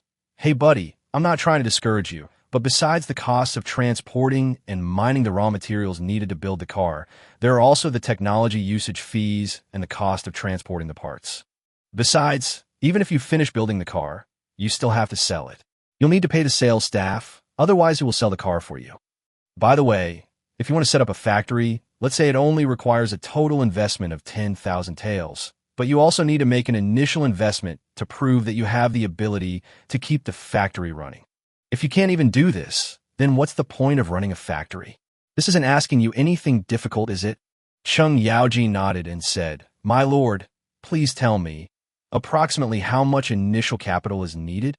Liu Shaoqing smiled and said, Even if the total investment is 10,000 taels, that would be 3,500 taels of silver, right? Can you come up with that much money? Upon hearing this, Cheng Yaojin's eyes narrowed, as if he had made a significant decision. Sir, I have this much to offer, just wait. As he spoke, he walked out of the county government office and disappeared through the door, leaving Liu Shaoqing stunned. However, Liu Shaoqing didn't take it too seriously. I'll just assume you've run away. Once you're gone, don't come back. I'd rather not do this kind of business. Not only would it be a waste of money, but it would also ruin the excellent investment environment of Pingyao County. Liu Shaoqing was actually a little disappointed. Building cars was a viable business, but it required a lot of capital. Moreover, it is necessary to cultivate relationships in both the political and business circles. Having 20,000 taels of silver is not enough. One also needs connections. In addition, one must have a thorough understanding and knowledge of the industry, which is clearly something this dark-skinned, overweight man cannot do. Since that's the case, it's better to let him back down. Liu Shaoqing actually already had a perfect candidate in mind, the old man who was the fat, dark-skinned man, but unfortunately, the old man might not be interested in this business for various reasons. Liu Shaoqing, of course, could not force it. Some things are not impossible, but rather the time is not yet right. Liu Shaoqing continued to process some more documents that Qin Yuan had sent over. Some of these were trivial matters concerning the imperial relatives and nobles, things that Liu Shaoqing found uninteresting. There's nothing new on the Tang Dynasty's soil. These imperial relatives and nobles, having lost their connections and inexhaustible wealth, were bound to experience growing pains. However, Liu Shaoqing believed that they would wake up in a few days when they were starving. Chapter 135, Undeterred by Setbacks. I thought the day would pass uneventfully, but to my surprise, the fat, dark-skinned man who came here to discuss business returned, bringing with him a heavy box of unidentified objects. When the men placed the box on the ground, a dull thud came from the ground, making Liu Shaoqing shudder. What exactly is going on? What's in this box? Liu Shaoqing looked at the dark-skinned, fat man and said with a somewhat unpleasant expression. The burly, dark-skinned man cupped his hands and said, Sir, aren't we discussing business? You said you needed to bring 3,500 taels of silver as startup capital, so I brought it for you. Upon hearing this, Liu Shaoqing stepped forward and saw the shop assistant open the box, which indeed contained silver. Looking at the pile of silver, Liu Shaoqing couldn't help but cough lightly. What are you trying to do, kid? You're so impulsive. What great things can you possibly accomplish? Upon hearing this, the burly, dark-skinned man waved his hand, signaling his men to pack up the boxes. Sir, you said that as long as we have 3,500 taels of startup capital, our factory can be opened. Do you want to go back on your word? Upon hearing this, Liu Shaoqing quickly waved his hand and said, Who told you I was going to back out? What I mean is, It's simply impossible for this to happen. Upon hearing this, Cheng Yaojin's expression immediately changed. My lord, how can you be so fickle? Didn't we agree on 3,500 taels before? I agreed to it back then. And why are you saying it so confidently now, but not enough? Cheng Yaojin felt that he had been cheated by a cunning merchant, even though Liu Shaoqing was an official of the Tang Dynasty. But what he's doing now is something only an unscrupulous merchant would do. He's adding layers of extra charges.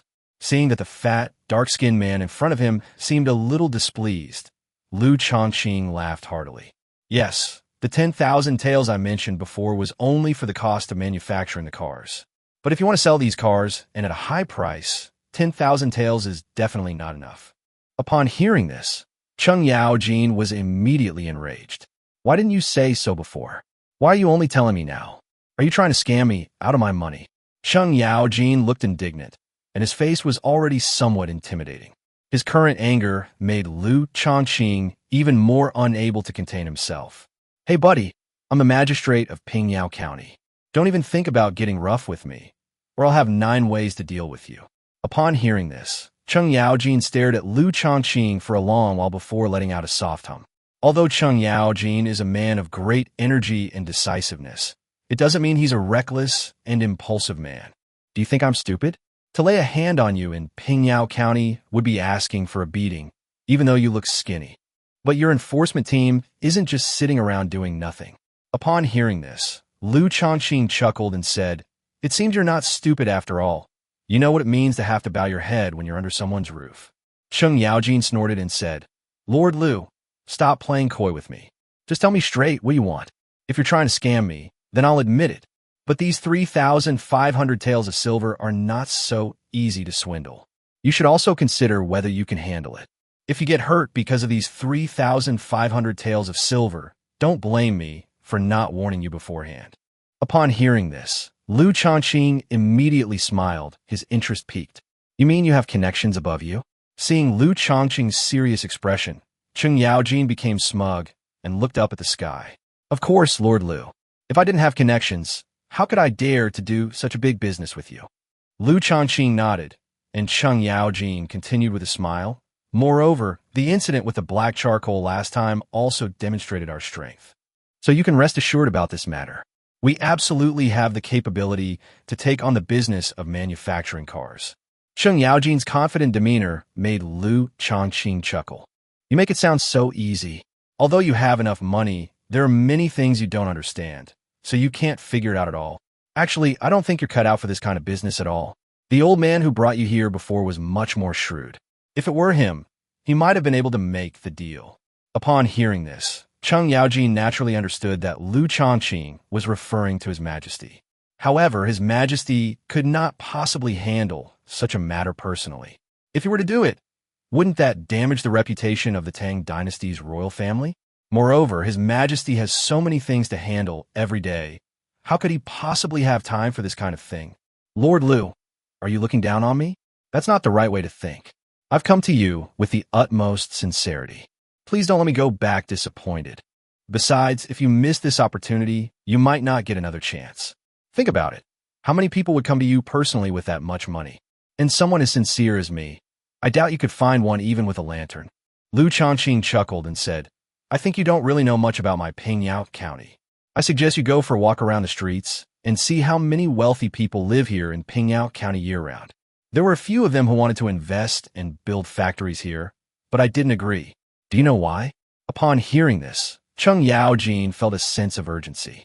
Surprisingly, there are actually so many wealthy people willing to donate money. Of course, it's because I don't trust them. Those guys are just after profit. If this venue falls into their hands, it can indeed be developed and expanded.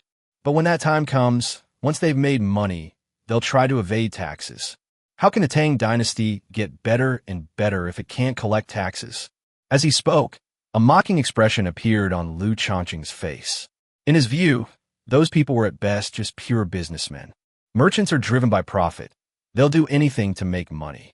Moreover, they have no regard for morality whatsoever, and they don't even care about the law. Although Liu Shaoqing did these things to make money, the money he earned was basically taken from the people and used for the people. Moreover, The vast majority of the profits are turned over as taxes. Part of the money was used to continue developing the factory. However, Cheng Yaojin found his words to be very pretentious. Chapter 1, 36 Methods. Why open a factory if not to make money? Of course, the taxes he mentioned must have been fully paid to the Ministry of Revenue of the Tang Dynasty. But what else is there to say? Isn't this all just what should be done? Cheng Yaojin shook his head, his gaze towards Liu Shaoqing filled with a hint of mockery and disdain. Lord Liu, please don't say anything else. I will definitely pay the taxes in full. I just want to know how much silver is needed to accomplish this. Remember, it's about getting this whole thing done, not just creating it as you've said. I hope you won't lie to me again. You've already lied to me once, and I don't have much patience left.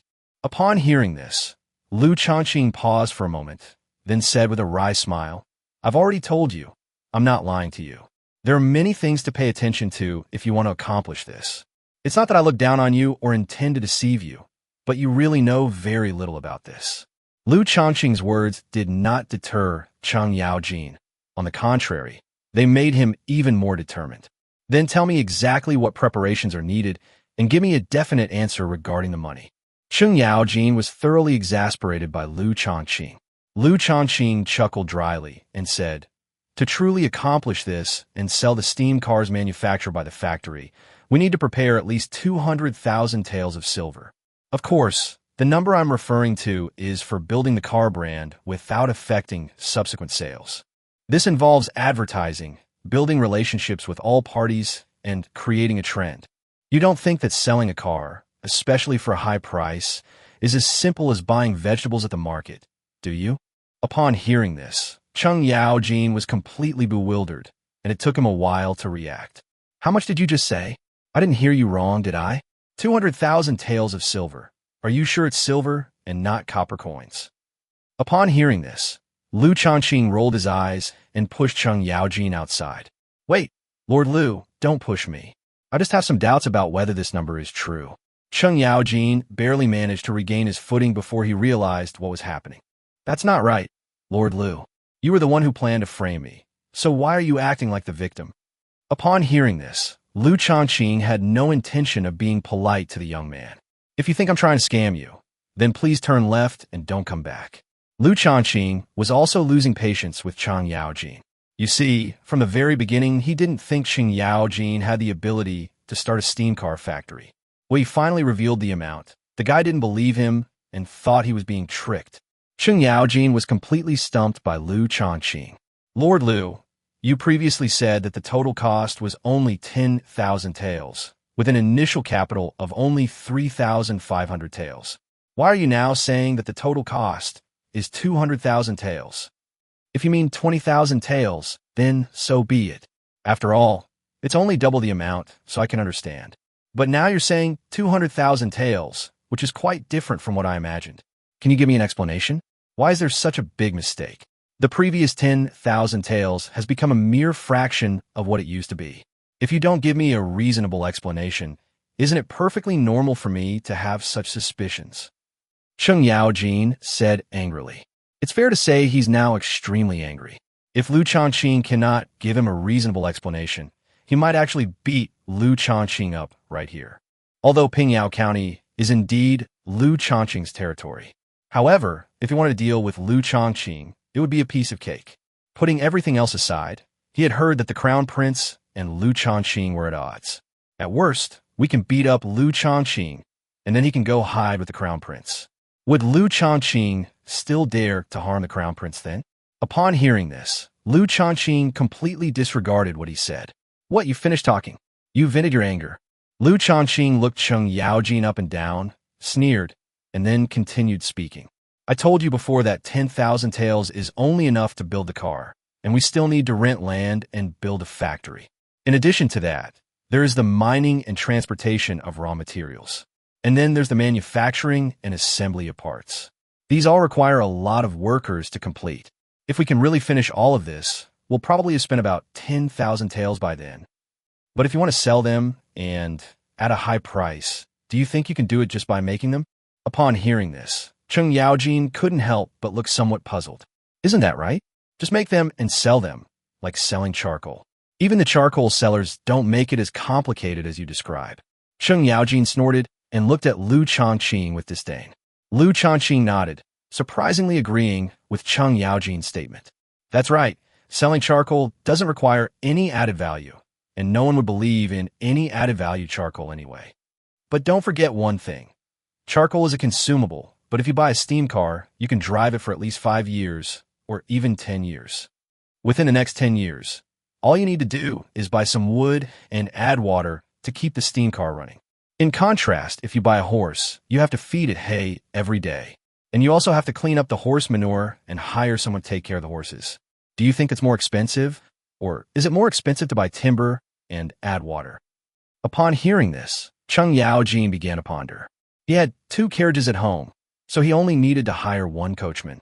However, the amount of hay provided for feeding will not decrease. Moreover, if a horse gets sick, you have to find a veterinarian to treat it, which is very troublesome. Then, Liu Shaoqing continued.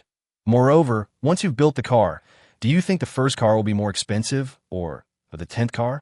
Upon hearing this, Cheng Yaojin replied without hesitation, Of course, it's the first carriage. I know the principle that things are valued for their rarity.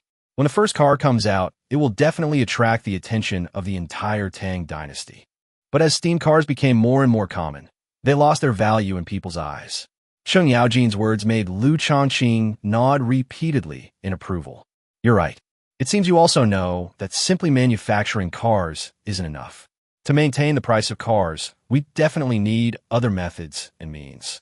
Chapter 137, The Big Liar. Let me ask you first, if it were you, how would you maintain the price of those steam cars? Upon hearing this, Cheng Yaojin's eyes darted around, and he said, My lord, I would like to know the cost of manufacturing this vehicle and the price you wish to maintain. Liu Shaoqing smiled slightly, surprised that this dark-skinned, chubby man was quite clever. Liu Shaoqing stretched out his right hand and made a 5-pointed star. My cost is about 500 taels, but I want to sell it for 5,000 taels and maintain that price. Upon hearing this, Cheng Yaojin's face darkened immediately. Well, Lord Liu, it seems you really intend to openly swindle people. Don't you have any sense of public morality? Liu Shaoqing chuckled and said, Never mind anything else. Just tell me how to maintain this high price while ensuring continuous production. Cheng Yaojin gasped for breath, wanted to say something, but ultimately couldn't bring himself to speak. We could talk to a few wealthy people we're close to and have them buy it for 5,000 taels.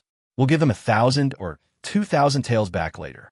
Upon hearing this, Liu Shaoqing's eyes widened in surprise. He hadn't expected this guy to actually have a knack for business. Being able to think of offering rebates is a significant step toward becoming a shrewd businessman. Besides this, is there anything else? But this one method alone cannot maintain its high price. Upon hearing this, Cheng Yaojin's eyes widened in surprise. That's impossible. If I return the money to them, they will not only feel like they've taken advantage of me, but they will also help me spread the word. As more and more people buy our cars, we will be able to sell them without having to pay back the money. Upon hearing this, Liu Shaoqing shook his head and said with a wry smile, Your idea is far too idealistic and doesn't take into account the reality at all. Do you think rich people are all fools who would willingly give you their money? That's 5,000 taels. Even if you get 1,000 or 2,000 taels back, each car will still cost at least 3,000 taels. With so much money, unless their money came from thin air or was ill-gotten gains, do you think they would go to such lengths to buy a car? Of course, it is undeniable that the first car, or even the first 10 cars to be released, may receive this treatment. After all, this car is one of a kind on the market, so it's normal for people to buy it regardless of the price. But if more people buy it, they'll get used to it and gradually become more rational. Do you really think people would spend 3,000 taels just to buy a car like this? What's more, you're still thinking about not getting a refund later, and you're going to sell each car for 5,000 taels. Why don't those people who want to buy cars go to people who already own cars and buy from them? Even if it's an older car, it can still satisfy their desire to drive. Upon hearing this, Cheng Yaojin immediately retorted, My lord, I disagree with what you're saying. Why would a wealthy person want that kind of old car? If I had that much money, I would rather buy a new one. Looking at Cheng Yaojin's confident face, Liu Shaoqing sneered and said, You make it sound so easy, but do you know what's going on? You say that precisely because you don't have that much money. Don't you even think about where other people get all that money from? Cheng Yaojin was rendered speechless by Liu Shaoqing's barrage of words. He didn't want to lose so completely, but what could he do? Was he going to tell Liu Shaoqing that he was Cheng Yaojin, rich and powerful? Even if he says it out loud, Liu Shaoqing has to believe it. After thinking for a long time, Cheng Yaojin felt like his head was about to burst and couldn't help but ask, "Then tell me, what would you do if you encountered this kind of situation? I don't think you can come up with a sure thing that can sell something that costs 500 taels for 5,000 taels." Cheng Yaojin crossed his arms and looked at Liu Shaoqing with an expression that said, "I'm watching your performance." Liu Shaoqing chuckled and said, "What you say makes sense, but it can only be a side path, not a main road. You promised to return the money. Do you think you can keep this a secret forever? Eventually, it will probably become an open secret. So if you want to maintain the price, you can't keep doing this, otherwise you'll be exposed. Our cost is 500 taels, which is unchangeable, but we can increase the added value of our steam cars." Upon hearing this, Cheng Yaojin was taken aback. These terms were completely foreign to him. Added value? What is that? Can you eat it? Liu Shaoqing scratched his head and couldn't help but chuckle. This fellow is really adorably naive. Added value means some additional uses. For example, our steam cars have heating. What is a heating system? Cheng Yaojin was completely bewildered again. Cheng Yaojin was always hearing new terms from Liu Shaoqing, which made him somewhat numb to them. You used to light a stove, right? Like the kind where you would warm yourself by a fire at your house. Cheng Yaojin nodded and said, "Of course I burned them. Once a piece of charcoal that flew out almost set my clothes on fire." Liu Shaoqing suppressed the urge to laugh and chuckled. "The heating system on my steam-powered car means that the steam from the steam engine, or even the hot water from the steam engine, flows through the pipes inside the car to heat the air, making it much warmer for passengers." Upon hearing this, Cheng Yaojin suddenly realized what was going on. "I understand, sir. It's like having a stove lit inside this car." Liu Shaoqing was both amused and exasperated. "You can't light a stove in either a carriage or a car. You just said you almost burned your clothes with charcoal. How dangerous is that? However, our steam cars are different. They use steam or water for heating, which is very safe." Upon hearing this, Cheng Yaojin felt that what Liu Shaoqing said made sense. However, he still said somewhat unconvinced, "Sir, this heating system you mentioned is indeed useful, but asking people to pay several thousand taels more for it is a bit unreasonable, isn't it? Besides needing heating in winter, what kind of heating would we have in spring, summer, and autumn? Wouldn't that just kill us with the heat?" Liu Shaoqing smiled and nodded, saying, "You're right. The heating function can't be used in the other 3 seasons, but we can just turn off the water flow into the carriage. Lord Liu, the heating function does increase the price a bit, but in my opinion, it should be increased by no more than 50 taels." Chapter 138, Security. If you don't have any other means to increase value, then I disagree with your statement. Even if you do this, how much more can you increase the price at best? It seems to me, Lord Liu, you're out of ideas, aren't you? Looking at the smug look on the dark, fat man's face, Liu Shaoqing really wanted to slap him. Can't he think of a way to sell the car without getting a high price? What benefit can he possibly gain? Lord Liu, please speak quickly. I'm waiting for your brilliant ideas. If you're out of ideas, then I'll have no business to do. Cheng Yaojin crossed his arms. Let's see what you do look on his face. Liu Shaoqing sneered. There are plenty of ways. I can also start with security. I can find ways to make the people in the car feel comfortable and safe, while also allowing the car to drive very fast. Upon hearing this, Cheng Yaojin looked puzzled. What kind of good idea is this? I don't think it will be of any use. Lord Liu, are you just making up something to fool me? Liu Shaoqing couldn't help but roll his eyes. Do you think I need to lower myself to your level? If a car is driven too fast, it is easy for an accident to occur. Think about those gentlemen who ride in horse-drawn carriages. Don't they often bump into people? Cheng Yaojin thought about it and realized that was indeed the case. His coachman usually didn't drive the carriage very fast, but there was one time when they almost had an accident. Later, although he changed his coachman, he never dared to ask him to drive fast. Whenever he thought about safety, Cheng Yaojin was always on edge. Moreover, the speed of a steam car is not the same as that of a horse-drawn carriage. Once it starts moving, its speed is at least twice that of a horse-drawn carriage. He also heard that if this steam car were to actually start, it could reach 5 times the top speed of a horse-drawn carriage. Although he had never seen it, he felt that this was absolutely baseless and not without cause. He then realized that safety seemed to be extremely important for steam-powered vehicles and could not be ignored. Lord Liu, what you say makes sense, but how do you plan to solve this security problem? It was not easy to ensure safety in the horse-drawn carriages I used to ride in, let alone this steam car, which is so fast. Liu Shaoqing smiled and said, we can install seatbelts in the car, and also we can design the back seats of the front seats to be made of softer materials. Even in the event of an accident, such as a collision, we can guarantee that the passengers on board will not be in any danger. Upon hearing this, Cheng Yaojin's eyes widened in confusion again. Lord Liu, what is this seatbelt you're talking about? Why do I feel like I've never heard of it before? Furthermore, even if what you've said is effective in ensuring safety, does it really justify being worth 5,000 taels? These words left Liu Shaoqing speechless. You have a lot of questions. I'll answer them one by one. Let's talk about that first. What is a seatbelt? It's a belt that can keep you safe. You fasten your seatbelt when you're sitting in a car. If something really happens to the car, the seatbelt will protect you and prevent you from being thrown out. Of course, if the seatbelt breaks, the soft part of the front seat back can also act as a buffer. Cheng Yaojin nodded, surprised that such a thing existed. His carriage didn't have it. Cheng Yaojin's eyes lit up. Lord Liu, I could put this seatbelt you mentioned on my carriage. That way, my carriage will be safe. Why would I need to ride in your steam car? Upon hearing this, Liu Shaoqing seemed to have anticipated his response and said with a sneer, of course you can copy my technique, but there are many parts you can't copy. You think you can take down my steam car with this kind of knockoff? I think you're just daydreaming. Cheng Yaojin snorted lightly, clearly somewhat unconvinced, but he didn't intend to immediately refute Liu Shaoqing. As for your claim that I can't sell this little thing for 5,000 taels, isn't that just nonsense? If I want to sell steam cars, it's not just about manufacturing costs and so-called safety features. I can also design them to look better, right? For example, I could design it to have a higher chassis so that it can go to those more challenging terrains in the wild. If the chassis is designed to be lower, it will be safer to drive at higher speeds and prevent drifting. Upon hearing this, Cheng Yaojin's expression changed slightly, feeling somewhat incredulous. Then he shook his head, looking pessimistic. So what?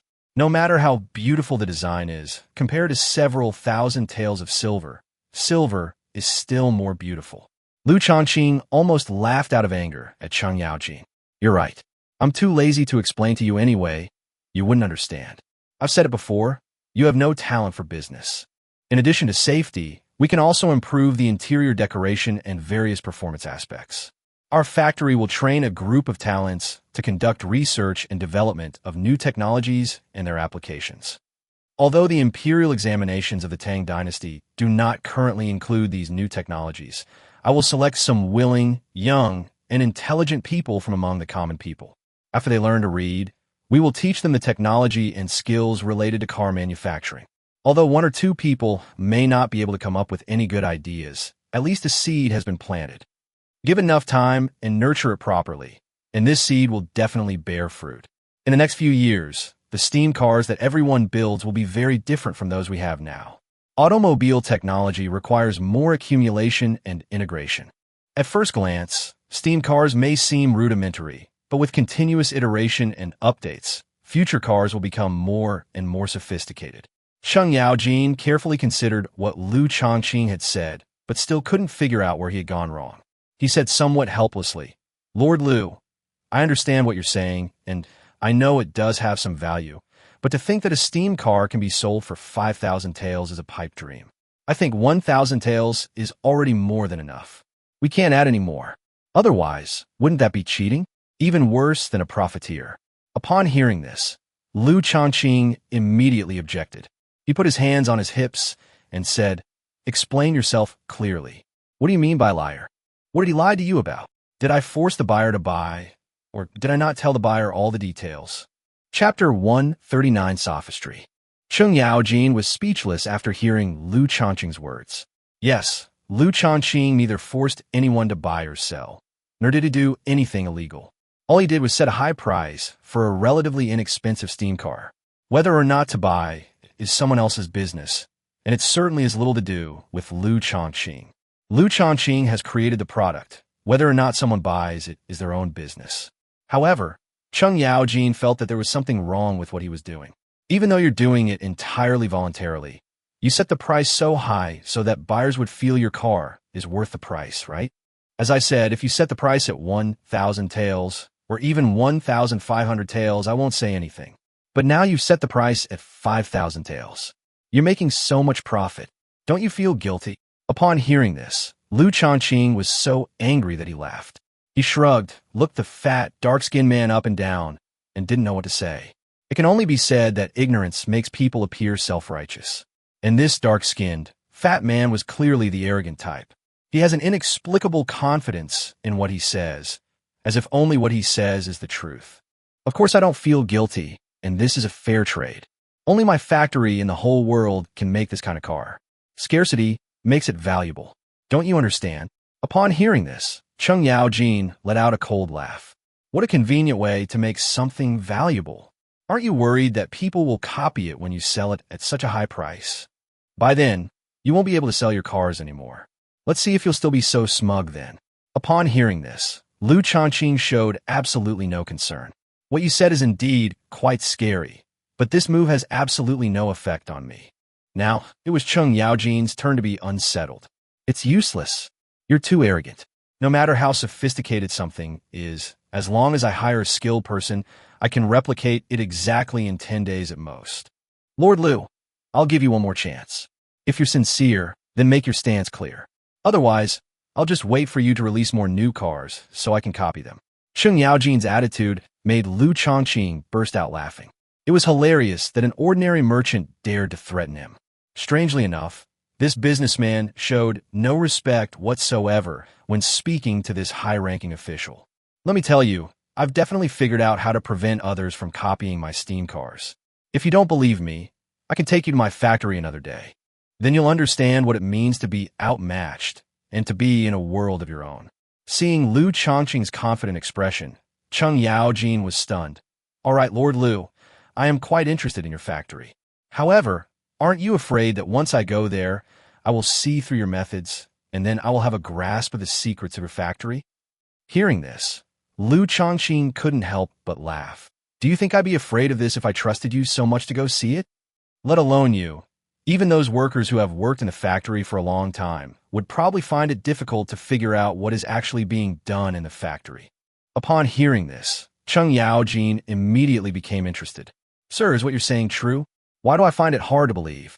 Liu Shaoqing said with a sneer, the business world is like a battlefield. How can we grow stronger if we don't guard against you scoundrels? Upon hearing this, Cheng Yaojin's expression immediately turned somewhat unpleasant. Lord Liu, even if you have a problem with me, you don't need to speak so harshly to me. Moreover, the reason I did this is to obtain your technology and bring down the high price of your steam cars. This is a righteous act. So, the real villain's act is your overpriced car sale, not mine. Liu Shaoqing nodded with a cold smile. Very well, then you can see if you can gain any benefits. In short, I've already said my piece. If you insist on coming here to die, don't blame me. Furthermore, I can tell you why I can sell these steam cars at such high prices. It's because I can target the royal family, nobles, and celebrities of the Tang Dynasty, making my steam car something that only high-end individuals can own. As a result, people will flock to it because everyone has a strange idea that if we do what celebrities like to wear and eat, it seems that we can also be as good as celebrities. Upon hearing this, Cheng Yaojin's expression froze. To be honest, he had the same thought. For example, he often likes to imitate some of His Majesty's little habits, because in his heart, His Majesty is like a god of war, simply his idol. He hadn't thought there was anything special about what he was doing before, but now that Liu Shaoqing had said that, he realized that he was subconsciously imitating His Majesty. What you're doing is deceiving people, deliberately taking advantage of their thinking. In reality, the steam cars you're selling are just ordinary objects. Actually, it's not much different from a horse-drawn carriage or an ox cart. Upon hearing this, Liu Shaoqing immediately became anxious. What do you mean by not much difference? Our cars are high-end, classy, and sophisticated. Do you think anyone will gather around when you ride your carriage out? I think most people will avoid you like the plague, because your carriage can't even be controlled properly. Even if the driver is highly skilled, it's not so easy to stop the carriage immediately. But my steam car could do that by designing brakes. Cheng Yaojin gave a light snort and didn't say anything more. Liu Shaoqing continued with a smile. Besides being able to build high-end cars, we also want to make steam cars even more beautiful. This move actually requires the least effort but yields the greatest reward. Because many rich heiresses or wives are actually just visual creatures. As long as it looks good on the surface, they will choose to spend money to buy it. As for whether the car is of good or bad quality, they don't consider it too much. Because for them, those are secondary. Even if you tell them the specific performance of the design, they may not be able to understand it. But they can spot the superficial attractiveness and novelty of the designs at a glance. Upon hearing this, Cheng Yaojin scoffed and said, "Even Confucius said that women and petty men are the most difficult to deal with. You actually make money off women. You're even harder to please than they are." Chapter 140 Brand Effect. Liu Shaoqing snorted and ignored the boy. This kid talks a big game, but when it comes to making money, he'll be even more shrewd than those businessmen. Isn't this all about making money? As long as you can make money and it doesn't break the law, what's wrong with that? Cheng Yaojin muttered to himself. Making money. Making money. All you know is making money. Is that all you can think of? Don't you care about the impact this will have on your status? Although you are just a county magistrate, you are still considered a local official. You should know how many people have to dedicate half their lives to becoming a county magistrate. Why is that? It's because becoming a county magistrate gives them something to be proud of. At least in terms of status, they are far superior to others. They would never do something so undignified, but you, Lord Liu, are quite something, actually taking the initiative to do such a thing. You are truly shameless. Liu Shaoqing had already gotten used to the rude remarks made to him by this dark-skinned, fat man. What exactly are you trying to say? Do you want to make money? Give me a straight answer. Cheng Yaojin was surprised to see that Liu Shaoqing did not refute him. What? Does that mean you agree with what I said? You should give me this technology unconditionally, and I will set a reasonable price. You won't lose face that way, and I'll make money too. Why not? Liu Shaoqing pointed to the door and said, "Have you said everything you wanted to say? If you don't want to do business, then walk out of here."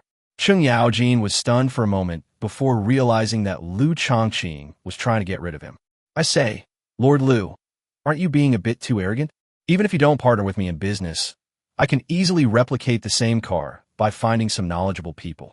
They might run a little slower than your car and earn less money, but they'll definitely be very popular." Seeing Cheng Yaojin's confident demeanor, Liu Shaoqing nodded in satisfaction. "Okay, since you're so confident, let's take a gamble. I'll use my technology, talent, and capital to set up a factory. I sell my cars for 5,000 taels each, while your imitations sell for 1,000 or 1,500 taels. We'll see who's more popular then. I can guarantee it, mine will be more popular. Although your car is cheaper, the buyer is buying a service. If it were cheaper, why wouldn't they just buy a horse-drawn carriage?" After speaking, Liu Shaoqing sat back down in his seat with an air of calm and composure, appearing quite smug. This infuriated Cheng Yaojin greatly, for he had never suffered such humiliation from anyone before. Even His Majesty wouldn't treat him like a punching bag. Although he may seem reckless on the surface, he is actually very meticulous. He knew that if he offended Liu Shaoqing this time, it would be difficult to do business with Liu Shaoqing again in the future. Thinking of the grand ambitions he had made when he came here, Cheng Yaojin gritted his teeth. Even if I suffer a little grievance with Liu Shaoqing, so what? He rented land in Pingyao County as long as he could obtain the permit to set up a car factory. Once I've made some money, I can put His Majesty at ease. As for suffering a little humiliation at Liu Shaoqing's place, what does it matter? It should be noted that Cheng Yaojin was a full 20 years older than Liu Shaoqing. In his eyes, Liu Shaoqing was just a child, and there was no need for him to get angry with him. Thinking of this, Cheng Yaojin's mood calmed down a bit, and he no longer charged around recklessly as before. "Magistrate Liu, I apologize for my rudeness earlier. Shouldn't we still be able to continue our cooperation?" Seeing Cheng Yaojin's dramatic change in attitude, Liu Shaoqing couldn't help but smile. "Of course I won't stoop to your level. After all, I know what my purpose is as long as you are willing to rent land to build a factory and recruit workers in Pingyao County. Then you're an honored guest in my Pingyao County. Hearing this, Cheng Yaojin breathed a slight sigh of relief. After a moment of silence, Cheng Yaojin continued. Lord Liu, I still don't quite believe what you said before. Even if you make the steam car look nicer, do those rich ladies really want to spend that much money? Moreover, this is 5,000 taels, not 500 taels or 50 taels. How many people can come up with that much money? Upon hearing this, Liu Shaoqing glanced at Cheng Yaojin and couldn't help but laugh. Cheng Yaojin felt a chill run down his spine from the laughter and took a step back, saying, Lord Liu, what do you mean by this? Why are you laughing like this? Liu Shaoqing shook his head with a wry smile. You call yourself a businessman, yet you still ask such a question. The wealthy ladies and young women I'm talking about who can afford steam cars are definitely not ordinary people. You businessmen are the richest group, and you're also willing to spend money. However, there are many times when, because of our relatively low social status, some high-end places simply do not allow us to spend money. For example, you're not allowed to wear fine fabrics, and even your residences cannot exceed certain specifications. In this situation, you have so much money that you desperately need an outlet, and my steam car is that outlet for you. Steam cars are still a relatively new thing, and it's uncertain what will happen in the future, but right now we have to sell them to rich ladies. Make money off people before there are regulations on the means of transportation they use. After hearing Liu Shaoqing's words, Cheng Yaojin was completely stunned. Lord Liu, what do you mean by that? I don't quite understand. It's just buying a car. What's with all the restrictions? Liu Shaoqing couldn't help but roll his eyes at him and said, What do you mean it's just buying a car? In the future, a car will be a symbol of high status. For example, if I buy a steam car and you buy a horse-drawn carriage, then I am more high-end than you. Liu Shaoqing's words were like opening a window in Cheng Yaojin's heart. Lord Liu, I understand what you're saying a little better now. So this is what brand effect means, making people think of high-end cars as soon as they see them. Liu Shaoqing looked at Cheng Yaojin with some surprise. He didn't expect that this dark-skinned, fat man, who seemed reckless, was actually so smart that he understood things very quickly. Chapter 141, the same style as the Heavenly Khan. You're right. That's roughly the idea. You know, a car costs 5,000 taels of silver. For some ordinary people, this is a sum of money they could never earn in their entire lives. In addition, this vehicle is so fast, which gives it an advantage over horse-drawn carriages or donkey carts. If we add a bit of concept to it at this point, wouldn't it immediately become a hot topic? This time, Cheng Yaojin was a little confused again. What exactly is going on? Lord Liu, do you mean cooking when you say it's stirring up a fire? Liu Shaoqing completely ignored Cheng Yaojin's words. I mean, we can add some hype to the sales of steam cars. For example, if this car is driven by someone of high status, and then it is displayed in front of everyone, people will unconsciously associate this car with that person. Do you think people will make that connection when they see this car on the road? Cheng Yaojin thought for a moment and couldn't help but nod and say, Lord Liu, what you said is possible. However, Lord Liu, how do you know that someone of such high status would ride in such a car? What if those people of high status don't like your car? At this point, Cheng Yaojin couldn't help but cross his arms, feeling somewhat excited about the question he had just asked. Liu Shaoqing shook his head and said, That's impossible. My carriage has already been connected with someone of high status. Does His Highness Prince Jin know about this? Upon hearing this, Cheng Yaojin couldn't help but picture a young boy in his mind. Your Highness Prince Jin, are you referring to Li Ji? Liu Shaoqing glanced at Cheng Yaojin with some surprise. Not bad. You seem to know the Li Tang royal family very well. Cheng Yaojin inwardly scoffed. He didn't just know them by heart. They were all people who had to call him Uncle Cheng. However, Cheng Yaojin was merely a businessman in front of Liu Shaoqing, so he naturally couldn't say such things. Lord Liu, I understand what you're saying, but do you really think that Li Ji alone can make all the wealthy people in the Tang Dynasty obediently hand over their money? Liu Shaoqing chuckled and said, Of course not. The best way to truly expand our influence is to let His Majesty drive our cars. Of course, His Majesty was the one riding in the carriage, but that doesn't affect what I'm saying at all. Just think about it. If His Majesty drove our steam cars to court every day, and when he went out, what would the civil and military officials think? Sheng Yaojing couldn't help but glance at Liu Shaoqing. Lord Liu, your idea is far too audacious, even taking His Majesty into account. However, I must say, it is a very forward-thinking idea. Liu Shaoqing snorted and said, what avant-garde and bold stuff, it's just an idea in the end. Whether it can be realized depends on the person who implements the idea. I don't think you have the ability to get His Majesty to ride in this car as well. Upon hearing this, Sheng Yaojing's eyes widened immediately. It seems I've been mocked by Lord Liu. However, he was not angry. The reason why Lord Liu said that was simply because he did not know his identity. When his true identity is revealed in the future, Liu Shaoqing will realize how formidable he is. He chuckled and said, Lord Liu, what if I could invite His Majesty to ride in your carriage? Liu Shaoqing shook his head and said, no, that way our cars will sell more, and you'll be able to make more money. Sheng Yaojing couldn't help but gasp, not expecting that Lord Liu wouldn't fall for the trick. He originally wanted to take this opportunity to get some benefits from Liu Shaoqing, but Liu Shaoqing didn't take the bait at all. Lord Liu, although it is true that if His Majesty also rides in our carriage, it will bring in some imitation orders. But how many people do you think will buy it? Besides, won't everyone avoid it? After all, His Majesty's car symbolizes prestige. How can we commoners ride in the same carriage as His Majesty? Liu Shaoqing smiled and said, as long as His Majesty doesn't issue a decree, ordinary people can buy our cars. And think about it. If it were you, wouldn't you buy it? Sheng Yaojing did exactly as Liu Shaoqing instructed, immersing himself in the situation, and the answer surprised even himself. I will definitely buy it, but I feel like we're dragging His Majesty into this mess, using His Majesty's name to make money. Moreover, this feels a bit like using His Majesty's reputation to deceive people. Wouldn't that damage His Majesty's and the prestige of the Tang Dynasty? Upon hearing this, Liu Shaoqing almost burst out laughing. What did you say, Majesty? His Majesty rode in a carriage. He didn't say anything, and he didn't participate in our business or production. What does it have to do with His Majesty? Sheng Yaojing found Liu Shaoqing's words quite reasonable, but upon closer examination, he felt that something seemed amiss. You can rest assured, this matter will absolutely not involve His Majesty. And besides, you haven't even invited His Majesty to be our passenger yet. It's pointless to worry about these things now. Upon hearing this, Sheng Yaojing immediately became furious. He will make sure His Majesty rides in a car made by his factory in the future.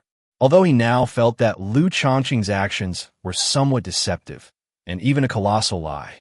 However, he now has no way to get off Liu Shaoqing's pirate ship, and he has to go all the way down this path. At worst, I can just extricate myself from the situation once I've made some money. Thinking of this, Sheng Yaojing revealed a somewhat sinister smile. By the way, Lord Liu, do you have any other suggestions regarding car manufacturing? Sheng Yaojing did not dwell on the previous issues, but instead appeared to be humbly seeking advice. Liu Shaoqing nodded and said, of course there is. If our cars are sold to the government or even His Majesty in the future, then we would have to lower prices through some legal means of tax avoidance. Upon hearing this, Sheng Yaojing's eyes immediately turned cold. Lord Liu, what did you say? You said you wanted to avoid taxes. Do you want to impose a peach tax? Upon hearing this, Liu Shaoqing glared at Sheng Yaojing. What kind of understanding is that? When did I say I was going to evade taxes? Sheng Yaojing was stunned when he heard this, not expecting Liu Shaoqing to be even more arrogant than him. Didn't you just say you wanted to avoid taxes? If you're going to sell cars, you'll definitely be taxed. Otherwise, where will Datong's tax revenue come from? I'm just saying that we can avoid paying taxes through reasonable and legal means, such as paying the tax directly when the government buys a car, so that both parties can benefit. Chapter 142 Differences. Upon hearing this, Sheng Yaojing frowned. But all you've said is that you're selling cars to government officials to avoid taxes. What about selling it to ordinary people? Is it still 5,000 taels? Liu Shaoqing nodded, but Sheng Yaojing immediately objected. How can that be? Ordinary people can tell at a glance that our prices are inflated. What if they don't buy our cars? Liu Shaoqing almost burst out laughing upon hearing this. You can't really be a naive teenager, can you? How could someone who can afford 5,000 taels to buy a carriage not understand this principle? For ordinary people buying a car, the taxes are relatively higher, and there are also some additional values. For example, in terms of car appearance, ordinary people tend to prefer cars that look more luxurious. But if it's a car purchased by the government, then the design should be more simple and conservative. Upon hearing this, Cheng Yaojin immediately objected. How can that be? How can the official car look worse than an ordinary person's car? Otherwise, His Majesty's car will be overshadowed by an ordinary person's car. Seeing Cheng Yaojin's indignant expression, Liu Shaoqing couldn't help but laugh. What are you thinking? I just said that if the car looks simple, it will make our officials seem more honest. Ordinary people, and even you businessmen, often have a preconceived notion about the government, thinking that a clean prefect can earn 100,000 taels of silver in 3 years. If the carriage is designed to be simple, people will be less prejudiced, which will also benefit the administration of the Tang Dynasty. Upon hearing this, Cheng Yaojin thought about it carefully and nodded. Previously, when he was with His Majesty, he always heard His Majesty say that the administration was corrupt. He didn't think much of it at the time, but now that he hears Liu Shaoqing say this, he can't help but understand a little. Lord Liu, your move was truly brilliant. You solve a problem that even His Majesty found difficult so easily. Upon hearing this, Liu Shaoqing couldn't help but look Cheng Yaojin up and down. How do you know His Majesty finds this matter troublesome? Cheng Yaojin was startled and thought to himself, oh no, haven't I just given myself away? Well, I was just saying it casually. After hearing your analysis so well, I felt that His Majesty must be heartbroken about some of the corrupt practices in the government, but he was helpless about it. You've made the official vehicles a bit more modest. That's at least a first step towards making governance more transparent. As he spoke, Cheng Yaojin looked at Liu Shaoqing again and felt more and more that he was a cunning and unscrupulous businessman. Why are you staring at me like that? What are you up to? Tell me. Cheng Yaojin shook his head and said, I don't have any particular thoughts, but I just feel that you look especially like a shrewd merchant now, Lord Liu. I suggest you become a shrewd merchant instead. You have so much potential. It would be a waste if you didn't become a shrewd businessman. Liu Shaoqing snorted and said, all right, we've already discussed quite a few things. Now you can decide whether to continue or quit immediately. Upon hearing this, Cheng Yaojin immediately made a decision, saying, of course we should continue. Why should we quit now? I'm not stupid. I brought all the money with me. Do you expect me to just take it, walk around, and leave? Liu Shaoqing hadn't expected Cheng Yaojin to be so determined. You're quite energetic now, but you should think it through. If you really want to make it successful, it will cost 200,000 taels of silver. Of course, if you can really get His Majesty to ride in one of our cars, that would be a great thing for us. You might be able to save tens of thousands of taels of silver. Cheng Yaojin nodded, rubbing his hands together, and said, then, Lord Liu, where do you think I should begin? Liu Shaoqing pointed to the door and said, I see you haven't looked at the city entry manual at all. Go one by one quickly. Make sure you understand the city entry manual before we talk. Upon hearing this, Cheng Yaojin was immediately stunned and scratched his head. Lord Liu, why do we need to see the town entry guide? I've already been in the county town for some time now. I've basically figured out a lot of things. I can now be considered half an expert on Pingyao County. As he said this, Cheng Yaojin still looked quite pleased with himself and proud. Liu Shaoqing snorted and said, if you had really read my entry manual and understood it, you would know that if you want to open a factory and do business, you need to go through some procedures with certain departments. Cheng Yaojin was dumbfounded, his eyes wide open, looking completely at a loss. Well, Lord Liu, I really didn't know. Is it written in detail in the manual? If I have any questions, I can ask you again. Liu Shaoqing kicked Cheng Yaojin in the butt and said, it must be written in great detail.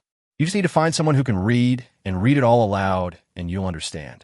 All right, I'm very tired now. You should leave now. If you don't leave, I'll call law enforcement to kick you out or arrest you for obstructing official business.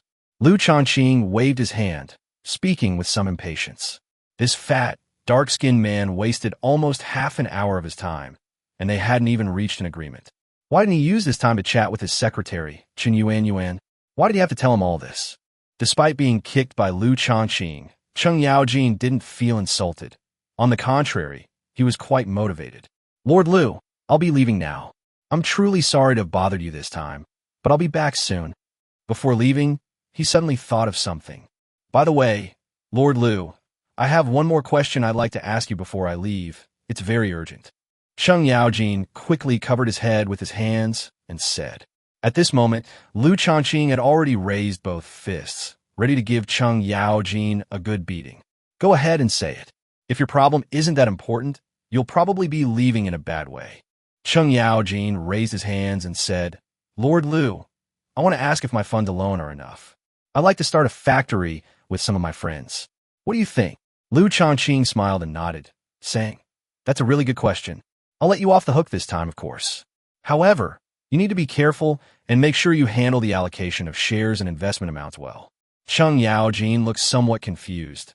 Lord Liu, please explain it more clearly. I don't quite understand. Liu Shaoqing rolled his eyes at him and said, What's there to not understand? Every share is a share of the profits. If the profits are not distributed equally, it will be easy for conflicts to arise later. Although the county government accounts for 51% of the market share through technology and policy, it generally does not participate in the operation of the factory. Chapter 143, Doing Good Deeds. So what? Cheng Yaojin was a little confused about what Liu Shaoqing meant by telling him all this. Liu Shaoqing scratched his head and said with a smile, Actually, we have our reasons for doing this, which is to prevent risks.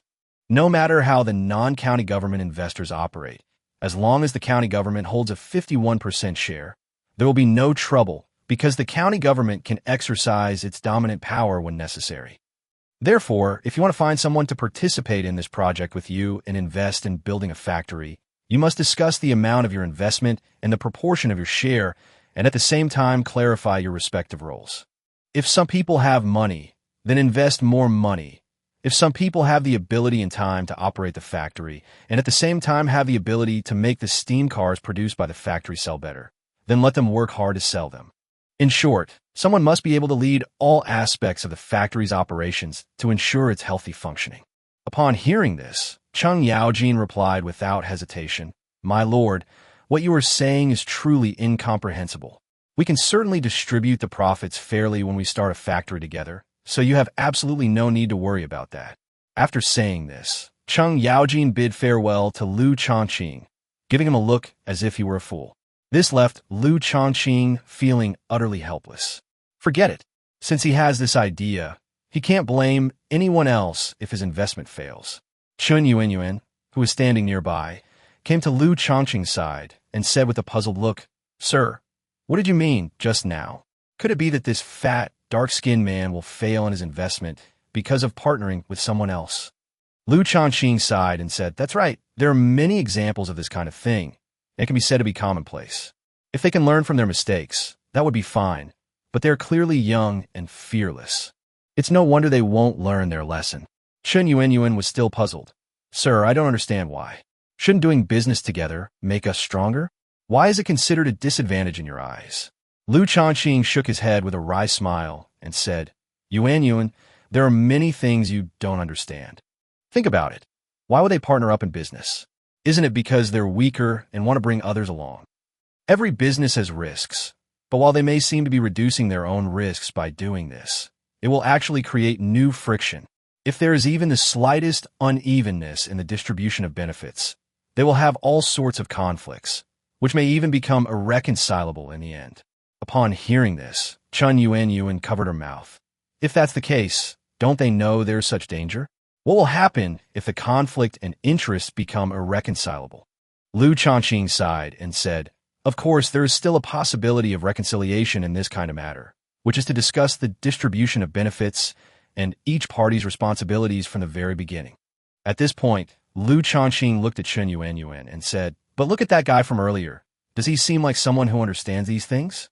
I think it's already good enough that he can figure out what he's doing. Hearing this, Chun Yuanyuan couldn't help but laugh. Yes, this dark-skinned, chubby man is actually quite funny. He seems to like to rush headlong into things without thinking, which is a bit reckless.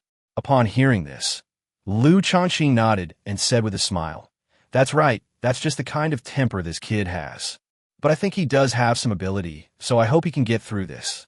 Thinking of what Liu Shaoqing and the fat, dark-skinned man had said before, Chen Yuanyuan couldn't help but ask, "Sir, were all the things you told him before true?" Liu Shaoqing paused for a moment, then asked with some confusion, "Which ones are you referring to? You mean the part where you do good deeds?" Upon hearing this, Liu Shaoqing immediately smiled wryly and said, "Of course I'm doing a good deed. Whether it's for ordinary people or the rich, this is essentially a good thing. Think about it. When I sell these cars, I will definitely have to pay taxes on the money I earn. These taxes can be used to build roads and bridges and improve the lives of ordinary people. Do you think this is a good thing for ordinary people?" Liu Shaoqing's words surprised Chen Yuanyuan. She had to admit that, according to this logic, what he did was indeed a great thing. "You're right, sir. But is it really a good thing for the rich to do this? I think it's like skinning them alive." Upon hearing this, Liu Shaoqing smiled and nodded. "You're right, this is like skinning them alive. But let me ask you, is the pain of being cut to the bone more painful, or is the pain of having nothing left more painful?" Without the slightest hesitation, Chen Yuanyuan said directly, "Of course the latter hurts more. Nothing will be left, just a vast expanse of white, truly clean." Liu Shaoqing nodded and said with a smile, "See, you've already given the answer. If I take the money back from them like this, there won't be any conflict, and it can be said that they did it voluntarily. This is tantamount to paying money to save one's life, and they are completely unaware of it.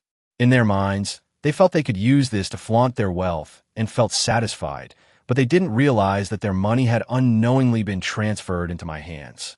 Upon hearing this, Chen Yuanyuan nodded somewhat bewildered, then asked with a puzzled look, "But sir, why do you do this? Those rich people may be wealthy, but they haven't broken the law. Why must we take their money back? Isn't doing this tantamount to competing with the people for profit?" Chen Yuanyuan's words did not surprise Liu Shaoqing at all. It was something that ordinary people could easily have come up with. "You're right. I did get their money by doing this, because the fact that they made so much money shows that they were taking advantage of other people's labor." Chen Yuanyuan shook her head, indicating that she still didn't understand. "You might not understand what I'm saying, but think about it. How do these people make their money before we sold the charcoal to that fat, dark-skinned man's master? Those wealthy people keep driving up the price of timber, making it impossible for the disaster-stricken people to get timber. You mean those people who can't afford timber, did they do something wrong?" Upon hearing this, Chen Yuanyuan shook her head firmly. "Sir, that's impossible. Those people are just ordinary people." Chapter 144 Worship. Those people can be described as hardworking and conscientious, but they just don't have the ability to make a lot of money. Even if they make money, they will lose it all because of things like raising prices to sell charcoal. Therefore, those who are truly able to make money are the unethical businessmen. Another group is those who like to manipulate power and use their power to make money. Upon hearing this, Chen Yuanyuan, who was standing to the side, was slightly taken aback. However, she originally thought that what Liu Shaoqing said was bold enough, but what Liu Shaoqing said next made her even more terrified. These rich people not only have dishonest ways of starting and making money, but they also tend to spend very little of their money and instead use the majority of it to make even more money. Moreover, even if they make money, they are often greedy and want to use their money to buy themselves mansions and more expensive carriages. However, their money is often not invested in economic development, which will not benefit the overall development of the Tang Dynasty, but will instead be a drag. Upon hearing this, Chen Yuanyuan scratched her head and said, "Sir, isn't this normal? If I had money, I would do the same as them." Liu Shaoqing smiled and shook his head, saying, "When you have money, everyone thinks about indulging in luxury, but would you think about evading taxes?" After thinking for a moment, Chen Yuanyuan shook her head and said, "Of course I won't. Making money is one thing, but I still have to pay the taxes I'm supposed to." Hearing this, Liu Shaoqing nodded and said with a smile, "I believe what you say. That's the difference between you and those unscrupulous merchants. The money they make will not benefit the Tang Dynasty. On the contrary, they will think about tax evasion and cause trouble for the Tang Dynasty. Moreover, they will hide most of the money in their own pockets. In that case, there will be relatively less capital in the Tang Dynasty market, and people will not be able to get enough money, which will cause chaos in the Tang Dynasty." Upon hearing this, Chen Yuanyuan hesitated. "Sir, one thing I want to know is, what is economics?" Liu Shaoqing nodded and said with a smile, The economy is the quantity of things that people produce through farming or working. Of course, this statement is not entirely accurate, and there may be other factors involved. If everyone is roughly the same amount of money, then no one will be particularly poor or particularly rich. In this situation, people will be on the same starting line, and the cost of living will not be very high. But sometimes the gap between poverty and wealth can be very large. Do you think it's a good thing? Chen Yuanyuan thought for a moment and shook her head, saying, "My lord, I don't think this is a good thing, but it seems to be the current situation, the norm."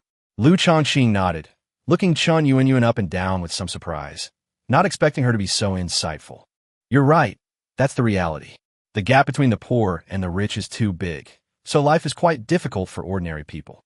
Therefore, for the long-term stability of the Tang Dynasty, we must transfer the money of the rich to ordinary people through reasonable and legal means, so that a stable society can last longer."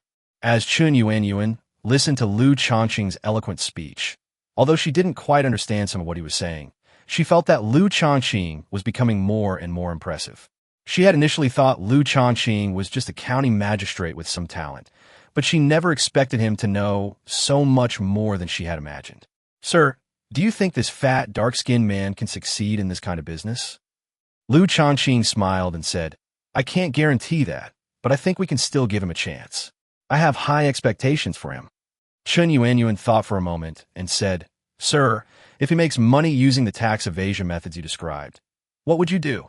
Upon hearing this, Liu Shaoqing's aura instantly turned icy cold compared to before, and even Chen Yuanyuan, who was standing next to him, felt a chill run down her spine. "Lord Liu, what's wrong with you? Why have you suddenly become so frightening?" Chen Yuanyuan couldn't help but take a step back, feeling that Liu Shaoqing now was so unfamiliar compared to the Liu she usually knew. Liu Shaoqing glanced at Chen Yuanyuan and said with a wry smile, "My expression just now wasn't directed at you, but at that burly, dark-skinned man. That kid may seem a bit dim-witted, but I don't think he'll do that, because I warned him beforehand. But if he insists on doing that, I will not hesitate at all and will definitely take him down." Upon hearing this, Chen Yuanyuan hesitated. "But sir, what you said is a little different from what I guessed before. Why do this? Wouldn't it be good for Pingyao if he set up a factory in Pingyao County?" Upon hearing this, Liu Shaoqing shook his head with a wry smile and said, although his arrival in Pingyao County did objectively promote the development of Pingyao County. But once these people make money, they become increasingly arrogant, and their greed turns them into monsters. So in order to prevent such serious consequences from happening, we must nip them in the bud. The specific method is to take them down and confiscate their property and their share in the factory.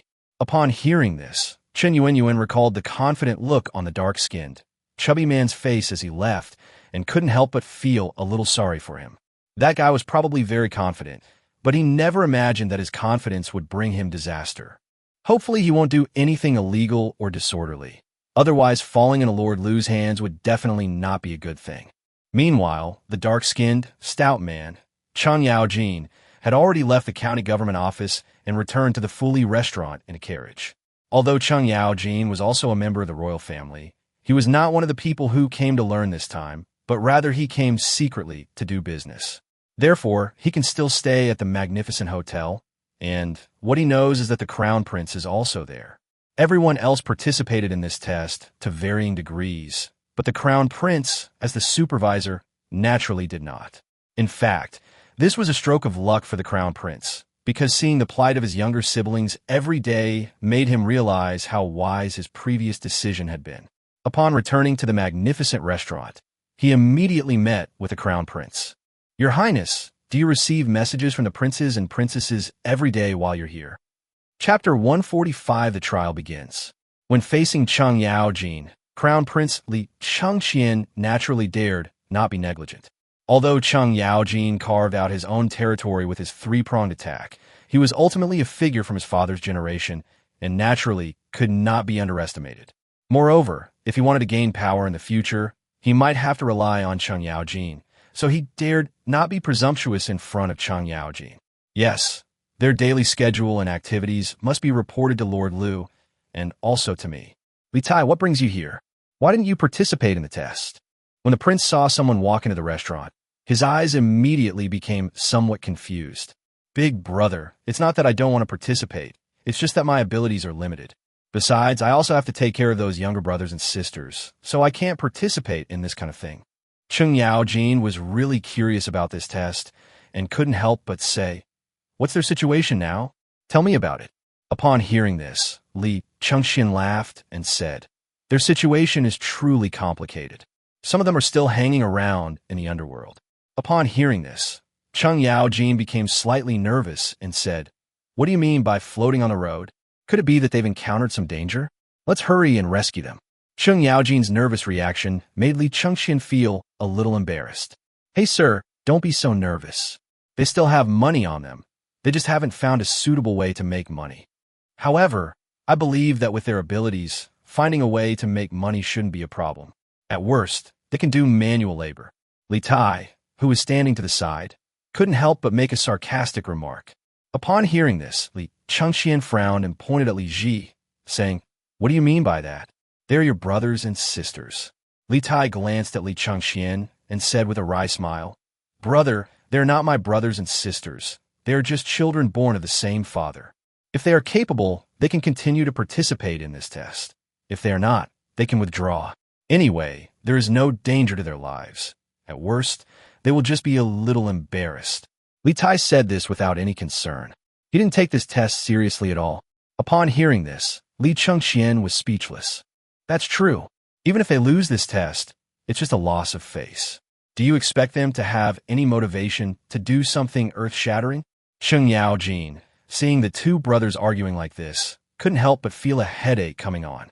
He raised his hand and said, "Hey, you two. Isn't there any of these royal relatives who have managed to do anything decent?" Upon hearing this, Li Chengxian looked at Cheng Yaojin, smiled, and nodded, saying, "Of course." Cheng Yaojin immediately became interested, found a seat, and sat down, saying to the two of them, "Then tell me, don't keep me in suspense."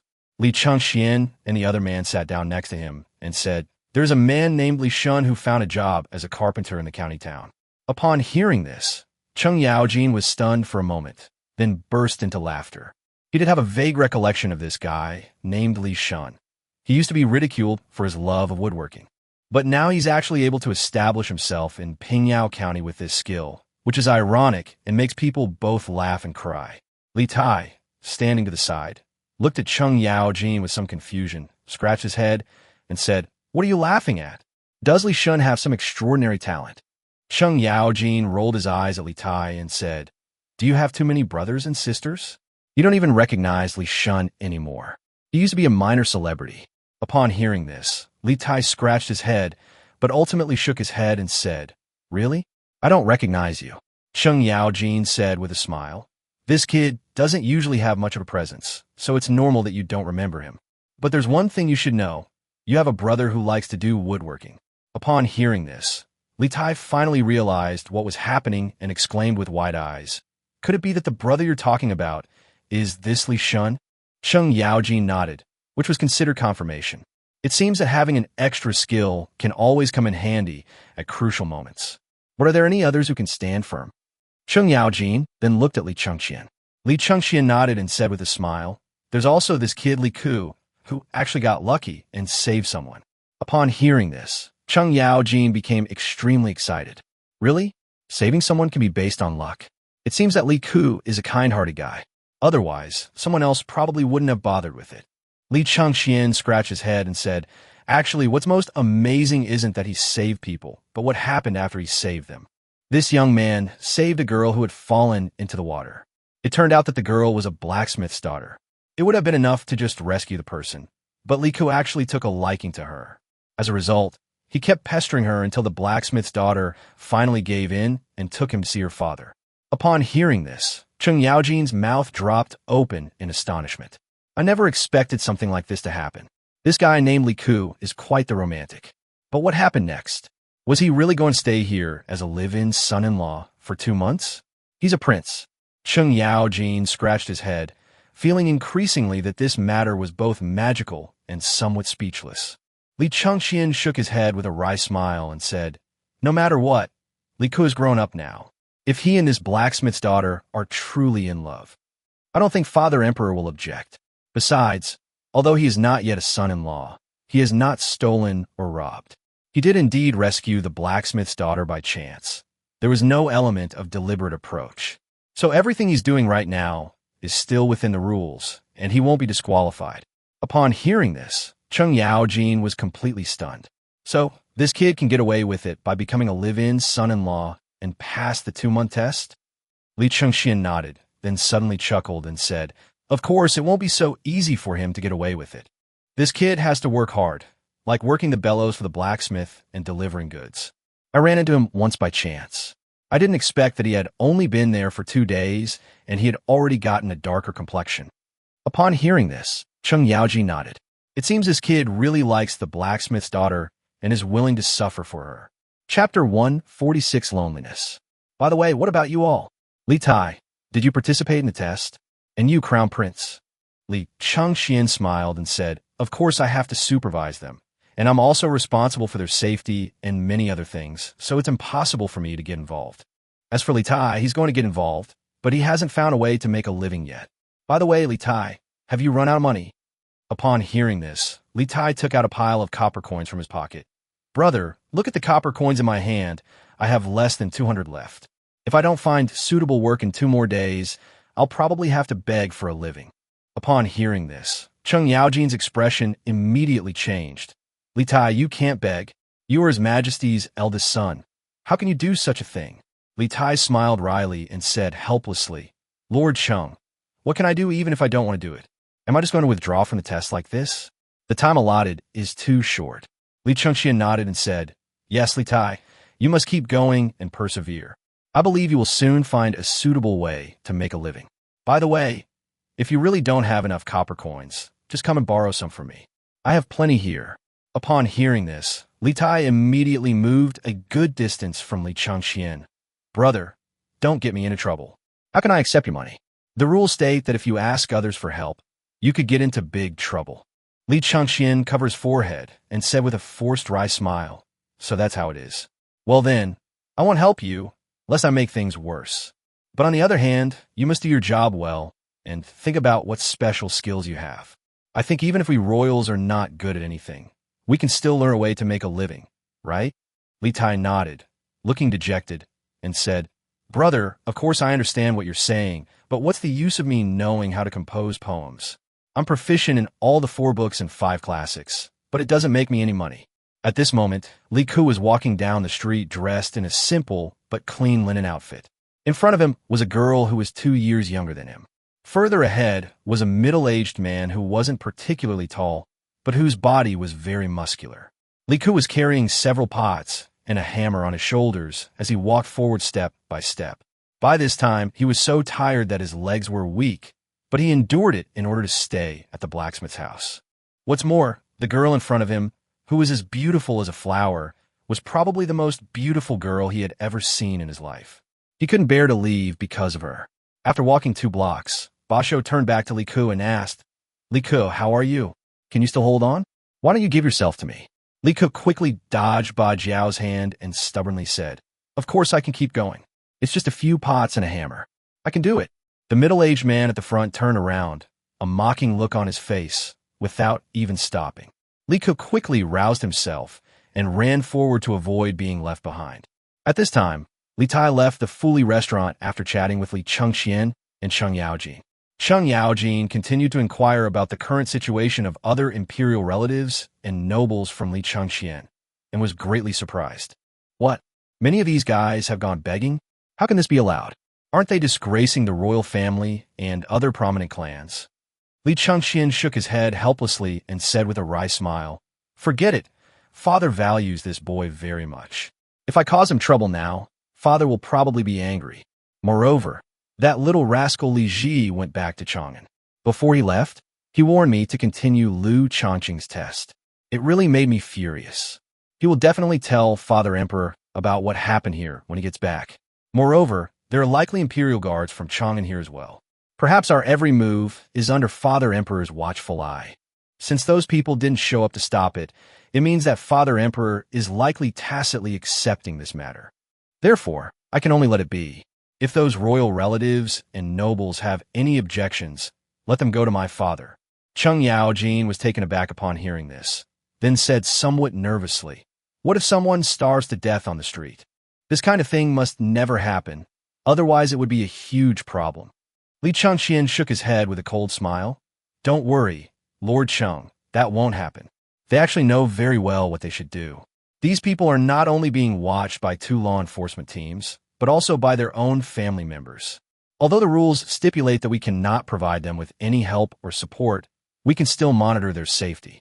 Besides these people, Father must also be keeping an eye on them. I observed a few of them before. We discovered that some of the people seem to be guards from the Imperial Guards, secretly watching them." Upon hearing this, Cheng Yaojin nodded, finally breathing a slight sigh of relief. "In that case, I'm relieved. As long as nothing goes wrong, it's fine." What Cheng Yaojin didn't say was, if something happened to these guys, how could he then lead these royal relatives and nobles to make money? You have to understand, this factory was spearheaded by Liu Shaoqing, and we have to teach them a lesson they won't forget. When Liu Shaoqing goes to the imperial court, there will be no resistance to any policies he implements. If something happens to these guys, Liu Shaoqing will definitely be implicated, and his factory probably won't be able to continue operating. Li Chengxian suddenly looked at Cheng Yaojin and asked with some curiosity, "My lord, what brings you here to see us?" As he spoke, he looked around, seemingly wary of something. However, no one around seemed to notice them, which relieved Li Chengxian slightly. However, this was followed by a sense of desolation. In the past, Li Chengxian was the center of attention. He had never received such treatment before. Cheng Yaojin thought about it for a while, but in the end he decided not to tell the crown prince his thoughts. After all, Liu Shaoqing was the one who initiated this matter. If he tells the crown prince, what will happen then? If the crown prince were to interfere, it could very well backfire. "I just came here to take a look. I saw how many people have been eliminated. It seems that no one has been eliminated yet, but it should be soon, those homeless guys.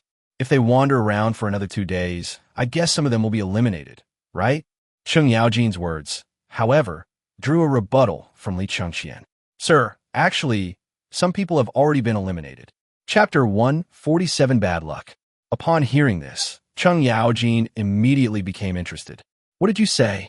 Someone's already been eliminated? Who's so unlucky?" Cheng Yaojin wondered. How could someone be eliminated after only 2 days? Is he an idiot? Did they go bankrupt after ordering a table full of food, costing over 500 coins, and enjoying a delicious meal? Crown Prince Li Chengxian said with a wry smile, "My lord, do you know the rule of red and green signs at intersections in Pingyao County?" Cheng Yaojin thought for a moment, then nodded and said, "Of course I know. This rule can facilitate traffic. You must stop when you get a red card, and you can go when you get a green card. You know what? This rule is actually pretty good. I think it's quite practical. At least in Pingyao County, I've never seen a traffic jam, except at intersections." At this point, Cheng Yaojin recalled the tragic events that had happened to him in Chang'an. "By the way, what does this have to do with red and green license plates?" Cheng Yaojin said with a puzzled expression. Li Chengxian shook his head with a wry smile. "After they started the test, I gave them a lecture and then let them go their separate ways. They went their separate ways, and one guy was thinking about how to start his life in Pingyao County. He got so engrossed in his thoughts that he didn't even notice the traffic lights changing when he was crossing the intersection. Just then, a carriage passed by, and the carriage had a green license plate while his side had a red one. Moreover, the carriage was traveling at a very high speed and had no intention of stopping at all. So much so that this guy was knocked away and fell straight to the ground. Upon hearing this, Cheng Yaojin was immediately stunned. "What did you say? That kid got hit by a car. Is he all right? We need to get him back to Chang'an City to see the imperial physician right away." Although Cheng Yaojin felt that Pingyao County was even more developed than Chang'an, he believed that the doctors in Pingyao County were definitely not as good as those in Chang'an in terms of medical skills. Moreover, there are imperial physicians in Chang'an. Although traveling from Pingyao County to Chang'an City would certainly take some time, Cheng Yaojin believed it was all worthwhile.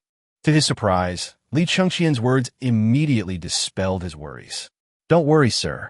After the boy was hit, there happened to be a doctor passing by, and there's a hospital right near the intersection. So the doctor found a few people to carry him to the hospital, and he was cured very quickly. Upon hearing this, Cheng Yaojin was taken aback. What? He's cured?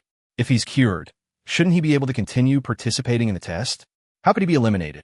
Cheng Yaojin was momentarily stunned, his mind preoccupied with the test. Li Chengxian shook his head with a wry smile. Although he was indeed cured and was able to walk the next day, he was able to continue the test. But he stayed in that hospital for one night, and the doctor treated him, which cost him all his copper coins. He even owed 1 or 2 taels of silver, so he couldn't continue the test and had to go bankrupt and be eliminated. Upon hearing this outcome, Cheng Yaojin burst into laughter. Good heavens, I thought he had met with some accident and left, but it turns out he was eliminated because he ran out of money. Li Chengxian nodded and said, because of this little accident, he became the first person to be eliminated. I think his name is Chang Sun Lian, a member of the Chang Sun family. Cheng Yaojin nodded. Suddenly, he realized something terrible. This accident had bankrupted the nobleman and left him owing a tael of silver. How expensive would it be to get treatment at the Pingyao County Hospital? Although 500 copper coins plus 1 tael of silver were nothing to these royal relatives and nobles, it was a large sum of money for ordinary people. Moreover, Chang Sun Lian only treated a very minor injury, yet cost so much. Ordinary people don't earn much money in a year. If it were a serious illness, how much would it drag down their families? Thinking of this, Cheng Yaojin suddenly understood the meaning behind Liu Shaoqing's words about reaping money from the rich. While it may seem unfair to the wealthy, how many unfair treatments and preferential access to resources do they already enjoy? What is this little bit of unfairness compared to that? If even just 10% of the money harvested can be used for ordinary people, such as reducing their medical expenses by half or making it cheaper for them to buy charcoal for heating, they will be extremely grateful. Meanwhile, Li Tai was already walking on the main road of Pingyao County. Looking at the people coming and going around him, he felt that the people of Pingyao County were full of energy and vigor. Although they were just ordinary people, each of them seemed to have a sense of urgency on their faces, and their eyes were bright and piercing. However, Li Tai felt completely different from them, as if he didn't belong. Li Tai shook his head, feeling as if he were sick, but he knew clearly that he wasn't sick. He was just feeling confused for a moment. Before taking the test, he was the second son of the emperor, enjoying wealth and honor without having to worry about making a living. But now, he is a poor man with only 200 coins and could go bankrupt at any time. He had heard about Chang Sun Lian's affair, but he didn't take it to heart. He just treated it as a joke. He pondered everything he had ever encountered in the past. Apart from the 4 books and 5 classics, the only thing he had ever done was treat illnesses. He remembered one time, one of his younger brothers fell ill, and the imperial physician came to the palace. He went with his father and mother to see the physician for treatment. The prince, who had been sickly, gradually recovered and his complexion improved. Li Tai remembered it clearly. The imperial physician didn't do much, and his younger brother miraculously recovered. At that time, he pestered the imperial physician to teach him medicine. His father was initially unwilling, thinking that as a prince, he could always be treated by the imperial physician, so there was no need for him to learn. However, he was so determined to learn that his father eventually agreed. From then on, besides studying the 4 books and 5 classics and other classics by famous authors, he spent his days learning medical skills at the Imperial Medical Academy. In 2 whole years, he had mastered almost all the theoretical essentials of the imperial physicians, as well as the identification and application of many medicinal materials. Because he had been memorizing various classics by famous authors and the 4 books and 5 classics for many years, Li Tai's memory was quite good. Therefore, in addition to the above, Li Tai also memorized many prescriptions and the different uses of some medicinal materials. It can be said that, apart from lacking treatment experience, he was basically a qualified graduate of the Imperial Medical Academy. Later, he even watched the imperial physician treat his illness for 3 whole months. Chapter 148, Going Against the Tide. During those 3 months, he watched as the imperial physicians treated all sorts of difficult and complicated illnesses among the palace staff and nobles, a truly diverse array of ailments. Although it was a short time, I accumulated enough experience. Aside from his practical experience, he can now be considered a semi-qualified successor of the imperial physicians. He didn't have the opportunity to be a doctor when he was in the palace, and he still didn't have the opportunity when he came to the prince's mansion. But now that he's come to Pingyao County, why doesn't he use his medical skills to support himself? Thinking of this, Li Tai suddenly felt a little excited, as if this matter was somewhat thrilling. However, he didn't have high hopes, since he had never actually practiced any of the medical skills he had learned and had never been a real doctor. When it comes to actually taking action, we don't know what the outcome will be, but it's still a path. Even if I can't become a doctor, I'm sure I can be more than capable of helping others.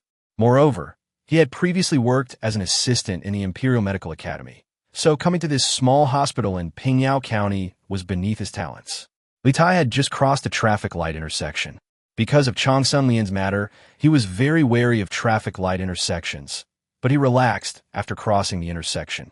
Lost in thought, I walked and walked until I was on the other side of the road without even realizing it.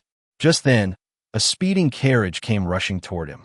It had been traveling smoothly, and he happened to have a green license plate, so he tried to rush past it. Unexpectedly, Li Tai walked up to the carriage. The driver had read the city entry guide and knew that speed was more important than yielding the right-of-way, so he simply tightened the reins but did not intend to swerve to avoid the situation. If you turn at this moment, the people inside the car could be thrown out. Although hitting one person might result in financial compensation, their family can afford it. However, if the owner of the car is injured, that would be an enormous sin.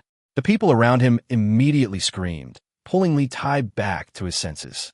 When he saw the carriage gradually enlarging in the distance, he felt his blood rush to his head. Then my mind went blank, as if my life was about to come to an end. He couldn't help but think of Chang Sun Lian. Although Chang Sun Lian had escaped a calamity, how could he possibly be just as lucky? He tried to get away, but the carriage was too close. Before he could move away, the other party was already inches away from him. Li Tai involuntarily closed his eyes.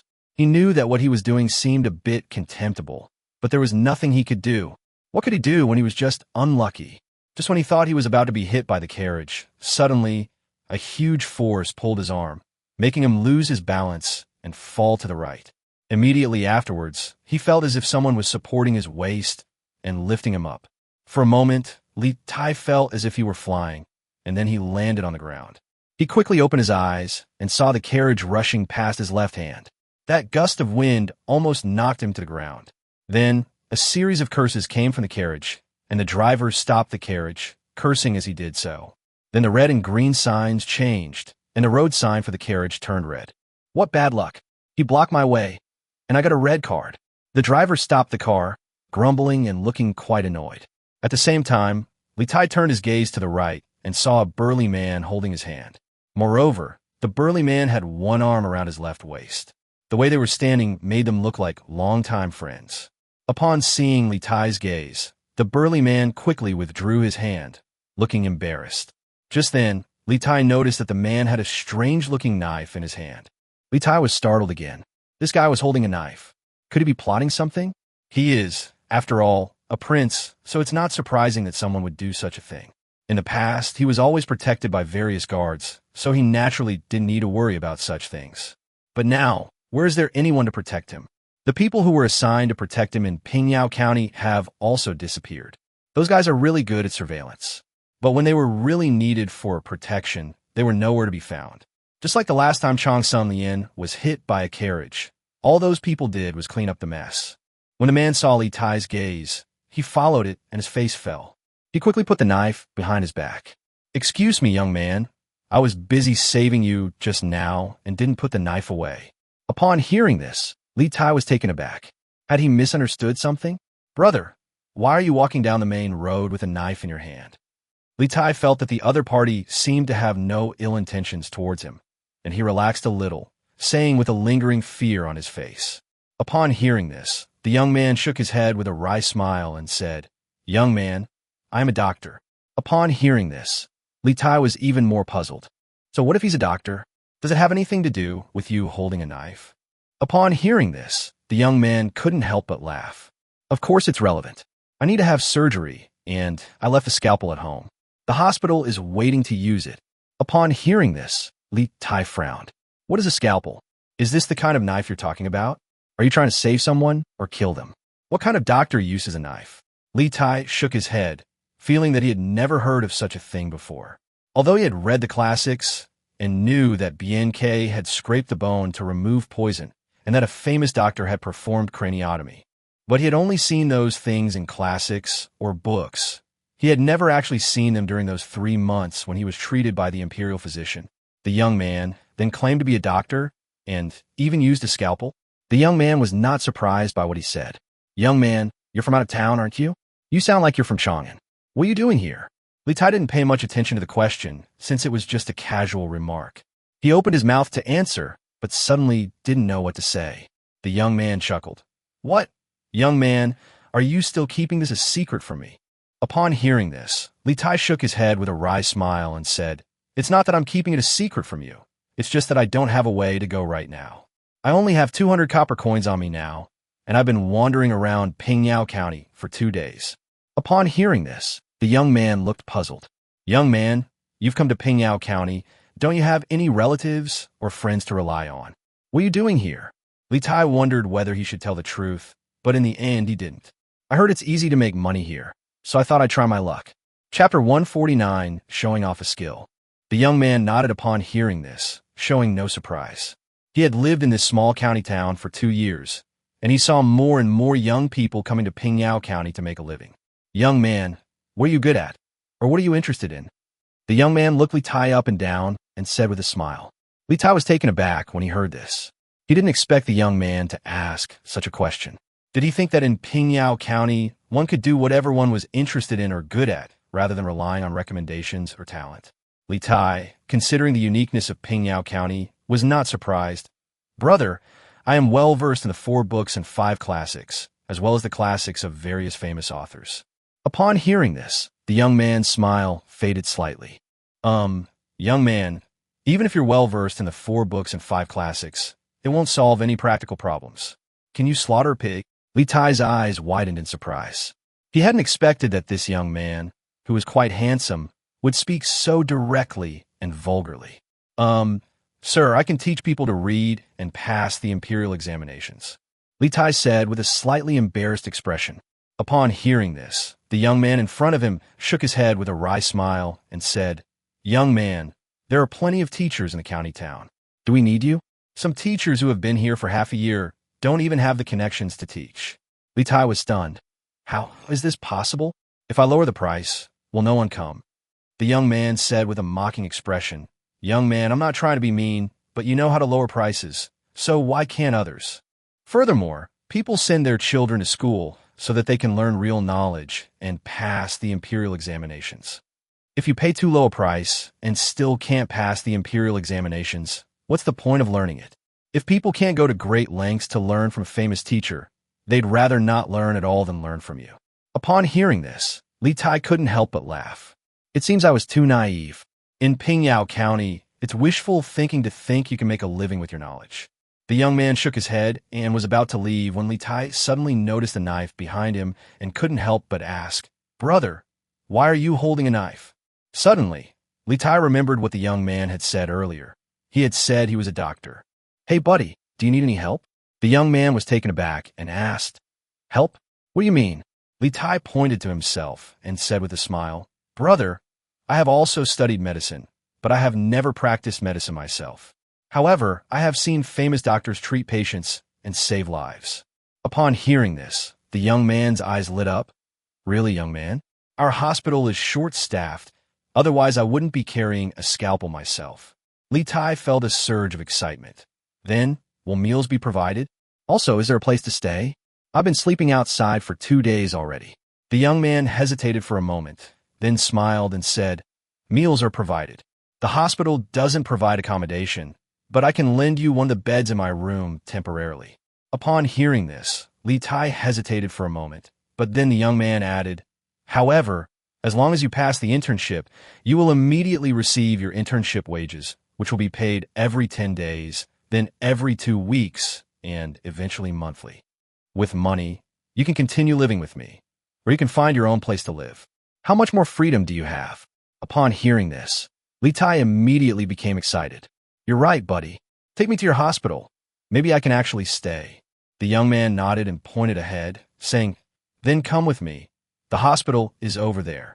Following the young man's gaze, Li Tai discovered that there was a hospital nearby. The two walked into the hospital together, where men and women greeted the young man.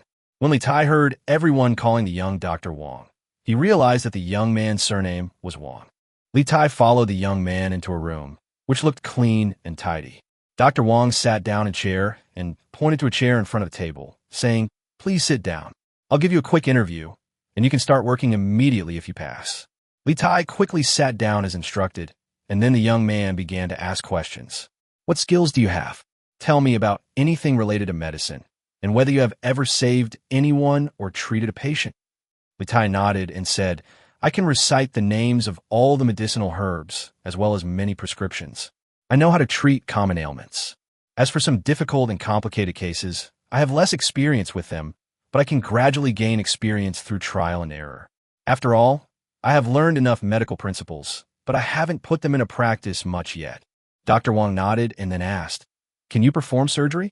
Li Tai was stunned for a moment, thinking that the surgery Dr. Wang was talking about was something like bone setting. "I can set bones and treat dislocations, but I lack experience because I was young when I learned it." Dr. Wang shook his head with a wry smile. "Young man, I'm not talking about the surgery you're referring to. I'm talking about surgeries like craniotomy, thoracic surgery, or open chest surgery. Have you ever had those done?" Upon hearing this, Li Tai was so frightened that he immediately stood up. "Dr. Wang, are you talking about medical skills or the art of killing?" Seeing this, Dr. Wang quickly raised his hand to comfort him, saying, "Young man, sit down first. Don't panic. I'm talking about medical skills. Don't you understand?" Li Tai sat down somewhat nervously, shaking his head and saying, "I really don't understand. I've never seen my doctor master do these things. What's the difference between that and murder?" Dr. Wang suddenly raised an eyebrow and said with a sudden realization, "I remember now, young man, you're from Chang'an, right? I guess you haven't been exposed to our new medicine.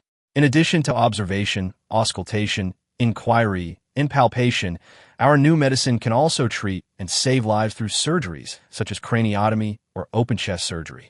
Seeing Li Tai's still bewildered expression, Dr. Wang said with a wry smile, "Young man, think about it. If there was something bad inside your body, wouldn't you want to cut it out and throw it away?" Upon hearing this, Li Tai's face paled slightly as he said, "What? Cut it off and throw it away? How can that be? Our bodies and hair are gifts from our parents. How can we dispose of them so casually?" Dr. Wang shook his head with a wry smile. "Young man, I didn't expect you to be so old-fashioned despite your energetic appearance. Think about it. People eat so much food every day, and in the end, it all turns into filth and is excreted. These filthy things are all harmful. If they are not eliminated, what will become of people? Similarly, some harmful substances in our bodies are no longer useful, and leaving them behind would only cause harm. Do you think we should remove it?" Chapter 150 Adaptation.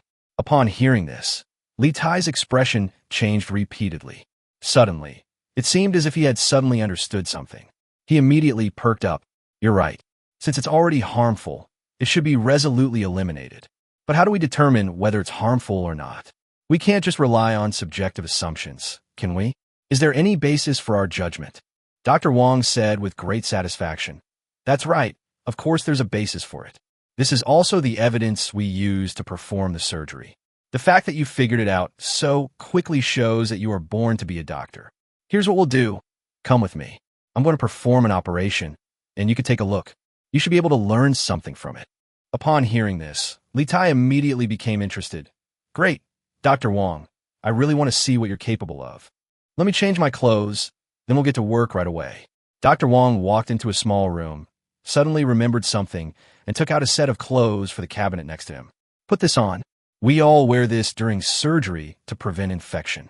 Li Tai hesitated for a moment, but still put on the clothes as Dr. Wang instructed. The size is a little big, but it's still wearable.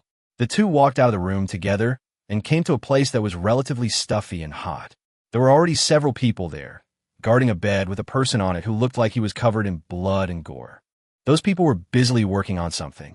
Upon hearing the noise and seeing Dr. Wang enter, their expressions immediately brightened with joy. "Dr. Wang, you finally arrived. We've been suffering here for so long." Hearing this, Dr. Wang couldn't help but smile. "I think you're doing a great job. By the way, let me introduce you to a new colleague." Hey, young man, what's your name? Li Tai rolled his eyes and said, My name is Li San. Dr. Wang, unsuspecting, said to the others, Did you hear that? This Li San will be your colleague from now on.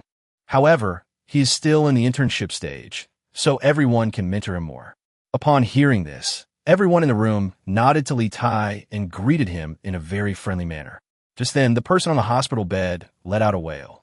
The patient urgently needs surgery, so please don't stand on ceremony and let's get the surgery done quickly. It'll also be a good opportunity for Li San to take a look.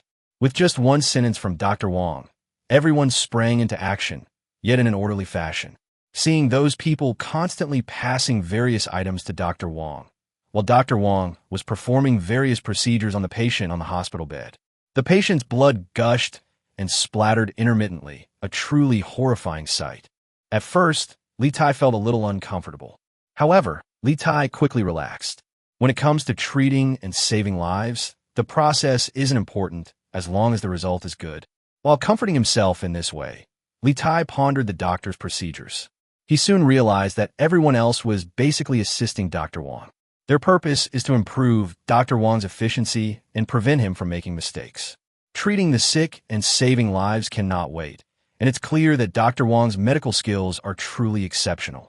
Even so, Dr. Wang now seems to have encountered a big problem. Should we remove it or not? This area is very closely connected to the flesh and blood. What if it causes massive bleeding if we remove it? Dr. Wang looked very conflicted. The others had all sorts of suggestions, but none of them could come up with a reliable explanation. Let's remove it. It's already so big. If we keep it, it will definitely become a huge problem.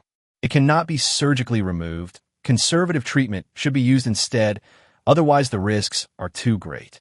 If it's not removed, won't it become even riskier as it grows larger? That won't work either. The patient is too old and can't take any more treatment. Let's listen to Dr. Wang. If he says it can be cut, then it should be cut. The atmosphere at the scene was extremely tense.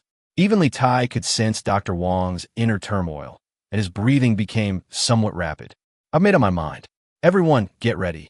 In case of a serious hemorrhage, we need to organize people to donate blood immediately. Everyone agreed, and 2 doctors went out, seemingly to prepare something. Li Tai didn't understand what they were saying. After a short while, once everyone was ready, Dr. Wang began to remove the damaged part. The resection went very smoothly without any major bleeding, but the patient had already fainted from the pain due to insufficient anesthesia. Dr. Wang, congratulations. The surgery was a great success. A doctor wiped the sweat from his brow and continued suturing, speaking to Dr. Wang. Dr. Wang smiled and said, It's no big deal. I've done countless surgeries like this before. As he spoke, his gaze inadvertently fell on Li Tai, and only then did he remember his presence. Li San, how could I forget about you? How did you feel about that surgery you just watched? Upon hearing this, Li Tai quickly cupped his hands and said, Dr. Wang, your medical skills are truly superb. I admire you greatly. Dr. Wang waved his hand and said with a smile, It's not as mysterious as you make it out to be. It's all about experience. I didn't do it right at first either, but I enjoy doing this, and I have a little talent for it, so I can do it well quickly. But there are many who do it better than me. Upon hearing this, Li Tai's eyes widened immediately. Dr. Wang, are you serious? There are plenty of people who can do it better than you. Dr. Wang nodded. Of course, would I lie to you?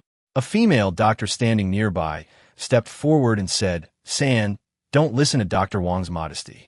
He's quite famous in our hospital. How many people in Pingyao County don't know his medical skills? Dr. Wang quickly waved his hand and said with a smile, Li San, how are you feeling just now? Did you learn anything? Recalling everything he had just witnessed, Li Tai shook his head and said, I do have some insights, Dr. Wang. I think I'm really interested in these things. Why don't you teach me? Dr. Wang's face lit up with joy. Really? I thought you were just used to the methods passed down from our ancestors. Since you like them, that's even better. You'll start assisting me now. Observe for 3 days first, and then you can officially start working. I believe you can do it well, unless what you told me before was all a lie.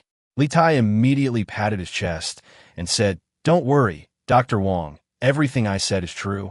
You'll be able to verify it soon. For the rest of the day, Li Tai assisted Dr. Wang with surgeries and patient consultations.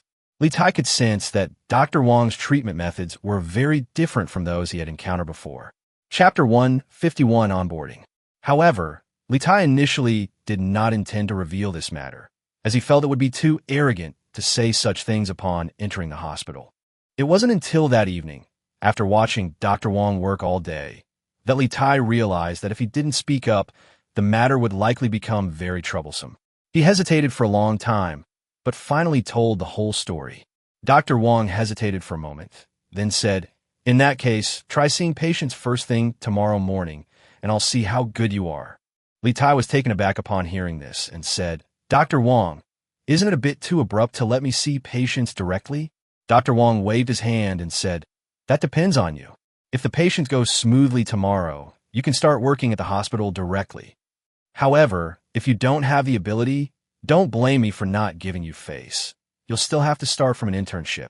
Li Tai nodded, then asked somewhat nervously, "Dr. Wang, I have a question. How much difference is there in salary between a formally hired employee and an intern?" Dr. Wang looked Li Tai up and down and said with a smile, "This is quite different.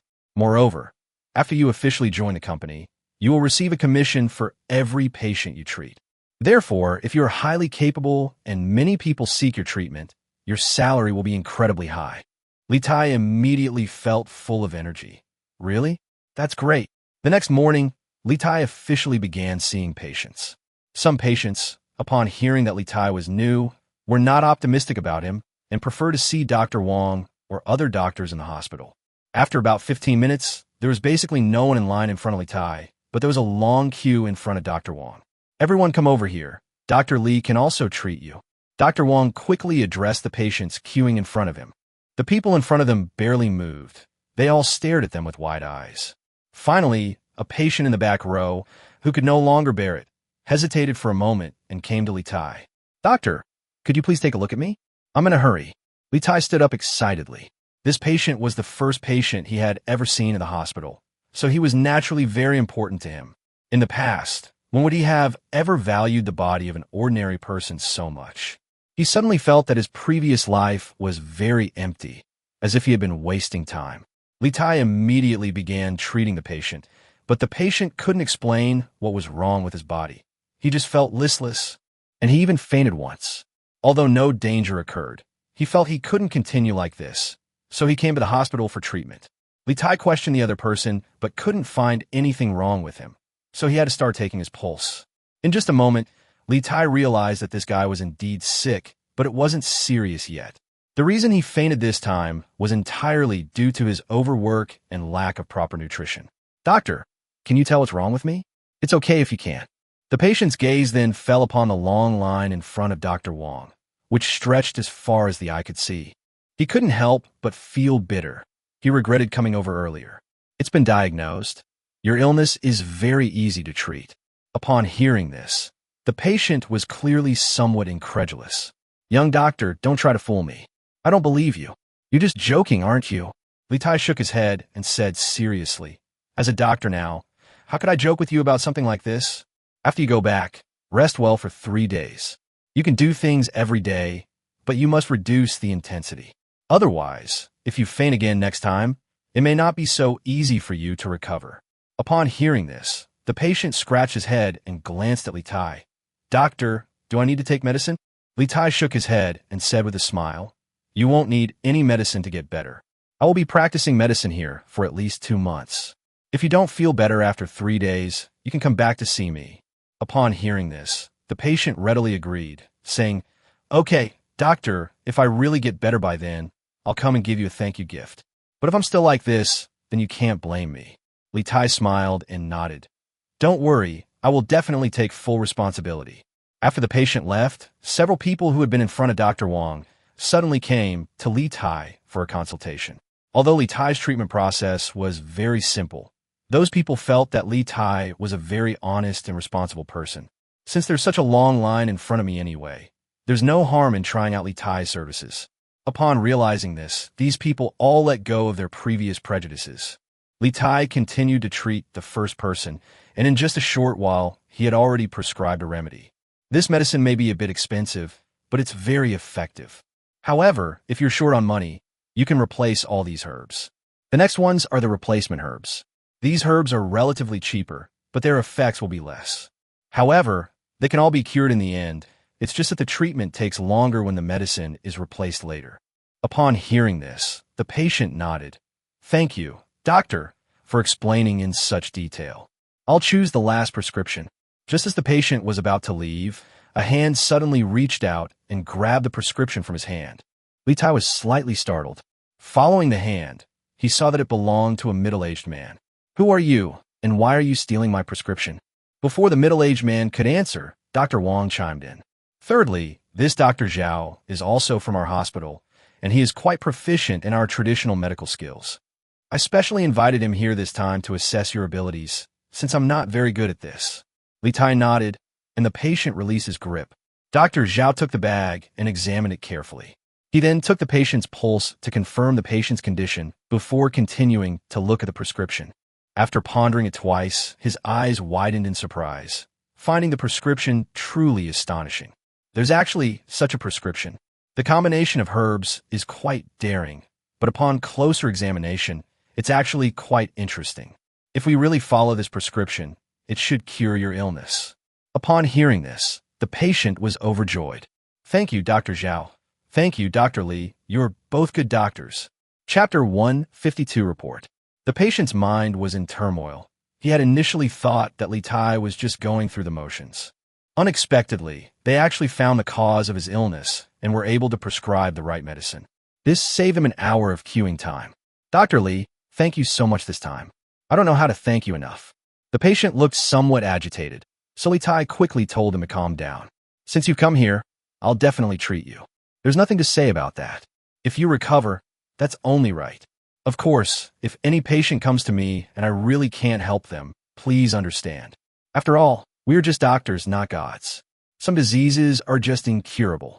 The patients nodded in understanding, and soon more and more patients gathered in front of Li Tai. Doctor, please take a look at me. My illness shouldn't be difficult to treat. Doctor, I feel cold all over, but I don't feel chilled, and my forehead isn't hot. A fortune teller said I might be frightened. Do you think that's true or not? Hearing this, Li Tai shook his head with a wry smile. My dear patient, although I don't know much about fortune telling, I do know a lot about treating illnesses. I can only say I'll treat you. Maybe after you take the medicine I prescribe, you'll get better, and then the fear won't matter anymore. Upon hearing this, the patient nodded repeatedly. Dr. Li, what you said makes sense. Then please examine me now. You were really amazing when you were treating those patients. I really admire you. Li Tai smiled and shook his head, saying, Okay, give me your wrist. A moment later, Li Taixin wrote down the prescription and handed it to the other party. This prescription will be effective after drinking it twice, and you can recover in 3 days. Upon hearing this, the patient nodded repeatedly, but looked somewhat confused. Doctor, what exactly is wrong with me? Why did I get this strange disease? Li Tai shook his head and said, This isn't actually an illness. To be precise, it's just a common cold, but the cold isn't serious.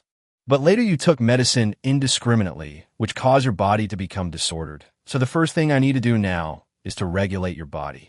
Upon hearing this, the patient suddenly realized, so that's how it is. I was feeling unwell before, and I happened to have some medicine at home, so I brewed it myself and drank it, thinking it would work. But instead of relieving my symptoms, they actually got worse. Li Tai nodded. That's right, your condition is indeed worsening. If this continues, you are very likely to develop a fever, which will make treatment more complicated. Upon hearing this, the patient quickly thanked Li Tai and left with a prescription. Although a feverish forehead and cold body wouldn't be considered a serious illness in later generations, medical conditions weren't as advanced at that time, even for such minor ailments. If not treated promptly, it could lead to very serious consequences. Li Tai's actions essentially saved the patient's life. Seeing that Li Tai had treated several patients in succession and that Dr. Zhao, who was observing, had no objections, the other patients also felt hopeful. Throughout the day, Li Tai went from having a leisurely time to becoming increasingly busy. That afternoon, as dusk fell, Dr. Wang found Li Tai. Li Tai, you performed exceptionally well today. I hereby officially announce that you have become a member of our hospital. This is your commission for today's patients, plus your advance payment for the next 10 days. Upon hearing this, Li Tai was stunned. Dr. Wang, this isn't right. I've only worked 1 day, and you're already giving me this much in advance. If others see this, won't they start gossiping again? Dr. Wang smiled and waved his hand, saying, It's nothing. Your efforts today have already shown me your abilities. So don't underestimate yourself. Take this money. Whether you want to find a new place to stay or continue to stay with me temporarily, it's up to you. Looking at the 3,000 copper coins in his hand, Li Tai couldn't help but show a gleam on his face. Dr. Wang, I think I'll stay with you for now. This amount of money seems like a lot, but it'll be gone in no time. Hearing how pitiful he sounded, Dr. Wang simply laughed. Don't worry, with your current level, if you work hard, you'll become a pillar of our hospital sooner or later. I see you have the ability, but you still need some time to hone your skills. You could go first. I still have an hour or two to go. You're new, so I won't let you work overtime. Dr. Wang's words relieved Li Tai slightly. He had been seeing patients all day and didn't feel anything at the time, but now he felt as if he was about to collapse.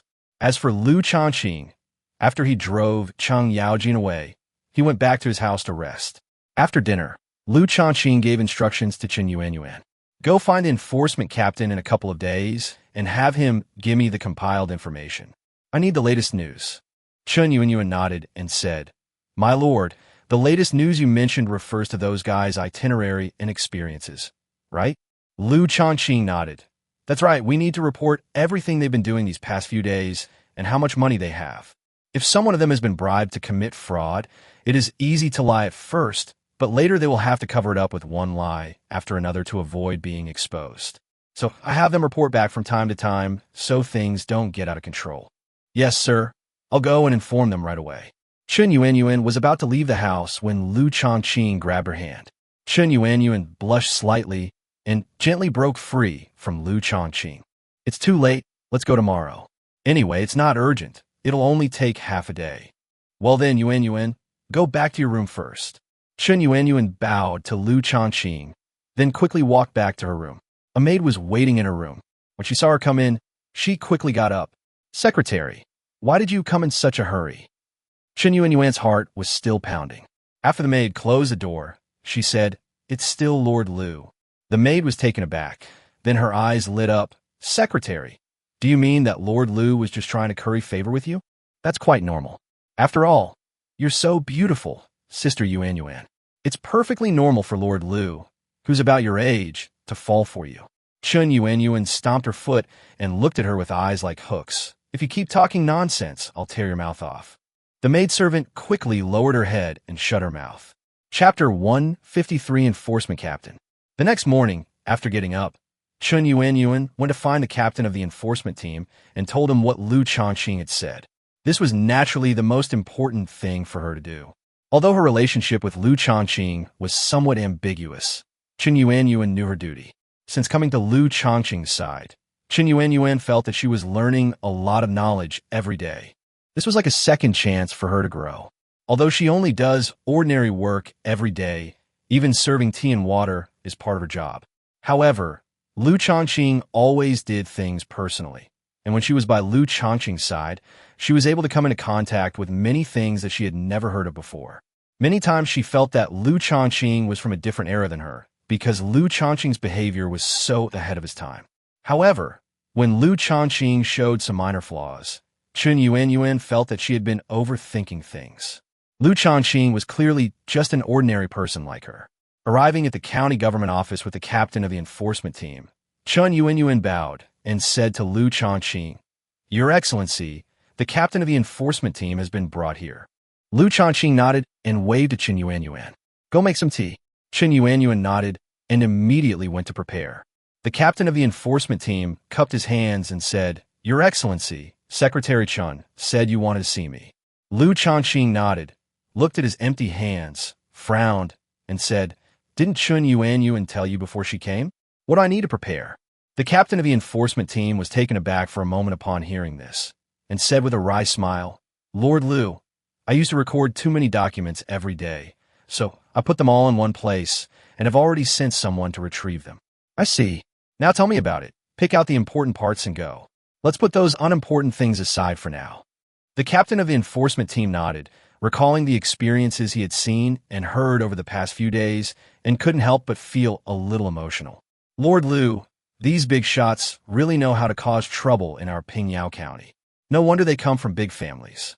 Liu Shaoqing paused for a moment, then asked with some curiosity, "What have they all been doing?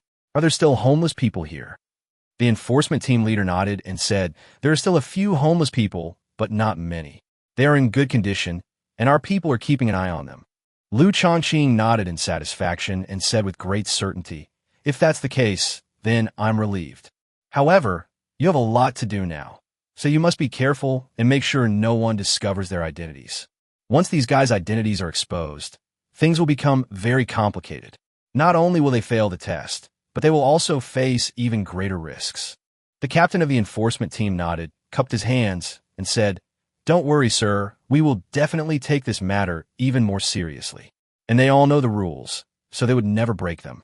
At this moment, a member of the enforcement team walked in from outside and placed a thick document in the hands of the enforcement team leader. "Go down." The enforcement team leader took the document, glanced at its contents, and then handed it to Liu Shaoqing. "Sir, you'll understand once you read this document. It lists people who have worked as carpenters, doctors, and even acrobats. It can be said that they exist in almost every industry." Upon hearing this, Liu Shaoqing immediately became very interested and opened the document to examine it carefully. "The more I read, the more interesting it becomes. Each person's story could be a short story in itself. Very good. All their experiences now are very valuable to them. This document can be submitted after this assessment is over. Then there will be a standard for judging them. And if there are any unexpected situations, or if they violate the assessment rules, you can stop it at any time." These words immediately reassured the captain of the enforcement team. "Yes, Lord Liu, I have remembered your instructions. Is there anything else you would like to say? If not, I will take my leave now. Many situations on site need to be handled promptly, and if I'm not there, they have no idea what to do." After a moment of contemplation, Liu Shaoqing stood up and went to the side of the enforcement team leader. "Well then, they've been taking the assessment for quite a while now, almost 10 days. If they still don't have a suitable position, we can arrange some opportunities for them. If some people have ideas but are struggling to get help from the outside world, we can also provide them with some assistance." The captain of the enforcement team was somewhat surprised to hear this. "My lord, aren't we giving these people an assessment so they can learn how to govern a city? If we give them the opportunities you mentioned, wouldn't that mean they'd be involved in those positions at a much deeper level? Doesn't this conflict with His Majesty's arrangements?" Seeing the puzzled look on the captain of the enforcement team, Liu Shaoqing couldn't help but smile. "Do you think that my arrangement might cause some trouble, or even lead to my conviction?" Upon hearing this, the captain of the enforcement team, though not explicitly stating it, had already made his stance clear. "Yes, sir, this matter is far too important. If you do this, I really can't guarantee what the final outcome will be." Liu Shaoqing pointed to the captain of the enforcement team, a look of relief appearing on his face. "Do good deeds, and don't worry about the future. I remember telling you this before. You haven't forgotten, have you?" Upon hearing this, the captain of the enforcement team shuddered. Recalling the scene when Lord Liu said those words, he lowered his head.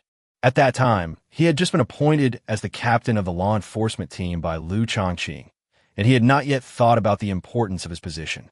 However, as time went on after he took office, he became increasingly aware of Liu Shaoqing's trust in him. He has now shed his youthful naivete, and his gratitude for Liu Shaoqing's patronage has deepened to the core. Now he understood even more what it meant for Liu Shaoqing to disobey the imperial decree. At that time, Liu Shaoqing would likely become a prisoner, and his promising future would be ruined. "But sir, your actions this time are different from the past, and may have an immeasurable impact on you. Aren't you worried about your future? You're still young. If you stop now, it's not too late. If we continue down this path to the bitter end, we really don't know where we'll end up." Chapter 154, Post-Disaster Hidden Dangers. Upon hearing this, Liu Shaoqing couldn't help but laugh. "Do you think the path I've chosen is a dead end?" The enforcement team leader didn't say anything, but his eyes didn't lie. Liu Shaoqing certainly knew what the captain of the enforcement team meant, but how could he possibly watch the Tang Dynasty go from prosperity to decline? As someone from a later era, he always lamented the ruthlessness of history whenever he looked back at it. No matter how prosperous an era may be, it will eventually decline and fade into oblivion. Every time he looks back at history, he thinks how wonderful it would be if he had the chance to change all of this. There was clearly a better path, but the result was always the same. If that were all, so be it. Rise and fall have their own laws and cannot be forced. However, the ants from outside broke this pattern, plunging the land of China into a miserable state. The land was devastated, and all sorts of calamities continued to befall it. After more than a century of suffering, the land of China has finally returned to its original path. But all of this is too heavy for people. No one would continue down this path and would want to change everything from the beginning. Originally, Liu Shaoqing only often thought about going back to the past to change everything and prevent suffering from happening again. But ultimately, that has no meaning in reality. Now Liu Shaoqing has this opportunity to make a change, just as the Tang Dynasty is about to enter its golden age. Although there's a very high chance of failure in doing so, and one may end up in a place of no return. But he knew he had no choice but to continue no matter what. Of course, besides Chen Yuanyuan, the person closest to him was this captain of the law enforcement team. The two of them knew Liu Shaoqing best and knew what he had been doing all along. In particular, the captain of the law enforcement team watched helplessly as Liu Shaoqing took over Pingyao County, which was previously unknown. From its humble beginnings, it has developed into the prosperous place it is today. That's why he cherishes everything he has now even more, and he doesn't want Liu Shaoqing to end up disgraced and ruined. But Liu Shaoqing had already disregarded life and death and had a second chance. So how could he possibly change his mind? Don't worry. Now that I've chosen this path, there's no turning back. I have to keep going. No matter how many difficulties and obstacles lie ahead, I will not back down in the slightest. Support me. Don't worry. I won't act recklessly. Even if something goes wrong, I will definitely have my own solutions. What could the enforcement team leader say upon hearing this? He could only offer his support. Yes, sir. Since you have made your decision, I will not say anything more. I will definitely support you unconditionally. The enforcement team leader then quickly left to continue keeping an eye on those people. The information was relayed back by members of law enforcement teams in various locations through mobile law enforcement teams, and finally compiled by him. Even in just half a day, these people have already generated a lot of information. Meanwhile, Li Ji had been resting for a few days on the other side of the Great Wall, and on this day, he decided to attend the court assembly. He is getting older now, and the Shimin requires all the princes in Chang'an to participate in court assemblies. Li Ji was no exception. However, under normal circumstances, the court sessions do not contain any important content. They are mostly reports on trivial matters from various regions. Sometimes Li Ji could even fall asleep while listening. However, the atmosphere seems a little different today. Li Shimin said to the assembled officials in the court, "Do you have anything to report today, my dear ministers? If so, please speak quickly. If there's nothing else, then the court session is adjourned. It's the dead of winter, so everyone should do their jobs and head back home as soon as possible." Upon hearing this, the officials in the court couldn't help but exchange glances, their eyes flashing with various lights. What's wrong? Is there something you want to tell me? If so, just say it. But what could possibly happen in the dead of winter? Li Shimin had a bad feeling. He thought of the previous snow disaster. Could it be that the timber supply was running out? But Cheng Yaojin had already resolved this matter. But since the boy wasn't in Chang'an, Li Shimin was a little uneasy. At this moment, a court official stepped forward, and Li Shimin saw that this man was a member of the Secretariat. "Your Majesty, I have something to report." Upon hearing this, Li Shimin frowned, feeling that his previous thoughts might be coming true. Do these guys really have something to tell me? He had originally planned to go to the Empress's place to check on the progress of the heating system after finishing his business today, but it seems he will have to go later. Tell me what's going on. Why didn't you tell me when I asked you before? Why do you have to tell me now? Li Shimin spoke in a slightly unfriendly tone. The official from the Secretariat stiffened slightly, but still spoke up. "Your Majesty, this matter is sudden, and we are not prepared how to tell you." Li Shimin paused for a moment and said, "Then tell me what it is. Don't keep me in suspense." The official carefully considered his words before saying, "Your Majesty, the heating problem has indeed been solved in this severe snow disaster.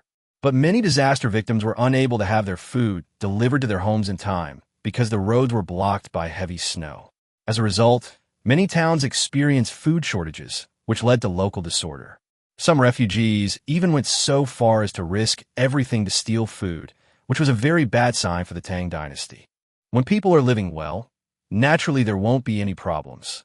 But as the number of food looting incidents increased, other public security problems gradually came to the fore. There was even a town where a dozen or so refugees broke into a wealthy family's house and stole their food. After they robbed the grain, but didn't stop there. They even raped all the wives, concubines, and women of that wealthy family.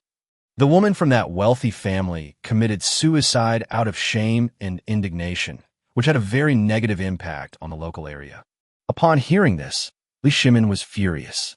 How could such a thing happen? Has the refugee who committed the crime been dealt with? He must be severely punished.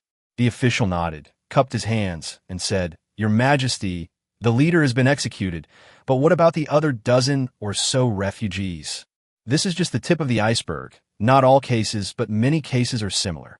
And this happened just a few days ago." Chapter 155 Debate.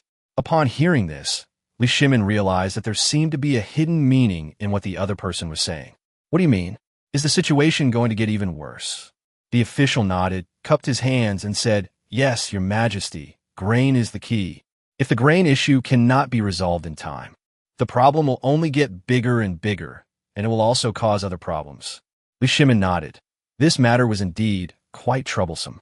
"Tell me, do you have any good ideas on how to solve this problem?"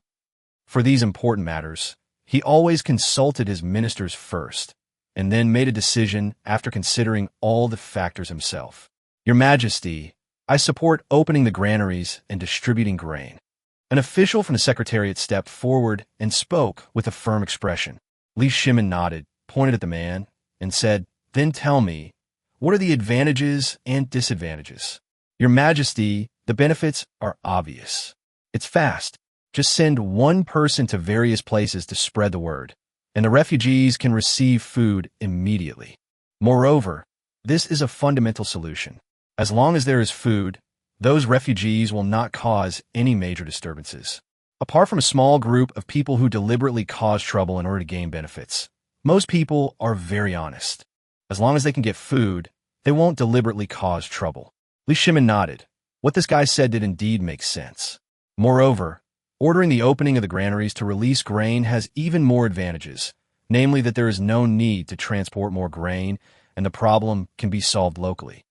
The roads were already crowded with people, and traffic was very inconvenient due to the heavy snow blocking the roads. If we mobilize more grain transport teams, wouldn't that make the transportation situation in various places even worse?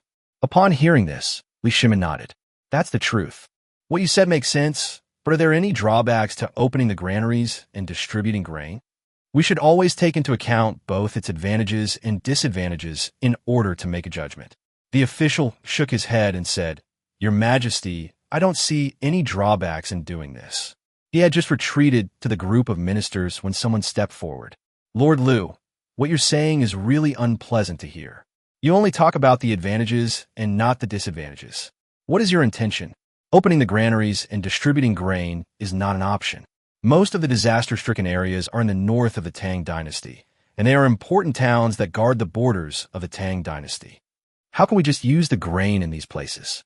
What if we release the grain and the war in the north breaks out again?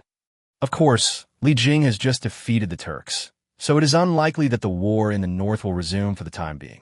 But that does not mean that we can use their local food." Upon hearing this, several ministers nodded in agreement. However, the expressions of some other ministers immediately turned serious. "Lord Wang, what are you trying to achieve by saying this? If you won't open the granaries to distribute grain, then what do you suggest we do?" The official who had just proposed opening the granaries and distributing grain did indeed look rather grim. He immediately stood up and retaliated. "If you ask me, we shouldn't be opening our granaries to distribute grain now, but rather we should be transferring grain from other unaffected areas. For example, the Jiangnan region, known for its fish and rice, and the Sichuan region, which is called the Land of Abundance, with ample grain reserves. Wouldn't it be safer to collect grain from those places than to directly open the granaries and release the grain? This suggestion makes some sense. My dear ministers, what do you suggest we do?" Li Shimin looked at the other officials in the court, a look of anticipation on his face. It's better to open the granaries and release the grain. If we wait for grain to be transported from other places, how long will that take? Yes, opening the granaries and distributing grain can be done quickly by sending a messenger. If we need to collect grain from various places, we must first send messengers there, and then collect the grain locally. This will definitely take several days, and then the food will be transported to the disaster-stricken areas, which will take some time on the road. In total, it will probably be at least half a month later than the release of grain from the local granaries. In addition, the messenger will need at least 20 days on the road. We don't know what will happen in the next 20 days. If it causes even bigger trouble, the cost of managing it will definitely increase significantly. Several officials gathered together, their faces flushed as they discussed the matter. I think it would be better to transfer grain from other places to the disaster area. Think about it. Although our great Tang Dynasty has just defeated the Turks, but many things have not yet begun, such as the spies sent by other countries, which are difficult for us to deal with. Once we open the granaries and release the grain, there's a good chance that spies will spread the news. They know we're short of food at the border. What do you think will happen if they invade our borders? That's right. By transferring food from other places and adding it to the food that was originally stuck on the road, we can completely solve the food problem for those refugees. Although it takes some time to transport grain from various places, the grain that was stuck on the road was able to arrive a little earlier, which made up for this shortcoming. Moreover, after this time difference of about 20 days, when these grains are about to be transported to the disaster-stricken areas, the roads in those areas should have been improved, and perhaps the food can reach the disaster area even faster. That's right. Although it will be slower to transport food from other places, it can at least ensure the safety of our border. Although some refugees may die due to time constraints, it is insignificant. As long as the Tang Dynasty continues to prosper, the decline in the number of people will be made up for sooner or later. Moreover, even if there are refugees causing trouble, the military might of our great Tang is invincible. We're mere refugees worth mentioning. The ministers' discussion started quietly, but later, in an effort to dominate the other side, they started arguing like they were having a fight. At this moment, Li Ji listened to the discussion among the ministers in the court, and his expression turned somewhat unpleasant. These ministers discussed and debated, focusing only on the so-called advantages and disadvantages, but never consider how to reduce the number of refugees who died. He had heard his father say before that the people are like water and the ruler is like a boat, and that water can carry a boat, but also capsize it. Only by ensuring that the people can live in peace and prosperity can the Tang Dynasty become increasingly prosperous and flourishing. If we only consider immediate gains and losses, instead of prioritizing the death of fewer refugees, that would only lead us in the wrong direction. Thinking of this, Li Ji couldn't help but want to stand up and express his thoughts. However, after hesitating for a moment, he decided to listen to his father's opinion first. Chapter 156, Ho Junji. At this moment, apart from Li Shimin and Li Ji, there were very few people in the imperial court who were calm and composed and not talking to anyone else. Among them, Ho Junji stands out as an anomaly. Since being in prison last time, Ho Junji's personality seems to have undergone a significant change. He no longer makes a name for himself in court, and he rarely expresses his opinions on matters. His daily court appearances seem to be just a formality. Seeing the crowd making such a racket, as if it were a marketplace, Li Shimin couldn't help but feel a headache coming on. "Stop arguing, what are you doing? What kind of behavior is this?" Upon hearing this, everyone present widened their eyes and immediately fell silent. Li Shimin coughed lightly and said, "Have you come to a conclusion? Should we open the granaries and release the grain on the spot, or should we transfer grain and fodder from other places to the disaster area?" "Your Majesty, I suggest that you open the granaries and distribute the grain on the spot." "Your Majesty, I suggest that you allocate grain for transportation." The ministers spoke almost simultaneously, with only two opposing opinions. Some ministers looked at Ho Junji and found that he wasn't even looking at His Majesty, which made them uneasy. Others, however, looked at Changsun Wuji. As His Majesty's brother-in-law, he certainly has more say in many matters. As long as Changsun Wuji speaks, His Majesty will definitely listen. However, Changsun Wuji was even calmer than Ho Junji at this moment and was actually fiddling with his sleeves. Li Shimin snorted coldly. Is this the result of your long argument? Can anyone give me a conclusion? The ministers remained silent, each with their own agendas. They were not thinking about what would be good for the Tang Dynasty, much less about speaking up for the people. All they cared about was how to better satisfy their own interests. In reality, there were a group of officials who supported both opening granaries and distributing grain and transporting grain from various regions.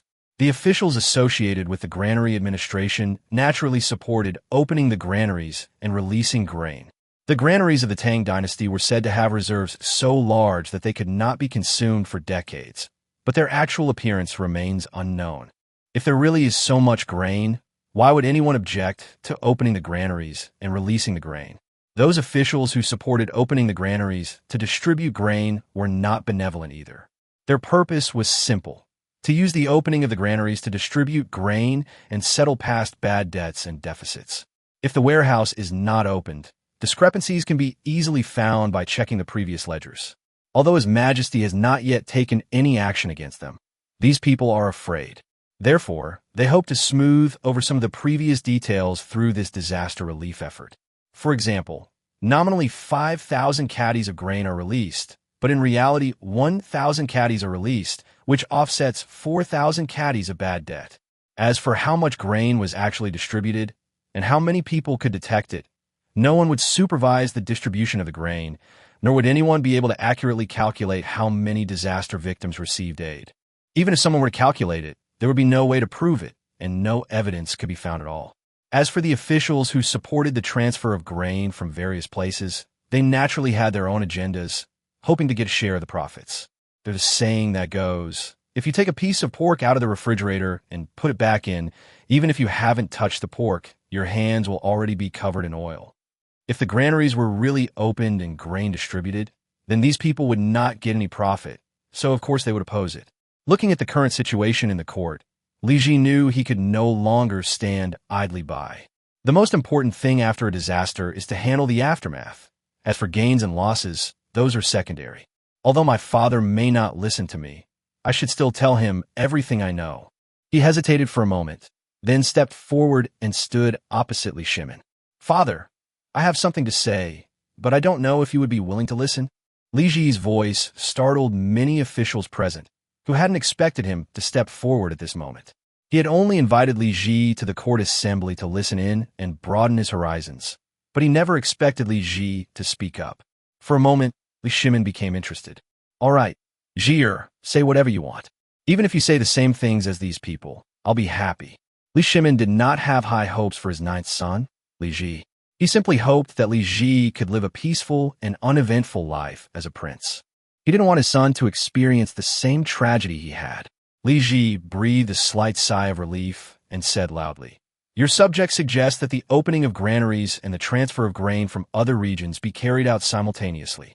Upon hearing this, the officials who had been smiling at Li Ji lost their smiles. Li Ji's actions completely shut down their room for maneuver. It's important to understand that although they don't keep records like invoices after donating the food, no one can supervise them. However, once the opening of the warehouse and the transfer are carried out simultaneously, the officials from both sides must exchange information and verify each other's accounts. This is not a good thing. Although the accounts can be falsified, if you falsify them and others do the same, then who will be the one to follow the truth? They're not stupid. They'll be exposed if there's even the slightest problem. Upon hearing this, Li Shimin suddenly realized what he had been mistaken about. Yes, Jier, you're absolutely right. Why didn't I think of that before? Li Shimin carefully considered Li Ji's words 3 times, and the more he thought about them, the more he wanted to applaud them. Jier, how did you come up with this idea? It's really insightful. But why be so rigid and only choose one method? Wouldn't it be more effective to do both at the same time? Li Ji hesitated for a moment, then smiled and said, Father, the reason I was able to come up with this suggestion was because of your inspiration. Upon hearing this, Li Shimin was taken aback for a moment, then looked knowing. I didn't expect you to have learned how to flatter so well now. It seems you've gained quite a bit of experience from your trip to Pingyao County. You have to understand, Li Ji was the 9th prince and the Prince of Jin. There were very few people of higher status than him in his daily life. How could he have learned to flatter and fawn? Moreover, He is only 10 years old, a time when he is young and full of vigor. Upon hearing this, Li Ji quickly smiled and waved his hand, saying, "Father, that's not how it is. I was actually inspired by you. Do you remember what you once said? The people are the water, and the ruler is the boat. Water can carry a boat, but it can also capsize it." Li Shimin nudda. These were indeed words he had spoken to Wei Zheng, and he remembered them vividly. "Yes, that's what I said, and it's related to your suggestion." Chapter 157A Group of Court Officials. Li Ji smiled and said, "Father, who are the main victims of this disaster? Aren't they just ordinary people? If these ordinary people cannot be better appeased, they will eventually become like water that can capsize a boat, which would contradict what you said. To prevent them from changing in this way, we should consider this disaster relief from their perspective. The most urgent task is to use every means possible to get them food. Opening granaries and transporting grain can both provide them with food, so let's do it simultaneously. Anyway, these two orders are carried out by different people, so there's no need to worry about a shortage of manpower. If there's too much grain at that time, we can store it." Li Shimin nodded, glanced at Li Ji with great satisfaction, and said to everyone with a smug look on his face, "My dear ministers, what do you think? Is this method good?" Upon hearing this, everyone's faces turned green, but they dared not refute it. Anyone with eyes to see knows that this is the optimal solution, but it is clearly not in their best interest. Li Ji has just explained the benefits of doing this. If they try to obstruct it by any means, they may displease His Majesty. For a moment, not a single minister in the court uttered a sound, as if it were none of their business. After a moment of silence, Li Shimin pointed at Li Ji and said, "I doubt you would dare to say anything more nonsense. Even a 10-year-old child can understand this principle. How could you not? All right, immediately send a message via express courier to deliver the order, and make sure to resolve this crisis as quickly as possible. It is Your Majesty. Do any of you ministers have anything important to say to me? If so, please speak quickly. I have nothing more to say, so I will adjourn the court session." The court officials glanced at Ho Junji and Chang Sun Wuji again, seemingly casually. Seeing that they had no reaction, they could only shake their heads with wry smiles and prepare to leave. After the court officials dispersed, Li Ji hesitated for a moment, then turned and went to his mother, wanting to chat with her more. The last time he chatted with his mother, he didn't get to speak properly with her because his father was present. Although Li Shimin was not strict with Li Ji, he was, after all, a great ruler, and his authority was evident even without anger. Upon arriving at his mother's palace, Li Ji heard from her maid that she had just fallen asleep, and he quickly stopped the maid who wanted to report this. Why would mother go to sleep at this time? Is she sick? Upon hearing this, the maidservant said with a bitter expression, "Your Highness Prince Jean, the Empress has specially reduced the heating expenses in the palace because of the snow disaster, so that she can help the disaster victims get through this difficult time together." The Empress donated the remaining money to the nearby disaster-stricken towns and sent people to deliver money, food, and timber. Only the Empress's sleeping quarters are still warm in her palace. The heating in all the other rooms has been turned off. She may have caught a chill from the alternating hot and cold temperatures. Upon hearing this, Li Ji hurried to the palace. When he entered the main hall of the sleeping quarters, he indeed felt that it was much colder than usual. He rushed to his mother's bedroom and saw that her face seemed a little flushed, which made him feel a little sorry for her. "Your Highness Prince Jean, would you like some refreshments? I'll go prepare some for you." The maid standing to the side looked at Li Ji and said cautiously. Li Ji shook his head and said resolutely, "I won't eat. I want to see Mother wake up. By the way, has the imperial physician been summoned?" "The imperial physician has examined Her Majesty and prescribed medicine. I believe Her Majesty will recover soon." Li Ji nodded and said with a smile, "That's right. I'm just waiting for Mother to get better soon, so we can go out for a walk together. I have so much to say to her." After the court session ended, Li Shimin went to the Taiji Hall to handle daily government affairs as usual. The imperial guards brought news that the Empress was ill, had seen the imperial physician, and had already gone to bed. "Your Majesty, shall we proceed to the Empress's palace to visit her?" Li Shimin hesitated for a long time before shaking his head and saying, "Never mind. Since the Empress is already asleep, I'll wait until she wakes up before going, so she can sleep peacefully." "Your Majesty, I heard that Prince Jean went to the Empress's palace."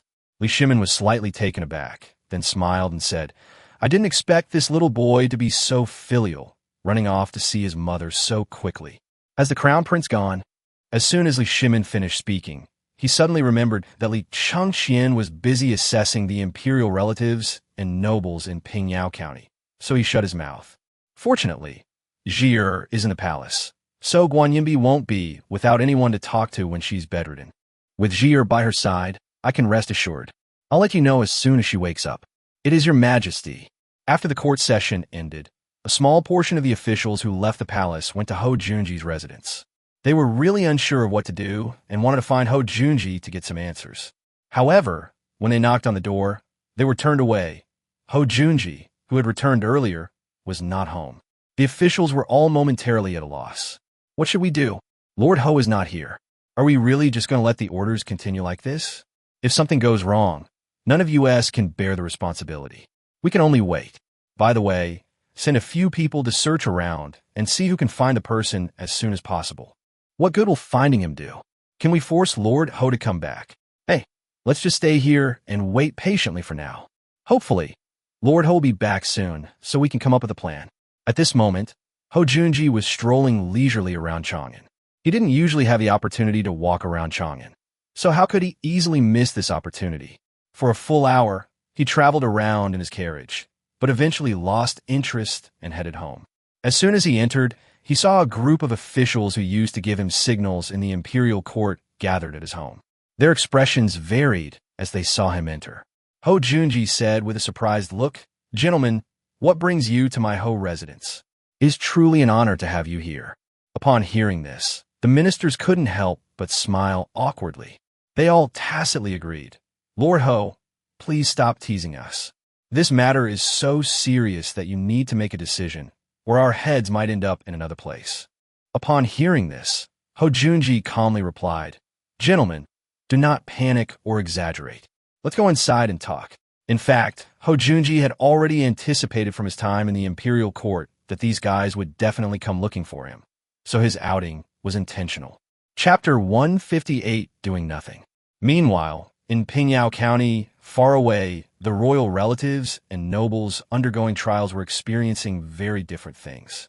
Li Shun initially chose to do carpentry work. Although he earned less, he could at least support himself, so he didn't have any other thoughts at first. But as time went on, he developed other ideas, and now he can finish his carpentry work in no more than 2 hours a day. Aside from researching new woodworking techniques, there was basically nothing else to do for the rest of the time. It was fine for a short time, but as time went on, he immediately felt a sense of emptiness. Although he was undergoing a test in Pingyao County, it was a real pity that most of the 2 months were wasted. So, on this day, after finishing his carpentry work, he thought about going somewhere else to find work to earn some extra money and fill the void in his heart. The entire Pingyao County town is quite prosperous, but there are basically not many things suitable for him to do. Either they're too ordinary and earn little money, and anyone with hands and feet and who isn't stupid can do it, or maybe he's completely uninterested and has no desire to do it. He wandered around Pingyao County for more than 2 hours, but still couldn't find any other suitable job. Li Shin couldn't help but feel disheartened. Was he only capable of carpentry? Although he enjoys woodworking, the town of Pingyao simply cannot satisfy his appetite. The demand is simply too low, even if he manages to break into the market in the future. However, he only has 2 months to prove himself in Pingyao County, and by then he'll probably have to leave before he's even made any progress. In a daze, he walked to a place where there were few people. It wasn't until he came to his senses that he realized how empty the place seemed.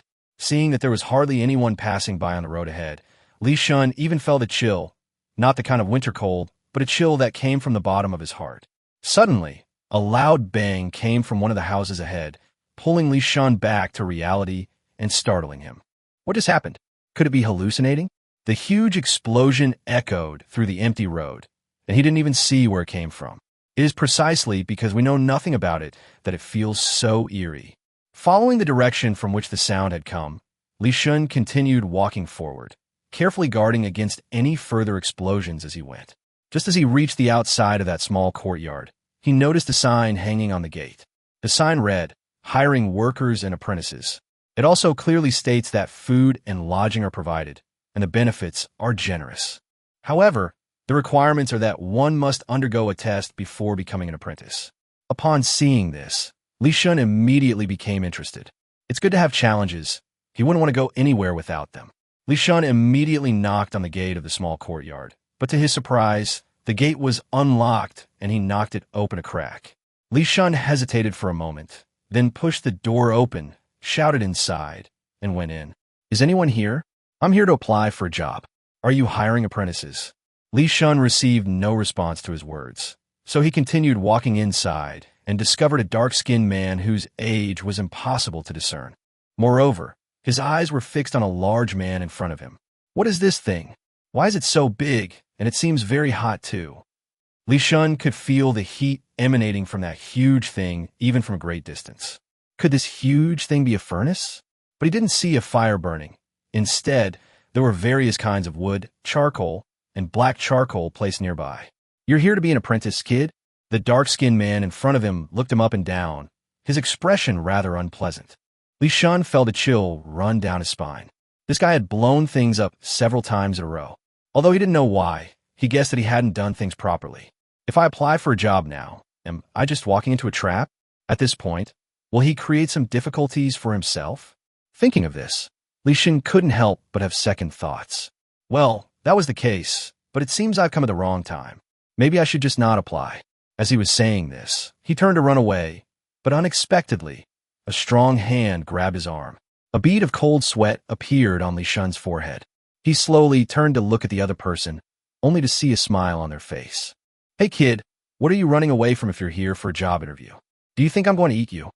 Hearing this, Li Shun scratched his head awkwardly, glanced at his arm, and the other person shook his head with a wry smile.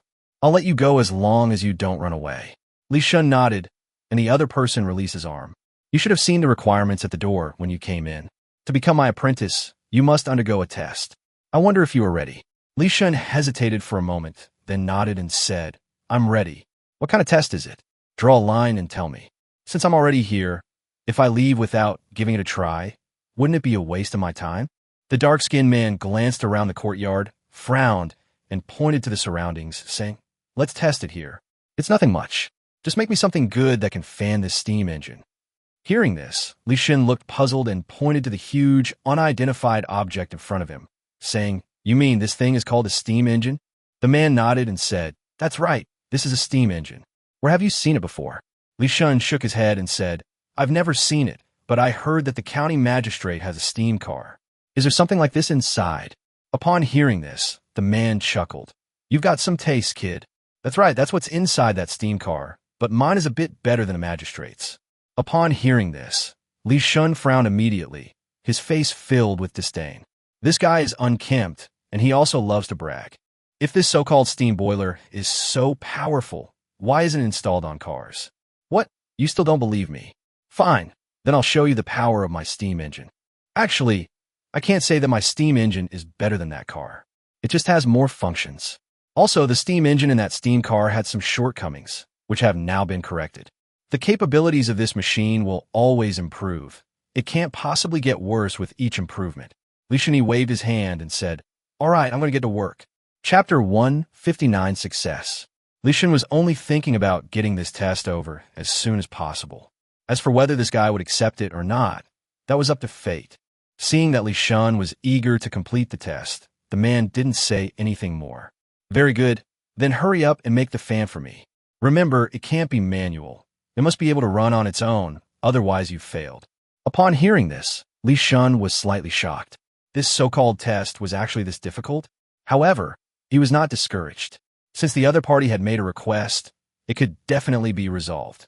It was just that he hadn't figured out how to resolve it for the time being. Li Shun walked around the courtyard, wanted to check the situation so he could use whatever materials he could find there. There's also a donkey here, and it's pulling the millstone nonstop, surprisingly at a pretty fast pace. If there's no other way, this donkey might be useful. Besides people, the donkey is always moving, so it might be able to help. However, this is only a temporary measure. It would be best to be able to operate entirely on your own. What puzzled him was that there was a strange cylindrical rod above the center of the millstone. He went up and touched it, and found that it was made of stone connected to the millstone, about 9 feet high. The handle was very rough, like the surface of sandpaper. Perhaps it could be put to good use. He frowned and continued to examine the layout of the place. He soon discovered that there were many round objects, about the size of a millstone, but with a hollow center that could just fit the central pillar of the millstone. Seeing this, Li Shun pondered for a while, but couldn't come up with a good solution. However, he has one advantage. He doesn't jump to conclusions when faced with a situation. He decided to continue searching for tools in the vicinity. Not long after, he found another unidentified object similar to the previous round one. This object also had a round hole, and the same size as the previous one. This time, however, the hole protrudes and looks quite rough. Li Shun felt that both round objects should be useful, so he took them to the vicinity of the millstone and continued searching in the courtyard. You don't know how big it is until you come in. After a short while, Li Shun found a very sturdy and rough long cloth, as well as a long stone, which was also very rough. Fortunately, the feldspar was hollow and had a very rough surface. In addition to this, he moved over a very heavy boulder, which he couldn't have moved at all if its sides hadn't been round. Li Shun rolled the large rock near the steam engine, then flipped it over, making a loud bang. Upon seeing this, the dark-skinned man scratched his head, looking somewhat bewildered. "What are you trying to do? Why'd you bring such a big rock? What are you planning?" Upon hearing the other person's words, Li Shun quickly waved his hand and said with a wry smile, "Brother, didn't you ask me to make you a fan? This is the material I have for making a fan." Upon hearing this, the man looked at the things Li Shun had prepared with suspicion and then nodded with interest. "All right, you say you can make these things? Then I'll see what you're capable of." This dark-skinned fellow stopped thinking about his own affairs and focused his attention on Li Shun, which immediately put Li Shun under a lot of pressure. He wouldn't have felt any pressure if he just messed around casually, but the moment this guy started staring at him, he felt like he was carrying a 1,000-pound burden. He couldn't help but rub his hands together and then began to operate. He rolled the large rock to the vicinity of the steam engine vent and placed it down, then put the thick stone block into the hole. This constitutes a rudimentary shaft. Having just one shaft isn't enough. We also need to put that round thing on top of it. It's the one with the protruding center round opening. After fastening it, he pressed it gently and found that it was fastened fairly tightly. If you use that sturdy cloth to move the small wheel, you can also move the large wheel on top. This way, he can add a fan to the large circle above, so that as long as the small circle moves, the large circle will also move at the same time. Then we can fan the steam engine wind tunnel. With the steam engine issue resolved, the next step was to address the donkeys pulling the millstone. A circle could be placed on the pillar on the millstone, and then the two circles can be pulled together with that stiff and rough cloth. However, the circle on the millstone is a large circle covered with cloth, while the circle on the round stone at the other end is a small circle covered with cloth. In this way, when the donkey is pulling the millstone, the circle on the millstone rotates continuously. Although the donkey may not walk very fast, the diameter of the larger circle is 3 times larger than that of the smaller circle. The transmission speed from the millstone's circular motion to the small circle on the stone remains unchanged, but the angular velocity increases threefold. In other words, the circle on the round stone rotates 3 times faster than the circle on the millstone. That's not all, because the small circles on the round stone are 3 times smaller in diameter than the large circles. Therefore, its larger circle rotates 3 times faster than its smaller circle. In this way, if a fan is placed on the large circle on the round stone, its speed would be 9 times that of a donkey. Although this method of handling the fan is ineffective at least half the time, it at least has some use. Furthermore, if you want to increase the intensity, you can install more fans on the circle. Thinking of this, Li Shun suddenly became somewhat excited. "Do you have any fans here? A few would be best. I need them urgently." Li Shun looked at the man expectantly and said, "I do have a fan, but do you really think what you're doing will work?" The man said with a smile, "Of course it works. I can prove it to you right away." After saying that, Li Shun tied the stiff cloth to the 2 circles. He then took the 4 fans that the man handed him and tied them to the circle. "All right, now we can let the donkey start working and see if my design works." As soon as he finished speaking, the man pulled the donkey over, put a rope on it, blindfolded it, and started pulling the millstone. The donkey's speed is not fast, about the same as a person's normal walking speed. Even if it takes an hour, it's probably only 20 miles. However, Thanks to the transmission device designed by Li Shun, the speed was increased ninefold. The speed of those 4 fans reached an astonishing 180 li in 1 hour.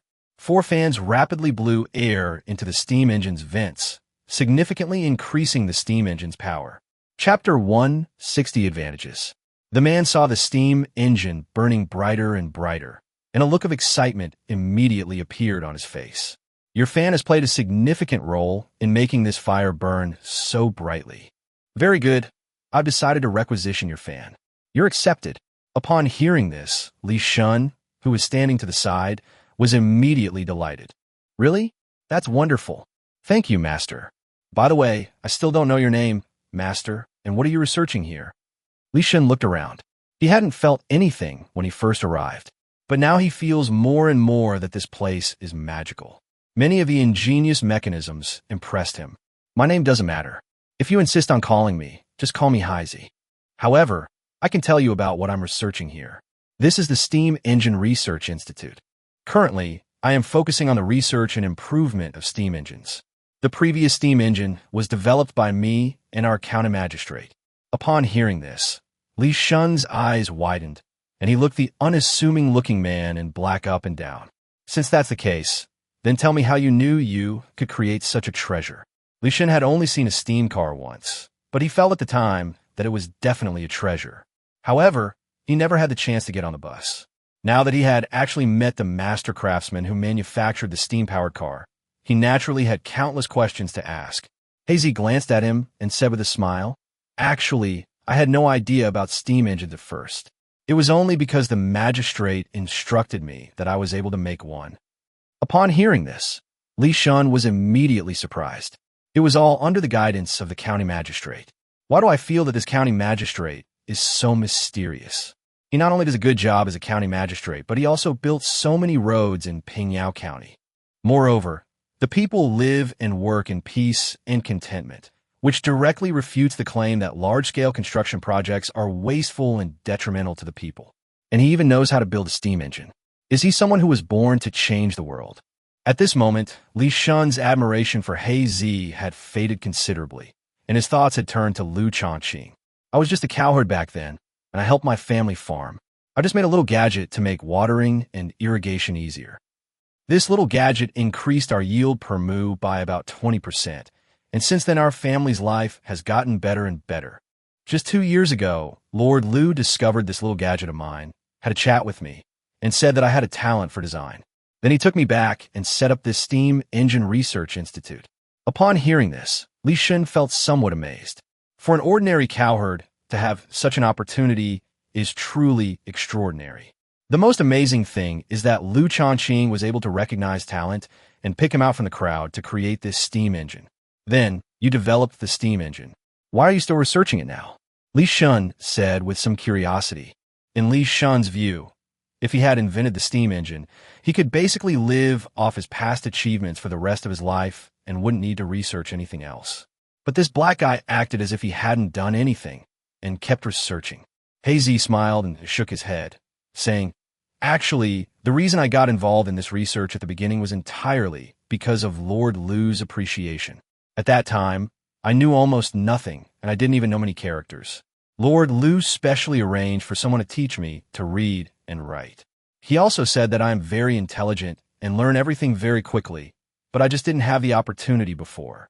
Sure enough, I learned all the characters in less than 10 days, and he also taught me a character that was much simpler than the ones we have now. According to Lord Liu, only he knows this character. He created it. Perhaps we'll need it in the future, but for now, we can only use the complex one, the one that everyone else recognizes. After I learned to read, I began to read various classics and learned a lot of knowledge. After studying for about 20 days, I began to learn about steam engines from Lord Liu. However, the conditions back then were not as favorable as they are now, because I have now created some good things that can assist my research. At that time, I could only discuss the principles with Lord Liu. Lord Liu taught me very meticulously. He did not look down on me because I was a cowherd. After learning about that knowledge, I felt like I had wasted my life before. If it weren't for Lord Liu, I might still be herding cattle, but now I can study the steam engine. Lord Liu said that this kind of thing is something that people in the world don't understand, but they yearn for. With this kind of thing, it could even change the whole world, but I don't know if it's true or not. Upon hearing this, Li Shun's eyes lit up. Brother, is that really what Lord Liu said? Hazy nodded and said, Of course that's what I say. Would I lie to you? Otherwise, why would I be so obsessed with researching this stuff? Besides the steam engine, I've also acquired some other knowledge. Do you want to learn it, kid? Upon hearing this, Li Shun became very interested. Are you willing to hand over everything you know to me? Hazy nodded and said with a smile, Of course, now that you're with me, I'll definitely make you better and better. Only in this way can you better assist me, don't you think? Upon hearing this, Li Shun nodded in agreement, finding it quite reasonable. So, does that mean I passed the test? Li Shun said with some hesitation. Of course you passed. Hazy patted Li Shun on the shoulder and said with some relief, I never expected that you could pass my test. Actually, this test I'm putting on is a bit too much for me. In reality, there are people who truly know how to be flexible, but many of them lack formal education. But you are different. I can sense that you are definitely knowledgeable, but you are not as pedantic as those scholars who only know the 4 books and 5 classics. To master this knowledge of mine, all you need is education. But if you want to create something like building your drive fan, knowledge alone isn't enough. You also need some innovative spirit, and you have those strengths. Li Shun couldn't help but laugh. Master, it turns out I have many other strengths. Chapter 161 Laziness is Productivity. At this point, Li Shun couldn't help but shake his head with a wry smile. Actually, I'm a rather lazy person, and sometimes I like to take shortcuts. My father and mother often get angry with me because of this. Over time, I felt that their feelings for me gradually faded. Hearing this, Kuriko smiled and shook his head. What's wrong with being lazy? What's wrong with liking to take shortcuts? The most hardworking creature in the world must be the donkey. If being hardworking is really that good, then why not award a medal to the donkey? Upon hearing this, Li Shun was slightly taken aback, feeling that what his master said seemed to make some sense. But he still felt that what the hater said was somewhat bizarre. But master, diligence is a virtue. Isn't that an innate belief of ours? Hazy shook his head. That's true, but if we don't want to be lazy, why would we build that transmission fan to replace a person's hand to blow air? Doing this frees up our hands, allowing us to do more urgent things with our hands. Li Shun found Hazy's words very novel, so he stopped arguing and humbly accepted his master's ideas. All right, enough with the nonsense. I'll take you on. You'll stay here and work with me to figure out how to improve the steam engine. Upon hearing this, Li Shun immediately showed a look of joy. Really? That's wonderful, master. I've always been very interested in steam engines. But why do we need to improve it? Is there something wrong with the steam engine? I always feel that no other machine can be better than the steam engine. Upon hearing this, Hazy couldn't help but laugh. In Lord Liu's words, this steam engine is nothing more than the most basic machine. But in your hands, it has become the best machine. Did you hear a loud explosion in my yard when you came here? Upon hearing this, Li Shun nodded repeatedly. I definitely heard it. What's that? Could it be coming from the steam engine? Looking at the steam engine, Li Shun recalled the scene when he first entered the courtyard and couldn't help but feel a pang of sadness. That's right, it's the sound of the steam engine exploding. I've tried to improve it several times, but it still doesn't work. So if you can help me improve the steam engine, you will be of great merit to both me and Lord Liu.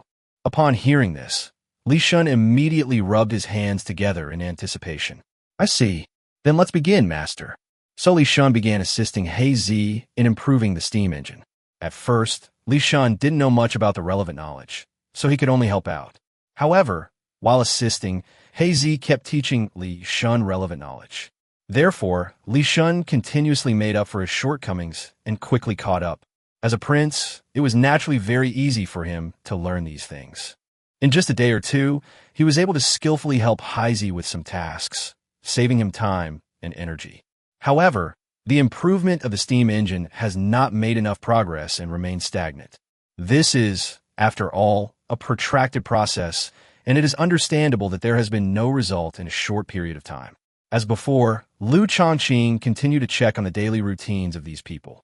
Fortunately, these people gradually came to understand Liu Shaoqing's actions, and few of them deliberately went against him.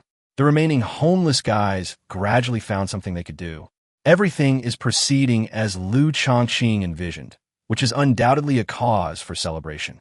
Time passed day by day, and on this day, He was teaching Li Shun some more specialized knowledge. However, at this time, Li Shun had already encountered some hurdles and bottlenecks in his studies. Master, why can't I understand this? It seems a bit difficult. You didn't say it would be this difficult before. He shook his head and said with a smile, If you think it's too difficult, you can give up now. I won't force you. Upon hearing this, Li Shun fell silent. All right, if you still want to learn from this, then you'd better study it thoroughly on your own. If we can't master these areas, Lord Liu said it won't help us in researching the steam engine. Then you can leave. Upon hearing this, Li Shun immediately raised his hand and said, Master, please stop talking. I'll listen to you, okay? Suddenly, a thought flashed through Li Shun's mind, as if he had come up with some idea. By the way, I have a method that I think will work, but it's a bit lazy. I wonder if doing this will help me get through this hurdle, whether it counts as passing, and whether I can stay. Li Shun looked at his master with some nervousness, but the other party smiled and said, As long as you can get over this hurdle, no matter what the preconditions are, they will all be valid in the end. The key issue is that you may not be able to overcome them. Hearing He's words, Li Shun understood what was going on. Master, don't worry. The method I came up with will definitely be approved. Li Shun's confident expression made He breathe a sigh of relief. Actually, I've already told you before that we're not afraid of being lazy when we're doing things, but we're afraid of not being able to be lazy in the right way. Think about it. Our Chinese land, from ancient times to the Xia, Shang, and Western Zhou dynasties. Then came the Spring and Autumn and Warring States periods, the Qin and Han dynasties, the Three Kingdoms, the Jin and Southern and Northern dynasties, and then our Tang Dynasty. At this point, He looked at Li Shun with some confusion and found that the other party was looking at him with a surprised expression. What are you doing? Do I have something on my face? He looked puzzled. Li Shun shook his head and said with a wry smile, Master, I just feel that you used to be just a cowherd, yet you know so much. Upon hearing this, He rolled his eyes at him and said, What do you know? You should look at someone with new eyes after just 3 days. Ever since Lord Liu discovered this, I've been spending most of my money on buying and reading books. I can basically finish reading a book every day and still make sure I grasp the essence of it. You could say it's almost like having a photographic memory. Li Shun nodded, secretly admiring him greatly. He continued, Our Chinese land has such a long history, but it didn't have war horses and bows and arrows from the very beginning. At first, people went everywhere on foot. Chapter 162 Chatting. Later, people preferred to ride in ox carts, donkey carts, and even horse-drawn carriages. Don't you think they're being a bit lazy? Upon hearing this, Li Shun was taken aback. This is indeed a very good question, but Li Shun is not confident that he can answer it. This sounds like laziness, but we should use a different word like thrift. Kuriko laughed and said, It is indeed to save time and energy, but it is essentially a form of laziness. Look, just by going from walking to riding a horse, this little bit of laziness has already brought people such great benefits. Cavalry is also more powerful than infantry on the battlefield. So what's wrong with being lazy? If we weren't lazy, we wouldn't know that the steam from boiling water could have such great power to carry people around. Li Shun nodded, gaining a clearer understanding of what He had said. Yes, it was just laziness, but the final reward was worth it. If they could gain more benefits, let alone slacking off, many people would be willing to pay a certain price. Li Shun has broadened his horizons and increased his knowledge by spending these past few days with He. However, he hadn't made any major breakthroughs until today, but today he felt he had gained a lot of insights. After reprimanding his ministers that day, Shimin went straight to the Taiji Hall to work and handle the memorials submitted by his ministers. The above are all about disaster relief. The beginning of the memorial is full of tedious content, which has little to do with what I actually want to say. Shimin pushed some memorials aside, his face looking extremely grim. These guys only know how to go through the motions. Don't they know how tiring it is for me to review memorials every day? Shimin's face turned somewhat pale, and he finally couldn't hold back any longer. These ministers only know how to write beautiful articles. They don't do any real work. These dozens of memorials contained only 2 useful sentences. Do I spend so much of my monthly salary just to hire them to show off their calligraphy? If those ministers had heard these words, they would probably have knelt down on the spot. Li Shimin had mentioned this matter to his ministers before, especially Wei Zheng. However, Wei Zheng refuted him with just 2 sentences. Your Majesty, this matter concerns etiquette and law, and we must investigate it. Since our great Tang Dynasty inherited the throne, we should still observe the proper etiquette. The mere thought of Wei Zheng made Li Shimin feel as if his head was about to explode.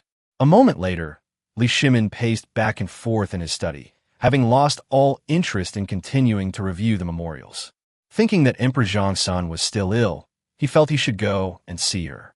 Perhaps she had already woken up, but the imperial guards had not yet come to report. Guards, prepare the carriage for the Empress's palace. Suddenly, he realized that he was not sitting in a horse-drawn carriage, but in a steam-powered car. I completely forgot about that car. Quickly, drive it to the door, Li Shimin said somewhat impatiently. Once seated in the carriage, Li Shimin felt much more relaxed. In just a short while, the steam car drove from the Taiji Hall to the Empress's bedroom. The car stopped at the entrance, and Li Shimin walked straight in. The palace maids who passed by all knelt down to pay their respects. Li Shimin was so focused on Empress Zhongsun's illness that he didn't even glance at them. Upon entering, they found the palace to be icy cold. However, there was practically no one outside. Li Shimin continued walking inside, and when he reached the bedroom door, he heard that Empress Zhongsun and her son Li Ji were having a pleasant conversation. Mother, how are you feeling? Did the imperial physician's prescription work when he came to examine you earlier? Empress Zhongsun nodded and said with a smile, It's not a serious illness, just a cold. Just catching a cold won't do. Mother, why don't we add some more money to make the whole palace warmer? The little bit of money you save is negligible, but if you catch a cold, the manpower and resources required will be much more than that.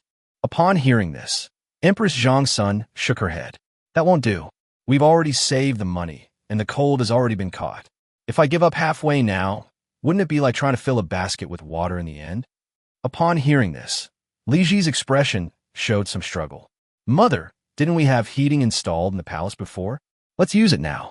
Empress Zhongsun shook her head and said, If we really turned on the heating, how much silver would it cost every day? No, didn't I just tell you? The money saved is saved, it can't be used again. You have no idea how much food the people in those towns need, but they need money even more. I was a little reluctant when you installed the heating system before, but it was already installed, and I couldn't just take it apart. That would be such a waste. Upon hearing this, Li Ji immediately stood up and said, Mother, our heating system is actually very economical. Think about it. The water that's been boiled flows through various places, releasing its heat. This is much warmer than lighting a stove directly. The heat generated by the stove easily drifts away, and the heat usually floats on top. Actually, the roof of our palace is the hottest place. But if we use heating, because the heating can be placed in a very low position, our feet will feel very warm. Lord Liu said that this kind of heating is definitely more comfortable to use than a stove. Upon hearing this, Li Shimin, who was outside, couldn't help but walk in and said with a smile, Really? This heating is so powerful. I'd like to see it for myself. Only then did Li Ji and his mother realize that Li Shimin had arrived, and Li Ji quickly stood up to pay his respects. Empress Zhongsun struggled to get up, but Li Ji pressed her down. Mother, please don't get up. Father won't care about these things. Li Shimin, who was standing to the side, smiled and nodded. My Empress, you've caught a cold. Why are you being so formal? Lie down immediately.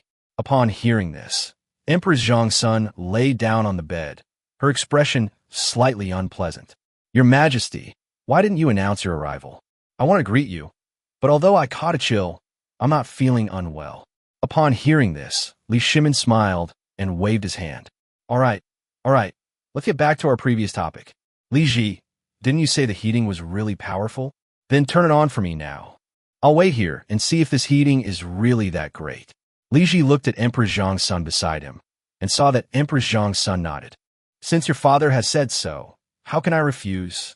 Chapter 163 Taxes. Li Ji was overjoyed and immediately summoned a palace maid who was standing nearby.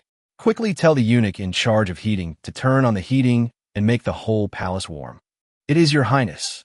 The palace maid immediately went to notify the relevant personnel, and soon the heating began to turn on. However, the effect was not very obvious at first because the water temperature was not high enough.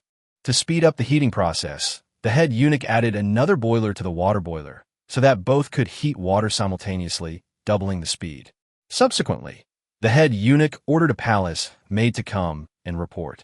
Your Majesty, the head eunuch sent me to report that it will take about half an hour for the heating to reach its optimal effect. Li Shimin said with a smile. All right, we'll wait for half an hour. You can go now. As he spoke, Li Shimin looked at Empress Zhongsun and said with a smile, the last time we chatted like this was the day Zhi'er had just returned. Why did you turn off your stove when you were perfectly fine? You made yourself sick from a cold. It breaks my heart. Upon hearing this, Empress Zhongsun said with a face full of shame, Your Majesty, I am guilty and have caused you worry. Li Shimin patted her hand with a smile and shook his head, saying, What crime have you committed? I know you are working diligently for the sake of the Tang Dynasty. How could I blame you? Empress Zhongsun glanced at Li Ji. Zhi'er, why are you here? Why don't you rest more in your palace? You came back from Pingyao County. You must be tired from the journey. Don't overwork yourself. At this point, Li Shimin's face immediately showed a relieved smile. Empress, you don't need to worry about Zhi'er anymore. You didn't see his speech in court. It shocked everyone present. Empress Zhongsun looked at Li Ji and said to Li Shimin with a puzzled expression, Your Majesty, you are joking. How could Zhi'er be like what you say? He is only 10 years old. How could he say something that would shock the world?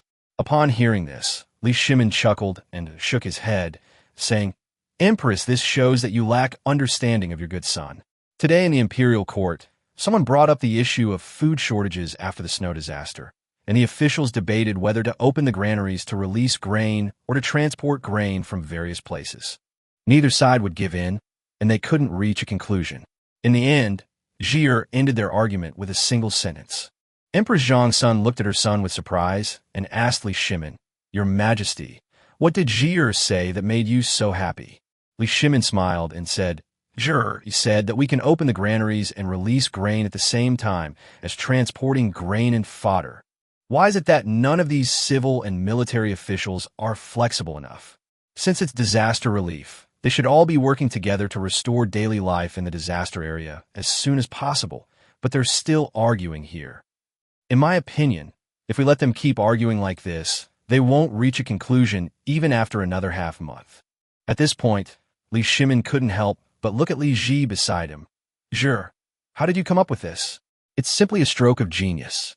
Those officials immediately fell silent, their faces turning as green as hell.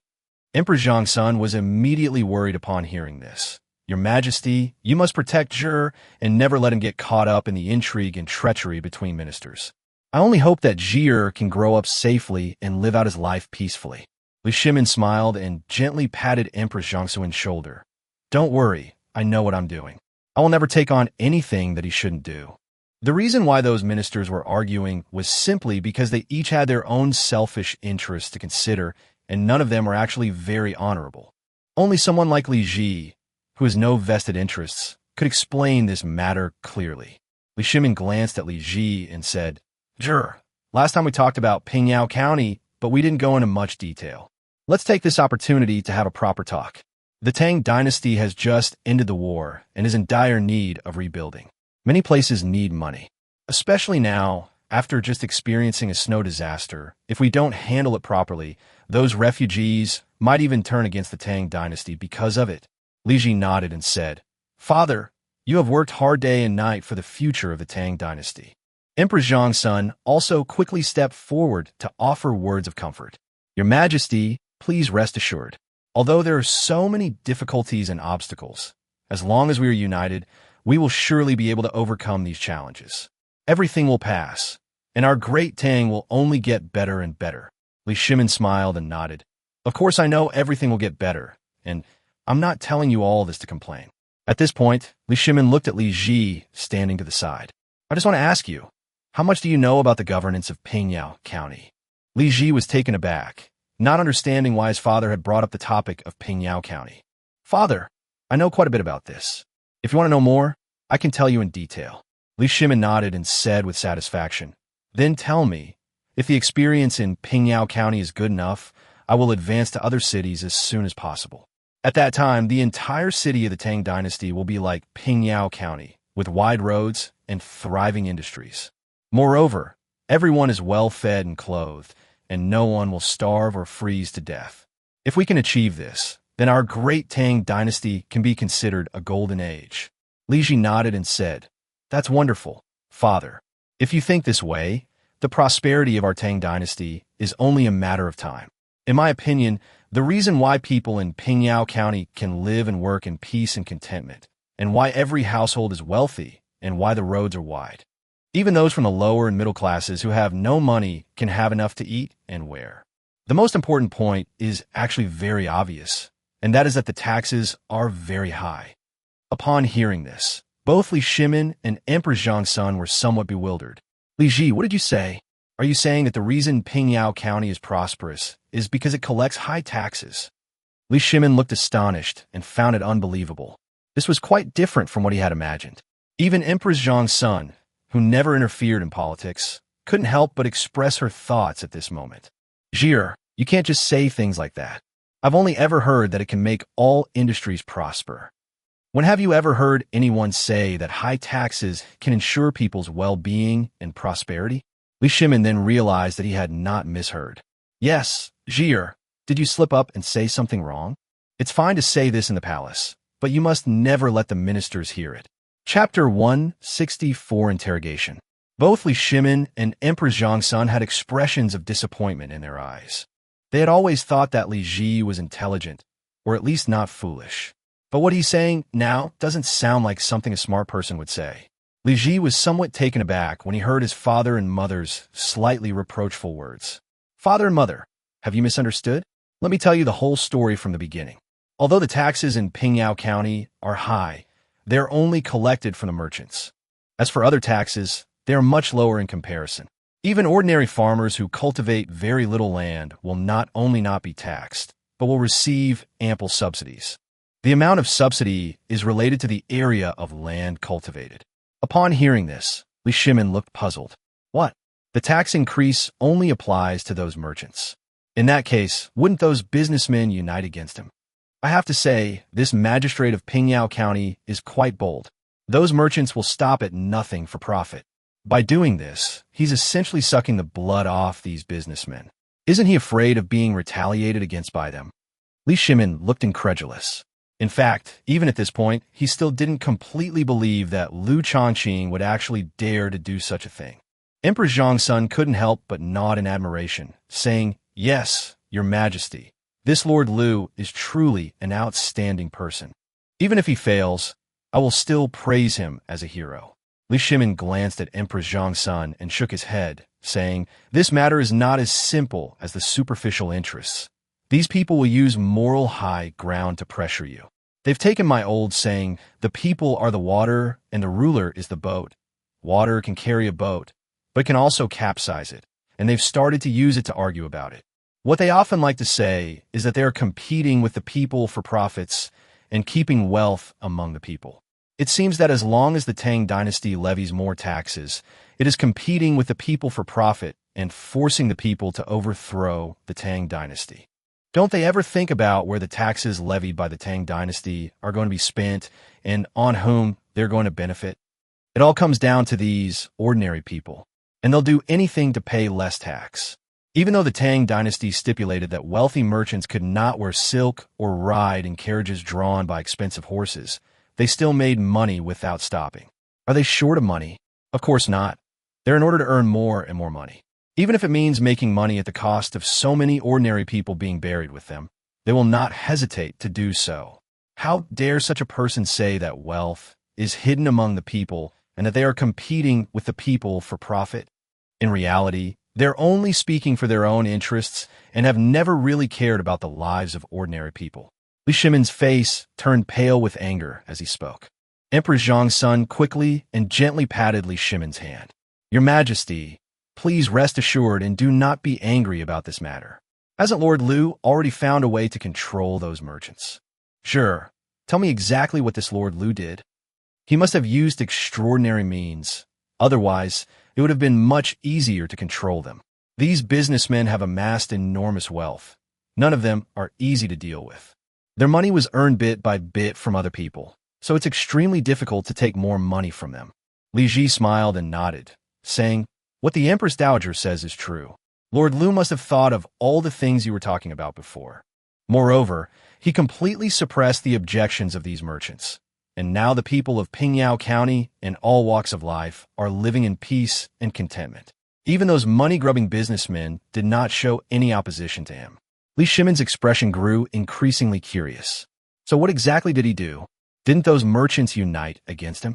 You should know that these merchants are usually connected with local powerful families, and their influence is very strong, making them difficult to deal with. To deal with these merchants would mean touching the wallets of those powerful families. Do you think those merchants would willingly let themselves be slaughtered? Li Ji smiled and shook his head, saying, "Father, you don't know. Lord Liu is very popular among the people of Pingyao County. It can be said that as long as Lord Liu raises his hand and shouts, the people of Pingyao County are willing to die for him. Correspondingly, those powerful clans and wealthy merchants must also hate him to the bone. But those people were either completely eliminated by him or suppressed so severely that they were all thrown into prison. The remaining group of people are either honest and law-abiding, paying taxes according to the new tax rate and doing business, or there are people who come from other places to do business in Pingyao County." Upon hearing this, Li Shimin was immediately filled with shock. He was able to eliminate those disobedient merchants so quickly and decisively. That's quite impressive. But he must have put in a lot of effort during that time. You can imagine the pressure he was under. Li Ji nodded, his eyes filled with longing, and said, "Yes, Father, Magistrate Liu was under tremendous pressure at the time. However, the rewards are well worth it. The people in his Pingyao County now live and work in peace and contentment far more than those in other surrounding counties.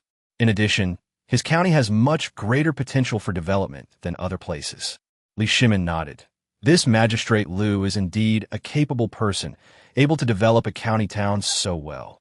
Despite praising him verbally, Li Shimin harbored some doubts in his heart. He always felt that something was off, but when asked to put it into words, he couldn't quite put his finger on it. "Father, what are you still worried about? Magistrate Liu's methods are so effective. Wouldn't it be better if we just copied them directly?" Li Shimin pondered for a moment and suddenly thought of a very crucial point. "No, sure, what you're saying sounds wonderful, but there are some key points that seem a bit strange." "Father, what's strange?" Li Ji was stunned for a moment, and his face was also full of confusion. Li Shimin paced back and forth in the room, muttering to himself, "To set up various factories, we definitely need land. Where did this land come from? It's estimated that at least half of the land in the county town is in the hands of landlords and powerful families. How could those people possibly give up their land? Even if they were to sell it to you, they would ask for a high price. The cost of buying land will be very high at that time. So how will we make money?" Chapter 165 taken over by the county government. Even if he could acquire some land from ordinary people, it still doesn't make sense. The land held by ordinary people is very important to them. How could they possibly sell it off so easily? Throughout history, it was often in the final years of a dynasty that the lands of ordinary people were annexed by landlords and powerful families. It is because they have no way to survive that all sorts of unrest arises. Now that the Tang Dynasty has just settled down, ordinary people are working hard to get rich, so it doesn't seem reasonable to buy land from them. If none of these conditions make sense, then where exactly is the problem? Li Shimin looked at Li Ji, his gaze becoming somewhat sharp. "Li Ji, tell me clearly, what exactly were the means by which Liu Shaoqing acted? If you just try to reason with them or use your words, it's impossible to persuade those guys. As I just said, those guys are fearless when they really get angry." Upon hearing this, Li Ji couldn't help but feel nervous. Although he was young, he was well aware that some of Liu Shaoqing's actions seemed to be at odds with the requirements of the Tang Dynasty. If he were to reveal Liu Shaoqing's actions now, would it affect Liu Shaoqing's plans? Moreover, what Liu Shaoqing did was genuinely effective. He didn't want Liu Shaoqing's efforts to be in vain, but if he didn't speak out, it seemed impossible to explain things clearly. Seeing Li Ji's hesitant expression, Li Shimin immediately understood the situation. "Well, Liu Shaoqing, that kid, Has he come up with some crooked ideas or used some unusual methods? Although he governed Pingyao County quite well, if the methods he used were dishonest, it would be impossible for them to be promoted throughout the entire Tang Dynasty. Upon hearing this, Li Ji became even more nervous. Judging from the way the emperor looks, it seems that he is very distressed about what Liu Shaoqing has done. Should I reveal what Magistrate Liu has done? Li Shimin's face was extremely gloomy. The more Li Ji remained silent, the more likely the matter was to be serious. Li Shimin couldn't help but feel somewhat disheartened. I thought Liu Shaoqing's appearance would bring me a glimmer of hope, but has that hope been shattered so quickly? Li Shimin pondered for a moment, then stepped forward and said, Li Ji, you have a good relationship with Liu Shaoqing, so I think you should speak out about this. If there is a real problem, if we wait until it has fermented to the point of no return before speaking out, then it will really be too late. After hesitating for a moment, Li Ji became even more nervous upon hearing his father's words. Father, I say that Lord Liu is capable of setting up factories and has enough money to build roads and improve people's livelihoods. It's all because he took a large amount of land into the hands of the county government. Upon hearing this, Li Shimin's heart skipped a beat. What did you say? The land has been taken into the hands of the county government? How is that possible?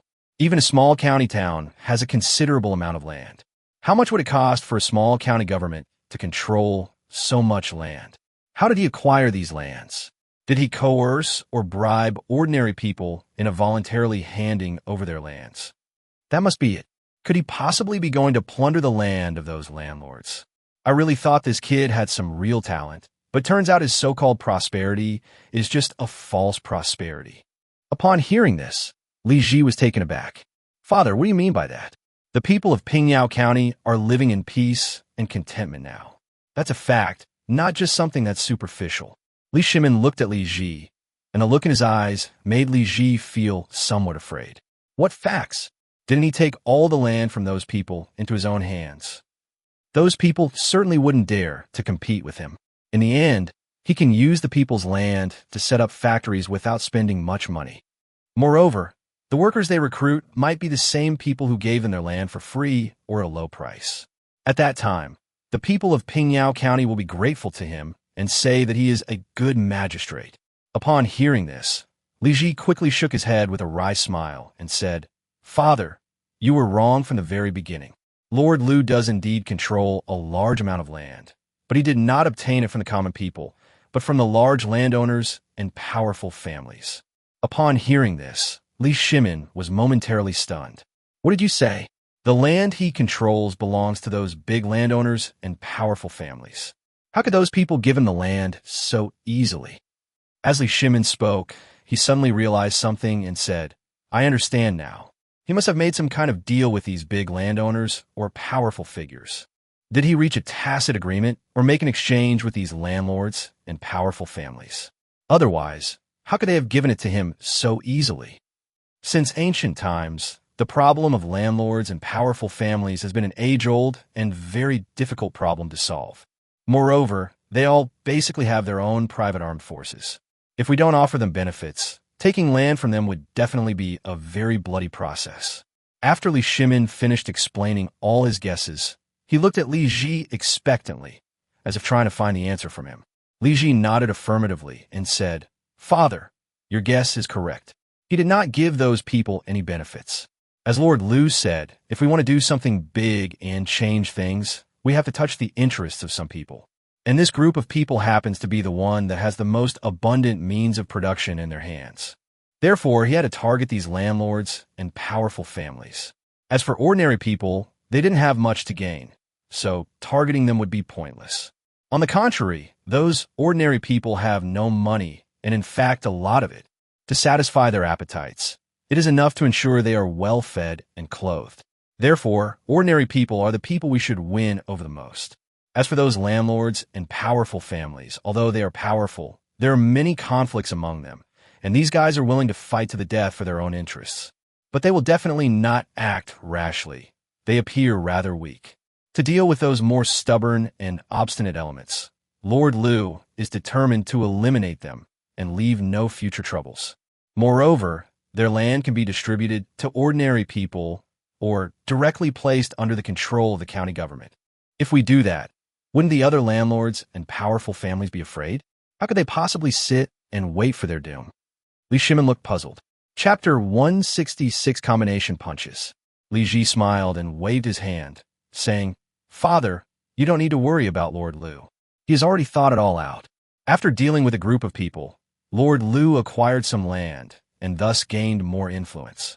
At this time, he distributed some land to very poor people who had no land to cultivate. In this way, he won over a group of people. In addition, he also set aside some land to set up factories, which allowed him to make use of the land. Of course, there's also the most crucial step, which is to find other landlords and powerful families who are not very strong.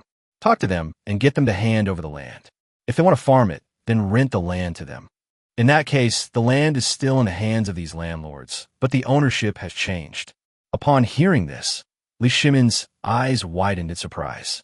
When did these people become so easy to talk to? Does negotiating with them really work? Li Ji nodded, his eyes even showing a hint of admiration, and said, "Father, didn't you just say that Lord Liu would take some and then beat others?" After he took down those diehards, the landlords and powerful families who weren't so tough also gave in. At this point, the difficulty of getting the land from them has decreased dramatically. Moreover, after Lord Liu takes the land back to the county government, if these landlords want to cultivate it, they can rent it to them at a low rent. Will those landlords and powerful families rent it back?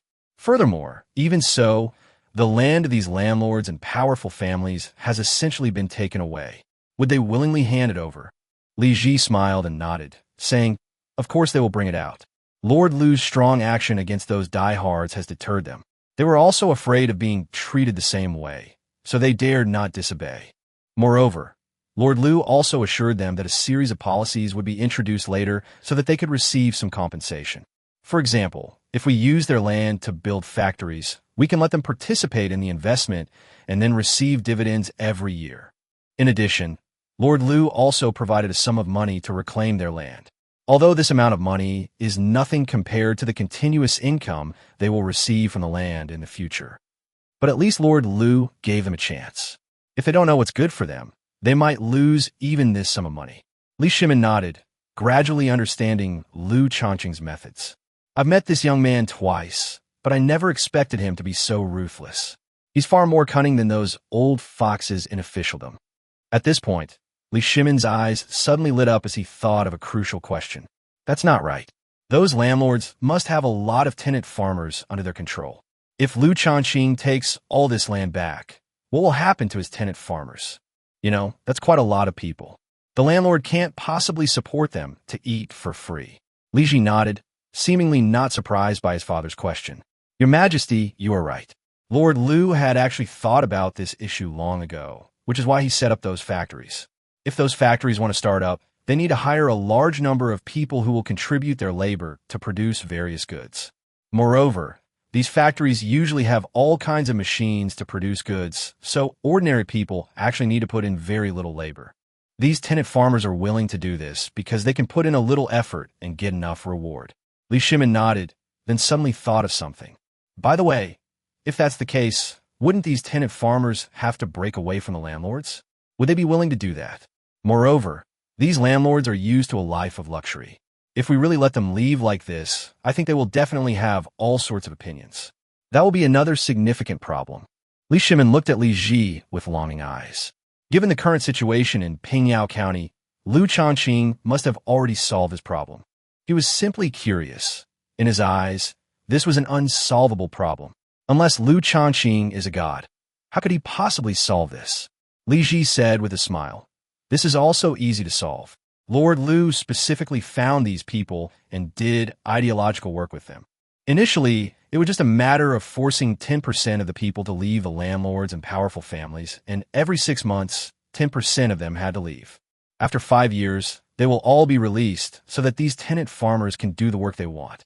Li Shimin nodded, his face beaming with joy. "I didn't expect this kid to be so resourceful. With this, the problem of landlords and powerful families will be solved, and the lives of those tenant farmers will definitely be greatly improved in the future." Emperor Zhongsun was still somewhat confused. "Your Majesty, how did those people's lives improve? Isn't it just that they stopped farming for landlords? Li Shimin smiled and shook his head, saying, this is the biggest improvement for them. No matter what industry they are in, they are all hardworking, down-to-earth, and diligent. If this group wants to get rich, it will be very easy. But because they were tenant farmers of landlords, the vast majority of their earnings would be handed over to the landlords. The ones who truly benefit are the landlords. The tenant farmers will only become poorer and poorer. It's easy to imagine what would happen if Lord Liu didn't go and free them from the landlord's clutches. These people will only live their lives in obscurity and become stepping stones for others. It was Lord Liu who gave them their own personality and the ability to control their own future destiny. Upon hearing this, Li Shimin's eyes widened. He suddenly realized how important what Liu Shaoqing had done was. These tenant farmers are also subjects of the Tang Dynasty.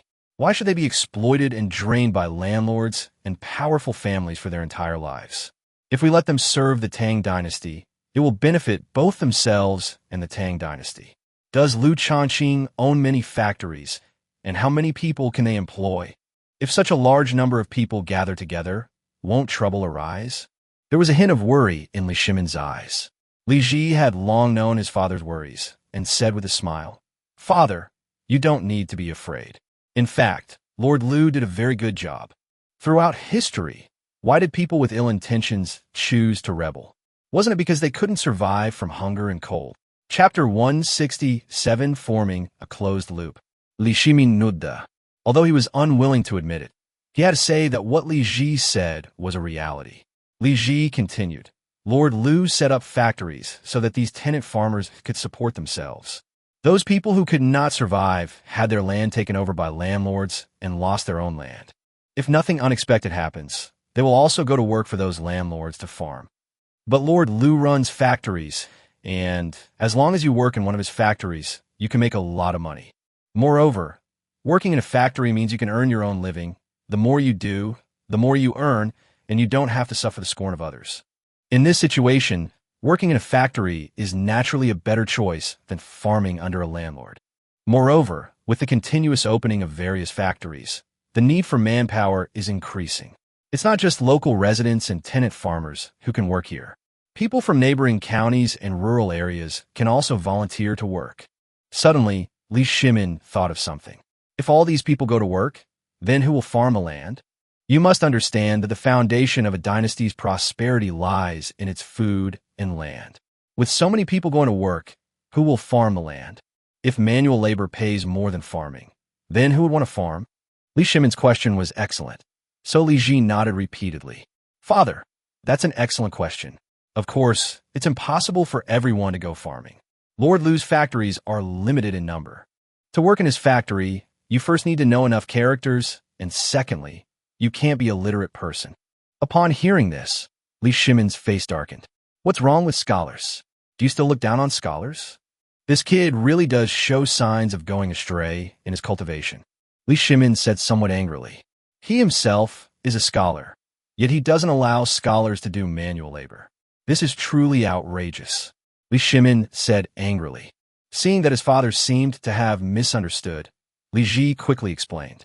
Father, Lord Liu told me clearly that anyone who can read a few words and then learns how to operate his factories can run them. The reason for requiring literacy is to ensure that the people entering the factory are of higher quality. But their cultural literacy cannot be too high, otherwise their studies will be a waste. His factory is a place where ordinary people can do the work.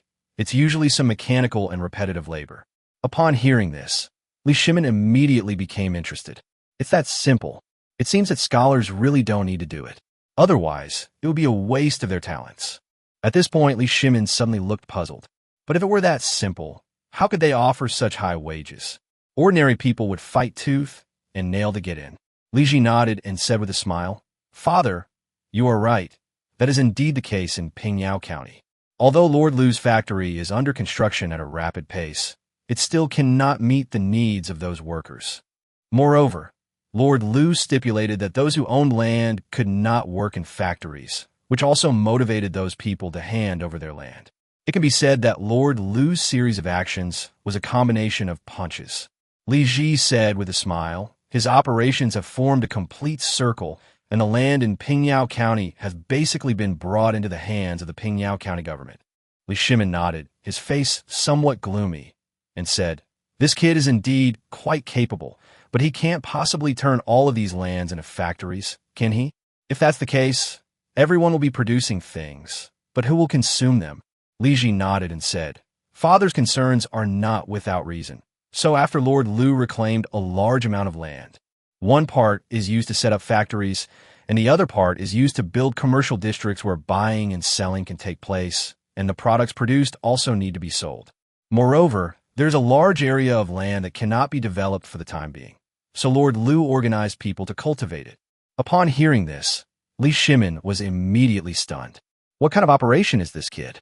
He took back the land that the people were farming, and then he organized people to farm it. "Father, listen to me. He must have his reasons for doing this." He invited some very skilled farmers to instruct a group of people in farming. Furthermore, we have started farming classes so that everyone can grow more crops on the same land. Li Shimin couldn't help but feel dizzy from listening. What? Farming has become a science. Liu Shaoqing really takes an unconventional approach. Li Ji nodded. "Father, Lord Liu once said that whether it is farming or studying and being a person, both are forms of learning. Ordinary people certainly wouldn't know this, but Lord Liu explained it to me very clearly." At this point, Li Ji thought of what Liu Shaoqing had said about reforming the imperial examination system, and his heart was filled with conflict. Should we advise the emperor on this matter? I wonder if Mother has spoken to Father about this in the past few days. Such an important matter can't be explained in a short time. However, we need to get the emperor to have this idea in his mind first. Otherwise, it will be even more difficult to deal with when the time comes. "Father, Lord Liu said that the principles of all things in this world are not just the knowledge of self-cultivation, family management, governing the country, and bringing peace to the world found in the 4 books and 5 classics, and how to build steam cars, and how to grow more food from the same amount of land." Upon hearing this, Li Shimin couldn't help but recall the conversation between Li Ji and the Empress when he last met Li Ji. "Go on, I'm listening." Li Ji finally made up his mind. "Father, I wanted to talk about this when I last saw you. It's just that we haven't had the opportunity yet. If our great Tang wants to prosper for a longer period of time, we must learn this knowledge in order to truly become strong." Upon hearing this, Li Shimin frowned and asked, "What is the explanation?" Li Ji hesitated for a moment. "This knowledge can enable the Tang Dynasty to have more food reserves and enable the Tang Dynasty to create more powerful weapons and defensive shields. Similarly, the steam-powered cars that are built can earn more gold and silver, and the Tang Dynasty will become increasingly wealthy. With money, food, and advanced weapons, how far is the Tang Dynasty from becoming strong and prosperous?" Li Shimin's eyes widened in surprise. After hearing what Li Ji said, he realized that it made a lot of sense. "Did Liu Shaoqing say this to you? What is this kid thinking about all day? He's spouting such outrageous nonsense." Upon hearing this, Li Ji's heart skipped a beat. "Yes, Father. Is there a problem?" Li Ji said cautiously. Chapter 168, Progressive Tax System. "There's nothing wrong with him. It's just that this kid is too wild and daring, and he's also too arrogant. He needs to be tempered. Otherwise, even if he rises to a high position in the future, he will probably still be a troublemaker." To be honest, Li Shimin actually admired Liu Shaoqing quite a bit, but it seemed that the young man had gone too far and was becoming difficult for him to see clearly. Upon hearing this, Li Ji's face immediately lit up with joy. Does Father mean to bring Lord Liu to serve as an official in the court? He had this idea from the beginning, but because of what had happened before, Li Ji dared not reveal it. If Liu Shaoqing's appointment as an official is postponed again, he will likely be unable to enter the court for a long time, which would be a significant loss for him. Li Shimin paced back and forth for half a circle when suddenly he thought of something. If what you say is true, how will he collect taxes? Those people have lost their land, so naturally no taxes can be collected, which will leave a huge shortfall. There were some things he didn't say, namely that taxes from landlords and gentry were even more difficult to collect. It's easy to deceive the government and evade taxes using just a few simple tricks. Li Ji nodded, cupped his hands, and said, "Father, you are right. However, Lord Liu mainly collects taxes from the wealthy. The more money someone earns, the more he collects. Every citizen must report their asset details to the county government. If they know something but fail to report it, they will be severely punished. Liu Shaoqing was taken aback and said with some confusion, "Why do we need to report it? Isn't it enough for me to know how much money I have? Why do I have to report it to the county government?" Li Ji nodded and said, "Father, this is Lord Liu's request, because there is another tax, namely the inheritance tax. If a father or mother wants to leave their inheritance to their son or grandson, they must write a will, which will be recognized by the county government. Otherwise, if there are any property disputes in the future, it may be difficult to clarify the situation. Of course, in order to better supplement the county government's funds, the inheritance was also used to collect taxes, which is quite normal." Upon hearing this, Li Shimin flicked his sleeve and said with a mocking expression, "This Liu Shaoqing is really greedy for money. He even wants to take the money that the old man gives to his son and grandson. It's simply outrageous." Li Ji quickly stepped in to explain, "Father, this actually makes a lot of sense. Think about it. If everyone hoards their wealth and doesn't pay taxes, what will happen in the long run?" Upon hearing this, Li Shimin showed a puzzled expression. "Then tell me, what will happen?" Li Ji said with a serious expression, "At that time, wealthy people will save their money to avoid losses and accidents, and the amount of money in circulation will decrease. When the houses become so cheap that nobody wants them, do you think people can handle that? At that time, the rich will take out their money and buy land everywhere, causing land consolidation, as well as buying up various shops, factories, and the like. All of this will have a great impact on the stability of the Tang Dynasty. Over time, this behavior will cause the rich to get richer and the poor to become destitute until they can't even afford to eat. Father, have you seen this danger?" Upon hearing this, Li Shimin fell silent. "I never imagined that such a small inheritance could lead to such a huge upheaval." Li Shimin nodded and said with some emotion, "This inheritance is indeed a big problem. But if we really make those people pay taxes, will they agree? Especially those powerful and aristocratic families. If you ask them to hand over their vast wealth, they will definitely fight you to the death." Li Shimin, being from a prominent family, naturally knew those guys well. They were all adept at vying for power and profit. However, if you ask them to contribute money, it's only to maintain the stability of the Tang Dynasty. They would absolutely not agree to that. We don't know how much chaos it will cause. Thinking of this, Li Shimin's face grew even more grim. The problems of powerful and influential families have always been his biggest headache. If Liu Shaoqing is truly capable of solving this problem, then appointing him as prime minister would be entirely justified. Li Ji, who was standing to the side, couldn't help but smile when he heard his father's words. "Father, why won't they agree? You know these people are made of flesh and blood too. If we can threaten their lives, they won't dare to refuse. What we need to do is to take military power into our own hands and firmly control all the soldiers and weapons in the world. In that case, even if the powerful families are dissatisfied, they will only speak well of His Majesty and will praise him forever." Upon hearing this, Li Shimin looked at Li Ji with a sharp gaze. Did that brat Liu Shaoqing say that? This kid's thoughts are really hard to fathom. "Yes, Father, Lord Liu said that only by having sufficient military strength can one better control the world. We conquered the world because we were invincible. Although we are now governing the world, in order to get orders through, we must have absolute control.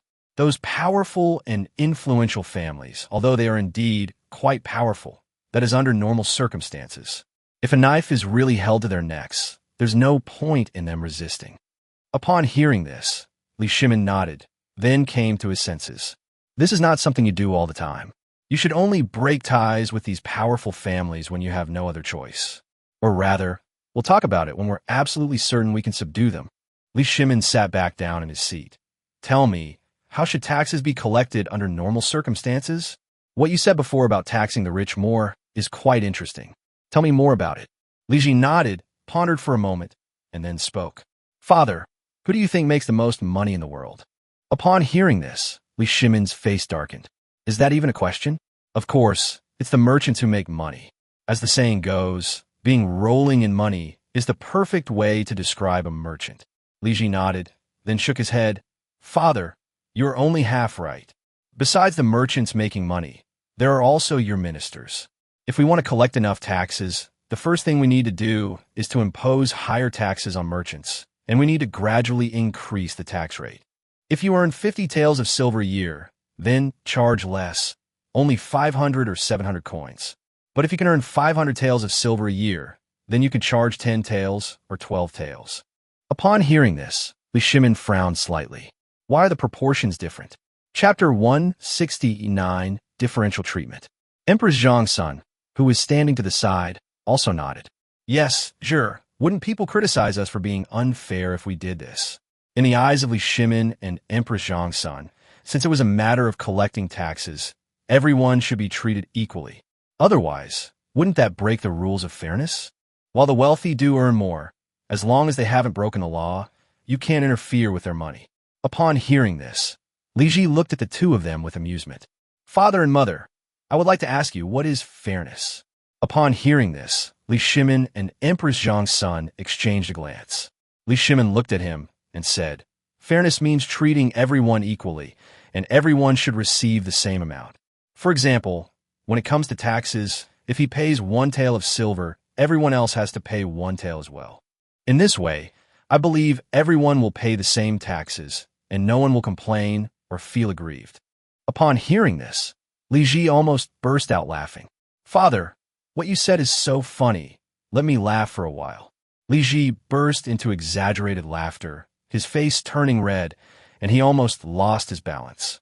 Liu Shimin and Emperor Taizong's son, standing to the side, both looked puzzled, wondering why he was so happy.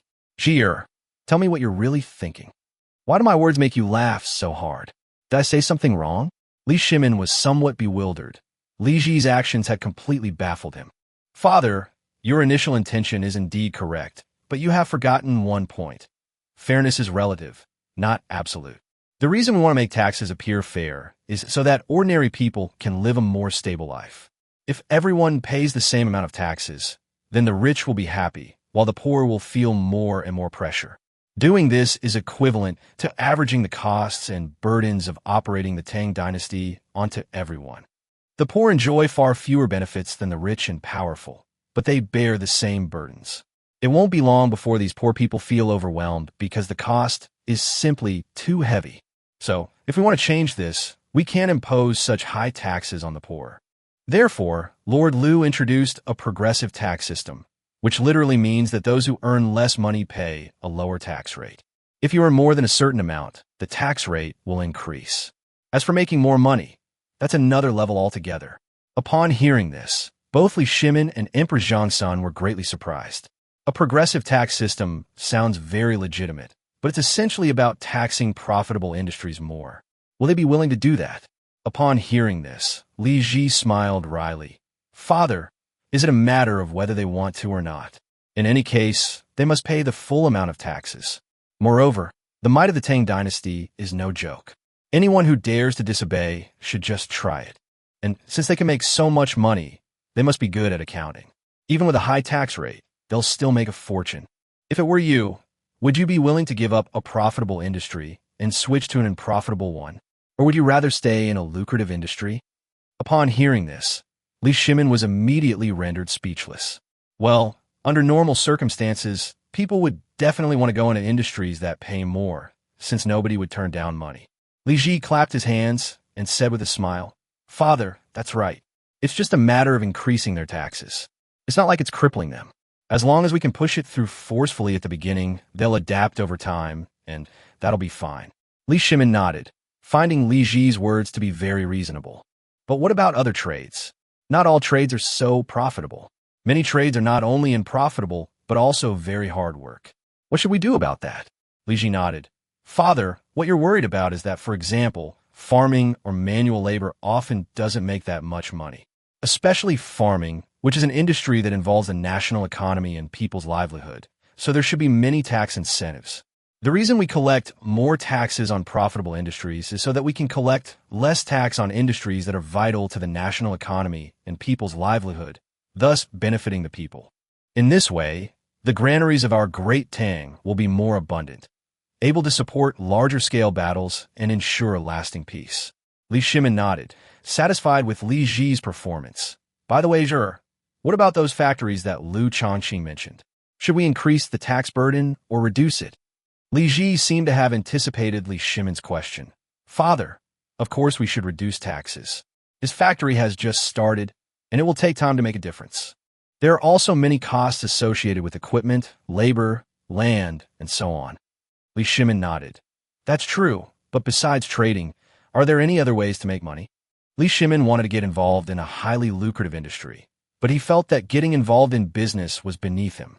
After all, whether in the Qin and Han dynasties or the Sui and Tang dynasties, the status of merchants was never high. As a member of the royal family, it would be disgraceful for Li Shimin to associate with merchants. Li Ji thought for a moment and said, Father, I'm not very clear about other profitable industries, but if we're talking about the most profitable industry in the trade, it has to be luxury goods. Upon hearing this, Li Shimin looked puzzled. Jier, what exactly is this luxury goods business you're talking about? Why have I never heard of it before? Li Ji smiled and said, Father, luxury items are those that are so luxurious that they seem wasteful. For example, a leather cloak might only cost 500 coins to make, but it's sold for 50 or even 100 taels. But because these luxury goods are beautifully made, they are pleasing to the eye and also cater to some people's desire for extravagance and comparison. Therefore, there will still be many people willing to spend money. This industry can truly be described as extremely profitable. We can charge higher tax rates for this industry without worrying about any negative consequences. Because this industry has absolutely nothing to do with the national economy and people's livelihood, even if those people buy a few less luxury goods, it won't affect their lives. It could even be said that the greater the disaster, the more people's desire to buy luxury goods will increase. Upon hearing this, Li Shimin and Emperor Taizong were completely bewildered. Why is that? Are they stupid? Chapter 170, Protecting the Environment. Li Shimin and Emperor Taizong were both known for their frugality, so they simply couldn't understand the extravagance of such a person. In their view, wouldn't it be better for these people to donate their money so that more disaster victims can have enough to eat? Why buy these useless things? Li Ji smiled and said, Father, the reason you have such doubts is because you don't understand this group of people. These kinds of people are often the kind who can make money during major disasters, or their families can make a lot of money when things are going badly. Therefore, it is not surprising that they are unusually buying luxury goods, because for them, major disasters are not bad luck, but rather a year of plenty. Upon hearing this, Li Shimin was completely stunned and stared blankly at Li Ji. You got a lot of twisted logic, but it's all plausible. Li Shimin stood up, rubbed his forehead, and said with some pain, the difference between people is just too great. Some people don't even have enough to eat during famine years, and some even suffer from the cold, but others are able to buy more of these useless things. But you can't use force to deal with this kind of thing, since they're just spending their own money. Li Shimin stood with his hands behind his back, feeling as if it were all a magical experience. This phenomenon is very bad. If the disaster victims see these people spending money recklessly, what will they think? True fairness must be achieved to prevent people from harboring resentment. Li Ji nodded in agreement. Father, you are right. These people do need to be dealt with properly, but we cannot use harsh methods. As long as they obey our orders, we can solve this problem through reasonable taxation.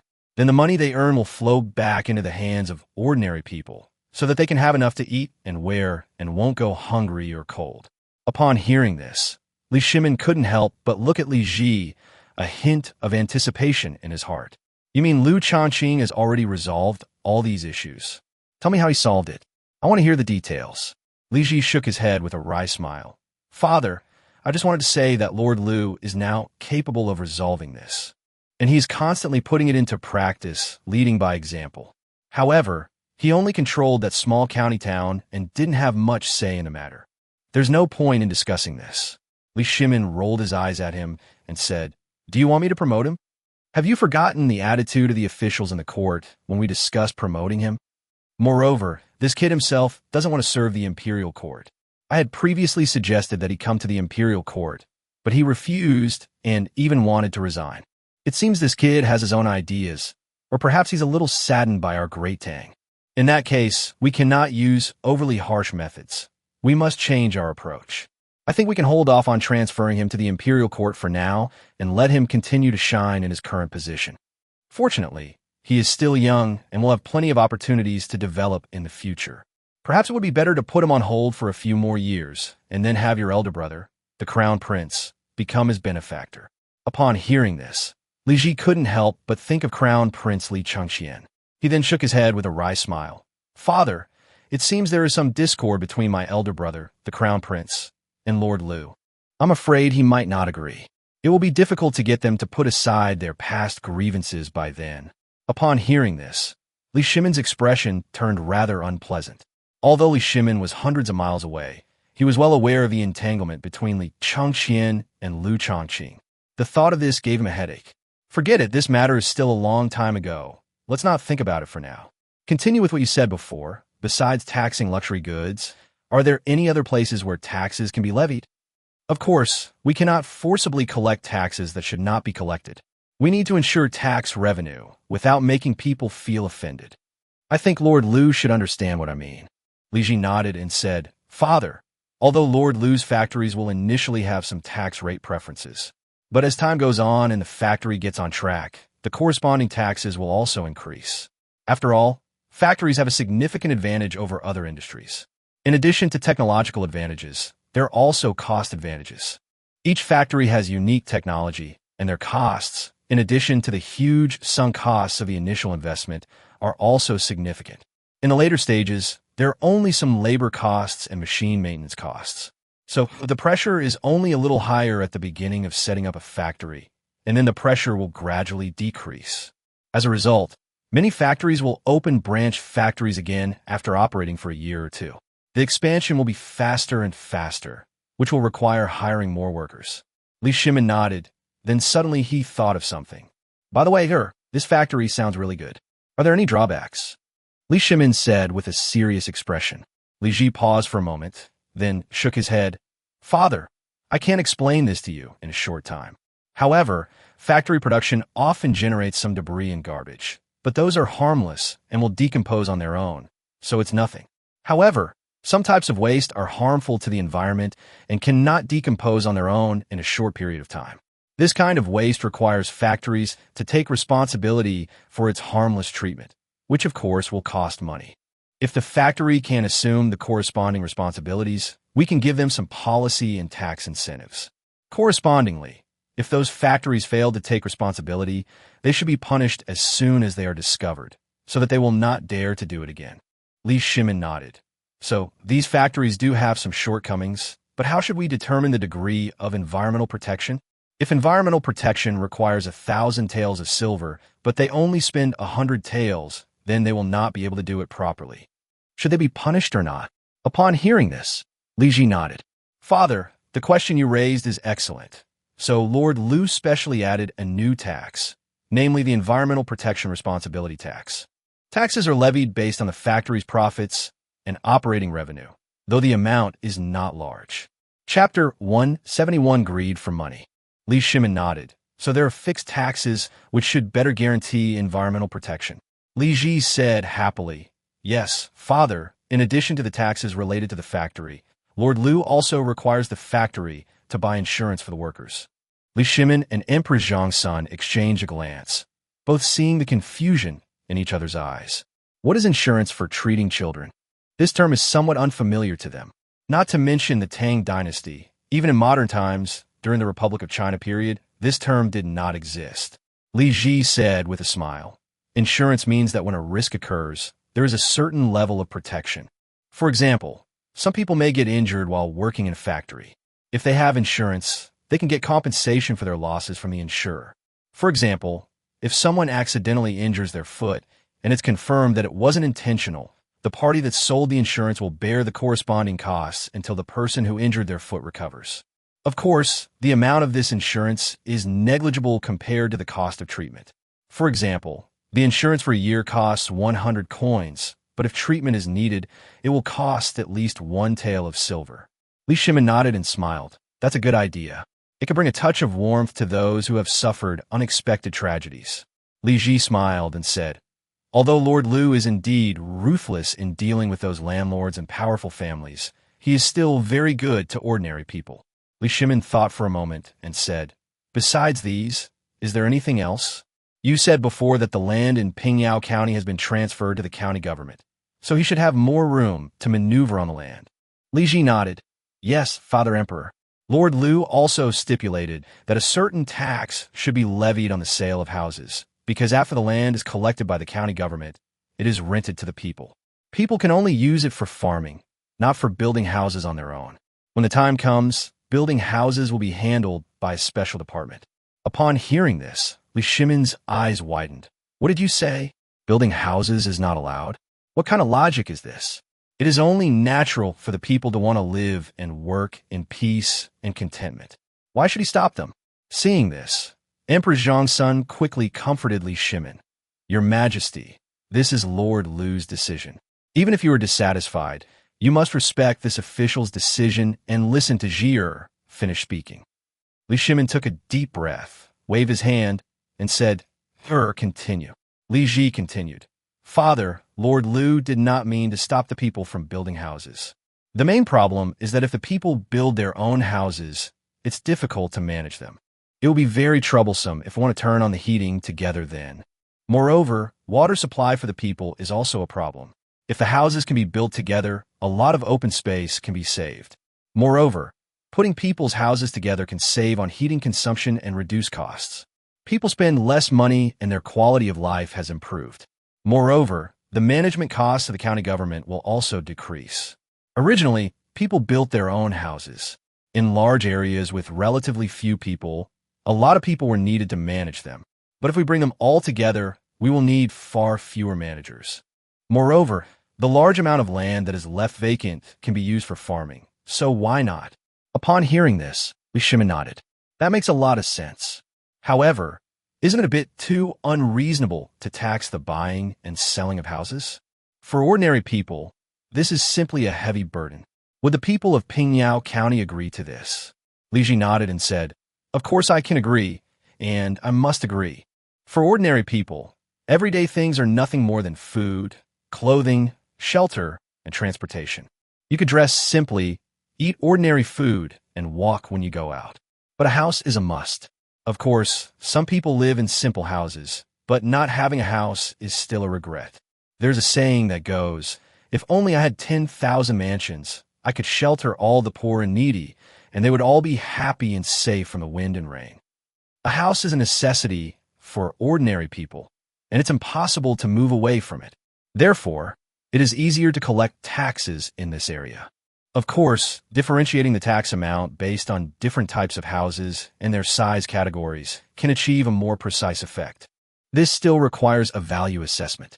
By the way, if the value of a house increases, you will have to pay a certain percentage of capital gains tax if you want to sell it. Upon hearing this, Li Shimin's eyes widened in surprise. Value-added tax. They really go to great lengths to collect money.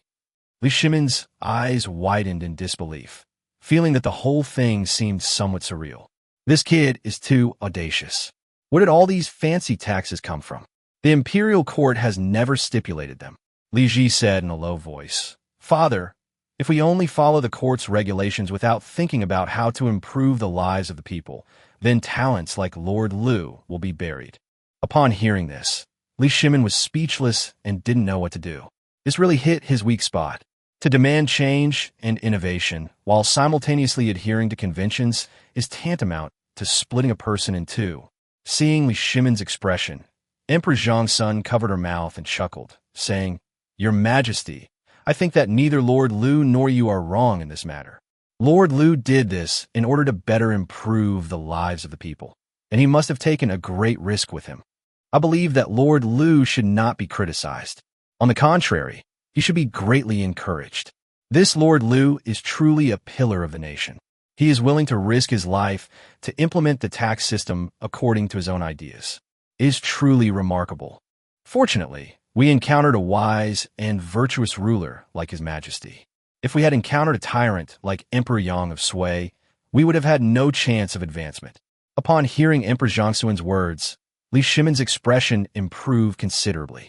Although he was considered one of the greatest emperors in Chinese history and was revered by later generations, he also liked to hear compliments. Otherwise, he wouldn't have been driven half-mad by Wei Zheng every day. Even after Wei Zheng died, people went and knocked down his tombstone. Li Shimin nodded and exclaimed, "This lad really has some skill." "All right, continue." "Not bad." Hearing his father's affirmative words, Li Ji breathed a slight sigh of relief. The emperor accepted Lord Liu's approach, so perhaps there would be an opportunity to reform the imperial examination system. Thinking of this, Li Ji couldn't help but feel a surge of joy. Chapter 172, Master Huang. Father, Lord Liu's approach of taking control of the land and planning it according to his own will make the development of the county more orderly and prevent a situation where half the effort is wasted. Although some people who want to build houses may feel uncomfortable at first, these discomforts will disappear when they move into their new homes. Moreover, if the county government agrees to the land to be used when building houses, and if there are existing houses of the people can be compensated to ensure that the interests of the people are protected. Li Shimin nodded. This kid is quite clear-headed. We must take good care of the people's houses and absolutely not make any mistakes. Yes, father. In addition, Lord Liu also told me about the ways of landlords and powerful families throughout history. They all talked about land annexation, which led to the country not being able to collect enough taxes and being dragged down. Lord Liu's move directly cut off the escape route for the landlords and powerful families, leaving them with no land to seize and forcing them to return the land to the county government. Li Shimin nodded and exclaimed, "I never imagined that something that even the wise men of all dynasties couldn't accomplish could be solved by a mere county magistrate. It's unbelievable." Empress Zhang's son quickly smiled and said, "Then I must congratulate your majesty. This Lord Liu is definitely your majesty's lucky star. If your majesty wishes to change the current state of the Tang Dynasty, perhaps Lord Liu would be your best helper." Upon hearing this, Li Shimin nodded and said, "Indeed, these landlords and powerful families are all incredibly arrogant. What they think about all day long is changing dynasties, but they won't give up their land. These people control enormous resources. Just a small portion of them could bring about very significant changes. But none of them were willing to give up the resources they had acquired, and they just watched helplessly as each dynasty fell. After countless years of evolution in each dynasty, these landlord families accumulated a great deal of wealth. But ordinary people could not get enough to eat, and in the end, they had no choice but to rebel. This is what is known as the wealth gap, which has been the root cause of rise and fall in every dynasty. In order to maintain the continuation of a dynasty, it is necessary to delay or even eliminate this wealth disparity as much as possible. The only way to achieve this is to start with the rich and help the poor. This was also Lord Liu's original intention in doing so that more poor people could benefit. Li Shimin nodded. "Yes, Li Ji. Have you been reading a lot of history books lately? It's not easy to understand these things," Li Shimin said with a sigh. The widening gap between the rich and the poor, as well as land annexation, have always been the most troublesome problems for dynasties throughout history. This kind of thing is more likely to happen, especially in years of famine like now. Li Ji smiled and said, "Yes, father, that's why I suggest that we implement these measures first in Pingyao County, where snow disasters have occurred. In this way, the interests of those people can be guaranteed. As those in power, we must either unite with the people to suppress these powerful and wealthy individuals. Either they collude with the powerful and wealthy to oppress the people, but clearly the latter is not sustainable. Even for our own sake, we should treat the people better. The wealthy and powerful have so much money that they can't even fit it all in their cars or rooms. If they have less money, they just enjoy less. But if the people have less money, could it really lead to someone dying?" Li Shimin nodded, naturally understanding what Li Ji was saying. "Yes, that's human nature. They always think about how much money they can make. They never think about how long ordinary people have to work hard to get the scraps they usually squander." When Li Shimin thought of those greedy and unrestrained aristocratic families, he wished he could immediately send troops to wipe them out. However, he also knew that if he really attacked those guys, he would likely be the one who suffered the consequences. Those guys never think about what they did wrong, because everything they do is based on instinct. After all, no one would complain about having too much money. Empress Zhangsuin's eyes were full of stars when she looked at Li Ji. In her eyes, her child was completely different from before. Although Li Ji was very intelligent in the past, he rarely expressed his opinions on matters that were not closely related to himself. But now, Li Ji is well-versed in ancient and modern knowledge, able to cite classical texts and analyze matters in a well-organized manner. He has lost his former subtlety and appears sharp and outspoken. Your Majesty, I feel that Jir is a little different than before. I wonder if your Majesty has noticed it. Li Shimin was somewhat surprised upon hearing this. It's different. Which aspect are you referring to? Emperor Zhongsun smiled and said, when you were talking just now, I always felt that Jir seemed to know everything. It wasn't you two talking, but Jir teaching you. Upon hearing this, Li Shimin looked at Li Ji beside him and laughed. Is that so? But what Jir said just now does make sense. Why didn't I think of this before? Many things are often connected. This is what is meant by drawing inferences from one instance to another. At this moment, Li Shimin kept replaying Li Ji's words in his mind, and the more he thought about it, the more reasonable they seemed.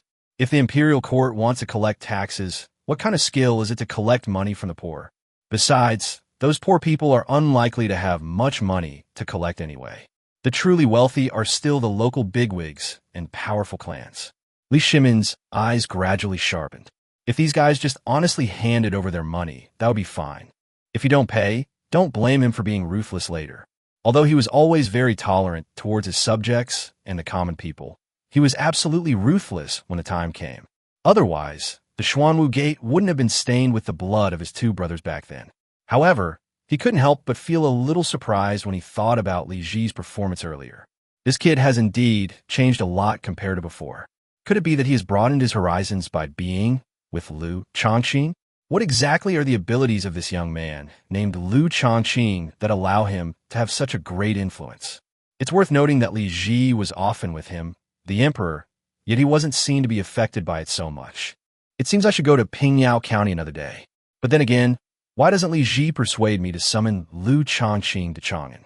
In this way, I can better understand this young man and see if he is capable of shouldering great responsibilities. Li Shimin's eyes grew increasingly deep. Chapter 173, Strategy. Father, what are you thinking about? Li Ji, standing to the side, noticed that Li Shimin remained silent and couldn't help but feel a little strange. Li Shimin glanced at him and said with a smile, I'm thinking about what to do next. Should we follow Liu Shaoqing's lead, or should we observe further and study the matter more carefully before making a decision? Upon hearing this, Li Ji smiled and said, Father, if that's the case, then you don't need to think about it. The area affected by this disaster is neither too big nor too small. If you think Liu Shaoqing's methods can be copied exactly, then try them out in these disaster-stricken areas. If it succeeds, it will not only change the lives of people in disaster areas, but also allow this model to be continuously promoted. If that doesn't work, we still have room for maneuver. At that time, you'll be able to control the situation as you see fit, all within your control. Upon hearing this, Li Shimin nodded. Jir, you're right. Those dozen or so towns that were affected by the disaster are indeed a good experimental model. However, this matter has such a wide-ranging impact that I need to think about it carefully. The local powerful families will certainly not sit idly by, and some ministers who are related to or involved with them will definitely take action. There will likely be a bloodbath at that time. Li Ji smiled slightly. Father, are you still afraid of them? No matter how fierce these people are, they will eventually have to bow down to you. Your subject believes that you will be able to handle them well. If these people are truly unruly, then just kill them.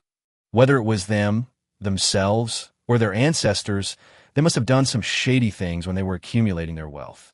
Even if we really have to deal with them, it's for the good of the people, and we don't need to feel guilty at all. Li Shimin nodded, feeling much less troubled. Sure, what you said is very good, I understand. However, it will not be so easy to take it back. The local powerful families and clans will likely use various means to obstruct us. Moreover, a large number of people have fled. If they go back after the disaster is over, will the land be given to them or not? Li Shimin looked at Li Ji with some hesitation and said. Li Ji shook his head with a wry smile. Father, you can issue notices throughout the country to tell everyone what you're going to do, so that they can return to their hometowns and avoid them coming back to cause trouble later. Furthermore, we need to send someone to read the contents of the notice to the locals, since many people don't know the original text of this matter and they can't read. Li Shimin nodded, and then Li Ji added, By the way, Father, there's one more thing. These guys have to return within a limited time. If they exceed the time limit, it won't count. Otherwise, if they drag their feet for too long, it will be difficult for us to take the next step in reclaiming the land. Li Shimin nodded, then suddenly raised an eyebrow. By the way, what should we do if those landlord families also want to acquire land when we do so? Can we really stop them from acquiring land? There's no precedent for that. Li Ji's eyes turned icy. Father, why can't we prohibit it? We are the imperial court. No matter who you are, you have to listen to the imperial court. Otherwise, you should think about whether you can bear the consequences of disobeying. Li Shimin nodded, but there was still some doubt in his eyes. Suddenly, he thought of a very serious problem. Sure, you said you wanted to use these disaster-stricken areas as pilot sites, but people in other places will definitely find out. What if they object? Although we are the imperial power and the court, it doesn't mean we can say whatever we want. If these ministers do not listen, or even unite to oppose me, I cannot disregard their opinions. Upon hearing this, Li Ji replied nonchalantly, Father, have you forgotten that these towns are just pilot areas, and they are disaster areas? Extraordinary measures must be taken in extraordinary times. Before we determine whether to extend this strategy to the entire Tang Dynasty, we can say that this strategy is only used in disaster areas for the purpose of disaster relief. Once the results of the disaster relief efforts are in, if they're very good, we can promote them throughout the entire Tang Dynasty. I believe the people will have no objections. As for those ministers or powerful families who want to oppose it, they should also consider the principle that water can carry a boat, but it can also capsize it.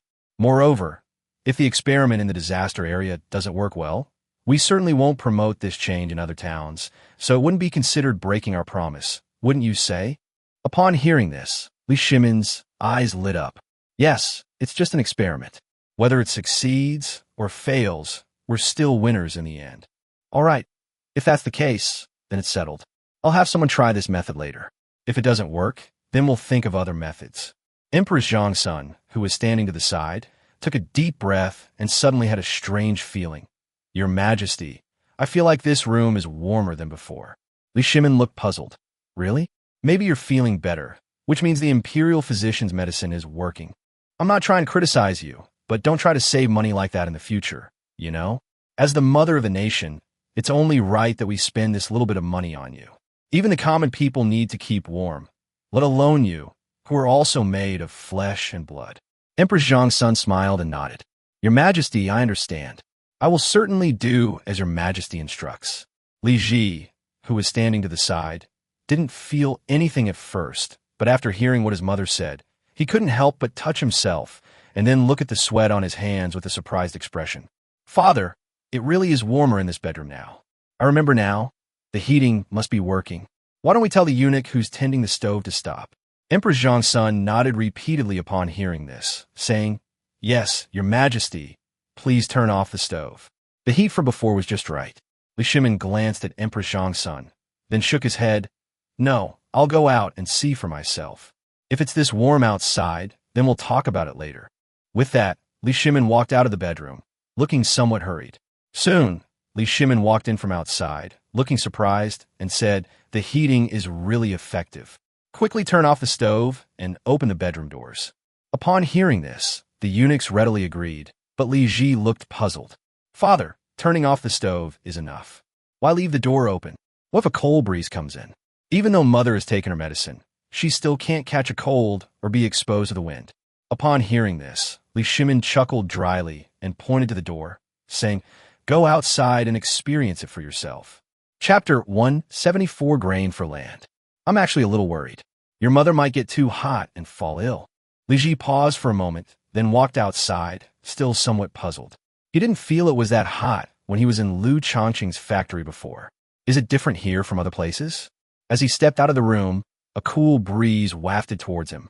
Li Ji took a deep breath in confusion, then shook his head. This isn't right. How could it be so warm?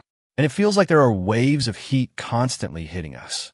He quickly pushed open the door beside him to allow air to circulate between the bedroom and the outside. Although the fireplace in the bedroom had been extinguished, its residual heat continued to exert its effect. The combined heat from the radiator and the stove made him feel increasingly hot. He even had the illusion that if he didn't open the door to let the air out quickly, the bedroom would soon become even hotter than in summer. Li Ji felt something was amiss and quickly summoned the eunuch in charge of the heating system for questioning. Did you increase the heat of the fire without authorization? I told you before that the amount I say is the amount I say, and you can't just add it randomly.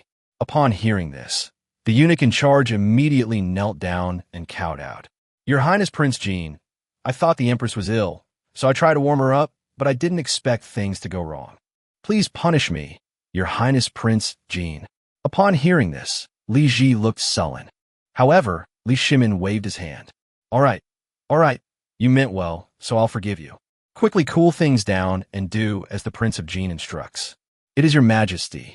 The eunuch in charge immediately carried out the order. Li Ji couldn't help but go to the radiator to try it out, but before his hand even touched it, he was startled. Why are these heating pipes so hot?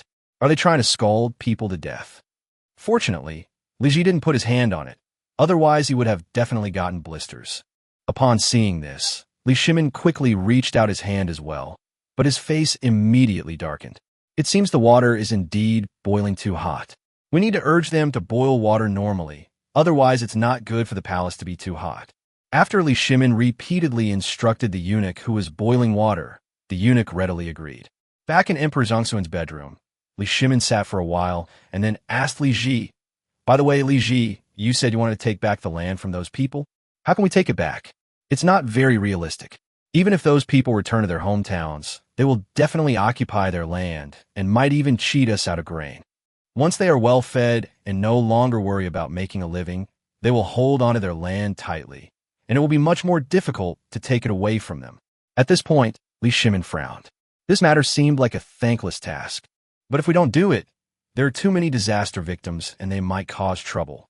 Li Ji pondered for a moment, then smiled and said, Father, we can exchange grain for land and make a 3-point agreement with them. They must hand over the land deeds before they will give us grain. Anyone who takes the grain but does not hand over the land shall be dealt with according to the law. Of course, after they receive the food, they can stay in the houses for 3 to 6 months. After time has passed, I believe our factory will have been built by then, and they will have a livelihood and a place to eat and live. I believe that, except for a few naturally lazy people, most people will settle down and not cause trouble. Upon hearing this, Li Shimin's eyes lit up. Li Ji's idea was truly feasible. Good idea. If anyone causes trouble, we can arrest a few typical cases. Although there are many people, they're easy to manage.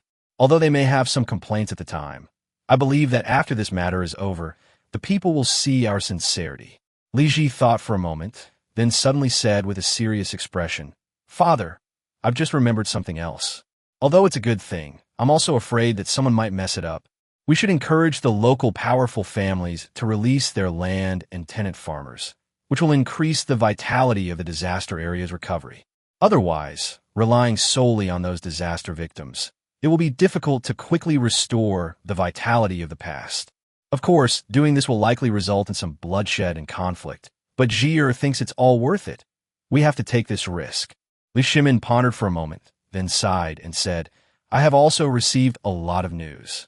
I heard that Liu Shaoqing used a lot of force when he wanted to gain a foothold in Pingyao County. Upon hearing this, Li Ji was somewhat surprised. Father, you even know these things. The 1,000 bull guards are so powerful. Li Shimin glanced at Li Ji and said with a smile, What's wrong? Are you scared? Do you feel that your father is not the person you know? Li Ji shook his head and said firmly, Father, that's not true. The more powerful Father's imperial guards are, the safer I feel. Upon hearing this, Li Shimin felt a warmth in his heart. If Li Ji could say that, it means that in Li Ji's heart he truly regarded him as his father and only secondarily as the emperor. Since he took office, he has witnessed countless trials and tribulations, and even his position was won through bloodshed. Having gone through so much, he has become somewhat lost in his understanding of family ties. However, he seemed to see a glimmer of hope in Li Ji.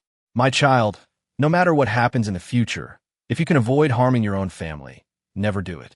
Even if it's truly out of necessity, it's a matter of taking action to protect oneself. Even after you've done it, you're sure you did the right thing, but that painful feeling will stay with you for the rest of your life. until you go to your grave." Upon hearing this, Li Ji looked puzzled and turned to Empress Zhang's son beside him. Empress Zhang's son naturally understood Li Shimin's meaning at this moment. She personally experienced that period of turmoil. Li Shimin, who escaped death, eventually ascended to the throne. Only after everything had settled down did she hear Li Shimin tell her all of this. She knew how hard-won all of this was. That is why Li Shimin is recounting these things now, which further illustrates how profound his inner pain is. "Jir, just listen to what your father says. You'll understand all of this when you grow up." Li Zi nudda. He thought of some things he had heard before, but he didn't delve into them, because he knew these were all taboos of his father, the emperor. Li Ji's eyes darted around, and he smiled at Li Shimin, saying, "Father, let's talk about the land in the disaster area. We haven't finished talking about it yet." Upon hearing this, Li Shimin snapped out of his reverie, smiled, and said, "Yes, we were talking about land. How do we get off topic?" Chapter 175, Standing Firm. Li Shimin rubbed his eyes, wiped away the tears from the corners of his eyes, stood with his back to the two of them for a while with red eyes, and then smiled and said, "Right, where were we? I remember we were talking about the local powerful families and forcing them to hand over their land." Li Ji shook his head and said with a smile, "No, father, I meant to make those powerful families hand over their tenant farmers. It's not the right time to ask them to give up their land yet." Upon hearing this, Li Shimin looked puzzled. "So you're saying it's not that we're not allowing them to hand over the land, but that the time isn't right for them to do so yet?" Li Ji nodded. "Yes, father. What we need to do is to first establish a firm foothold. Only when the local county government absorbs a large amount of land and people as labor can they be able to set up factories and earn a lot of money. Only in this way will we have enough money and food to accommodate the soldiers we send, and only then will the time be truly ripe to seize the lands of powerful families and clans." Li Shimin nodded, his expression becoming somewhat solemn. "If that's the case, then taking back their land will probably be delayed for a long time, and things could easily change."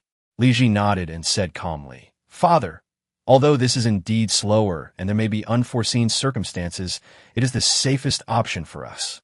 These so-called landlords and powerful families will probably not make a move unless absolutely necessary. We should not show any hostility at the beginning and slowly undermine them. By the time they realize what's happening, everything is often already over." Upon hearing this, Li Shimin suddenly frowned, noticing a subtle flaw. "But what if we end up taking back these people's land, and they refuse to agree? Do we really have to take action? Alas, I never imagined that after I have conquered the world, it would be so difficult to achieve peace. I even have to wage war against the people under my rule." Upon hearing this, Li Ji shook his head with a wry smile and said, "Father, what we want is not to fight them, but to acquire the land. If they are willing to sell the land, we will naturally not turn against them. But if someone really wants to cause trouble or insists on not selling the land, then we will have no choice but to confront them head-on. By then, they would no longer be our subjects, but would have become enemies hindering the progress of the Tang Dynasty. You know better than I what to do when facing the enemy at this time." Upon hearing this, both Li Shimin and Emperor Zhang's son widened their eyes. This was the first time they had ever seen Li Ji with such a fierce aura, an aura that sent chills down their spines. After a moment of stunned silence, Li Shimin chuckled and said, "Our Jir has grown up and has the air of a ruler." "Very good." Emperor Zhang's son, standing to the side, looked somewhat worried. "What's so good about it, Your Majesty? Why does Jir have such a murderous aura? He's just a prince, a king, not the emperor. It must be that Lord Liu who corrupted my nephew. I'm going to settle the score with him." Emperor Zhang's son struggled to sit up, her face filled with anger. Li Ji, who was standing nearby, quickly pressed down on Emperor Zhang's son. "Mother, who are you angry with? I was just expressing my thoughts. Besides, what did I say wrong? When facing an enemy, one should show no mercy, otherwise one will be the one who suffers." Li Ji remained steadfast in his beliefs. Emperor Zhang's son couldn't help but laugh out of anger. "My nephew has really grown up. He's no longer as afraid of my anger as he used to be." Although Empress Zhang's son rarely lost her temper in front of Emperor Gaozong, when she did get angry, he dared not speak. But that was in the past. Seeing Li Ji's performance, Li Shimin's eyes indeed seemed to light up. "This child looks more and more like me as he grows up. He looks a bit like me when I was young." Li Shimin usually liked to find the son who resembled him among his sons. Although Li Chengxian was the crown prince he had chosen, he did not feel that the crown prince resembled him in any way. As for Li Tai, he might be a bit more cunning than me, but he has nothing else to offer. Moreover, with Li Chengxian standing in front, he certainly couldn't just replace Li Tai with someone else. Li Ku is quite similar to him when he was young, but unfortunately, his mother was a princess of the Sui dynasty and he has no background now, so it is impossible for him to replace him as the crown prince. Moreover, Li Ku's personality was too rigid and didn't suit his temperament. Putting aside being an emperor, even as a father, he wouldn't be willing to give such a child more favoritism. Although he was the emperor, he still needed family affection. He couldn't possibly dote on any one child. Moreover, he was a Shimin. Originally, he didn't value Li Ji that much. He just treated him as a young son and hoped he would grow up safely. Because of the empress, Zhi'er was granted the title of Prince of Jin at a young age. The original plan was to let him live a carefree life as a prince, without involving him too much in politics. But now Li Ji is performing better and better, and he even looks a bit like himself. Besides, he's still young now. Won't he be even more outstanding when he grows up? Moreover, his birth mother is Guan Yinbi. If Chengxian proves to be incapable of fulfilling his duties, even if Li Ji is replaced as the crown prince, Guan Yinbi is unlikely to be too angry. Compared to Chengxian, Guan Yinbi clearly favored Li Ji more. Empress Zhongsun, who was standing to the side, felt a mix of emotions upon hearing Li Ji's words. "All right, girl, you've grown up. You don't listen to your mother anymore, do you?" Empress Zhongsun said, feigning anger. "I must summon Liu Shaoqing to Chang'an City another day. I want to see what this kid is capable of that has changed my Zhi'er so much." Upon hearing this, Li Ji was taken aback. "Mother, you're not really angry with Lord Liu, are you? You can't blame Lord Liu for that. I came to this conclusion entirely on my own, inspired by Lord Liu." Upon hearing this, Emperor Zhongsun looked at Li Shimin and said in a slightly coquettish tone, "Your Majesty, look at her. He's still talking back to me. Aren't you going to do anything about it?" Li Shimin smiled slightly, gently patted Empress Zhongsun's shoulder, and said to Li Ji, "Sure, I know what you're thinking, but aren't you being a little too hasty? You can't act impulsively in this kind of thing." Chapter 176, Ignoring Everything. Some things may seem easy, but they are actually very difficult to do.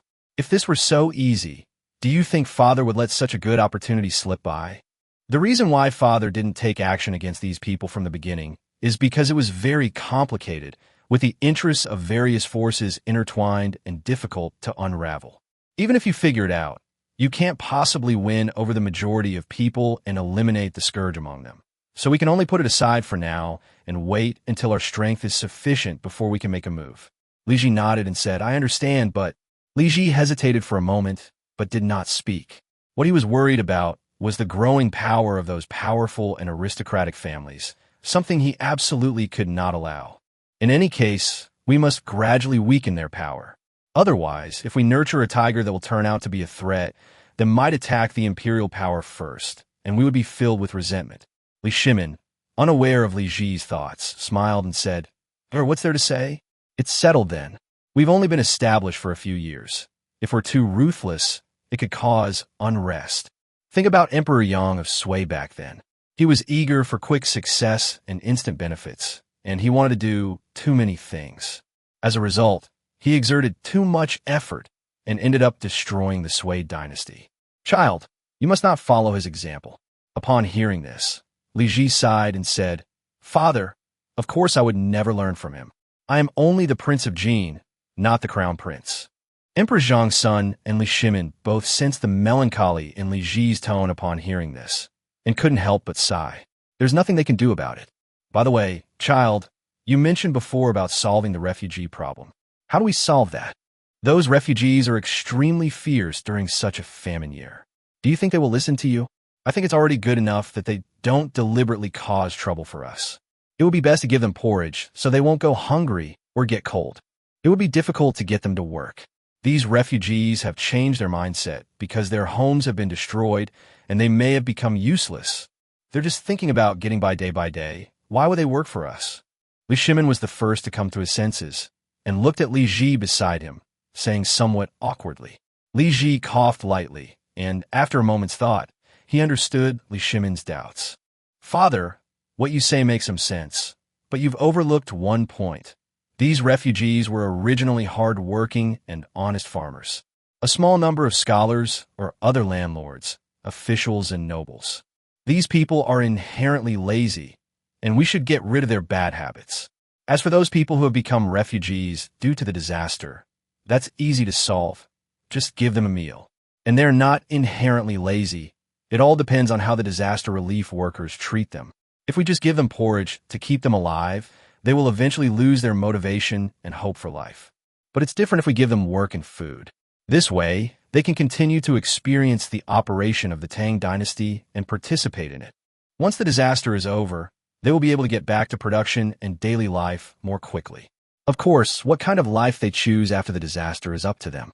What if some disaster victims are unwilling to work or sell their land? There will definitely be a small group of refugees who want to freeload, and then they will lead a large number of refugees astray, which will also cause trouble. Li Shimin said with a slightly conflicted expression. Li Ji smiled and said, Father, if there are such people, then just imprison the ringleader.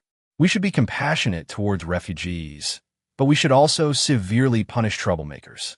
Refugees who commit crimes should be punished the same as ordinary people. Li Shimin nodded and said with a smile, Good, well said. Refugees are ordinary people too. They should be punished if they make mistakes.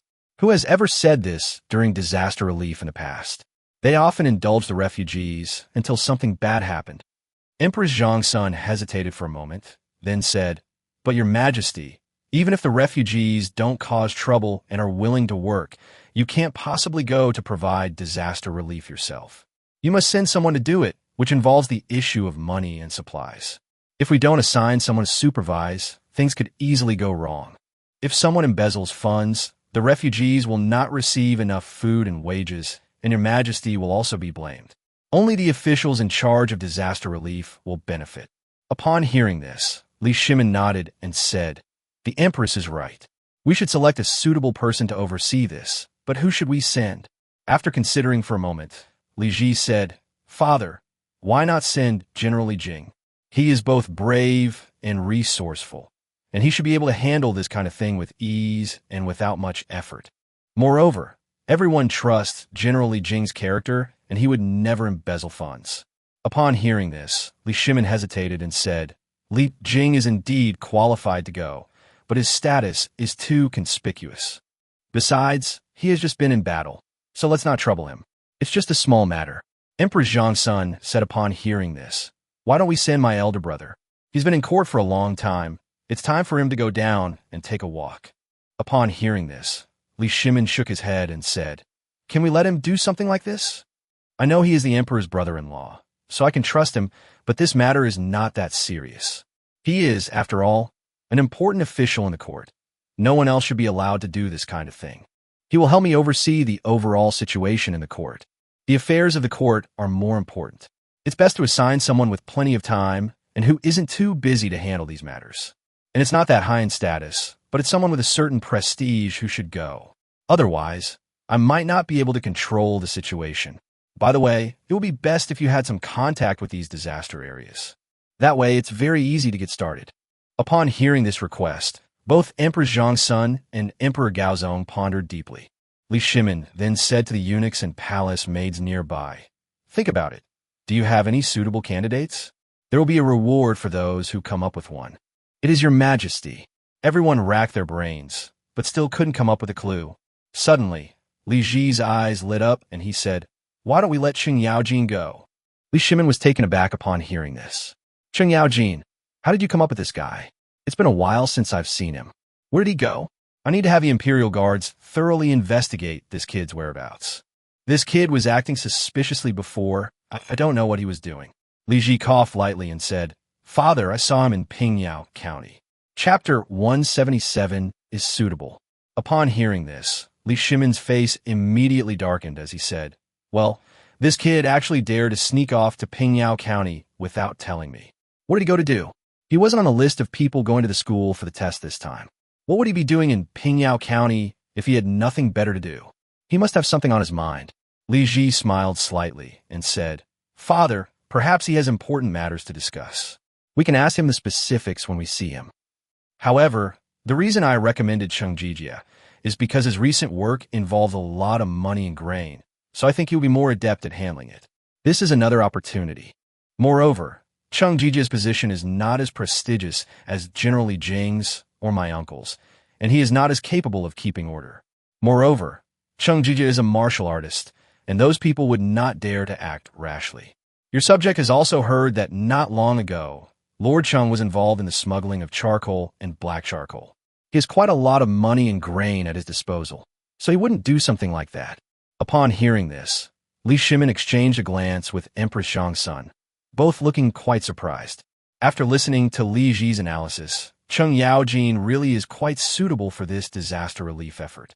Indeed, after these few experiences, Cheng Yaojin has truly mastered the essence of money and provisions and should be able to handle them with ease. Li Shimin nodded and said, "Since that's the case, then it's settled. Cheng Yaojin will be in charge of all the disaster relief affairs this time. By the way, we still don't know where that kid is. How should we deliver the imperial decree to him?" Just then, a eunuch came to report, "Your Majesty, the general of the 1,000 Bulgar has something important to report to you, which is related to Lord Cheng Yaojin." Upon hearing this, Li Shimin immediately became curious. What has Cheng Yaojin done that has caught the eye of the Imperial Guards? Speak to them quickly. Li Shimin did not take it lightly. Since it was sent back by the 1,000 Bulgard, it must be something serious. Could this guy have caused trouble again? Soon, a member of the Imperial Guard entered. Li Shimin and the others had already arrived in the main hall. Upon seeing this, the Imperial Guard immediately kowtowed. "Your Majesty, I saw Cheng Jijia enter the city outside the city gates of Chang'an. After some investigation, I learned that he was actually going to borrow money from some of the imperial relatives and nobles in the city." Upon hearing this, Li Shimin's eyes widened as if he had heard something unbelievable. "What did you say? Cheng Jijia is borrowing money everywhere. How much? Does he look like someone who's short of money?" Li Shimin covered his forehead, never expecting that Cheng Yaojin would do such a thing. If he's short of money, why doesn't he come to the emperor for it? Was the salary he gave Cheng Yaojin not enough for him to spend, or did he do something bad and get caught, so he had no money? Of course, this thought only lasted for a short while before disappearing from his mind. Although Cheng Yaojin may seem a bit sloppy in his actions, he is fundamentally a good person and would never commit any crimes. The Imperial Guard frowned and said, "Your Majesty, I don't know the exact amount of money Cheng Jijia borrowed, but it is said to be quite a large sum, and many people have been shocked by it." Some people hesitated for a long time and couldn't answer on the spot. Upon hearing this, Li Shimin and the others became even more puzzled. How much money must have been borrowed to make those royal relatives and nobles hesitate? Li Shimin's face darkened, unsure of what to say, while the Imperial Guards knelt there, not daring to utter a word. Empress Zhongsun, who was standing to the side, noticed something amiss. "Your Majesty, what happened? Tell me about it, and perhaps I can offer some advice." Empress Zhongsun spoke softly. Li Shimin hesitated for a moment, then waved to the guard, who quickly left with a sigh of relief. Li Shimin then went to Li Ji and Empress Zhongsun's side. "Father, what happened? You seem a little unhappy." Upon hearing this, Li Shimin shook his head with a wry smile. "What else could have happened? It must have been Cheng Yaojin who caused this trouble." Upon hearing this, Li Ji couldn't help but exclaim in surprise. "Cheng Yaojin, what did he do wrong?" "Father, I would like to hear the details." Empress Zhongsun, who was standing to the side, nodded and said, "Your Majesty, has Cheng Yaojin caused trouble? If he has committed a crime, you must consider it carefully and punish him severely. He is your trusted subordinate, so you absolutely cannot deal with him casually. If you can, you should try to minimize the damage and make it disappear." Li Shimin shook his head with a wry smile and told the mother and son about Cheng Yaojin's situation. "What? Lord Cheng wants to borrow money. How much money does he want? If it's not a large amount, I can lend it to him first so as not to cause a big fuss." Empress Zhongsun said, somewhat amused and exasperated. In her view, Li Shimin's subordinates were also kind to the royal family. If it weren't for these subordinates, they might not have been able to win the throne back then. Because of her relationship with Li Shimin, Empress Zhongsun always felt a sense of closeness to these former subordinates. This amount of money is not something you can come up with. Li Shimin shook his head helplessly, sat back down, and seemed lost in thought. "Li Ji, standing to the side, began to analyze. That Imperial Guard said that Lord Chung returned from Pingyao County. Did he encounter something in Pingyao County that he wanted to report to Father? It's just that Father doesn't seem to be paying enough attention to this matter. Or perhaps it's because his father disagrees with what he wants to do, which is why he secretly borrows money from others. This matter may be very important. Father, you must know something about why Lord Chung borrowed money, right? Li Ji looked at Li Shimin, but Li Shimin denied it outright. I don't know, I haven't heard of it. I've never seen it, don't ask me. Empress Zhongsun hadn't thought much of it first, but seeing Li Shimin's vehement denials while avoiding eye contact with Li Ji, she couldn't help but become suspicious. Your Majesty, why are you so afraid to see Jier? Is there something you can't say? Are you being too polite with me? Upon hearing this, Li Shimin shook his head with a wry smile. Where did I hide anything from you? Actually, I only met Liu Shaoqing once before in Pingyao County with Cheng Yaojin, but we didn't talk about anything special. If you don't believe me, you can ask the people in the county town. They can all testify. Empress Zhongsun shook her head, her face full of disbelief. Your Majesty, if you want to deceive me, there's no need to deny it. Just tell me directly. I have no power to make you tell the truth. Upon hearing this, Li Shimin intended to conceal it, but Emperor Zhongsun said indifferently, Your Majesty, you don't need to say anything. I would like to see that Qianyo guard from earlier. Chapter 178, so that's how it is. Li Shimin shook his head with a wry smile and said, Empress, why are you so fixated on this matter? It doesn't really affect you at all. Empress Zhongsun sighed. Your Majesty, although I've said that I will not interfere in politics, there are some things I would like to know, and I do not want to be a fool. For example, you could have told me about Cheng Yaojin this time, but you didn't say anything. Don't you think there's something wrong with doing this? Upon hearing this, Li Shimin knew that if he didn't speak up, the Empress would definitely still ask the Imperial Guards. Not only will things become complicated, but you'll also end up in an embarrassing situation. Since that's the case, he might as well just say it. All right, I'll tell you. I did know something about this, but I never expected Cheng Yaojin to do something like this. Empress Zhongsun listened quietly to Li Shimin's next words. I went to Pingyao County with him and your older brother. We met Liu Shaoqing. However, at that time we were identified as wealthy businessmen. At the time, Liu Shaoqing said he had a way to make money, but the method he proposed was not easy for us to accept. So we didn't continue the conversation at that time. I originally thought that Changsun Wuji might have some ideas. So I specifically had the Imperial Guards keep an eye on him for a few days to see if he would make any underhanded moves. The result surprised me a bit. This kid actually did his job honestly and didn't do anything big. I thought the matter was over and done with, but I never expected Cheng Yaojin to be so resilient. He actually wanted to borrow money to do that. Both Emperor Gaozong, Li Ji, and Empress Zhongsun were stunned by Li Shimin's words. Your Majesty, what exactly is it that you're talking about? Could you please explain? Yes, Your Majesty, is this really that profitable? If so, then we should start making arrangements as soon as possible. Our national treasury is currently empty. If there's a good way to make money, I will definitely be the first to support it. Upon hearing this, Li Shimin scratched his head and said, Empress, are you serious? But this method seems a bit underhanded. If the royal family were to actually handle this, it could very well damage their reputation. Li Ji, who was standing to the side, could no longer bear it. Father, what is it? Please tell me. Li Shimin coughed lightly and said, Do you remember that steam car from before? It was this kid who came up with it. He said it would cost 1,000 taels of silver per car, and I originally wanted to buy one for some of the important officials in the court. Later, the Imperial Guard reported that this kind of car would be sold for a high price of 5,000 taels apiece, and that it would be required to be ordered 2 months in advance. If the order was canceled after the deadline, the deposit would not be refunded. Emperor Zhongsun's eyes widened immediately upon hearing this. Why is the steam car so expensive? It's just baffling. Then, Emperor Zhongsun came to her senses and asked, Your Majesty, is Cheng Yaojin planning to build a steam-powered car? Who in the world can afford such an expensive car? Even if they could afford it, they wouldn't be so foolish as to buy this kind of car. Couldn't they just buy a horse-drawn carriage? It wouldn't be this expensive. Li Ji, standing to the side, interjected, Mother, this carriage is truly superior to the horse-drawn carriage. Upon hearing this, Empress Zhongsun glared at Li Ji, then smiled and said, Do Do I need you to tell me?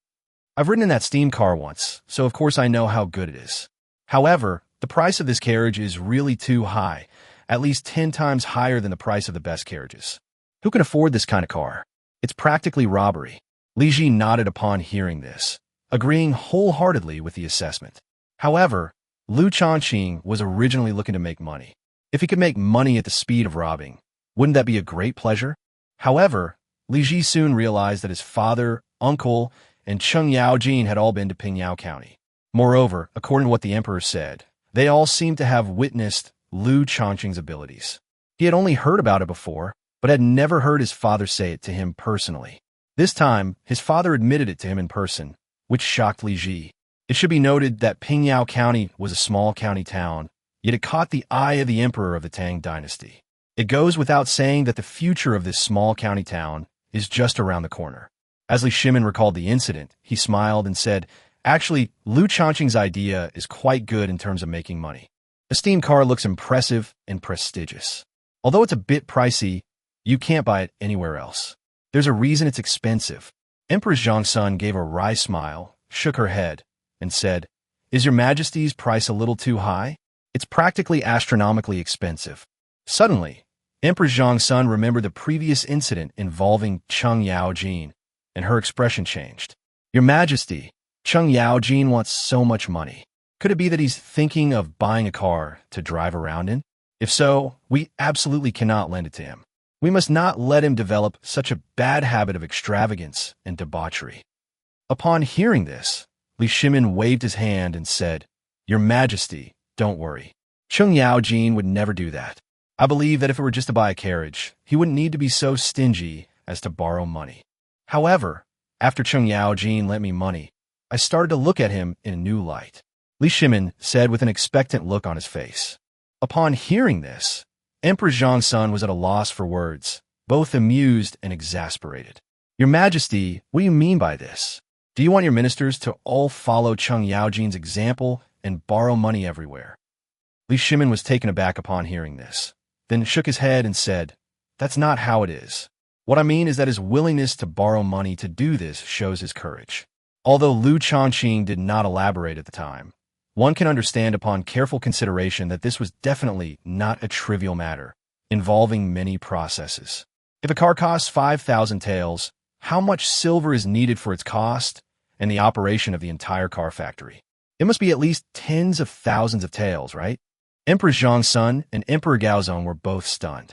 Although they were used to seeing large sums of money, they were still shocked by the amount of tens of thousands of taels. So much money? Really? With that much money, you could do anything. Why just build cars? Li Shimin was now convinced that since he had already started talking, he might as well say it all at once. Liu Shaoqing said that this kind of business makes money quickly. You can earn at least 10 times the profit from one vehicle, and that's the most conservative estimate. It's very profitable. Chapter 179 Perfume. Liu Shaoqing said that whatever the brand is, as long as we can make the brand well known, people will be willing to buy it even if the price is high. Isn't this a scam? It's clearly not worth that much, yet they've set such a high price for it. If our royal family were to engage in this kind of business, wouldn't we be the target of gossip and criticism? Empress Zhongsun shook her head, feeling that something seemed amiss about the matter. Li Shimin immediately nodded in agreement. "Yes, I also think that doing it this way seems a bit inappropriate, but if it really works out according to his method, we can really make a lot of money. Our great Tang Dynasty has just been established, and there are many places where we need to spend money to improve people's livelihoods. Although his method seems to have some drawbacks, it's a quick way to make money, so we might as well give it a try. If the experiment is successful, that would be the best outcome. Even if it fails, it's still an attempt, and I won't regret it." Li Shimin rubbed his hands together, seemingly somewhat tempted. Although it will cost a lot of money, it will all be worth it if we can make money. The most important thing is that if a car factory is established, it will enable many people to make money and have enough to eat. Moreover, once there are car manufacturing plants, there will be car repair shops, as well as a series of other businesses, which will create jobs for many people. At this point, Li Shimin's face lit up with excitement. However, he quickly regained some composure. However, while doing this can make money, it can also easily create a trend of materialism. Once this trend takes hold, it won't be easy to suppress it. Li Shimin's expression changed slightly. He was still able to see these things very clearly. Yes, Your Majesty, we cannot be short-sighted and only look at the immediate benefits. If it causes even greater harm, no amount of money can make up for it. Li Shimin nodded upon hearing this and said, Empress, I know what you say makes sense, but this is not something that can be done just by talking. The development of Pingyao County is evident, and Liu Shaoqing has his abilities. If we rashly reject his ideas, wouldn't we be missing an opportunity for innovation? Li Shimin sighed, but it seems pointless to say all this. If Cheng Yaojin really wants to set up this car factory, can we stop him? This is ultimately his personal matter. We can only offer advice, not influence it. Li Ji, who was standing to the side, laughed when he heard these words. Father and mother, why are you trying to stop us? From what you just said, it's clear that you want to set up this car factory, but are also worried about the risks involved. It would be perfect to have Cheng Yaojin handle this matter at this time. If he succeeds, all will be well. If he fails, it won't harm the royal family's business. If it really goes wrong, we can still bail him out, but we can't let him know about this. Otherwise, he won't be able to put his heart and soul into running the factory well. Upon hearing this, Li Shimin looked puzzled. Why should we bail out his factory? It's not like we messed it up. Li Shimin gave a light snort and said. Li Ji shook his head and said firmly, Father, although it is Cheng Yaojin who is running the factory, in reality the entire Tang Dynasty is watching this matter. If he can get it done, then it means his approach is feasible. If he fails to get it done, then we can retreat quickly and avoid further trouble. Besides the car factory, the governance model of Pingyao County is the same. We can learn from it, but if we don't learn it well or can't apply it flexibly, we must stop the loss in time. Upon hearing this, Li Shimin nodded and said, Sure, what you said makes a lot of sense. In that case, let's wait and see if Cheng Yaojin and Liu Shaoqing can successfully run this car factory. But then again, would anyone really spend 5,000 taels to buy such a car? The person who has so much money to buy this car must have at least tens of thousands of taels of silver in their family. Li Shimin couldn't help but start making plans. If someone really bought the car, he would definitely have the Ministry of Revenue thoroughly investigate these guys and find out everything about them. If you have the ability to buy a car, you should have the confidence to let me investigate. Li Ji, standing to the side, couldn't help but feel excited when he saw that Li Shimin had agreed. His mind wandered, and he even imagined many steam-powered cars running all over the streets of the Tang Dynasty. By then, I guess all the roads will be congested, right? Suddenly, a thought flashed through his mind, and he remembered the good things he had brought from Pingyao County. Last time I came, my head was spinning, and I didn't even remember to take this good stuff out. After resting for a few days, I forgot about it. Father, I have some good stuff here brought from Pingyao County. Lord Liu said that the women love this kind of thing the most. I thought that mother might find it useful, so I brought it back. Upon hearing this, Li Shimin couldn't help but feel curious. Jir, what exactly is this good thing you're talking about? Your father is quite interested. Li Ji presented the treasure to his mother, then opened the lid, and the entire bedroom was immediately filled with fragrance. Emperor Zhong's son stared wide-eyed at Li Ji in shock. Jir, did you bring this from Pingyao County? Why does it smell so good? Li Ji smiled and nodded. Mother, Lord Liu said this is perfume. Women all like this kind of thing. It smells very nice when you spray it on your body, and it doesn't contain any toxins. It's definitely a good thing. Emperor Zhong's son nodded, put some on herself, and then brought it to her nose to smell. Wow, it smells so good, Your Majesty. Can you smell it? Li Shimin nodded and said with a smile, Of course I can smell it.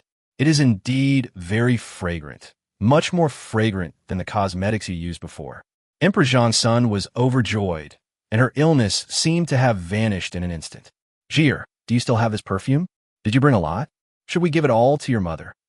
Upon hearing this, Li Ji scratched his head awkwardly and said with a wry smile, Mother, I only bought a few bottles, not many. However, Lord Liu said that this perfume will be mass-produced soon, and then you can buy as many as you want. Emperor Zhong's son asked with a puzzled look, Sure, what do you mean by mass production? Li Shimin smiled and said, It means that it can be mass-produced and is inexhaustible. Chapter 180, Queuing for a Bus. When we were in Pingyao County, I was chatting with him, and he mentioned this term to me as well. He explained it to me for quite a while before I finally understood. Empress Zhongxuan's eyes lit up upon hearing this. This little thing can be mass-produced? That's great. Since the production volume is so large, the price shouldn't be too high, right? Upon hearing this, Li Ji smiled and shook his head, saying, Your Majesty, you are the Empress of the Tang Dynasty.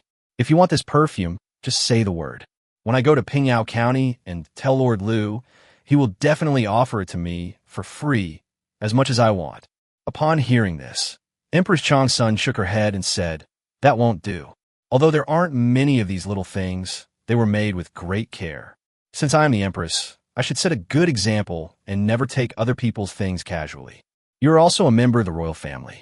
You cannot act recklessly just because you are a member of the royal family. Do you understand? Upon hearing this, Li Ji nodded repeatedly and said with a smile, Don't worry, mother. I know what's what. Why don't you give it a try? Upon hearing this, Empress Zhongsun shook her head and said with a smile, Let's talk about it after I recover. That was a trial, so I know it's a good product. Upon hearing this, Li Ji nodded and did not press the matter further. Meanwhile, in the palace, a group of ministers were lined up in front of a huge steam-powered car, staring at it with excitement. This carriage was originally intended for Li Shimin's personal use, but he later announced that it would be made available to all his ministers for their convenience. When he was not using a steam-powered car, he could allow his ministers to ride in it for free, but this could not interfere with his use of the car. Moreover, his guards must be able to keep track of the location of this steam car at all times. The ministers were naturally overjoyed. After finishing their official duties, the first thing they thought of every day was to ride in this carriage. Because so many people wanted to ride in the carriage, the ministers established an unwritten rule. You can ride in a carriage, but it must be inside the palace so that everyone can have a ride and not just a few people can have it all to themselves. Fang Xianling, get down quickly. I need to get in the carriage. Du Ruhui, his face dark with tan, spoke from below the car. Fang Xuanling's expression also turned somewhat unpleasant.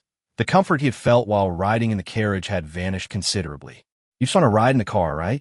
I didn't say you couldn't. What's the rush? Hurry up and get in the car. Are you in a hurry to get home and see your wife? What's the point of looking at your wife? We can't even go home by car now. We're all locked up in the capital. Go home if you want. You can always take a carriage back. Wei Zheng, hurry up and get off the train. What are you doing sticking to the carriage? There are plenty of people who want to ride in the carriage, not just you. Du Ruhui's face was as black as charcoal. Ho Junji couldn't help but say, Wei Zheng, that's a bit unfair of you. Everyone else has gotten off the carriage one after another. What are you doing sitting up there? Without saying a word, Changsun Wuji stepped forward and pulled him down. Wei Zheng, people usually don't argue with you, but this time everyone is waiting for you. Don't you understand queuing? Your time is up. If you want to take the bus again, you'll have to wait for the next one. With your quality, you'd probably be kicked out of Pingyao County in 3 days. Wei Zheng was reluctantly pulled off the carriage, but he knew he was in the wrong, so he didn't say much. Come down if you want to. It's not like I don't want to come down. Why are you all in such a hurry? The others ignored Wei Zheng and got into the car, looking excited. Li Jing got into the car and immediately urged the driver to start driving. When the driver saw that it was Li Jing, he naturally didn't dare to lose his temper. This man is a military genius of the Tang Dynasty. Even His Majesty would have to address him respectfully as Brother Jing. The driver immediately sped up, and Wei Zheng, who had gotten out of the car, immediately protested. What's wrong with this driver? I just told him to drive faster, but he absolutely refused. Why did these guys suddenly become so fast? I'll have to report this to His Majesty another day and file a complaint against this driver. Wei Zheng said somewhat angrily. Forget it, Lord Wei Zheng. This driver is the one in charge of the car. If we replace him, who will drive for us? Everyone looked helpless. Wei Zheng thought for a moment, then said somewhat indignantly, It's just a car, isn't it? Does it mean it can't be driven just because someone else is driving it? But that's His Majesty's driver. His Majesty has entrusted him with driving for us. That's a blessing for us. How can we make demands? Upon hearing this, Wei Zheng was speechless. At the same time, a gaze gradually approached from afar, its eyes filled with greed. Gentlemen, what are you all busy with here? Upon hearing this, everyone looked in the direction of the voice and saw that it was Cheng Yaojin. They quickly greeted him. Meanwhile, everyone in the car was extremely excited. Urged on by Li Jing, The driver sped up the car, making it feel like a race even though it was in the capital. Apart from Li Jing and the driver, the other passengers were all a little dizzy. Lord Li, should we slow down the car a bit? I'm feeling a little carsick. Du Ruhui scratched his head and said somewhat awkwardly. Li Jing, however, ignored the warning and said, Lord Du, weren't you just in a hurry to get on the carriage? Now that you're on board, why are you making so many demands? Why don't you get off first, and then come back on next time when I'm not riding? As he spoke, Li Jing's expression turned somewhat displeased. Upon hearing this, Du Ruhui quickly waved his hand. Forget it, Lord Li, I'll sit down first. Du Ruhui looked at place.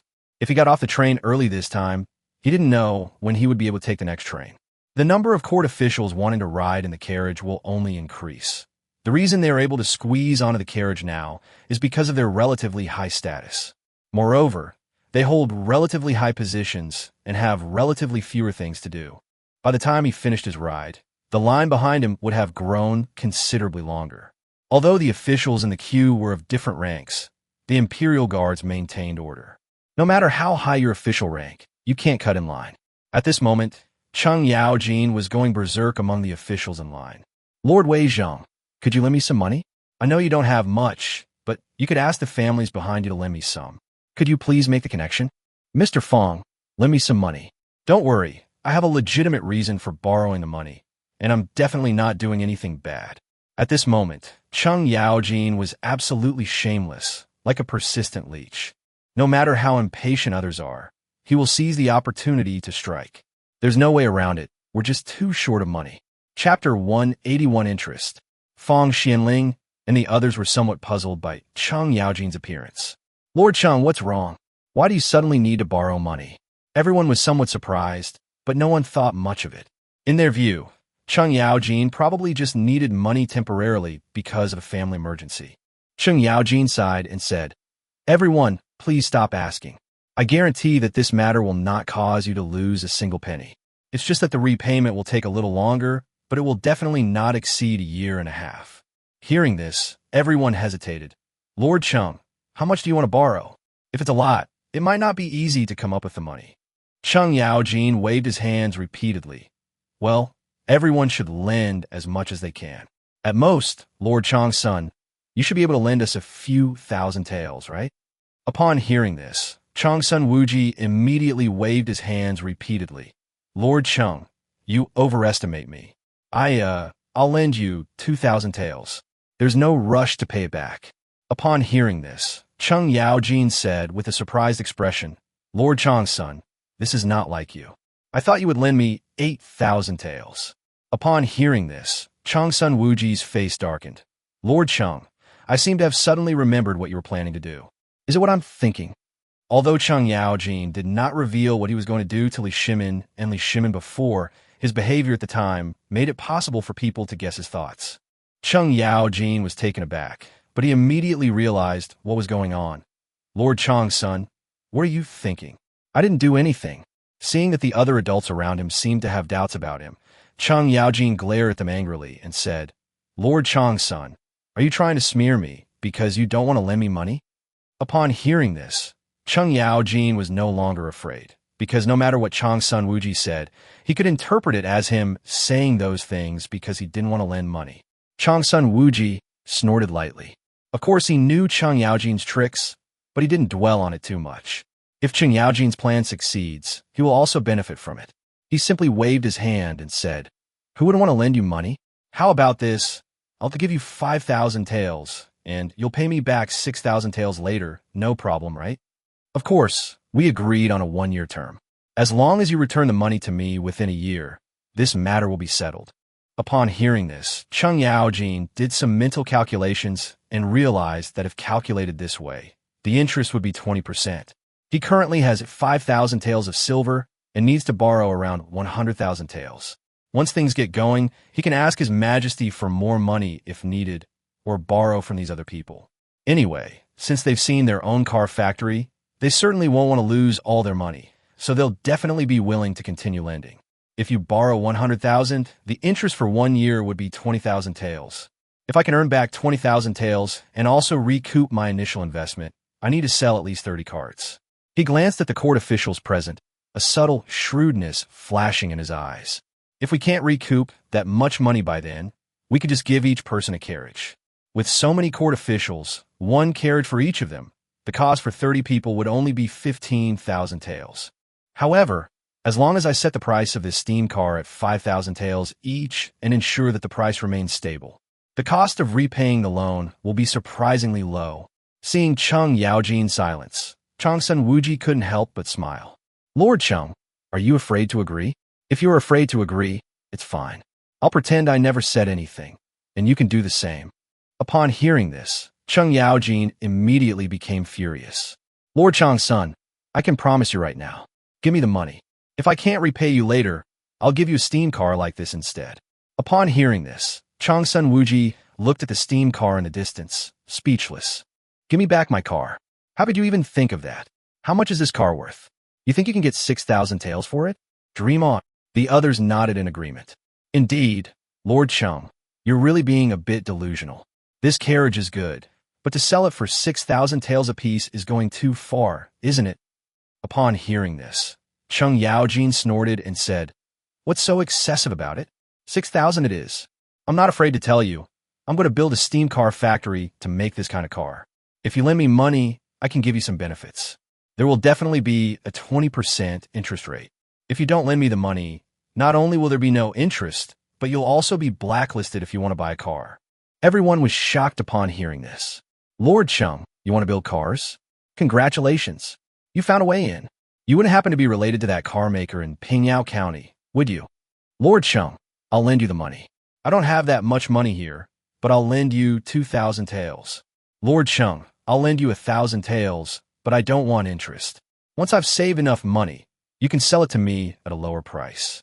Upon hearing everyone's words, Cheng Yaojin was overjoyed. All right, everyone. I know you're all eager to lend me money. How about this? Let's go to my place tonight. Everyone bring your money, and I can have someone record it to avoid any confusion. We'll sign and put our fingerprints on it then, and with so many important officials present, you don't need to worry about me going back on my word. What do you say? Changsun Wuji and the others quickly nodded in agreement. That's excellent, Lord Cheng. We'll wait for your good news. Cheng Yaojin pointed to the steam-powered car in the distance and said, Look, the car is here. I'll sit for a bit first. Does everyone have any objections? Upon hearing this, everyone quickly waved their hands and said, No objection, no objection. Lord Cheng, please have a seat. We'll wait a bit, it's all right. Seeing that none of the ministers had any objections, the imperial guards who were maintaining order saw no reason for them to be tactless and obstruct the process. Just then, imperial guard rode his horse toward them from afar, arriving at the same time as the steam car.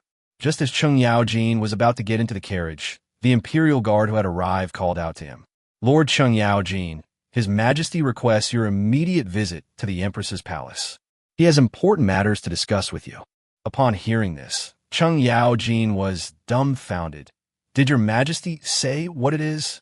Your Majesty, His Majesty, did not say anything, but only invited you to go quickly and granted you permission to travel by steam car. Upon hearing this, Cheng Yaojin's face immediately broke into a wide smile. Really? That's great, everyone. I'll take the car now, and the driver will bring it back to you in a bit. Cheng Yaojin boarded a steam-powered car and headed towards the Empress's palace with several courtiers who were sightseeing. Chapter 182 Speculation. Do you think Lord Cheng is being chased by His Majesty for debt? He owes His Majesty a lot of money, which is why he needs to borrow money from us. Impossible. Lord Cheng must have encountered some difficulties this time, which is why he had no choice but to borrow money from us. Otherwise, given his usual arrogant attitude, how could he possibly borrow money from us? I hope not. Lord Cheng has such a good relationship with His Majesty, and he still needs to borrow money. That must be a huge hurdle for him. His Majesty isn't exactly wealthy right now. He just finished fighting the Turks, and then there was a snow disaster. Do you think His Majesty is rich? But didn't His Majesty make a lot of money selling charcoal and trading in firewood before? Why is he short of money? We all know the price His Majesty paid for charcoal back then. It was definitely not profitable. As for Cheng Yaojin making a fortune selling charcoal, who knows? I think it's probably fake. If Cheng Yaojin really made money selling charcoal, why would he need to borrow money? Could it be that he lost money selling charcoal, and now he has a stockpile of unsold charcoal? Impossible. Those snow-stricken areas definitely need charcoal. The only explanation is that Cheng Yaojin really wants to do business with steam power cars. So, it won't be long before we're riding in our own steam cars. When the time comes, we'll definitely ask Cheng Yaojin to give us a cheap price. Meanwhile, Cheng Yaojin had already arrived at the entrance of the Empress's palace by carriage. After getting off, the steam-powered car immediately turned a corner and left with the other officials. Cheng Yaojin was so happy that he only realized now why His Majesty wanted him to come. Did His Majesty want to cause him trouble? I haven't done anything wrong, have I? Upon closer reflection, he felt that something seemed amiss. Just as he was about to leave, the 1,000 bull guards suddenly reached out and stopped him. Please come in, Lord Cheng. His Majesty is waiting for you. Upon hearing this, Cheng Yaojin sighed and nodded, saying, I know, I was just trying to go back and get something. But let's leave it for now. Lead the way. The Imperial Guard led Cheng Yaojin into the palace and escorted him to Li Shimin before bowing respectfully and leaving. Upon seeing Li Shimin, Cheng Yaojin immediately put on a fawning expression and said, Your Majesty, why are you in such a hurry to summon me? Is there something you need? Upon hearing this, Li Shimin rolled his eyes at him and said, Of course I have something to ask you. Why are you asking everyone for money? Upon hearing this, Cheng Yaojin immediately broke out in a cold sweat. Your Majesty, you even know about this? How did you find out? Upon hearing this, Li Shimin rolled his eyes at him and said, You don't need to worry about that. Just say yes or no. Cheng Yaojin nodded and could only say helplessly, That is indeed the case, Your Majesty. He certainly wouldn't dare lie. To lie about something like this would be a crime of deceiving the emperor. Upon hearing this, Li Shimin was quite surprised. You little punk, are you sure of money? If you are, just tell me and I'll give it to you. Why do you have to borrow money from all over the place? Aren't you ashamed? Upon hearing this, Cheng Yaojin immediately objected. Your Majesty, I am indeed short of money, but you are unaware of it. Cheng Yaojin said with a somewhat self-righteous air. Empress Zhang's son, who was standing nearby, immediately became interested. All right, Cheng Yaojin, then tell me, how desperate are you for money? Isn't the reward His Majesty has given you enough? Besides, you also have a salary. Isn't all this money enough for you? Upon hearing this, Cheng Yaojin smiled wryly and said, Your Majesty, you don't know. Your Majesty, I have something very important to do now, and that little bit of money is really not enough. Although I currently have about 10,000 taels of silver, the money I need for what I have to do is much more than that. Upon hearing this, the Empress was completely stunned. So how much money do you need? And what exactly do you need it for? Even Li Shimin, who was standing to the side, was a little surprised. Did Cheng Yaojin really need to spend so much money to do this? You'd better tell us the truth and not lie to us, or you won't get a single penny, Li Shimin said angrily. In his view, Cheng Yaojin had made money selling charcoal last time and had developed some ambitions. This kind of thing couldn't be allowed to continue. It had to be stopped in time. Otherwise, if his greed continues to grow and he makes a big mistake, he won't be able to save Cheng Yaojin. Upon hearing this, Cheng Yaojin saw that Li Shimin was indeed somewhat angry and couldn't help but feel a little aggrieved. Your Majesty, this is not my fault. You're not in charge of the household and do not know the cost of firewood and rice. I'm about to embark on a great undertaking. Do you know about steam cars? By the way, this steam car is Your Majesty's. I'm going to build these steam cars now, and that will cost a lot of money. Besides the cost of manufacturing the steam car, I also need to promote it so that everyone likes it so that I can sell it. Moreover, if the price is set too high, people will definitely feel it's not worth it and therefore won't buy it.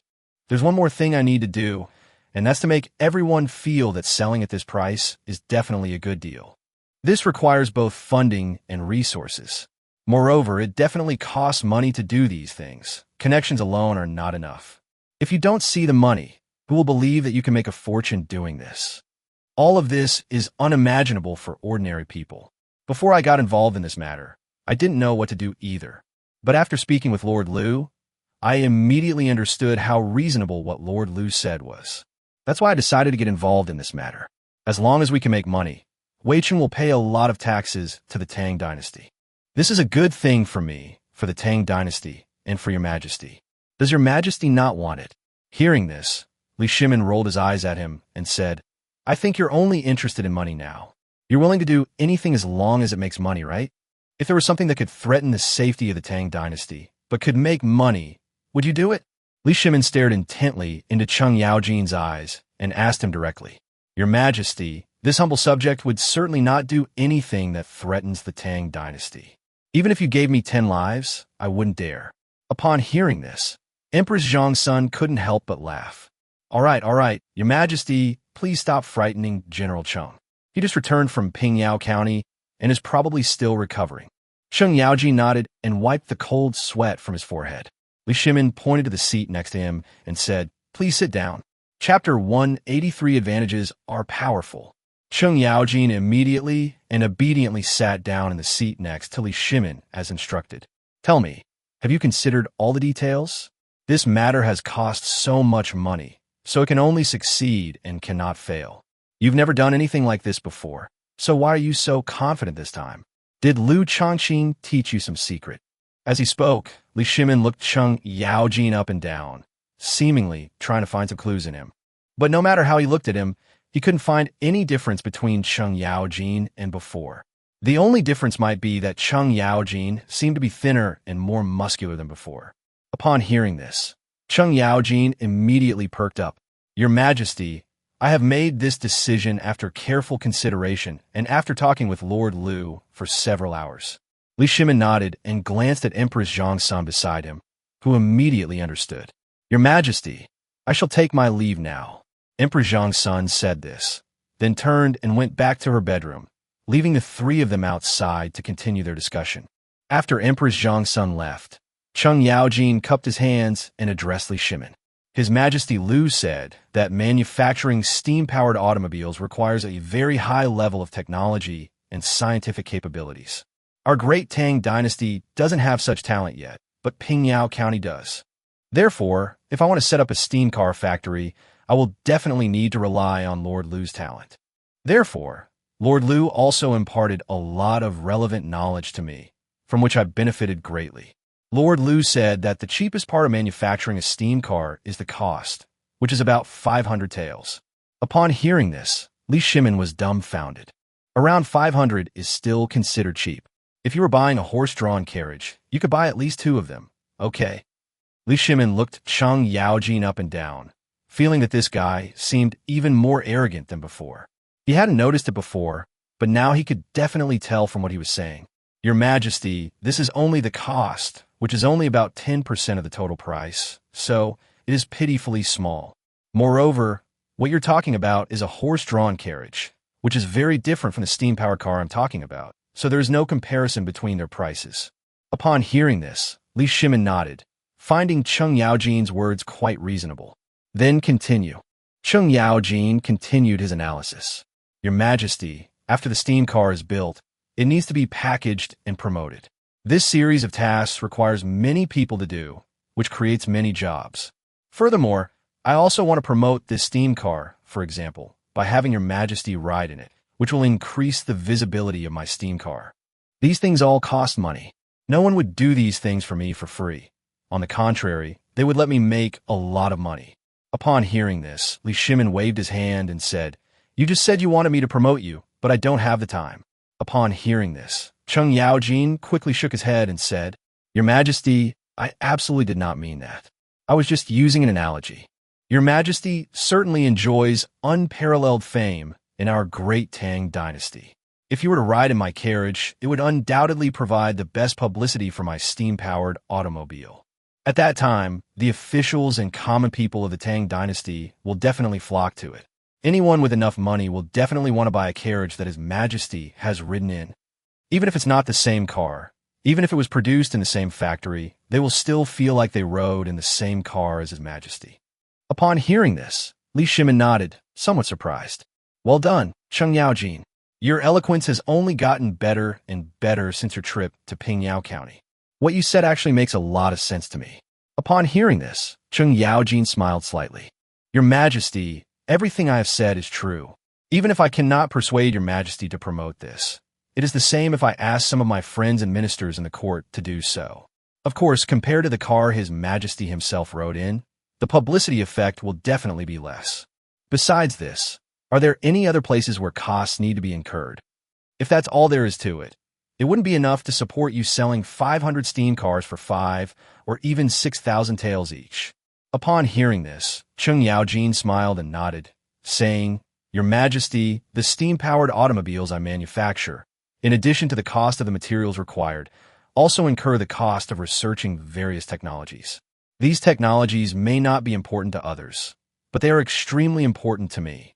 Your Majesty, we absolutely cannot allow these technologies to be leaked. Therefore, we need some means of security. For example, paying high salaries to technical personnel and taking various technical measures to prevent leaks." Upon hearing this, Liu Shimin couldn't help but become somewhat interested. Then tell me what technical means can prevent leaks? I've never heard of that before. The people who make carriages never said they had any technology that they couldn't share. Aren't all those carriage manufacturers using similar methods? They all have round wheels and a carriage where people can sit. There is one or several horses pulling the carriage, and a coachman driving it. Liu Shimin seemed lost in thought as he smiled and spoke to Cheng Yaojin. Cheng Yaojin shook his head and said firmly, "Your Majesty, my steam-powered automobile is completely different from those horse-drawn carriages or ox carts. Just think about it. Isn't my steam car much faster than a horse-drawn carriage or an ox cart?" Liu Shimin nodded and said, "It is indeed much faster as long as there is enough firewood for fuel and enough water. Then steam cars could theoretically run indefinitely."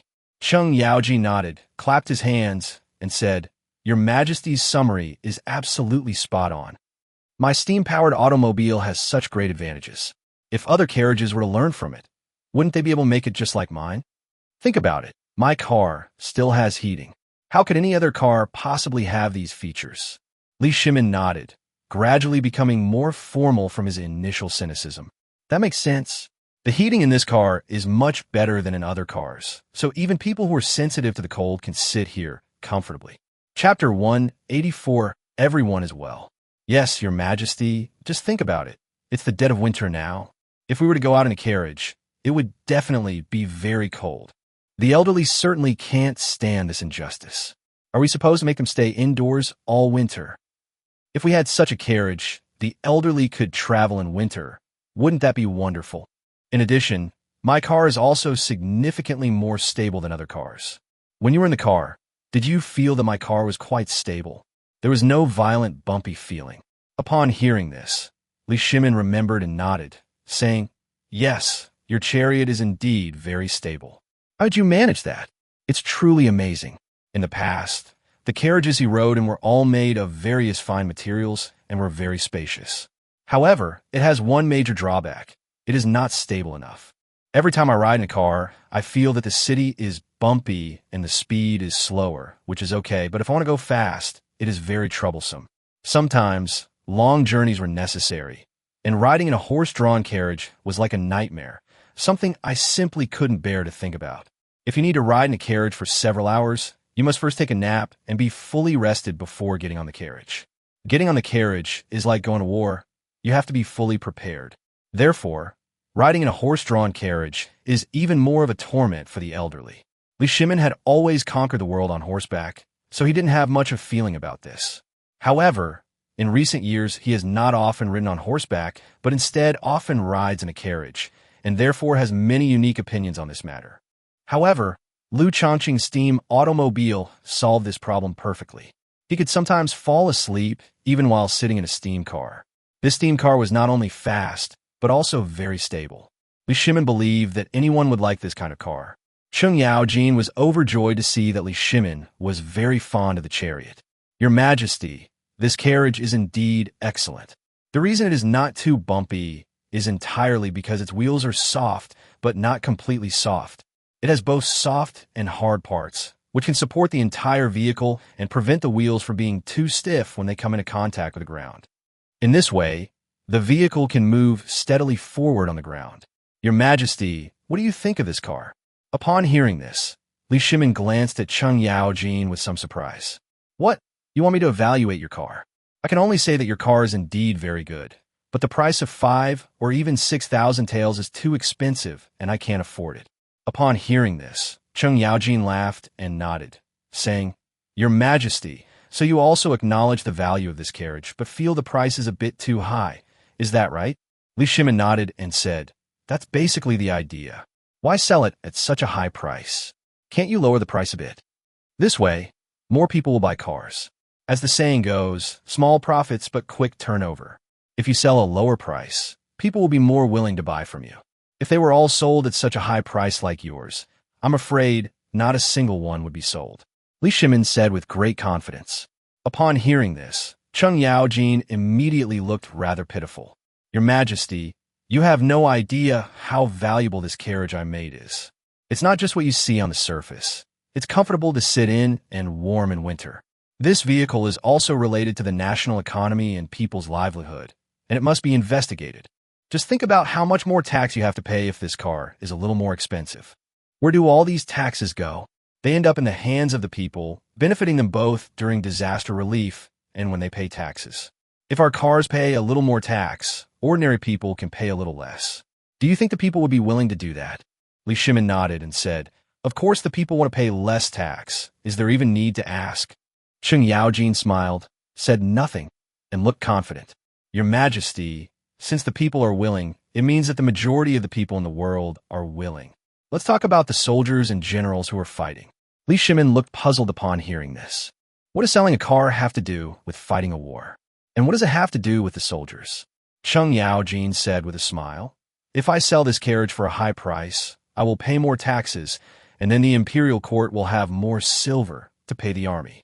At that time, the soldiers of our great Tang will be in high spirits, and no matter how strong the enemy is, they will be defeated by the invincible soldiers of our great Tang. Don't you think this is a good thing?" Upon hearing this, Li Shimin nodded, then shook his head violently. Cheng Yaojin was taken aback for a moment, and said somewhat nervously, "Your Majesty, why are you shaking your head? Am I wrong?" Upon hearing this, Li Shimin pointed at Cheng Yaojin and said, "I almost let you trick me. The premise of what you said is that this car can be sold at this price. But what if the buyer doesn't want to buy it? Wouldn't you be stuck with this car? 5 or 6,000 taels, that's no small sum. Ordinary people might not be able to save that much money in several lifetimes." Cheng Yaojin naturally understood what Li Shimin meant, and he immediately smiled and said, "Your Majesty, what you say makes sense, but you underestimate the wealth in those women's hands, and at the same time, you see through their desire to show off. The extra money spent reflects taste and sophistication. The lower a person's social status, the more willing they are to flaunt their wealth once they become rich. So what kind of things are they most likely to show off? Of course, it's something more stylish. So I'm going to make this car the most stylish thing. As for what to use to measure style, price is obviously a very important metric. Of course, there are many people who accept the price given the premise of the price. Your Majesty, I will naturally find many people to prove that the price is worthwhile. As long as the majority of people agree on the price, then the car will not be considered worthless." Li Shimin nodded, gradually accepting Cheng Yaojin's words. Later on, when they saw people of high status and position driving cars like mine, do you think they wouldn't be tempted? These people will definitely buy my car in order to get into that circle. At that time, a steady stream of silver will flow into my hands. At this point, a smug look appeared on Cheng Yaojin's face. Then Li Shimin, who was standing to the side, said with a sneer, "All right, Cheng Yaojin, since it's so profitable, then I'll do it for you." Chapter 185, National Prosperity and Strength. Upon hearing this, Cheng Yaojin was immediately stunned. "Your Majesty, why did you say that before? Weren't you uninterested in this matter? That's why I thought of helping you make money. Your Majesty, please rest assured, I will definitely hand over all the money I have earned to the treasury of the Tang Dynasty. The annual tax revenue will start at least at tens of thousands of taels, and may even be more." Upon hearing this, Li Shimin's expression softened slightly, but not by much. "That sounds nice, but you didn't say that just now. You kept talking about making money." Li Shimin looked Cheng Yaojin up and down and said with a mocking expression. Cheng Yaojin scratched his head, chuckled, and said, "Your Majesty, I have actually said this before. Once my factory is up and running, it will be good for everyone. Everyone will benefit, Not only myself, but also the soldiers fighting the war, the common people, and the wealthy. Upon hearing this, Li Shimin gave a light hum, and then inwardly agreed with his statement. After all, as long as money is earned and taxes are paid, it is definitely of great benefit to the country as a whole. Moreover, this money comes from wealthy people and will not cause any harm to ordinary people. Moreover, those rich people have money in their hands but nowhere to spend it, and Cheng Yaojin can be considered to have given them a place to spend it. It's not that you can't run this factory. Those rich people want to squander any money they have. If we don't give them the money, they'll find somewhere to spend it, and they'll probably figure out how to spend it themselves. If they weren't buying cars, they would most likely be buying land. At that time, there might be land consolidation issues, which would be very troublesome to deal with. Li Shimin shook his head, feeling helpless, but there was nothing he could do about it. It had always been the same in every dynasty. However, Liu Shaoqing gave him a better option. As long as he continued down this path, sooner or later, all the money from those rich people would flow back. Cheng Yaojin, you're right. We should take back the money from the rich and use it on ordinary people so that everyone can benefit. I agree to your decision to set up a factory. Upon hearing this, Cheng Yaojin became extremely excited. He could hardly believe that Li Shimin had actually agreed. Your Majesty is serious. You've agreed to let me set up a factory? By the way, do you have a lot of money on hand? Your humble servant would like to borrow some from you as well. Upon hearing this, Li Shimin's expression immediately turned somewhat unpleasant. Well, so you've got your eye on me now, trying to borrow money from me. Tell me, how much do you want? Cheng Yaojin chuckled and said, Of course, the more the better. His Majesty's money is ultimately for the prosperity and strength of the Tang Dynasty. Li Shimin glared at Cheng Yaojin, then considered it seriously for a moment and said, How about this? I'll go back and have the people in the Ministry of Revenue do a thorough accounting, and then I'll give you an account. How much money you get is not up to me. If the amount is less than what I ask for, don't come looking for me. Upon hearing this, Cheng Yaojin was overjoyed. Your Majesty, you're being too polite. I'm already very happy that you're giving me money. I would never complain that it's not enough. By the way, Your Majesty, the money you gave me wouldn't be less than 10,000 taels, would it? Upon hearing this, Li Shimin felt an urge to clench his fist and punch him. Are you looking for a beating, kid? Did I go easy on you before? We're already being generous by giving you money, yet you're still complaining about this and that. Li Shimin's words frightened Cheng Yaojin so much that he quickly dodged away, pleading for mercy as he did so, saying, Your Majesty, I was wrong, but what I said was the truth. Those princes and ministers, some borrowed 1,000 taels, and some borrowed as much as 10,000 taels. Your Majesty, since you are the Emperor of the Great Tang, surely you have borrowed no less than your ministers. Li Shimin snorted coldly, thought for a moment, and said, I can only guarantee you 5,000 taels. If it's less, you can come to me. But if it exceeds that amount, don't bother me. The more I look at you, the more annoyed I get. Li Shimin couldn't help but kick Cheng Yaojin, but Cheng Yaojin just chuckled, patted his back, and didn't seem to care. Seeing how easily Cheng Yaojin got the money, Li Ji, who was standing to the side, couldn't help but have his own ideas. Father, when I came from Pingyao County this time, I was actually entrusted by someone. Upon hearing this, Li Shimin was slightly taken aback. What do you mean by that? Do you also want money from me? Li Shimin was astonished, never expecting his youngest son to be so good at choosing his timing. Li Ji shook his head and waved his hand, saying, Father, you misunderstand. I didn't mean to ask you for money.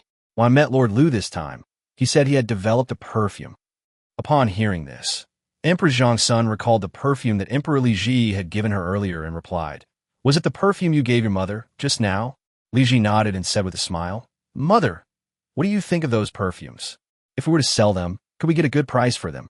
Empress Zhongsun thought for a moment, then nodded and said, Of course it can fetch a good price. But how much does this perfume cost? A small bottle shouldn't be too expensive, right? Li Ji shook his head with a wry smile and said, Mother, how could you forget? I told you before that this perfume is not cheap. Although this perfume does seem to be only a small amount, it's impossible for each person to use a lot. After all, if the perfume is too strong, it can cause an uncomfortable reaction. Empress Zhongsun nodded, saying with a regretful expression, If this perfume is too expensive, then Mother will not be able to use it. which is a real pity. Li Ji smiled and approached Empress Zhang's son, saying, "Mother, don't worry. You can definitely afford this perfume. It's just that I need you to do a little something." Empress Zhang's son smiled and said, "Tell me what you need me to do. As long as it's not too outrageous, I can't agree." Li Ji pointed to the perfume and said, "Lord Liu's secretary is named Chun Yuan. Lord Liu entrusted her to open this perfume workshop." Empress Zhang's son nodded and unconsciously memorized the name. "Is this secretary named Chun Yuan a woman? She sounds like a girl." Li Ji nodded and said happily, "Yes, mother, Chun Yuan was indeed a woman, and very beautiful at that. At least Lord Liu said she was beautiful." Empress Zhang's son nodded and said, "Then tell me what I want to do." Chapter 186 Propaganda. Li Ji thought for a moment and said, "Mother, what Lord Liu said was very simple. He just wants you to help spread the word." Empress Zhang's son was puzzled upon hearing this. "Publicity? What's there to publicize? Do you expect me to go and promote it to those crown princesses?" Empress Zhang's son looked puzzled, while Shimin frowned slightly. "What's there to publicize? Besides, your mother is the Empress Dowager, and every move she makes represents the image of the Tang Dynasty. How could he just promote a businessman like that? If that's the case, then what becomes of the Tang Dynasty's royal family?" Li Shimin turned his back, seemingly enraged. Li Ji waved his hands repeatedly and said with a wry smile, "Father, don't be angry. I didn't explain this clearly." Upon hearing this, Li Shimin rolled his eyes at him and said, "Is there something unclear? Isn't that how it is?" Li Ji shook his head and said, "Father, the propaganda I received was not to have mother promote this perfume in front of everyone, like hawking it in a vegetable market. Your Majesty, what I mean is that you should have the Empress Dowager talk about this perfume more often in the inner palace and among the imperial relatives and nobles. Or rather, after the Empress Dowager used this perfume, she wanted to let those people know how wonderful it was. In that case, these people will definitely inquire about this perfume from the Empress Dowager. At that time, the Empress Dowager could have said that the perfume was obtained from Lord Liu's secretary. In that case, Lord Liu's secretary would definitely have been able to buy a lot of perfume. Mother, you don't need to spend a single penny or give anything. Just by talking about the actual effects of using it, you can get an unlimited supply of perfume. Why not?" Upon hearing this, Li Shimin immediately shook his head in opposition. "That won't do either. Your mother is the Empress Dowager of the Tang Dynasty, and every word she says will influence the behavior of many people. Isn't what he's doing tantamount to accepting bribes and taking money to speak for other people's things?" Upon hearing this, Li Ji immediately objected. "Father, what are you saying? Mother is not an official. How can you say that she accepted bribes? Besides, what she said was definitely her true feeling. So what's wrong with it?" Upon hearing this, Li Shimin sneered and said, "Of course not. Your mother has never used this perfume, so how could she possibly know what it is?" Li Ji wanted to say something more, but Empress Zhang's son smiled and said, "All right, Your Majesty, it's just perfume. What's wrong with me just sharing my feelings?" Upon hearing this, Li Ji immediately smiled. "Yes, mother, I just want you to share your feelings. I have absolutely no other requests." Empress Zhang's son nodded and said with a smile, "Can I say so if I don't like this perfume?" Li Ji nodded and said confidently, "Of course, I believe that once mother uses this perfume, she will never speak ill of him." Empress Zhang's son immediately became interested. "I originally planned to use it after I recovered, but now that you say so, I can't wait." Li Ji quickly said, "Mother, then you should try it now. Anyway, this perfume won't do any harm to your body." Empress Zhang's son then took out the perfumes that Li Ji had brought and opened one bottle. In just a moment, the scent of perfume filled the entire room. It smells so good. Putting everything else aside, the fragrance of this perfume is refreshing and very rich. Li Shimin was the first to praise it. Even Empress Zhang's son, who had used a lot of cosmetics, was caught off guard at this moment. "Yes, this perfume is quite surprising. I wasn't optimistic about it first, since it comes from a small town. Now it seems I was rather ignorant." Li Ji said with a smile, "Mother, please try it. This perfume was originally meant for you. If you enjoy using it, there are many other perfumes waiting for you to try." Although Empress Zhang's son didn't say it, she was genuinely pleased. It seems that there are different kinds of perfumes, with all sorts of scents. Empress Zhang's son looked on with curiosity. She had never encountered this kind of perfume before. Li Ji nodded and said proudly, "That's the Empress Dowager." Lord Liu specially sent various kinds of perfumes so that the Empress Dowager could have a more comprehensive understanding of his perfumes. If the Empress Dowager likes a particular perfume, she only needs to say so, and a continuous stream of perfume will be delivered to her immediately. Empress Zhongsun nodded, her face full of joy. "Are the words on this perfume type? But why don't I recognize these words?" Empress Zhongsun looked at Li Ji with a puzzled expression and said, "These characters were invented by Lord Liu. He said they're simpler and easier to recognize. Look, this bottle smells like jasmine, this one smells like grass, and that one smells like rose." Empress Zhongsun looked surprised. "There are also these kinds, all of which are different perfumes. These perfumes are suitable for all tastes. Which one does your Majesty prefer?" "Your Majesty, I will ask Lord Liu to send more of that scent next time." Empress Zhongsun was overjoyed and pointed to the floral perfumes, saying, "I especially love those perfumes with a floral scent. If I had to choose a scent, my favorite would still be jasmine." Li Ji nodded, wrote down the names, and said with a smile, "I've remembered all the smells you mentioned. Mother, in less than 10 days or half a month, Lord Liu will be able to send you a large quantity of jasmine-scented perfume." Empress Zhongsun nodded and said with a smile, "Very well. Before his perfume arrives, I will hold a few more parties in the harem. Also, when I gather those rich heiresses and wives from outside, I should also introduce his perfumes. However, I'm not sure if those people will buy it, since I can't force them to buy it." Upon hearing this, Li Ji was overjoyed and said, "Great! Your Majesty's willingness to do this is a huge encouragement to Lord Liu." Empress Zhongsun shook her head and said with a smile, "I'm just doing something ordinary, just showing my support. Besides, I was just telling the truth. If his perfume didn't smell good, I wouldn't have promoted it like this." Li Ji nodded, feeling extremely excited. He had finally completed the task entrusted to him by Lord Liu perfectly. Li Shimin, who was standing to the side, had a dark expression on his face. "Li Ji, you've done this in a way that's like feigning one thing while secretly doing another. If it doesn't work with me, then try to find a breakthrough with your mother. You've learned military strategy quite well." Chapter 187 More Learning. Li Ji scratched his head, smiled somewhat awkwardly, and said, "Father, you flatter me. I was merely fulfilling a request and doing my duty, nothing more." Li Shimin looked at Cheng Yaojin beside him and said with a smile, "I hereby formally agree to this matter. Putting everything else aside, just look at this perfume. If Liu Shaoqing sells the perfume at a high price, wouldn't he make a fortune? We can't let Liu Shaoqing's perfume business make all the money. Her perfume will be gone once it's used up, but if she sells a car, even if it's used for a shorter period, it can at least last for several years." Upon hearing this, Cheng Yaojin was overjoyed, never expecting such an unexpected surprise. "Yes, thank you for your grace, your Majesty." Li Shimin thought for a moment and said with a serious expression, "Your ability to establish a steam automobile factory this time is ultimately due to Liu Shaoqing. So if you want to do better business, you should consult Liu Shaoqing more." "Don't worry, your Majesty, I understand the situation. If it weren't for Lord Liu, I wouldn't even be able to do the charcoal business. Lord Liu knows far more than I do. If the carriage business really takes off, will I become the richest man in the entire Tang Dynasty." At this point, Cheng Yaojin couldn't help but burst into laughter, as if he had found a gold ingot, overjoyed. Li Shimin rolled his eyes at him and said, "You've already become an important minister of the court, yet you're still so frivolous. Even if you become the richest man in the Tang Dynasty, what good will it do?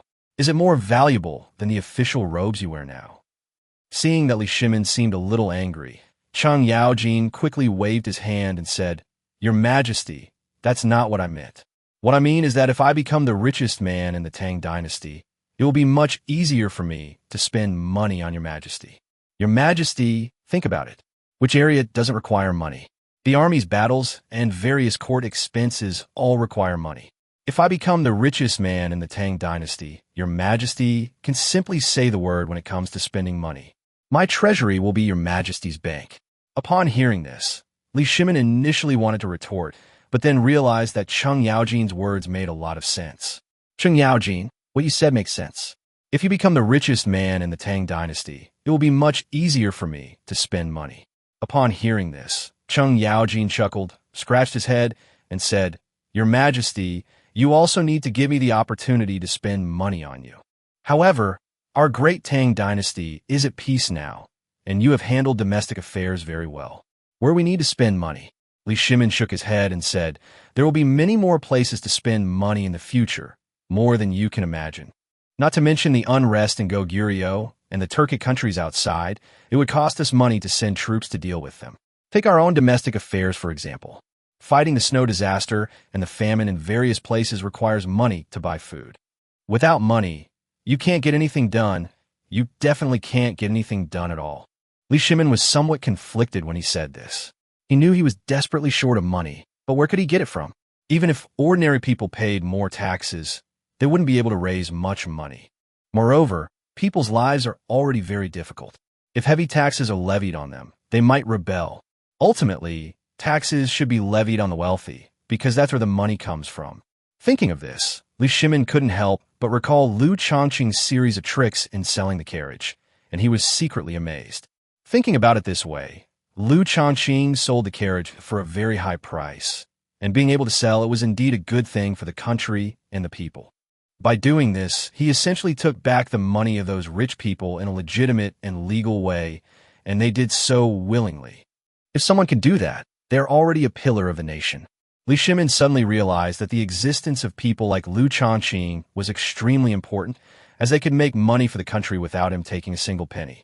If the Tang Dynasty had more people like this, wouldn't its rule be secure?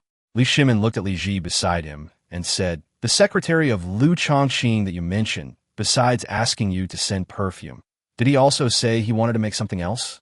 Li Ji was taken aback for a moment upon hearing this, then shook his head and said, "Father, Sister Chen Yuanyuan did not say that I should send anything else over."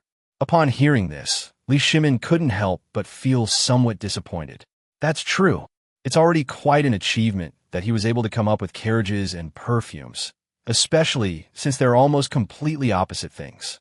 If we were to demand that he know everything and be able to do everything, that would seem a bit unreasonable. Li Shimin shook his head, with a hint of self-deprecation in his expression. Li Ji thought for a moment and said, "Father, I've thought of something. When I found Lord Liu, Sister Chen Yuanyuan seemed to have mentioned something." Li Shimin's hope was rekindled, and he said, "Tell me quickly, what is it?" Li Ji thought for a moment, then said with a smile, "Father, this matter is rather amusing. Sister Chen Yuanyuan told me a series of stories, say that as long as a woman is not too ugly, she can improve her quality by dressing up, putting on makeup, and spraying perfume. I've only brought this small bottle of perfume, but I have not brought many other cosmetics that can make women more beautiful." Upon hearing this, Li Shimin frowned and said, "Why does Liu Shaoqing only study these things for women? Shouldn't a grown man study things that are of interest to men?" Empress Zhong's son, who was standing to the side, became interested and gently patted Li Shimin's shoulder, saying, "Your Majesty, although this Lord Liu says he studies what women like, it doesn't sound very nice. But if he does his research well, the effect he can have will definitely exceed your imagination. For example, this perfume is absolutely deadly to women. If our great Tang Dynasty goes to war with a certain country, I am certain that as long as I promise to continuously send perfume to the other country's empress, at that time, without losing a single soldier, the other side will be willing to open the gate and surrender." Upon hearing this, Li Shimin's eyes widened, feeling as if the empress was joking. "Your Majesty, are you telling the truth? I feel like you're talking in your sleep. If this perfume is really that effective, then what's the point of having soldiers and war horses?" Li Shimin shook his head, feeling that it was somewhat incomprehensible. Chapter 188 Disdain. Empress Zhong's son smiled and shook her head, saying, "Your Majesty, this clearly shows the difference between you and Lord Liu." Li Shimin looked at her curiously and said, "Then explain to me what the difference is between us." Empress Zhong's son smiled and said, "First of all, the difference in status between His Majesty and Lord Liu is obvious and need not be discussed. Besides that, there's another obvious difference between you. One of you understands women, and the other does not." Upon hearing this, Li Shimin was taken aback for a moment, then gave a soft hum and said, "Is understanding women such an important skill? Why do I need to know this? As long as I know how to lead troops in a battle and can be invincible, I can defeat the enemy no matter how hard I try. Li Shimin spoke with great charisma and majesty. Empress Zhang's son, who was standing to the side, couldn't help but be captivated by the sight. However, Empress Zhang's son quickly regained her senses. Your Majesty, what you said is certainly effective when applied to yourself. But there is one thing you must not forget. There is only one Li Shimin in the world. Most people don't have your current abilities. They can only watch helplessly as their country is bullied. What do you suggest we do in this situation? Empress Zhangsuan's words startled Li Shimin, leaving him somewhat at a loss. What should I do? How would I know what to do? Just do your best with everything you can. Li Shimin stared at him for a moment in thought, then spoke. Empress Zhang's son smiled and shook her head. Your Majesty, if someone could do it effortlessly, it would be something only a genius like you could accomplish. What do you think will happen? Upon hearing this, Li Shimin paced back and forth a couple of times before realizing what the Empress had said. You mean Liu Shaoqing, who can make a living just by selling perfume? Li Shimin looked incredulous. Emperor Zhang's son, who was standing to the side, smiled. Your Majesty, I am not entirely certain that I can do it. I was just giving an example. If we can bribe the high-ranking officials of an enemy country with perfume, it is possible to change the course of the battle. Li Shimin thought about it and nodded in agreement. This statement is indeed true. But these are ultimately things that women use, and even if they are effective, they are hardly suitable for formal occasions. Of course, it's not that they're useless, but rather that they can't be used to teach future generations. It's something that's hard to talk about. At this point, Li Shimin couldn't help but look at Cheng Yaojin and Li Ji standing to the side. A cold expression gradually appeared on his face. Li Ji and Cheng Yaojin had witnessed all of that, and the thought that the mighty Tang Dynasty had to resort to such methods when facing an enemy made him quite angry.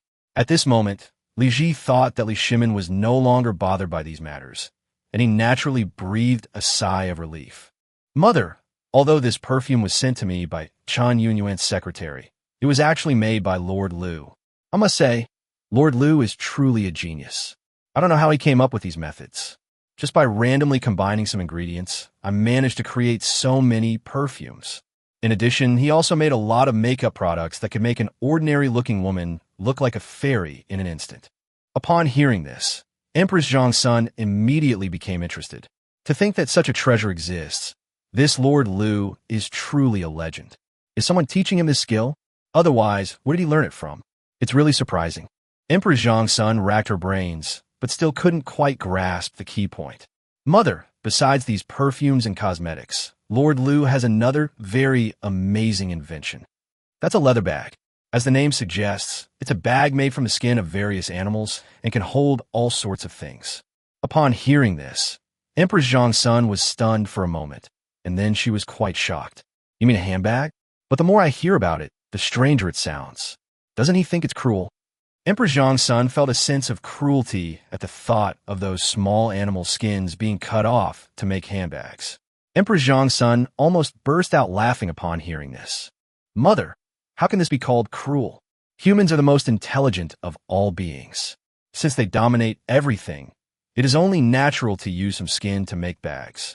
Empress Zhang's son sighed, though she felt there was some truth to what Li Ji had said. But ultimately, I couldn't bear to do it. Li Ji's eyes darted around, and he said with a smile, Mother, those leather bags are so beautiful. I guarantee you'll like them once you see them. Upon hearing this, Empress Zhangsuan's eyes lit up, and her previous compassionate demeanor vanished instantly. What did you say? That bag is really nice, isn't it? What size is it? What color is it? What kind of animal is it made of? Empress Zhang's son immediately became very curious, as if she had encountered a rare object that she hadn't seen in many years. Upon hearing this, Li Ji shook his head with a wry smile and said, Mother, why are you so concerned? Didn't you just say something about cruelty? Empress Zhang's son patted his hand and said, Don't interrupt me. Answer me about the size, color, and animal material. Just as Li Ji was about to answer, Li Shimin, who was standing to the side, shook his head, feeling that this matter was really too strange. Wait, what are you all discussing? This is outrageous and outrageous. Li Shimin said angrily. Your Majesty, what's wrong? Empress Zhang's son, who was standing to the side, quickly bowed and said. Li Shimin snorted and pointed at Cheng Yaojin, saying, "This Liu Shaoqing is also useless. He has only managed to produce one product, a steam-powered automobile. Compared to his secretary, doesn't he feel ashamed?" Cheng Yojingang was about to reply when Li Ji said that the perfume was also created by Lord Liu. But when he saw Li Shimin's murderous gaze, he dared not speak. If Li Shimin were to get angry, it would be no laughing matter. Although he was a general, he knew very well that Li Shimin was the bravest and most resourceful general in the entire Tang Dynasty. The only difference is that this general is now the emperor. Li Shimin pointed at Cheng Yaojin and said, "Tell me, can you make more good things to make the Tang Dynasty even stronger?" "Your Majesty, if I had the ability, I would certainly have created many more wonderful things to make the Tang Dynasty even more prosperous." Li Shimin nodded, his expression relaxing slightly. Chapter 189 The Blame. "But your Majesty, neither steam-powered cars nor perfumes are my creations. They were all made by Lord Liu. This humble servant has no such ability. The previous dealings in charcoal and coal were all Lord Liu's doing. If I hadn't met Lord Liu, I would be nothing more than an ordinary general now." Upon hearing this, Li Shimin opened his mouth, then sighed, looking utterly helpless. "You're right. Besides Liu Shaoqing, who else could come up with such a trick? It seems we can only hope that this kid can achieve something. But thinking about it, it's a bit unlikely. It's already quite remarkable that he was able to produce these things. To ask him for anything more would be asking too much of him. It's already quite an achievement for someone to be able to produce these things, so why ask for so much more? If Liu Shaoqing could command a massive army, it would make the other officials seem incompetent." Cheng Yaojin chuckled and nodded, not dwelling on it any further. In any case, His Majesty was no longer focusing his attention on him, and that was enough. Li Shimin pondered for a moment, then turned to Li Ji beside him and said, "I almost forgot to ask you. Didn't you suggest taking action against the powerful clans before? Do you have any ideas or actions to take now?" Upon hearing this, Li Ji's eyes widened and he said, "Father, aren't you overestimating my abilities? I am just a prince, not His Majesty who shoulders heavy responsibilities, not even the crown prince. Let alone fighting with those powerful families. I myself am a member of a so-called powerful family. Aren't you asking me to fight those guys? Isn't that a bit too much to ask?" Upon hearing this, Li Shimin immediately grimaced and said, "You little rascal, trying to cheat me. Huh? Haven't I given you a lot of power? With me supporting you, you are the emperor. At that time, all the troops will be under your command. As long as you can do this well, then the great cause of the Tang Dynasty will have a foundation." Li Ji scratched his head awkwardly and said, "Father, how could I possibly have that ability? I am just a 10-year-old prince. Besides, I have no money, and those armies don't listen to me." Upon hearing this, Li Shimin became somewhat anxious and said, "No money? Can't we just draw from the national treasury? Although my national treasury doesn't have much money, it can still pay the military salaries for mobilizing some troops, right?" Upon hearing this, Li Ji scratched his head awkwardly and said, "Father, it's really hard to say. Your national treasury may have been rich before, but it has just experienced a snow disaster." At this point, Li Ji couldn't help but look at Cheng Yaojin beside him and said, "The national treasury is currently empty, and we simply can't come up with much money." Li Shimin widened his eyes and said, "For something this important, how could I let you lack money? Cheng Yaojin, quickly give him the money. Give him as much as he wants. Do you hear me?" Upon hearing this, Cheng Yaojin looked troubled and said, "Your Majesty, I am about to open a car factory, and the daily expenses are countless. How can I possibly provide the money for Prince Jean?" "Your Majesty, you should let Prince Jean think of another solution. Otherwise, this matter will really be difficult to resolve." Upon hearing this, Li Shimin became somewhat annoyed. "You make it sound so easy. Where else am I supposed to get so much money besides from you? I gave you all the Empress's money for disaster relief. Now, look what's happened. The disaster relief is done, but the rest of the money has vanished. Didn't you make a lot of money before? Putting everything else aside, I just want to get my principal back." Upon hearing this, Cheng Yaojin chuckled and said, "Your Majesty, this really won't work." Li Shimin's expression immediately changed. "Why not? The capital I gave you wasn't much at all. Compared to what you earned later, it was nothing." Cheng Yaojin scratched his head, somewhat embarrassed, and said, "Your Majesty, As you have heard, I have been borrowing money and have only just managed to raise the amount. I don't want to run out of money later, otherwise all the money I spent would have been wasted." Upon hearing this, Li Shimin was speechless and didn't know what to do. "This you?" Li Shimin pointed at Cheng Yaojin, his face growing even darker. Then he could only sigh and say, "Forget it. Your father is powerless to help you now. You'll have to raise the money yourself." Li Ji nodded, not surprised at all. It was only because his father had given him a harsh look and asked him to deal with the troubles caused by the powerful families that he brought up this matter. Li Shimin's mind was in turmoil. In recent days, one thing after another had come up, but none of them could be truly resolved. A somewhat thin and tall figure involuntarily appeared in his mind. If we let that kid handle it, it shouldn't be too difficult. However, that guy's no longer in a position and therefore not involved in its affairs, and he had previously offered to resign several times. If we really transfer this kid from Pingyao County, will he be willing to do it? Seeing Li Shimin's ever-changing expression, Li Ji quickly comforted him. "Father, you don't need to worry too much. It's nothing. Your son will definitely handle it properly for you. This matter will take some time. Once I have raised enough money, I can begin to handle it immediately." Li Shimin nodded and said with a smile, "Don't rush. Matters of noble families can't be rushed. However, if you can't find a way out for a long time, you can go to Pingyao County and talk to that kid Liu Shaoqing." Upon hearing this, Li Ji was somewhat surprised. "Father, why did you think of Lord Liu?" Li Shimin shook his head with a self-deprecating smile and said, "How could I not think of him? We were both in charge of the livelihoods of the people in our respective regions. Liu Shaoqing was able to manage Pingyao County very well, but I was struggling to make ends meet. We could only succeed in disaster relief thanks to Liu Shaoqing's ideas." Cheng Yaojin, who was standing nearby, quickly stepped forward and said, "Your Majesty, it is not fair to make such a comparison.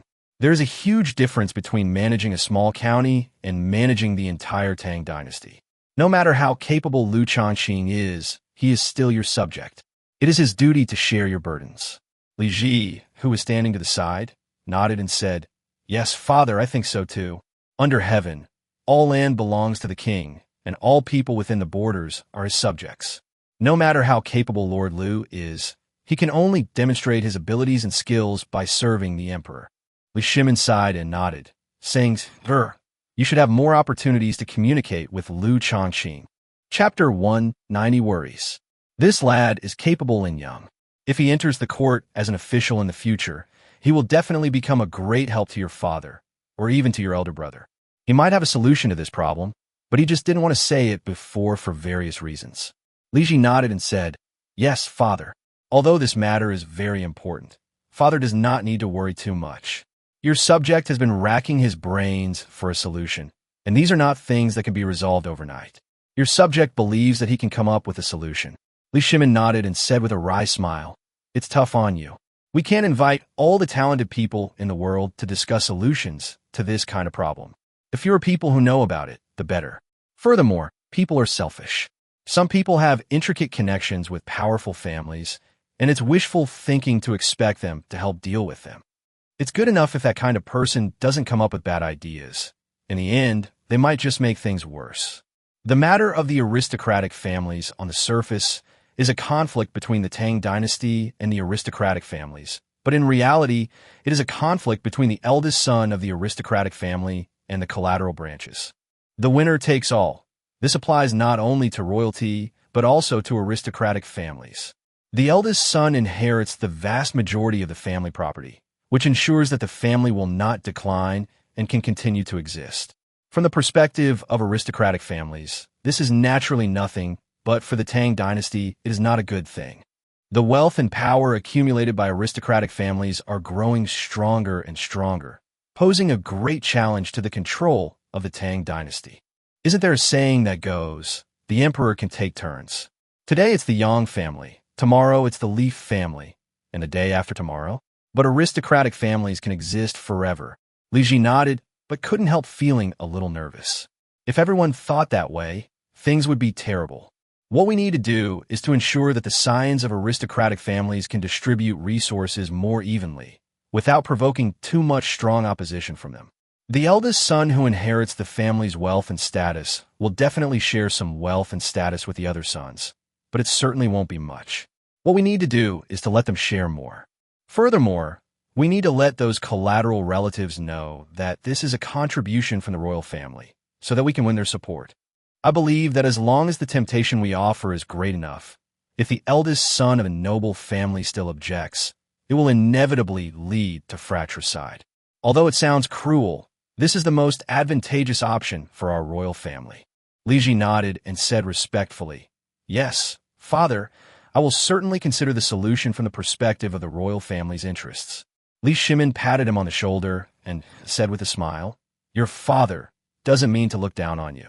The main thing is that you need to understand that you are still young. Many things are beyond your control, so if you have the opportunity, try to communicate with Liu Shaoqing more. This guy can definitely help you." Li Ji nodded and agreed. Li Shimin had a love-hate relationship with Liu Shaoqing. What I loved was Liu Shaoqing's ability, but what I was angry about was that he was so angry that he resigned several times. As a citizen of the Tang Dynasty, Liu Shaoqing was already an official. However, whether or not he resigns from his official post requires Li Shimin's permission. He repeatedly told Liu Shaoqing to stay in his position, so why couldn't Liu Shaoqing remember? Thinking of this, Li Shimin's face flushed red, and he trembled with anger.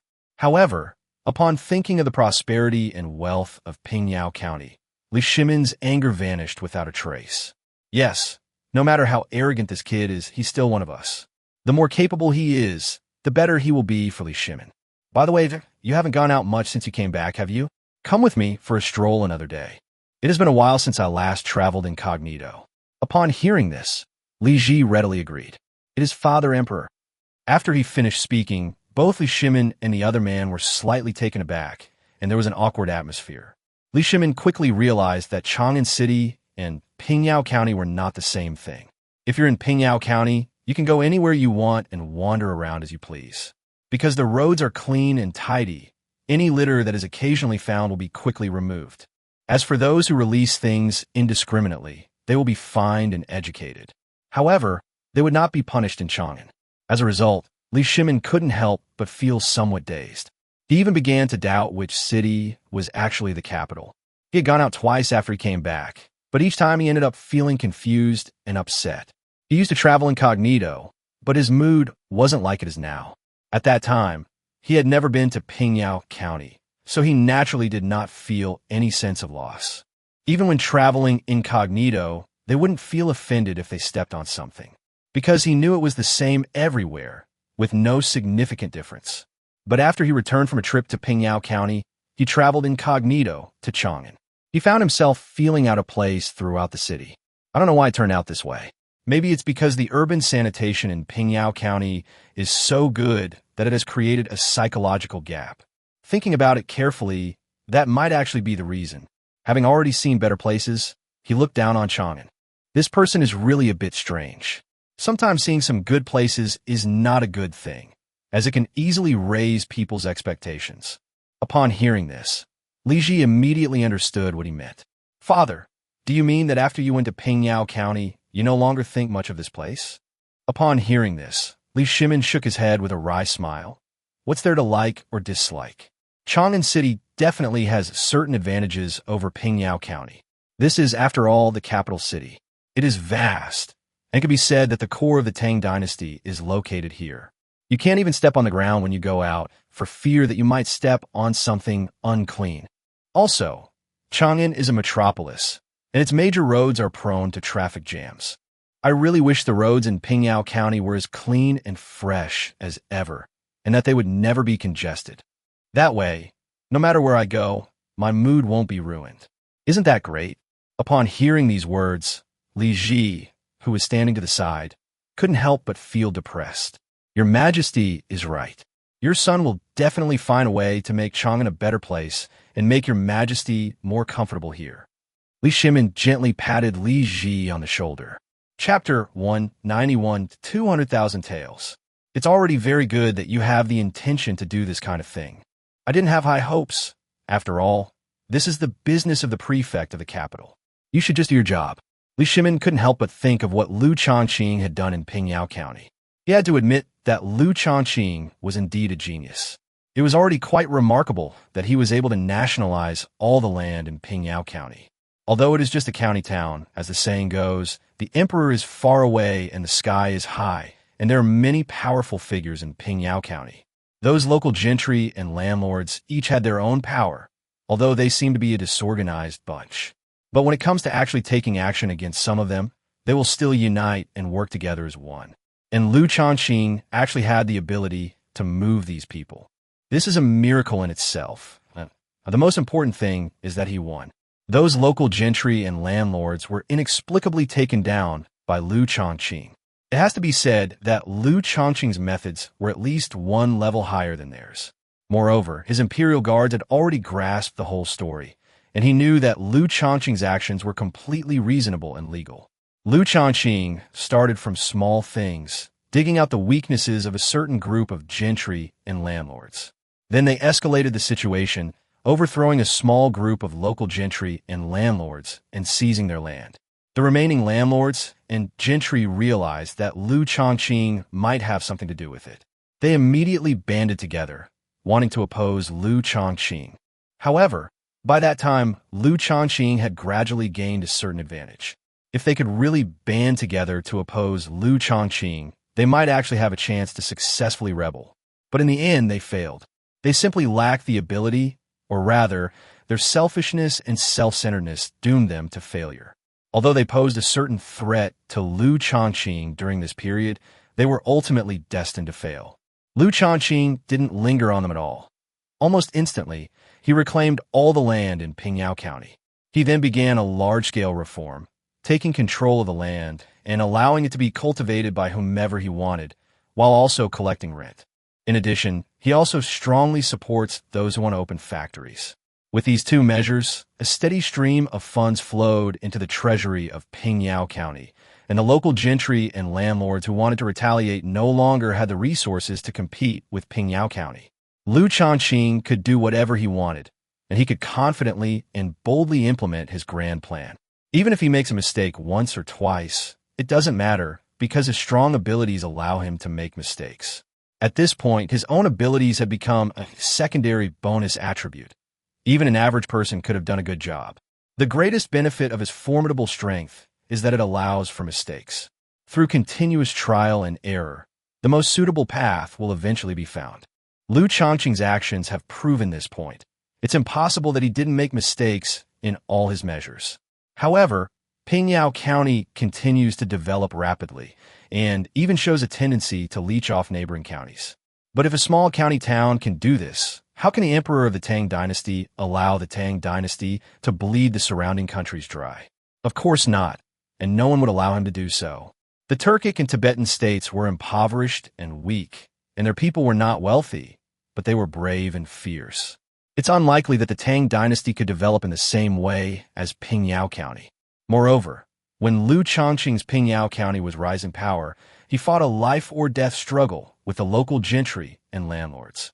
He was able to do this because he had the entire Tang Dynasty backing him up. If those gentry and landlords dare to overstep their bounds, the entire Tang Dynasty will crush them. Those landlords and gentry had absolutely no ability to resist Liu Shaoqing. However, this wouldn't work for Shimin. He couldn't possibly have a more powerful figure supporting him in dealing with those powerful clans. If he were to do this all over the country, landlords, gentry, and even the larger forces behind them would rush to oppose him.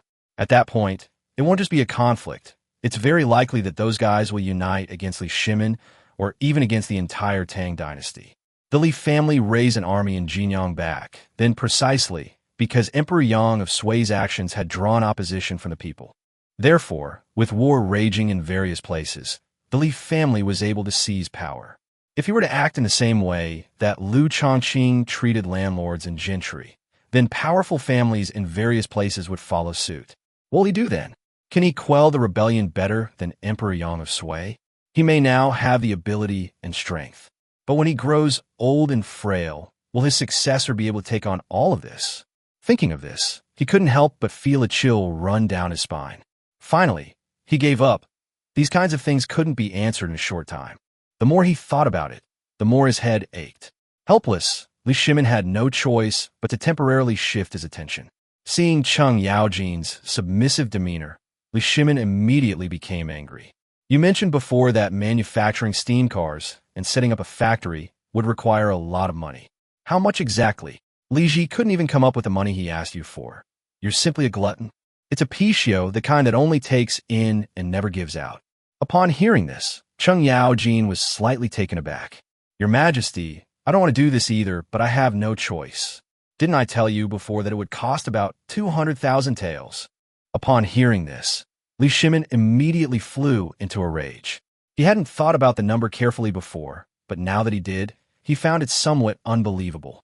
Emperor Gaozong and Empress Zhongsun also realized what was happening. What? 200,000 taels? The two were shocked. They could never have saved up so much money in their entire lives if they had tried to do it themselves. After Li Shimin realized what was happening, his first thought was, is this a car factory? Could it be that we've been scammed? He didn't doubt that Liu Shaoqing would lie to him. Did you encounter someone impersonating Liu Shaoqing and asking you to do this or that? Be careful when you're out and about. Although people who know your identity won't lie to you easily, once you're out there, no one will know you're Cheng Yaojin. Upon hearing this, Cheng Yaojin couldn't help but scratch his head with a wry smile. Your Majesty, I am certainly aware of what you are saying. Your Majesty, I can assure you that you have not encountered a swindler. Chapter 192, Our Own People. Cheng Yaojin certainly understood Li Shimin's meaning, but he was well aware that he was discussing matters with Liu Shaoqing himself. Would Liu Shaoqing really lie to him for such a small benefit? Li Shimin couldn't help but look at Li Ji beside him, hesitated for a moment, and said, Li Ji, what do you think? Is this a reliable plan? Li Ji nodded and said with a wry smile, Father, I think this matter is reliable. Li Shimin raised an eyebrow. Tell me your thoughts. Li Ji looked Cheng Yaojin up and down and said with a smile, Actually, building cars may indeed cost money, but it shouldn't cost that much. Upon hearing this, Cheng Yaojin immediately became anxious. Your Highness, you are slandering me. Running a steam car factory is really expensive. Although the cost of manufacturing a car is not that high, it is not so easy to sell it at a high price. There are many key aspects to consider. It's not something you could decide on a whim. You know, not all rich people are fools.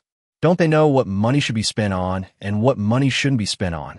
We need to make them willing to spend the money, not only willing to spend the money, but also feel that spending money on steam cars is an honor for them.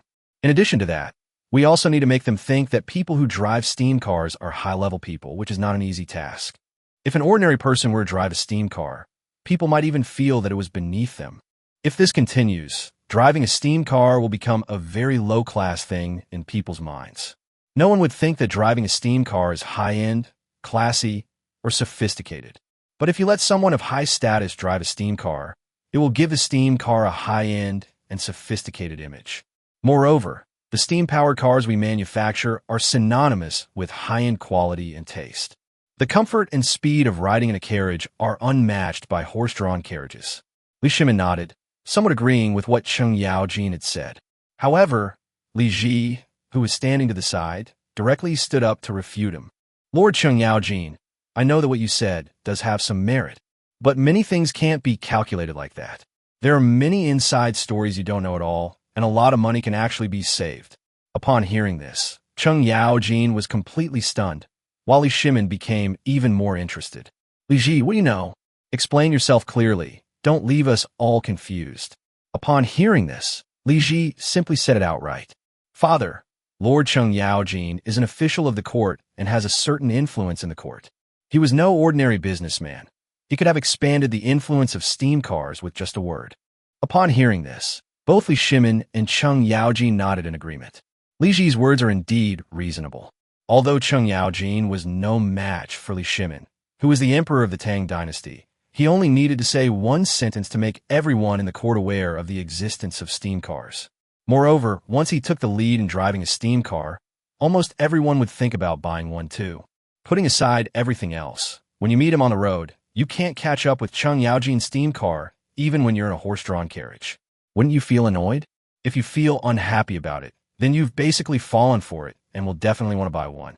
Cheng Yaojin nodded and said thoughtfully, Your Highness Prince Jean means that my influence can also pave the way for steam-powered automobiles.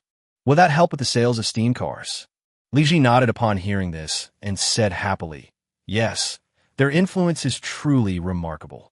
With your influence, there will be much less resistance to opening up the market for steam cars. At least those thugs and ruffians wouldn't dare to obstruct the steam car factory, and all those things like bribing officials and paying protection fees would be waived. Upon hearing this, Cheng Yaojin suddenly felt enlightened. Your Highness Prince Jin's words have truly enlightened me and cleared my mind. Your Highness Prince Jin, is there anything else you would like to instruct me on? Upon hearing this, Li Ji smiled, waved his hand, and shook his head, saying, what advice could I possibly give? What I'm saying is simply what I think in my heart. Furthermore, the purpose of wanting to operate a steam car factory is simply to let everyone know the benefits of steam cars. There's also the show-off feature that steam cars come with. Once you understand that, you can make the most of those aspects. Everything then falls into place naturally and collapses on its own. Upon hearing this, Cheng Yaojin felt a sense of sudden enlightenment. Your Highness means that to run this steam car factory well, it's not just about spending money, but there are also many tricks to save that money. Li Ji smiled and nodded, saying, yes, Lord Cheng, I believe that if you reveal your identity to Lord Liu will definitely look at you with new respect. We will smooth out all the obstacles for you, ensuring the success of your steam car factory. Upon hearing this, Cheng Yaojin was immediately puzzled. Why is that? Your Highness Prince Jin? I don't quite understand. Li Ji sighed and said, Cheng Yaojin, Lord Cheng, why are you pretending to be confused? First of all, you are an official appointed by the imperial court. If he builds a good relationship with you and helps your factory succeed, it will benefit his network of connections. Cheng Yaojin nodded, while Li Shimin, standing to the side, looked at Li Ji with admiration in his eyes. Li Ji continued, besides that, the reason why Lord Liu attacked you in various ways and offered you such a high price is, I think the main reason is that Lord Liu thinks you might not be able to accomplish this task, so he deliberately raised the price in an attempt to force you to withdraw voluntarily. Now that he has discovered your identity and knows that you will definitely not back down, and may even be able to make this happen, he is naturally very happy and may even take the initiative to pave the way for you. So you'll definitely spend much less money then. You can't deny that, right? Cheng Yaojin smiled and nodded, his mind suddenly clear.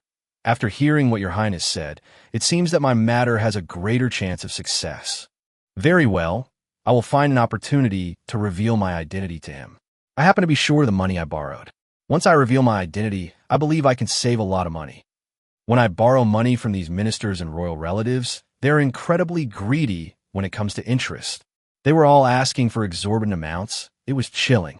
Cheng Yaojin said helplessly. Upon hearing this, Li Ji burst into laughter, and even Li Shimin was amused. Chapter 193 Worries. Emperor Zhongsun, standing to the side, became worried. Your Majesty, you made it sound so terrible that I'm starting to worry. Setting up a steam car factory would cost 200,000 taels of silver. How much does it cost to start a perfume workshop? It can't be this much, can it? If that's the case, then tell Liu Shaoqing to immediately instruct his secretary to stop the process. If I spend too much money and can't even recoup the cost, I'll feel really bad about having received so many free perfumes. Emperor Zhongsun shook her head, speaking with a hint of nervousness. Li Ji, standing to the side, laughed heartily and took his mother's hand. Mother, please rest assured. Lord Liu and his secretary are both very sensible in their actions. If they believe they can accomplish something, they will definitely do everything in their power to do it. Besides, didn't you hear what I just said? This kind of thing is extremely easy for them. How much money could a perfume workshop possibly cost? Moreover, this matter was handled by Lord Liu's secretary. As Lord Liu's secretary, he would certainly receive more detailed guidance. Lord Liu would never keep anything secret. For example, his secretary asked me to deliver perfume to you this time, and his purpose was actually to promote his perfume. Emperor Zhongsun was somewhat surprised upon hearing this. But they didn't sell a single bottle this time. So how can you say they came to promote their products? Li Ji shook his head. Mother, although they did not actually sell perfume this time, they did give you a sample of perfume to try. As the First Lady, your influence goes without saying. If you think this perfume is good, just a little publicity will make all the wealthy ladies and young women in Chang'an and even the surrounding areas flock to it. When they look for the source of this perfume, they will definitely come to Lord Liu. Will they still have trouble selling the perfume? Upon hearing this, Emperor Zhong's son was completely taken aback. But how can he be so sure that if people see me wearing these perfumes, they'll find his perfume? Don't they have any alternatives? As far as I know, although I have never seen this perfume, there are some sachets or other alternatives.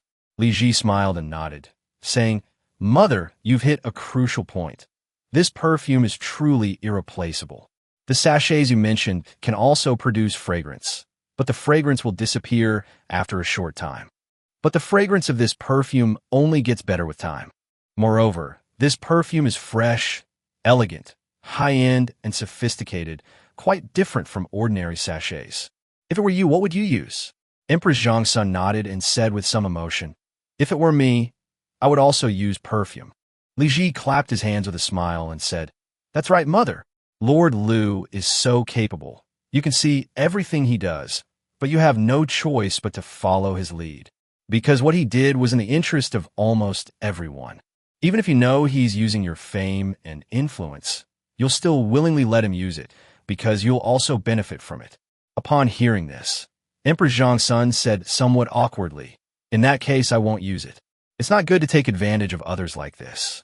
Upon hearing this, Li Ji shook his head with a wry smile and said, Mother, the purpose of my saying this is not to ask you to reject these perfumes. What I mean is that, according to Lord Liu's arrangement, it is good for everyone, and everything should be done through nonviolent means. Upon hearing this, Li Shimin immediately grasped the key point. Li Shimin immediately grabbed Li Ji's arm and said, Ji, from what you're saying, does this mean we can use violence to solve this problem? Li Ji nodded and said with a wry smile, Yes, Father, the so-called violent means are actually easy to understand, right? It's just forcibly conscripting their disciples. What? They're directly confiscating land? How can this be allowed? This is utterly lawless. Li Shimin was immediately enraged. Li Ji sighed and said, Father, I've already put it very tactfully. If we are to resort to violence, there are only two options. Either quell the rebellion or establish a new dynasty. Upon hearing this, Li Shimin shook his head helplessly and said, Son, you still don't understand what I'm saying. Let go, I guess I misspoke. Li Shimin took a deep breath and said with a wry smile, By the way, there's something I need to tell you. You must keep it in mind, understand? Li Ji was taken aback for a moment, then nodded and said, Father, please speak. I will remember whatever you say. Li Shimin pondered for a moment and said, Regarding this snow disaster, you need to get a disaster relief plan from Liu Shaoqing. If the plan proves effective, I will give you 200,000 taels of silver. Whether you want to help Qing Yaojin open a steam car factory or do something else, I will let you have your way. Li Shimin waved his hand and said with great pride. Li Ji became quite excited. Father, are you telling the truth? You're willing to give up 200,000 taels just for this one method? Li Shimin nodded, but Li Ji looked doubtful. Father, it's not that I doubt you, but do you really have that much money? Li Shimin's face immediately turned red, and Li Ji quickly waved his hand and said, Father, forget it. I was wrong. Don't worry, whether you have that much money or not. I am willing to find a way to provide disaster relief for you. Upon hearing this, Li Shimin, fearing any mishap, emphasized, This matter must be handled well, and Liu Shaoqing must be the one to come up with the ideas. I really don't trust anyone else's opinions. Li Ji waved his hand and said with a smile, Father, don't worry. I will definitely find a suitable way to completely conquer the snow disaster. In the future, when the Tang Dynasty faces a snow disaster, it will definitely be able to remain calm and composed, unlike this time when we are at a loss. Between the emperor and his ministers, father and son, the future policy tone was already determined in a casual conversation. It has to be said that the current policies of the Tang Dynasty are quite open. The group immediately continued their arrangements according to the established framework, and the operation of the Tang Dynasty was quietly altered, causing countless people's fates to be changed in a silent way. Liu Shaoqing, in Pingyao County, was dealing with official business, looking completely idle. These political affairs no longer caused him any trouble. He handled them with ease. Reporting to you, sir, There's an urgent report from 800 li away from the Huai River Basin. Chapter 194, Disaster Relief.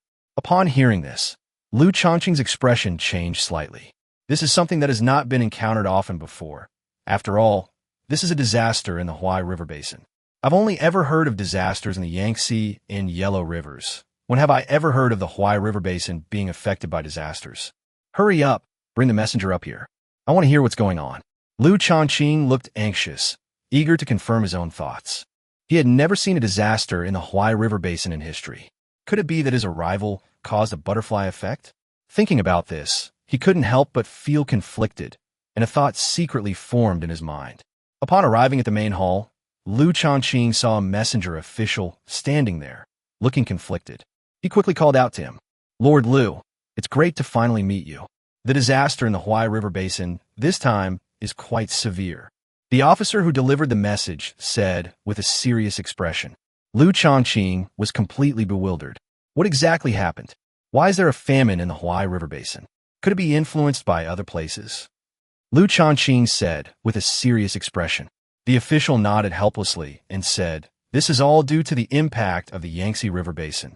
Because of the severe flooding in the Yangtze River Basin, the Huai River Basin has also been affected. Currently, the Yangtze River Basin has not experienced any disasters due to its own reasons, but the Huai River Basin has been unable to withstand the pressure and has suffered a disaster." Upon hearing this, Liu Shaoqing stamped his foot and said, "If that's the case, then is it because we're short of food and supplies?" "Yes, Lord Liu, you have said everything I wanted to say. We do need a lot of supplies, and we hope that you will be generous in donating." Liu Shaoqing waved his hand and said, "There's no need to say that. I'll arrange for the supplies to be sent to the Huai River Basin right now. You can talk to the people escorting the supplies on the way."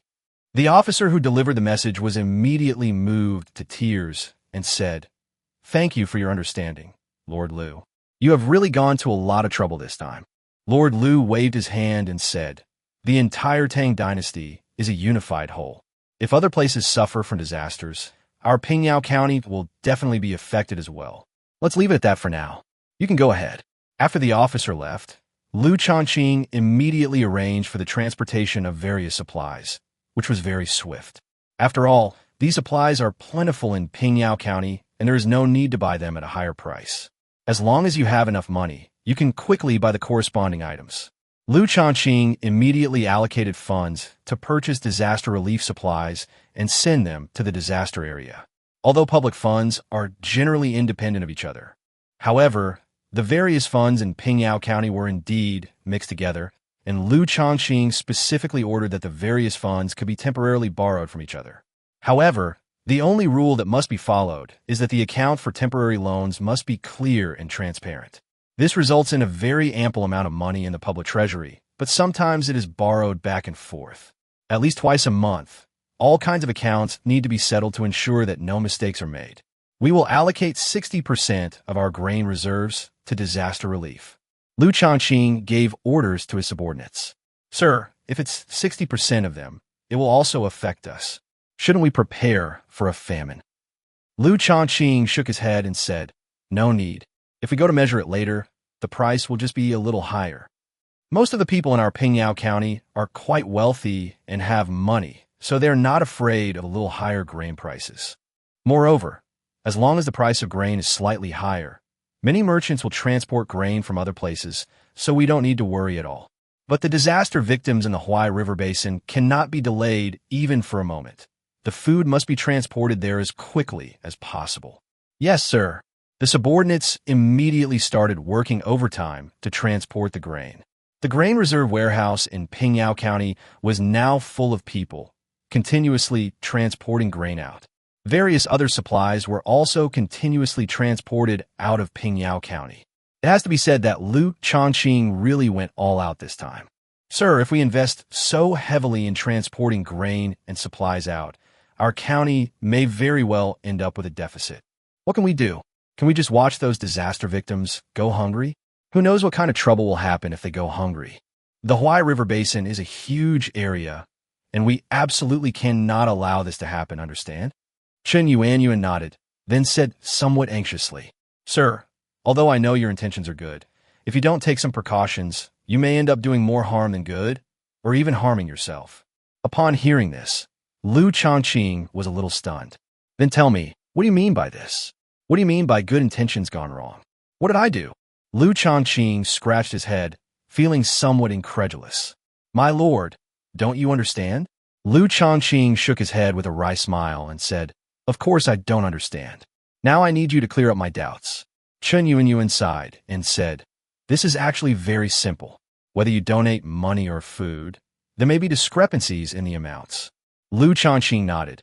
He was certainly aware of what Chen Yuan was talking about.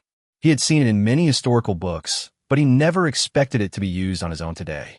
What do you mean? Do you expect me to pay for this? Chen Yuan sighed and said helplessly, If no one notices this discrepancy, or if no one even notices it, then this matter will naturally become a mess and just pass by.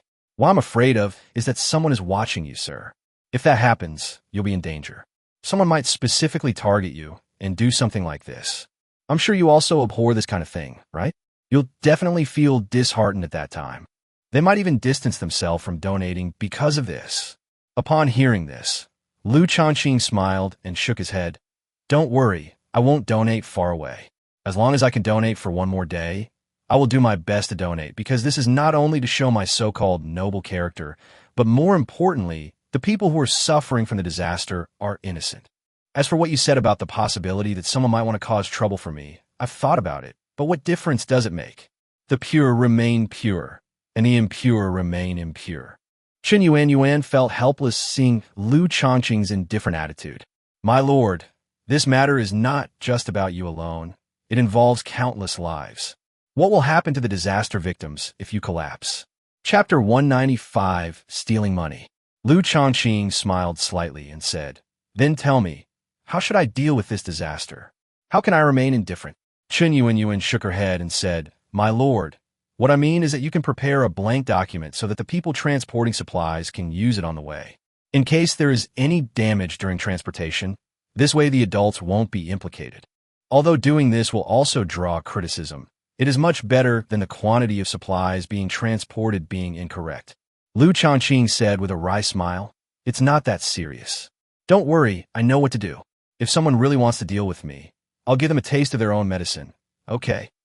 Chen Yuan breathed a slight sigh of relief. My lord, you'd better be able to do that. Otherwise, Yuan will also be worried. Liu Shaoqing sighed and said, This is normal. Trust me, I will not let you down. Chen Yuan nodded, temporarily accepting Liu Shaoqing's words. Watching Chen Yuan leave, Liu Shaoqing sighed. This matter was also quite troublesome for him. He knew, of course, that there would inevitably be some losses during the transportation of these supplies. Moreover, preparing blank documents in advance is definitely the best approach. But he had no choice. If he knew nothing, that would be fine. He could treat himself as an ordinary person and just make up a few blank documents. If the accounts don't match when you arrive at the destination, you can temporarily change the data. However, he, coming from a later generation, certainly knew that doing so had significant drawbacks. If someone saw your accounts, you would definitely have no way to explain yourself. Liu Shaoqing didn't want to put himself in a difficult position later, so he had to stop now. If someone brought up the issue of the difference later, he would be honest and believe he could get through it. After all, he was donating all these supplies, so no one would find fault with him. But if they really try to renege, then there will be a lot of arguments later. If he dares to falsify the donated supplies like this, who knows if he has changed in other ways? Most importantly, the case that Liu Shaoqing had reviewed ultimately implicated far too many people, which was terrifying.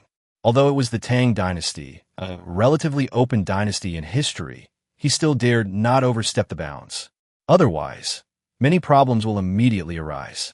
Chen Yuan trusted Liu Shaoqing a lot and believed that he would be able to handle the matter well. She also tried her best to do what Liu Shaoqing asked her to do. That afternoon, after she finished what Liu Shaoqing had asked her to do, she wanted to find Liu Shaoqing to say goodbye and leave work. However, Liu Shaoqing was not found in the county government office. This surprised her, as she thought Liu Shaoqing was a very serious person. When has he ever left work this early? Even when there was nothing to do at the county office, he would usually find something important but not urgent to push forward. Of course, Liu Shaoqing usually allows subordinates to leave work early if they finish their tasks. After all, Liu Shaoqing's principle was to finish what he was doing first, and everything else could be discussed. Chen Yuanyuan left, completely bewildered, intending to go back first. The residence that His Highness Prince Jean arranged for Liu Shaoqing was near the county government office, so she could walk home.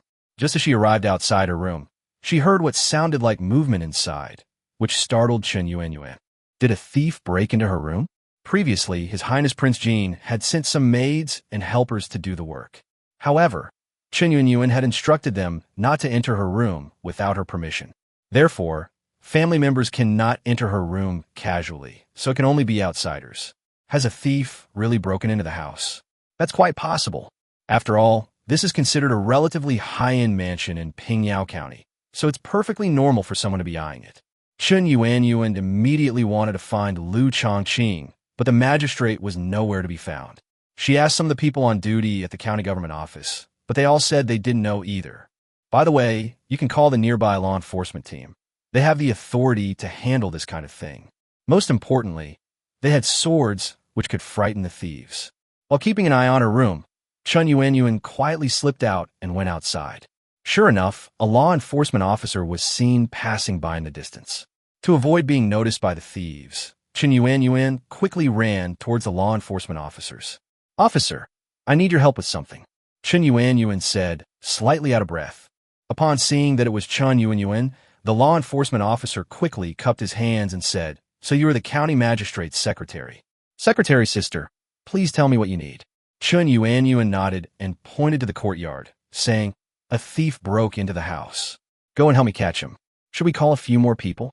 Upon hearing this, the law enforcement officer raised his sword slightly and said with a smile, "Secretary, don't worry, I have a sword enough to deal with the thieves." Chen Yuanyuan nodded, pointing to the courtyard as she said, "Then I'll lead the way for you. It's just ahead.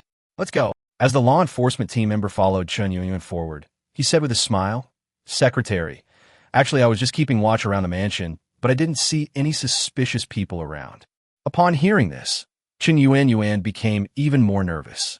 That's even more frightening. It seems the other party is deliberately avoiding your sight. This person must have some ulterior motive. The secretary is right. I'll find out once I catch him and ask him. Chen Yuanyuan led the law enforcement team members to the door, and then the team members pushed the door open and rushed in, drawing their long swords at the same time. The thief should cover his head and squat down, or he'll be in for a lot of trouble. The law enforcement team members shouted.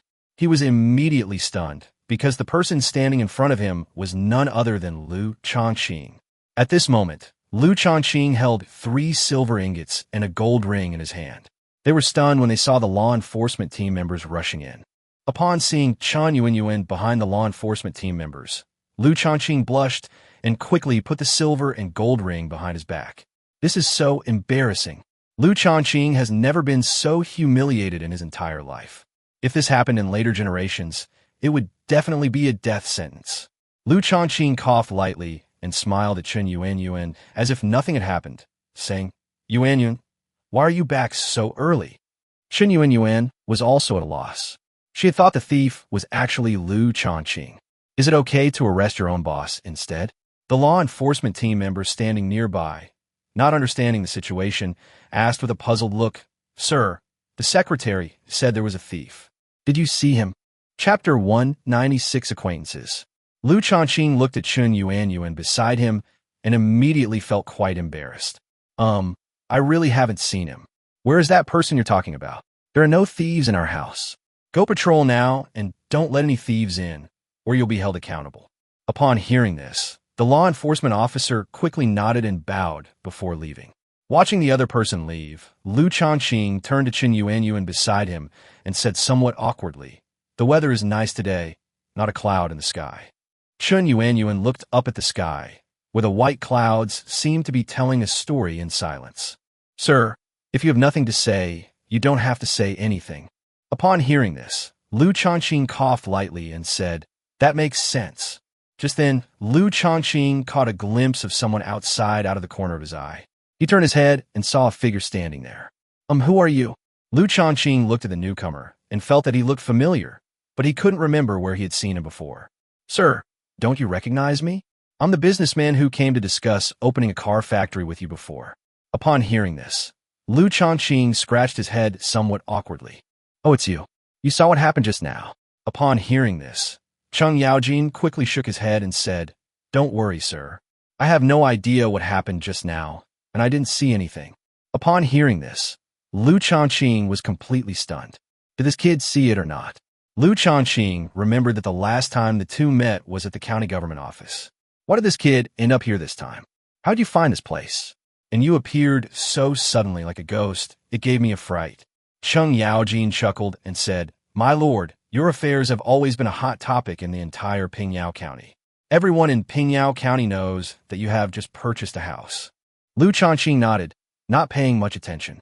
Since you're here, please sit down and make yourselves at home. Have you thought about what happened last time? Liu Shaoqing smiled and shook his head, glancing at him before speaking. Cheng Yaojin glanced around and said somewhat awkwardly, Sir, why don't we go to the main hall to talk? Isn't it a bit awkward here? Liu Shaoqing glanced around, scratched his head, and didn't say anything more. All right, let's go somewhere else then, but what I told you won't change. If you want to succeed, there are only a few ways. Liu Shaoqing said with a serious expression. The two went to the reception room together. Liu Shaoqing shook his head and said, Perhaps you do want to accomplish something, but this matter is too big and will definitely exceed your understanding. So if you back down now, I won't laugh at you. I'll even think you're doing a very wise thing. Upon hearing this, Cheng Yaojin immediately objected. My lord, what do you mean by that? Now that I have chosen to follow you and make something of myself, I certainly cannot give up halfway. If you doubt my determination, I can prove my willpower to you with my next actions. Liu Shaoqing was taken aback, then asked with some interest, Then tell me, how will you prove it to me? Cheng Yaojin said, I can prove my strength to you, sir. It's not just empty talk. I have people who can provide money and manpower. I just don't know if you can make an exception for me. Upon hearing this, Liu Shaoqing looked puzzled. What do you mean by accommodation? Cheng Yaojin chuckled and said, My lord, as you know, I sincerely want to make a name for myself in Pingyao County, but I just didn't have the connections. However, I met you, my lord. I believe that I am capable of making something of myself, and I hope that you will give me a chance. Upon hearing this, Liu Shaoqing smiled and said, All right, since you put it that way, I'll definitely give you that opportunity. Tell me clearly what kind of business you want to pursue, and I will treat everyone equally. Upon hearing Liu Shaoqing's words, Cheng Yaojin assumed the situation was under control and thus relaxed somewhat. Sir, I actually think this matter is very simple. You have the technology, and as long as you have enough money, you can build a steam car. I happen to have enough money. Liu Shaoqing raised his hand to interrupt him. Wait, you mean you have money here, am I right? Cheng Yaojin nodded, somewhat embarrassed, and said, Yes, sir, I do have money here. Is there a problem? Liu Shaoqing chuckled lightly and said coldly, Even if you are a merchant of the Tang Dynasty and your business is doing very well, how could you possibly have accumulated 200,000 taels of silver at this time? You're clearly trying to deceive me. Cheng Yaojin shook his head with a wry smile. Actually, this silver wasn't just from the next door. I did indeed rely on the help of others. However, please believe me, sir, that I have absolutely no other intentions. No matter whose money it is, since I said I would use it in this factory, I will definitely keep my word. Upon hearing this, Liu Shaoqing nodded with a cold smile. Of course I know you will keep your word. But what if you run into problems with the source of your money? Wouldn't the future of this factory be bleak? Upon hearing this, Cheng Yaojin froze in place. My lord, you can rest assured about this matter. I will absolutely not do anything that would harm you or Pingyao County. Since this factory is located in Pingyao County, it must be in Pingyao County. There will be absolutely no backing out. Upon hearing this, Liu Shaoqing shook his head, showing absolutely no trust in him. The technology, the venue, and the talent all belong to Pingyao County. Cheng Yaojin only needs to pay money to get everything. And where did he get such a large sum of money? It must have come from an illegitimate source. Although he had no way to deal with such a wealthy or corrupt person who controlled huge sums of money, the Tang Dynasty court certainly wouldn't sit idly by. Moreover, this so-called corrupt official also coveted the remaining money, which makes his crime even more unforgivable. With 200,000 taels of silver in hand, If he could also ride the wave of the steam car factory, he would definitely take off.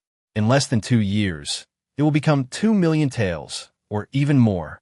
Liu Shaoqing waved his hand and said, "Brother, I'm afraid I can't discuss this cooperation with you. If we get into legal trouble, that would be a real problem." Upon hearing this, Cheng Yaojin was speechless. "Sir, are you afraid of getting into legal trouble, or are you worried that my money is ill-gotten? I can assure you that my money is absolutely legitimate and there will be no problems with it. We can sign an official document stating that if the cooperation fails due to money issues, the funds will be confiscated." Chapter 197 Regret. Upon hearing this, Liu Shaoqing couldn't help but shake his head with a wry smile. He realized that the guy seemed to have misunderstood him. "Hey, buddy, do you think I wanted money? Your money was obtained illegally. I said that from the beginning. Under these circumstances, how could I dare to accept your money? Moreover, you have been dishonest from the beginning. I still don't know your background. I only know that your family is in business. Under these circumstances, how could I possibly entrust such a large business to you? If you think I'm a fool who's easy to fool, then you're sorely mistaken. I definitely need to entrust this project to a reliable and trustworthy person. If I can't find such a person to help me realize this project ahead of schedule, it doesn't matter if I postpone this project a bit. Anyway, with the strong financial resources of Pingyao County, I can get this project up and running in 2 years at most." Upon hearing this, Cheng Yaojin immediately became anxious. "Sir, I cannot tell you where this money came from, but I can guarantee with my integrity that it is absolutely clean. Moreover, the backing is strong enough that there will be no subsequent hidden dangers. If anything goes wrong, I will definitely have to take responsibility, don't you think?" Cheng Yaojin said with a conflicted expression. Liu Shaoqing shook his head firmly. "Well, I can only say it's still not possible. Let's not discuss this anymore.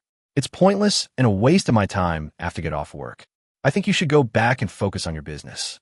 Although I may not become extremely wealthy, I can certainly live a comfortable life in my later years."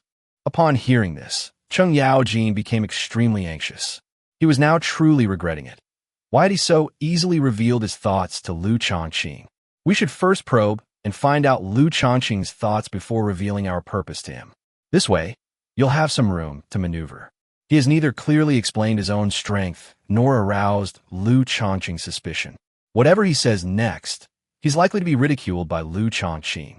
The trust between the two sides has been completely shattered, and it will be quite difficult to rebuild it. Cheng Yaojin's mind raced, and suddenly he remembered the report he had heard from His Majesty when he arrived. He immediately had an idea. "Lord Liu, this matter is not as you imagine. The person who provided the money actually had conditions. Think about it. If there were problems with his money, would he dare to make conditions?" After saying that, Cheng Yaojin looked at Liu Shaoqing nervously, afraid that he would refuse again. Liu Shaoqing thought for a moment, then nodded and said, "Then tell me, what are your conditions?"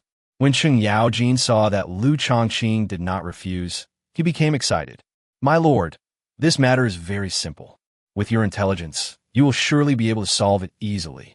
The person who provided the funds hopes that you can help him solve a problem that is troubling him, namely the flooding of the Huai River." Upon hearing this, Liu Shaoqing was quite surprised. It's related to the Huai River floods. Could the person who provided the funds be a high-ranking official in the imperial court? Upon hearing this, Cheng Yaojin's face immediately lit up with a confident light, and his words became ethereal. "That's right, Lord Liu. Now you believe me, right? This official is highly valued by His Majesty, who has appointed him to manage the Huai River floods. He once received a reward from His Majesty, and the amount of silver he possessed was more than 200,000. Now he is devoting himself to the management of the Huai River floods. If the Huai River floods can be controlled, the imperial court can afford not only 200,000 taels of silver, but even 1 million taels." As he said this, Cheng Yaojin looked smug, as if he were thinking of his glorious past. He has to admit that just thinking about those days makes him feel a surge of excitement. Every time we conquer a new territory, His Majesty's rewards follow immediately. I wish I could keep playing like this forever. Every day would be so much fun. However, this was just wishful thinking on his part. The Tang Dynasty couldn't possibly keep giving him wars forever. That's why he was so eager to take over Liu Shaoqing's steam car factory, hoping to make money from it. He could then lead a large army to conquer those unruly countries. Those countries were all incredibly arrogant, but now that the Tang Dynasty had conquered a vast territory, it had long since lost the desire to wage war again. If he doesn't actively seek out battles, he'll likely become itchy to fight later on. Cheng Yaojin, who was thinking about something good, suddenly realized that something seemed off. He then came to his senses and saw Liu Shaoqing looking at him, as if he were a fool. "Lord Liu, what kind of look is that?" Liu Shaoqing's gaze made him feel uneasy, as if he had been caught doing something wrong. "If you put it that way, I'll refuse you even more, so that people won't say I'm colluding with high-ranking officials who can make money. I can't bear that kind of accusation." Upon hearing this, Cheng Yaojin was completely stunned. "Lord Liu, you're making things more and more mysterious. How could there be a crime? Even if there are many problems, it's impossible for you to be implicated. Besides, our sir is always honest and upright. How could he possibly let you get arrested?" Liu Shaoqing snorted coldly and said, "Do you think I'm a fool? A high-ranking official of the court would take out 200,000 taels of silver for an idea to control the floods.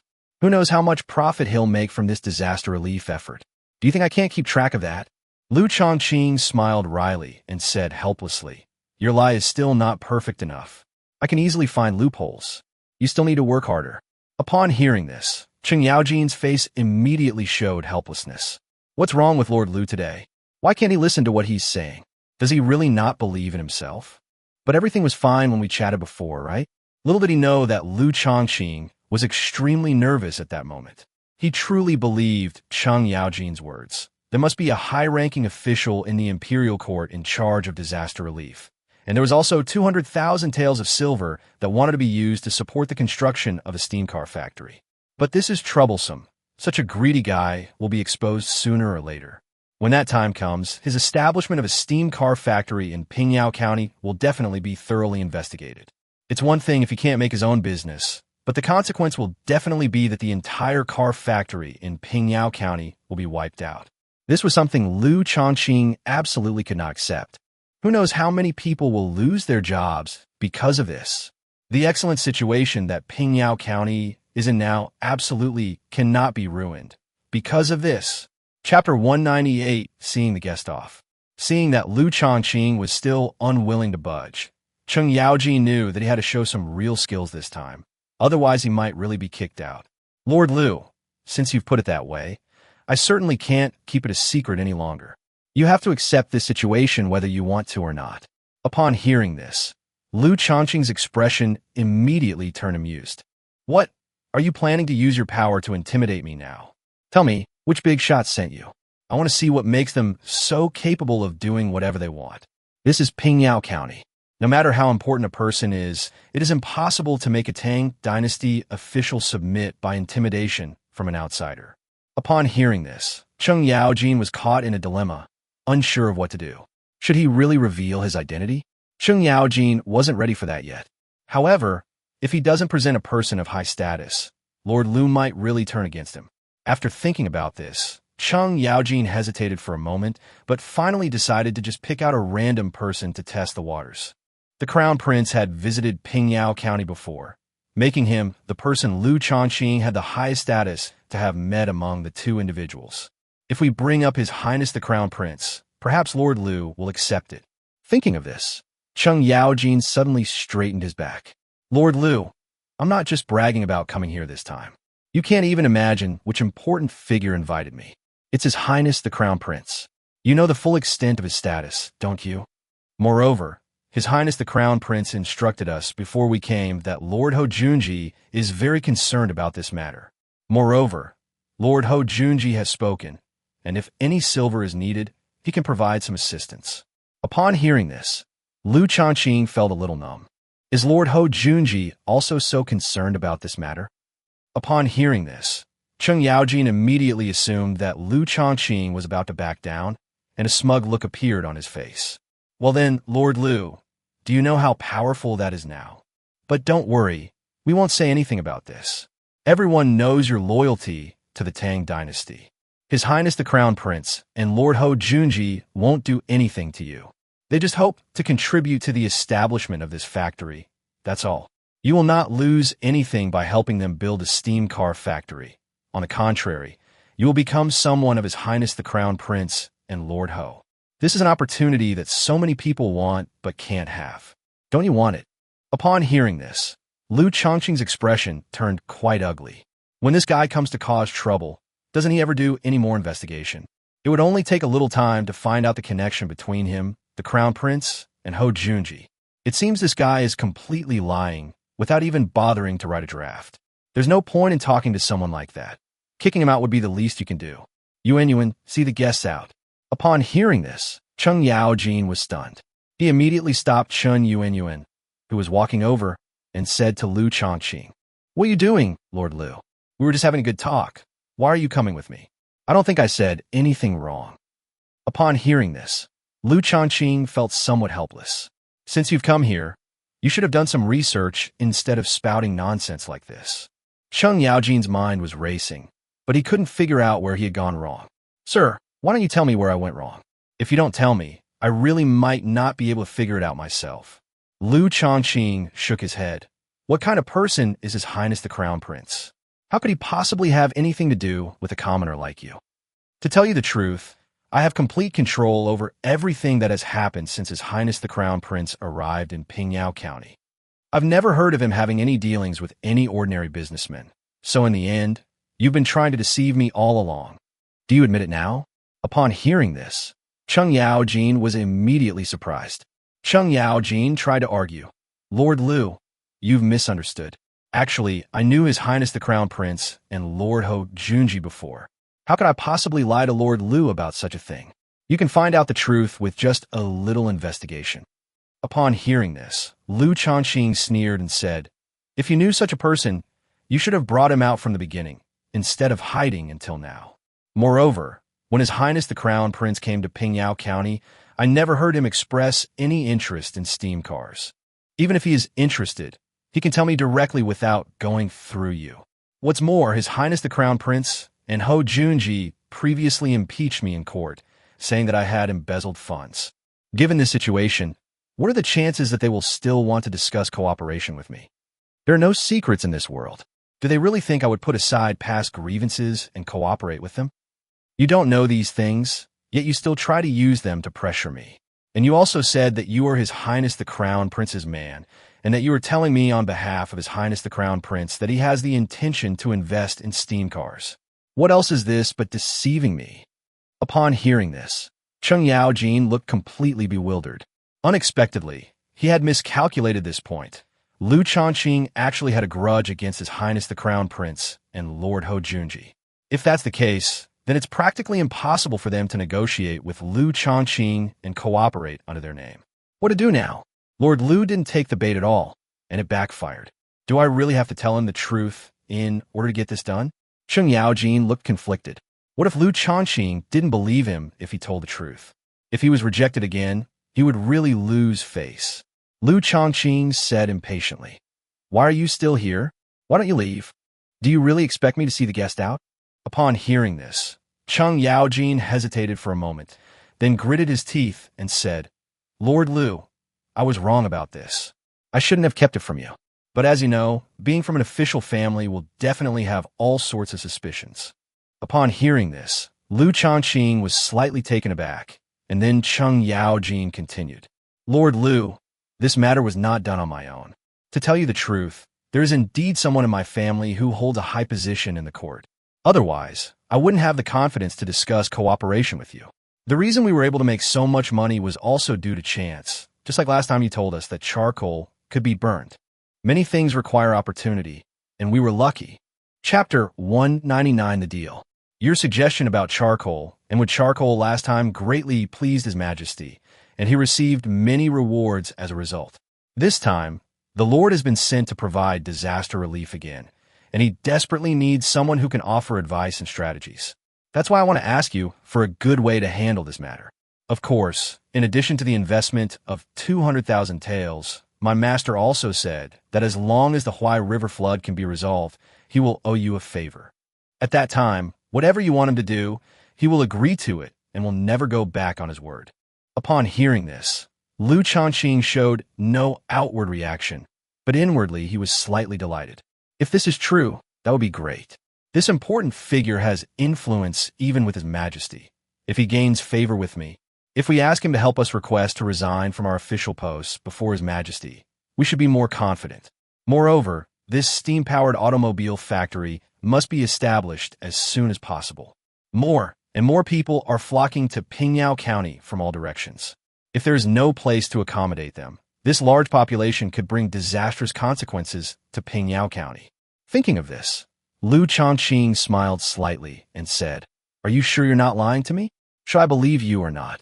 Upon hearing this, Cheng Yaojin breathed a slight sigh of relief. Judging from Liu Shaoqing's words, it must have been that favor that moved him. That makes sense. It's too difficult for a county magistrate to have no connections in the central government. This favor from such an important person is far more valuable than 200,000 taels of silver. Cheng Yaojin nodded quickly and said with a smile, "My lord, of course, I'm telling you the truth. If you have any other instructions, I will pass them on." Upon hearing this, Liu Shaoqing smiled and waved his hand, saying, "I certainly wouldn't dare to give orders. I'm just doing what I should do. Since you are so eager to set up this factory, and you are certain that there are no hidden risks with the money, I can certainly approve the qualification to set up this factory for you." Upon hearing this, Cheng Yaojin was immediately moved to tears. After speaking to Liu Shaoqing for so long, he finally received some feedback. "My lord, it's wonderful that you say that. How could you change your mind so easily? I'm still a little unaccustomed to it." Cheng Yaojin is now somewhat traumatized by Liu Shaoqing's repeated harassment and attempts to kick him out. Liu Shaoqing smiled and shook his head, saying, "This kind of thing shouldn't be done by a businessman like you who reeks of money. But nowadays, the county government can't afford to spend so much money to set up a factory. So this opportunity is yours." Upon hearing this, Cheng Yaojin chuckled and scratched his head. This is truly a great deal. If this steam-powered automobile factory can be established and makes money, as Liu Shaoqing previously stated, then recouping the costs will be a breeze. And soon Cheng Yaojin will truly be richer than a country. Liu Shaoqing thought for a moment and said, "You said before that you wanted me to give you an idea, and that's not impossible. However, I need more detailed information about the Huai River floods. Otherwise, I will not be able to make a more accurate judgment." Historically, there was no flooding of the Huai River during this period, and he did not know the reason why this flood occurred. Therefore, he needs to act according to circumstances, but since the methods and means of flood control are generally similar, he is not worried. Cheng Yaojin nodded and replied with a smile, "Of course, sir. Rest assured, the details will be sent over in a day at most, and you can refer to them then." Liu Shaoqing nodded and said, "I can give you advice on this flood problem, and I can also entrust the factory to you. Don't you want to contribute something in return?" Upon hearing this, Cheng Yaojin immediately understood that Liu Shaoqing had something he needed to do. "My lord, just tell me what else you want, and I will find a way to make it happen for you." Liu Shaoqing smiled and shook his head, saying, "This matter is not for me, but for the Tang Dynasty, or more precisely, for Pingyao County." Upon hearing this, Cheng Yaojin was immediately puzzled. "My lord, what exactly is it that you're talking about?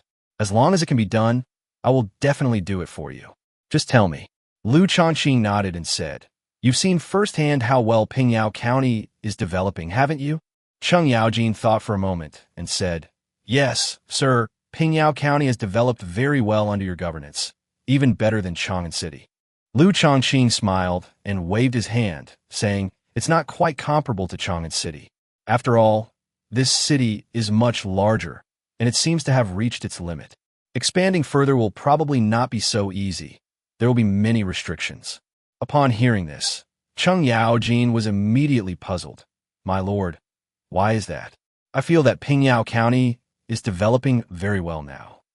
Liu Shaoqing shook his head. "It only looks good now, but it's not yet at its most prosperous stage. The reason why it was able to develop in the past was entirely due to the young and middle-aged people from all over the country coming to Pingyao County to work. But this is not a long-term solution. If we want better development, we need to attract more wealthy people to Pingyao County. They have money, and only when the county town has money can Pingyao County develop better." Upon hearing this, Cheng Yaojin was immediately puzzled. But sir and lad, I've heard that the Pingyang County government has plenty of funds and doesn't lack money. Moreover, the taxes it pays are far more than the required amount. Liu Shaoqing shook his head with a wry smile and said, that's only because Pingyao County has sufficient funds now. What if it encounters a period of poor development? Moreover, the county's finances are not used to distribute money to the people, but to maintain the operation of the county government. If we want Pingyang County to develop, we need more wealthy people to invest in Pingyao County. Otherwise, if a group of poor young adults come to Pingyao County to work, all wanting to earn money, who will pay for it? Although there are some wealthy people in Pingyao County, they are still a minority. If you can't attract all the wealthy people in the Tang Dynasty to Pingyao County, even if your steam car factory is established, how many people will make a special trip to Pingyao County just because they've heard of its reputation? Upon hearing this, Cheng Yaojin felt as if he had been enlightened. Yes, even if Pingyao County is very wealthy, how many rich people can a small county have? But sir, those wealthy people aren't people we can just summon to Pingyao County with a single word. If they don't want to come, what can we do? Liu Shaoqing laughed. Of course there's a way, and you can do it. Cheng Yaojin's eyes widened immediately, and he pointed at himself. Me? Chapter 200 Road Repair. Liu Shaoqing nodded and said with a smile, that's right, it's you.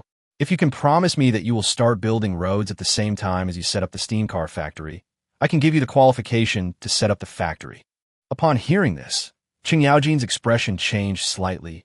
Sir, why are we building a road? And where does it go? I see that Pingyao County has already built quite a few roads connecting it to various places. Its transportation is so developed that it's almost on par with half of Chang'an City. Why do we still need to build roads? Liu Shaoqing rolled his eyes at him and said, to get rich, you must first build roads. If you want to develop Pingyao County, you must build roads. Otherwise, the potential of Pingyao County will be completely locked up. Cheng Yaojin was taken aback for a moment, then said, but, sir, where are you going to build the road? Given the current road conditions in Pingyao County, wouldn't building a road here be a waste? Liu Shaoqing rolled his eyes at him and said, nonsense. The purpose of building roads is to create conditions and make full preparations for future development. Not everyone has the ability to change everything. Since you and I have this opportunity, why not take it? Don't say you're heartbroken about the money. If you do this well, you'll definitely become a meritorious official of the Tang Dynasty in the future. Upon hearing this, Cheng Yaojin was secretly delighted. The words becoming a meritorious official of the Tang Dynasty held immense allure for him. So, sir, in which directions do you wish to build roads? Liu Shaoqing thought for a moment, then smiled and said, of course, we should build a road to the big cities. There must be a smooth road to Chang'an. And there's the ancient capital of Luoyang. Besides these 2 roads, there are 3 more to be built, making a total of 5 roads. I wonder if you'd be willing. Of course, one of the conditions is that the road to Chang'an must be completed within a year. Upon hearing this, Cheng Yaojin was immediately bewildered. To build a road to Chang'an within a year, sir, isn't that a bit unrealistic? You know, even if our master invests 200,000 taels of silver, most of that money will definitely be used for production and operation. In addition, this car also needs to be advertised and promoted.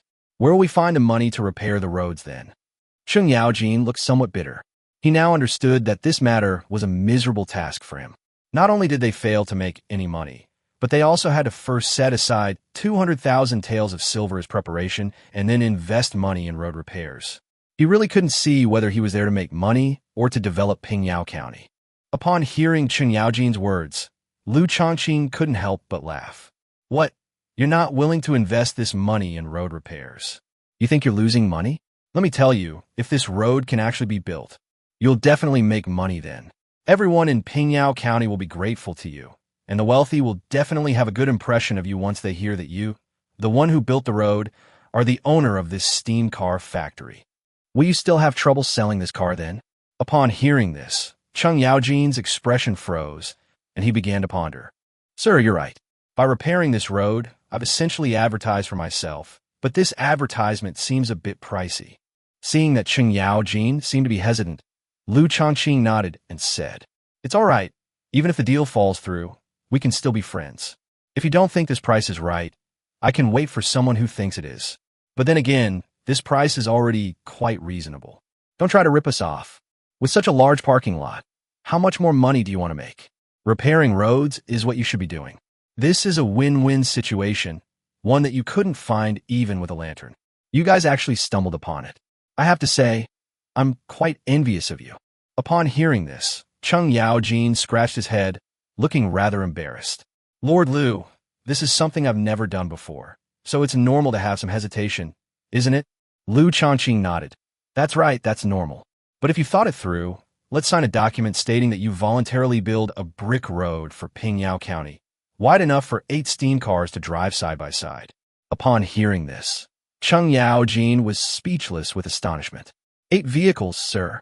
Are you perhaps unaware of the width of steam-powered vehicles? Do we really need to build a road this wide?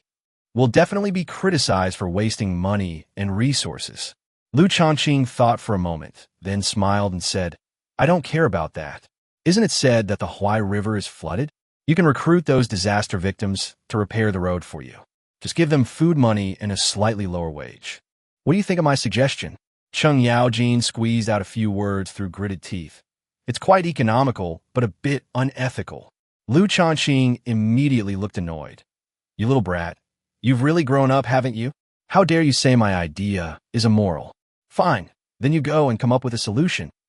Liu Shaoqing said, with a dismissive expression. In his view, this kind of pointless morality is a shackle for many things. Moreover, his use of refugees to build roads is essentially a win-win situation. This would both reduce the cost of road construction and provide these refugees with a livelihood. It seems somewhat unreasonable to make these homeless refugees do this kind of work again. However, they cannot be supported indefinitely. Doing so would not only be unhelpful to their future, but could even be harmful. Liu Shaoqing understood this well, so if he wanted to do better disaster relief, he should help them return to normal life as soon as possible. What is life like for ordinary people? They toil in the fields, facing the lush soil with their backs to the sky. Or you can work for someone else and get paid according to the amount of work you do. You reap what you sow. That's the life of an ordinary person.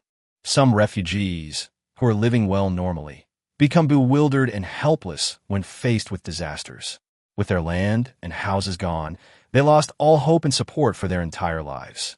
If someone provides them with porridge and food every day during this time, it will be easier for them to develop the bad habit of getting something for nothing.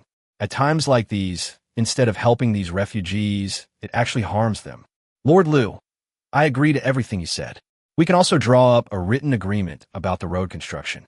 I will go and raise the money now, and I hope we can start construction as soon as possible. Seeing the other person leave with a smile, as if they had found money, Liu Shaoqing couldn't help but shake his head with a smile. This kid seems pretty smart, but he's prone to being too clever for his own good. This kind of person needs someone to keep an eye on them in order to do their job well. Liu Shaoqing wasn't worried about trouble happening under his nose.